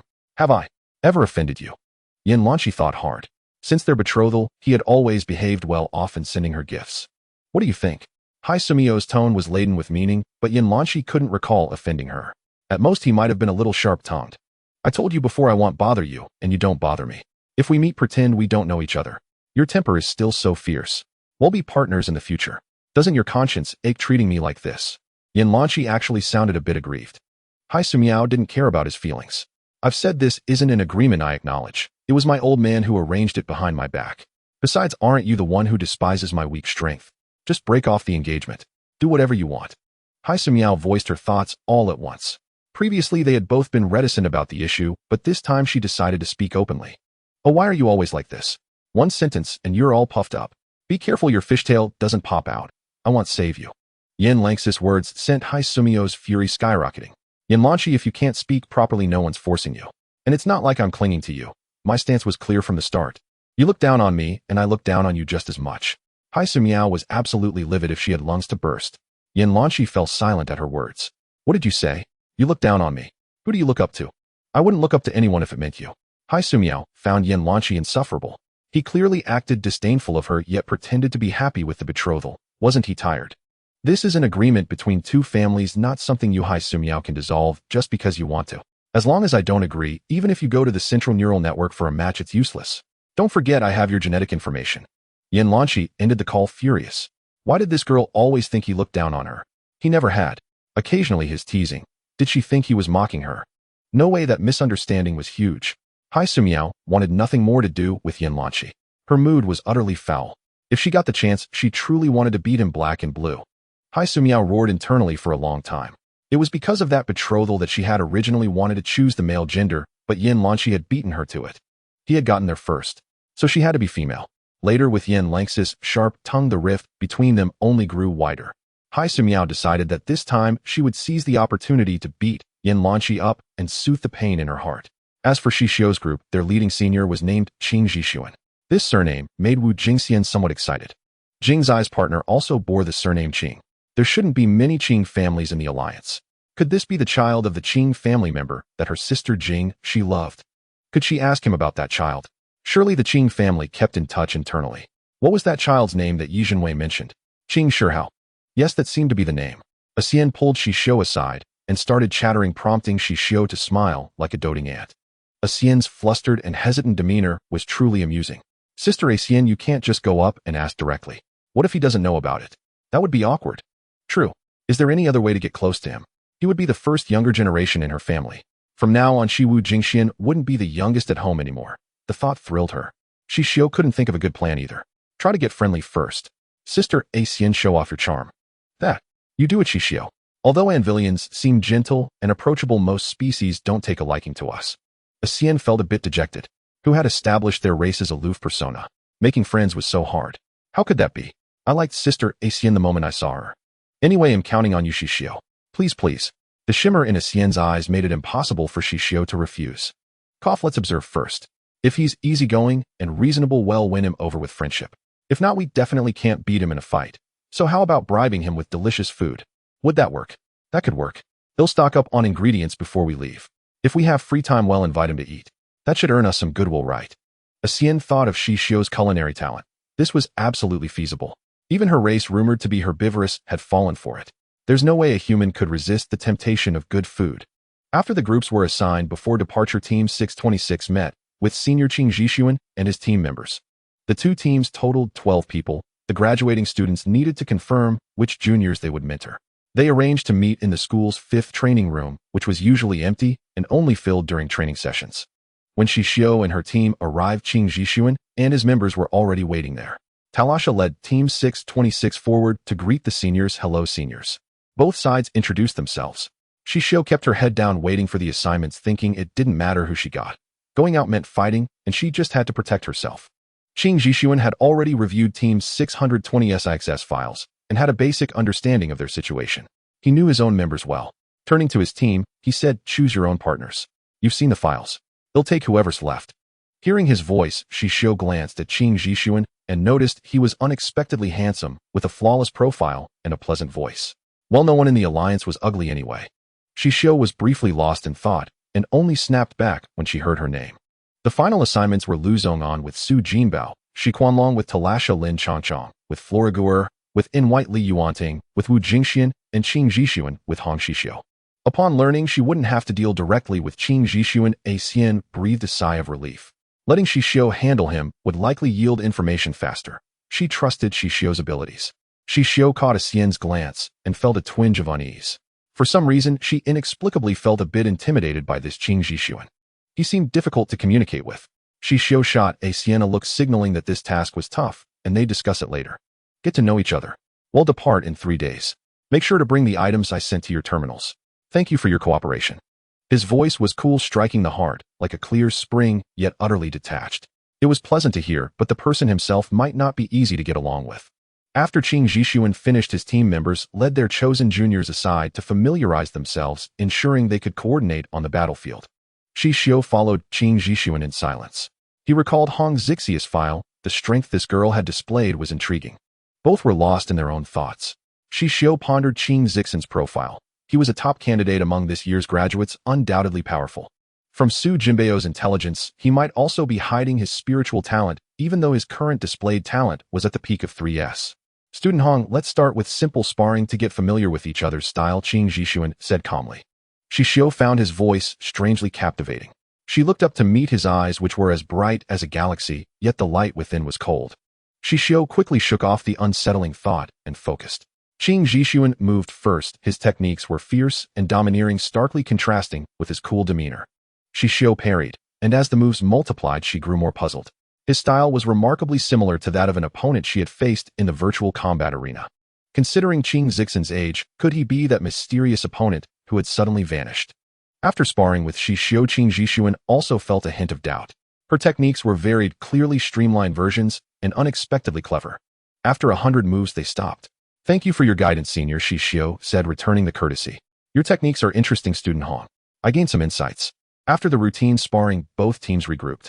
Go back and think about how to coordinate. Tomorrow, well-practiced team cooperation in the virtual combat room. With that, Qing Zhixuan and his team left. Xixiu, how was it? Xian bounced over excitedly. Xixiu shook her head. Not great.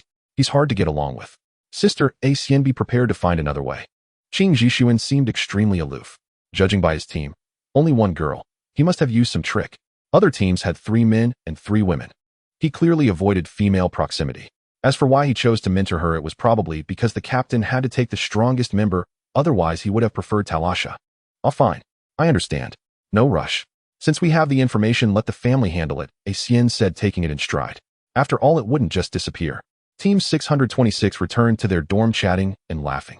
Su Jinbao and White were deeply impressed. The graduate's strength was far beyond what freshmen like them could match, except perhaps Hong Xixiu and Wu Jingxian. Still, by the time they graduated, those two would likely surpass Lu Zhongan and Guer, who mentored them today. Everyone packed their essentials early and checked the list Xixiu had sent bustling about until everything was confirmed. Only then did Xixiu and Xian lie in bed to chat. Xixiu were going to the Heian border fortress. It might be dangerous there, Xian said, having had her third brother, Wu Jingyang, gather information.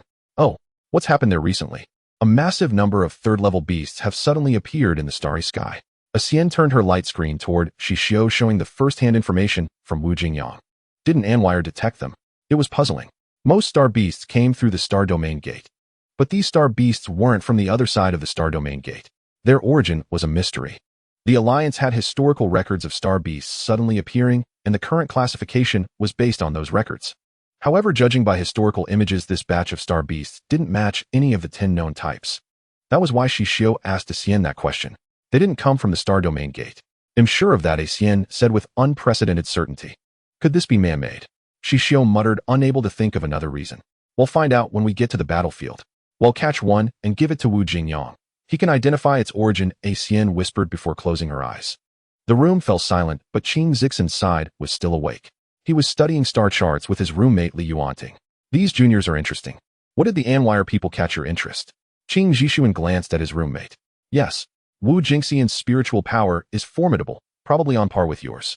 Qing Zixin raised an eyebrow. Anwire people were naturally strong in spiritual power. What was so special about that? Qing Zixin led his team and Group 626 through 5 coordinated drills in the virtual network, and both sides were quite satisfied with the results. The juniors demonstrated far greater cooperation than he had anticipated, and they followed orders well.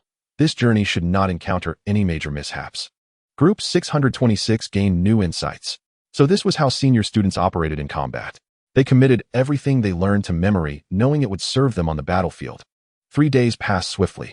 All members of Group 626 stored their luggage and weapons in space buttons and gathered at the location designated by Qing Zixin. A small starship carrying about 2,000 personnel was headed to Heian Fortress. Team 828, led by Hai Sumiao, would travel alongside Xixiu and the others, as well as Yukila and Zhang Jixing. The elite forces from Xixiu's grade were all destined for Heian Fortress. Each group occupied a cabin. The rooms on the small starship were not overly spacious, just enough to accommodate 12 unfolded beds and 2 sofas. The beds were usually retracted into the cabin walls and only opened during rest, so the space appeared quite ample at the moment. The room had windows which in deep space served both for viewing the scenery and observing distant movements. For discussions, they could lay mats on the floor to sit or extend the sofas. If necessary, the training room was also available.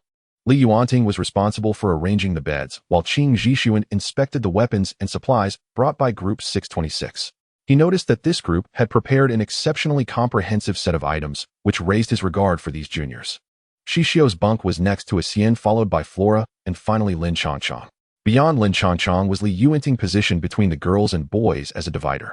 Observing the interaction between Lin Changchang and Li Yuanting, Xixiu understood they were likely an engaged couple. Otherwise, ordinary males and females having received suppressants would not engage in such pink bubble interactions. Just like her at the moment, every male she saw was like a sister. Yes, that was the feeling. No matter how handsome or beautiful now, they were only brothers and sisters. Worried about surging hormones suddenly being drawn to someone. How impossible. A shot of the Alliance suppressant could eradicate all romantic thoughts. In their youth, there was only study, battle. But for Xixiu, this was a blessing. No need to fear that her heart might suddenly race for someone, and the pain of unrequited longing would never haunt her again. Joyful. After entering the cabin, Xixiu and Xian opened the sofa and sat down. Flora joined them, pulling out many snacks from her space button. Xixiu, try this new flavor. I want you all to taste it. Flora handed small packages to Xian and Xixiu, then to the others. Lin Changchang and Flora quickly bonded. Oh, this tastes wonderful. Which galaxy produced it? Xian took a bite. It was crisp at first, then melted in the mouth, leaving a sweet fragrance that was not cloying. Let me see. Surprisingly, it's from Mingyun. Isn't that place known only for producing celebrities? When did they start making convenient snacks? Flora examined the packaging and was astonished by the origin.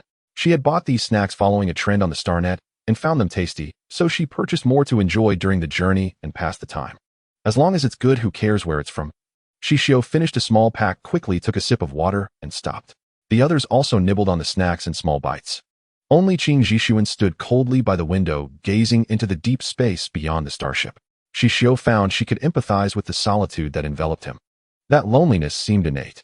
After a moment of reflection, Xixiu cast aside the thought. Li Yuanting was explaining the daily schedule to Group 626, and Xixiu listened attentively, committing everything necessary to memory. Traveling in a group came with many inconveniences. Being considerate of others was being considerate of oneself. Xixiu understood this principle well. They were now comrades on the same vessel. Unity would lead to good results and help avoid risks. Li Yuanting set the daily rest and training times. Xixiu calculated their free time and found it limited. Xixiu was indeed a strict captain. I hope everyone will abide by these temporary rules. Our starship is not on an urgent march, so we will spend 10 days aboard. May these 10 days be pleasant for all. Li Yuanting spoke with a smile, but Xixiu knew he was not as easygoing as he appeared. Yes, senior. Rest assured, Group 626 will follow the team's regulations and cause no trouble. Terasha responded on behalf of Group 626. The first night passed peacefully, and everyone slept relatively well. Such days were what they would face in the future, and they had to force themselves to adapt. Xixiu and Xian fell into deep sleep. The heart-calming art no longer caused significant fluctuations, so they could practice without worry, focusing their minds and allowing their spiritual energy to flow gently, gradually enhancing it. On the other side, Xixiu found it strange. He did not dislike Hong Xixiu, a female, at all, excluding the Anwire people. Although the Anwire people were not fond of close contact with humans, all species felt an innate affinity toward them, a natural instinct. But this Hong Xixiu was clearly human, even if favored by the Anwire people. Essentially, she was still human. Why did she have this effect on him? This defied logic. Xixiu decided to observe her secretly. Through these few interactions, he had developed a curiosity about her. That was impossible. With the suppressant in effect, his curiosity about Hong Xixiu should only be about her strength. Yes, that must be it.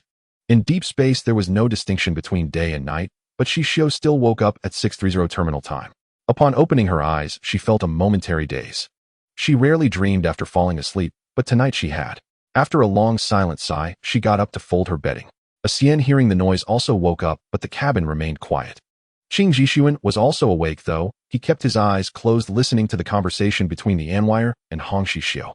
Sister Xian, good morning. Good morning, Xixiu. Did you sleep well last night? Xian's voice was a bit hoarse. Xixiu handed her a bottle of water. Fine. I need to get used to it. Her voice revealed no joy, but Xian understood her thoughts. After a few brief words, the two headed to the shared washroom. Thankfully, the washrooms were separate by gender. Since training was imminent, they quickened their pace. After they finished washing, Lin Changchong and Flora also arrived at the washroom. Good morning, Senior Lin. Flora. Xixiu greeted them. Good morning, Xixiu and Xian. Lin Changchong was a gentle woman with soft curved brows, clear eyes, and a perpetual smile curving her lips. Xixiu had to admit that Lin Changchang's appearance was very much to her taste. Since childhood, Xixiu had favored gentle, non-aggressive faces that could quietly settle into one's heart. Wei Lanshan and Wei Weian shared this quality, which was why Xixiu felt close to them. Just call me Changchong. Senior sounds awkward and unnatural. Lin Changchong smiled, her eyes slightly curved, her tone warm and soft. Okay, Sister Changchong. Xixiu and Xian returned to the cabin, waiting for the training assembly. After the members of Qing Jisun's team had finished washing up and eating, he had Li Yuanting take them to the training room. They had 2 hours to use the facility. The training room on the starship was free, and the weapons inside could be used at will. However, random fights were not permitted, otherwise the offender would be banned from all training rooms in the future. The setup of the training room was no different from that at school, and the gravity level was the same. This training session still focused on coordination, as the previous virtual drills had already assigned each person their respective positions. Qing Jisun and Hong Xiuxiu were responsible for the vanguard, Li Yuanting, and Wu Jingxian for the rearguard. Lu Zhongan led Su Jinbao, Shi Quanlong led Talasha, Lin Changchong led Flora for the middle positions, and Gu led In White for mobile positions. They practiced this coordination several more times to cultivate the team's tacit understanding. On the land battlefield, being able to support each other would reduce their casualties by 90%. After 6 rounds of coordination, everyone had more or less meshed. Qing Ji-sun suggested they go to the Starship's restaurant for a meal, and he would treat everyone. Calling it a meal was merely a change in the flavor of nutritional supplements. A starship in transit could not possibly have a chef. The entire alliance could hardly find a few individuals in the chef profession. Xixiu and Xian took the nutritional supplements they both usually enjoyed, one that tasted like cucumber. Su Jinbao and Flora were slurping theirs while reminiscing about Xixiu's cooking skills. The two whispered to each other, "Do you think we'll have a chance to go on a picnic again once we reach Han Fortress?" Flora said to Su Jinbao, squeezing the nutritional supplement in her hand. Eating these now was truly just for sustenance. Don't even think about it. We have no ingredients and the space buttons are all filled with nutritional supplements. The battlefield is dangerous and we probably won't have any free time. Do you really want to make Hong work hard on cooking?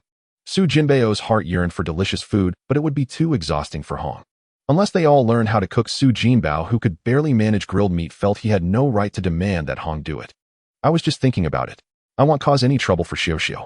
When we get back to Gaia, I'll ask her for the recipe. Flora made a silent resolution. After eating his fill, Xian opened his terminal and encrypted a message to Wu Jingya informing her of his upcoming departure to Han Fortress and mentioning the Qing family members traveling with them. Wu Jingya replied to Xian telling him not to cause any trouble. Wu Jingxi had recovered and had her own plans. Xian suppressed the excitement in his heart. His sister had finally recovered. A smile kept spreading across his lips. Xixiu shook her head from the side. She must have received good news from her sister, or else Xian wouldn't look so cheerful. Xixiu was sending a message to Xue Fanwei. Their grade was heading to Mingning Fortress, which was not as far as Han Fortress. They would likely arrive in 5 days. After a brief chat and exchanging well wishes, Xixiu logged off. Xian had already communicated with his family and no longer grew agitated upon seeing Qing Ji-sun returning to his usual demeanor. He no longer asked Xixiu to interact with Qing Ji-sun specifically. Once Jingxi recovered and left Anwire to find the Qing family, everything would become clear in due time. Bored, several of them opened the Star Network's TV series. Flora recommended a drama she had been following to Xixiu and Lin Chongchong. The girls watched with great interest. Li Yuanting, seeing Lin Chongchong in such a rare, girlish moment, couldn't bear to disturb her. He could only study the terrain map, with Qing Ji-sun considering the layout and defenses. They had already obtained first-hand information, and the situation was far more complex than previously imagined. What does Shi Hao say? Li Yuanting frowned. The situation at Han Fortress was very complicated. Han Fortress encompassed the Anwire star system and a vast expanse of star sea not mapped into any star system. On the other side of this star sea lay the Hanzhai star system, one of the Jingsu Alliance's sworn enemies. While it could be considered easy to defend and hard to attack, the Hanzhai star system always struck unexpectedly. Over the years, the 5 hostile star systems had formed an alliance and advanced rapidly in technology. They had developed various weapons, teleportation devices, and positioning systems. Their technology was maturing, allowing them to teleport small groups of warriors directly to Han Fortress. Level 3 beasts have appeared, mutated ones, and the Hanzhai people can actually control these level 3 beasts in battle. Qing Ji-sun said it simply, but Li Yuanting sensed the danger. These lower-grade students probably won't be able to handle it.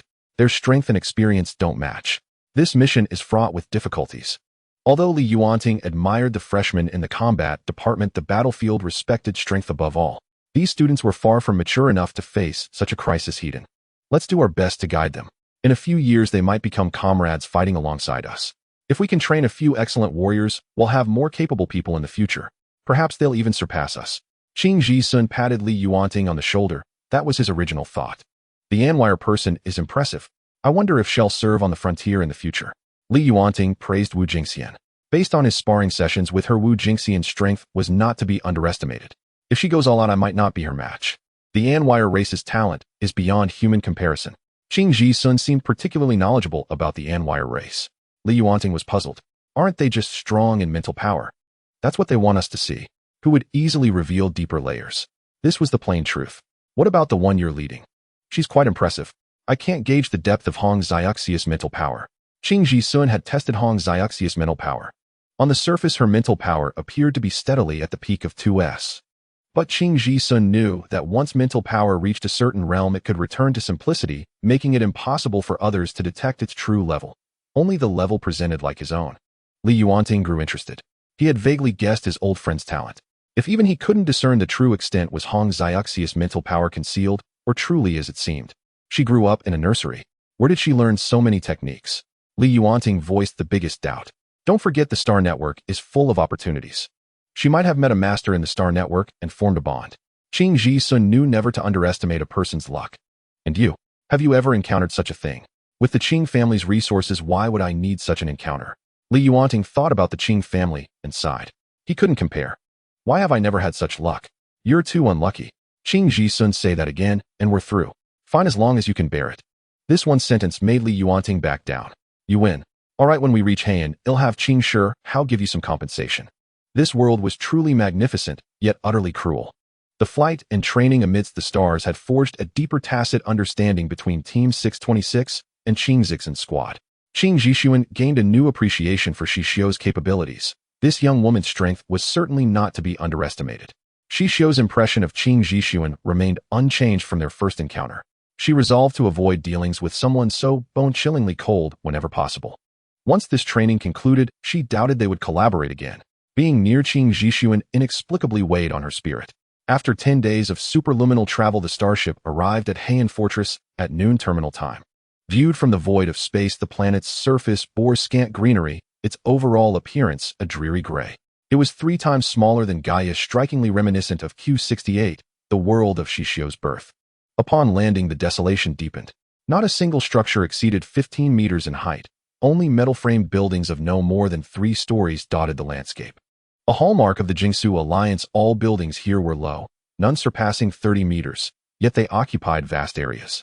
Most were circular in design, with a central courtyard for parking and teleportation arrays. When Xixiu's starship docked at the Heian Fortress spaceport, the garrison's hover vehicles were already waiting at the transfer point. Admittedly, the transportation here was remarkably convenient, rivaling even that of the capital planet Gaia.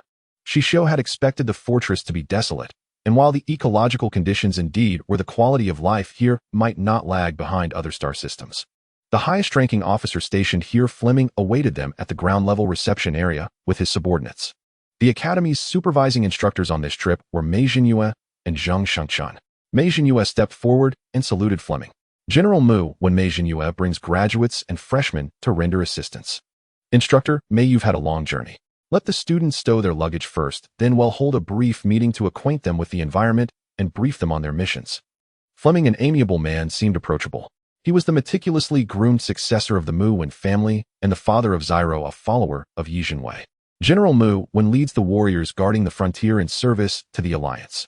We are merely fulfilling our duties, hardly comparable to your esteemed role. After an exchange of pleasantries, Fleming gestured to his adjutant Zista to guide the students to their prearranged camp. Mei Jinyue and Fleming walked off together, engrossed in conversation. Meanwhile, Zheng Shengchan led the students toward the camp. Zista sent Zheng Shengchan the camp's layout, which he forwarded to the students, detailing the dormitory assignments for each group and the camp regulations. Part of the student dormitories were underground, while others were above ground. Xixiu's group was assigned to the surface quarters. As luck would have it, their neighbors were none other than Xixiu's team.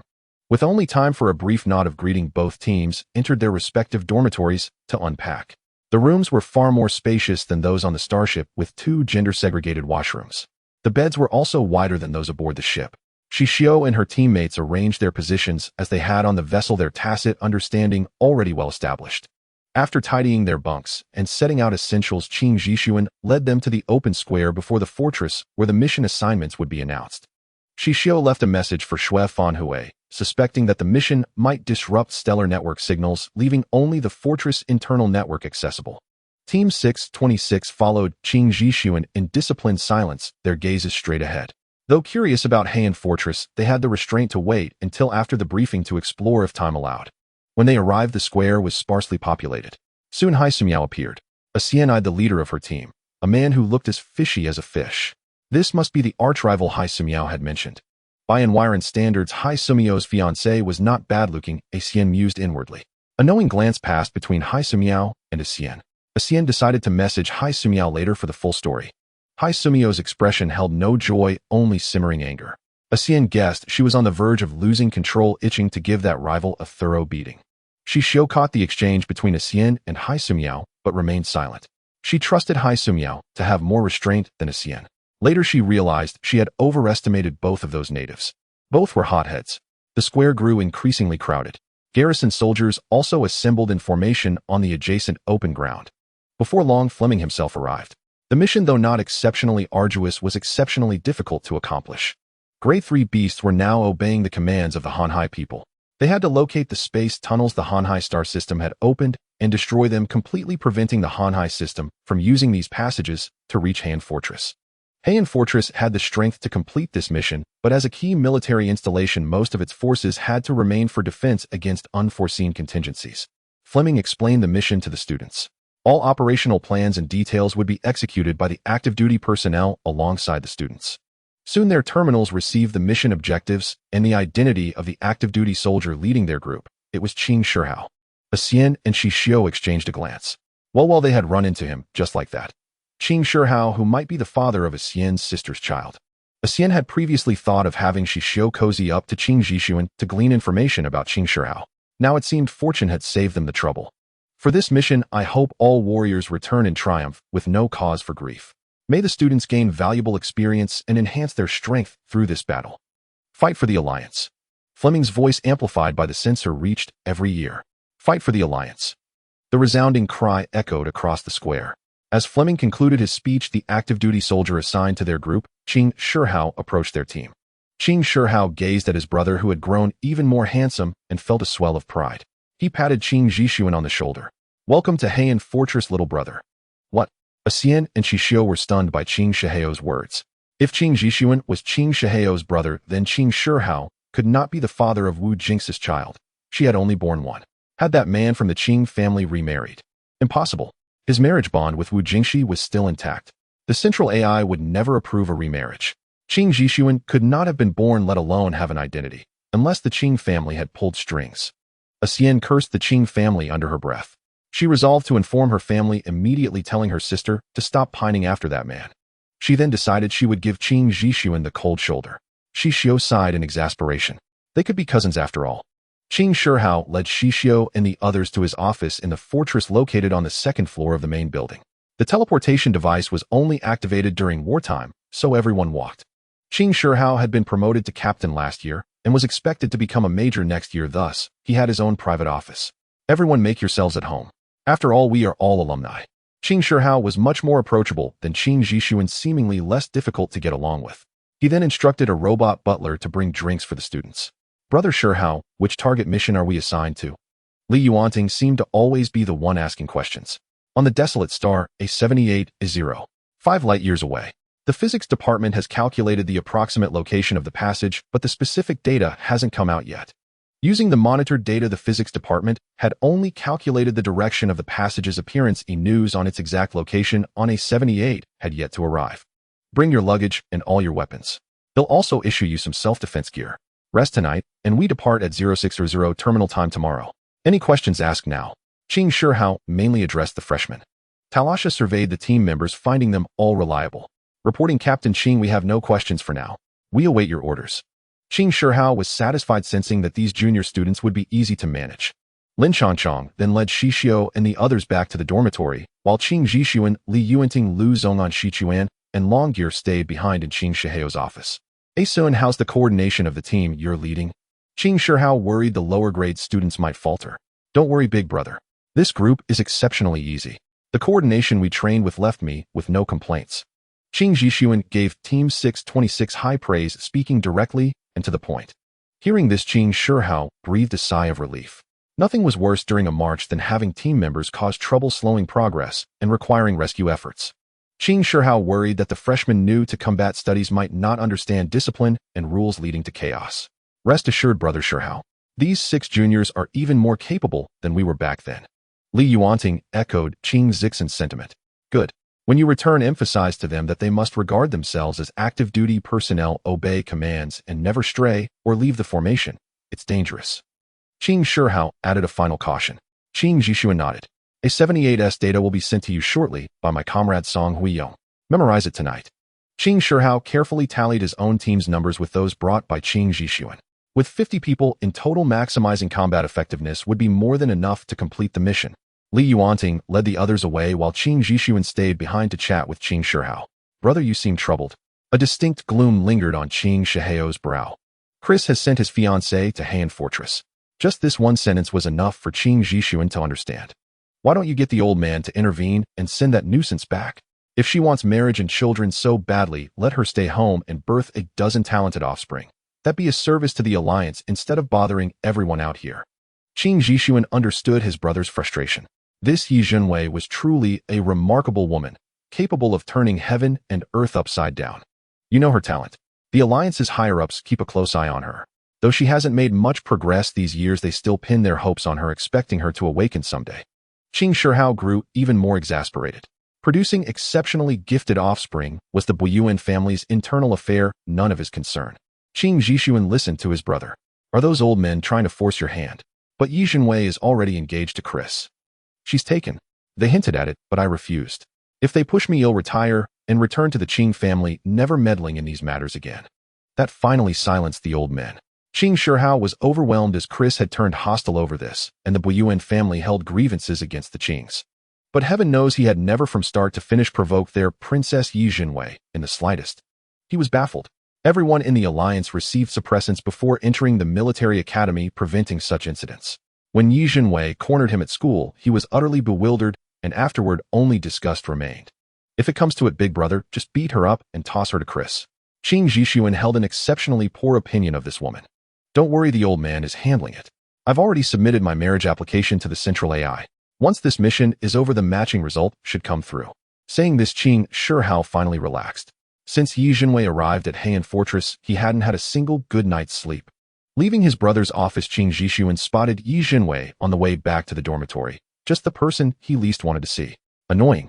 Seeing Yi Zhenwei in the distance, Qing Xixiu took a detour.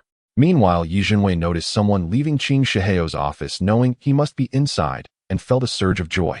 Hearing a knock, Qing Shihao checked the visitor feed and saw Yi Zhenwei's face. He immediately opened the window and jumped to the ground, knowing that more entanglement with her would only lead to greater misunderstandings. Then Qing Shihao messaged Hilo, "Get your princess out of here. This is the last time. Next time I want stay silent. They'll just beat her up." Receiving the message, Hilo panicked and rushed to find Yi Zhenwei, knowing Qing Shihao meant it this time. Over the past 6 months, Qing Shihao had endured enough, likely reaching his limit. With the fearless Qing Xixiu also arriving at Heian, the two brothers together left Yi Zhenwei no chance. Even alone, Qing Shihao could beat her to a pulp. His earlier restraint was due to pressure from the alliance's old men. Zhenwei, go back.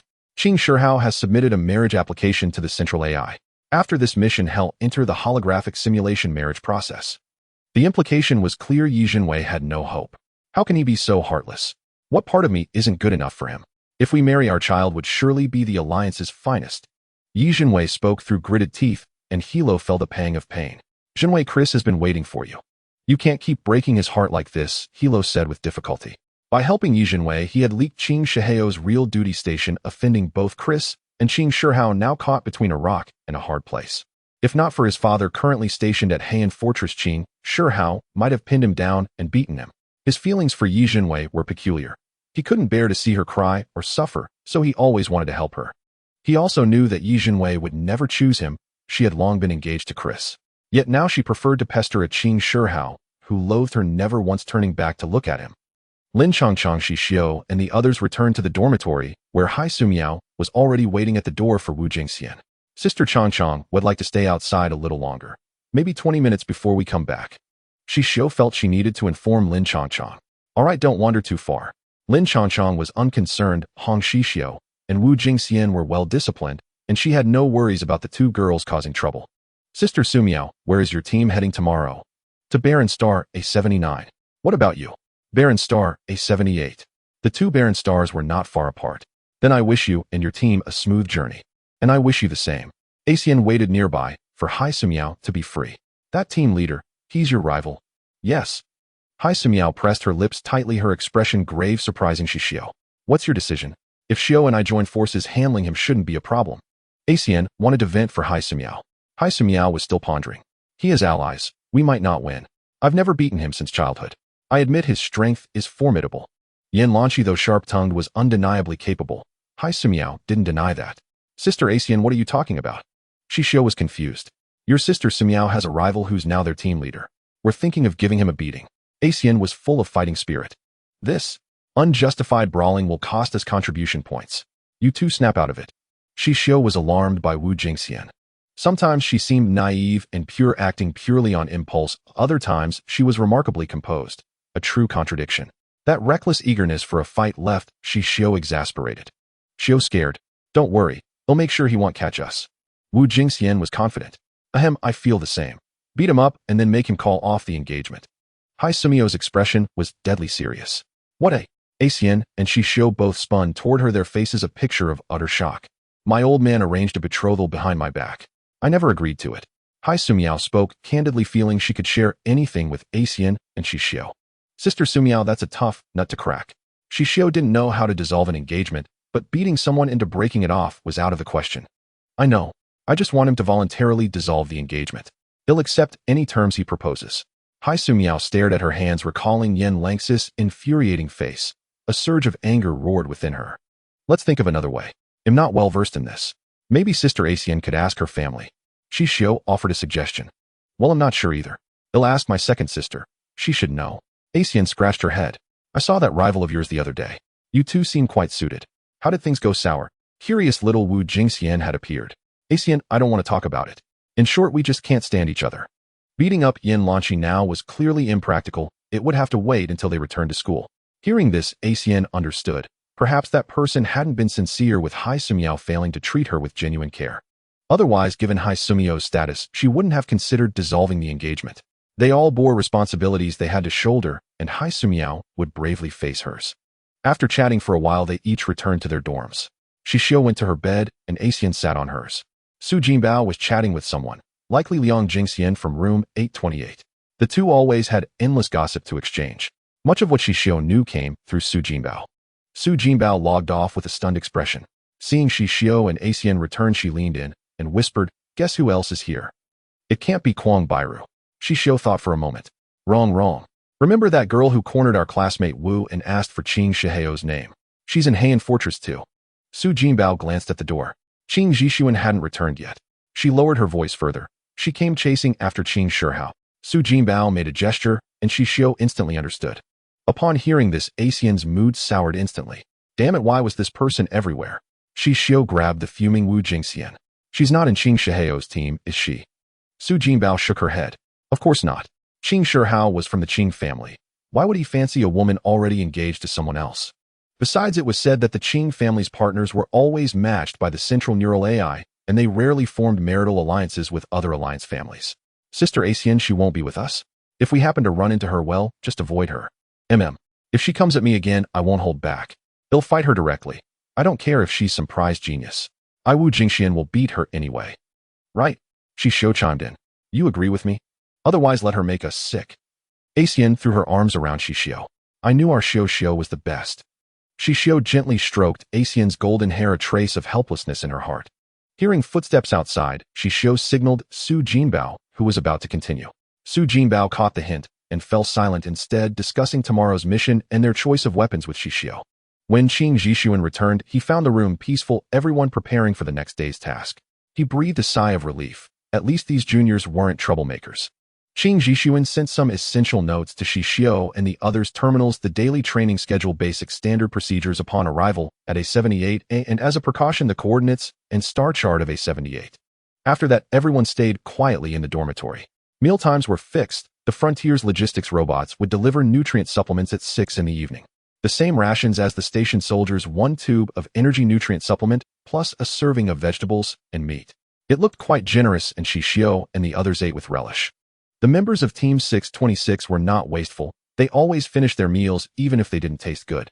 Xixiu caught the gaze and looked up toward its source. The members of Team 626 were not wasteful. They always finished their meals, even if they didn't taste good. Xixiu caught the gaze and looked up toward its source. Her eyes met Qing Zixin's in midair.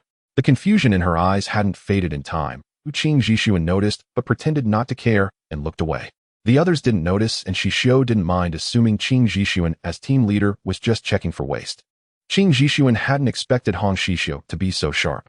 His glance had been casual, and none of the other Team 626 members noticed his gaze linger on them. But Hong Xixiu had caught it instantly. Her spiritual power was certainly not at the level she revealed. Wu Jingxian didn't care about being observed, so she ignored it. Hong Xixiu, however, was highly vigilant. That night, everyone slept deeply, for tomorrow they would depart for the Desolate Star, and rest would be scarce during the mission. Thus Xixiu and the others cherished the comfort of good sleep. The next day Xixiu awoke promptly at 5.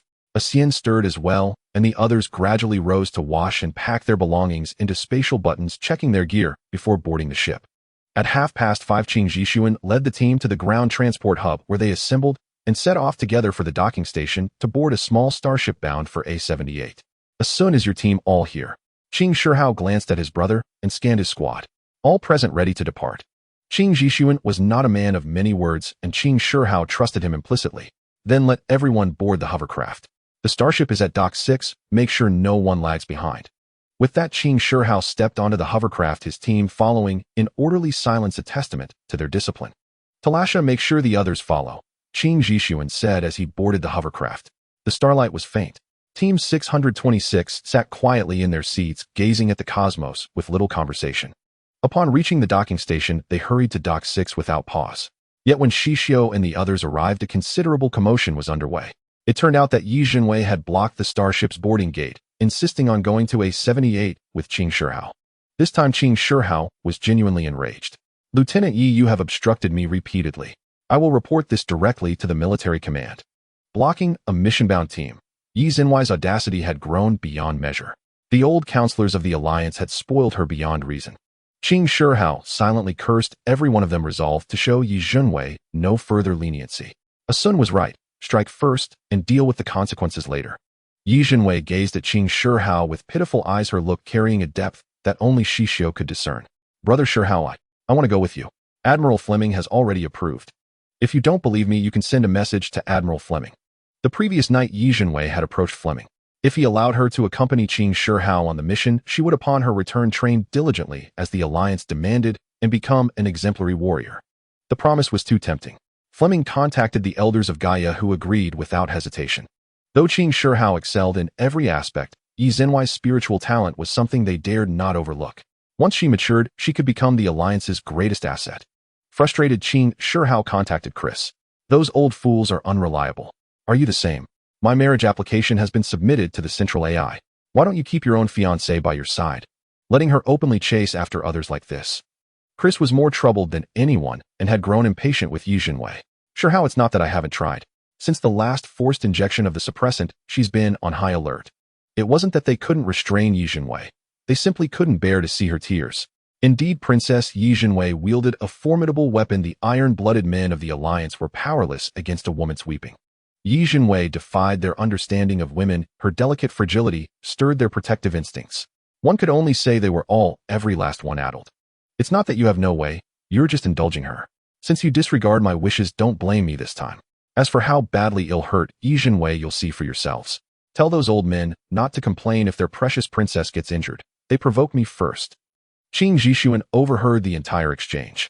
Seeing Yi Jinwei standing there feigning fragility and bewilderment made him want to retch. In all his years, he had never encountered such a bizarre woman. Shameless, oblivious, hearing only what she wished, believing the world revolved around her, utterly self-centered. Xixiu, Su Jinbao, and the others gaped in astonishment. Could it be that without the suppressant, people in the Alliance loved with such reckless abandon? Disregarding morality and all else, even with a publicly known engagement across the Alliance, she would still pursue what she deemed her true love. What does Admiral Fleming say? I'm not lying, they agreed. Brother Shihao. Qing Shihao cut her off with a gesture. Find your own spot and stay far from me. Let me be clear, during the mission, ensure your own safety. If something happens, I won't save you. So be careful. Bring Zyro along, or if you die out there, it'll be a hassle for me, though I'd be happier. So Yi Jinwei, go ahead and dig your own grave. Yi Jinwei beamed with joy. Brother Shihao, you're worried about me. Zyro is here. Admiral Fleming assigned him to protect me. Yi Jinwei looked up with a smile, her demeanor radiating an exaggerated innocence. Qing Shihao offered no further explanation. Any attempt would be twisted by her own interpretations. Over the past half-year, he had learned that lesson thoroughly. Having witnessed the spectacle, Xixiu and Xian exchanged glances, both thinking, how could such a person exist? Su Jinbao, Talasha, and Frollo once again witnessed the legendary ahem, true nature of the Alliance. How bizarre it seemed. Seeing Yi Jinwei no longer fixated on him, but instead pursuing Qing Shihao, Xian felt a hint of schadenfreude. Once in the cabin, Xian sat on the sofa and chatted with Xixiu. Xixiu, why is Yi Jinwei's personality so strange? Sister Xian, you should ask Su Jinbao. He knows more. Liang Jingxian probably gossiped with him. Hearing his name, Su Jinbao leaned in. How I have heard a bit.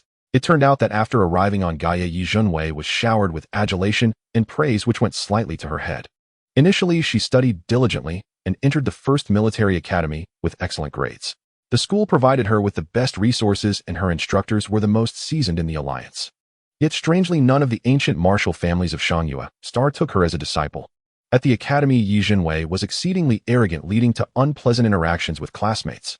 Somehow she later encountered Qing Shihao and had been pursuing him ever since. As for why she became engaged to Chris, only the two of them likely knew. After hearing this, Xixiu and Xian were utterly bewildered. What kind of melodrama was this? Having witnessed a melodramatic scene in Group 626, she remained in her cabin to avoid any more morally outrageous incidents. Fortunately, the journey did not require much time, and staying in the cabin was not too stifling. At this moment, Qing Shihao was burning with rage. Qing Xixiu watched his elder brother from the side. "Brother, what do you plan to do? Let Shilua take her life or death is none of our concern." Qing Shihao stood by the cabin window, arms crossed, his gaze filled with pure disgust. "What does the family say? My father said to handle it as I see fit. Even if Yi Junwei didn't have a betrothal to Chris of the Buyuan family, I would not compromise. If she truly goes too far, it'll help you stop her, brother." Qing Xixiu spoke after a moment of thought. The Qing family had never used marriage alliances to obtain offspring with high aptitude. For centuries, they had found partners through compatible matches, and their descendants were equally outstanding. What mattered was character and diligence. No matter how great one's talent, lacking these two qualities made it difficult to achieve good results, as seen now with Yi Junwei. "Good, thank you, son."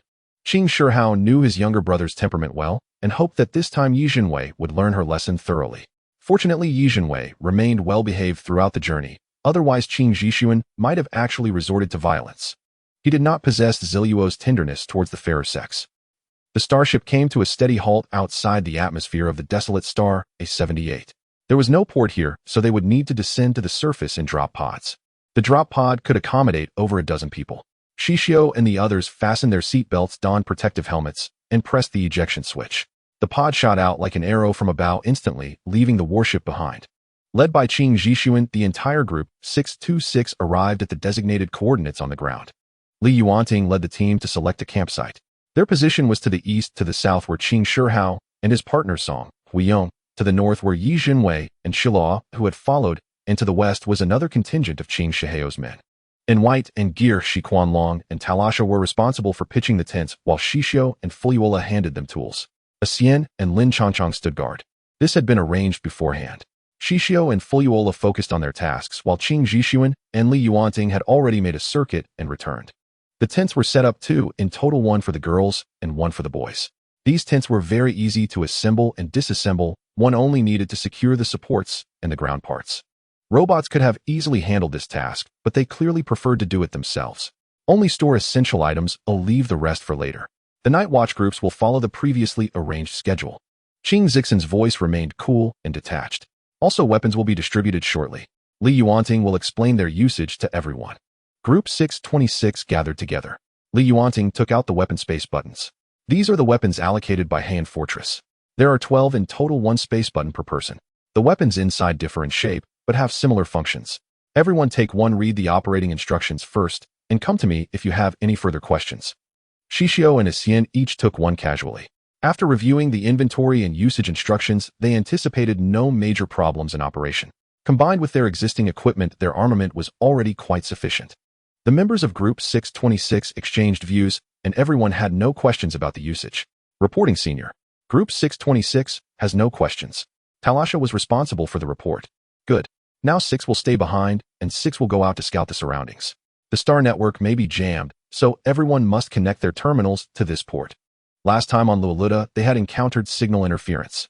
This time Heian Fortress provided them with short-range signal transmission devices, ensuring there would be no communication failures. Li Yuanting, Lin Changchang, and Lu Zhongan stayed behind with their respective teams. Qing Xixiu led Xixiu Gear led in white, and Shi Quanlong led Talasha as they set out to scout the surroundings. Stay close and be alert to all movements around you. Keep your eyes and ears open. Qing Xixiu finished speaking and strode forward first. Xixiu followed behind him. In white and Talasha also remained silent. This senior was too stern and serious. They felt they couldn't easily strike up a lively conversation. If Su Jinbao were here, there might be more to talk about. Shi Quanlong and Gear seemed long accustomed to Qing Zixin's temperament. They only surveyed the situation along the way, not uttering a single word. Upon reaching a hill, Xixiu and Xixiu halted simultaneously. Xixiu gestured for White and Talasha to stop.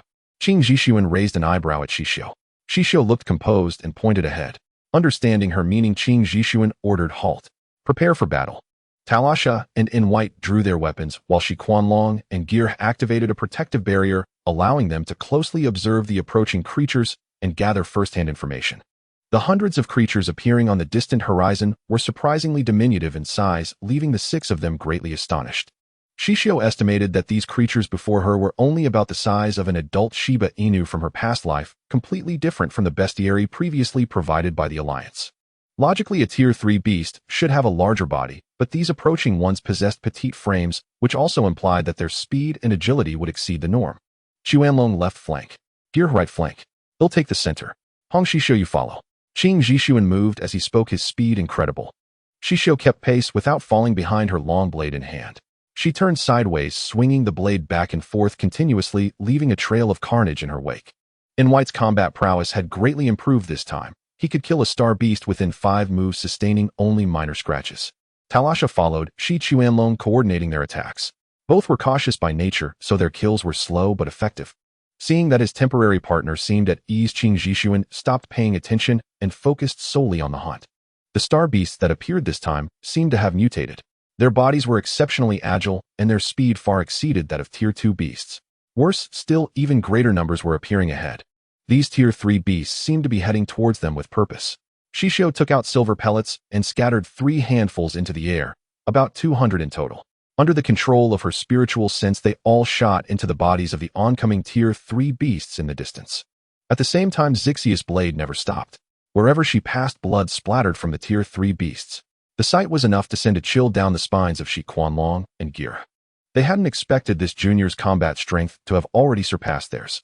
They had to pick up the pace. They couldn't fall too far behind, or the team leader would mock them. Woe is them. Please, Junior, leave us seniors some face. Xixiu also noticed Xixiu's actions and grew curious about her once more.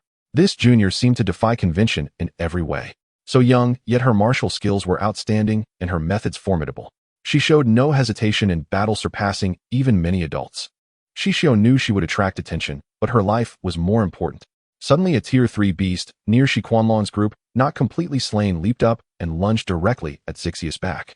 Xixiu found herself flanked by 3rd-tier beasts on both sides.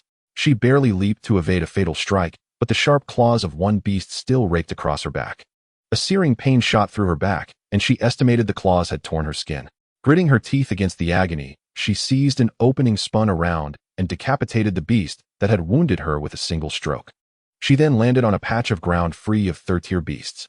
Seeing this, Xixiu swiftly slew the beasts blocking his path and rushed to her side. Find a place to tend to your wound. I have a medical robot who will have it accompany you. Leave the rest to us. My apologies for not aiding you sooner. No matter.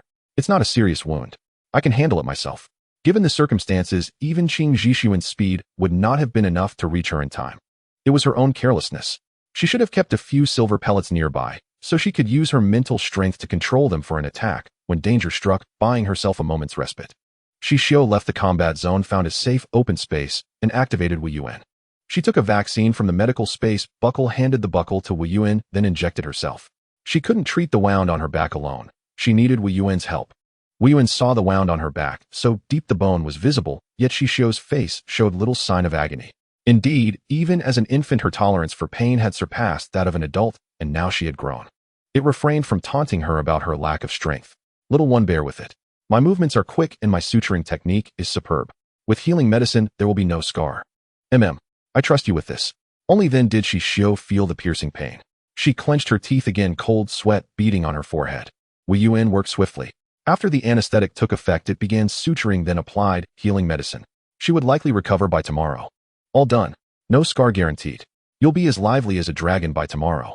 Weiyuan transformed its fingers into scissors to cut the suture thread, then reverted the surgical mechanical hand to a human form. Good, thank you, Weiyuan. Your skill is still as good as ever. Xixiu let out a breath. This was the first time she had suffered such a severe injury since leaving the laboratory so many years ago, so long that she had almost forgotten the pain of her childhood. Back then, Weiyuan trailed off. Xixiu looked up into its mechanical eyes. I understand. I told Aunt Lon I hold no resentment toward you. Xixiu raised her hand and gently patted Wu Yuan's shoulder. After tending to her wound, Wu Yuan returned to a static state. Xixiu stared at the ring on her finger, momentarily lost in thought. Qing Zhixuan arrived with Talasha and the others. Seeing that Xixiu had already treated the wound and the bleeding had stopped, he said, "Classmate Hong, go back to camp and let classmate Wu tend to you." And White looked at her with concern. "No need. It's already sutured and healing medicine applied. Don't worry, everyone." The other five's gazes fell on her fingers where two ordinary-looking rings were worn. Since someone had sutured her wound, she must have carried a transforming robot capable of performing such surgery. And White and Talasha breathed a sigh of relief. "Let's return to camp. I'll leave my robots to handle the battlefield here." Qing Zhixuan activated his robots, set the commands, and the 6 of them headed back to camp. After the robots finished processing the corpses, Qing Zhixuan could recall them remotely. Before Xixiu could enter the tent, a Xian intercepted her. "You're injured." "Where?" "You're back." A Xian scrutinized Xixiu from head to toe, noting the strongest scent of blood from her back. "Let me have a look." A Xian pressed her lips tightly together. "No need. I've already treated it. I'll recover by tomorrow. It was my carelessness." Xixiu tried to reassure a Xian, though she was the one injured. "Who sutured it?" "A medical robot gifted by an elder. Its skill is excellent, sister." A Xian, "Don't worry." Still unconvinced, a Xian applied a special manhwaedit treatment on Xixiu. Xixiu felt an exceptionally soothing energy enter her back, and she could sense the wound healing faster. She was astonished. In a Xian's golden eyes, the hue was intensely deep. Xixiu knew this must be a unique healing method of the Manhwaedit people. "There. No need to wait until tomorrow. You're as lively as a dragon now." A Xian let out a long sigh of relief, then turned her resentment toward Qing Zhixuan. Xixiu briefly explained what had happened. Though a Xian knew it wasn't that Qing Zhixuan had refused to help, he simply couldn't have reached her in time. She still felt displeased and thought his arrangements had been inadequate. Qing Zhixuan gathered everyone together and analyzed the characteristics and strength of the star beasts they had encountered. From now on, ensure every star beast is completely dead after each kill. What happened today must not recur. Qing Zhixuan's words carried immense weight. He had not expected the vitality of this third-tier beast to be so tenacious. It was his oversight. During dinner, Qing Zhixuan went over to Xixiu. A Xian saw him approach and remained motionless. "Classmate Hong, this is the latest healing agent. Have another classmate apply it for you tonight." Qing Zhixuan handed Xixiu 2 vials of the newest medicine. "Thank you, Senior Qing." Xixiu took them and tossed them into her space buckle. She had nothing more to say to him. Then a profound silence fell. A Xian glared coldly at Qing Zhixuan, making the atmosphere awkward. Xixiu had no choice but to speak. "Senior, what happened today was my own carelessness. No one else is to blame." Turning to a Xian, she added, "Sister, a Xian, the situation on the battlefield changes in an instant. There are times when one's power falls short. Don't blame others. Today it was my own lack of strength. I'll be more careful in the future. From now on, I'll protect you." "All right, we'll protect each other." Qing Zhixuan found Xixiu's gentle words oddly soothing. There was an aura about this woman that inexplicably drew him in. It wasn't the attraction between a man and a woman, but rather a natural affinity. He had never felt such closeness, even toward the Manhwaedit who were his. Qing Zhixuan's expression shifted several times in an instant. Xixiu felt this was the most emotional she had ever seen him. Qing Zhixuan left lost in thought, then set the matter aside. He would neither be curious nor draw near. Li Yuanting was in the tent when Qing Zhixuan entered, browsing information. "How is it?" At the sound of Qing Zhixuan's voice, Li Yuanting looked up. Haiyan's reply was to stand by. "We can also lead a team to investigate on our own. Report any anomalies." "That's what Brother Shihao said too." Li Yuanting finished reading the message and noted that the team sent to A78 was in a similar situation. Qing Zhixuan compared the star beasts they had encountered that afternoon with the star beast atlas and found that the appearances of the third-tier beasts were somewhat similar. But why were their bodies so much smaller? Was it to facilitate passage through the passageway? Qing Shihao transmitted a set of data to Qing Zhixuan.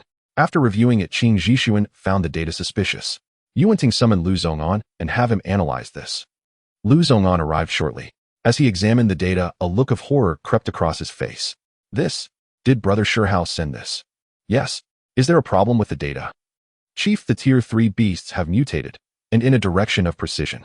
That is to say, they are consciously striving to become more powerful." Lu Zhongan stared at the data with unease. The physics and biology departments should have already produced their preliminary findings. Why haven't they been sent to the Heian stronghold? Such a monumental event could not have been ignored by the Alliance. Since Lu Zhongan could deduce this, surely the Alliance's most advanced scientific and biological research teams must have already arrived at the same conclusion. Qing Zhixuan forwarded Lu Zhongan's analysis to Qing Shihao. "First, locate the passage. Kill any Tier 3 beasts we encounter. Ensure the students remain vigilant with Level 2 protection. I will handle the coordination with the Alliance. Qing Shihao also recognized the gravity of the situation. He had not yet encountered any Tier 3 beasts, but he estimated a fierce battle would erupt during the night. The Tier 3 beasts lurking in the shadows were bound to attack, for these mutated creatures were being driven by some unseen force. Song Huiyong standing nearby caught sight of the data analysis results transmitted by Qing Xixiu. Sure, how the Tier 3 beasts leading the vanguard may not be the most formidable. Yes, I know. That was precisely what troubled Qing Shihao the most. Aside from Yi Zhenwai's group, which we need not worry about, tell our people to stay cautious and maintain combat readiness. The Tier 3 beasts have an exceptionally tenacious vitality. When we kill them, we must behead them completely. Leave no chance for a counterattack. This was Qing Zixin's summary from the afternoon's combat. Song Huiyong edited the message and selected the group send option. Should we send a copy to Shiluo? Send it. This is public information. They have a right to know. Yi Zhenwai's matter was a separate issue. Qing Shihao was a man of clear distinctions and would not withhold shared information due to personal grievances. Night had fallen on A78. This planet had once been inhabited, but a catastrophe had rendered it unsuitable for carbon-based life, leading to its abandonment. Thus it still bore trees, rivers, and lakes. What creatures lurked in the forests, what dangers dwelled in the waters. The dispatched reconnaissance robots had yet to return. Unable to gauge the level of peril, they could only hold their positions. We must heighten the night watch. Qing Shihao remained apprehensive about potential emergencies. All right, I'll arrange it immediately. After nightfall, Xixiu and Axian rested, first exempted from guard duty.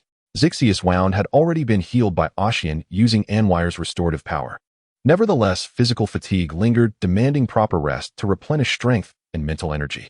Gear and Lu Zhongan kept the night watch, while Qing Zixuan also deployed his robots to join the sentry line. The battlefield from the afternoon had been cleared, ensuring no trace of the Tier 3 beasts sent remained. Qing Zixuan continued analyzing the data, exchanging updates with Qing Shihao, yet the Heian stronghold still delayed in sending the latest intelligence. However, the elders of the Qing family had obtained the primary data and transmitted it separately to Qing Zixuan and Qing Shihao. Upon receiving the data, Qing Zixuan found it consistent with their earlier conjectures. Yuanting checked the underground structures of A78 for any signs of biological activity. This was something they had overlooked. They had only surveyed the surface, forgetting that centuries ago this planet had been settled by species. Li Yuanting opened the structural blueprints of A78, linked them to the starship's satellite system, and filtered the footage frame by frame. What he saw sent a chill down his spine. Awesome, look here. Li Yuanting could hardly believe it. The underground city of A78 was filled entirely with star beasts. Li Yuanting and Qing Zixuan exchanged a glance. Save the data. They'll send a video call to Big Brother. Qing Zixuan used an encrypted channel. Big Brother, have you checked the underground city? This is what we just discovered. Qing Zixuan turned the light screen toward Li Yuanting, and Qing Shihao saw the densely packed distribution of star beasts on the display. We overlooked this. This planet was once inhabited. Centuries ago, underground architecture was prevalent, and because we regarded it as a desolate star, we fell into a preconceived notion. Qing Shihao ordered Song Huiyong to immediately scan the layout of the underground city. The information they retrieved matched Qing Zixin's findings. Beneath the city, Tier 3 beasts swarmed in the thousands, tens of thousands in their southeastern sector alone. Qing Shihao conceived the swiftest method to annihilate these star beasts: destroy A78 entirely. Yet obliterating A78 would still leave the passage intact. The only solution was to locate the passage first, then use weaponry to obliterate both the passage and the desolate star. Qing Shihao relayed the information to the other two groups and issued orders to accelerate progress, preventing the Tier 3 beasts from surfacing en masse and putting them at a disadvantage. The message was sent back to the Heian stronghold, with a copy forwarded to Gaia headquarters. Qing Shihao's team of 50 combined with Qing Zixin's 12 would have to rely on thermal weapons to obliterate tens of thousands of star beasts. Yet the physics department had still not provided the precise location of the passage. The unresolved question of where the star beasts originated and how they entered the underground city meant such a scenario could recur. After consulting with Qing Shihao, Qing Zixuan began planning the next day's battle strategy. This night would likely be their most peaceful on A78, for thereafter they would be locked in a desperate struggle. Qing Zixuan worked late into the night before finally retiring. When he rose the next morning, Xixiu and Axian were already training with the others from Squad 626 around the camp. Clad in protective suits and transparent masks, they practiced combat moves with focused intensity, honing their mental control over physical objects. Li Yuanting watched from the side with Lin Chongchong at his side. A Yuan, I think they're far more disciplined than we were back then. Yes. They entered the academy only to face such a monumental challenge. It's only natural they push themselves this hard. Though it's grueling now, it will grant them mastery on the battlefield in the future. Li Yuanting smiled faintly. You used to slack off back then. I caught you several times. Hey, don't bring up the past. Lin Changchang felt a little embarrassed. She had indeed been lazy during her early days at the academy, only later buckling down when she realized the dangers that lay ahead. Everyone pack up. Assemble in 10 minutes. Xixiu sent the message to the team's group chat. As the notification popped up on their terminal, Xixiu and the others ceased their training. Lin Changchang looked at Xixiu as she approached. Xixiu, is your wound fully healed? Xixiu smiled quietly at Lin Changchang, saying, thank you Changchang ji, I'm all set now. After tidying up her appearance slightly, Talasha took 626 to the designated position by Qing Ji-sun's side. At night, Lieutenant Qing communicated with us, indicating that the difficulty of this mission has increased by 2 levels, so I hope everyone remains vigilant during the battles. I will send the layout and detailed information to your terminals. You have half an hour to review it. Afterward, we will cooperate with the South to begin encirclement. Qing Ji-sun spoke, while sending the information being concise and to the point. The 626 team found a place to sit and review the information, all of them looking very serious. When they saw the data on the level 3 beasts, the 6 of them exchanged silent glances, understanding the caution reflected in each other's eyes. The data provided by Qing Ji-sun showed that at this moment there were tens of thousands of level 3 beasts lurking right beneath their feet, about to surface. But how did they manage to hide in the underground city? Shouldn't they have fallen from a passage in the void? Or is there a passage right underground? Talasha looked at the layout of the underground city. How did they end up underground? Everyone looked at each other, puzzled by this question. Could it be that they were let in? Xixiu couldn't think of any other explanation, coming up with only this one. Su Jinbao admired her, saying, Hong, you really can think outside the box. What do you think? This kind of situation can't happen? Although she firmly believed in the core values of the 24-character principle, living in a peaceful era, she couldn't help but consider different possibilities due to having watched too many political intrigue novels and shows in the past. It is a possibility, but who has such great capability? When did the Han High Star system breach the defense line of the Alliance's Heian Fortress to reach here? The Alliance couldn't possibly be unaware. There were no signs of looseness in the defense of Heian Fortress. This question should be directed to Qing Shihao. Qing Ji-sun was also consulting with Li Yuanting and the others. During the upcoming encirclement, make sure the members of 626 prioritize defense and their own safety. What happened yesterday must not occur again. Yes. Lin Changchang needs to pay attention to speed. Ger should not neglect the rear and sides, and Lu Zonggen's approach could be a bit more ruthless. Qing Ji-sun reminded them of their weaknesses once more. Alright, got it. Additionally, you must ensure the people you lead can all retreat safely for the mission to be considered complete. After finishing with Li Yuanting, Qing Ji-sun approached the 626 group. Have you all finished reviewing? Any thoughts? Report, Senior, we will follow your command. But we have a question. Why are there so many level 3 beasts gathered in the underground city? Talasha took the lead in questioning. The reason is currently unclear. Regardless of the cause, we must be prepared for battle. Yes, understood. The 626 group responded in unison. The departure time arrived, tents were stored in spatial knots, and weapons were retrieved to accessible places. The 626 group followed their respective leaders southward. Xixiu carried her sword and walked alongside Flora. Due to their leader's silence, the originally cheerful atmosphere in their team was replaced by a serious journey. After about 40 minutes, they arrived at the location agreed upon with Qing Shihao. Upon stopping, they discovered a massive pit in the ground so dark that it was impossible to see the bottom.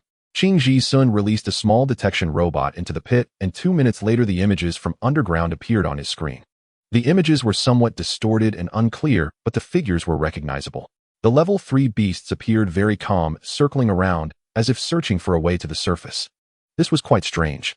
Did these level 3 beasts come directly from the passage to the underground? The others also saw the images, but Talasha found them even more bizarre, since he owned a farm and understood animal behavior. The level 3 beasts shown in the images seemed more like they were domesticated. He pointed this question out, and Qing Ji-sun and Li Yuanting both pondered Talasha's inquiry. Are you saying these level 3 beasts seem to be domesticated? Yes, domesticated animals tend to develop a dependency, and they are usually let out for a few hours daily. At that time, they often become a bit agitated, pacing around the exit waiting for the door to open. The current state of the level 3 beasts resembles that of domesticated animals. Qing Ji-sun recorded these questions. The entrance is too large. If we use a lure to draw them out, many will emerge at once. We 12 will probably need to kill 6 of them simultaneously each. He could manage it, but the others might not. The risk is too high. Wait for reinforcements. Before long, Xixiu also arrived. The entrances of this underground city were concentrated here, while the others had been destroyed during the initial evacuation. Sun, how's the situation? They seem to be waiting for the door to open. What do you mean? Sun conveyed Talasha's question to his brother. After listening, Xixiu furrowed his brows. Tightly Young investigate the starships and spacecraft that have visited A78 in the past 3 years regardless of size. Don't let a single one slip by. If these star beasts were not drawn here by the chaotic flow of time and space, then it can only be attributed to human intervention. Who would have the audacity to raise so many level 3 beasts in this remote location, the Hanhai star system? However, there have been no records of Hanhai people breaking through the star barrier to reach Heian Fortress in recent years. Could it be that the Hanhai star system can teleport living creatures over long distances? Have their technologies advanced to establish a transmission channel right here? But is that even possible? The technological level of the Alliance far surpasses that of Hanhai in many aspects. Just like Inquira, Hanhai only occasionally surpasses the average level of the Alliance in weaponry unless the Alliance's latest teleportation technology has been leaked. Taking advantage of the moment when Song Hui-yong was checking visitor records, Xixiu sent the information back to the Qing family. The subsequent matters would naturally be verified by designated personnel. Use the lure, then deploy combat robots with the students assisting. Xixiu instructed his subordinates to activate the combat mode of the robots. Sun recalled the exploration robot. After activating the combat mode of the robots, the lure was successfully deployed, and the level 3 beasts surged out, numbering in the hundreds. Xixiu followed behind Sun, cutting down every beast that emerged. She wielded her long knife like a cleaver, showing no mercy. Xian used the same approach with his long spear, stabbing each one that came. Everyone's expressions were serious, and the combat robots were the fastest. In no time, the first wave of level 3 beasts was completely eliminated. At that moment, a terrifying anomaly suddenly arose. The third-tier beast suddenly pierced through the 500-meter underground depth, emerging directly onto the surface. To breach the barrier and reach the ground, countless vanguards had perished. The third-tier beasts behind trampled over the corpses of their kind, appearing not far from Xixiu and her companions. The moment the third-tier beast broke through the soil, a thick, nauseating stench of blood filled the air. Where the beast emerged lay a mountain of corpses, a sight that chilled everyone to the bone. How could a third-tier beast exhibit such behavior? Though formidable in strength, they were still beasts at their core. How could they display such instinctive group actions? Were they being driven by someone? Xixiu transmitted this horrifying scene back to Heian Fortress, while also sending a copy to the northern and western teams. Xian approached Xixiu and said, Xixiu, be extra cautious. This battle is perilous. I know? Sister Xian, stay safe too, and everyone else. Xixiu turned to look at the members of Team 626. Xixiu gazed at the ever-increasing swarm of third-tier beasts. Who among you has a mecha? Board your mecha. Those without one follow me. Xixiu addressed Team 626 with these words. Captain Qing, rest assured. If our stamina fails, we will board the mecha. For now, we wish to fight with all our might. This was the best way to improve. Though fraught with danger, the opportunity was rare. Talasha, after confirming with her teammates, relayed Team 620 SIX's decision to Xixiu. Very well. Gauge your limits wisely. Xixiu said no more. Everyone must bear responsibility for their actions, yet it is through battle that growth is achieved. A truth all military academy students must understand. With that, Xixiu charged forward, and Team 626 followed their respective leaders, embarking on their first arduous yet exhilarating hunt. Previously, they had only slain simulated data in the virtual network. Now it was a true test of their growth. Xixiu was only a step behind Xixiu. With a light leap, she landed on the back of a third-tier beast. Hundreds of silver orbs floated around her as her long blade swung toward the beast, the orbs scattering in different directions. This time, she kept 20 orbs close to guard against unexpected incidents like the last one. Xian, like Xixiu, sent silver orbs through the eyes of the third-tier beasts, piercing their abdomens before moving on to the next target. One after another, the third-tier beasts fell. This scene left a deep impression on En White and Su Jinbao. They had never imagined that Xixiu and Wu Jingxian could spare so much mental energy to assist in battle. The effect was undeniable. It conserved much effort. By using their mental power to command the silver orbs to wound the beasts beforehand, Xixiu and Wu Jingxian could slay a third-tier beast with a single strike. The 4 combat robots had also entered the heart of the third-tier beasts, killing from the inside out. In this battle, everyone fought with full strength, determined to leave not a single third-tier beast alive. Only then could they spare the energy to deal with the passage issue that followed. Qing Xixiu and Xixiu coordinated as they had trained, working together seamlessly. Qing Xixiu grew increasingly impressed with his junior. What astonished him more was that her mental power level clearly did not match the records, and her martial skills were exceptionally proficient, even more so than during training. It seemed she had held back during practice. The manhwaedit's mental power also deviated from the records. Both juniors harbored secrets that were difficult to discern. Judging by their combat proficiency, Qing Xixiu surmised that this team, especially Hong Xixiu and Wu Jingxian, had made tremendous progress during their 2 previous missions. Hovering robots recorded this bloody battle, transmitting the data back to Han Fortress. Xixian seemed to have gone berserk this time. Her golden pupils emitted a dense golden light, and the violent aura within her appeared on the verge of breaking free. Xixiu had to channel a thread of pure mental energy to Xixian to calm her. Everyone fought with all their might. Qing Shihao signaled his team to split into 3 groups. Qing Xixiu also divided his team into 2 groups. Together with the combat robots in the center, 6 groups encircled the third-tier beasts that had surfaced. Qing Shihao's plan was to force them back underground, then use explosives to seal the entrance, buying the team a moment's respite. With the combat robots guarding the opening, they only needed to eliminate the beasts on the periphery. The strategy proved effective. The third-tier beasts were soon driven back to the edge of the hole. Qing Xixiu and Team 626 slaughtered every beast in their assigned area. The slaughter lasted 3 hours. By the end, everyone was utterly exhausted. Xixiu looked at the bloodstains on her clothes. A foul stench emanated from the blood of the star beasts, an indescribable odor. Changing into clean attire was clearly not an option. Xixian too furrowed her brow, holding her breath as she waited for Qing Shihao's instructions. The third-tier beasts had been temporarily repelled, but it was unclear when they would return. They had to act quickly to plan the next steps. Leaving the combat robots on guard, Qing Shihao led the team to their campsite from the previous night. Everyone go clean yourselves and rest for an hour. I will send a message when it's time to assemble. Everyone was exhausted. Xixiu, Xixian, and Fuyuola went to the cleaning room. After washing up, Lin Changchang thoroughly disinfected their clothes. When they emerged, all the foul odors were gone, replaced by a pleasant fragrance. Xixiu's mood instantly lifted, her fatigue swept away. Xixian felt the same. Fuyuola followed them into a large tent designated for rest. The 3 took out simple moisture-proof mats, laid them out, and prepared to sleep. Xixiu, I'm going to fall asleep in 1 second. All right. Wake up as a refreshed Wu Jingxian. Rest well, Fuyuola. With that, the 3 closed their eyes. Sleep was the best way to recover strength. In their year and more at the military academy, they had mastered the skill of falling asleep anywhere, anytime. When In White and Su Jinbao entered, they found Xixiu and the others already fast asleep. The 3 boys exchanged glances. Truly, on the battlefield, gender made no difference. An hour later, Xixiu opened her eyes. Her black orbs sparkled with vitality. Xixian also woke up on time, appearing languid.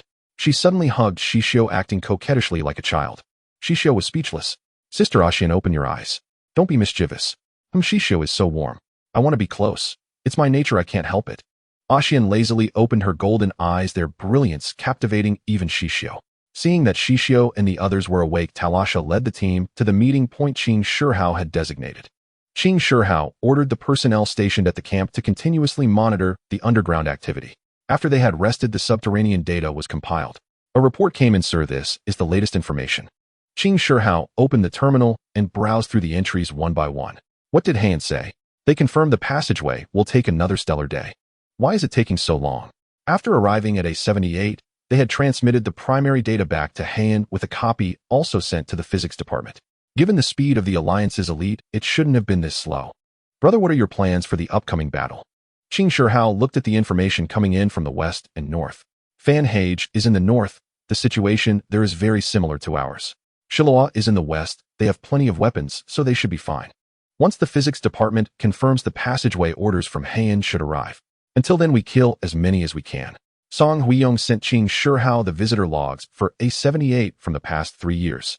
How can there be only 1 visit and by an Alliance starship? This was clearly abnormal. A single starship couldn't hold so many Tier 3 beasts unless they had been bred right here.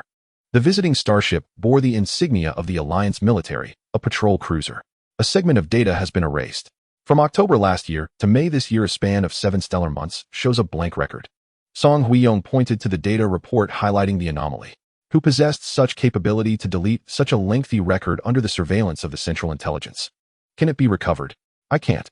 It needs to be submitted to Gaia, to their data department. All right. Handle it personally. Qing Shihao copied a portion and forwarded it to his father along with his suspicions for the Qing family to investigate. Asun, how are your people resting? Ready to fight again? The combat prowess of the junior students exceeded his expectations. Just Xixiu and Wu Jingxian alone could match an entire squad. Good. In dangerous areas, use the Mechs to accompany them, ensuring their safety.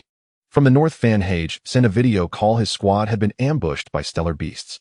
Captain Ching, Fan Hage requests rescue. Upon receiving the message, Qing Shihao immediately led his team out. Mechs full speed ahead. Xixiu and Asian boarded in White's mech, while Talasha took Su Jinbao and Fuliola using flight launch mode. 5 minutes later, they arrived at the northern sector.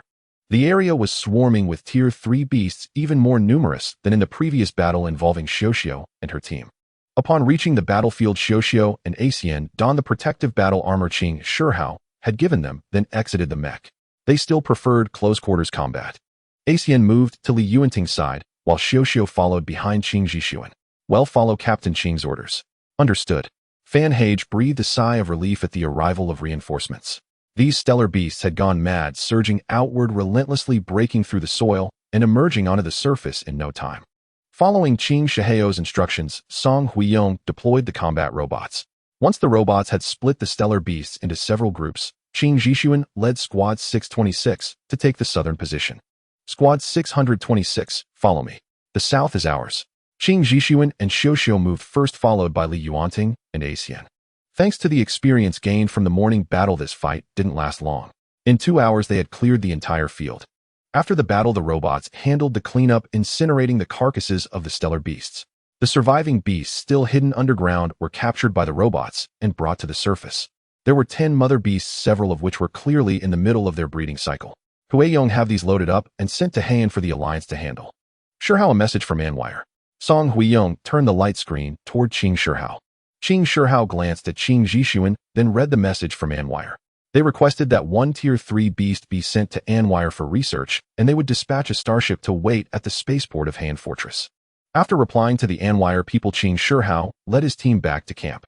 Their battle was over. The stellar beasts in the east, north, and south had been dealt with, leaving only Shilao and Yi Zinwai's squad in the west, from which no battle report had come. Qing Shihao connected with Shilao. I've completed my mission and am awaiting the final order. Shilao, what's your situation? We've run into some trouble. Jinwei is injured. Seriously. We're trapped on the mountain. Zilluo's voice came through intermittently. Send me your coordinates. They'll dispatch a rescue team. Qing Shihao sent Fan Hage out. The rest followed Qing Shihao back to camp. Upon returning, Asian stretched her limbs thoroughly. Finally, I feel comfortable. Asian sat with a casual sprawl, a nutrient stick dangling from her lips. Sister Asian, you've got a roguish charm like this, but I still prefer the gentle you. This feels much more refreshing, don't you think? Asian pulled Xixiu down, and the two sat on a high rock. In the distance, the lingering glow of the setting star painted the horizon. Their shadows stretched long upon the ground. Everything seemed desolate, yet faintly brimming with burgeoning life. Fuliola leaned against a distant tent, marveling at the deep bond between Xixiu and Wu Jingxian. Talasha, along with Su Jinbao and In White, was organizing their weapons. The equipment they had requisitioned before departure had barely been used and could be returned entirely to the academy. After finishing a conversation with Qing Shihao, Qing Zhixuan stepped out of the tent and saw Xixiu and Wu Jingxian sitting on the rock, their laughter carrying far. Qing Zhixuan lowered his head, concealing the emotions in his eyes. Asun, what are you thinking? The Anwire people, outwardly innocent but inwardly domineering. Qing Zhixuan voiced his thoughts. Ever since that girl named Xixiu was injured, Wu Jingxian had been hostile toward him, showing no kindness and looking as if she could devour him. What worried about awkward encounters in the future? It's not about fear, but their temperament seems capricious. Their race is legendary. Qing Zhixuan couldn't deny that. The Anwire people possessed a great spirit of love and were the Alliance's most crucial line of defense, deserving the respect of every species in the Alliance. What does the family say? The matter is far more complicated than we thought. Hearing this, Qing Zhixuan asked no further. These matters would likely yield results once they returned to Gaia. By the way, my match has been determined. After the mission, he'll have some leave and will return to Gaia. Qing Shihao had just received the profile of his match partner. Congratulations, brother. What kind of woman is she? Qing Zhixuan found himself curious. Such match marriages had a success rate of over 90%, and among those 92% stayed together for life. I've seen her video. She's very beautiful. A soldier named Li Wangshu, proficient in various weapons and shell, likely joined the weapons design department after retiring. Qing Shihao browsed through his match's profile, feeling initially satisfied. Asun, you can submit your application in a few years. What kind of partner are you looking for? Qing Xixiu pondered internally whether he should tell Qing Shihao that he had no plans to get married. After some thought, he decided against it, preferring to wait until the right moment to speak, as he knew he would be nagged otherwise. However, when Qing Shihao mentioned wanting a partner to live with, a familiar face kept flashing through Qing Zixin's mind. If he were to marry, it would probably look something like that, like the way it used to be. That person whom he could no longer obtain. Qing Xixiu glanced at the distance where Hong Xixiu was laughing carefree with the Anwire people.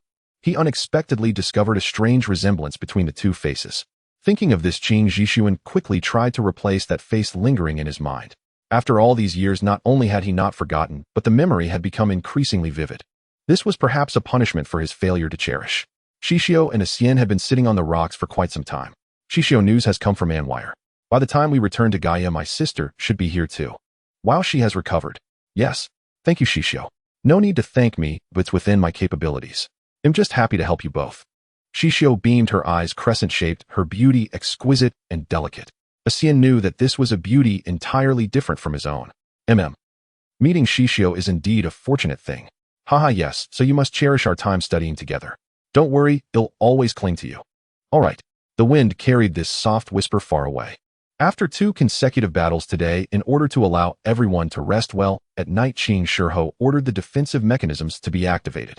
Even if a level 3 beast were to launch an assault, the defenses could hold for 2 hours, more than enough for them to regroup. The team sent to support Hero and Yi Jinwei had already returned with information. They found Hero severely injured on the hillside. Yi Jinwei was nearby. Earlier, Hero had mentioned she was injured, but by the time the rescue arrived, Yi Jinwei was completely unharmed, clearly having been treated by Hero. At that moment, Yi Jinwei looked at the bloodied Hero with an unsettling calmness, not a trace of guilt or worry on her face. Fan Hage ignored Yi Jinwei and approached Hero to perform emergency treatment. Fortunately, Hero had used a coagulation agent before losing consciousness. Otherwise, with such a large wound, he would have bled out before they found him. Once Hero was placed in the medical cabin, Fan Hage instructed the robot to carry the cabin onto the transport mech, returning to the camp an hour later. Qing Shihao, seeing Hero in the medical cabin and the unharmed Yi Jinwei, was at a loss for words. He merely said, "Submit all related videos to General Fleming." Yi Jinwei heard Qing Shihao's voice and mechanically turned her head. "Shihao, it's not that I didn't save Hero, it's just that I didn't have time." But Qing Shihao was unwilling to hear even half of her words, turning away and leaving. Yi Jinwei's matters would be handled by those old geezers in the Alliance. Since he couldn't intervene, he would let her flounder. He believed that this time Fleming would no longer favor her.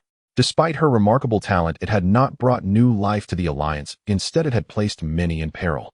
In the team led by Hero and Yi Jinwei, 2 warriors had lost their lives.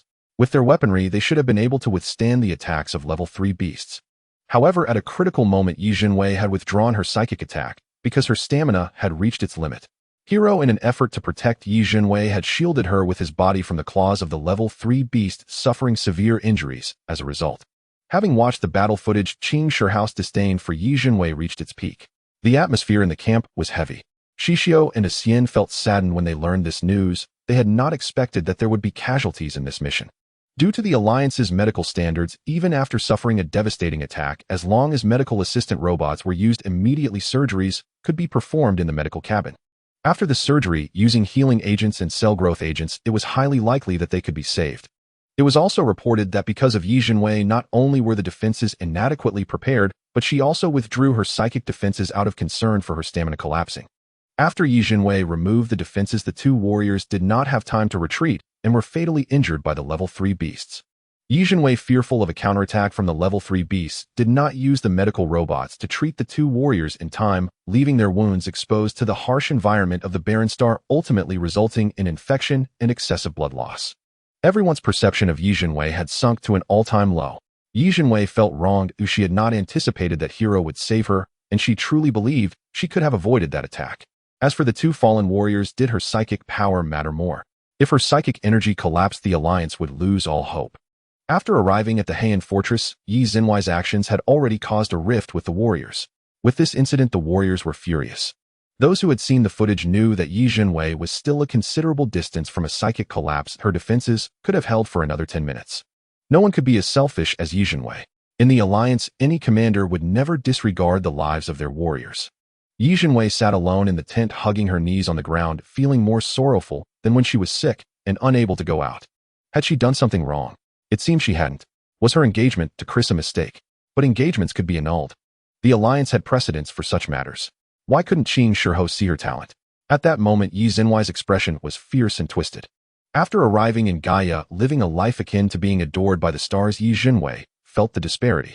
She had not expected these people to be so power-hungry, as she would use her strength to slap their faces. Upon her return, she would train vigorously according to their demands. Once Yi Jinwei made her comeback, she would make those who were dissatisfied with her pay the price.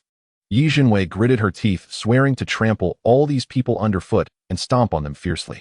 After that, she would twirl around on the ground. In the tent, Yi Jinwei was well protected by Hero, who had sustained minimal injuries. The robot applied healing patches and performed simple external treatments before leaving. In their tent, Team 626 sat silently as night deepened. Xixiu felt compassion. The Anwire people guarded this star region with a compassionate heart for all living beings. Xixiu lay on a simple bed, her sighs growing heavier with each passing moment. Flora couldn't help but speak up. The few talented individuals in the Alliance have always placed the lives of citizens and warriors first. Why does it seem that lives mean less than grass when it comes to Yi Jinwei? Su Jinbao resonated with her sentiment, recalling how the idol had fallen from grace during the last expedition to Luoluoda. Once she entered the school, she hardly put in any effort. All the teachers were helpless against her. Her 3S talent was astonishing. The old geezers in the Alliance dared not push her too hard. Although all resources were directed towards Yi Jinwei, she had shown no gratitude. She had always acted according to her own whims, and after getting engaged to Chris, she pursued Qin Shiho. Although the faces of the noble families were displeasing, everyone was watching. She could form a partnership with anyone as long as they were from one of the major families. Outside of that circle, they would not interfere. So what if she was engaged? Could the Buyuan family truly control such a genius? There's no need to go this far, right? If that's the case, why accept Chris in the first place?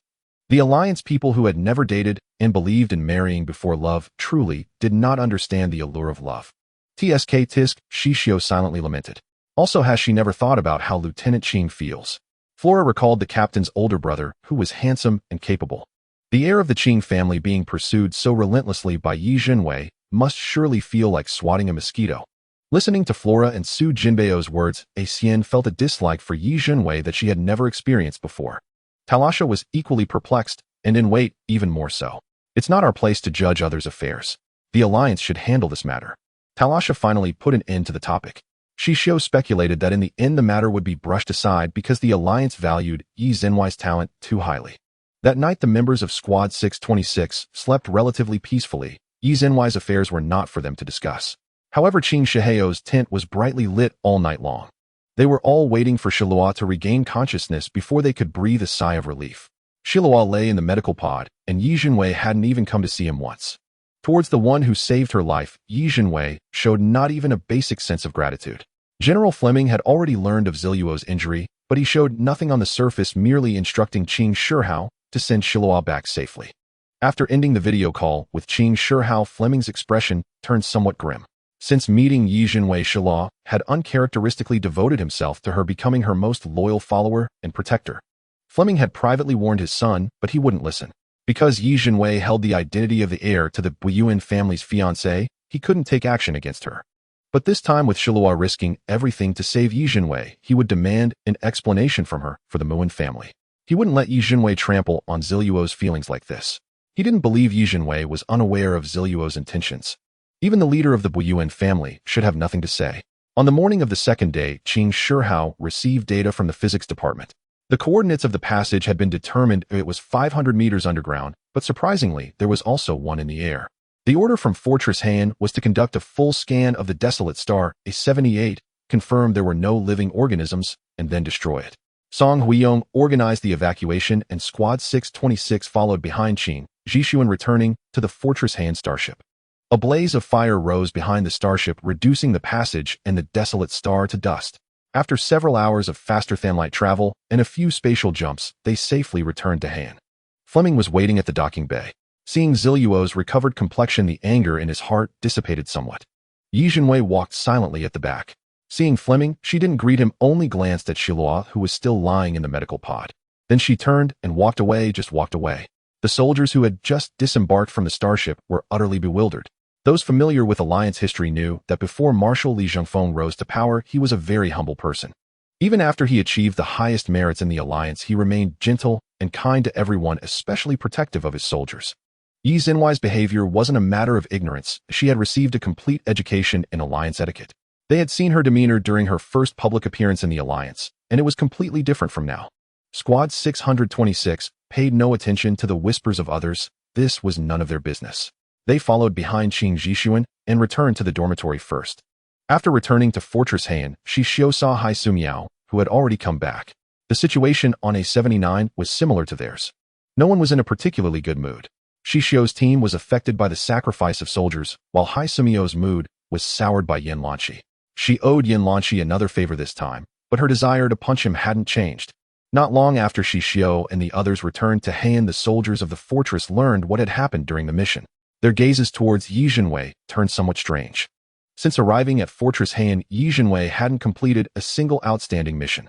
This time she had directly caused the deaths of 2 soldiers and the severe injury of Shala.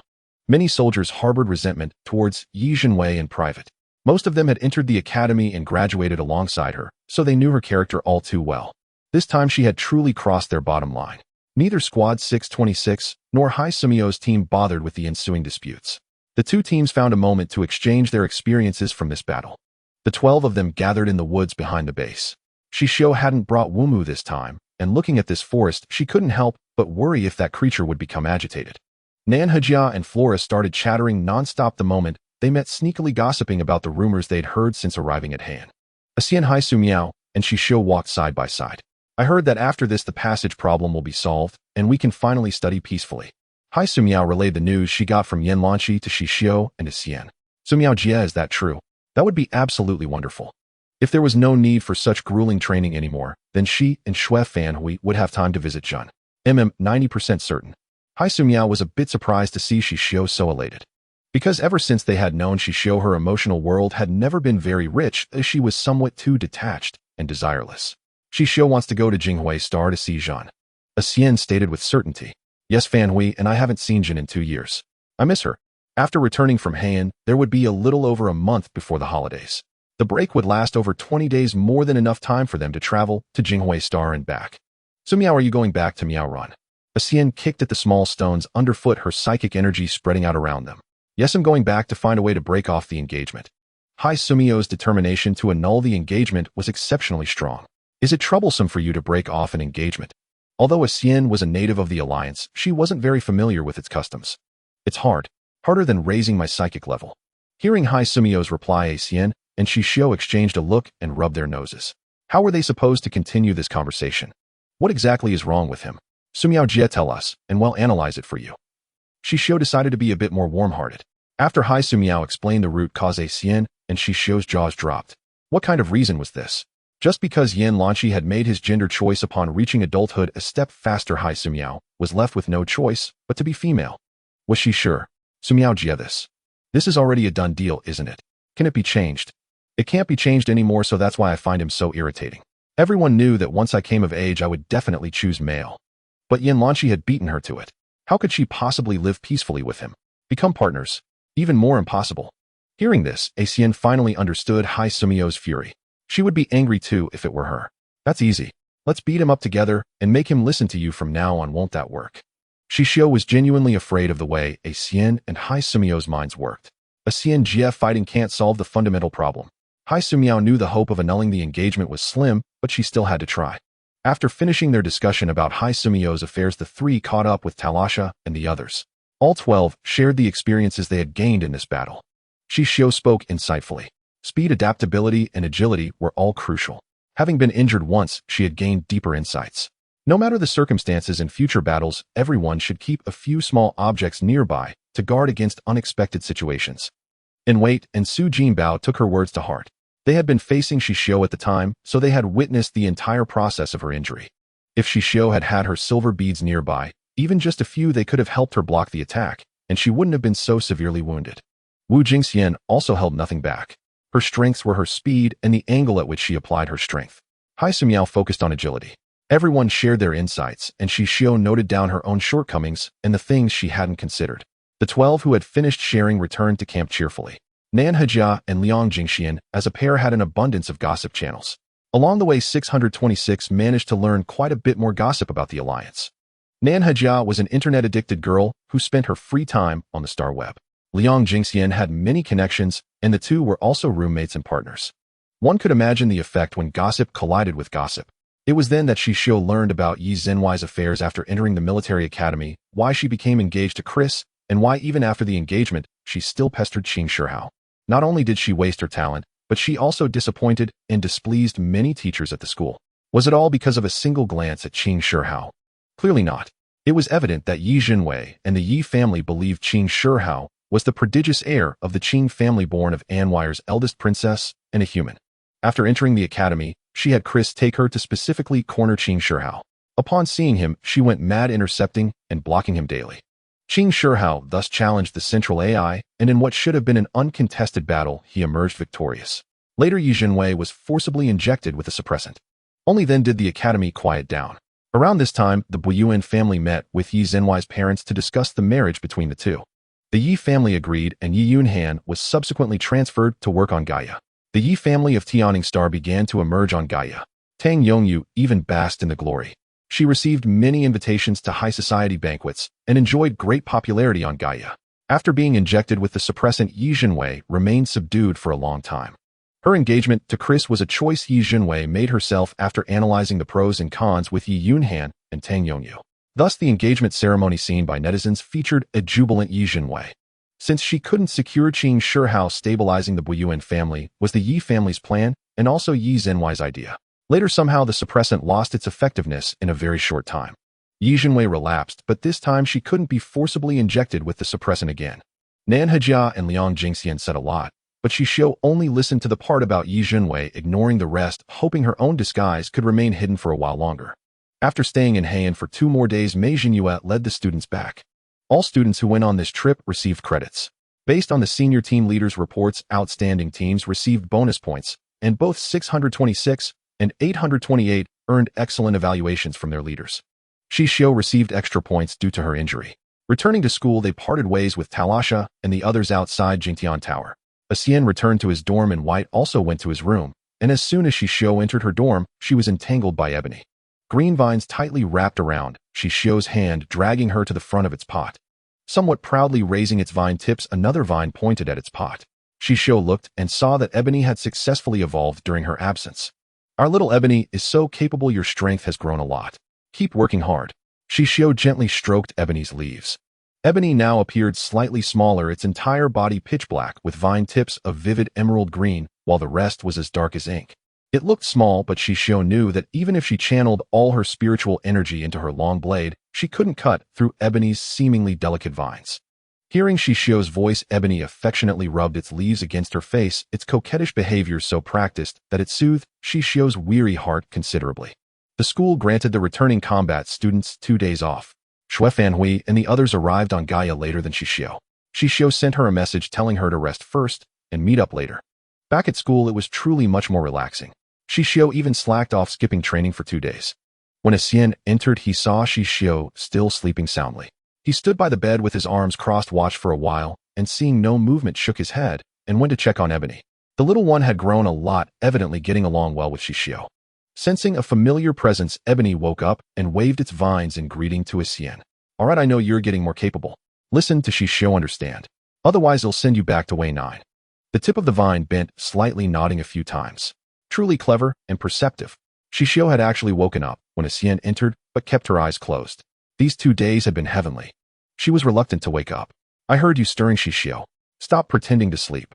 Xian said, playing with Ebony, using his finger addressing the lump of blankets on the bed.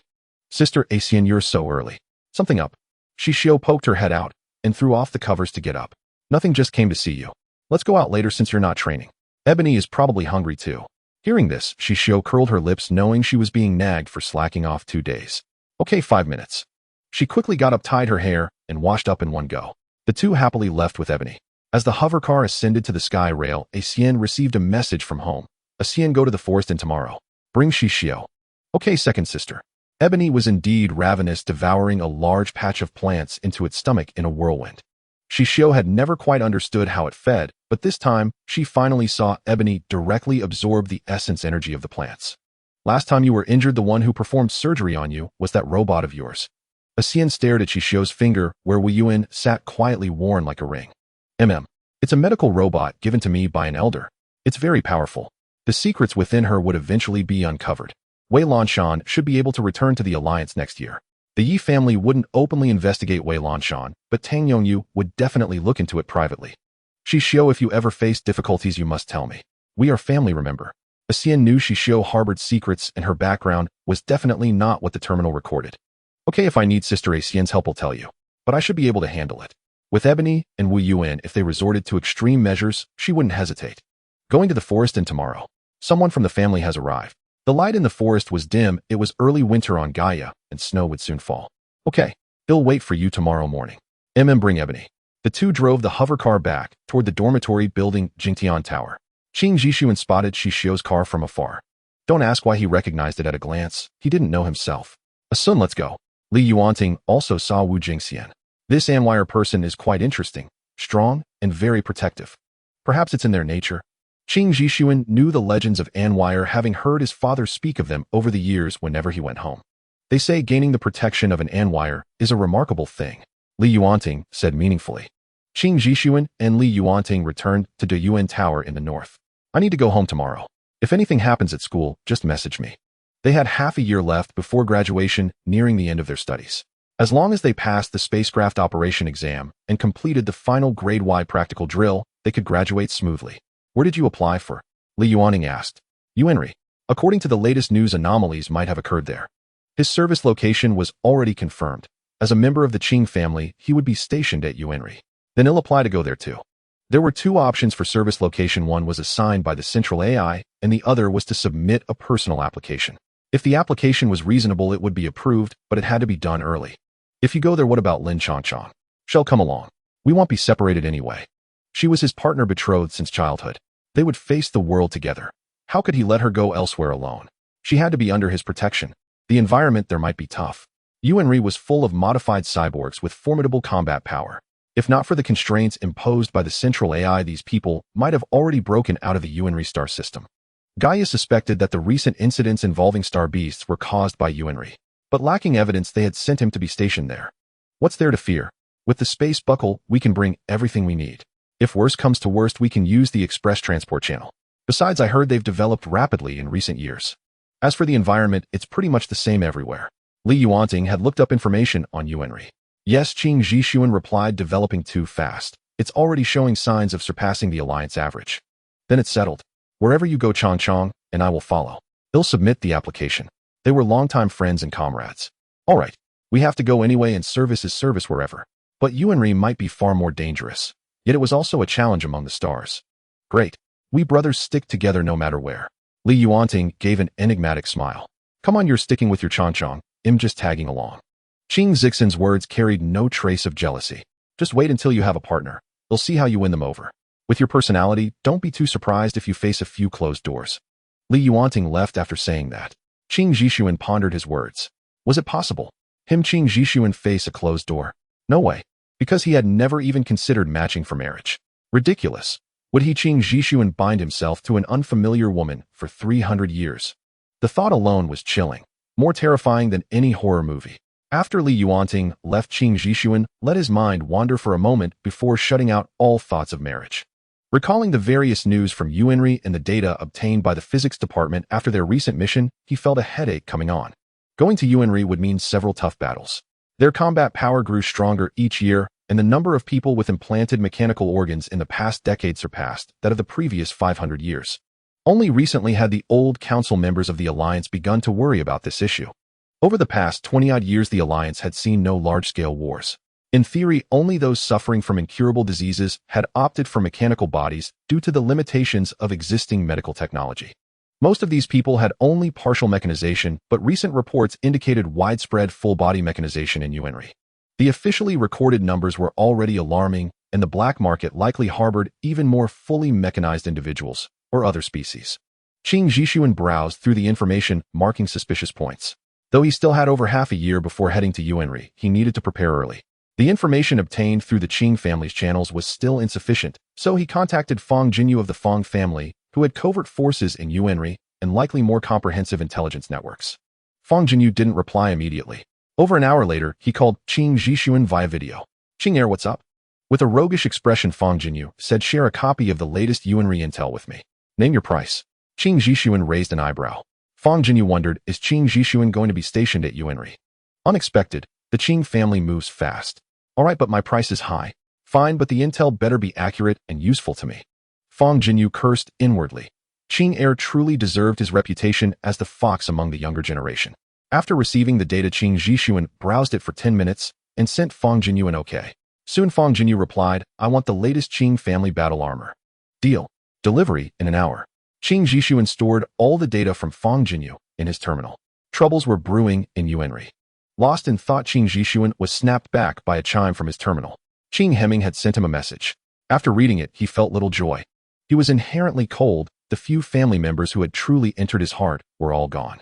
The next morning, Xixiu and Xian boarded a hovercar and leisurely drove toward the forest lodge. It looked different from their last visit. It was early winter now, and the trees had shed their emerald green for autumn gold. They entered the same room where Xixiu had met Wu Jingxi before. Inside, not only Wu Jingyao was present, but also Wu Jingxi and Wu Jingyang. Brother, why are you out? Xian moved closer to Wu Jingyao, puzzled as to what could have lured the research fanatic out of Anvil. To encrypt your terminal, otherwise information could leak easily. Wu Jingyang gave Xian a flick on the head. Brother, can't you greet me differently? No, because you're the most mischievous one in the family. Xian had to appeal to Jingxi. Big sister brother keeps bullying me. Wu Jingxi shook her head helplessly, having sorted through everything that had happened during her long slumber. She hadn't expected the alliance to undergo such earth-shaking changes upon her awakening, nor that the babbling toddler would now be grown and capable of bearing responsibility. All right, your brother is just worried about you. Wu Jingxi turned to Xixiu. Xixiu, please sit. Today is just a casual meeting. Last time I wasn't fully recovered and you and Xian left in a hurry. We didn't get to talk much. Jingxi was very approachable, almost without any airs. You encountered danger in Heian, didn't you? Big sister Xixiu was injured. That Qing family member was useless. He didn't notice in time and didn't come to the rescue. Xian grumbled, cursing Qing Xixiu again. You've met the Qing family. Yes. We met the heir of this generation and his younger brother. Well, you don't have a good impression of them. Wu Jingxi asked Wu Jingxian. Not really. He let Xixiu get hurt. Xian's tone was displeased.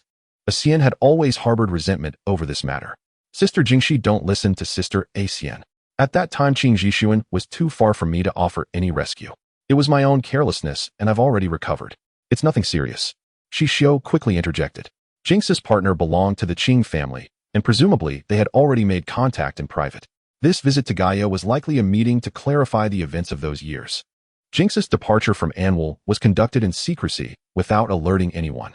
She had only inquired about Qing Hemming's situation without directly contacting him. Though she had not received any notification of the dissolution of their partnership, if her whereabouts had initially been leaked within the Qing family, then those people would surely learn of her news once more. This time she must be cautious. Xixiu need not be so tense. I am an easygoing person and won't hold a grudge against anyone because of the Qing family. I have always been a citizen of Anwil and will take the safety of Anwil and the alliance as my duty. Xixiu felt a little embarrassed. She looked up at the three princesses of the Anwil royal family, three stunning beauties, yet the temperaments of the three Wu sisters were entirely distinct. Xian was the most delicate. Wu Jingya possessed a heroic spirit, and Wu Jingxi exuded warmth, gentleness, and a sense of magnanimity. Wu Jingya handed Xixiu a spatial ring. After Wu Jingyang gave Wu Jingya a look, Wu Jingya nodded. I need to set up encryption measures for some of your terminal programs and establish a dedicated communication channel for Anwil. Wu Jingyang asked Xian to extend her hand and connected a device to Xian's terminal. 10 minutes later, from now on, under any circumstances, use this channel to contact us. Moreover, do not connect this channel to any intelligent machine. Xixiu's terminal was treated the same way, and Wu Jingyang demonstrated the operation method again. Xian pressed her lips together. Has the situation really become this dire? It's always good to prepare for the worst. Jinx's tone carried a hint of melancholy. This was the alliance on the verge of turmoil. Xixiu, both of you must intensify your studies and devote your time to enhancing your abilities. Do not slack off, understand? Jingxi gazed at Xixiu, whose 18-year-old face had shed its last trace of immaturity. Rest assured, your highness. I have never been remiss. I already know the challenges I must face. Though the future trials differ from what I once envisioned, the essence of adversity remains the same. Wu Jingya truly admired this girl. She wondered what she herself had been doing at 18. It seemed she was still wildly playing and frolicking with Wu Jingyang. It was only after Jinx's misfortune that the younger ones finally matured. I have full confidence in you. My only fear is that a Xian might cause trouble and hinder your progress. Jingxi looked at a Xian who pouted. Sister, you underestimate me. Over the years, when it comes to the drive to improve one's strength, I dare say none of the Wu siblings have been more diligent than I. Wu Jingyang nodded. A Xian speaks the truth. It is we who have been negligent. How is your training with Xixiu coming along? This was what Wu Jingxi cared about most. A Xian fully released her spiritual power. Upon sensing it, Wu Jingxi was both delighted and satisfied. In less than 2 years, a Xian had broken through 2 levels. Her current spiritual power was likely at 3S or higher. Wu Jingxi looked at Xixiu. If a Xian's level had risen so quickly, what about the one who had taught her the secret arts? Feeling Jinx's gaze, Xixiu pondered for a moment. I haven't undergone any testing, but I estimate I am about 1 to 2 levels higher than Sister A Xian. This was extraordinarily remarkable. Even the animal people blessed by the starry sky god were born with a spiritual power of 2S, and later improvements could reach 3S, but not every animal native could attain that level. Don't be so surprised. She was born with a strength of 3S. A Xian revealed Xixiu's talent outright. Wu Jingxi marveled inwardly. No wonder she had achieved so much. With talent and diligence, it would be unjust if she weren't exceptional. Wu Jingya, however, recalled what a Xian had said earlier about Yi Jinwei. That woman, the darling of the alliance. Does she have the same talent as Xixiu? A Xian had much to say on this subject. After hearing her out, Wu Jingya and Wu Jingyang found it hard to believe that anyone could waste their talents so recklessly. Jinx's focus, however, was elsewhere. A Xian, you said the Qing Shihao she is pursuing might be my child. That's what she claimed, but I'm not certain. There were indeed many suspicious points. The Yi family was merely a clan in the Tianning star system. Where could Yi Jinwei have heard about matters between sister and the Qing family? This rumor should have only leaked within certain aristocratic families of the alliance. The Yi family of the Tianning star system. Jingxi recalled that she and Qing Hemming had once briefly met an elder surnamed Yi. Could he have sensed something? Let me confirm this matter myself. Jingxi had already arranged to meet Qing Hemming. She would have the answer tomorrow. Sister, are you going to the Qing family? No. After I meet him and the child, I will still return to Anwell. It is not yet time for me to reveal myself. This time the 3 of them had altered their appearances. With Anwell's current technology, even if someone used decryption devices, no one could recognize their true features. Even less would anyone suspect that Jingxi had already returned. Is there anything else? A Xian knew they should not linger in this place for too long, as it had always been the landing point for animal people on Gaia, making it easy to investigate. Although they had brought Ebony as an excuse, there was no guarantee that suspicious individuals wouldn't overthink. No, the spatial rings contain gifts from home, mostly weapons, and the rest are food. Keep them safe. Wu Jingya had already given 1 spatial ring each to Xixiu and a Xian. Understood. Xixiu and I will head into the forest. You should also take care when going out. Xixiu and a Xian took Ebony to feed. The trees here had grown much taller, and Ebony was full of joy. Xixiu pondered recent events. Sister A Xian, is there any intelligence in the alliance more powerful than the central AI? Yes. Although the central AI is formidable, the people on Yuanri have been trying for the past century to surpass it. Yuanri was too chaotic. It was a place teeming with all sorts of beings. They had long been dissatisfied with the constraints of the central AI. They wanted to break free from these restrictions and migrate to other star systems or return to their original ones. Long ago, only partially mechanized humans or other species once installed with the central AI's restriction program could return to their original star systems. Later, a large-scale man-made mechanization transformation occurred. These people forcibly captured humans and other species to modify them for power, plunging the Alliance into a dark era. After quelling this upheaval, the Alliance made a decisive ruling. Mechanized humans and other species were forbidden from returning to their original star systems and could only remain on Yuanri. After listening to a Xian's description of the Yuan star system, Xixiu decided to take some time to learn more about it, believing that gathering intelligence could never be a bad thing. Once school life returned to its routine, it became rather monotonous. With a rigid schedule of 3 locations each day, Xixiu found her coursework far more demanding than in her previous studies. Yet given her nature, she could not afford to be lazy. Determined to return alive from the battlefield, she wished to dedicate every waking moment to learning. Xixiu ceased to pay attention to the Wu family affairs and did not ask a Xian about them either, focusing all her energy on her studies. Strength was everything. Together with a Xian in white, Su Jinbao, Talasha, and Fulyola, they sweated it out in the training room.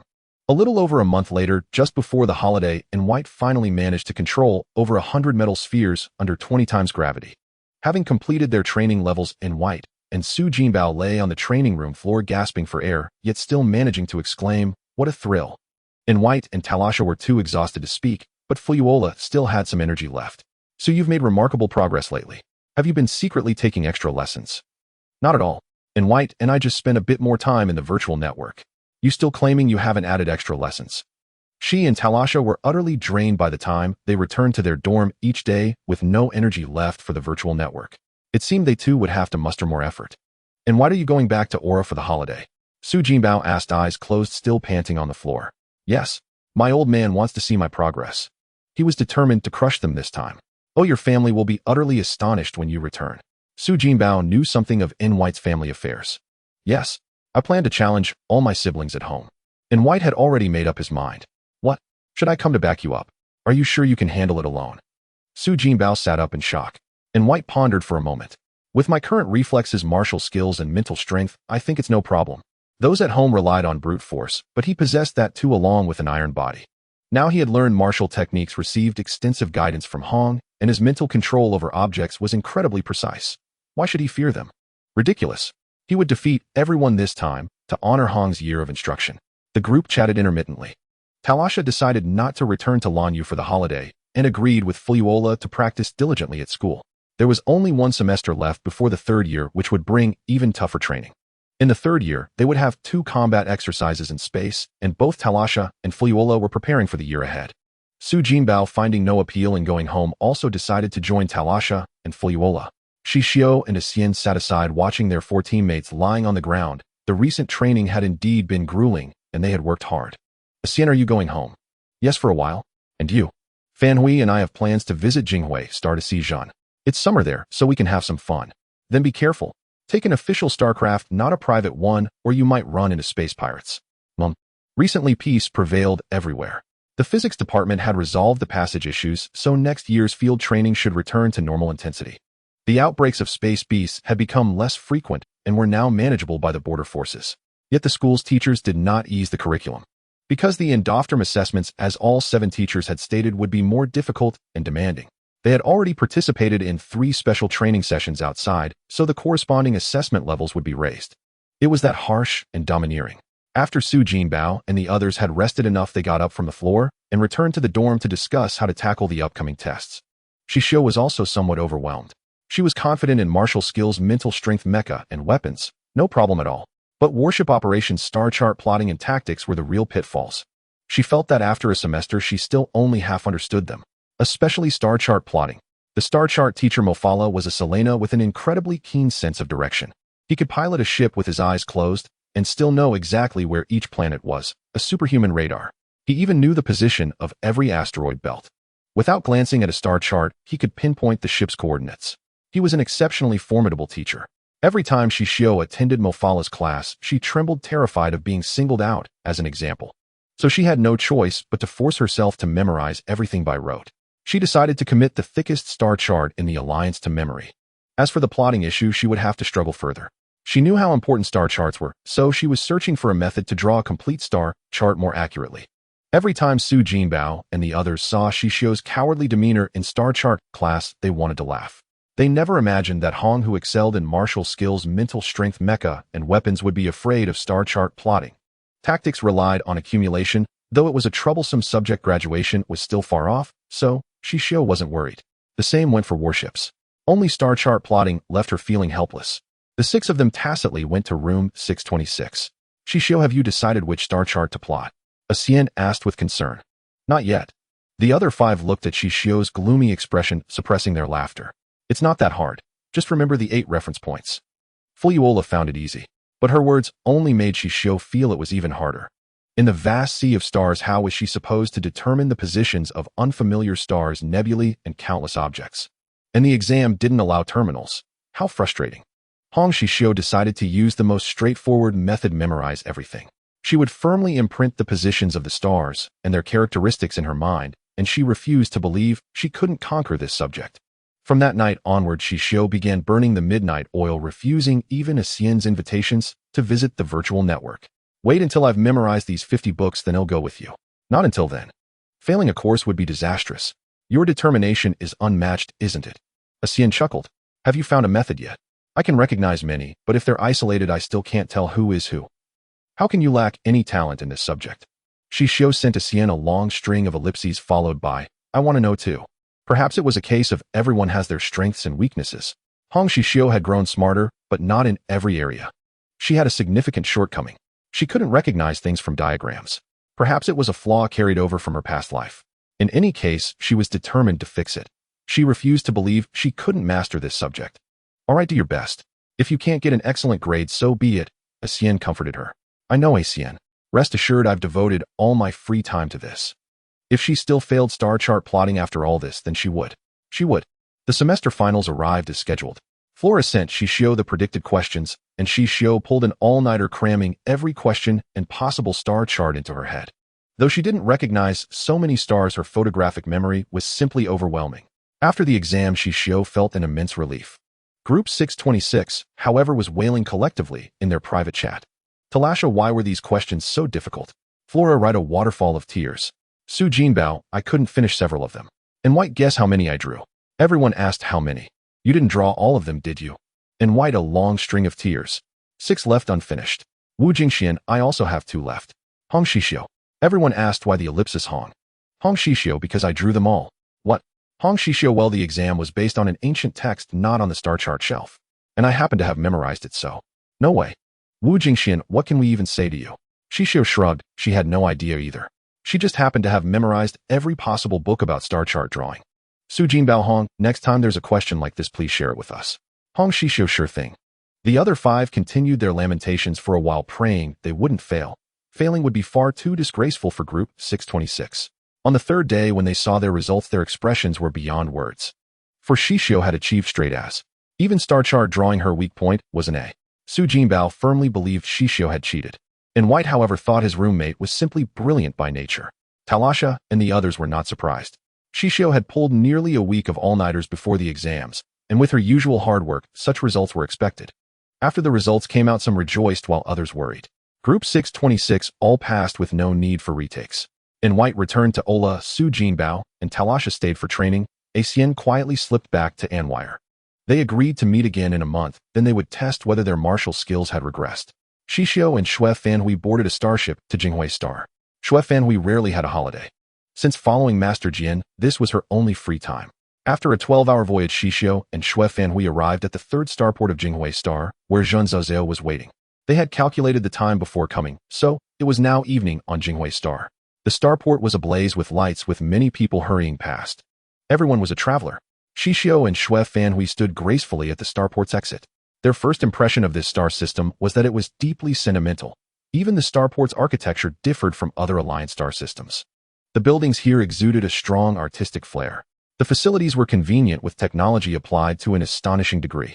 For instance, as soon as they disembarked, robots provided them with a means of transport, a mini-energy vehicle. Standing on it, they pressed a switch and entered a destination anywhere within the starport's range. It could take both people and goods. Xixiu Fanhui, I'm over here.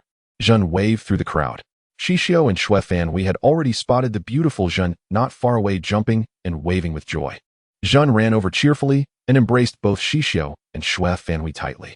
Her voice was a mix of excitement and coquettishness. I've missed you both so much. It had been 2 years since they had parted. The 3 of them had left Ningque Star to study in other systems, and this was their first reunion. We missed you too. Has anyone bullied you? Xue Fanhui hugged Zhen tightly. No, I've met many people here. Generally, they're not as combative as those at your school. We're all civilized. We use words, not fists. Xue Fanhui wanted to give Zhen a flick on the forehead. Comfort breeds complacency, didn't she understand? All right, Fanhui, you know Zhen's nature. She won't be taken advantage of. Xixiu reached out, taking Zhen's left hand and Xue Fanhui's right, and the 3 friends, as in childhood, left the starport happily. Zhen took Xixiu and the others to a hotel near the school. After registering with a robot, the ingredients Zhen had ordered earlier arrived. Here, this is the specialty of Jinghui Star I told you about. It's decent, though not as good as Xixiu's cooking, but it's better than nothing. Come on, eat it all up. Xixiu looked at the portion before her, enough for at least 6 people. Zhen, do you have any idea how much we can eat? Xue Fanhui was equally horrified. We usually just have nutrient supplements to get by. This is clearly 2 days' worth. Hee, I was just afraid you'd be hungry. Eat up. If we have a good meal tonight, we'll have the energy to go out tomorrow. Xixiu had no choice but to pick up a box and start eating. Xue Fanhui followed suit. Zhen watched them, a look of bliss on her face. Why aren't you eating? Shui Fanhui asked, puzzled. Just watching you two eat makes me feel full. Xixiu was speechless. Are we your nutritional supplements? Jin nodded vigorously, fully agreeing with Xixiu.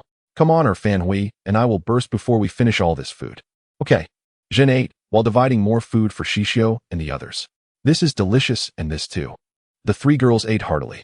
Shui Fanhui and Xixiu were truly stuffed.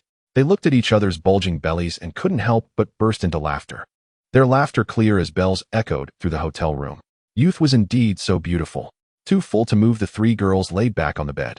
Outside the hotel, the night silently hid the starlight. 2 moons of Jinghui star had risen, casting a silver glow on the ground. Jin reported on her 2 years of school life to her 2 sisters. Overall, it had been smooth and uneventful, without danger or turmoil. Shui Fanhui briefly described life on Gaia with Xixiu, but Jin could still sense the hardship involved. When you go out for training in the future, you must be careful. I'm useless and can't help you, but I can pray for you. Pray that you return safely every time. Don't worry. If it's truly dangerous, well, flee. The training missions for students aren't the kind where you must complete them even at the cost of death. If we can't overcome them, we can retreat. Shui Fanhui didn't finish her sentence. In a real battlefield, the orders would be to sacrifice everything for completion. All for the Alliance. Jin, it's not as dangerous as you imagine. Besides, our strength has improved tremendously over these 2 years. We're not the same people anymore. Shui Fanhui had grown more adept at weapon design, and Xixiu had earned top grades in the combat department. They hadn't slackened for a moment in these 2 years. They had all grown immensely. Jin too had kept Xixiu's words firmly in mind. Over these 2 years on Jinghui Star, she had excelled academically, faced no major difficulties in life, and never neglected her training. The 10 years she had lived with Xixiu and the others had taught her so much.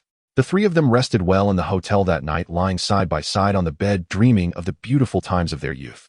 On the morning of the second day, the 3 of them woke up still in a daze until they caught sight of each other's faces, and Xixiu and Shui Fanhui remembered they were on Jinghui Star. Morning light spilled through the window, and Jinghui Star appeared even more beautiful and exquisite in the daylight. Jin opened her terminal and sent the itinerary to Xixiu and Shui Fanhui. We have a few days, probably just enough to tour the main planet. We can visit the other administrative planets another time. The scenery on Jinghui Star was quite pleasant. The entire planet was filled with schools with medicine education and research institutions largely concentrated in this star system. Jin's major was also in education. After graduation, she could work in nurseries or schools, which would be easy and free. With her parents' inheritance, she should have no worries in life. Seeing her transcripts, Xixiu and Shui Fanhui felt much more at ease about her. She could apply for her workplace location, but in the future, she would likely end up in the same star system as her match partner. Xixiu would have to serve in the military, so meeting again wouldn't be as free. We came mainly to see you. Sightseeing isn't important. Xixiu and I might not have much time in the future. Neither she nor Xixiu felt comfortable letting Jin travel far alone, so they had to come to Jinghui Star to visit her. I know? Don't worry about me. I won't hold you back. She hadn't missed a single day of martial arts training in the past 2 years, and now had enough ability to protect herself. All right, let's go out and explore. It's rare that we all have leisure time. Xixiu turned off her terminal and was the first to step out of the room. They set the departure and return times with the robot, and then headed to Jin's school. The facilities and layout here were completely different from Gaia. Xixiu's school had a resolute and bold style. In contrast, Jin's school buildings were delicate and elegant, matching their own temperament. The exteriors were mostly white, in keeping with Alliance characteristics, so the buildings were not tall. The campus was filled with tree-lined paths, with dormitories and classroom buildings standing side by side. There was a strong academic atmosphere. It was the kind of school environment Xixiu had once loved. Tall trees lined both sides as they walked down the main road, starlight filtering through the gaps in the leaves, as if it could shine into their hearts. There's a huge underground shopping mall beneath Jinghui Star. Let's go down there in the afternoon to have fun. There are lots of amusement parks. Jin chirped happily like a little bird. Sounds great. The 3 of them went to Jin's dormitory on the 3rd floor. Her roommate had gone home. Xixiu and the others didn't wander around. They sat in the living room observing Jin's living environment, which looked just as it did in the holograms. Jin told them about her life. Unlike in the nursery, her dormitory floor had 5 rooms sharing 1 robot. The robot mainly handled cleaning and moving daily items. Jin's roommate Niexian was from Mingyun Star System, a sweet-looking girl. Jin had previously sent Xixiu and Shui Fanhui pictures of the 2 of them. Jin got along well with her. Their lifestyles were similar, and they had great conversations. After seeing Jin's dormitory, Shui Fanhui and Xixiu planned to head to the underground city. As they left, Jin ran into a classmate from her major named Jiang Zhaoqing. Hey Jin, going out. Are these your friends? The girl was very curious about Xue Fanhui and Xixiu, who didn't seem like students from their school. Oh, are they studying on Jinghui Star too? Zhang Xiaoqing was intrigued. How could Zhen, a civilian student from a nursery, know people who seemed so different from them? Zhang Xiaoqing's gaze as she sized up Xixiu and Xue Fanhui was scrutinizing and blatant. No, they're both in Gaia. With that, Zhen pulled Xixiu and the others away, nodding briefly at Zhang Xiaoqing as they left. She clearly didn't want to talk to Zhang Xiaoqing. She's not easy to get along with. Xue Fanhui saw through it at once. Yeah. She loves spreading gossip, making up nonsense about things that never happened. Few people on this floor were willing to deal with her. Xixiu turned to look at Zhang Xiaoqing, catching the look in her eyes before she could hide it. So Xixiu warned Zhen, be careful. It's best not to offend or provoke someone like that, or she might latch onto you, and it'll be troublesome to handle. If she hadn't misread it, there was intense jealousy and hatred in Zhang Xiaoqing's eyes. Where did that come from? Xixiu subtly asked about Zhen's life and social interactions. You mean when you first came to Jinghui Star you spent some time with her? Back then, everyone was very warm. I didn't know their personalities or character, so we interacted a few times. It was normal social contact. And then, Xue Fanhui pondered. Then she kept gossiping about others behind their backs, so I distanced myself. Other students on the same floor also rarely interacted with Zhang Xiaoqing. Everyone knew they had been talked about by her one way or another, and no one liked to gossip. Xixiu and Xue Fanhui exchanged a glance. How strong is she? Her mental strength is the same as mine, but I'm slightly better in physical ability. Zhen knew their concerns. Don't worry. Even if she picks a fight, I can handle it. I'm no longer the coward who got pinned down and beaten. Because of you, I'm now a brave, life-facing, super-capable Zhen. Xue Fanhui thought about giving Zhen some defensive weapons. She would make them after returning to school and send them over. This time, she only brought mild weapons, good only for defense against deliberate provocation. She needed offensive ones. Xixiu considered training Zhen in controlling tiny objects so she could practice persistently and use it in combat. If she could stick with it, she would gain another defensive skill. The three of them dropped the topic. Xixiu told Zhen and Xue Fanhui about the opponent she had faced in the combat room before. You mean you met that person? Zhen's mouth fell open. What kind of fate was this? He's a senior. Last time at Heian he led our team. Xue Fanhui was puzzled. How did you recognize him? That was unbelievable. His moves. His techniques haven't changed at all. Xixiu didn't know why someone's moves could remain unchanged for 10 years. Maybe he practiced family martial arts. He didn't recognize you. Zhen leaned in. My moves have never been stable over the years, and don't forget I've practiced at least 20 different techniques. I've only just started blending them together. Xixiu spread her hands. Xue Fanhui couldn't help laughing. Why do you have so many tricks up your sleeve? Isn't it tiring? It's called having many skills, never being a burden. Got it. Listening to her two family members talk, Zhen felt an indescribable joy. Chatting and laughing, they soon reached the entrance to the underground city. Zhen entered her Jinghui Star student code at the entrance, and within moments the machine rose from the ground. After Zhen brushed the ID, a transparent spherical teleportation device appeared. The three stood on it, and instantly arrived underground. This place was somewhat different from the underground city where Xixiu had been years ago. There weren't as many diverse shops here. The streets looked clean, orderly, and tidy. It felt no different from above ground, as the air circulation system was so well designed that one couldn't perceive they were underground. Surprisingly, there were many other species here, not just humans. Unlike the Tianning Star Guard 2, which Xixiu first arrived at when leaving the wasteland planet Q68, the shops here simply had signs hanging without the use of advanced technology or voice images to attract customers. I didn't expect the underground to be more prosperous than above ground. Xue Fanhui was also captivated by the dazzling array of goods here. It seemed that everything could be bought. Some products were quite ancient, ranging from electronics, smart devices, food packaging, to clothing. Everything was available. I didn't expect that Jinghui Star had so many unique features. Xixiu gazed intently at many of the items here, able to discern the historical changes of the Alliance. Even the Alliance from 1,000 years ago was far more advanced than the technology of her hometown. Is there anything special you want to buy to take back? The prices are quite reasonable and can be collected. Zhen was very familiar with this place, as she and her roommate came here almost every month. You can learn a lot here.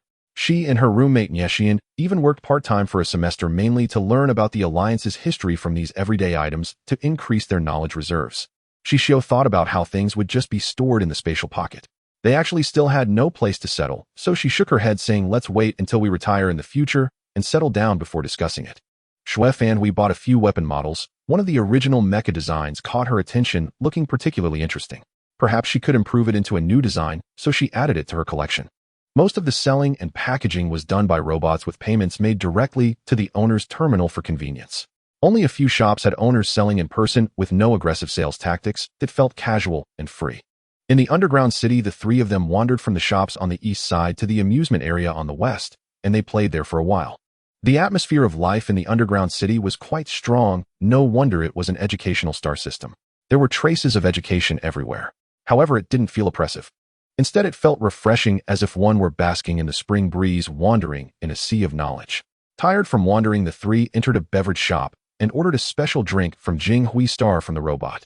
They then sat in the shop looking at the scenery outside. The store was very quiet with not many customers. Most citizens of the Alliance were well-mannered, rarely making loud noises in public. Zhen quietly said to Xixiu, "You have a lot of training, right?" "Yeah, I probably spend about 10 hours a day in the training room." Their courses were numerous and required hands-on practice. Xixiu briefly explained their courses, which were not a secret within the Alliance. They could also be found on the Star Network, and besides Gaia, the Alliance had the first military academy here, with Anwire also having a second military academy and Lu Zhao having a 3rd to 7th military academy. They focus on different aspects, but the courses studied are generally not much different. Only the first military academy has very high course requirements. 8 out of 15 courses, one must achieve 14 excellent grades to graduate smoothly. When I grow a bit more, I'll come to Gaia to see you, but it might only be possible before graduation. Before graduation, their school would organize a group activity to Gaia. Xixiu and her friends should feel reassured about her safety if she went with the school. Great, then we can all meet up before I go into service. After that, we can only see each other in holograms.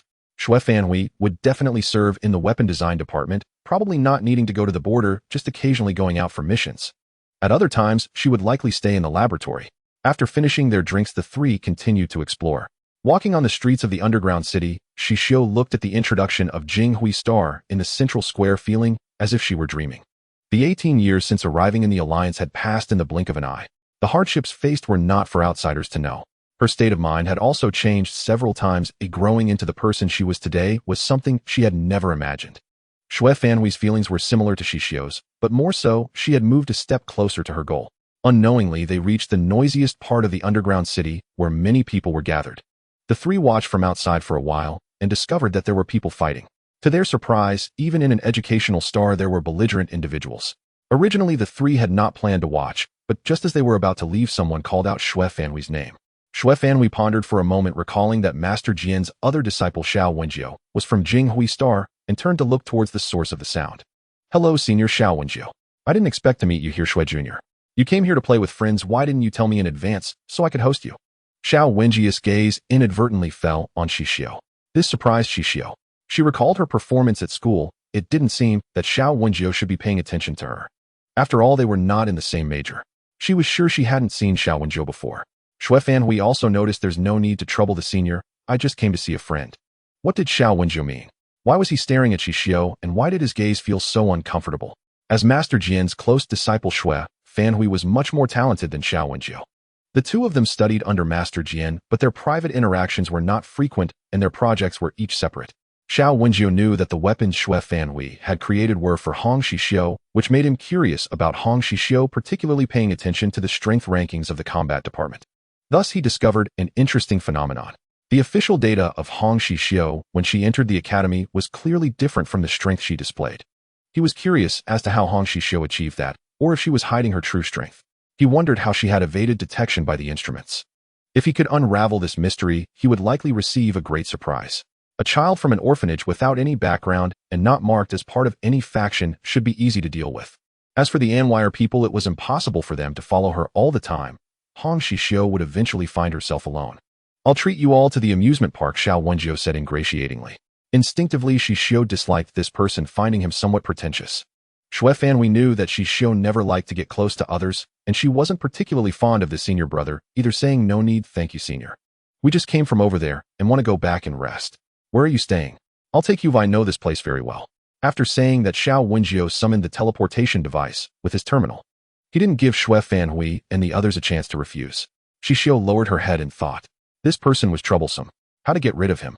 Shui Fanhui looked at Xiao Wenjiu, entered the teleportation device first, and Xixiu and Zhen followed behind.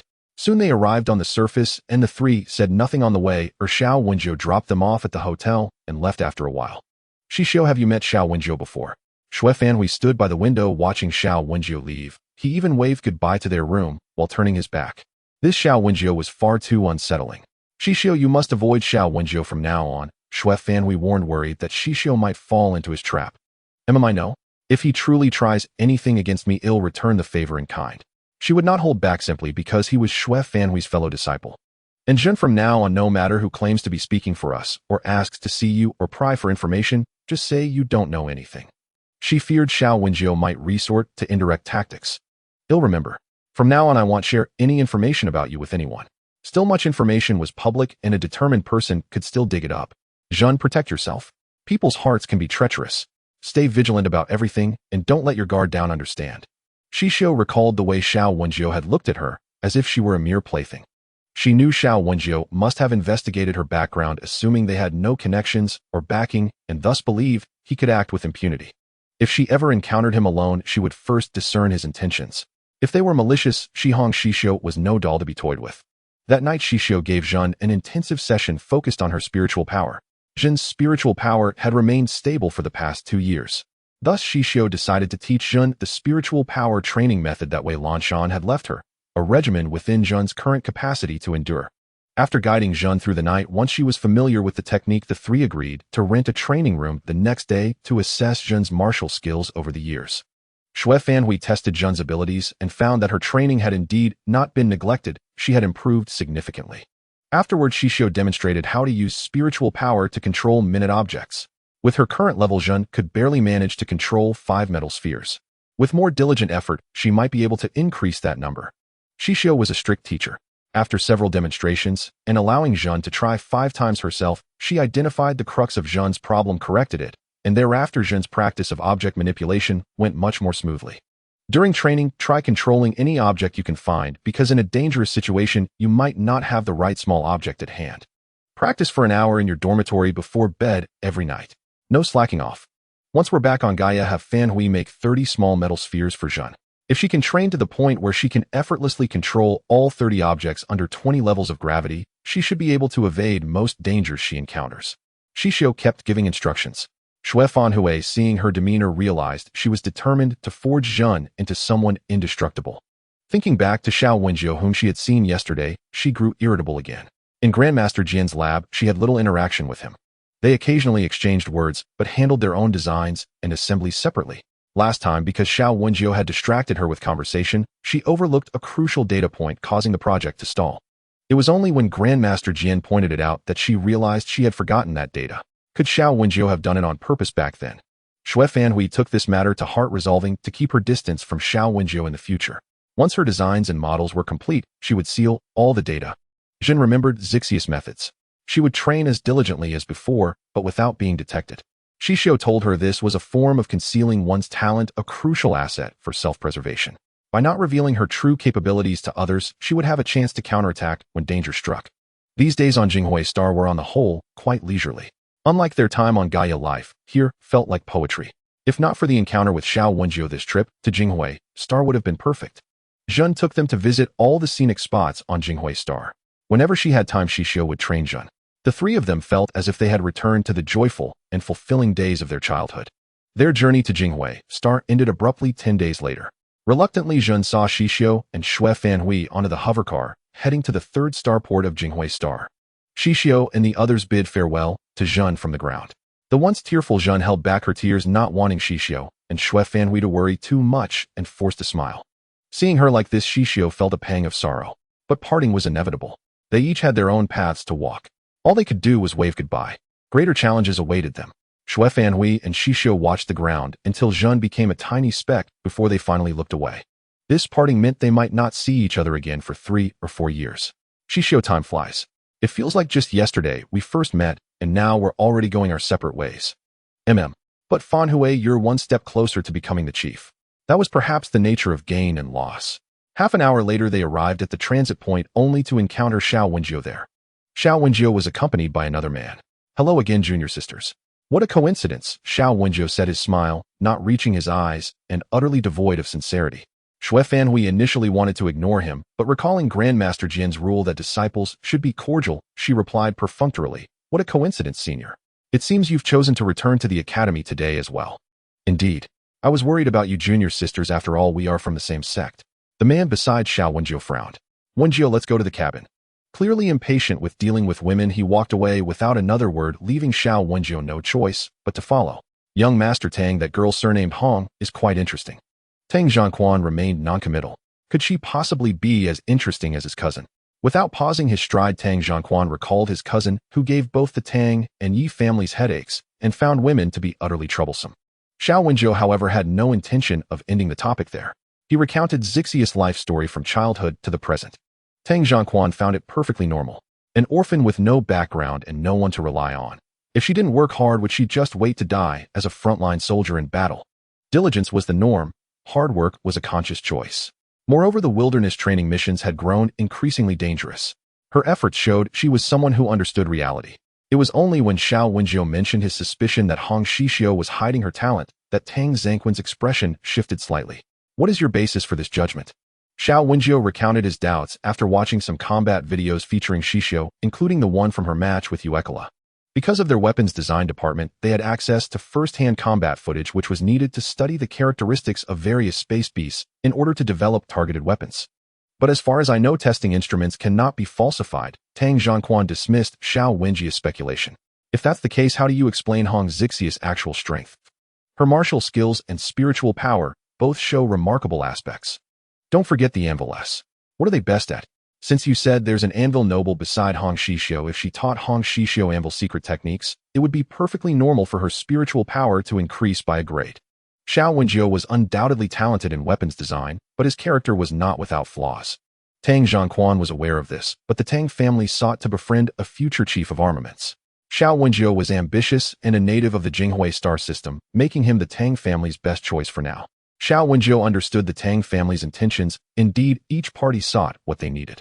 Before he had grown strong enough, he truly required the Tang family's support. Once he achieved his own goals, what would the Tang family amount to? Even if there was a prodigy from the Yi family, what did it matter?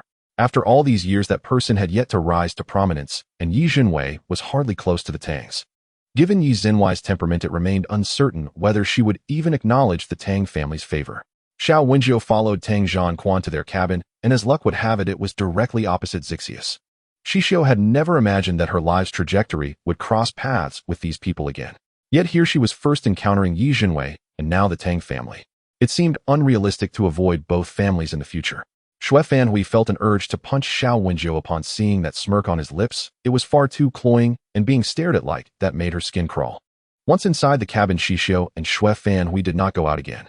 10 hours would pass quickly enough if they spent the time on the starnet. Neither of them wished to confront Xiao Wenjiu directly for now. As for after returning to school, if Xiao Wenjiu persisted in this manner, Xixiu and Xue Fanhui would not tolerate it. The starship arrived at Gaia's spaceport precisely 12 hours later. Xixiu and her companions waited until most passengers had disembarked before leaving the ship, primarily to avoid Xiao Wenjiu. Both breathed a sigh of relief upon reaching the transit station, assuming Xiao Wenjiu and his companions had already returned to the academy. Xixiu Wenjiu is a man who hides his true nature well. He is nothing like this in front of Master Jian. So from now on, if you see him, do not approach. If he acts suspiciously, deal with him directly. Another method was to apply for a restraining order from the central AI, which could prohibit Xiao Wenjiu from coming near. However, since no evidence indicated that Xiao Wenjiu posed a threat to Xixiu, this approach was not feasible. On the way, Xixiu learned from Xue Fanhui about Xiao Wenjiu's character. He appeared warm, always smiling, polite, and highly regarded by Master Jian, and he got along reasonably well with other classmates. Yet from these two brief confrontations, Xixiu concluded that Xiao Wenjiu was a thoroughgoing, smile-hidden dagger. I understand. Basically, I only go to the forest with Ebony. I'm alone only when Sister Acienne can't join me, otherwise I'm always on campus. Xue Fanhui, aware of Xixiu's strength and adaptability, was not worried about Xiao Wenjiu confronting Xixiu alone. Her fear was that he might persuade others to gang up on Xixiu. He wouldn't act openly on campus, but there was no guarantee when Xixiu was alone. Neither of them could find a permanent solution to this problem, so they had to take things one step at a time. After parting ways with Xue Fanhui at Jingtian Tower, Xixiu entered the teleportation device and returned directly to her dormitory. Sensing the shift in the air, Ebony extended its vines, waving joyfully. I'm back. Did you run around? The vines rubbed against Xixiu even more exuberantly, as if to say it had been very well behaved. Watching Ebony's playful antics, the discomfort from encountering Xiao Wenjiu began to dissipate. Lying on her bed in the room, Xixiu reflected on her years in the Alliance. Aside from the harrowing half-year on the run with Wei Lanshan, this was the first time she had sensed a real threat. In the silent room, the terminal's chime sounded particularly loud. Xixiu, are you back in the dorm? It was a video call from Zhen. Just arrived. I was about to message you. Good to know you arrived safely. Xixiu did not talk with Zhen for long. A few brief words were enough to convey their feelings. She thought about how the next semester would mark the start of their third year, bringing even heavier coursework. Although the Alliance had resolved the origin of the star beasts with the experience gained this time, dealing with similar problems in the future would surely be simpler. However, combat training was still a headache. It was no different from real combat. The combat department was on the front line, and their training would take place in space. Xixiu was not yet ready. She felt her abilities still needed improvement. After the start of her third year, Wei Lanshan would likely return to the Alliance, and their meetings would undoubtedly become frequent. Thus, Yi Yunhan and Tang Yongyu, who had already moved to Gaia, would surely become curious about those close to Wei Lanshan. Xixiu suspected she would soon have to deal with many people and matters. The mere thought made her headache. Bored, Xixiu activated Wu Yuan. Still in its small robot form, Wu Yuan hopped onto her desk. Little one, are you bored? Ah, you caught me. Clever. My database is vast. Your little thoughts can't escape my sharp eyes. This time I want to ask you something. How did Aunt Lan agree to the Yi family? This point baffled Xixiu. Not sure. She received a video call, and then she took only me to the Tianing star system. Wu Yuan was puzzled. It really was just a medical assistant. Not even a single clue. All I know is that she once owed a favor to the old patriarch of the Yi family. They used that favor to ask her to go to the Tianing star system to treat Yi Jinwei. That favor must have troubled Wei Lanshan greatly, otherwise, given her nature, she would never have taken on such an experiment. From her message, Xixiu learned of her other identity, and Wei Lanshan's words were filled with remorse. From her perspective, Xixiu wasn't sure if she would have been equally reckless, but she was still grateful to her for bringing her into this world. The Yi family managed to make Aunt Lan owe them a favor. Is their old patriarch a formidable figure? You could say that. He once fought on the front lines, otherwise Madame Lan would never have known the Yi family. Wu Yuan roamed around the dormitory, occasionally tugging at Ebony's leaves. Ebony retaliated with its vines, and the two engaged in a playful back and forth, thoroughly enjoying themselves. Don't bully it, or I won't save you if it gets angry. Ebony's combat prowess was no joke. It likes me, it won't attack. Any more questions, little one? Wu Yuan turned around, letting Ebony wrap around it. No, I'll ask later. It seemed Wu Yuan was unaware of Wei Lanshan's personal affairs. Wu Yuan roamed a bit more, then automatically changed shape and went into hibernation. The next day, Xixiu went to find Su Jinbao, Talasha, and the others. She gave them gifts brought back from Jinghui Star and joined their training. The other 3 team members were shocked to find that Xixiu had increased the training difficulty by a third. Su Jinbao wailed in protest, but gritted his teeth and kept up with Xixiu's intensity. When Wu Jingxian and In White returned to school, they saw that Su Jinbao and the other 2 had become noticeably sturdier under Xixiu's harsh regimen. They could only stare at Xixiu in stunned silence. Xixiu felt a bit awkward. Well, everyone was so diligent and hardworking, and I just couldn't hold back. I was indeed a bit harsh. Xian was speechless. This wasn't just a bit harsh, it was way too harsh. Su Jinbao feigned a complaint to Wu Jingxian. Classmate Hong is truly too severe. 8 hours of training every day plus telekinesis control. It's exhausting. But it was worth it. So I can't blame classmate Hong. Su Jinbao grinned with a simple, honest expression. Well, everyone was a training maniac. Tara Xia and Flora were utterly in awe of Xixiu, amazed by her training intensity and methods.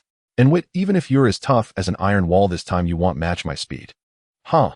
The grin on Su Jinbao's face made Inwit want to drag him out for a fight right then and there to see who was truly stronger. Inwit shot Su Jinbao a look that said, just you wait, then strode back to the dormitory with an air of pride. Su Jinbao rubbed his nose. He had been too cocky just now. Inwit was definitely going to have a private exchange of experience with him. Xixiu went to Axian's dormitory. My family asked me to bring you a lot of things. Here, this space button has 2 cubic meters of them. Xian tossed a space button to Xixiu, who caught it. Thank the Queen Jingya and Jingxi for me.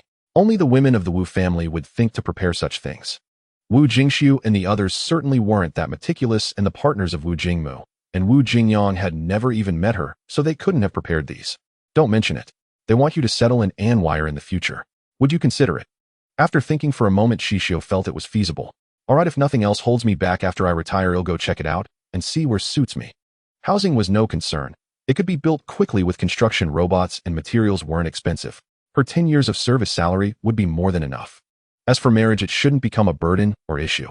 She had already prepared herself for a life without marriage, so settling in Anwire wouldn't be a bad idea. When she had free time, she could travel with no fixed return date and few attachments. By the way, that Qing Zhishuan who took us to Heian Fortress is actually my junior. Every time Ashian thought of this, she wanted to throw her head back and laugh. Xixiu's jaw dropped in shock. Wait, not Qing Shihao. Ashian shook her head. Yi Jinwei, or rather the person who told her that got the identity wrong. Qing Zixin's father and Qing Shihao's father are twins. They look very alike. So that was it. Truly astonishing. That person didn't resemble the Anwire people at all, Xixiu thought, recalling Qing Zixin's features. The Anwire people were proud, but more aloof. Qing Zixuan was different in any case. Xixiu felt quite intimidated by him. Qing Zixin's aura was too piercing, giving an impression of a hard and cold heart, much like someone she knew. Axian's tone carried a hint of triumph. When school starts, he'll probably come to visit. Last time I thought he was unreliable. He didn't take good care of you, Xixiu. This time I have every reason to be upset. Xixiu never expected Ashian to hold a grudge and couldn't help but laugh. Alright, at that time he really didn't mean not to help. There was no time, and I was careless too. Don't ever bring this up when we meet him. I know. I'm just telling you. The thought that I'm also someone's elder now gets me a little excited. When Ashian returned to Anwire, Wu Jingxi had told her about the Qing family. However, Qing Zixuan hadn't gone to Anwire. He and his father Qing Hemming had only met privately with Wu Jingxi to clarify the events of the past. There had never been any melodramatic misunderstanding between Wu Jingxi and Qing Hemming. They had been forced apart due to a dangerous situation, and the bond between them as partners still existed. So the family happily reunited, discussed the future, and then Wu Jingxi secretly returned to Anwire. Qing Zixuan also learned that Wu Jingxian was the princess of Anwire and his mother's younger sister. Upon hearing this, Qing Zixuan felt conflicted because Wu Jingxian seemed quite displeased with him. Xixiu shook her head. The youngest in the family suddenly becoming an elder one day was indeed something to be excited about. Wu Jingxian for the most part had a childlike innocence, a trait seemingly shared by all Anwire people. How was your trip to Jinghui Star? After talking about her return to Anwire, Ashian shifted the focus to Xixiu's journey to Jinghui Star. Xixiu gave a brief account, including the incident with Xiao Wenjiu.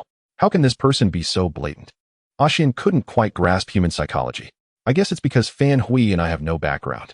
He probably thinks he can do whatever he wants, that no one would care about the fate of an orphan. That was Xixiu's own speculation.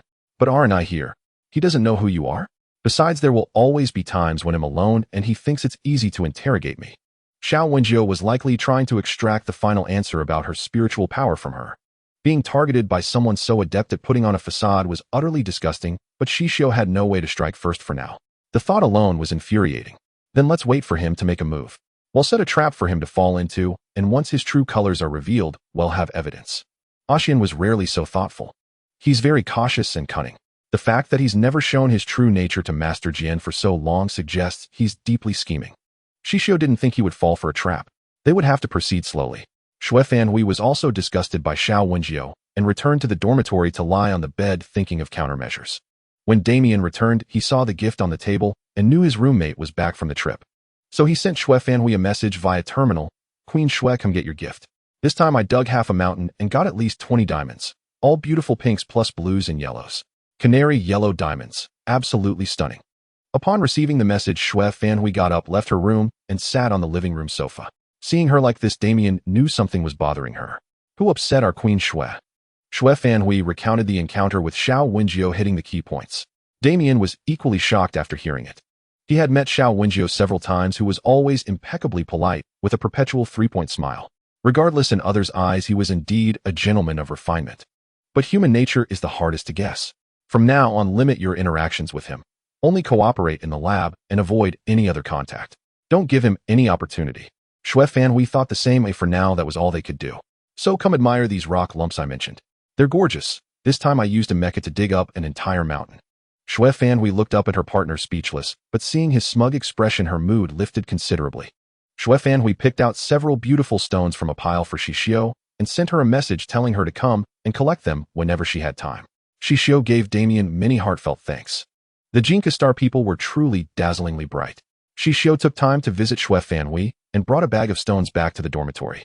Gazing at these exquisite stones, imagining the splendor they would reveal after polishing, her heart felt increasingly at ease. She gave a few to Xian and stored the rest in her space button. Over the past decade or so, she had accumulated many things which she would sort out slowly after retirement. The new semester began, and she was the determined Hong Xixiu. In the blink of an eye, over 2 years had passed since arriving at Gaia. The course schedule for the next semester should be released in a few days. After Wu Jingxian and In White returned, they joined the training team, and the 6 of them pushed each other with relentless effort. In White told the 626 members about his return home. Incredibly, he had challenged all 10 of his siblings and won every single match. Xixiu's focus was different from others. In White actually had 10 siblings, meaning his family had 11 children in total. She really wanted to ask if they all shared the same parents. After a moment's thought, she found it hard to voice the question and let it go. In White finally felt a sense of triumph. After his siblings were all defeated, they surrounded him and subjected him to a soul-searching interrogation. When they learned that In White had encountered a human who was particularly loyal, generous, and skilled in guiding his martial techniques, his siblings were all skeptical. The Olastar people held a stubborn prejudice against humans, believing them all to be treacherous, only capable of deceit, never genuinely warm-hearted or helpful. Although humans constituted the majority of species with outstanding abilities in this star sector, and the supreme commander of the alliance, Su Jiashong, was also human, the Olastar people harbored no goodwill toward humans. You don't believe me? In White narrowed his eyes, scanning his siblings. How could we believe you? How about a few more single combats? Then I suddenly had a breakthrough and insight. Why haven't you progressed? Spiritual power had always been a weakness for the Olastar people. Without proper guidance, their spiritual power could remain stagnant indefinitely. The others exchanged glances, unable to answer the question. After all, being defeated by In White was an undeniable fact. It was also true that In White could control nearly 200 metal spheres. Your school should systematically teach methods for training spiritual power, said In White's eldest brother, recalling the military academy's curriculum. Yes, but others can currently control at most just over 50 spheres. Under 20 times gravity, I can still control close to 200. This was almost astonishing. In White looked proudly at the group, almost wagging an imaginary tail in delight. Though the other 10 were reluctant to admit it, In White's tremendous progress left them all astonished, let alone their father. When In White met his father, he specifically expressed gratitude, thanking him for sending him aboard the starship to Gaia. Otherwise, he would never have experienced such a transformation. This was a shift in mindset after interacting with his roommates and partners. It was also the first time he saw the narrow-mindedness of the Olastar people. After that, In White found himself growing. I am very proud of you for having this spirit. You must work even harder to go further, his father let out a long sigh. He had long sensed the stagnation of Olastar, but helplessly the prejudice against humans was ingrained in their bones, and he lacked the power to change this reality. Sending In White to Gaia was partly due to the Alliance's orders, and partly in the hope that the inherently kind In White could cast aside his prejudice against humans and learn from their abilities. Unexpectedly, In White truly succeeded. This might be the turning point for Olastar's transformation. After thoroughly defeating his siblings at home, In White cheerfully returned to Gaia. When recounting this to the 626 members, he was unusually animated. Xixiu and Xixiu exchanged glances, their hearts brimming with joy. Their teammates were also caring. After a bout of laughter and chatter, they finished training and returned to their dormitories. In White and Su Jinbao walked behind Xixiu and Xixiu. Su Jinbao clasped his hands behind his head, whistling clearly in high spirits. Leopard, you guys secretly added so many extra lessons without waiting for me. In White turned around, using his height advantage to block Su Jinbao. Your family challenge is also a form of training. I don't believe you gain nothing from it. Su Jinbao lowered his hands and rebutted In White's words. That's different. My 10 siblings combined aren't as formidable as classmate Hong. In White said, his face flushing slightly as he thought of his own family. The Olastar people relied on their innate iron-like bodies, so they were lazy in learning spiritual power. In recent years, everyone had witnessed Olastar's decline, yet the Olastar people remained oblivious. They could only hold on to these energy resources through brute force and the Alliance's defense. Then seize the opportunity. In the next few days of training, make up for what you've missed. Su Jinbao was fairly familiar with the Olastar system and understood their concerns. He patted In White, who was pursing his lips, and said the road ahead is long. In White also felt that his past hostility toward humans was somewhat ridiculous. In several energy wars, humans had helped protect Olastar, even if they feared the energy falling into enemy hands. Humans had always been allies. Back in the dormitory, In White presented the gift he had specially brought for Xixiu. Over these 2 years, I am extremely grateful for classmate Hong's guidance. Xixiu looked at In White, who held the gift with both hands and now towered a head above her, and found the Olastar person oddly endearing. We are partners. Mutual learning and progress are only natural. From now on, I hope you will take good care of me too, In White. Xixiu spoke sincerely and also gave In White the gift she had brought back from Jinghui Star. It was a gesture of reciprocity. In White accepted the gift with a wry smile.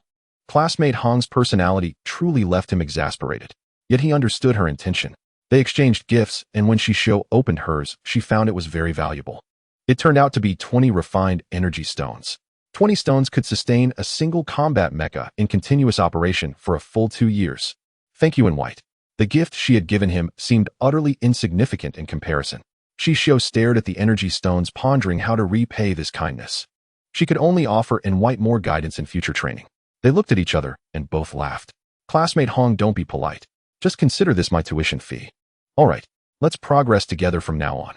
Over the past 2 years in white had grown a lot, and Xixiu was genuinely happy for her partner. After 3 days of intensive training in Squad 626, the second semester of the second year officially began. Students grumbled upon receiving their timetables for the courses in the latter half of the sophomore year were unexpectedly onerous. Squad 626 merely sighed inwardly upon seeing their curriculum. They had to strive. Without effort they would lack strength, and they knew all too well what that meant. The courses remained largely unchanged, but 3 examination difficulties were added. Mecha operation had to be fluid with a hand speed of 400 actions per minute, each action effective to be considered passing. Inevitable ineffective actions occurred during practice. Including these, their hand speed needed to reach 600 actions per minute to achieve excellence. Martial techniques also grew more challenging. Yang Gushi set a goal to withstand 300 exchanges with an opponent, though otherwise it would be a fail. Previously 200 moves sufficed. For telekinetic control of 200 objects, Squad 626 members under Xixiu's supervision had already met the mark. This subject was actually the easiest for them thanks to Xixiu's cheat-like advantage. The warship exam was the most extreme, testing blind fish touching. All signage and directional boards on the warship would be removed. They had to enter every compartment, accurately identify its purpose, and restore its layout. Combined with mechanical engineering, they not only had to restore, but also handle emergencies, swiftly repairing any damaged equipment. A small warship had nearly 1,000 compartments, while a large mothership boasted tens of thousands. Even with radar scanning, all compartments would take ages. There were weapon bays, living quarters, training rooms, command centers, and logistics, among others. Traditionally, only 1,000 compartments on a small ship were tested with allowable errors, except for critical areas where mistakes were unacceptable. Traditionally, only 1,000 compartments on a small ship were tested with allowable errors, except for critical areas where mistakes were unacceptable. Squad 626 was speechless at this curriculum. 20,000 was no small number, and with repairs the physical demand alone was a challenge. The madness of mechanical engineering finally manifested in warship application. Yet recalling their predecessors' achievements with their eidetic memories and teamwork, they found a glimmer of confidence. Could they at least pass this course? They didn't seek excellence, just a pass would do.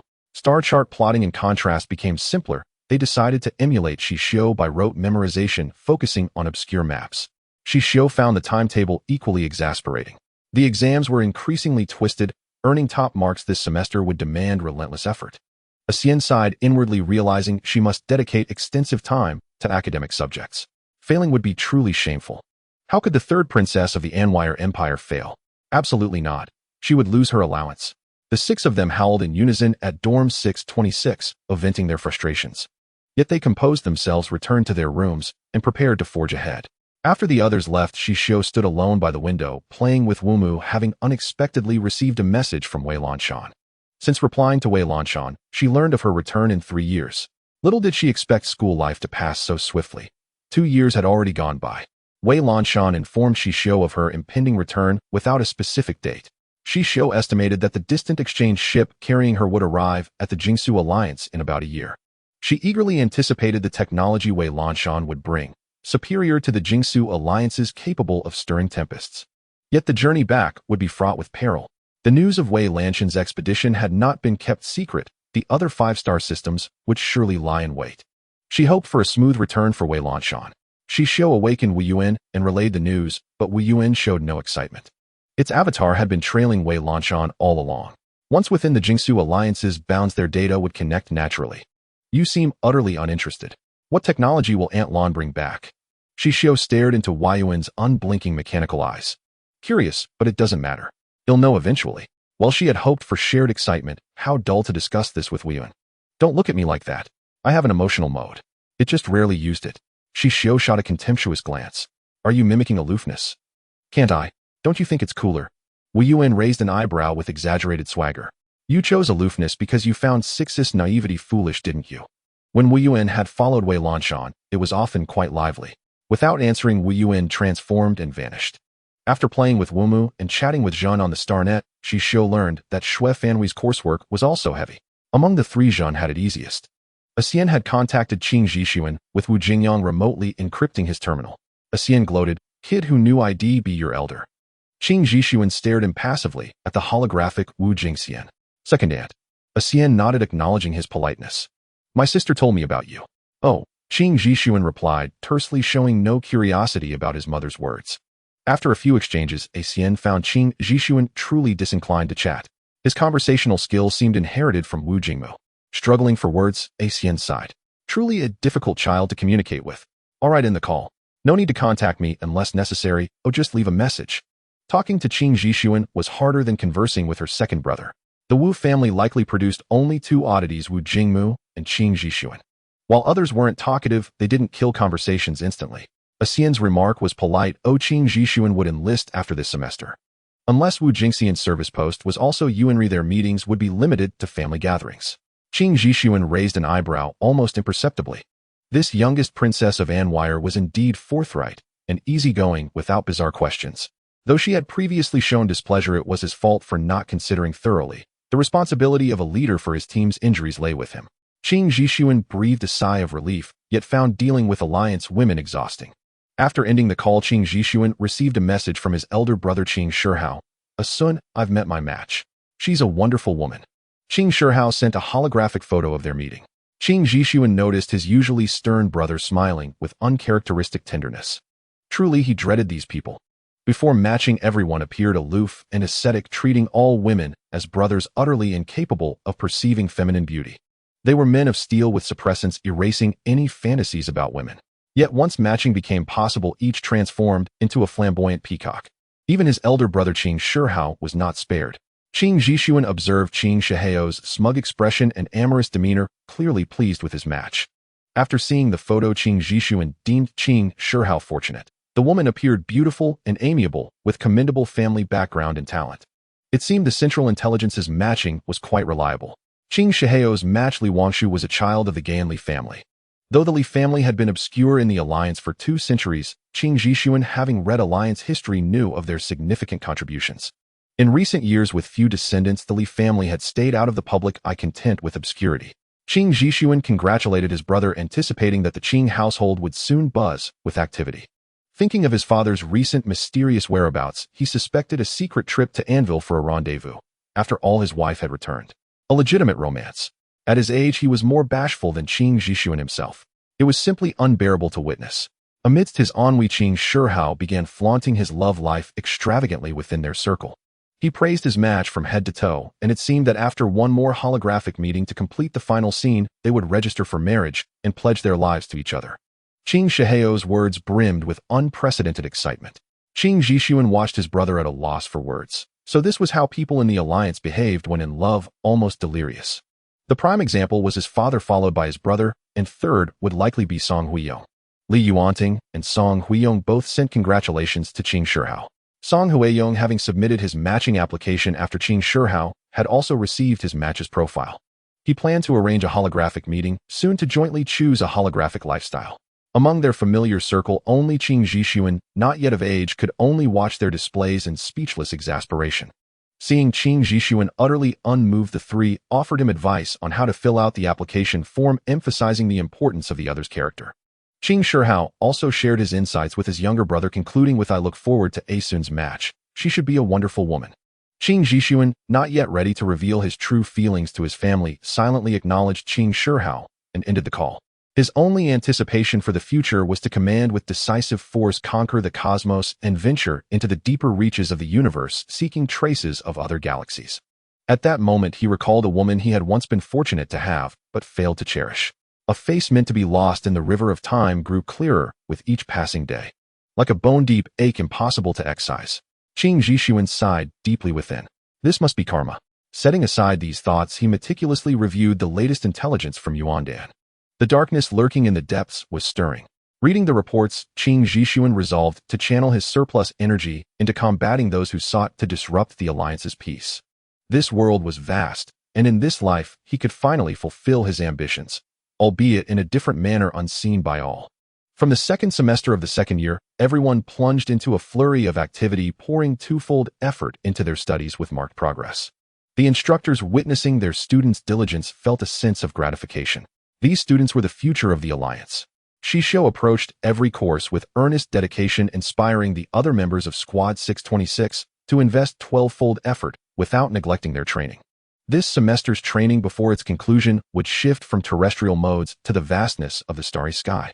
Thus, they needed to familiarize themselves not only with all functional compartments of warships, but also with stellar tactics, weaponry, and observation. Crucially, they had to master star charts, every planet, asteroid, nebula, and celestial body's position. Xixiu tackled this with the fervor of a cartography exam, and even Wu Jingxian, inspired by her, marveled at her own newfound discipline. In the past, Wu Jingxian couldn't sit still for 5 minutes in Anvil, yet under Xixiu's influence 2 hours of stillness posed no challenge. Wu Jingma and Liu Jiao would surely laugh at this.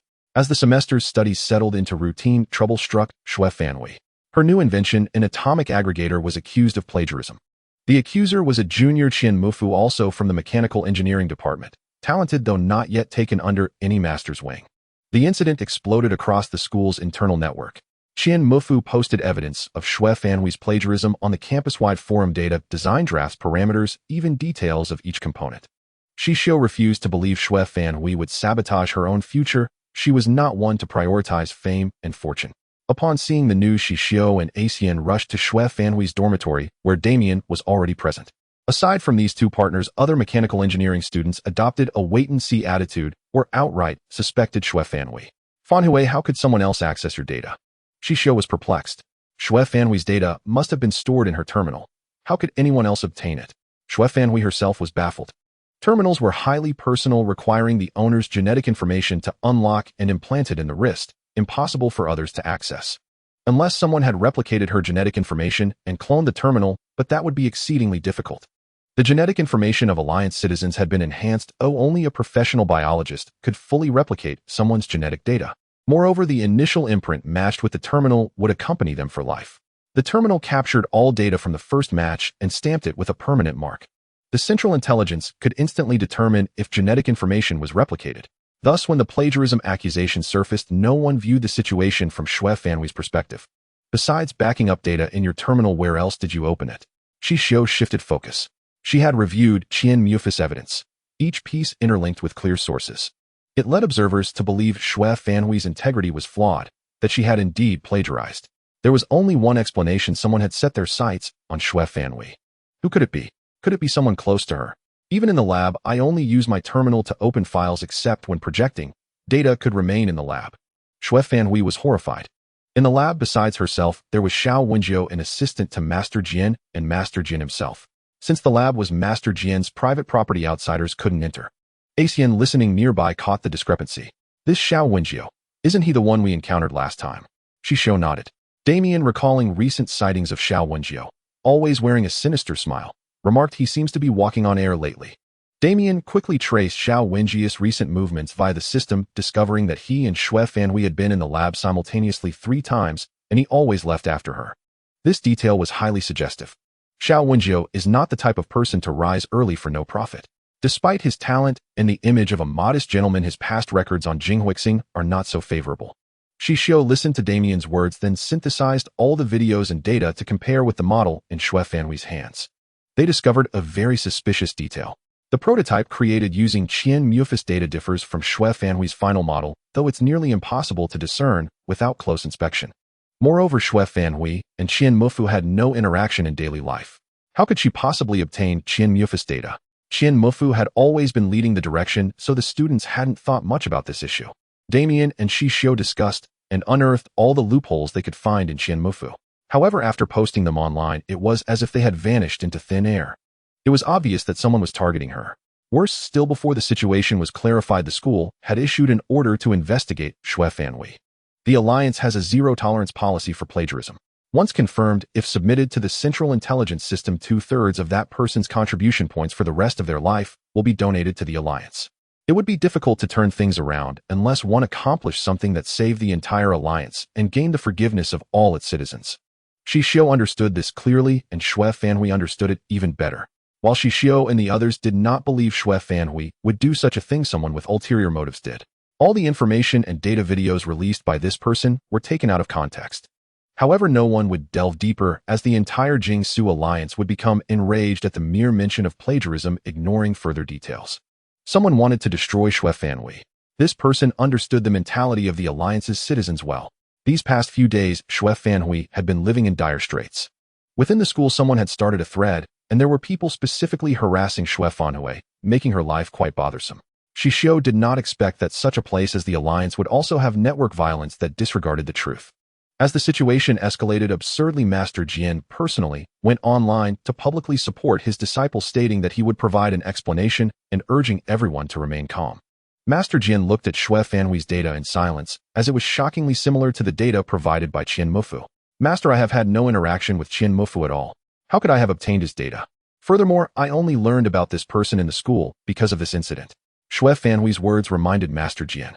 Master Jian knew that Xue Fanhui had always lived a life revolving around the dormitory, laboratory, and training room, and that there would indeed be no private interactions with Qian Mufu. Initially, Master Jian had personally reviewed Xue Fanhui's model and data, and he recalled being astonished by her talent when he first saw it. He believed in his disciple. Besides being more innovative in weapon design, she was not devious.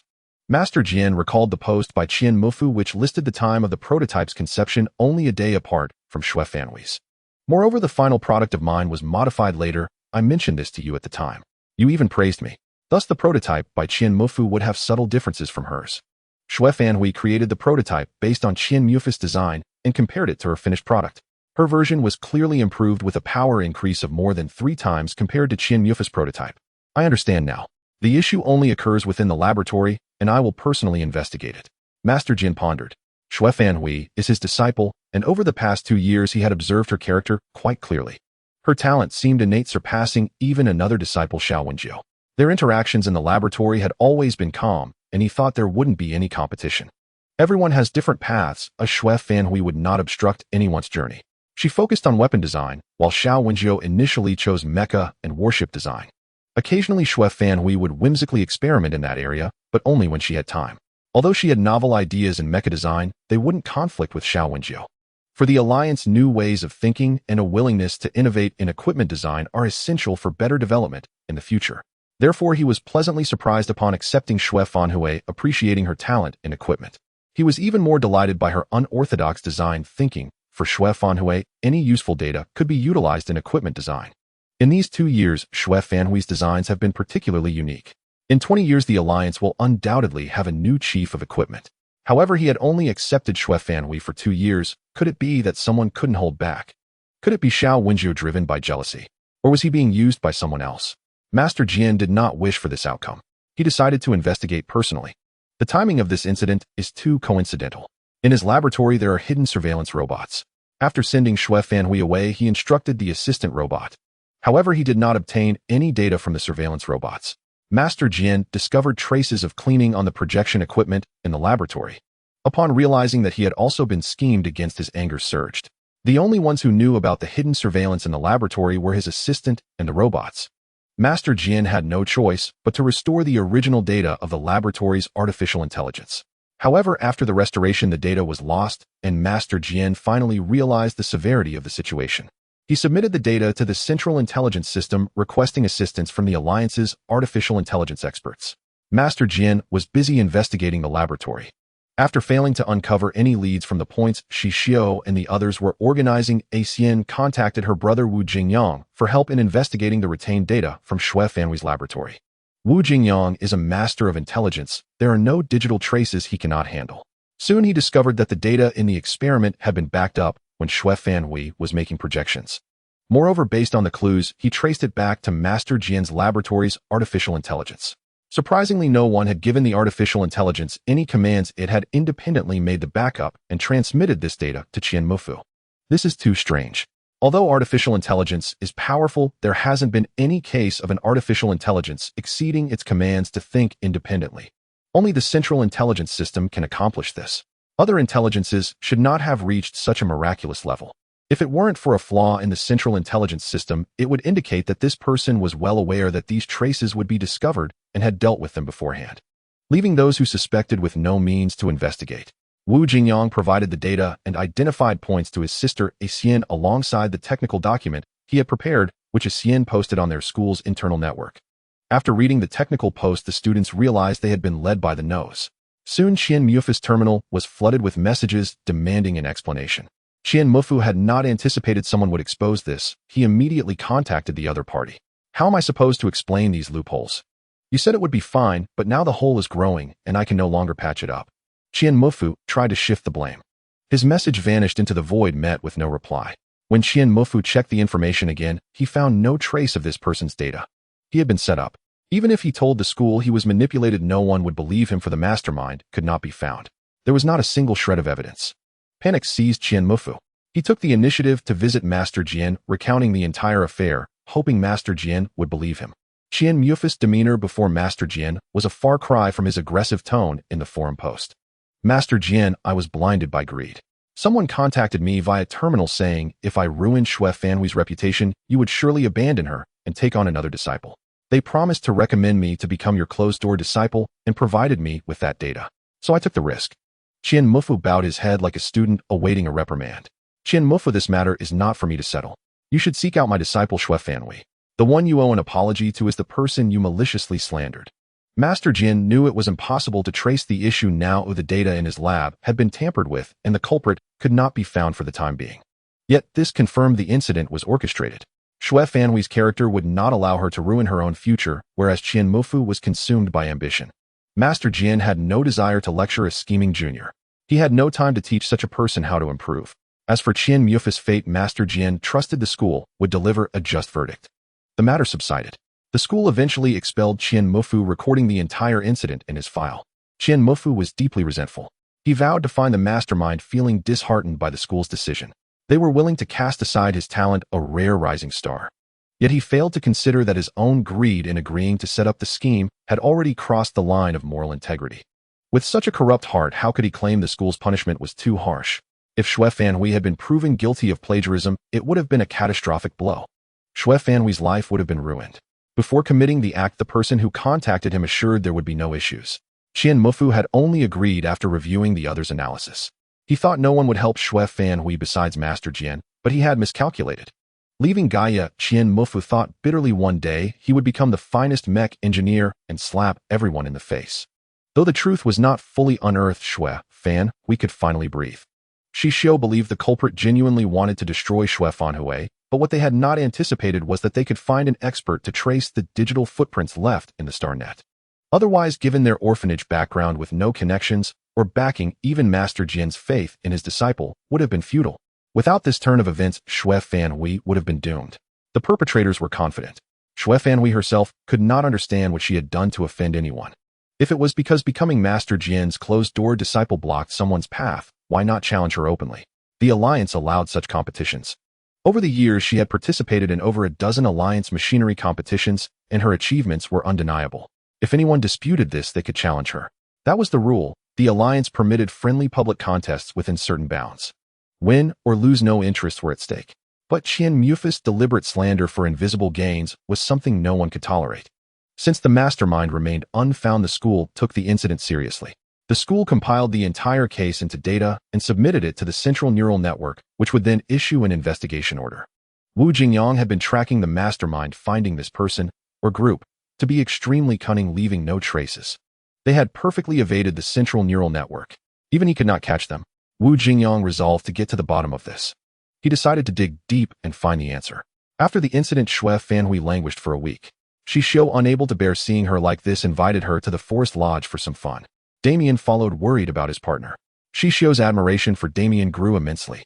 Shui Fanhui's roommate was incredibly thoughtful. Xixiu recalled how Shui Fanhui had once been dismissive of Damien, yet when trouble struck, he was the first to support and believe in her. This was what they called a friend in need. Xixiu and Xian were an inseparable duo. Talasha and the others also joined in, following behind. As 3 hovercars ascended onto the sky rail, they encountered Xiao Wenjiu, who was also heading out.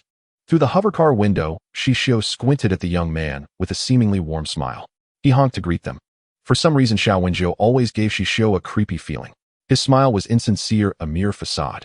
Others might not dwell on the meaning behind his smile, but Xixiu, wary of him, always thought deeper. Shui Fanhui's face turned cold at the sight of Xiao Wenjiu. She clenched her fists so tightly that her freshly trimmed nails dug into her palms. Damien felt helpless seeing her like this. Xiao Wenjiu was a prime suspect, but no evidence could be found. Queen Shui, you must hold on. One day the villain will slip up.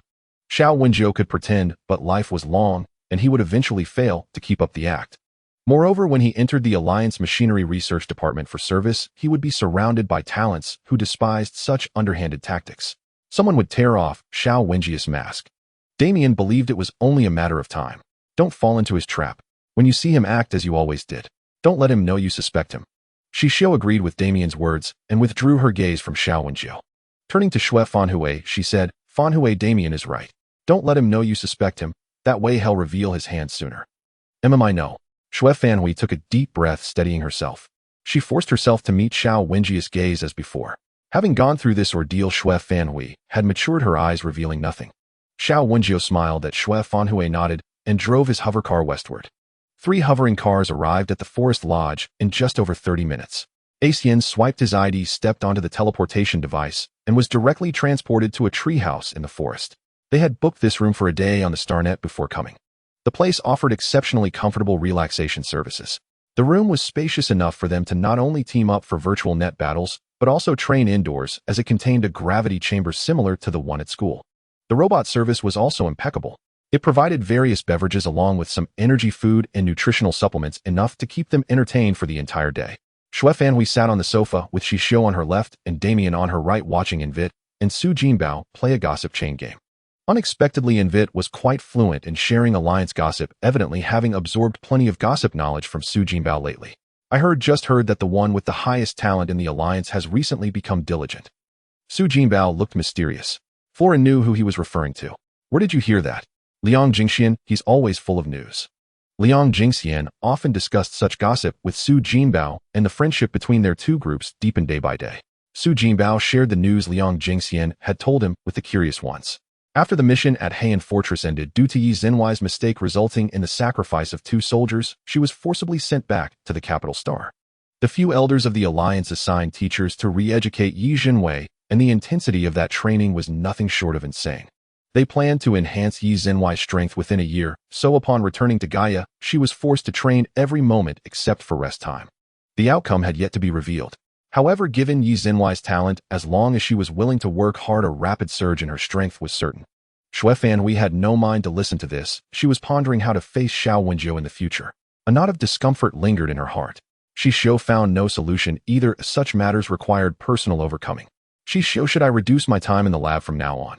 I really don't want to run into Xiao Wenjiu. Fanhui, you must endure.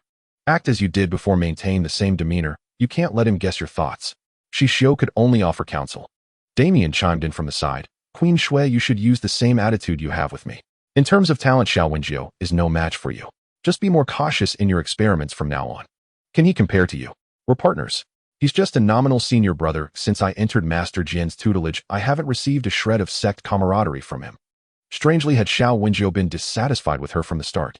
Was this a long-prepared scheme so meticulously that no trace could be found, or was there someone behind him, or had she misjudged? Fanhui stopped thinking. You'll rack your brains for no answer. With the central AI on this case, the truth will come out eventually. Xixiu patted Xue Fanhui's shoulder. Given their current abilities, they truly couldn't uncover any more information. Xixiu's half-baked skills were nothing compared to a real hacker.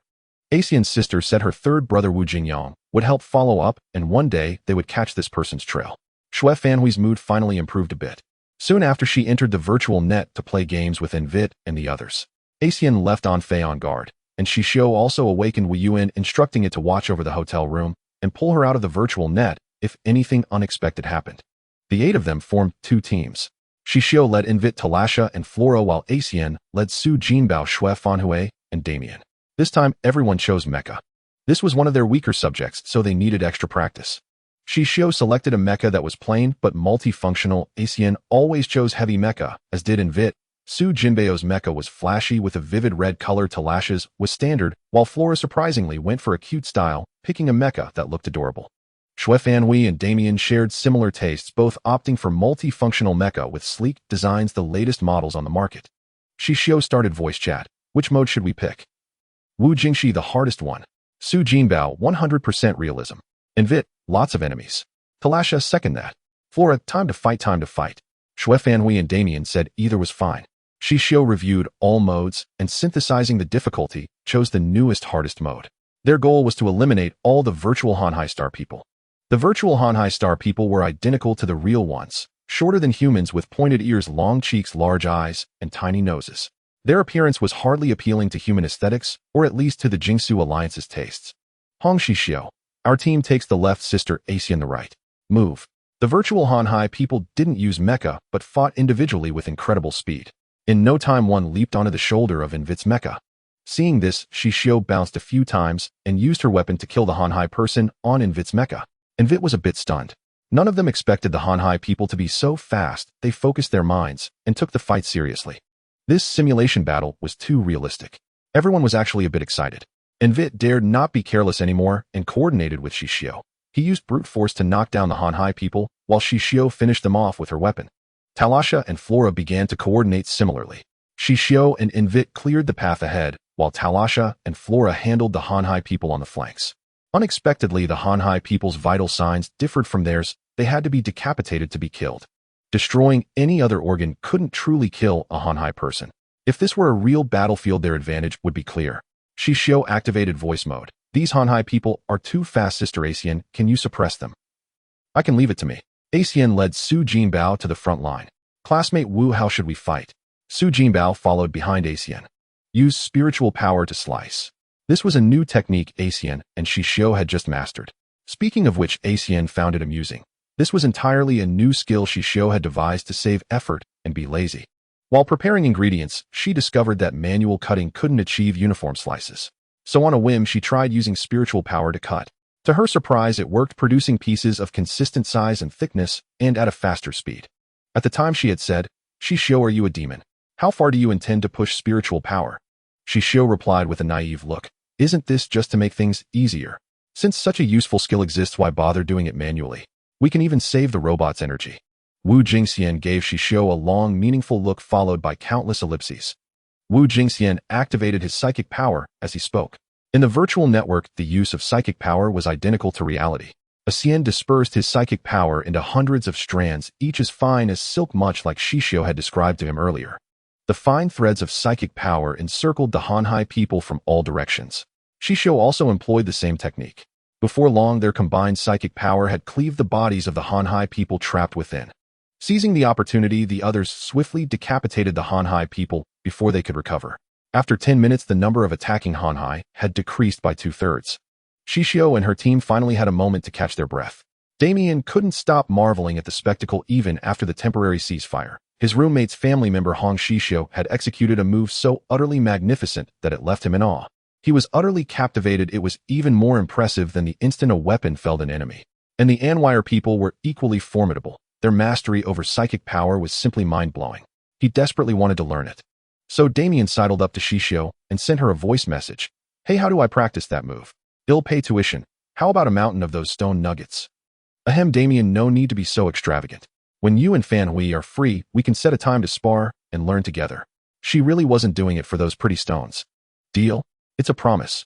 Damien was determined to master this technique. It was too cool, perfectly suited to his own flashy style. They took a 5-minute break. Afterward, the central AI prompted them to enter a new battle map, this time against fully armed Hanhai soldiers equipped with weapons and armor. Talasha and Flora were taken aback by the sudden appearance of the vast, surging sea of Hanhai. Could their strength really handle so many?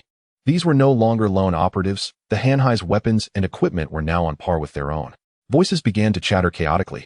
Su Jinbao was dumbfounded. What do we do? Fight it out. In white or what?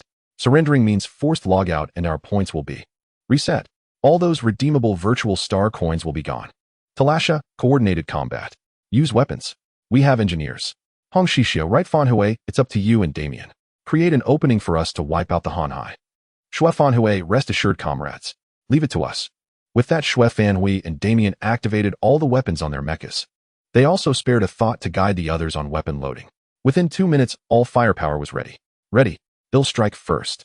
Wu Jingxian led Su Jinbao charging straight into the heart of the Hanhai formation.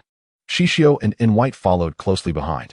The rest, Shui Fan Hui and Damien, provided long-range attacks from outside, while Talasha and Flora acted as mobile support. The Hanhai mechas had a distinct design from the alliances, all taking the form of animals and birds.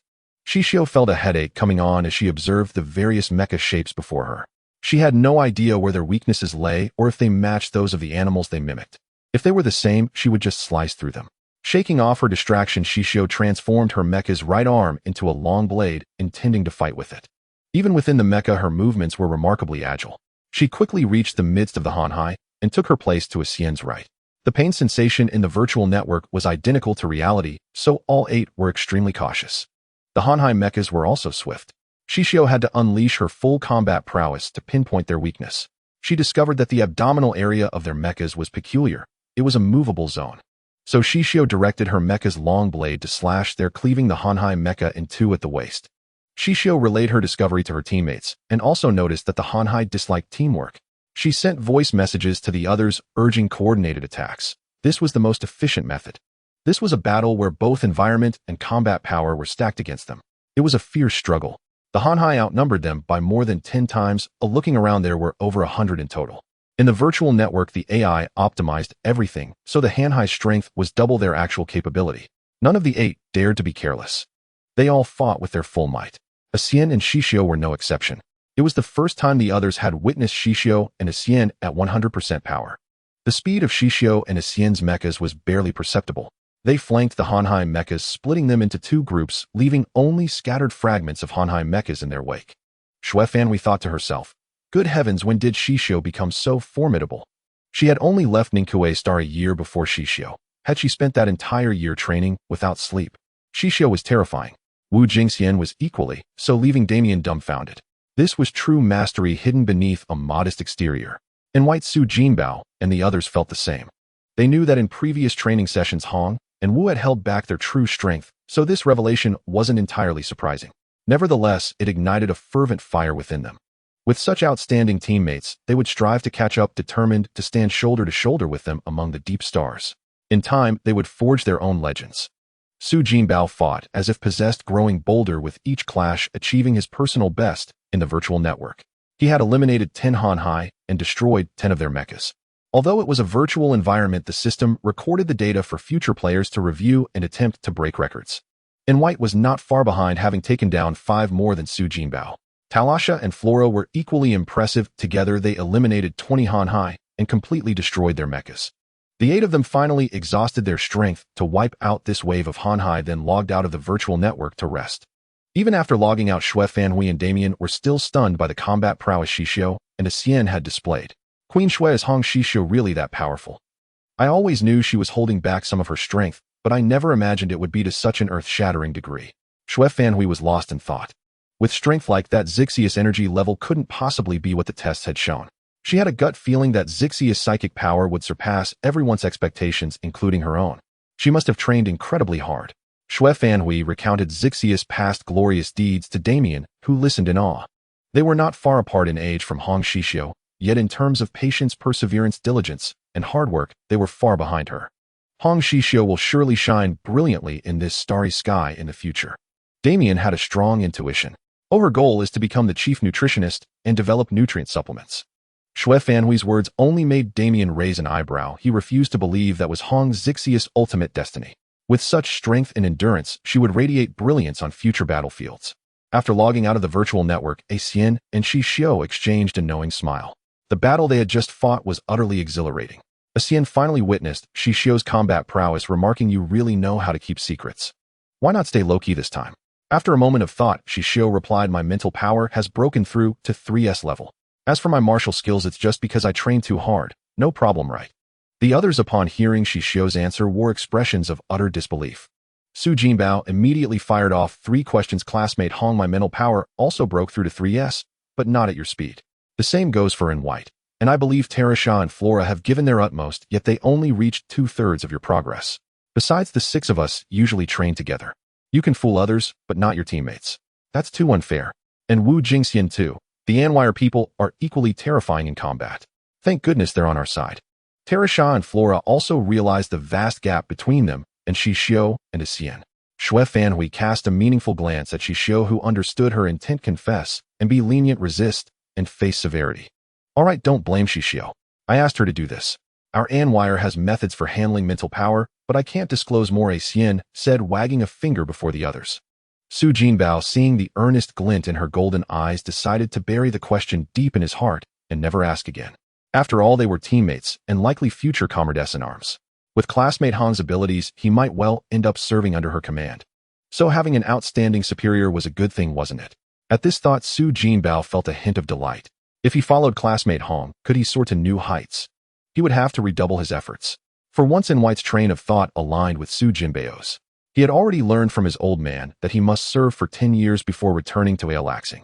In that case, sticking with his roommate would be better than going it alone. Perhaps he could achieve even greater progress. His intuition told him that following his roommate would lead to glory and a triumphant return home.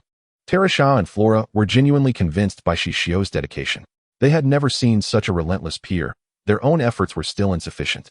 Alright, should we rest a bit longer, order some nutrient supplements to recharge, or head back to school? Flora reminded everyone. Let's eat then sleep before going back. It's the weekend, nothing urgent, and we've expended a lot just now, Su Jinbao said, turning to the others, who also appeared somewhat drained. Wei Yuan and Anfei had frozen into stillness the moment Xixiu and the others logged out of the virtual network. Seeing the two robots instantly transform into rings, no one showed any surprise. They were merely slightly curious about Xixiu owning such expensive transforming robots. Just a tiny bit, nothing more. However, in White and the others refrained from asking Xixiu about her transforming robots. Classmate Hong harbored too many secrets to inquire about them all. Xue Fanhui only knew about Cixi. Wei Yuan was new to her. During the meal ordering break, she approached Xixiu, who explained Wei Yuan's origin and a part of her story with Wei Lanshan. Learning that Wei Yuan was a medical robot with excellent capabilities, Xue Fanhui felt genuinely happy for Xixiu. Among the three of them, Xixiu was the only one who would face the battlefield directly, so Xue Fanhui naturally wished for her to have more means of self-preservation. She would continue designing more weapons for Xixiu, ensuring she could retire safely. Xixiu, you must work even harder, Xue Fanhui said, her words laced with concern that Xixiu could feel. I will. Don't worry, Fanhui. You know I have so many dreams yet to fulfill. I won't let myself die on the battlefield due to lack of ability. She had never dared to slack off all these years, fully aware of the battlefield's dangers. To return alive and die peacefully in old age, she trained relentlessly day and night without pause. I know you're diligent and eager to learn, but don't just bury your head in hard work. Strive for what you deserve and remember to guard against others' intentions. Xue Fanhui had matured overnight, influenced by recent events and her own reflections during the journey. Sometimes, even without any intention to compete, others would still target you. So why not stay conspicuous all the way? Being secretly plotted against was truly exhausting. Alright, Fanhui, don't worry. Trust me to handle these matters. Don't tell Zhen about this. Although Zhen had grown mentally, she was still not strong enough. Xue Fanhui wouldn't burden her with things that would keep her up at night. There was no need. She and Xixiu could bear it together. While Xixiu and Xue Fanhui chatted, Su Jinbao and the others had already ordered several types of nutrient supplements and side dishes.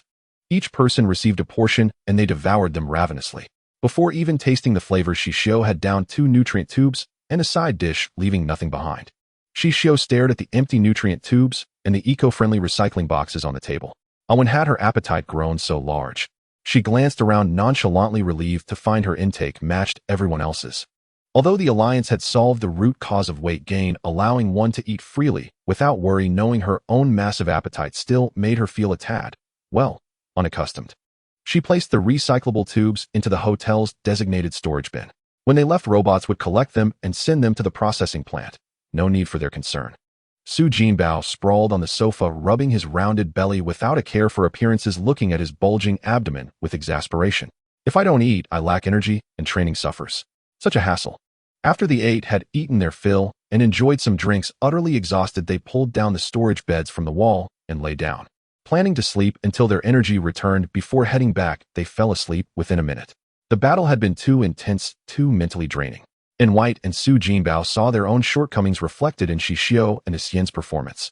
They resolved to rest well and resume training tomorrow, striving harder. The 8 woke up in the evening, having slept deeply and comfortably. The light of the setting star filtered through the curtains, casting faint hazy shadows on the floor in a warm golden glow. It looked serene and tranquil. After packing up, the 8 left the Forest Hotel in 3 hovercars. They agreed to return for another virtual battle sometime. Next time, the central AI would likely present an even more brutal scenario. Xue Fanhui and Damien parted ways with Xixiu and the others at the school gate, taking the teleportation device to their dorm. No sooner had Xue Fanhui entered her room than she received a video call from Master Jian. Xue Fanhui, report to the lab in 10 minutes. There's a task. Xue Fanhui had no choice but to hurry to Master Jian's laboratory.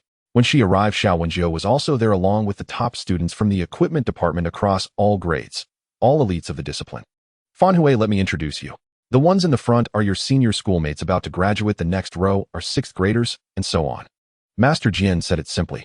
Xue Fanhui recognized many of the people there. They had exchanged ideas in a study group before, and she had discussed her designs with them. Xue Fanhui greeted the senior schoolmates and then stood quietly beside Master Jian.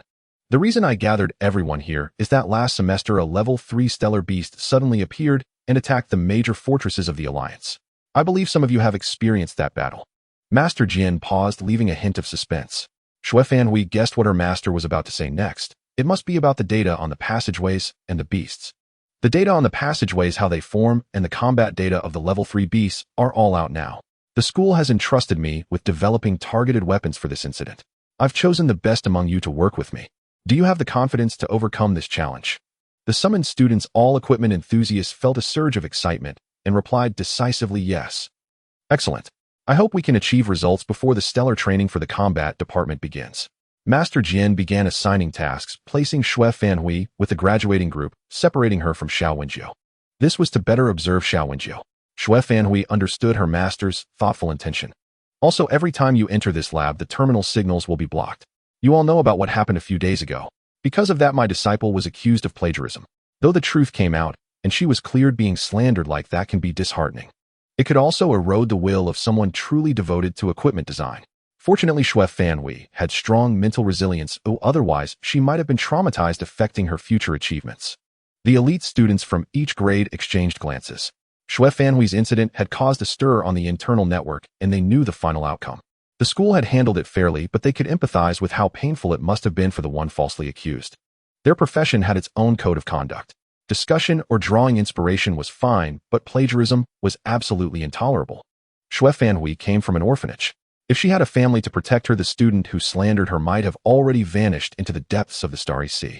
That was probably why he had targeted Xue Fanhui, because she had no background, only talent, and exceptional talent at that. Master Jian, rest assured, we would never do such a thing nor ruin our own futures. Hu Bugui, a graduating student, spoke on behalf of the others. I hope you can maintain a pure heart and not be deceived by greed. Master Jian's words were especially earnest. These were the best of the school. In the years to come, they would bear the responsibility of advancing the Alliance's high-end equipment development. As a senior, he deeply hoped to see fresh blood bring more refined equipment and weapons to the Alliance. Hanhai and Quilla and the other 3 galaxies had united to develop many unorthodox weapons, causing endless trouble for the Alliance. In recent years, the research from these galaxies had grown increasingly twisted and powerful. The 2 groups would not interfere with each other and could not enter the other's lab. Furthermore, all data could only be viewed in the lab and not stored on personal terminals.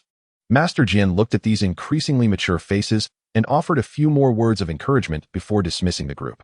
He first led Xue Fanhui to connect with Hu Bugui and his team, while Xiao Wenjiu joined his own group and waited outside the lab for Master Jian's arrangements. The data has been copied to the lab terminals. Review it for an hour, then ask questions. Your group will be led by Hu Bugui. He then went to Xiao Wenjiu's side and led them to the adjacent lab. For this project, Master Jian had activated another lab. Xiao Wenjiu's team would work next door. The 2 groups would not interfere with each other and could not enter the other's lab. Furthermore, all data could only be viewed in the lab and not stored on personal terminals. Xiao Wenjiu lowered his eyelids, pondering Master Jian's arrangements. Was this because of the last incident, treating him as a suspect and guarding against him? In truth, Master Jian had separated the groups to encourage diverse ideas, while the restriction on personal terminals was purely for security. Master Jian had found no trace of anyone in the last incident, and Xiao Wenjiu appeared blameless, so his attitude toward him hadn't changed much. However, Xiao Wenjiu was prone to overthinking. How ridiculous! He had done nothing heinous. Was this fair to his own disciple? I will focus on your group's data. I hope you all have great ideas. Master Jian looked at the 10 people in the second group, but his senior disciple, Xiao Wenjiu, seemed distracted. Master Jian, rest assured, we will do our best to complete the task. The senior students were eager. This new project brought both challenges and opportunities. On Xue Fanhui's side, she followed the senior's lead, backed up the lab terminal data on her workstation, and then examined it carefully. These datasets were exceptionally powerful. If applied to equipment design, combat capabilities could be significantly enhanced. Bugawei and the others shared the same thought. Any ideas, junior schoolmate? Bugawei noticed Xue Fanhui seemed lost in thought and wanted to gauge the abilities of Master Jian's exceptionally talented disciple. Not yet, senior. It's just a challenge. This data set is perfect. Xue Fanhui looked up and met Bugi's gaze openly. Then let's each propose a concept and later combine them. If anyone's idea is close to perfect, we'll refine it with everyone's input and create a series of equipment designs. Bugawei shared his plan. The other 9 found it feasible and nodded in agreement. Xue Fanhui also thought it was a good idea, as she could learn from the senior's strengths. That night, Xue Fanhui stayed in the lab reviewing data with the senior students and answering Master Jian's questions. It wasn't until Gaia's starlight illuminated the earth that Master Jian let them leave. Xue Fanhui collapsed into bed upon returning to her dorm. Xixiu, worried she hadn't recovered, called to check on her and learned she had pulled another all-nighter. Xixiu breathed a sigh of relief. Having something to do helped Xue Fanhui suppress her unhappiness. She hoped she could adjust her mindset soon. After a few words of advice to take care of herself and not overwork, Xixiu ended the call.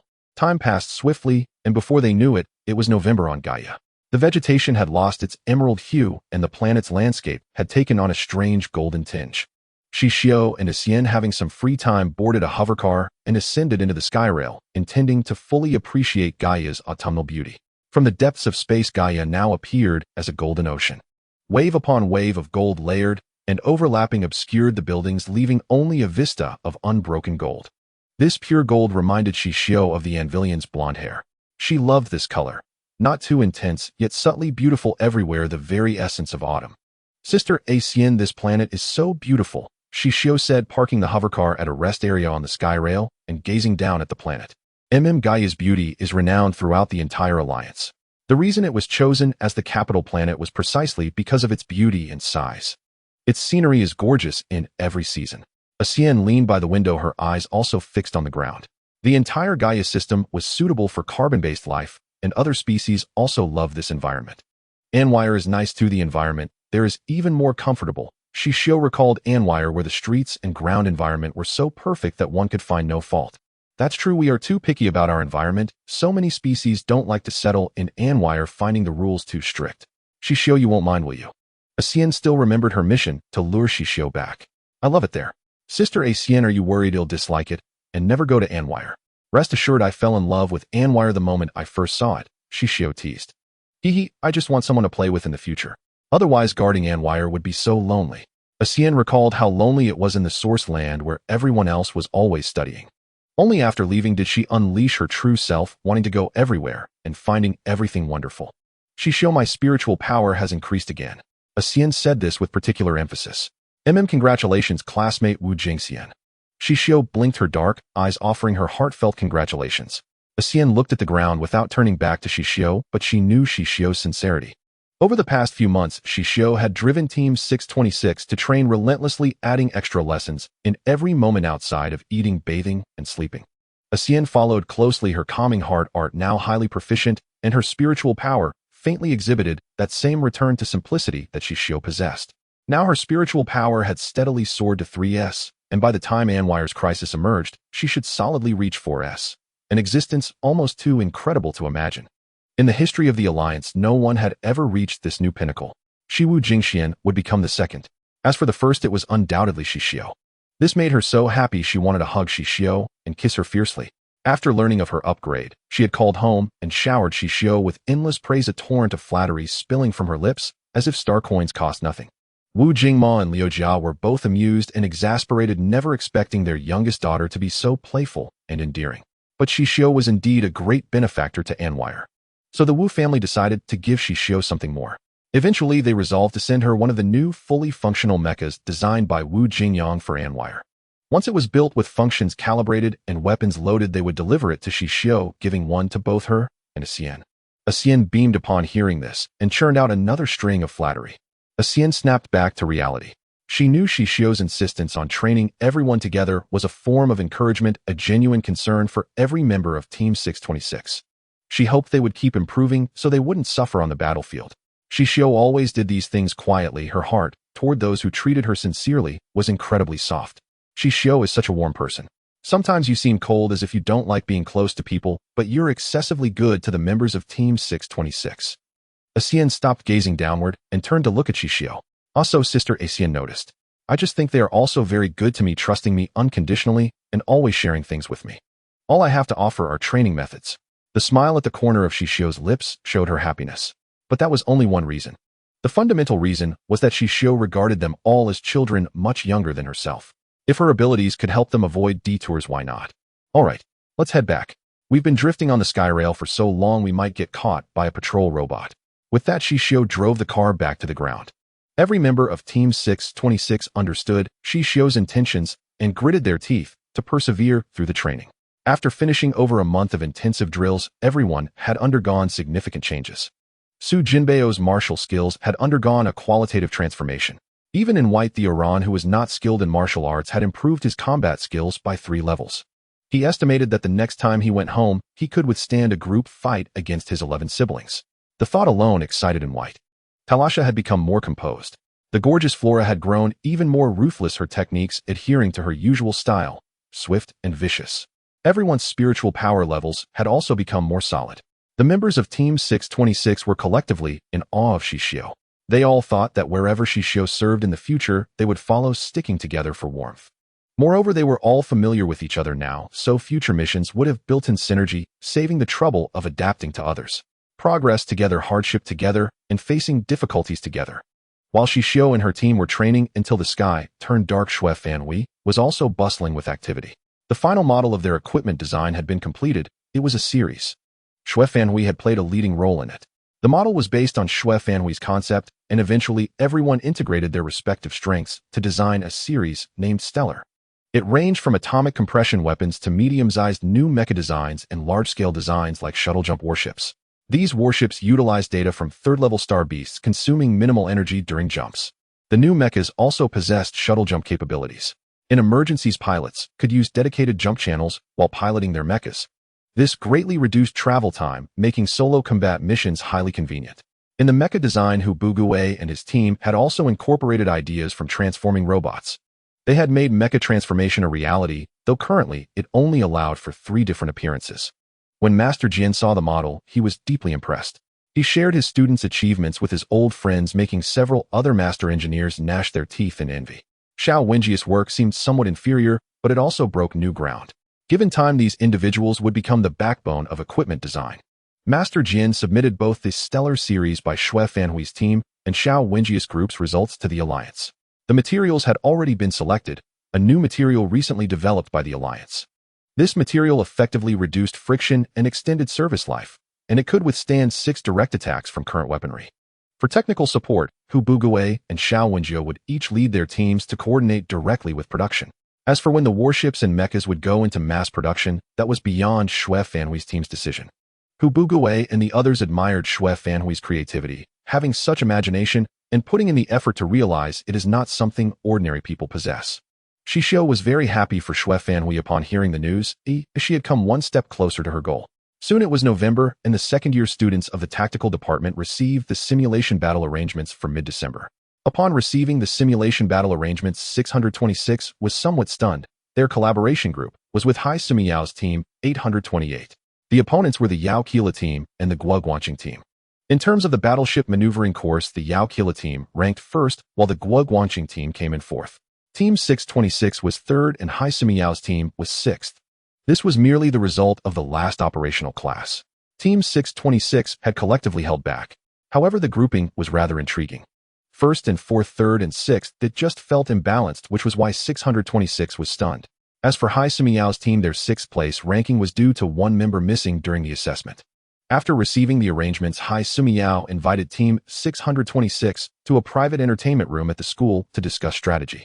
Once inside, Liang Jingxian set up a protective barrier preventing any instruments from spying on them. Asian, how do you plan to approach this battle?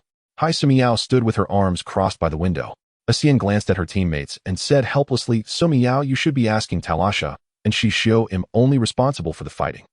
Hai Sumiyao raised an eyebrow, finding Wu Jingxian's carefree demeanor quite exasperating. Talasha spoke first. Captain Hai, our goal is merely to hit the opponent. We may need to evade more often. The rules had been received by everyone. As long as their battleships were not hit in the main active areas, there was no large-scale damage, and no personnel were injured. They could score points. Our group performed poorly during the assessment because of an incident at Xia Wentao's home. Xixiu implied that their group's strength should be above Guoguanking's and that they should be able to match Team 626. We mainly need to deploy each person's area well, and I believe we can win against Yao Kila, Talasha pondered for a moment. During the battleship assessment, both Hong and Wu did not use their true mental strength. If those two put in a bit more effort, their teams would certainly win. Talasha was not worried about this issue at all. They were somewhat familiar with Yao Kila and Zhang Jixing, but the key was Guoguanking's team, which they had not previously gathered information on and were somewhat uncertain. This Guoguangqing has a style reminiscent of Mei Jinyue, winning with a cunning approach. This was when Liang Jingxian's expertise was needed. What about his teammates? Xixiu asked. The strength of the teammates is also quite high. Aside from Guoguangqing, 3 of them have reached 3S in mental strength, while the other 2 are at the peak of 2S. They may be slightly lacking in combat skills, Liang Jingxian added. In space combat skills can generally be disregarded unless the enemy breaches their battleship. Otherwise, the use of combat skills tends to approach 0, with mental strength and battleship operating ability being crucial. The key is Yao Kila and Zhang Jixing. These 2 have made significant progress in the past year, Liang Jingxian mentioned thoughtfully. Manhwa nodded along. I've seen training videos of Yao Kila and Zhang Jixing's battleships. They're impressive, and their hand speed can be considered textbook examples. Hey Manhwa, don't build others up while tearing yourself down. We're also very strong. Su Jinbao was dissatisfied. The hand speed of their team members Hong and Wu was textbook level as well.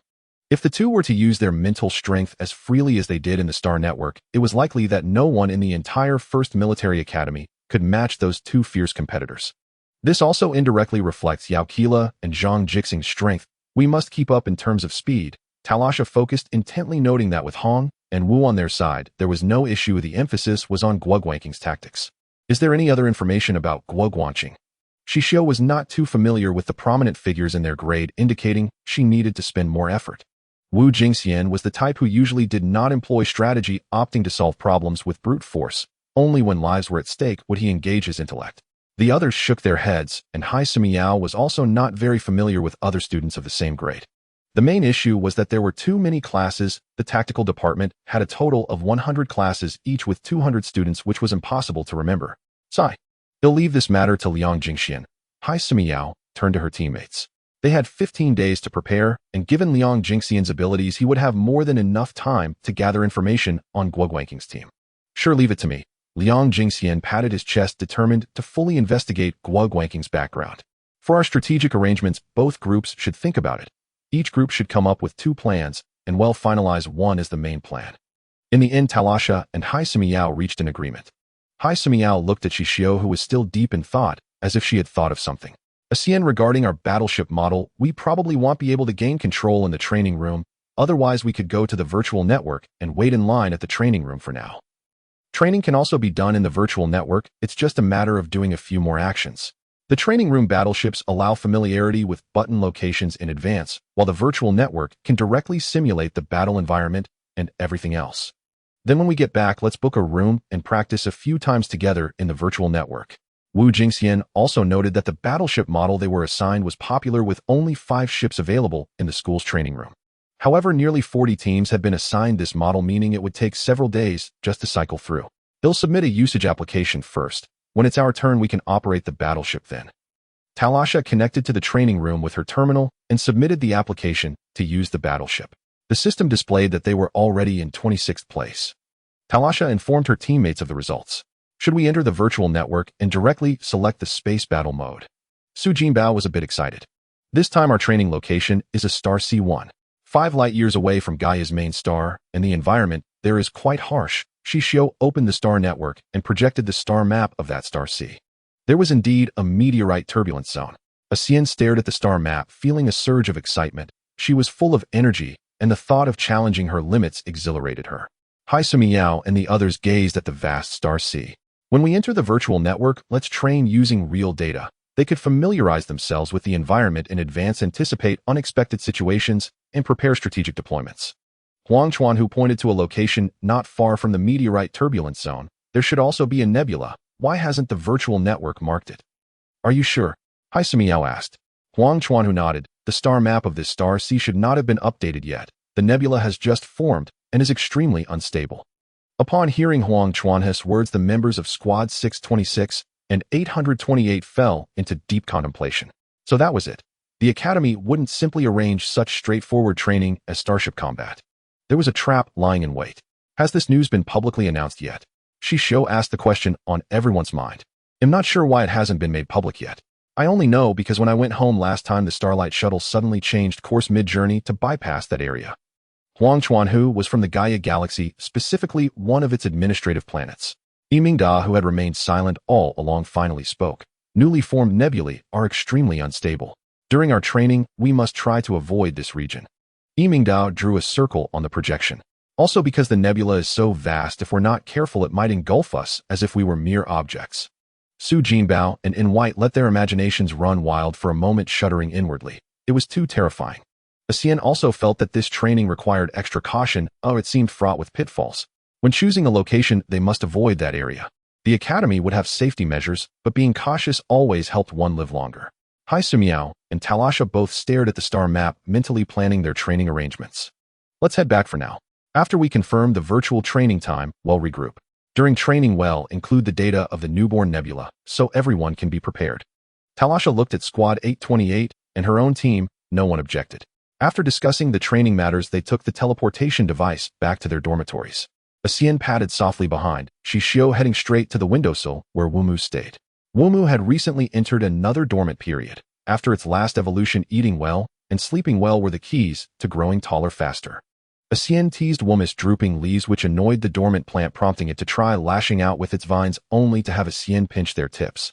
Sensing the presence of an Anwire, Wumu instantly calmed down, letting Xian fuss over it. Xixiu remembered to bring Wumu along for this training, just in case. In the vastness of space, Wuma's usefulness would be evident. All right, Xixiu replied, tossing a nutrient pack to Xian. By the way, my family said they have a gift for you, and I get one too thanks to you. Xian turned around, tore open the nutrient pack, and began eating. No need really. Anwire has already given me so much.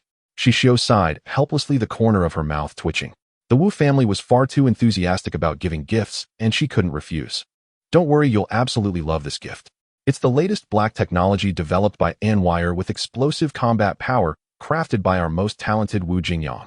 I'm super excited too. Xian blinked, her golden eyes a satisfied curve gracing her lips. Xixiu looked incredibly adorable in moments like these, so different from her usual self. Xian rather enjoyed watching Xixiu's expressions change. Sister Xian, saying that is obviously meant to pique my curiosity, Xixiu murmured. Exactly. Xian hopped in front of Xixiu, reached out, and pinched her cheek. You should show more expressions in daily life, not always look so solemn. Be more lively, it makes you look cuter. That's not fair. Why do you get to pinch my cheek? Xixiu protested. Because you call me sister, Xian replied, patting her on the shoulder. Xixiu was at a loss for words, unable to argue. Don't keep refusing, Xixiu. You've given Anwire so much. What we can offer are just material things compared to what you've brought to Anwire. We're actually the ones who've benefited. Xian took a sip of the nutrient pack and found the flavor too bland. She missed Xixiu's cooking. I just feel like I'm taking too much advantage. Xixiu's expression was utterly serious. But you've got it backwards. It's Anwire that's taken advantage of you. Xian said, raising her hand to pat Xixiu's head like an elder to a younger. Xixiu looked at Xian with a complicated expression, finding her lost in thought. Soon Xian snapped back to reality. Starship combat training. How do you plan to handle it? Any ideas yet? Xian sat to the side, watching Xixiu open a holographic screen. Not yet. Since each group needs 2 plans, we'll gather everyone's ideas later. Xixiu tossed the empty nutrient tube into the recycling bin by the door. Perfect. Uekala seems to have set her sights on you as a rival. She'll probably go all out this time to beat you. Xian summarized after reading the group chat. Xixiu felt a bit helpless after hearing that. Ever since she accidentally defeated Uekala, the latter had regarded her as a potential opponent, almost to the point of issuing an open challenge. Don't lose your edge because of this, Xian warned Xixiu. Relax. When it comes to team honor, I'll give it my all. If we win, it's the result of both groups working together. If we lose, there's no shame. It just means we're not skilled enough. I don't think a single assessment can determine a person's life. Xixiu also saw the group chat messages. Liang Jingxian was quick at gathering information. Within a few hours, he had learned the recent activities of Uekala and Zhang Jixing.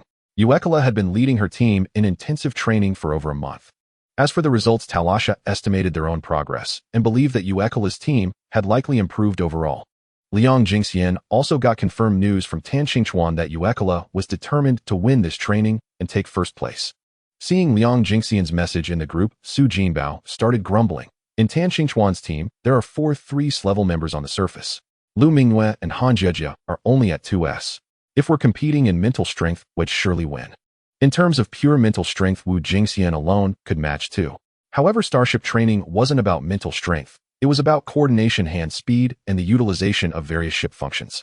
Our hand speed for starship training is solid too. Really, Su Jinbao sent a string of serious faces. However, whether Hong would give her full effort was up to her. Seeing Su Jinbao's words, Xixiu replied, "Relax, this time we're going all out." Su Jinbao immediately sent a long string of applause emojis. "Hong is so cool." And White chimed in, "Of course she's cool. Look at who her partner is. Enough with the flattery, save it for when we win." At Xixiu's words, everyone stopped the praise and began seriously brainstorming tactics. This training was the first time freshmen in the combat department faced the starry sky, and some anxiety was inevitable. Xixiu and her team were no exception. Although the starry sky wasn't unfamiliar, they had traveled to Gaia many times by Starlight Shuttle. A starship was different. Boarding a starship would evoke a different feeling within them. Ahead lay an unknown journey where the conditions of space could change in an instant. They needed to be rational enough and possess sufficient strength to return to the ground alive. They shared their ideas with Xixiu, consolidating them. Finally, 2 tactics were summarized which they would discuss with Squad 828 during tomorrow's training. After Xixiu and the 828 team had completed 10 rounds of virtual network simulation training, their previously applied for real training session in the simulation chamber was finally scheduled. Early in the morning, after a hearty meal of nutrient supplements, Team 626 and Team 828 met at the training chamber. Having already coordinated their positions during virtual drills, everyone boarded the starship and proceeded to their respective control stations, steadfast in their duties. Their training opponents were senior students 3 years ahead from the combat department, who would also serve as instructors, correcting any errors in their operational procedures. Once both teams were in position, the starship's artificial intelligence was activated. Their training destination for this session was Gaia Zero, a starfield 6 light-years away, devoid of carbon-based life, but scattered with asteroid belts. After inputting the data, the starship launched from underground, soaring into the sky, and within moments entered a warp channel, reaching the destination in just over an hour. During that hour, the team gathered to strategize their attack plan. Each member was required to vigilantly monitor their assigned area.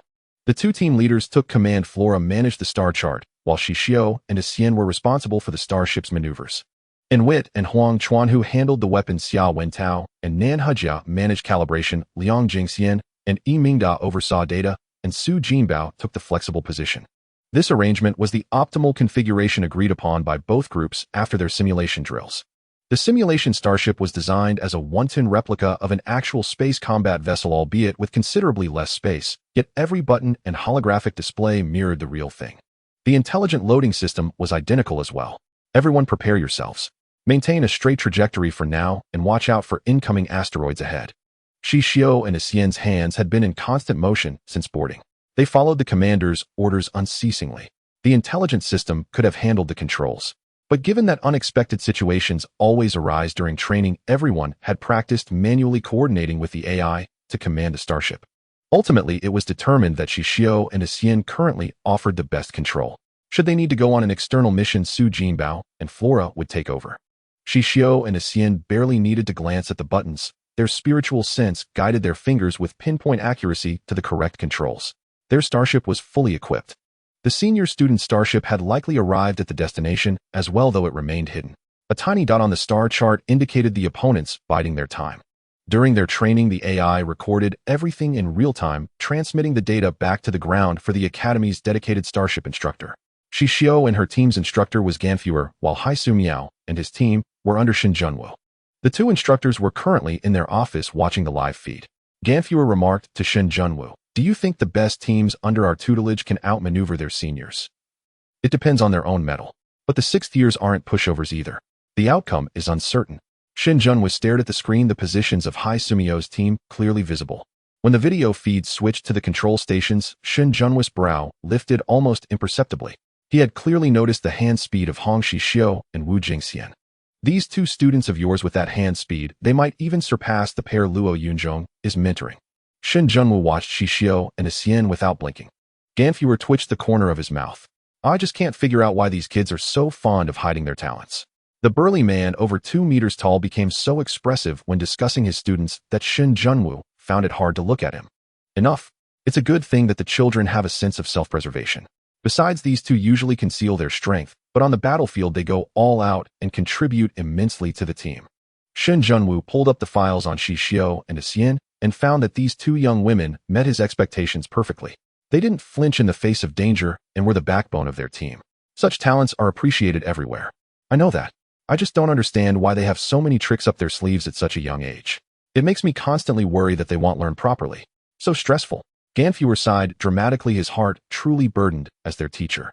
While the conversation on the ground was lively, the situation for Xixiu and her team in the air was far from comfortable. The opponent didn't seem to intend a direct attack. Xixiu and Talasha were puzzled by the seniors' tactics. They exchanged a glance. Let's adopt a defensive stance too. Yes. Observe first, then adapt. Xixiu stared at the screen, finding it frustrating not being able to see through or predict the opponent's movements. But he couldn't afford to be impatient. Seeing his teammates brimming with confidence, Xixiu decided to treat this training as an opportunity to gain experience. Xixiu, what do you think the seniors are up to? Why weren't they moving or attacking? If both sides just defended, they would be staring at each other for 200 years without a resolution. Damn it. They're probably playing psychological warfare, trying to make us move first so they can exploit our weakness and wipe us out in one go. Xixiu squinted at the starship's screen. These seniors were quite cunning. What should we do? The two teams held an urgent brief meeting. Let's deliberately create a flaw in our operations. Prepare the weapons. Xixiu frowned as she offered her suggestion. Talasha asked, classmate Hong, could you specify the best place to show a weakness? Xixiu pointed to a location on the star chart. Here. There's a large asteroid that can provide us with 5 seconds of cover. Well, pretend to collide with the smaller asteroid on the right. The seniors will surely be unable to resist attacking. Everyone looked at the spot Xixiu indicated. With the asteroid as cover, they would indeed have 5 seconds to both attack and evade the seniors' strikes. Perfect. Let's do it. Move out immediately. Xixiu and Talasha made the final decision. All hands advance at full speed. Launch the hidden weapons before reaching the asteroid, aiming for a decisive hit. Upon receiving the order, Xixiu and Xian's fingers moved at a speed imperceptible to the naked eye. They not only maximized the velocity, but also coordinated flawlessly with the starship's AI, ensuring the others felt not a single jolt. Su Jinbao was utterly in awe of these two young women. He resolved to work hard to become as invincible and formidable on the battlefield as classmates Hong and Wu. Soon as their starship approached the asteroid and seemed about to collide with the smaller one, the opponent finally launched their attack. Before even reaching the small asteroid, Huang Chuanhu and Inwit had already fired the hidden weapons, which were now rapidly flying toward the enemy starship. Xixiu's team's simulation starship successfully struck the senior opponents, but with a slight deviation. The hit only grazed the periphery of the maneuverable zone, failing to achieve the goal of inflicting widespread damage in a single blow. Seeing this, Xixiu adjusted the directional controls with Xian assisting, and they swiftly exited the turbulent asteroid field. From the display screen, Xixiu caught sight of an object rapidly approaching their starship. She checked the star chart. Flora, what is that to our left? Xixiu was engrossed in her movements, and after careful examination, Flora said, it's a patch of floating interstellar dust and fine particles. Xixiu and Talasha also heard it. Xixiu, tell us your thoughts directly, Xixiu said, having already realized that Team 626 relied on Xixiu for major decisions. Sister Sumiao, let's go in there and then turn back. Our turning angle will have a deviation from the largest meteoroid nearby. Have Yaminda calculate if it's correct, Xixiu said, staring intently at the star chart. Yaminda studied the star chart with Liang Jingxian and began calculating. 10 seconds later, the result came out. There's an angular deviation. Good. Full speed ahead. Let's try again. This time for the weapon launch, Yaminda calculate 3 directions, left, center, right, and all possible error angles. Once calculated, feed it directly to the weapons. This strike must hit, Xixiu said to her teammates. Let me fire a 5-round burst from the right weapon. They'll dodge left after avoiding the right, then inevitably return to the right. That way we should land a direct hit. Xixiu's voice rang out. Everyone's jaws dropped. Xixiu, you're ruthless, Xian commented. Ahem, it's called tactics, Xixiu said, speechless. After speaking, Xixiu and Xian focused on their tasks. As they accelerated into the dust region, the opposing seniors were baffled by their juniors' actions. Are they scared? Hiding in there? They can't be that timid. How will they ever go to battle? As they prepared to give chase, a light screen warned of incoming weapons. Their warship was controlled by AI. The AI's computational speed was impressive. It successfully evaded the direct weapons by veering left, dodging those on the right. But when they found weapons closing in from the left, they shot them down, while shifting right through 5 angles to escape. As the warship's console chose to move right, they realized they had been hit in the mobility zone, and lost just like that. The right side weapon had fired a 5-round burst. They thought they'd dodged the right, and neutralized the left, buying a breather. When the AI alerted them, their manual operation speed was too slow to shift in time, so they couldn't evade. The opponent's 5-round burst meant one shot would always hit. They had fallen for the trap. Teams 626 and 828 high-fived in celebration. Yeah, perfect. Manhwaedit's sweet voice rang out. That had been incredibly thrilling. But they had won brilliantly. The seniors were probably still dumbfounded. What a rush. Teams 626 and 828 returned to the ground joyfully. Ganfuer and Chun Junwoo watched the video and were pleasantly surprised by the simulation training of these two groups. They hadn't expected the students to have such a strong grasp of tactics. It seemed they'd have to commend Mei Jinhua. See, no need to worry about the practical training, Chun Junwoo said, patting Ganfuer. Who's worried? I just hate losing to Luo Yinzhonghof. Ganfuer's heart swelled with joy. The team under his command had surprised him in every way. Sometimes he discussed her mecha classes with Li Shuqi, who was full of praise for Hong Xixiu, and Wu Jingxian, adding that the entire Team 626 had made remarkable progress that year. Ganfuer hadn't believed it at first, but then Zheng Shengshun's psychic assessment revealed that 4 members of Team 626 had broken through to 3S, Hong Xixiu, Su Jinbao Flora. And even in white, the Orin, who was least adept at psychic abilities, had also reached 3S. The progress of these students was undeniable. In martial skills, they might be slightly inferior to Yuekala and Zhang Jixing, but with equal physical fitness, they could compensate with their psychic powers. They still had 4 years before entering the military. Plenty of time for these young ones to grow. Come on, maybe we'll mentor the best graduates of this batch and add another glorious chapter to our teaching careers, Chun Junwoo said, already anticipating the brilliance these students would shine upon graduation. I'm looking forward to it too. They seem far more outstanding than we were back then, Ganfuer sighed, with a touch of nostalgia for times past. That's a good thing, Ganfuer. The future of the Alliance needs them to create and protect. Chun Junwoo shared the same sentiment. They had served in the military for 20 years before retiring to teach at the academy, contributing to the Alliance in another way, a path they would walk for the rest of their lives. Yes, then let's do our best to impart all the finest knowledge to them. From now on, the safety of the Alliance rests on these children's shoulders. Ganfuer and Chun Junwoo exchanged a knowing smile. Both recalled the years they had fought side by side on warships. Those wild and perilous experiences had become the most precious treasure of their lives. Let's go to the training room. The kids should be back soon. Chun Junwoo and Ganfuer took the transport device directly to the training room to meet with Xixiu's group and offer a few remarks. By the time the two teachers arrived, Xixiu and the others had already docked their warship and were jumping down the gangway. Team 626 spotted their warship instructor Ganfuer and saluted him, while Team 828 gathered around Chun Junwoo. Greetings, teachers.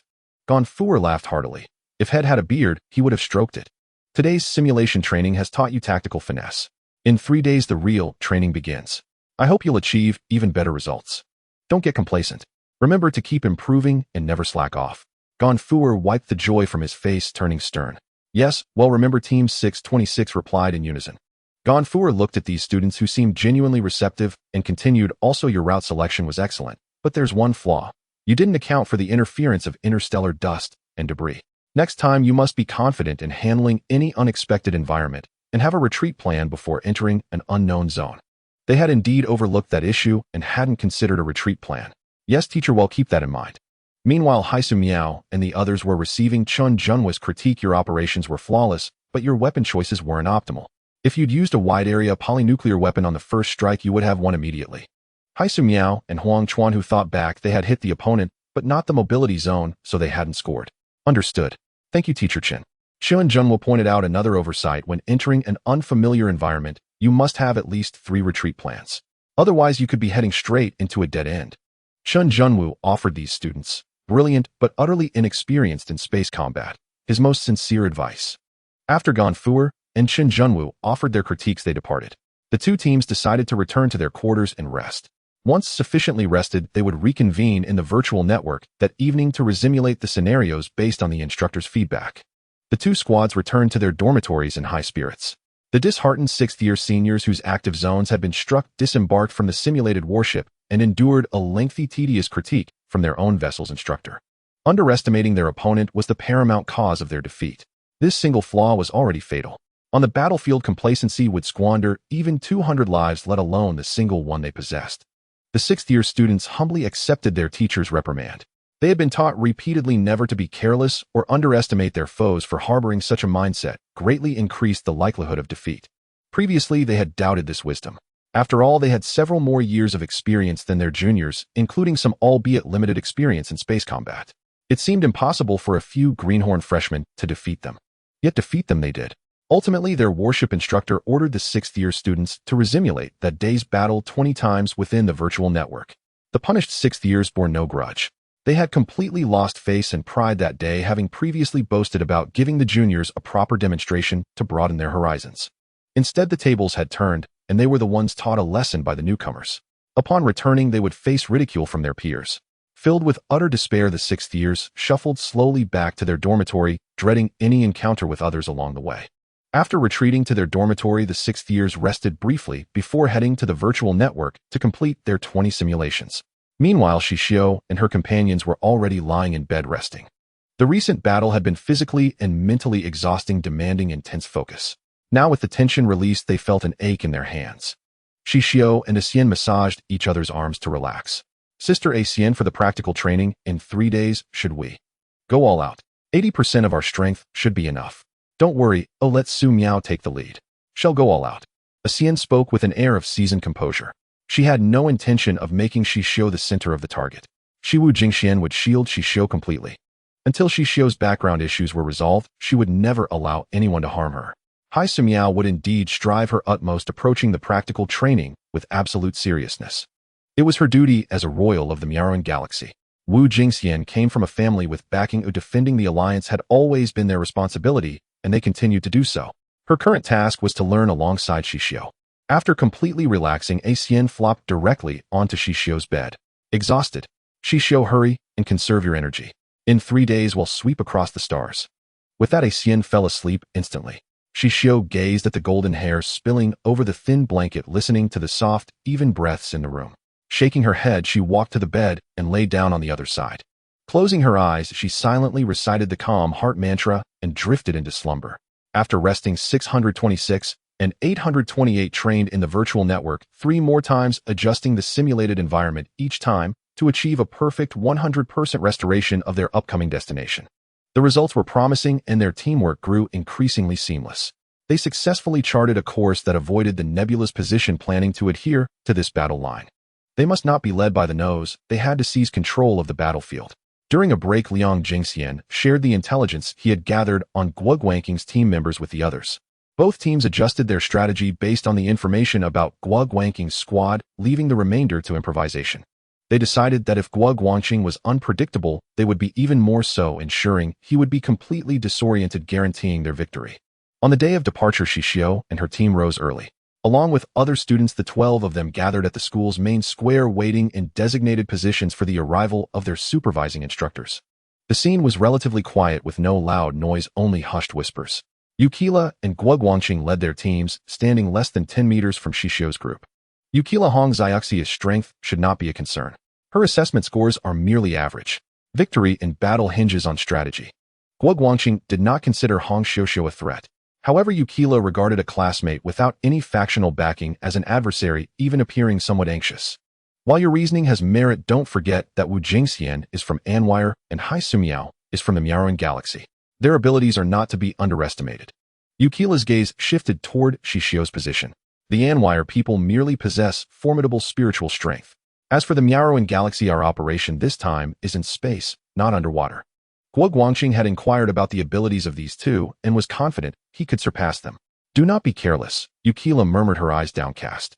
Over the past year, she had restrained herself considerably and trained even harder, all for the day she would face Hong Xiuxiu again as an opponent and defeat her. Gu Jinyan had been training her and Zhang Jixing in the virtual network. Her martial skills had advanced by leaps and bounds this year. She had devoted all her time to training, refusing to believe that Hong Xiuxiu could still defeat her this time. 10 minutes later, the supervising instructor sent a terminal message. Following the instructions, Xixiu and her team proceeded to the boarding gate. This time, they would travel directly to their destination aboard the school starship with no further transfers. Xixiu's team received a red number. All teams on this starship bore the same color. Among the crowd, she spotted a familiar face, He Yinlei, who had traveled with her from Ningkue Star to Gaia. Hong Xiuxiu, long time no see. He Yinlei joyfully embraced Xixiu. He Yinlei, it's good to see you. I didn't expect you'd also be on a red number team. Xixiu responded to He Yinlei's warmth with a smile. Who is your opponent? He Yinlei asked as they walked together. Our grade's top student, Yukila. While your results are impressive too, ranking 3rd in the grade. As fellow combat department students, they might not know everyone personally, but the rankings were common knowledge. Not too bad, I suppose. Xixiu refrained from excessive modesty. Their previous performance had indeed earned them 3rd place. And yours, eh? Xixiu inquired in return. Terrible. We're up against the 2nd-ranked team, led by Qiu Xiaorong. Yinlia's expression turned somewhat dejected. Don't worry. Training is meant to gain experience. Winning or losing isn't important. What matters is what you learn from it. Good luck. Xixiu patted Yinli on the shoulder. I know. Good luck to you too, Hong Xiuxiu. Yinli raised her arm in a gesture of mutual encouragement. Afterward, Yinli went to rejoin her teammates. Xixiu followed her own team into the cabin. Everyone had already taken their seats and activated the cabin's light screen, awaiting the instructor's explanation of the training rules for this session. On the screen appeared the director of the combat department, Su Inchi, who had served in the military for 30 years with distinguished achievements. Su Inchi wasted no time on superfluous words and directly transmitted the rules to the students' terminals, concluding with a final emphasis: friendship first, training second. I hope everyone maintains a positive mindset. Let the victors not grow arrogant, nor the defeated disheartened. The most important thing is to achieve progress through this training. After reiterating the precautions for the training, he instructed the students to begin preparations. The weapons were all simulators, ensuring no casualties. A hit would earn points, and striking a vital area would yield the highest score. This training session was unknown, and before graduation, there would be 3 more shipboard drills, with the final one involving the entire graduating class of the same year. At that time, mechanics, logistics, command, and combat units would all cooperate aboard a single vessel. Finally, I hope every student gains something valuable. Fight for the Alliance. Su Inchi closed the screen and turned around. All the combat department instructors participating in this drill had already assembled in his office. All targets will be tracked by artificial intelligence this time. Ensure thorough recording and monitoring. Other instructors will oversee student safety. You need only focus on observing their training. No one is permitted to assist students in any way. Any violation, and you know the school's stance. The first military academy of the Alliance showed no leniency in such matters, for students must face unexpected battlefield situations on their own. No one could replace them. They had to walk their own path. This had been the Alliance's educational creed for years. Rare instances of deviation had ended in consequences witnessed by all, devastating and undeniable. The instructors each expressed their assent before departing to prepare for the drill. Su Inchi watched his subordinates leave one by one, then flipped through the student files, wondering who would stand out this time. Ancient Master's 2 disciples showed great potential. Guoguangqing was also impressive, and Qiu Xiaorong was equally outstanding. He focused his attention primarily on these individuals. As for Hai Sumiao and Wu Jingxian, they were exceptions not on his priority list. Although their academic scores were commendable, Su Inchi's bias stemmed from the powerful factions behind them. Before leaving, Ganfuer caught a glimpse of Su Inchi's screen. Back in the preparation room, he whispered to Chun Junwu, "Director Zu's screen had a list of key targets. I saw it. Neither of our favorites made the cut." Chun Junwu raised an eyebrow. Su Inchi always prides himself on his sharp eye. Why the bias this time? Ganfuer shook his head, equally surprised. Field training in sections 626 and 828, along with external drills at the Heian Fortress with graduates, had repeatedly shown remarkable performance. Section 626 even achieved scores exceeding the maximum. Yet despite such results, they were absent from Su Inchi's list. Could it be that the backgrounds of those two from Anwire and Miaruan Star Systems make him suspect cheating? Chen Junwu could only guess. Ganfuer shrugged. No matter how powerful their backgrounds, they'll still serve at the border after graduation. Since they're going to serve, skipping them from observation makes no sense. Forget it. It's the higher-ups' call. Sections 626 and 828 will prove them wrong in this drill. Let's just sit back and watch. Chen Junwu eagerly anticipated the students' performance. He only hoped the old guard wouldn't be too disappointed. It would be amusing to see them with expressions like they'd swallowed flies, unable to spit them out. A mischievous thought crossed Chen Junwu's mind. The starship kept jumping through the usual passage. They'd reach the training base in about 3 more hours. After Su Inchi closed the screen, Xixiu and her team began their final combat deployment. They finalized everyone's positions. This was just a small vessel to familiarize them with space combat. The next 2 drills would grow progressively harder. The final drill was the most crucial graduation exercise before they left. The entire grade would participate. It would involve large warships and even a mothership fully equipped with weapons and personnel. Scoring would be far more complex than merely hitting the opponent. After the deployment, they surfed the net as usual until Su Jinbao and Liang Jingxian suddenly erupted. Guoguangqing posted online that "Hell crush us." Su Jinbao and Liang Jingxian shared the messages from their chat group with the rest of the team. Su Jinbao's tone was gritted with anger. Guo Guangqing's words were infuriating. A private group. Talasha glanced at the screen, spotting the ID. Indeed, it was Guo Guangqing. Yeah, we have a chat group to discuss the Alliance's latest weapons, warships, Mechs, and so on. And of course to show off. Su Jinbao's words carried a deeper meaning. Team, any thoughts? Liang Jingxian turned to look at his comrades. Nan Hejia's sweet voice rang out first. Let's show them what we've got. They'll hit them with my first shot. Nan Hejia couldn't hold back anymore. Guo Guangqing bragged to every acquaintance about crushing them. This was the third time she'd heard it. Xixiu stared into space with his golden eyes. Then let's play along with them properly, Xixiu spoke up. Howie? Yaminda asked with keen interest.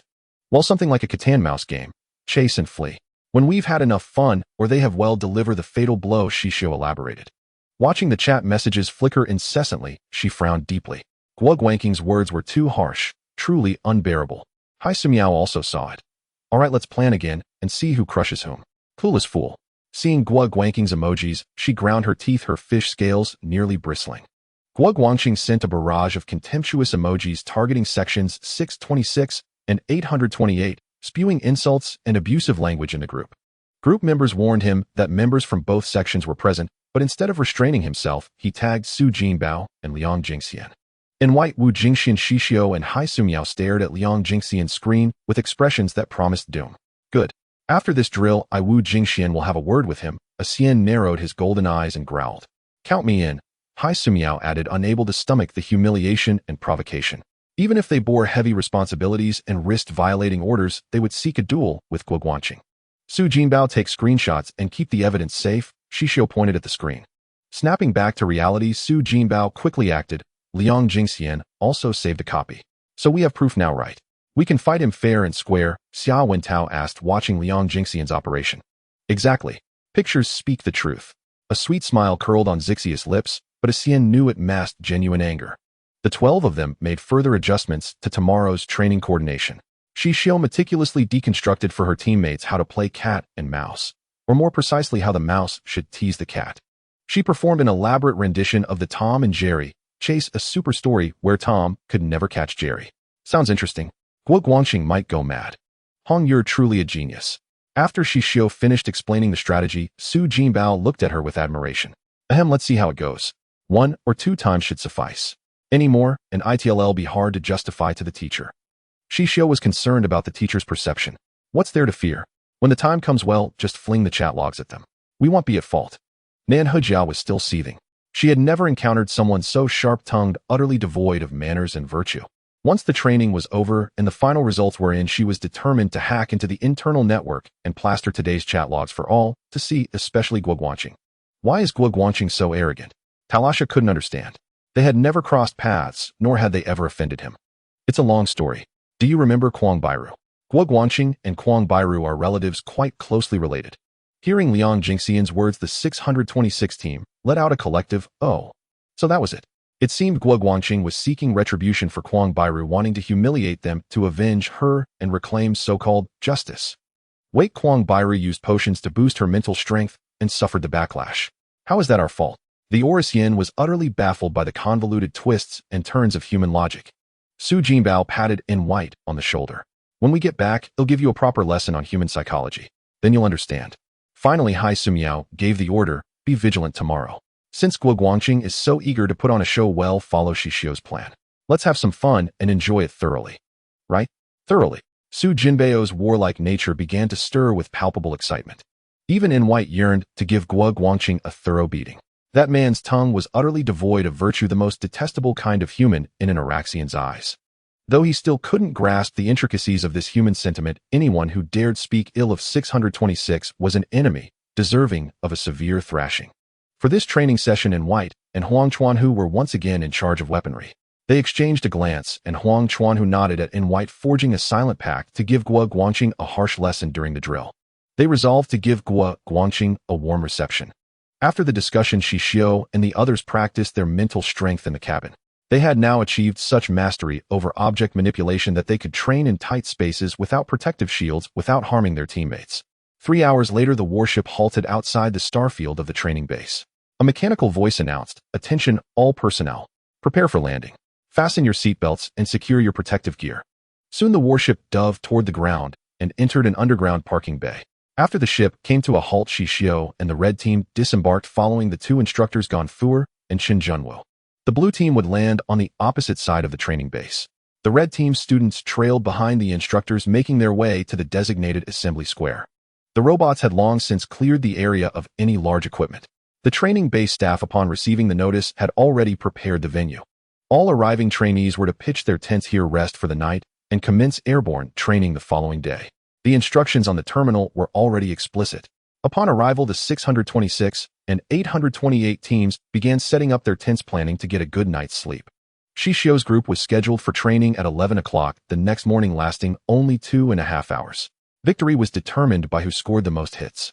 The final ranking would incorporate various factors and be graded by the instructors.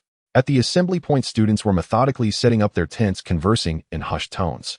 Teams 626 and 828 worked together to erect their sleeping quarters, one tent for the boys and one for the girls. Afterwards, they sat in front of the tents, browsing the star network and chatting. Xixiu, are you nervous?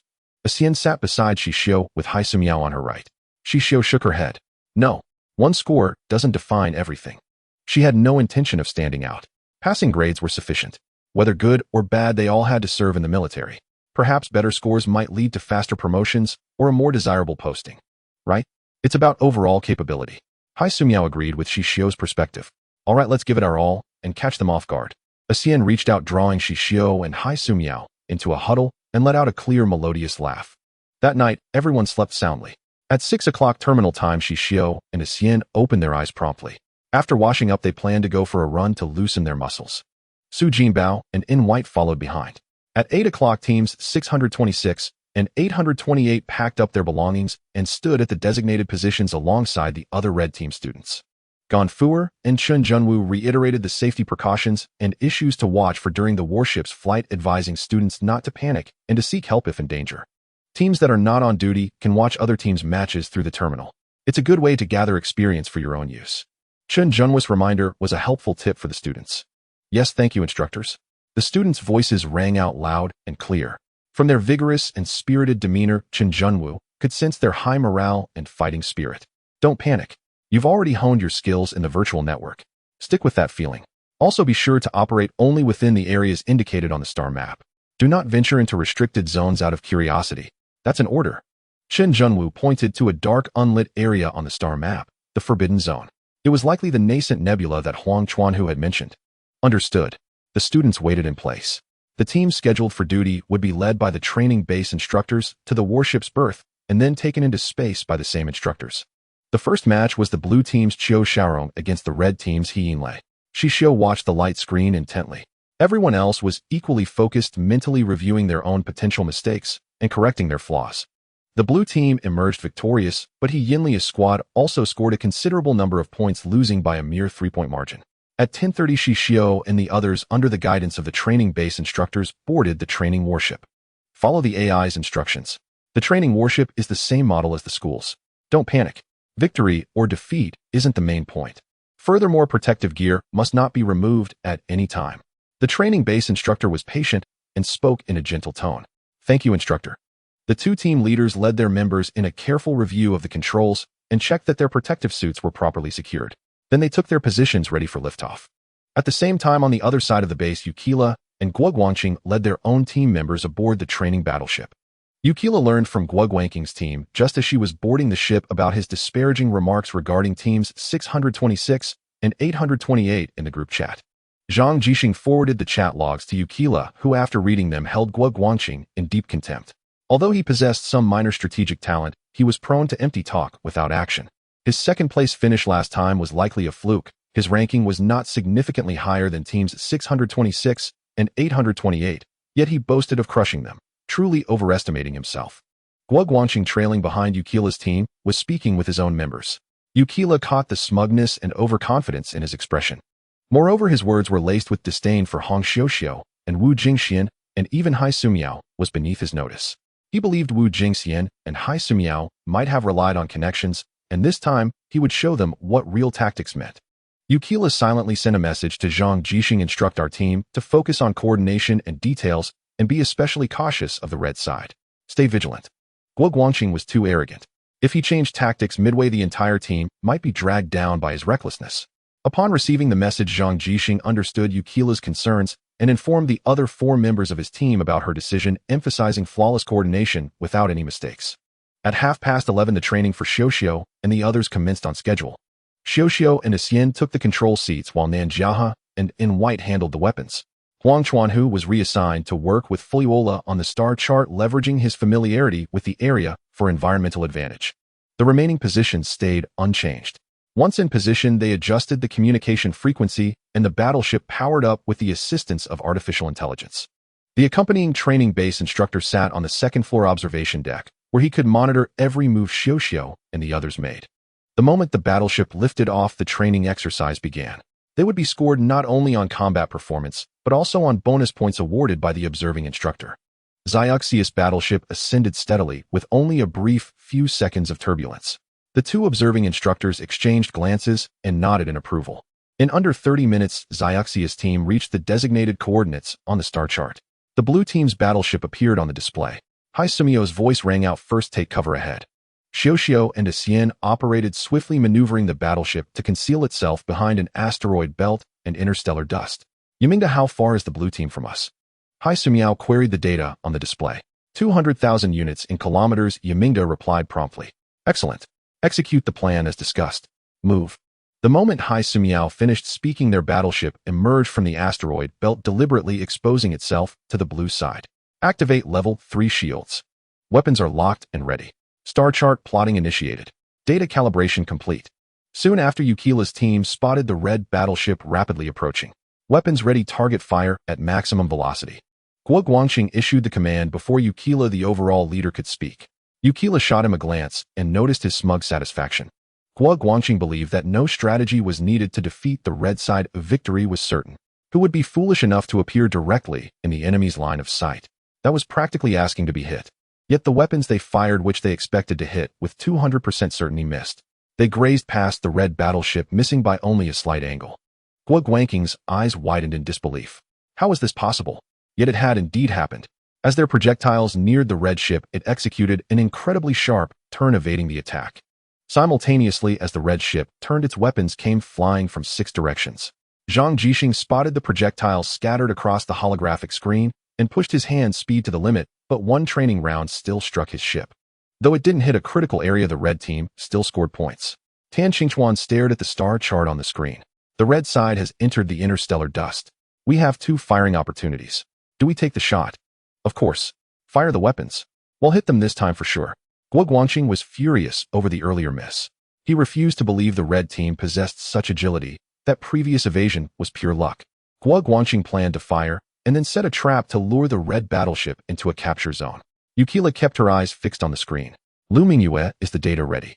"Captain, I need another 2 minutes to complete the comparison," Lu Mingyue replied, studying the data. The enemy's movement trajectory was bizarre, an irregular, chaotic curve. Guo Guangxing abandoned their pre-agreed battle plan entirely. Yukila intercept from 8 directions. "I don't believe they can dodge an attack from all sides." This had been the Alliance's educational creed for years.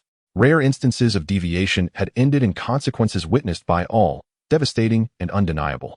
Without calculation and comparison, launching a direct attack like this is a wasteful use of weapons at a critical moment.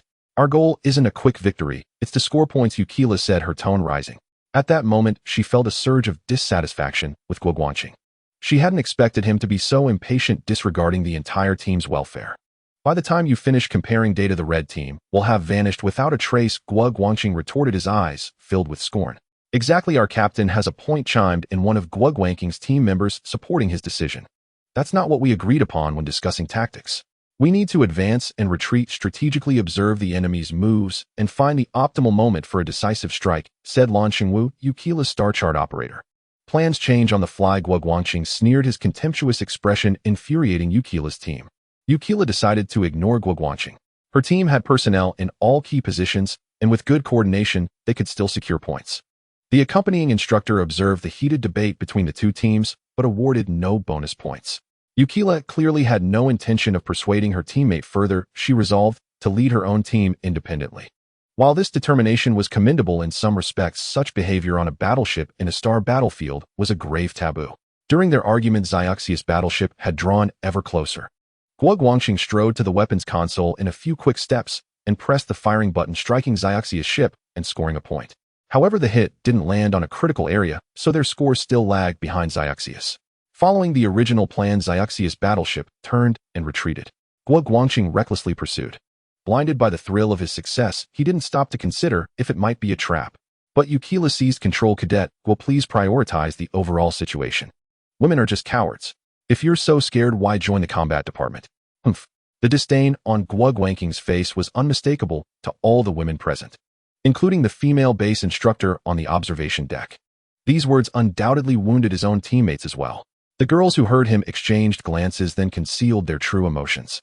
Their eyes communicated a clear message: settle accounts with Guangxing after the training session, as training scores were the top priority now.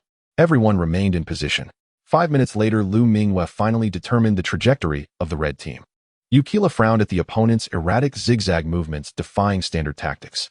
Prepare weapons, surround the red team's warship. But the red team's warship, as if possessing eyes, swiftly broke out of the encirclement.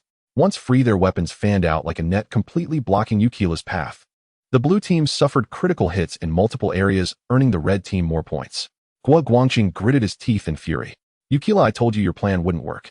We should have used a third of our firepower from the start. Yukila had grown tired of dealing with Guangxing. Xixiu, ascend 1 unit at maximum speed. When the red team's warship reaches the asteroid belt, fire some weapons at their ship, while using others to blast the nearby asteroids. Xixiu understood Yukila's intent. The scattered asteroids would strike the red team's warship over a broader area. Han Jejia, prepare weapons. No sooner had Yukila spoken than their warship reached the desired altitude. Weapons fired, asteroids exploded, and flames erupted everywhere. Xixiu and Ashian pushed their speed to the limit, dodging the lethal strikes and sustaining only minor damage to non-critical areas, allowing the blue team to score. After clearing the asteroid belt, Xixiu's warship jumped to the rear of Yukila's. Xixiu, unable to match the speed, had to resort to the rear auxiliary weaponry. In white and manhwaedit seized the opportunity, destroying their weapons midair, while another volley struck the blue team's warship directly. Xixiu's team scored again. With 30 minutes remaining, Guangxing's face flushed crimson as he glared at the holographic display of the red warship. How is their speed so impossibly high? Even if they were Anware or Miao Run Star Systems merfolk piloting the ship, such speed was unattainable, likely only achievable by graduates. With instructors watching, what makes you think it's impossible? Tan Xingchuan was exasperated by Guangxing's arrogance, appalled by a teammate who disregarded the team's survival. Change tactics. Let's feign a malfunction to lure them in. We still have our most powerful weapons, and used, this time, well destroy the red team's mobility zone. Guangxing surveyed their arsenal, noting several larger effect weapons. He plotted to entice the enemy in and annihilate them in one fell swoop. Yukila checked the remaining time and agreed to Guangxing's plan. Their starship anchored near a nebula. Xixiu's team speculated whether the enemy's ship was genuinely damaged or if this was a trap. Advance. Time is running short. Even if it's a trap, we must probe its depths. Hai Sumiao narrowed his blue eyes, fixed on the blue team's position on the display. Xixiu and Ashian exchanged a glance. Xixiu gestured and Ashian nodded in silent understanding. They accelerated their warship to maximum speed. Seeing the red team take the bait, Guangxing let out a gleeful laugh, and the others felt a slight relief. Then in an instant, everything changed. The red team, which had been charging toward their trap, halted just outside its perimeter as if deliberating. This position was safe. Even if they fired, it would be futile, as the opponent had time to calculate the weapon trajectories and destroy them outright. Seeing the red team's warship begin to retreat, not only Guangxing, but also Yukila and Xixiu grew anxious. With little time left, missing this opportunity would mean a humiliating defeat. Everyone decided to gamble. Full speed ahead. Move to the front of the red team and intercept them. Prepare weapons. A level 5 shields should hold for a while. Yukila gave the order. Xixiu and another student pilot accelerated, catching Xixiu's warship hidden as they reached the front. Xixiu's team unleashed their combined weaponry, blasting through the blue team's level 5 shields. The blue team's mobility zone was hit, and Xixiu's team scored. The red team won. The training exercise concluded with Xixiu's team defeating Yukila's by a margin of 10 points. Guangxing slammed the control panel in frustration. Yukila, we should never have made that decision. A direct attack would have worked. Encirclement was useless. Yukila shot him a cold glare, her beautiful face as frosty as ice. Classmate, with the tactics we discussed were yours, and the changes were yours too. Can't handle losing. With that, Yukila led her team to the rest area, leaving the instructor to pilot the warship back. You? Yukila, you lost this exercise, not me. Guo Guangqing's words bred discontent among his own teammates. If not for his lack of cooperation changing tactics twice in 3 minutes, they wouldn't have lost by such a devastating 10-point margin. Guo Guangqing's teammates began to resent him. Though he had always been arrogant today, he was insufferably conceited and dismissive of others, especially his attitude toward women. Countless women had made outstanding contributions to the alliance, serving in the same harsh environments as men with no special treatment, facing life-and-death missions equally. What did Guo Guangqing think of them? They would switch teams immediately, all of them. The 3 women on Guo Guangqing's team exchanged knowing glances, their minds made up. After returning to base, Xixiu's team found their results posted on the internal network. He sent Xixiu a message, "Congratulations. Your performance was fantastic. Thank you. I hope we didn't make too many mistakes." Xixiu worried about the instructor's impressions as their display had indeed been somewhat showy. "It was perfect. Everyone's talking about how brilliant your training was." He redirected Xixiu's attention, noting that their performance was prominently highlighted. "Congratulations on defeating Yukila with a 10-point lead. They were likely to secure first place in this training session." After their scores were released, screenshots of Guo Guangqing's earlier boastful remarks in the group chat were posted on the internal network. Soon the school's internal network erupted, and those who knew Guo Guangqing began tagging him one after another. Guo Guangqing's face was darker than ink. These people were nothing but sycophants, always quick to kick someone when they were down.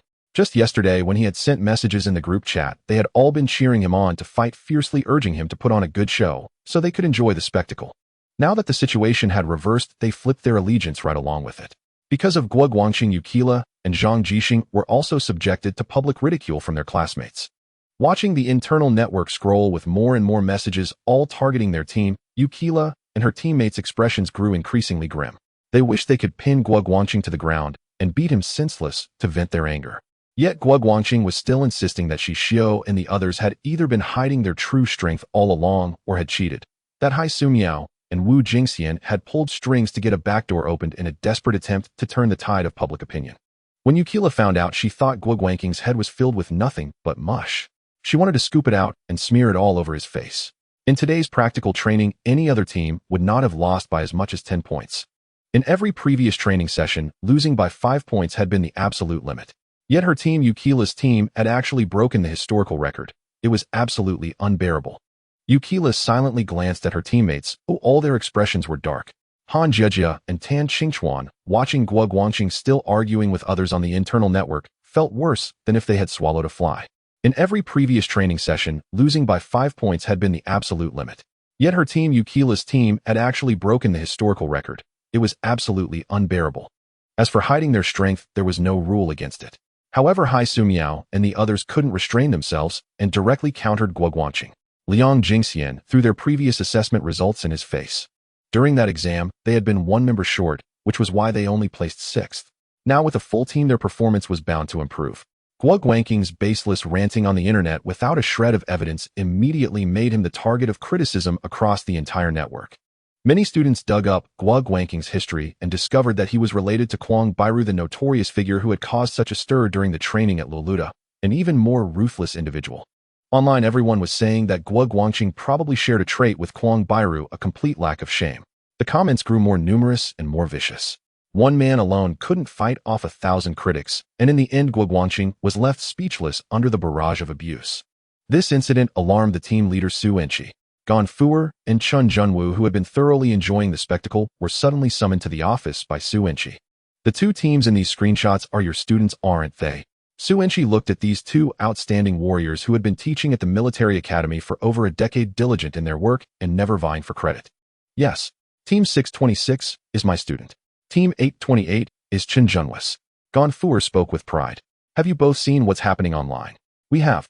What are your thoughts?" "No particular thoughts. Our students haven't done anything wrong. For this matter, Instructor Su, you should be asking Luo Yunzhong." Chen Junwu raised his head and answered Su Enchi's question. Su Enchi knew that both of these men were fiercely protective of their students, and besides, this time Guo Guangqing was indeed the one who had provoked the conflict first. Did they hide their strength during the last test? Su Enchi asked again. "It's not really hiding, I suppose. Anwire and Miao Runrun have always had explosive power." Chen Junwu brushed off the question. Hearing this, Su Enchi waved his hand, and Gan Fuer and Chen Junwu withdrew from his office. They bumped into Luo Yunzhong outside the door. After exchanging nods of greeting, Chen Junwu and Gan Fuer returned to the students' assembly point. Luo Yunzhong entered Su Inchi's office and saluted Commander Su. You wanted to see me. Yunzhong, have a seat. I'd like to ask you about the situation of a few of your students. Su Inchi looked at the scores that Yukila and her team had already posted, feeling a headache coming on. He had originally held Yukila and Zhang Jixing in high regard. Both had been listed as key candidates for cultivation in their grade. Yet in this practical training they had lost by a full 10 points. Luo Yunzhong's assessment of his students was fairly objective. Yukila and Zhang Jixing are capable. This time they were held back by Guo Guangqing.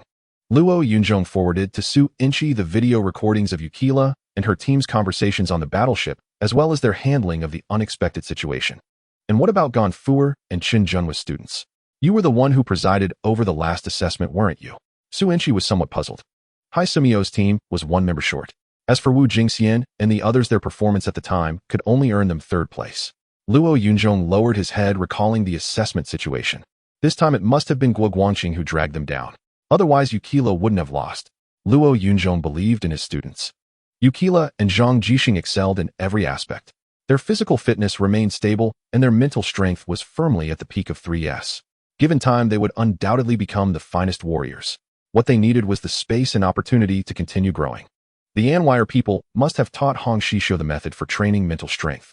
Otherwise, how could a child from an orphanage have made such tremendous progress? Alright, I'll take everything into consideration. Su Inchi looked at the desk. He had to submit this report to the principal today. Every year, the 1st Military Academy selected 5 students from the combat department for key cultivation. In the future, these students would assume important positions within the alliance. This was Su Inchi's first time acting as a recommender, so he was being especially cautious. After comprehensive consideration, Su Inchi sent the report to Principal Lu Shui. When Gan Fuer and Chun Junwu returned, their expressions were far from pleasant. From Su Inchi's attitude, they understood that their students would not be among this year's recommendations. This isn't fair, Gan Fuer said sullenly. So what? You need to have faith in the kids. Today's results should have already been a pleasant surprise for you. Rest assured there will be many more surprises to come. After they enter service, it all comes down to individual ability. Survival is what truly matters. As for these petty intrigues, the kids probably don't have the time or inclination to bother with them. Hai Sumiao and Wu Jingxian wouldn't care about such things. As for the others, they would most likely follow in their footsteps in the future. The brightest stars of the Alliance's future have always been commanders who work hard, unite their comrades, and care for their subordinates. Just like Marshal Li Zhongfeng and the current Supreme Commander Su Jiusong. Yukila and Zhang Jixing's temperament had not yet reached that level. Qin Junwu had keenly observed this from the video. Gan Fuer hadn't thought that deeply. He had high hopes for that girl named Hong Xixiu. Besides, who knows, maybe the kids haven't even started thinking about building a career yet. Qin Junwu remembered his own younger days. He had planned to retire and settle down in a star system with his partner. Unexpectedly, he had ended up spending over 20 years at the frontier. Oh, you're right. I didn't have many thoughts back then either. I just wanted to retire and travel to other star systems with my partner. Gan Fuer recalled his youth. The two of them didn't dwell on the topic. The practical training ended on the 3rd day. Xixiu and the others returned to school. This time, because of Guo Guangqing, Xixiu's team had become famous throughout the entire combat department. Under the leadership of Gan Fuer and Chun Junwu, Xixiu and the others returned to Gaia's school. The results of this practical training have already been posted on the internal network, and Xixiu's group achieved 1st place. Hai Su Miao and Wu Jingxian were very satisfied with this result. Xian even sent the report card home, proudly saying, "How about that? I've made great progress, haven't I?" Wu Jingxi and a few others sent Xian a large gift package, not forgetting Xixiu. The two of them happily rolled on the bed after receiving the big gift. "Thanks to you, Xian sister, I'm enjoying this." Xixiu put her hands behind her head, looking up at the ceiling, feeling very happy. "Right. So do you want to share half with me?" "Haha. Sure, let's invite everyone out to spend together." Xixiu also spoke boldly. Xue Fan Hui specifically sent blessings to Xixiu, and in the video call Damien was also present. Xixiu, well done. The battleship maneuvers you and Xian's sister made were stunning, flowing like water. Damien echoed, "Indeed, the family of Queen Xue is truly outstanding." Xue Fan Hui and Damien's words made Xixiu and Xian smile with narrowed eyes. "Fan Hui, we can do better next time. Remember to design some awesome weapons for us." After giving a thumbs up to Xixiu and the other, Xue Fan Hui ended the video call with Damien. On the 3rd day after the practical training ended, Gan Fuer and Qin Junwu called teams 626 and 828 to their office. Xixiu and the others felt a bit anxious, not understanding why they were summoned by the teachers. After knocking and entering the office, Gan Fuer pointed to the sofa across from him. "Please sit down first. We will talk once Qin Junwu arrives." The two teams sat quietly facing each other on the sofa. Ganfuer's robot, butler, kindly poured drinks for the children. Xixiu took a sip from her cup, following the others. Not long after Chen Junwu arrived, Ganfuer and Chen Junwu took their seats at the head of the table. This is the list recommended by the school this year. Please take a look. Chen Junwu handed the list to the captains of the two teams. Xixiu tightly pursed her lips after reading it. Xixiu Miao, however, did not show much emotional fluctuation, but this list made her feel unfair for her teammates. Xixiu passed the list down. After looking at it, Xixiu felt indifferent, while Flora and Su Jinbao found the selections on the list baffling. Manhwaedit did not care about this. She firmly believed in following her roommates. Liang Jingxian, Nan Hijia, and Yiming de Huangchuan, who all had some complaints about this list, but it was not something they could voice their opinions on. So what if it was unfair? There were many injustices in this world. This is the list submitted to the Elder Council by the school for priority training. None of the students under Mai and Ganfuer's guidance are on it. However, this does not mean that you are not excellent. Chen Junwu looked at the children whose faces had become resolute, less childish, and spoke from the heart. This recommendation might be unfair, but it is not a reason for you to give up on yourselves in the future. I hope you can maintain a positive mindset, continue to train hard, keep your level steady, and make progress steadily. You must remember, on the battlefield, the first priority is to survive. Only then can you discuss other matters. This reasoning is simple, yet many still fail to understand it, especially these children who had just returned victorious. Chen Junwu was concerned that these children would develop a rebellious mentality, so he and Ganfuer called them to the office to give them a lesson in mindset. Yes, teacher. We will train harder and strive to improve our strength. Xixiu put away her disappointment and decided to train harder to speak with strength. Chen Junwu shared his and Ganfuer's experiences to encourage them. He then let them go back and think carefully about what they wanted to do in the future, what achievements they wanted to reach, and how high they wanted to go. If you have any confusion or questions, you can come to find me or Ganfuer. Upon returning to the dormitory, Xixiu was the same as usual, but only Su Jinbao, Xixiu, and Flora felt somewhat dispirited. In Xixiu Miao's team, apart from her, the others felt somewhat uncomfortable. The members of Team 828 did not return to their floor, but followed behind Xixiu and went to 626 together. Alright, don't all look so glum. Although this recommendation was based on strength, look at the list. Many of them are from influential backgrounds. Xian pointed at the freshly released recommendation list hanging on the internal network. The others followed her finger and looked down the list, finding that it was indeed mostly people with connections. Although these people have strength, they are still somewhat lacking compared to us. So how do you feel now? It's not that you are not excellent, but it's just that those who recommended you lacked vision. Don't worry, when you shine in the future, this person will naturally feel ashamed. Xian's smile slightly eased the others' hearts. Thinking about her words, yes, they would show this person their worth. Seeing her teammates' eyes reignite with fighting spirit, Xixiu gave Xian a thumbs up, and Xian proudly raised her brow. This recommendation list only represents that these people will receive some resources. Do you really have so little confidence in your own strength? Xixiu Miao looked at Liang Jingxian. Liang Jingxian and Nan Hijia were the two most dispirited. We have confidence, but this list denies our efforts. Liang, classmate, your choice of words is incorrect. No one can deny you, but only you can deny yourself. Other people's opinions don't mean anything. Does this mean you should give up your dreams? Xixiu spoke up, and it was this kind of seasoned person who should serve them a bowl of spiritual chicken soup. Moreover, your achievements are in your own hands.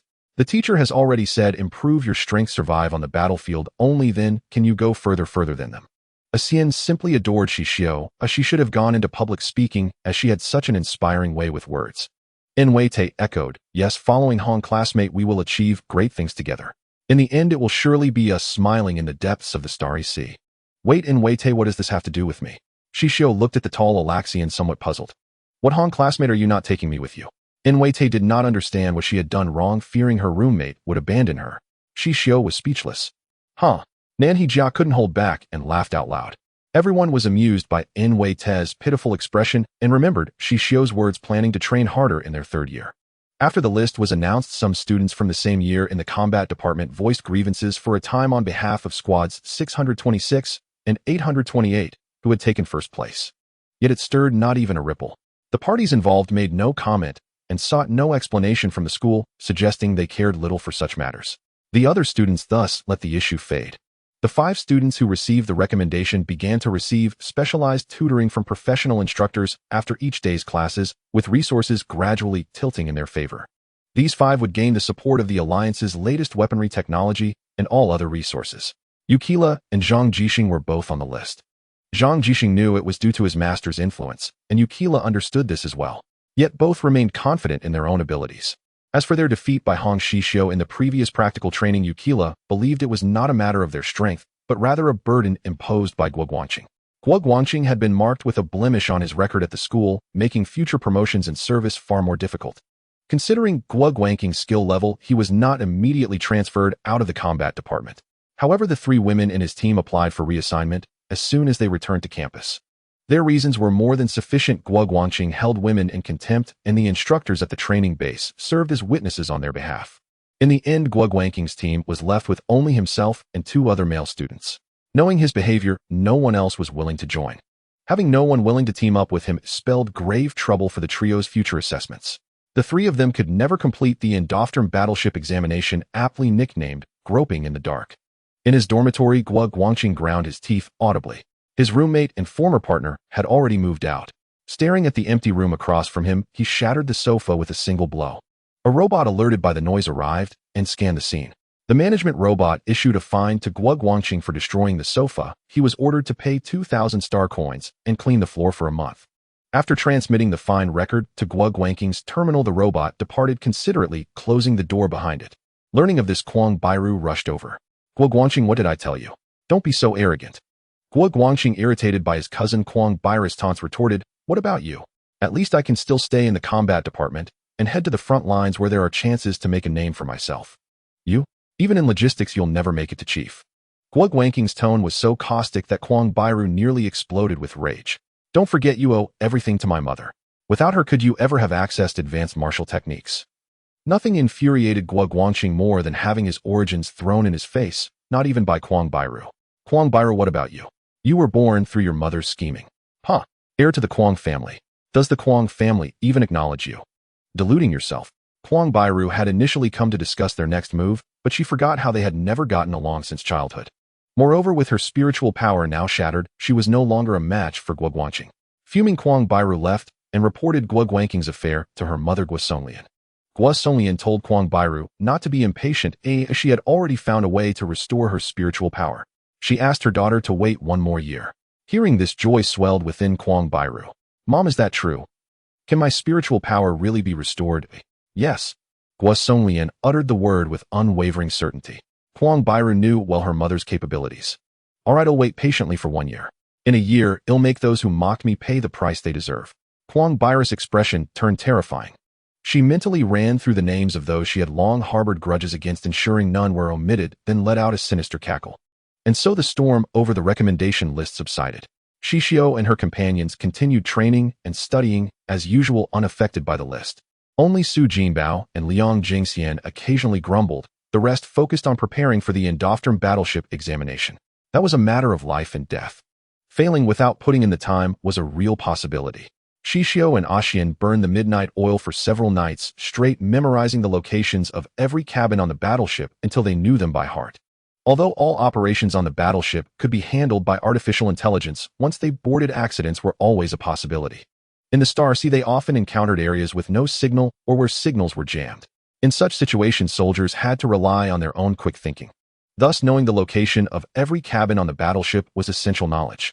Xixiu even took the time to memorize the cabins and structure of the mothership, just in case she was ever assigned to serve on one. Seeing her diligence, the others followed suit.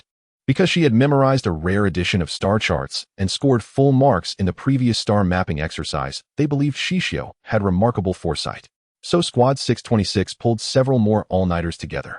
After smoothly passing the cultural, spiritual power and other subjects, they faced the final exam, the battleship, groping in the dark. Everyone was already familiar with the rules. This time the 6 of them coordinated by splitting into 3 groups, agreeing to start from 3 different directions. Upon reaching each cabin, each group was to inspect the equipment and weapons, check if they were fully equipped and adequately powered, and repair any issues found. Then they would leave a marker so the next group arriving at that cabin would not need to repair it again. This would save a great deal of time. However, Xixiu emphasized that they must be absolutely certain the repairs were complete, otherwise none of them would earn points for that cabin. At the appointed time, the 6 arrived at the underground parking bay. Their proctor was Luo Yunzhong. After greeting him, they entered examination mode. Xixiu and In-White Axian with Su Jinbao and Talasha with Fulyola, 3 teams entered the battleship from 3 directions. Xixiu took a deep breath. In white, let's begin. All right, classmate Hong, just give the orders. In white won't fall behind. Following the route map, they had prepared Xixiu, and In white headed first to the logistics cabin. The battleship's structure was largely similar, so they quickly reached the logistics cabin. After marking the location, Xixiu was responsible for rearranging items to their original state, while In white checked the equipment and instruments for any malfunctions. The two worked well together. In the sixth compartment of the logistics cabin, they discovered a mechanical failure. Xixiu was quicker at Hansen tasks than In white, so she took charge of repairs while In white handled organization. It took 20 minutes to fix the issue, completing the logistics cabin tasks. The rest was much easier. Axian's team followed the same pattern, and Squad 626 finished the examination within the allotted time. They believed they had performed excellently and exited the battleship cheerfully, only to find that the proctor had deducted points from their score. Group 626 voiced their collective dissent, insisting they had followed all rules during the assessment with no deductions incurred at any point. They had completed every test on time and maintained quality standards. Teacher, could you explain why our score was docked? Talasha stepped forward as the spokesperson. You cut corners. With such a flawless completion rate, what would you do if an accident occurred? Or if someone slacked off and the equipment wasn't fully repaired?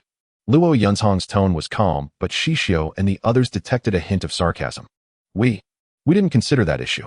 Luo Yunzhong raised his hand to cut off Talasha's words. No need to say more. In my judgment, you haven't completed this assessment, and I believe other teachers will concur. Luo Yunzhong turned to observe the next group. Xixiu couldn't hold back. Teacher Luo, may I ask, if we can't even trust our partners and teammates on the battlefield, how dare we strive in the stars? But that's no excuse for your shortcuts. Luo Yunzhong gazed at the female student who had surpassed his expectations. Hearing his words, a faint, barely perceptible smile curled at the corners of Xixiu's lips. Xian knew she was angry. Xixiu lifted her head, meeting Luo Yunzhong's eyes without fear. Teacher Luo, as far as I know, all star battles are team operations. Yes, fighting alone in the stars is tantamount to suicide. That's common knowledge. Luo Yunzhong wondered why she was asking such a basic question. In that case, there must be those at the vanguard and others ensuring logistics in the rear, right? How can the warriors at the front fight with peace of mind? Don't they worry their supplies won't arrive? Because we trust each other.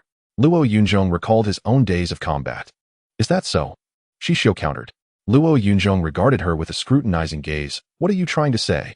Since you just said we trust each other, why can't we? Because we're young. Because we're not warriors in the strict sense.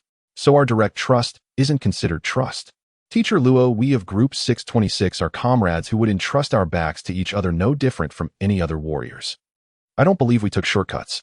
On the contrary, our team completed the most impossible task in the shortest time without any omissions. Hearing Xixiu's words, the rest of Group 626 erupted. That's right. We're comrades who can entrust our backs to each other, great partners, and on the battlefield, well, be bound by life and death. The other members of Group 626 stepped forward, repeating Xixiu's words to Luo Yunzhong. He was left speechless by her argument. He realized the trap in her words. He hadn't expected to be led by the nose. Xixiu stood quietly, saying no more. Luo Yunzhong looked at the student before him, her eyes clear and filled with soaring ambition. They had grasped the essence of trust thoroughly. Teacher, if you find any fault in our words, please point it out. We would be eternally grateful. Xixiu's words left Luo Yunzhong with no retort. In the end, Luo Yunzhong restored the deducted points. He had assumed no one would question this deduction. He had failed to consider the students as warriors, but Xixiu and her team clearly saw themselves as soldiers in learning and assessment, following military standards in every step. His deduction was based on routine procedure, yet Xixiu had turned the tables on him. As they left, Luo Yunzhong kept his eyes on Xixiu, watching her turn with calm composure. The normally subdued demeanor sharpened into something formidable. Luo Yunzhong set aside his thoughts, planning to have someone investigate Xixiu thoroughly. On the way back, Su Jinbao looked at Xixiu with admiration. Classmate Hong, you're truly fierce. Su Jinbao, is that the right word? Frola disagreed. You should say she's awesome. Tough. Fine, indeed awesome. Classmate Hong, is it okay to argue with the teacher like that? Talasha was worried. Of Talasha, don't worry. By reason and rule, we haven't violated any school regulations. Xian reviewed the rules again. One clause stated that students could question scores in person and teachers must provide explanations. That's good, Talasha sighed in relief. Don't worry, I saw how he scored other groups. He deducted points from each one, seemingly fair. But he gave full marks to Ujira and a few others. Well, they're his star students, key trainees. It would be odd if they didn't get full marks. Xixiu shook her head. No, Ujira's group's performance was indeed commendable, just took much longer. Luo Yunzhong deducted our points from a proctor's perspective, but we didn't break any rules. We ought to fight for what's right. Yes, classmate Hong is outstanding. And White hadn't expected his usually unassertive roommate to push back this time. She hadn't even contested the nomination list earlier. He thought she would endure again, but she had fought back. Group 626 returned to their dormitory cheerfully with full marks, while Luo Yunzhong went to Su Inchi's office to report on their assessment. Group 620 SIXS comprehensive results were out, and their semester scores surpassed several of the 5 key trainees, a fact that seemed hard to justify.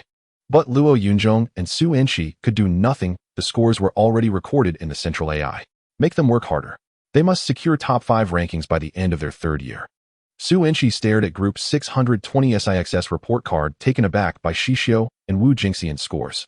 Yet with 4 years left, he doubted they could maintain this momentum until graduation. The upcoming courses would grow increasingly difficult, and without extra tutoring, achieving top marks would be nearly impossible. Luo Yunzhong left to arrange for the key trainees while Xixiu and Xian replayed the day's events in their dorm. Xixiu, the proctor today, did that on purpose. I know. That's why I spoke up. I won't swallow such an unfair loss. Xixiu's eyes curved into a smile. Aren't you afraid of future retaliation? What's there to fear? I never sought glory or achievement. All my efforts are for one thing: to survive and return from the battlefield. Xixiu pursed her lips. Right? That's what matters most. We worked so hard, performed flawlessly, and didn't break any rules. To have points deducted for no reason and not defend ourselves, that's not my style. I'll ask my brother to look into this teacher. Something feels off. Xian found him far too biased. The 2nd semester of the 2nd academic year officially concluded. After the graduation ceremony, the graduates departed to serve at various fortresses or mothership bases. Some were assigned to duty stations by the Central Neural Network, while others had submitted their own service applications. Qing Zhixuan, Li Yuanting, and Lin Changchong would head to the Yuanri star system accompanied by his partners. Xixiu and her companions took time to observe the graduation ceremony. Xixiu, who felt the deepest emotions, harbored not grand ambitions, but rather a profound concern for the future. Yet this was a path she must inevitably tread. Though worry lingered, she refused to retreat. She silently vowed to herself that she would survive and return to Gaia. The interlude of the graduates soon passed. Xixiu and her team had over 30 days of vacation, and all members of Squad 626 planned to visit home. Xian also intended to return to Anvil. She wished for Xixiu to join her, but Xixiu declined, having arranged with Xue Fanhui to intensively study mechanical equipment. Before Xian departed for Anvil, Wu Jinjiang's gift arrived. It was an exceptionally dazzling mecha utilizing Anvil's latest black technology. It far surpassed the newly released models of the Alliance, not only in configuration, but also in components and weaponry, all of which employed Anvil's core technology, including its artificial intelligence. The encryption level was extremely high, allowing direct connection to Anvil's artificial intelligence. In truth, the Alliance possessed 2 AIs. One was the Central Neural Network, governing the entire Alliance network, while the other was an AI exclusively used by Anvil to monitor anomalies within this star region. This AI had existed far longer than the Alliance's Central Neural Network. Wu Jingyang personally delivered the mecha and demonstrated to Xixiu and Xian how to operate it and communicate with its 9th-generation AI. As Xixiu listened to Wu Jinjiang's explanation, her astonishment grew. His comprehension and articulation of technology reached an almost unfathomable level.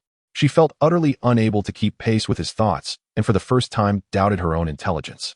Xian was also at a loss. She exchanged a glance with Xixiu, and both saw the same bewilderment in each other's eyes. Brother, could you make it a bit simpler? You know I have a simple mind and don't want to remember anything too complicated. Wu Jingyang gave Xian a light rap on the head. I've told you to study more and focus on technological thinking, but you never listen. Ouch, ouch. Xixiu is here. Brother, save me some face, Xian muttered. The operating instructions are stored in the 9th-generation AI's chip. This is a revolution. Once your spiritual energy connects with the 9th-generation AI, only you two will be able to pilot these mechas. The methods are provided as well. With that, Wu Jingyang activated a level 10 encryption barrier around their location, rendering it invisible to outsiders while allowing them to observe the surroundings. Now let's try it.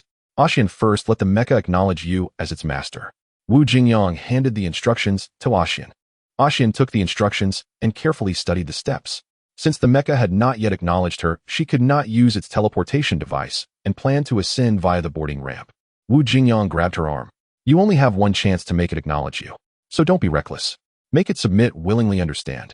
The 9th-generation AI had reached near perfection, possessing its own consciousness and data processing capabilities comparable to or even surpassing the central neural network.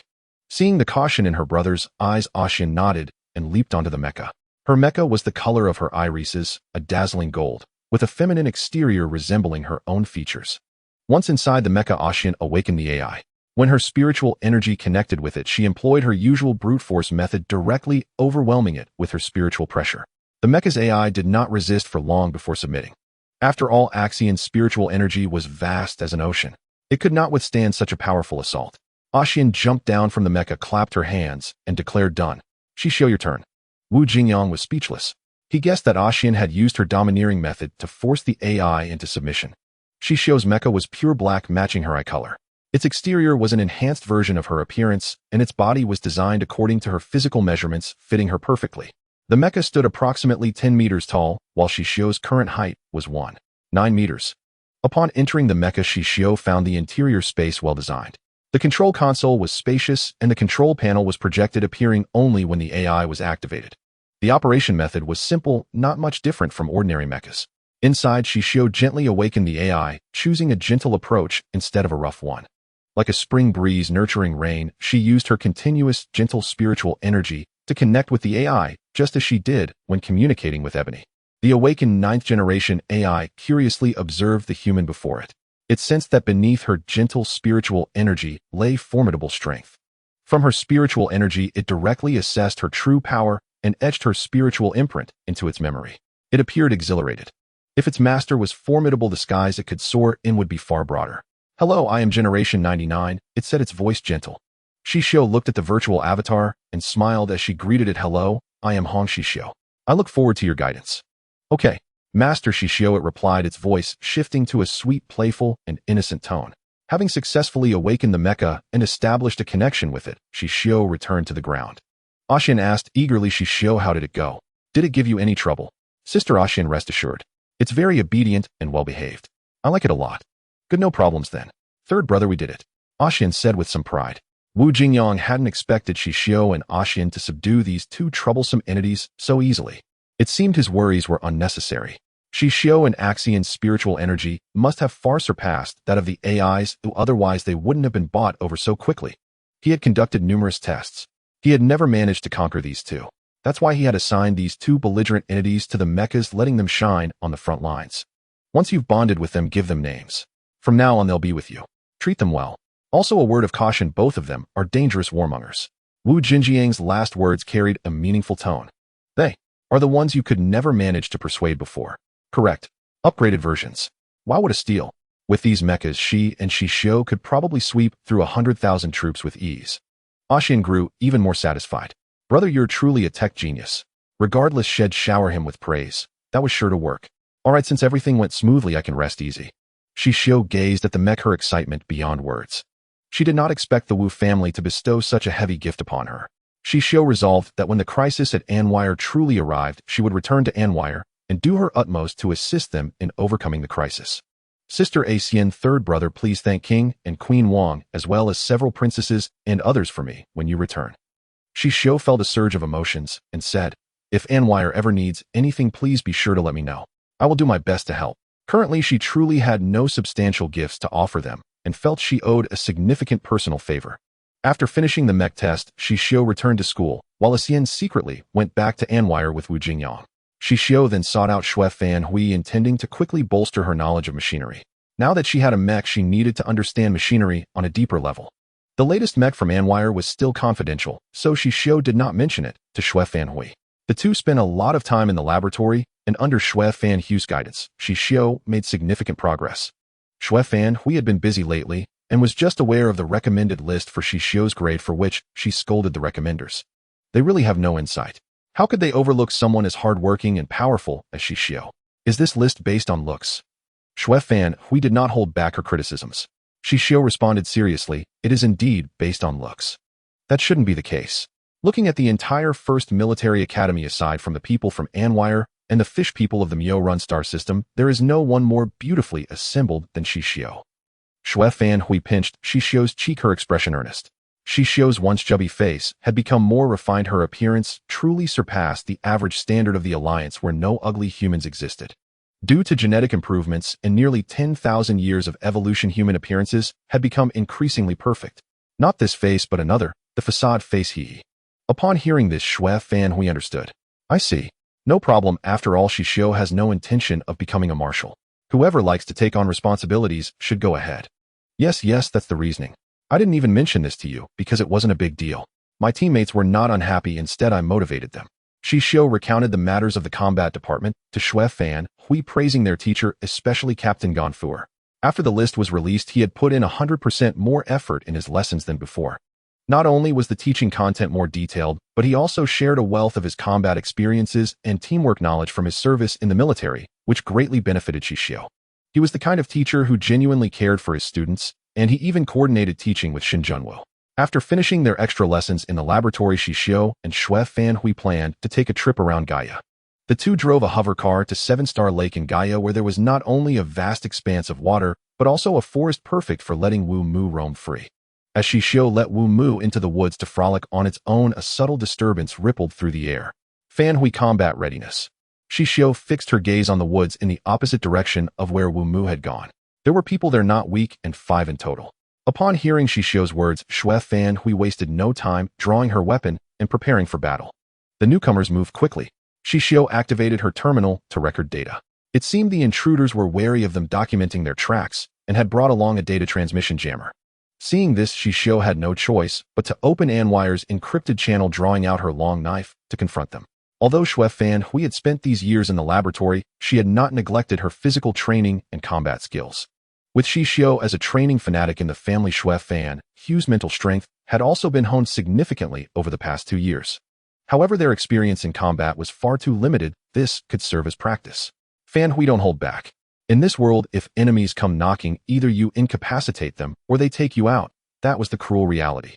Among the 5 individuals, 4 were male and 1 was female, with 2 of the males appearing to have unknown identities, looking nothing like any species from the Alliance. Why had these people sought them out? The attire of these 5 resembled that of interstellar mercenaries. Xixiu, be careful. The 5 surrounded Xixiu and Xue Fanhui. The newcomers sneered at the 2 girls, questioning how these 2 could possibly command such a high price, suspecting their star coins were probably blown in by the gale. Considering Xue Fanhui, Xixiu awakened Wu Yuan, who opened its mechanical eyes and scanned the 5 individuals, realizing that they were of unknown origins. Little one, I will take care of the 3 on the left. The remaining 2 should be enough for you to handle 1 each. After saying this, Wu Yuan moved its head side to side, as if stretching. Its speed was impressive, indicating that Wei Lanshan had modified Wu Yuan's combat data later. The opponents were momentarily stunned upon seeing the battle robot, unable to comprehend how 2 children from an orphanage could possess such an expensive, transforming combat robot. However, there was no time for them to think further. Wu Yuan's fist was already swinging towards the leader's face. That person dodged the fatal strike from Wu Yuan, exclaiming, "Oh, so you have some skills. Let's see how well you play." Wu Yuan's surprised tone made the opponent wary. Wu Yuan accelerated, revealing its hidden 2 mechanical arms, transforming its form to block the other 2. Wu Yuan effortlessly faced 3 opponents, while Xixiu focused on the opponent in front of her. It had a sharp, elongated face with curved horns on its head, large eyes, and sharp claws that looked very thick, presumably its weapon. Xixiu did not recognize this creature. However, her intuition warned her that this creature was formidable. It fixated on Xixiu and extended a long tongue, wrapping it around, as if regarding her as prey. Xixiu felt a chill run down her spine. This creature viewed her as food. Xixiu was startled by this realization. What kind of creature in the Alliance would consider humans as food? None, except for the starry beasts. The creature's claws swung through the air, and Xixiu deftly dodged, taking a few steps back as she assessed its speed. In her second strike, Xixiu met its claws with her long knife, and the clash produced sparks. Its claws could withstand the hardness of the long knife. Could it be metallic? I haven't heard of such a modification procedure in the Alliance. Xixiu had to change her approach to attacking. Using her mental strength to command the silver beads, 50 silver beads attacked the opponent from various directions, yet she could not find its weak spot. Only 3 silver beads hit its abdomen, but the flesh there was too thick, causing only superficial injuries. Xixiu noticed that beneath the clothing torn by her mental strike, its skin glimmered with a metallic luster. This creature's skin was tougher than that of the Allah people. While Xixiu observed it, it was also scrutinizing her. Meanwhile, the female opponent that Xue Fanhui faced was hit in the shoulder by Xue Fanhui's weapon. Seeing that Xue Fanhui could handle it, Xixiu felt relieved and turned her full attention to the creature before her. This time she replaced the silver beads with a dagger for her telekinetic control. In the blink of an eye, the sharp dagger shot toward it like lightning. Xixiu noticed that it merely tilted its head slightly to evade the strike. Its head could rotate a full 360 degrees. After dodging, it grinned at Xixiu, revealing jagged, uneven fangs. The sight sent a chill down her spine. Thus, she unleashed her full strength, channeling the maximum psychic power she had possessed since birth, a challenge unparalleled since arriving at the Xixiu Alliance. Xixiu's long blade once again cleaved toward her opponent. It nimbly dodged, then spun and struck from her left, forcing her to sidestep. She quickly leaped out of its attack range. Standing at a distance, Xixiu observed its behavior and was startled to find it bore unsettling similarities to humans. Over the years, she had become intimately familiar with the hybrid species resulting from crossbreeding between humans and other beings, yet this creature was entirely unknown to her. Xixiu summoned the silver beads and the dagger back. She launched an assault, drawing the creature's full attention, allowing the dagger to silently reach the back of its head. No matter how tough its hide, there would always be a vulnerable spot at the back of the skull, a lesson learned from years of experience and study. Her gamble paid off. Distracted by Xixiu's long blade, the creature failed to notice the dagger approaching its nape. The blade sank entirely into its skull. The dagger twisted with great difficulty. Xixiu sensed that the creature's skull had been reinforced with some unknown metal. Fortunately, her dagger's strength matched that metal. The creature clutched its head as a tail extended from its back, attempting to yank the dagger out. Seeing this, Xixiu vaulted swiftly. Seizing the moment as it held its head, she struck with lightning speed, severing its head in one clean blow. The black-gray eyes on the rolling head instantly turned a dull gray, a ghastly sight. Wu Yuan, having defeated its three opponents, returned to Xixiu's side. "Little one, are you all right? Any injuries?" Its tone carried rare concern. Xixiu shook her head at Wu Yuan. She then gazed at the corpses on the ground, puzzled by the nature of these creatures. Xixiu, the Alliance has never encountered such beings. Xue Fanhui had browsed through vast databases. None of the star beasts that appeared in Alliance wars resembled these. In a sense, these creatures were closer to humans. Leave these to the Alliance guards. They'll submit the video to the central AI later. Xixiu uploaded the battle footage recorded via Anwire's transmission signal to the central AI. Alliance guards would arrive in about 10 minutes to handle the bodies of both humans and creatures. Wu Yuan stood silently beside Xixiu, its mechanical eyes emanating a deadly calm. Xue Fanhui's expression was equally grim. Soon several hovercars hovered in the air. A figure leaped down. Hong Xixiu, 1st Military Academy Combat, Class 99 student. Alert received. Guard 9th Battalion here to handle the situation. The newcomer sent Xixiu their terminal ID. After verifying their identity, she allowed them to take the bodies away. As for the mysterious person who dispatched the 5 upon losing their signal, they immediately severed contact with the 5 interstellar mercenaries. How intriguing. A child raised in a nursery possesses such formidable combat prowess, capable of killing our star spirit warriors. The mysterious figure remarked to their subordinate. Indeed, the one who sold us this information has provided a truly fascinating tidbit. Pay them. We will handle the rest. No further contact needed. The mysterious figure waved a hand. The subordinate bowed and withdrew. The mysterious figure gazed at the window, which was a mere illusion. Darkness surrounded them. They had lurked in this shadow for so long that the Alliance had forgotten their existence. It was time.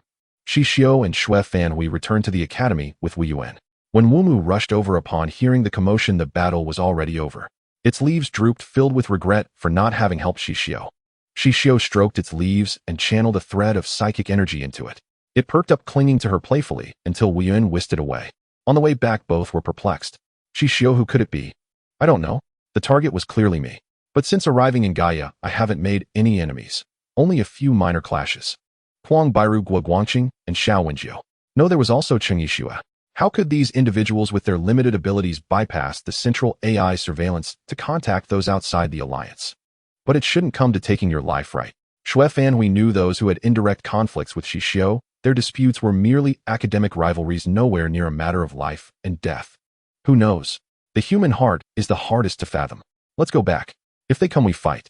Xixiu let out a long, silent sigh. In this life, she had been so detached, free of desires and interests. Yet she still obstructed someone's path, unbeknownst to her. Wu Yuan, no longer shrinking its form, followed Xixiu back to the academy. Those who saw it trailing behind her were astonished that Hong Xixiu possessed such an advanced combat robot. Coincidentally, as Xixiu's hovercar descended the sky rail and had yet to come to a halt, they encountered Xiao Wenjiu and Tang Zhongquan. Junior Xue, didn't you go home? Oh, my apologies, I forgot you have no home. My mistake. Xiao Wenjia's eyes flickered with surprise upon seeing the robot behind. She showed a reaction she did not miss. Senior Xiao hasn't gone home either. Oh, are you following Tang Zhangquan to his family this time? Shui Fanhui's tone was far from pleasant. Xiao Wenjia's words had struck a nerve. Since he had crossed that line, she saw no need to be polite. Tang Zhangquan stared at Xixiu, sensing something amiss. Xiao Wenjiu had indeed been fixated on what he mentioned last time. His words were deliberately meant to provoke the two juniors. What do you mean, Shui Fanhui? Exactly what I said. Don't think she didn't know. Xiao Wenjiu was dependent on the Tang family, a future employee of theirs. Perhaps Shui Fanhui's words struck a chord as Xiao Wenjia's usually unflappable expression shifted, and Xixiu noticed. Both juniors, you should watch your words. Tang Zhangquan was displeased by the remark. Oh, senior, we stand corrected. So when others insult us, we should still be polite in response.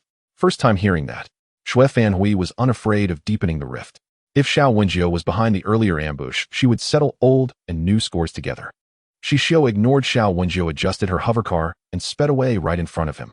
She had no patience for such smiling hypocrites. Today's events had left her in a foul mood. The League Guardians transported the bodies to the research institute. The four humans all had traceable IDs, yet the crucial final lead had gone cold. It appeared these IDs were sourced from the black market. On the surface, these individuals were interstellar mercenaries, but the League Guardians, well-versed in such matters, knew them to be interstellar assassins secretly cultivated by someone with ulterior motives. As for the other creature, the information was ultimately sealed away in secrecy. It was never released to the public. Xixiu speculated in her heart that this creature was a forbidden subject. The incident of the two students being attacked by an unknown force in the forest was never publicly disclosed. Neither Xixiu nor Shui Fanhui pursued the matter further. A day later, the League Guardians replied to Xixiu stating that since the trail had gone cold, they were currently unable to uncover the truth of the matter, though they would continue to follow up. The central AI had initiated a full network search, leaving no stone unturned. This incident had sown panic among the high-ranking members of the League. After relaying this outcome to Shui Fanhui, Xixiu entered the Star Network herself, intending to investigate from ancient records. The feeling of being targeted was truly unsettling. In her past life, she had been secretly plotted against, narrowly escaping numerous times, only to ultimately fall prey to others' schemes. Xian, however, learned of the attack on Xixiu through special channels and rushed back to Gaia, accompanied by Wu Jingyang. The two used the teleportation device to arrive directly at Xixiu's dormitory. Seeing Xian return filled Xixiu's heart with gratitude. Xixiu, are you alright? Are you injured? Xian grasped Xixiu's hands and inspected her from head to toe. Finding no harm done, she finally breathed a sigh of relief.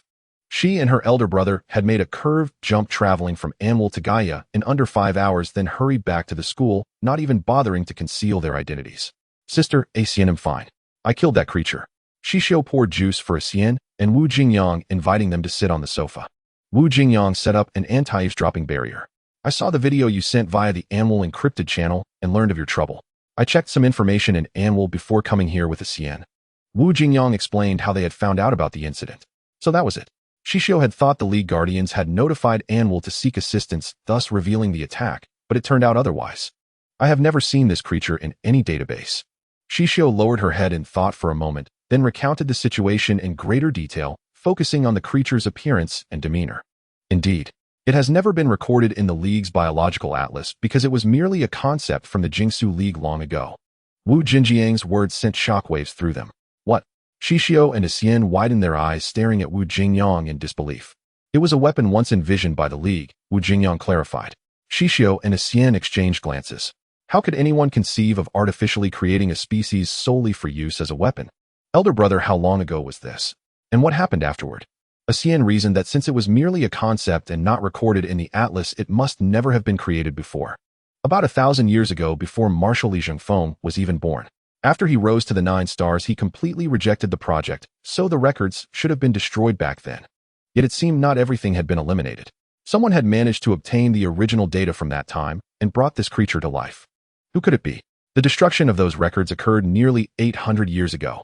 Though the timeline was lengthy, it should still be possible to find some traces with investigation. He planned to investigate those who had known about the project as well as their descendants. Did someone secretly preserve the data, or did someone intentionally memorize the experimental records? Xian was puzzled. If it was known that the project was unfeasible, why weren't all the records destroyed only to be left for someone with ill intent to find and revive? There's one more unlikely possibility: the data stored beneath the star domain was stolen. These records, once proposed and later destroyed, were kept in the underground vaults of the star domain, inaccessible to ordinary people. That place had long been sealed. To access it required the keys of 9 first-class elders, the cooperation of the central AI, to open the passage, and navigating countless dangers and traps to finally reach the star domain's underground. The central AI would never open that passage, as it had long ago closed off any such requests. Elder brother, could it be the same people who ambushed sister before? Xixiu connected the dots. If someone could obtain data from 500 years ago, they might also know the secrets of manhwa. Wu Jingyang thought for a moment and nodded. The family thinks so too. This creature actually had a basis in origin. Its appearance closely resembled a formidable star beast from the other side of the star domain gate. Wu Jingyang had compared the video Xixiu recorded and discussed it with his family. Everyone agreed with his assessment. There were no such coincidences in the world. When too many doubts accumulated, they pointed to deliberate action. So who exactly knew about this data? Xixiu intended to get a clear answer, so she could steer clear of the descendants of these individuals in the future. Quite a few, the Qing, Li, Buyuan, Muan, Xiwen, Chu, and Fong families, as well as the 7 16-level nobles of manhwa. Hearing the list from Wu Jingyang, Xixiu was dumbfounded. That many. Wu Jingyang had specially designed martial art capture motions for those 2 Mechs. Once their signature techniques were input into the 99th generation smart system, the Mechs could directly join the fight. So we have to search for clues one by one. That could take forever. Xixiu felt at a loss. They're likely interested in you, so they'll come knocking again sooner or later. Wu Jinjiang's words nearly made Xixiu's hair stand on end. Xixiu was on the verge of tears. What exactly had she done to catch their attention? Could she change it? Xixiu, don't worry. From now on, wherever you go, we'll go to. If they dare send anyone again, well, wipe them out completely. Xixiu shook her fist. Being targeted is really infuriating. Xixiu nodded in agreement. You need to master the Mechs I brought you as soon as possible, so you can fight separately in battle. Wu Jingyang had specially designed martial art capture motions for those 2 Mechs. Once their signature techniques were input into the 99th generation smart system, the Mechs could directly join the fight. It would be a powerful trump card. Yes, we'll speed up our efforts. Xixiu and Xixiu nodded eagerly, like chicks pecking at grain. Wu Jingyang further instructed Xixiu and the others, remember to always keep that ebony wood of yours by your side. Moreover, you must nurture it to grow as quickly as possible. In the future, even if you encounter those fully manufactured creatures, as long as you have it, you will be in no danger at all. Yes, I will work harder. Xixiu replied earnestly to Wu Jingyang. Afterward, Wu Jingyang departed. His current journey out of Anvil was under the command of Wu Jingma, tasked to assist the Alliance in investigating the origins of this creature. He would later personally inspect the creature to determine how far it was from the envisioned final product. After Wu Jingyang left, Xixiu pondered his words again. Sister Xixiu, your third brother, just said successfully manufactured creatures. Does that mean what I encountered the day before yesterday was merely a semi-finished product?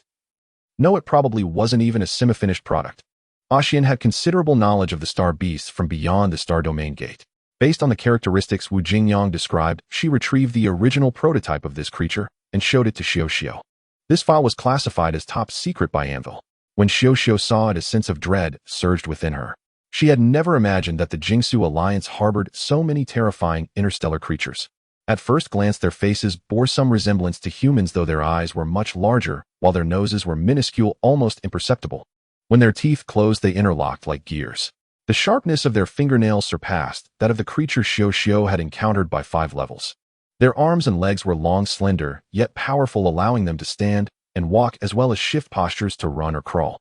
They also possessed a long, agile tail with formidable capabilities. The problem was that this tail could retract and extend at will and could be concealed when not in use. These star beasts were so robust that they feared not even cosmic radiation. They could be directly exposed to the vacuum of space. They were even impervious to the cosmic gales. They possessed psychic power and self-awareness, enabling them to traverse the universe with ease. Terrifyingly, their skin could withstand 5 attacks from the Alliance's most powerful weapons. These were the latest calculations from Anvil. The most horrifying fact was that this creature was an omnivore with all carbon-based life forms serving as its prey. A coalition of just 5 adult beasts could destroy a medium-sized warship. They were among the most fearsome creatures beyond the star domain gate. How can such a terrifying creature exist? Xixiu felt she no longer understood this world. That is why the people of Anvil dedicate themselves utterly to guarding the star domain gate. Every time Xixiu looked at this file, her heart grew heavy with sorrow. The Anvil clan had lost countless lives in their guardianship of the star domain gate, a sacrifice that continued unabated and immeasurable in cost. Yet they never retreated, always standing firm in the depths of the starry expanse. If such creatures were allowed to emerge, they would destroy the entire Xixiu alliance, and Anvil itself would cease to exist. Is there no way to completely annihilate them? Not even the Anvil people had a solution. There is, but the price is too great for us to bear. From the data package Wu Jingyang had given her, Xian learned many things. The weight in her heart grew day by day, replacing her former innocence and carefree nature. At that moment, Anvil's youngest princess truly came of age. Seeing the pain etched on Xian's face, Xixiu understood that the cost might require the full strength of the entire Anvil clan, so she refrained from asking further. Sister Xian, we must strive even harder. Otherwise, if we encounter another one of these artificially created beings, we might not survive. Not to mention the worst-case scenario. Xixiu, you must keep pushing forward. Let's add 2 more hours to our training. The two adjusted their training schedule, leaving only 6 hours a day for rest, dedicating the remaining time entirely to training and study. Upon seeing this creature, Xue Fanhui realized she still had a long road ahead. If she had to face that unknown being, she knew she had no hope of escaping unscathed. She sought out Xixiu, requesting the combat data to secretly develop a weapon capable of countering it. Xixiu analyzed her battle data, detailing the creature's characteristics, her own speed, and potential areas for improvement, and gave it all to Xue Fanhui. Fanhui, the Alliance hasn't disclosed this matter. You can only research it privately. The data must not be leaked. Xue Fanhui stared intently at the data Xixiu had provided. Xixiu, rest assured. After what happened last time, like a startled bird. I trust no one. This data will never be seen by anyone else. If she could develop this weapon, she would prepare it solely for Xixiu and herself. Should the Alliance later release information about this creature and its origins, she would make further plans. She would start now just in case. This vacation had begun too disastrously. After Xian rushed back to Gaia, Xue Fanhui joined their training regime, spending every day in the training room. Xixiu logged onto the Star Network and downloaded all the martial techniques she could find, intending to master several more. One day, as Xixiu, Xian, and the others were about to head to training, a visitation record appeared in Xixiu's dormitory. The visitors were the heir of another ancient martial arts family from Shangyue Star, also a descendant of Li Zhengfeng's 7 great disciples, Su Fengxiang, the head of the Su family, and his senior disciple Wan Yulan. Xixiu was puzzled by their arrival, but Su Fengxiang seemed quite pleased with her. Student Hong, I am here at the behest of an old friend to offer you some guidance. I am Su Fengxiang of the Su family on Shangyue Star, and my friend's surname is Wei. Su Fengxiang smiled kindly at the wary Xixiu, stroking his beard. Apologies, I've been a bit on edge lately. Xixiu performed a respectful salute. Then she sat upright on the sofa while Xian and Xue Fanhui withdrew from room 626 to Xian's dormitory. Wei Lanshan sent me a message before she left saying if you ever encountered danger, I should lend a hand. I only just learned of this, so my arrival is somewhat delayed. Though late, I believe I've come at the right time. Su Fengxiang appeared as a kindly yet dignified elder. Master Su, please state your purpose directly. Would you be willing to join the disciples of Shangyue Star and become a martial arts heir of the 9 stars of Shangyue? Xixiu was astonished. Master Su, you know my aptitude is not exceptional. You need not be modest. I trust Wei Lanshan's judgment. Su Fengxiang interrupted her. Wei Lanshan's discernment was something Su Fengxiang believed in. Though they had diverged into different branches, their origins were fundamentally the same. You may consider it. Shangyue Star can offer you access to all its martial techniques as long as you can master them. We won't ask for any commitments from you. Consider it a gesture of goodwill. There was a hint of melancholy in Su Fengxiang's words. Xixiu detected a note of heroic decline in Su Fengxiang's words. Master Su, I am willing. However, I wish to join together with Wu Jingxian from Manhwa. May I? You may. I sent word to the Wu family before I came, and they have agreed. From now on, I will reside permanently in Gaia. I will send the address to your terminal. Upon hearing Xixiu's answer, Su Fengxiang sighed in relief.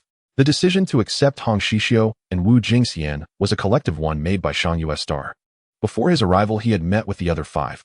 Since Wei Lanshan's sect only had 3 remaining inheritors, and Wei Lanshan, as the senior disciple, had already accepted Hong Xixiu. Thus, as long as the other 5 agreed, Hong Xixiu and Wu Jingxian would become the successors of the 9 stars lineage of Shangyue Star. Anhwa's reply was also swift. Martial arts were Wu Jingxian's ultimate dream. She had already read every book on martial arts in Anhwa's collection. To gain the favor of the ancient martial arts master from Shangyue Star would surely delight Wu Jingxian, so the Wu family did not hesitate. Upon learning the news, Xue Fanhui breathed a sigh of relief for Xixiu. With the backing of Shangyue Star, from now on those in the shadows who wished to target her would have to think twice. She hoped Xixiu could grow strong quickly. Xian received word from her family learning that she would study Shangyue Star's ancient martial arts alongside Xixiu. She found Xixiu to be a true little lucky star. Just 2 days ago, they had been scouring the Star Network for records of martial techniques, planning to learn every one available and then synthesize them into their own unique moves. Now Xixiu Star had come to them. Xue Fanhui returned to her dormitory while Xian was called to room 626 by Xixiu, where she politely greeted Su Fengxiang. Student Wu, no need for formalities. Our 9 stars lineage has few such rules. Su Fengxiang then discussed the arrangements with Xixiu. A teacher would come every 6 months to instruct them in martial arts until their graduation. Su Fengxiang believed that with their comprehension and existing foundation, they would surpass their teachers in 4 years. Before coming, Su Fengxiang had reviewed the combat records of both girls, recognizing their resilient spirits, clear goals, and willingness to put in the effort. Martial arts demand diligence. I hope you will continue to focus on training and study as before. When you enter the true battlefield, you will find reality far more brutal. Su Fengxiang spoke these words. Yes, Master Su. Once your 3rd-year schedule is released, I will set your training times. During these holidays, go to the address I just sent you. Having said his piece, Su Fengxiang left the school and headed for the central district of Gaia. There, not far from the council's office building, lay a secluded private residence with a vast footprint. Su Fengxiang gazed at the time-worn house, his thoughts turning to their own advancing years. His senior disciple Wan Yulin seemed hesitant to speak. Su Fengxiang noticed. Speak. What is your question? The mental energy of these 2 girls is too perfectly concealed. I cannot see through it. Wan Yulin recalled his first impression of the 2 girls. Why must we see through their mental energy? Their talent is truly unprecedented in our experience. Their diligence, I doubt you could have matched at their age. That is enough. Su Fengxiang said with closed eyes. Yes, your disciple admits defeat. Wan Yulin conceded wholeheartedly. When he saw the video of Hong Xixiu's battle against that creature, he was deeply shocked. At Hong Xixiu's age, he could never have matched her composure or her speed of adaptation. If he had encountered such a creature at 19, relying solely on martial arts without weapons, he would not have won. Su Fengxiang did not reveal his delight upon seeing the video. He gathered his other sect members on Xixiu Star to watch the battle together, and only then was the decision made. Keep the others in check. Do not make a grand display of Hong Xixiu and Wu Jingxian joining Xixiu Star's sect, but give them the sect's emblem. It is for the entire sect. Gu Jinyan fell silent upon hearing this. Have you finally yielded to the council and agreed to take on Yi Jinwei? Su Fengxiang did not hide his purpose, simply stating he had come to see potential disciples. Gu Jinyan was surprised. Didn't you already take on Wan Yulin and 2 others? That's 3. Do you have the energy? It is for the entire sect. Gu Jinyan fell silent upon hearing this. Have you finally yielded to the council and agreed to take on Yi Jinwei? Not her. It's 2 other girls. You should know them, Hong Xixiu and Wu Jingxian. Gu Jinyan remembered these 2 students. Their performances had been decent, but were they truly worthy of recruitment by the entire 9 stars sect? Nevertheless, he politely offered his congratulations. Su Fengxiang understood Gu Jinyan's thoughts. Before seeing Hong Xixiu and Wu Jingxian, more precisely before watching their combat videos, he too would have hesitated. After viewing them, he rushed to Gaia immediately. The other 5 urged him to act swiftly, fearing someone else might snatch them away. Gu Jinyan's judgment was poor. His decision to take disciples had been too hasty, but they had to thank his poor eyesight for giving them such a great find. After ending the call, Gu Jinyan looked up Xixiu and Xian's performance at school over the past year. He found that they had excelled in every mission. Their last starship exercise had even surpassed Yukila and Zhang Jixing, and their teamwork was seamless. Finally, upon watching Xixiu's latest battle video, an indescribable unease settled in Gu Jinyan's heart. He had, it seemed, overlooked them. Thinking of his own disciples Yukila and Zhang Jixing, Gu Jinyan decided to intensify their training. The next day, Xixiu and Xian arrived punctually at the address Su Fengxiang had given. Xixiu noticed the place resembled the residence of Marshal Li Zhengfeng on the Star Network. Could it be? Exchanging a glance with Xian, Wan Yulin discerned their confusion. This is indeed the former residence of Grand Marshal Li Zhengfeng, maintained by the successors of Xixiu Star. Oh, it's beautiful here. Xixiu felt a deep reverence. Li Zhengfeng was a true great power. The architecture was clearly not of the Alliance's style, more reminiscent of the Suzhou Gardens from her past life. There were pavilions, towers, rockeries, and horticulture with delicate wooden lofts hidden beneath layers of verdant shade. The layout was grander than Suzhou Gardens, yet also reminiscent of Anwire's palaces, all built from wood. Xixiu had once speculated that Li Zhengfeng, like her, came from another world.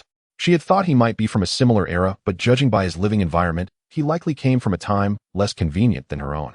When Xixiu and Xian arrived, Su Fengxiang was already waiting at the training ground. After changing, they stepped forward and bowed to him. First, let me assess your abilities. Go all out. Do not hold back. Xixiu went first, holding nothing back, using her full combat strength. Her martial arts were a fusion of over a dozen techniques forged into a unique style of her own. No longer chaotic, it had gradually taken form and system. She managed to withstand over 100 of Su Fengxiang's moves. Her speed, explosive power, and ability to seize openings were astonishing. The more Su Fengxiang tested her, the more delighted he became. Finally, Xixiu completed 200 exchanges under Su Fengxiang's guidance. Su Fengxiang halted. Xixiu performed the exit salute. After changing clothes, Xixiu and Axian sat upright in the living room. Wan Yulin brought them drinks. Junior sisters, try these. They're produced in Shanghua, star the latest flavor, not available outside. Xixiu politely thanked Wan Yulin, accepted the drink, and sipped it with Axian. Su Fengxiang sat opposite, observing his newly accepted disciples and connected to the video feed of others on Shanghua Star. Xixiu and Axian come greet the other masters. Su Fengxiang turned the video toward them. He introduced them one by one. Feng Yuetzi by Inglong Qi Xingyun, Si Lin Yuan Wushu.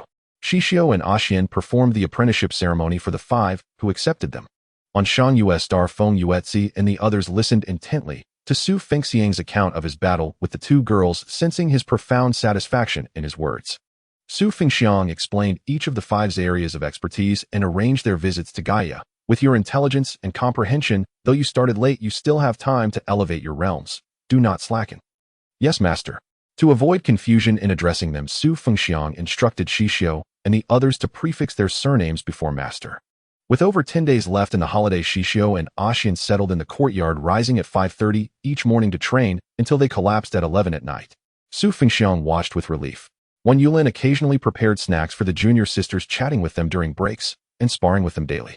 Xixiu and Axian's progress astonished both Su Fengxiang and Wan Yulin. They were like tireless machines. No matter how grueling the day, they sprang back to life after a night's sleep. Through days of relentless effort under the stars, the 2 memorized all of Su Fengxiang's martial techniques. The rest required practice and sparring to deepen their mastery. Xixiu focused on swift, agile kills, while Axian pursued a fierce, powerful style. Each drew unique insights from Su Fengxiang's techniques, blending them into their own signatures. Wan Yulin found himself struggling against Xixiu. Her speed had outpaced him. Often before he could strike, she was already upon him. Su Fengxiang watched Xixiu sparring with Wan Yulin and spoke to Axian. She's improved greatly. Our Xixiu always improves. Master Su taking her in was no loss. Axian's lips curved in a warm smile. This was her family, her pride. Yes, you must also strive. Anwire is not peaceful. Yes, Master Su. She knew the crisis looming over Anwire better than anyone. Your mental strength has already broken through 3S. Su Fengxiang's tone was certain. Master Su has keen eyes. Your true level is likely even higher, isn't it? He glanced at Axian. Hee if you say so. Axian blinked, her innocent eyes barely concealing Su Fengxiang's inner excitement. And Xixiu. Su Fengxiang could never gauge Xixiu's mental strength. Probably a bit higher than mine. Axian tossed her empty drink pouch into the recycling bin, then clapped her hands. Master Su will spar with senior brother. Su Fengxiang pondered her words. Higher than hers. What kind of existence was that? He began to anticipate the day the secret would be unveiled. He wondered when this disciple, whose depths he couldn't fathom, would reveal all her talents. It was all the doing of Wei Lanshan, that black heart lotus with intestines coiled 99 times. Yet without her, this disciple might have been stolen away long ago, never reaching them. After Xixiu's bout with Wan Yulin, Axian stretched, ready to take over once he caught his breath. She tossed Xixiu a bottle of nutrient water. Xixiu took it and stepped aside to watch. Su Fengxiang waved Xixiu over. Seeing his gesture, she approached. Master Su, your orders. Her tone was respectful. Ahem, nothing important, just wanted to chat. Su Fengxiang sighed. Sometimes her excessive formality made conversation difficult. If you face trouble at school, always tell us. If anyone bullies you with their power, speak up. Shanghua Star fiercely protects its own. Yes, I'll remember. Also, Wei Lanshan will return in about a year. When the time comes, I'll take you to Shanghua Star. All right. Xixiu, you could be more lively. Even act spoiled. It would lighten your life. Off. Why does Master say that? I'm quite lively sometimes. But acting spoiled with elders, that might be truly difficult. She had no experience with elders, instinctively remaining respectful. Did Wei Lanshan teach you to be this way? Xixiu shook her head, drinking water, recalling an elder from long ago. A time when she could still act spoiled, secretly weeping for the affection she couldn't have. Then life changed drastically. Since then, she never acted spoiled or mischievous again, because the one who tolerated her had gone to a distant place, never to be seen again. What have you learned in these 10 days? I think I have too many flaws, like always probing the opponent's strength before deciding on moves and tactics. That's your caution. Before knowing the enemy's true power, probing can be decisive for the next step, but it depends on the opponent. Su Fengxiang analyzed her strengths and weaknesses, breaking down the techniques in detail, enriching Xixiu greatly. He was truly a wise and magnanimous elder. Xixiu noted her flaws, intending to correct them in future practice. Su Fengxiang knew she grasped things quickly. He left the rest for her to ponder. After Wan Yulin and Axian's sparring ended, Xixiu tossed them each a nutrient supplement. The four then sat under a tree in the training ground. Wan Yulin panted, "Your progress is too fast. In a few months, I won't be your match. Senior brother, you're too modest. It'll take us at least 2 years to catch up to your level." Axian felt he exaggerated their strength. Hearing her, Wan Yulin twitched his mouth. This junior sister didn't spare his face. He'd likely be overtaken soon. How sorrowful. Xixiu listened to Xian and Wan Yulin's conversation, lifting her head to gaze at the sky above, a nameless heaviness settling in her heart. Over the years, she had relentlessly pushed herself to strive harder, never allowing a single moment of peace, all for the hope of returning alive in the future. The turmoil within the alliance, the emergence of formidable species, and the unmistakable targeting of her in this incident deepened her sense of crisis. The feeling of being watched was profoundly unsettling. Yet for now, she had no way to glean more information. Xian walked over and sat beside Xixiu, the two of them side by side in the shade beneath the trees of the training ground. From the fountain in the distant rockery, as water spurted forth, a melodious tune arose, reminiscent of a serendipitous meeting of kindred spirits. Xixiu had heard it before, but could not recall the melody. Over a decade without listening, many things had faded from her memory. Xian closed her eyes. "Xixiu, this music is truly beautiful. I've never heard it before." Xixiu too immersed herself in the music. It feels very soothing. Xixiu, there are only a few days left until school starts. Everyone should be on their way back by now. Su Jinbao posted a message in the group. He'll probably arrive in about 2 days. Let's head back to school tomorrow. Su Fengxiang had prepared rooms for Xixiu and Xian here so they could stay directly in the future. Wan Yulin and Su Fengxiang had matters to attend to and returned to their residence. Xixiu and Xian's lodging was a pavilion not far from the training ground, its silhouette echoing the history of her era, evoking a sense of timelessness for Xixiu. Over the past 10+ days, she and Xian had kept their nerves taut, training with relentless dedication. The results were remarkable, bringing her a measure of solace. Xue Fanhui had also been diligently honing her martial skills. Xixiu gave her a book she had found on the star net, and Xian also provided some texts on martial techniques. The three of them each devoted themselves to hard practice. In the evenings, Xue Fanhui would video call Xixiu and Xian, showcasing her martial progress in the virtual net. In the span of just over 10 days, Xue Fanhui had truly matured, shedding her last trace of innocence. Every day the three of them would spar for an hour in the virtual net, not retiring until the early hours of dawn.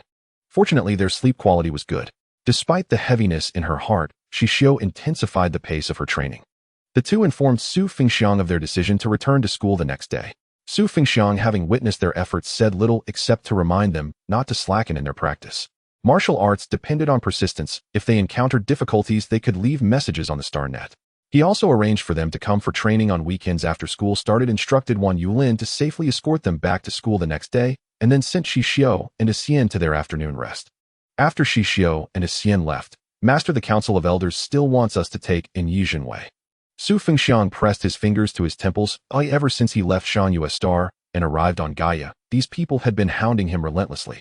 Prepare yourself, we'll go meet with the Council of Elders shortly. Wan Yulin activated the protective shield of the former residents and set the combat robots to their highest combat mode, then sent a message about their outing to Xixiu and Xian. Li Zhengfeng's former residence was guarded by Alliance sentinels in case of danger. Reinforcements would arrive. Moreover, Xixiu and Xian's combat prowess should not be underestimated. They could likely hold out until their return. This was the central district of Gaia. For now, no one would dare launch a blatant attack on Li Zhengfeng's former residence. Su Fengxiang and Wan Yulin left and headed to a nearby building using the teleportation device to enter the Council of Elders' designated parking area. When Su Fengxiang arrived, 3 people were waiting for him. The visitor stepped forward and greeted him directly. "Master Su, it's been many years." The visitor was a member of the Council of Elders responsible for the selection and appointment of new talents within the Alliance, the head of the Chun family of Gaia Chenhuan. Head Chen Yu remain as ever. Su Fengxiang and Wan Yulin followed Chun Huan into the interior of the Council of Elders building. There were few main structures above ground. Most offices were hidden underground along with all the defenses.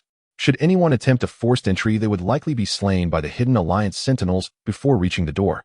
Failing that, automatically triggered weapons would surely blast the intruder to dust. After the five of them took their seats, a robot served hot beverages and withdrew. Su Fengxiang and Wan Yulin sat opposite Chen Huan and his two companions. Su Fengxiang took a sip of the hot drink and noticed an unfamiliar flavor. This is a newly developed taste. What do you think, Master Su? After savoring it for a moment, Su Fengxiang spoke. Not bad. It leaves a fruity fragrance on the lips and teeth. Regarding the matter we've been discussing with Master Su, may I ask for your thoughts? Chen Huan did not beat around the bush. Su Fengxiang was not one for pretense. The decision of the 9 stars lineage of Xiangyue star remains unchanged. This was not a decision made by me alone, but one reached through collective discussion. Su Fengxiang did not mince words and refused once more. But that was before. Now Yi Jinwei has learned to strive and work hard. Her training results are astonishing. Another member of the Council of Elders beside Chen Huan activated a terminal and displayed Yi Jinwei's training and sparring videos. Su Fengxiang only glanced up. Head Chen, this matter is not my decision alone. Moreover, Xiangyue star has more than just the 9 stars lineage. There are several other living grandmasters, and my ranking is not the highest. Chen Huan understood Su Fengxiang's meaning, but the Council of Elders wanted Yi Jinwei to grow and directly inherit Li Zhengfeng's influence, so they kept their sights on the 9 stars lineage. Master Su, the ancient martial arts within the alliance that can match the 9 stars are now scarce. You should know what Yi Jinwei's rise means for the alliance. You cannot disregard the alliance's future. Chen Huan still tried to persuade Su Fengxiang. Su Fengxiang opened Yi Jinwei's complete file, which prominently recorded an incident where her negligence led to the deaths of 2 warriors, and she had taken no remedial action at the time. She had allowed those 2 warriors to die. Chen Huan narrowed his eyes. They had clearly suppressed this information. Where had Su Fengxiang learned of it? The Qing family. Su Fengxiang and the head of the Qing family were old friends. Everyone makes mistakes in youth. Yi Jinwei truly didn't mean it. Chen Huan attempted to defend Yi Jinwei. Head Chen, I came here today not to listen to this, but to reiterate the stance of the 9 stars. Su Fengxiang glanced at the other 2, catching a flicker of displeasure on their faces. My departure from Xiangyue star this time is to accept a disciple on behalf of the 9 stars. Su Fengxiang's words only further infuriated Chen Huan and his companions. You made a decision on your own. The inheritance of the 9 stars is not yours to decide. Chen Huan stood up, bracing his hands on the table. Oh, I was unaware of such a claim. Su Fengxiang raised an eyebrow, his originally amiable demeanor instantly shifting his aura. He unleashed his spiritual power, nearly overwhelming Chen Huan and the other 2 present. Su Fengxiang noticed Chen Huan's pallid complexion and withdrew his spiritual energy. He spoke leisurely. The rules of 9 stars were not set by me, but personally inscribed by Grand Marshal Li Zhengfeng. If you disagree, why not all go to the former residence nearby and take a look? The inscriptions remained, and if they were truly blind, the central AI had backups. Chen Huan exchanged glances with the other 2, Zhou Yuanchuan and Zhang Tianyue of the Elder Council, and Zhang shook his head. Su Fengxiang's strength surpassed even Gu Jinyan's, and Wan Yulin was no slouch either. Now was not the time to clash with Shang Yueshing. Zhang Tianyue smiled. Which gifted child has caught Master Zu's eye? That is our private matter, no need for the entire alliance to know. Su Fengxiang intended to let Xixiu and Wu Jingxian grow stronger before exposing them. They could investigate if they wished, but he would not reveal anything. The Elder Council members were all cunning foxes, likely already scheming. Chen Huan pondered while Zhang Tianyue planned to check Su Fengxiang's movements later. If the person was useful, they would offer favorable conditions in advance and create opportunities for Yi Jinwei to interact with them. Then Yi Jinwei would surely recruit this person into her camp, and with some effort the 9 stars power would fall into her hands. They believed no one could surpass Yi Jinwei's talent, otherwise it would have been announced to the entire alliance long ago. Wan Yulin observed the silent exchange among Chen Huan and the others, recalling Shang Yuxing's intelligence on Yi Jinwei. Shang Yueshing had rejected Yi Jinwei due to a matter of principle. Upon first learning of Yi Jinwei's talent, they were more excited than anyone in the alliance, believing 9 stars had found its heir. After deliberation, the master and his disciples decided not to rush into a decision. The power of 9 stars was too vast. It must be entrusted to someone broad-minded, capable, and responsible to honor the original charge. Talent was important, but character and conduct mattered more. Clearly, Yi Jinwei failed their assessment. The one who first contacted Yi Jinwei on Gaia was Feng Yue's youngest daughter, Feng Qiqi, their junior sister. At the alliance's primary school, Feng Qiqi was turned away by Yi Jinwei's entourage before she could even approach. Several encounters later, Yi Jinwei's arrogance was unmistakable. Feng Qiqi sent the videos of their interactions back to Shang Yueshing. Su Fengxiang and the others fell into a long silence, ultimately abandoning further attempts to communicate with Yi Jinwei. Yi Jinwei believed Feng Qiqi approached her out of self-interest. She was also unfriendly to other girls at school, often bullying others. Occasionally, Yi Jinwei lost control of her temper. Feng Qiqi stumbled upon this by chance. She returned to Shang Yuesheng with these videos, and the others there gave up on taking Yi Jinwei as a disciple. They could not disgrace Grand Marshal Li Zhengfeng. Such a disciple, no matter how talented, was unacceptable.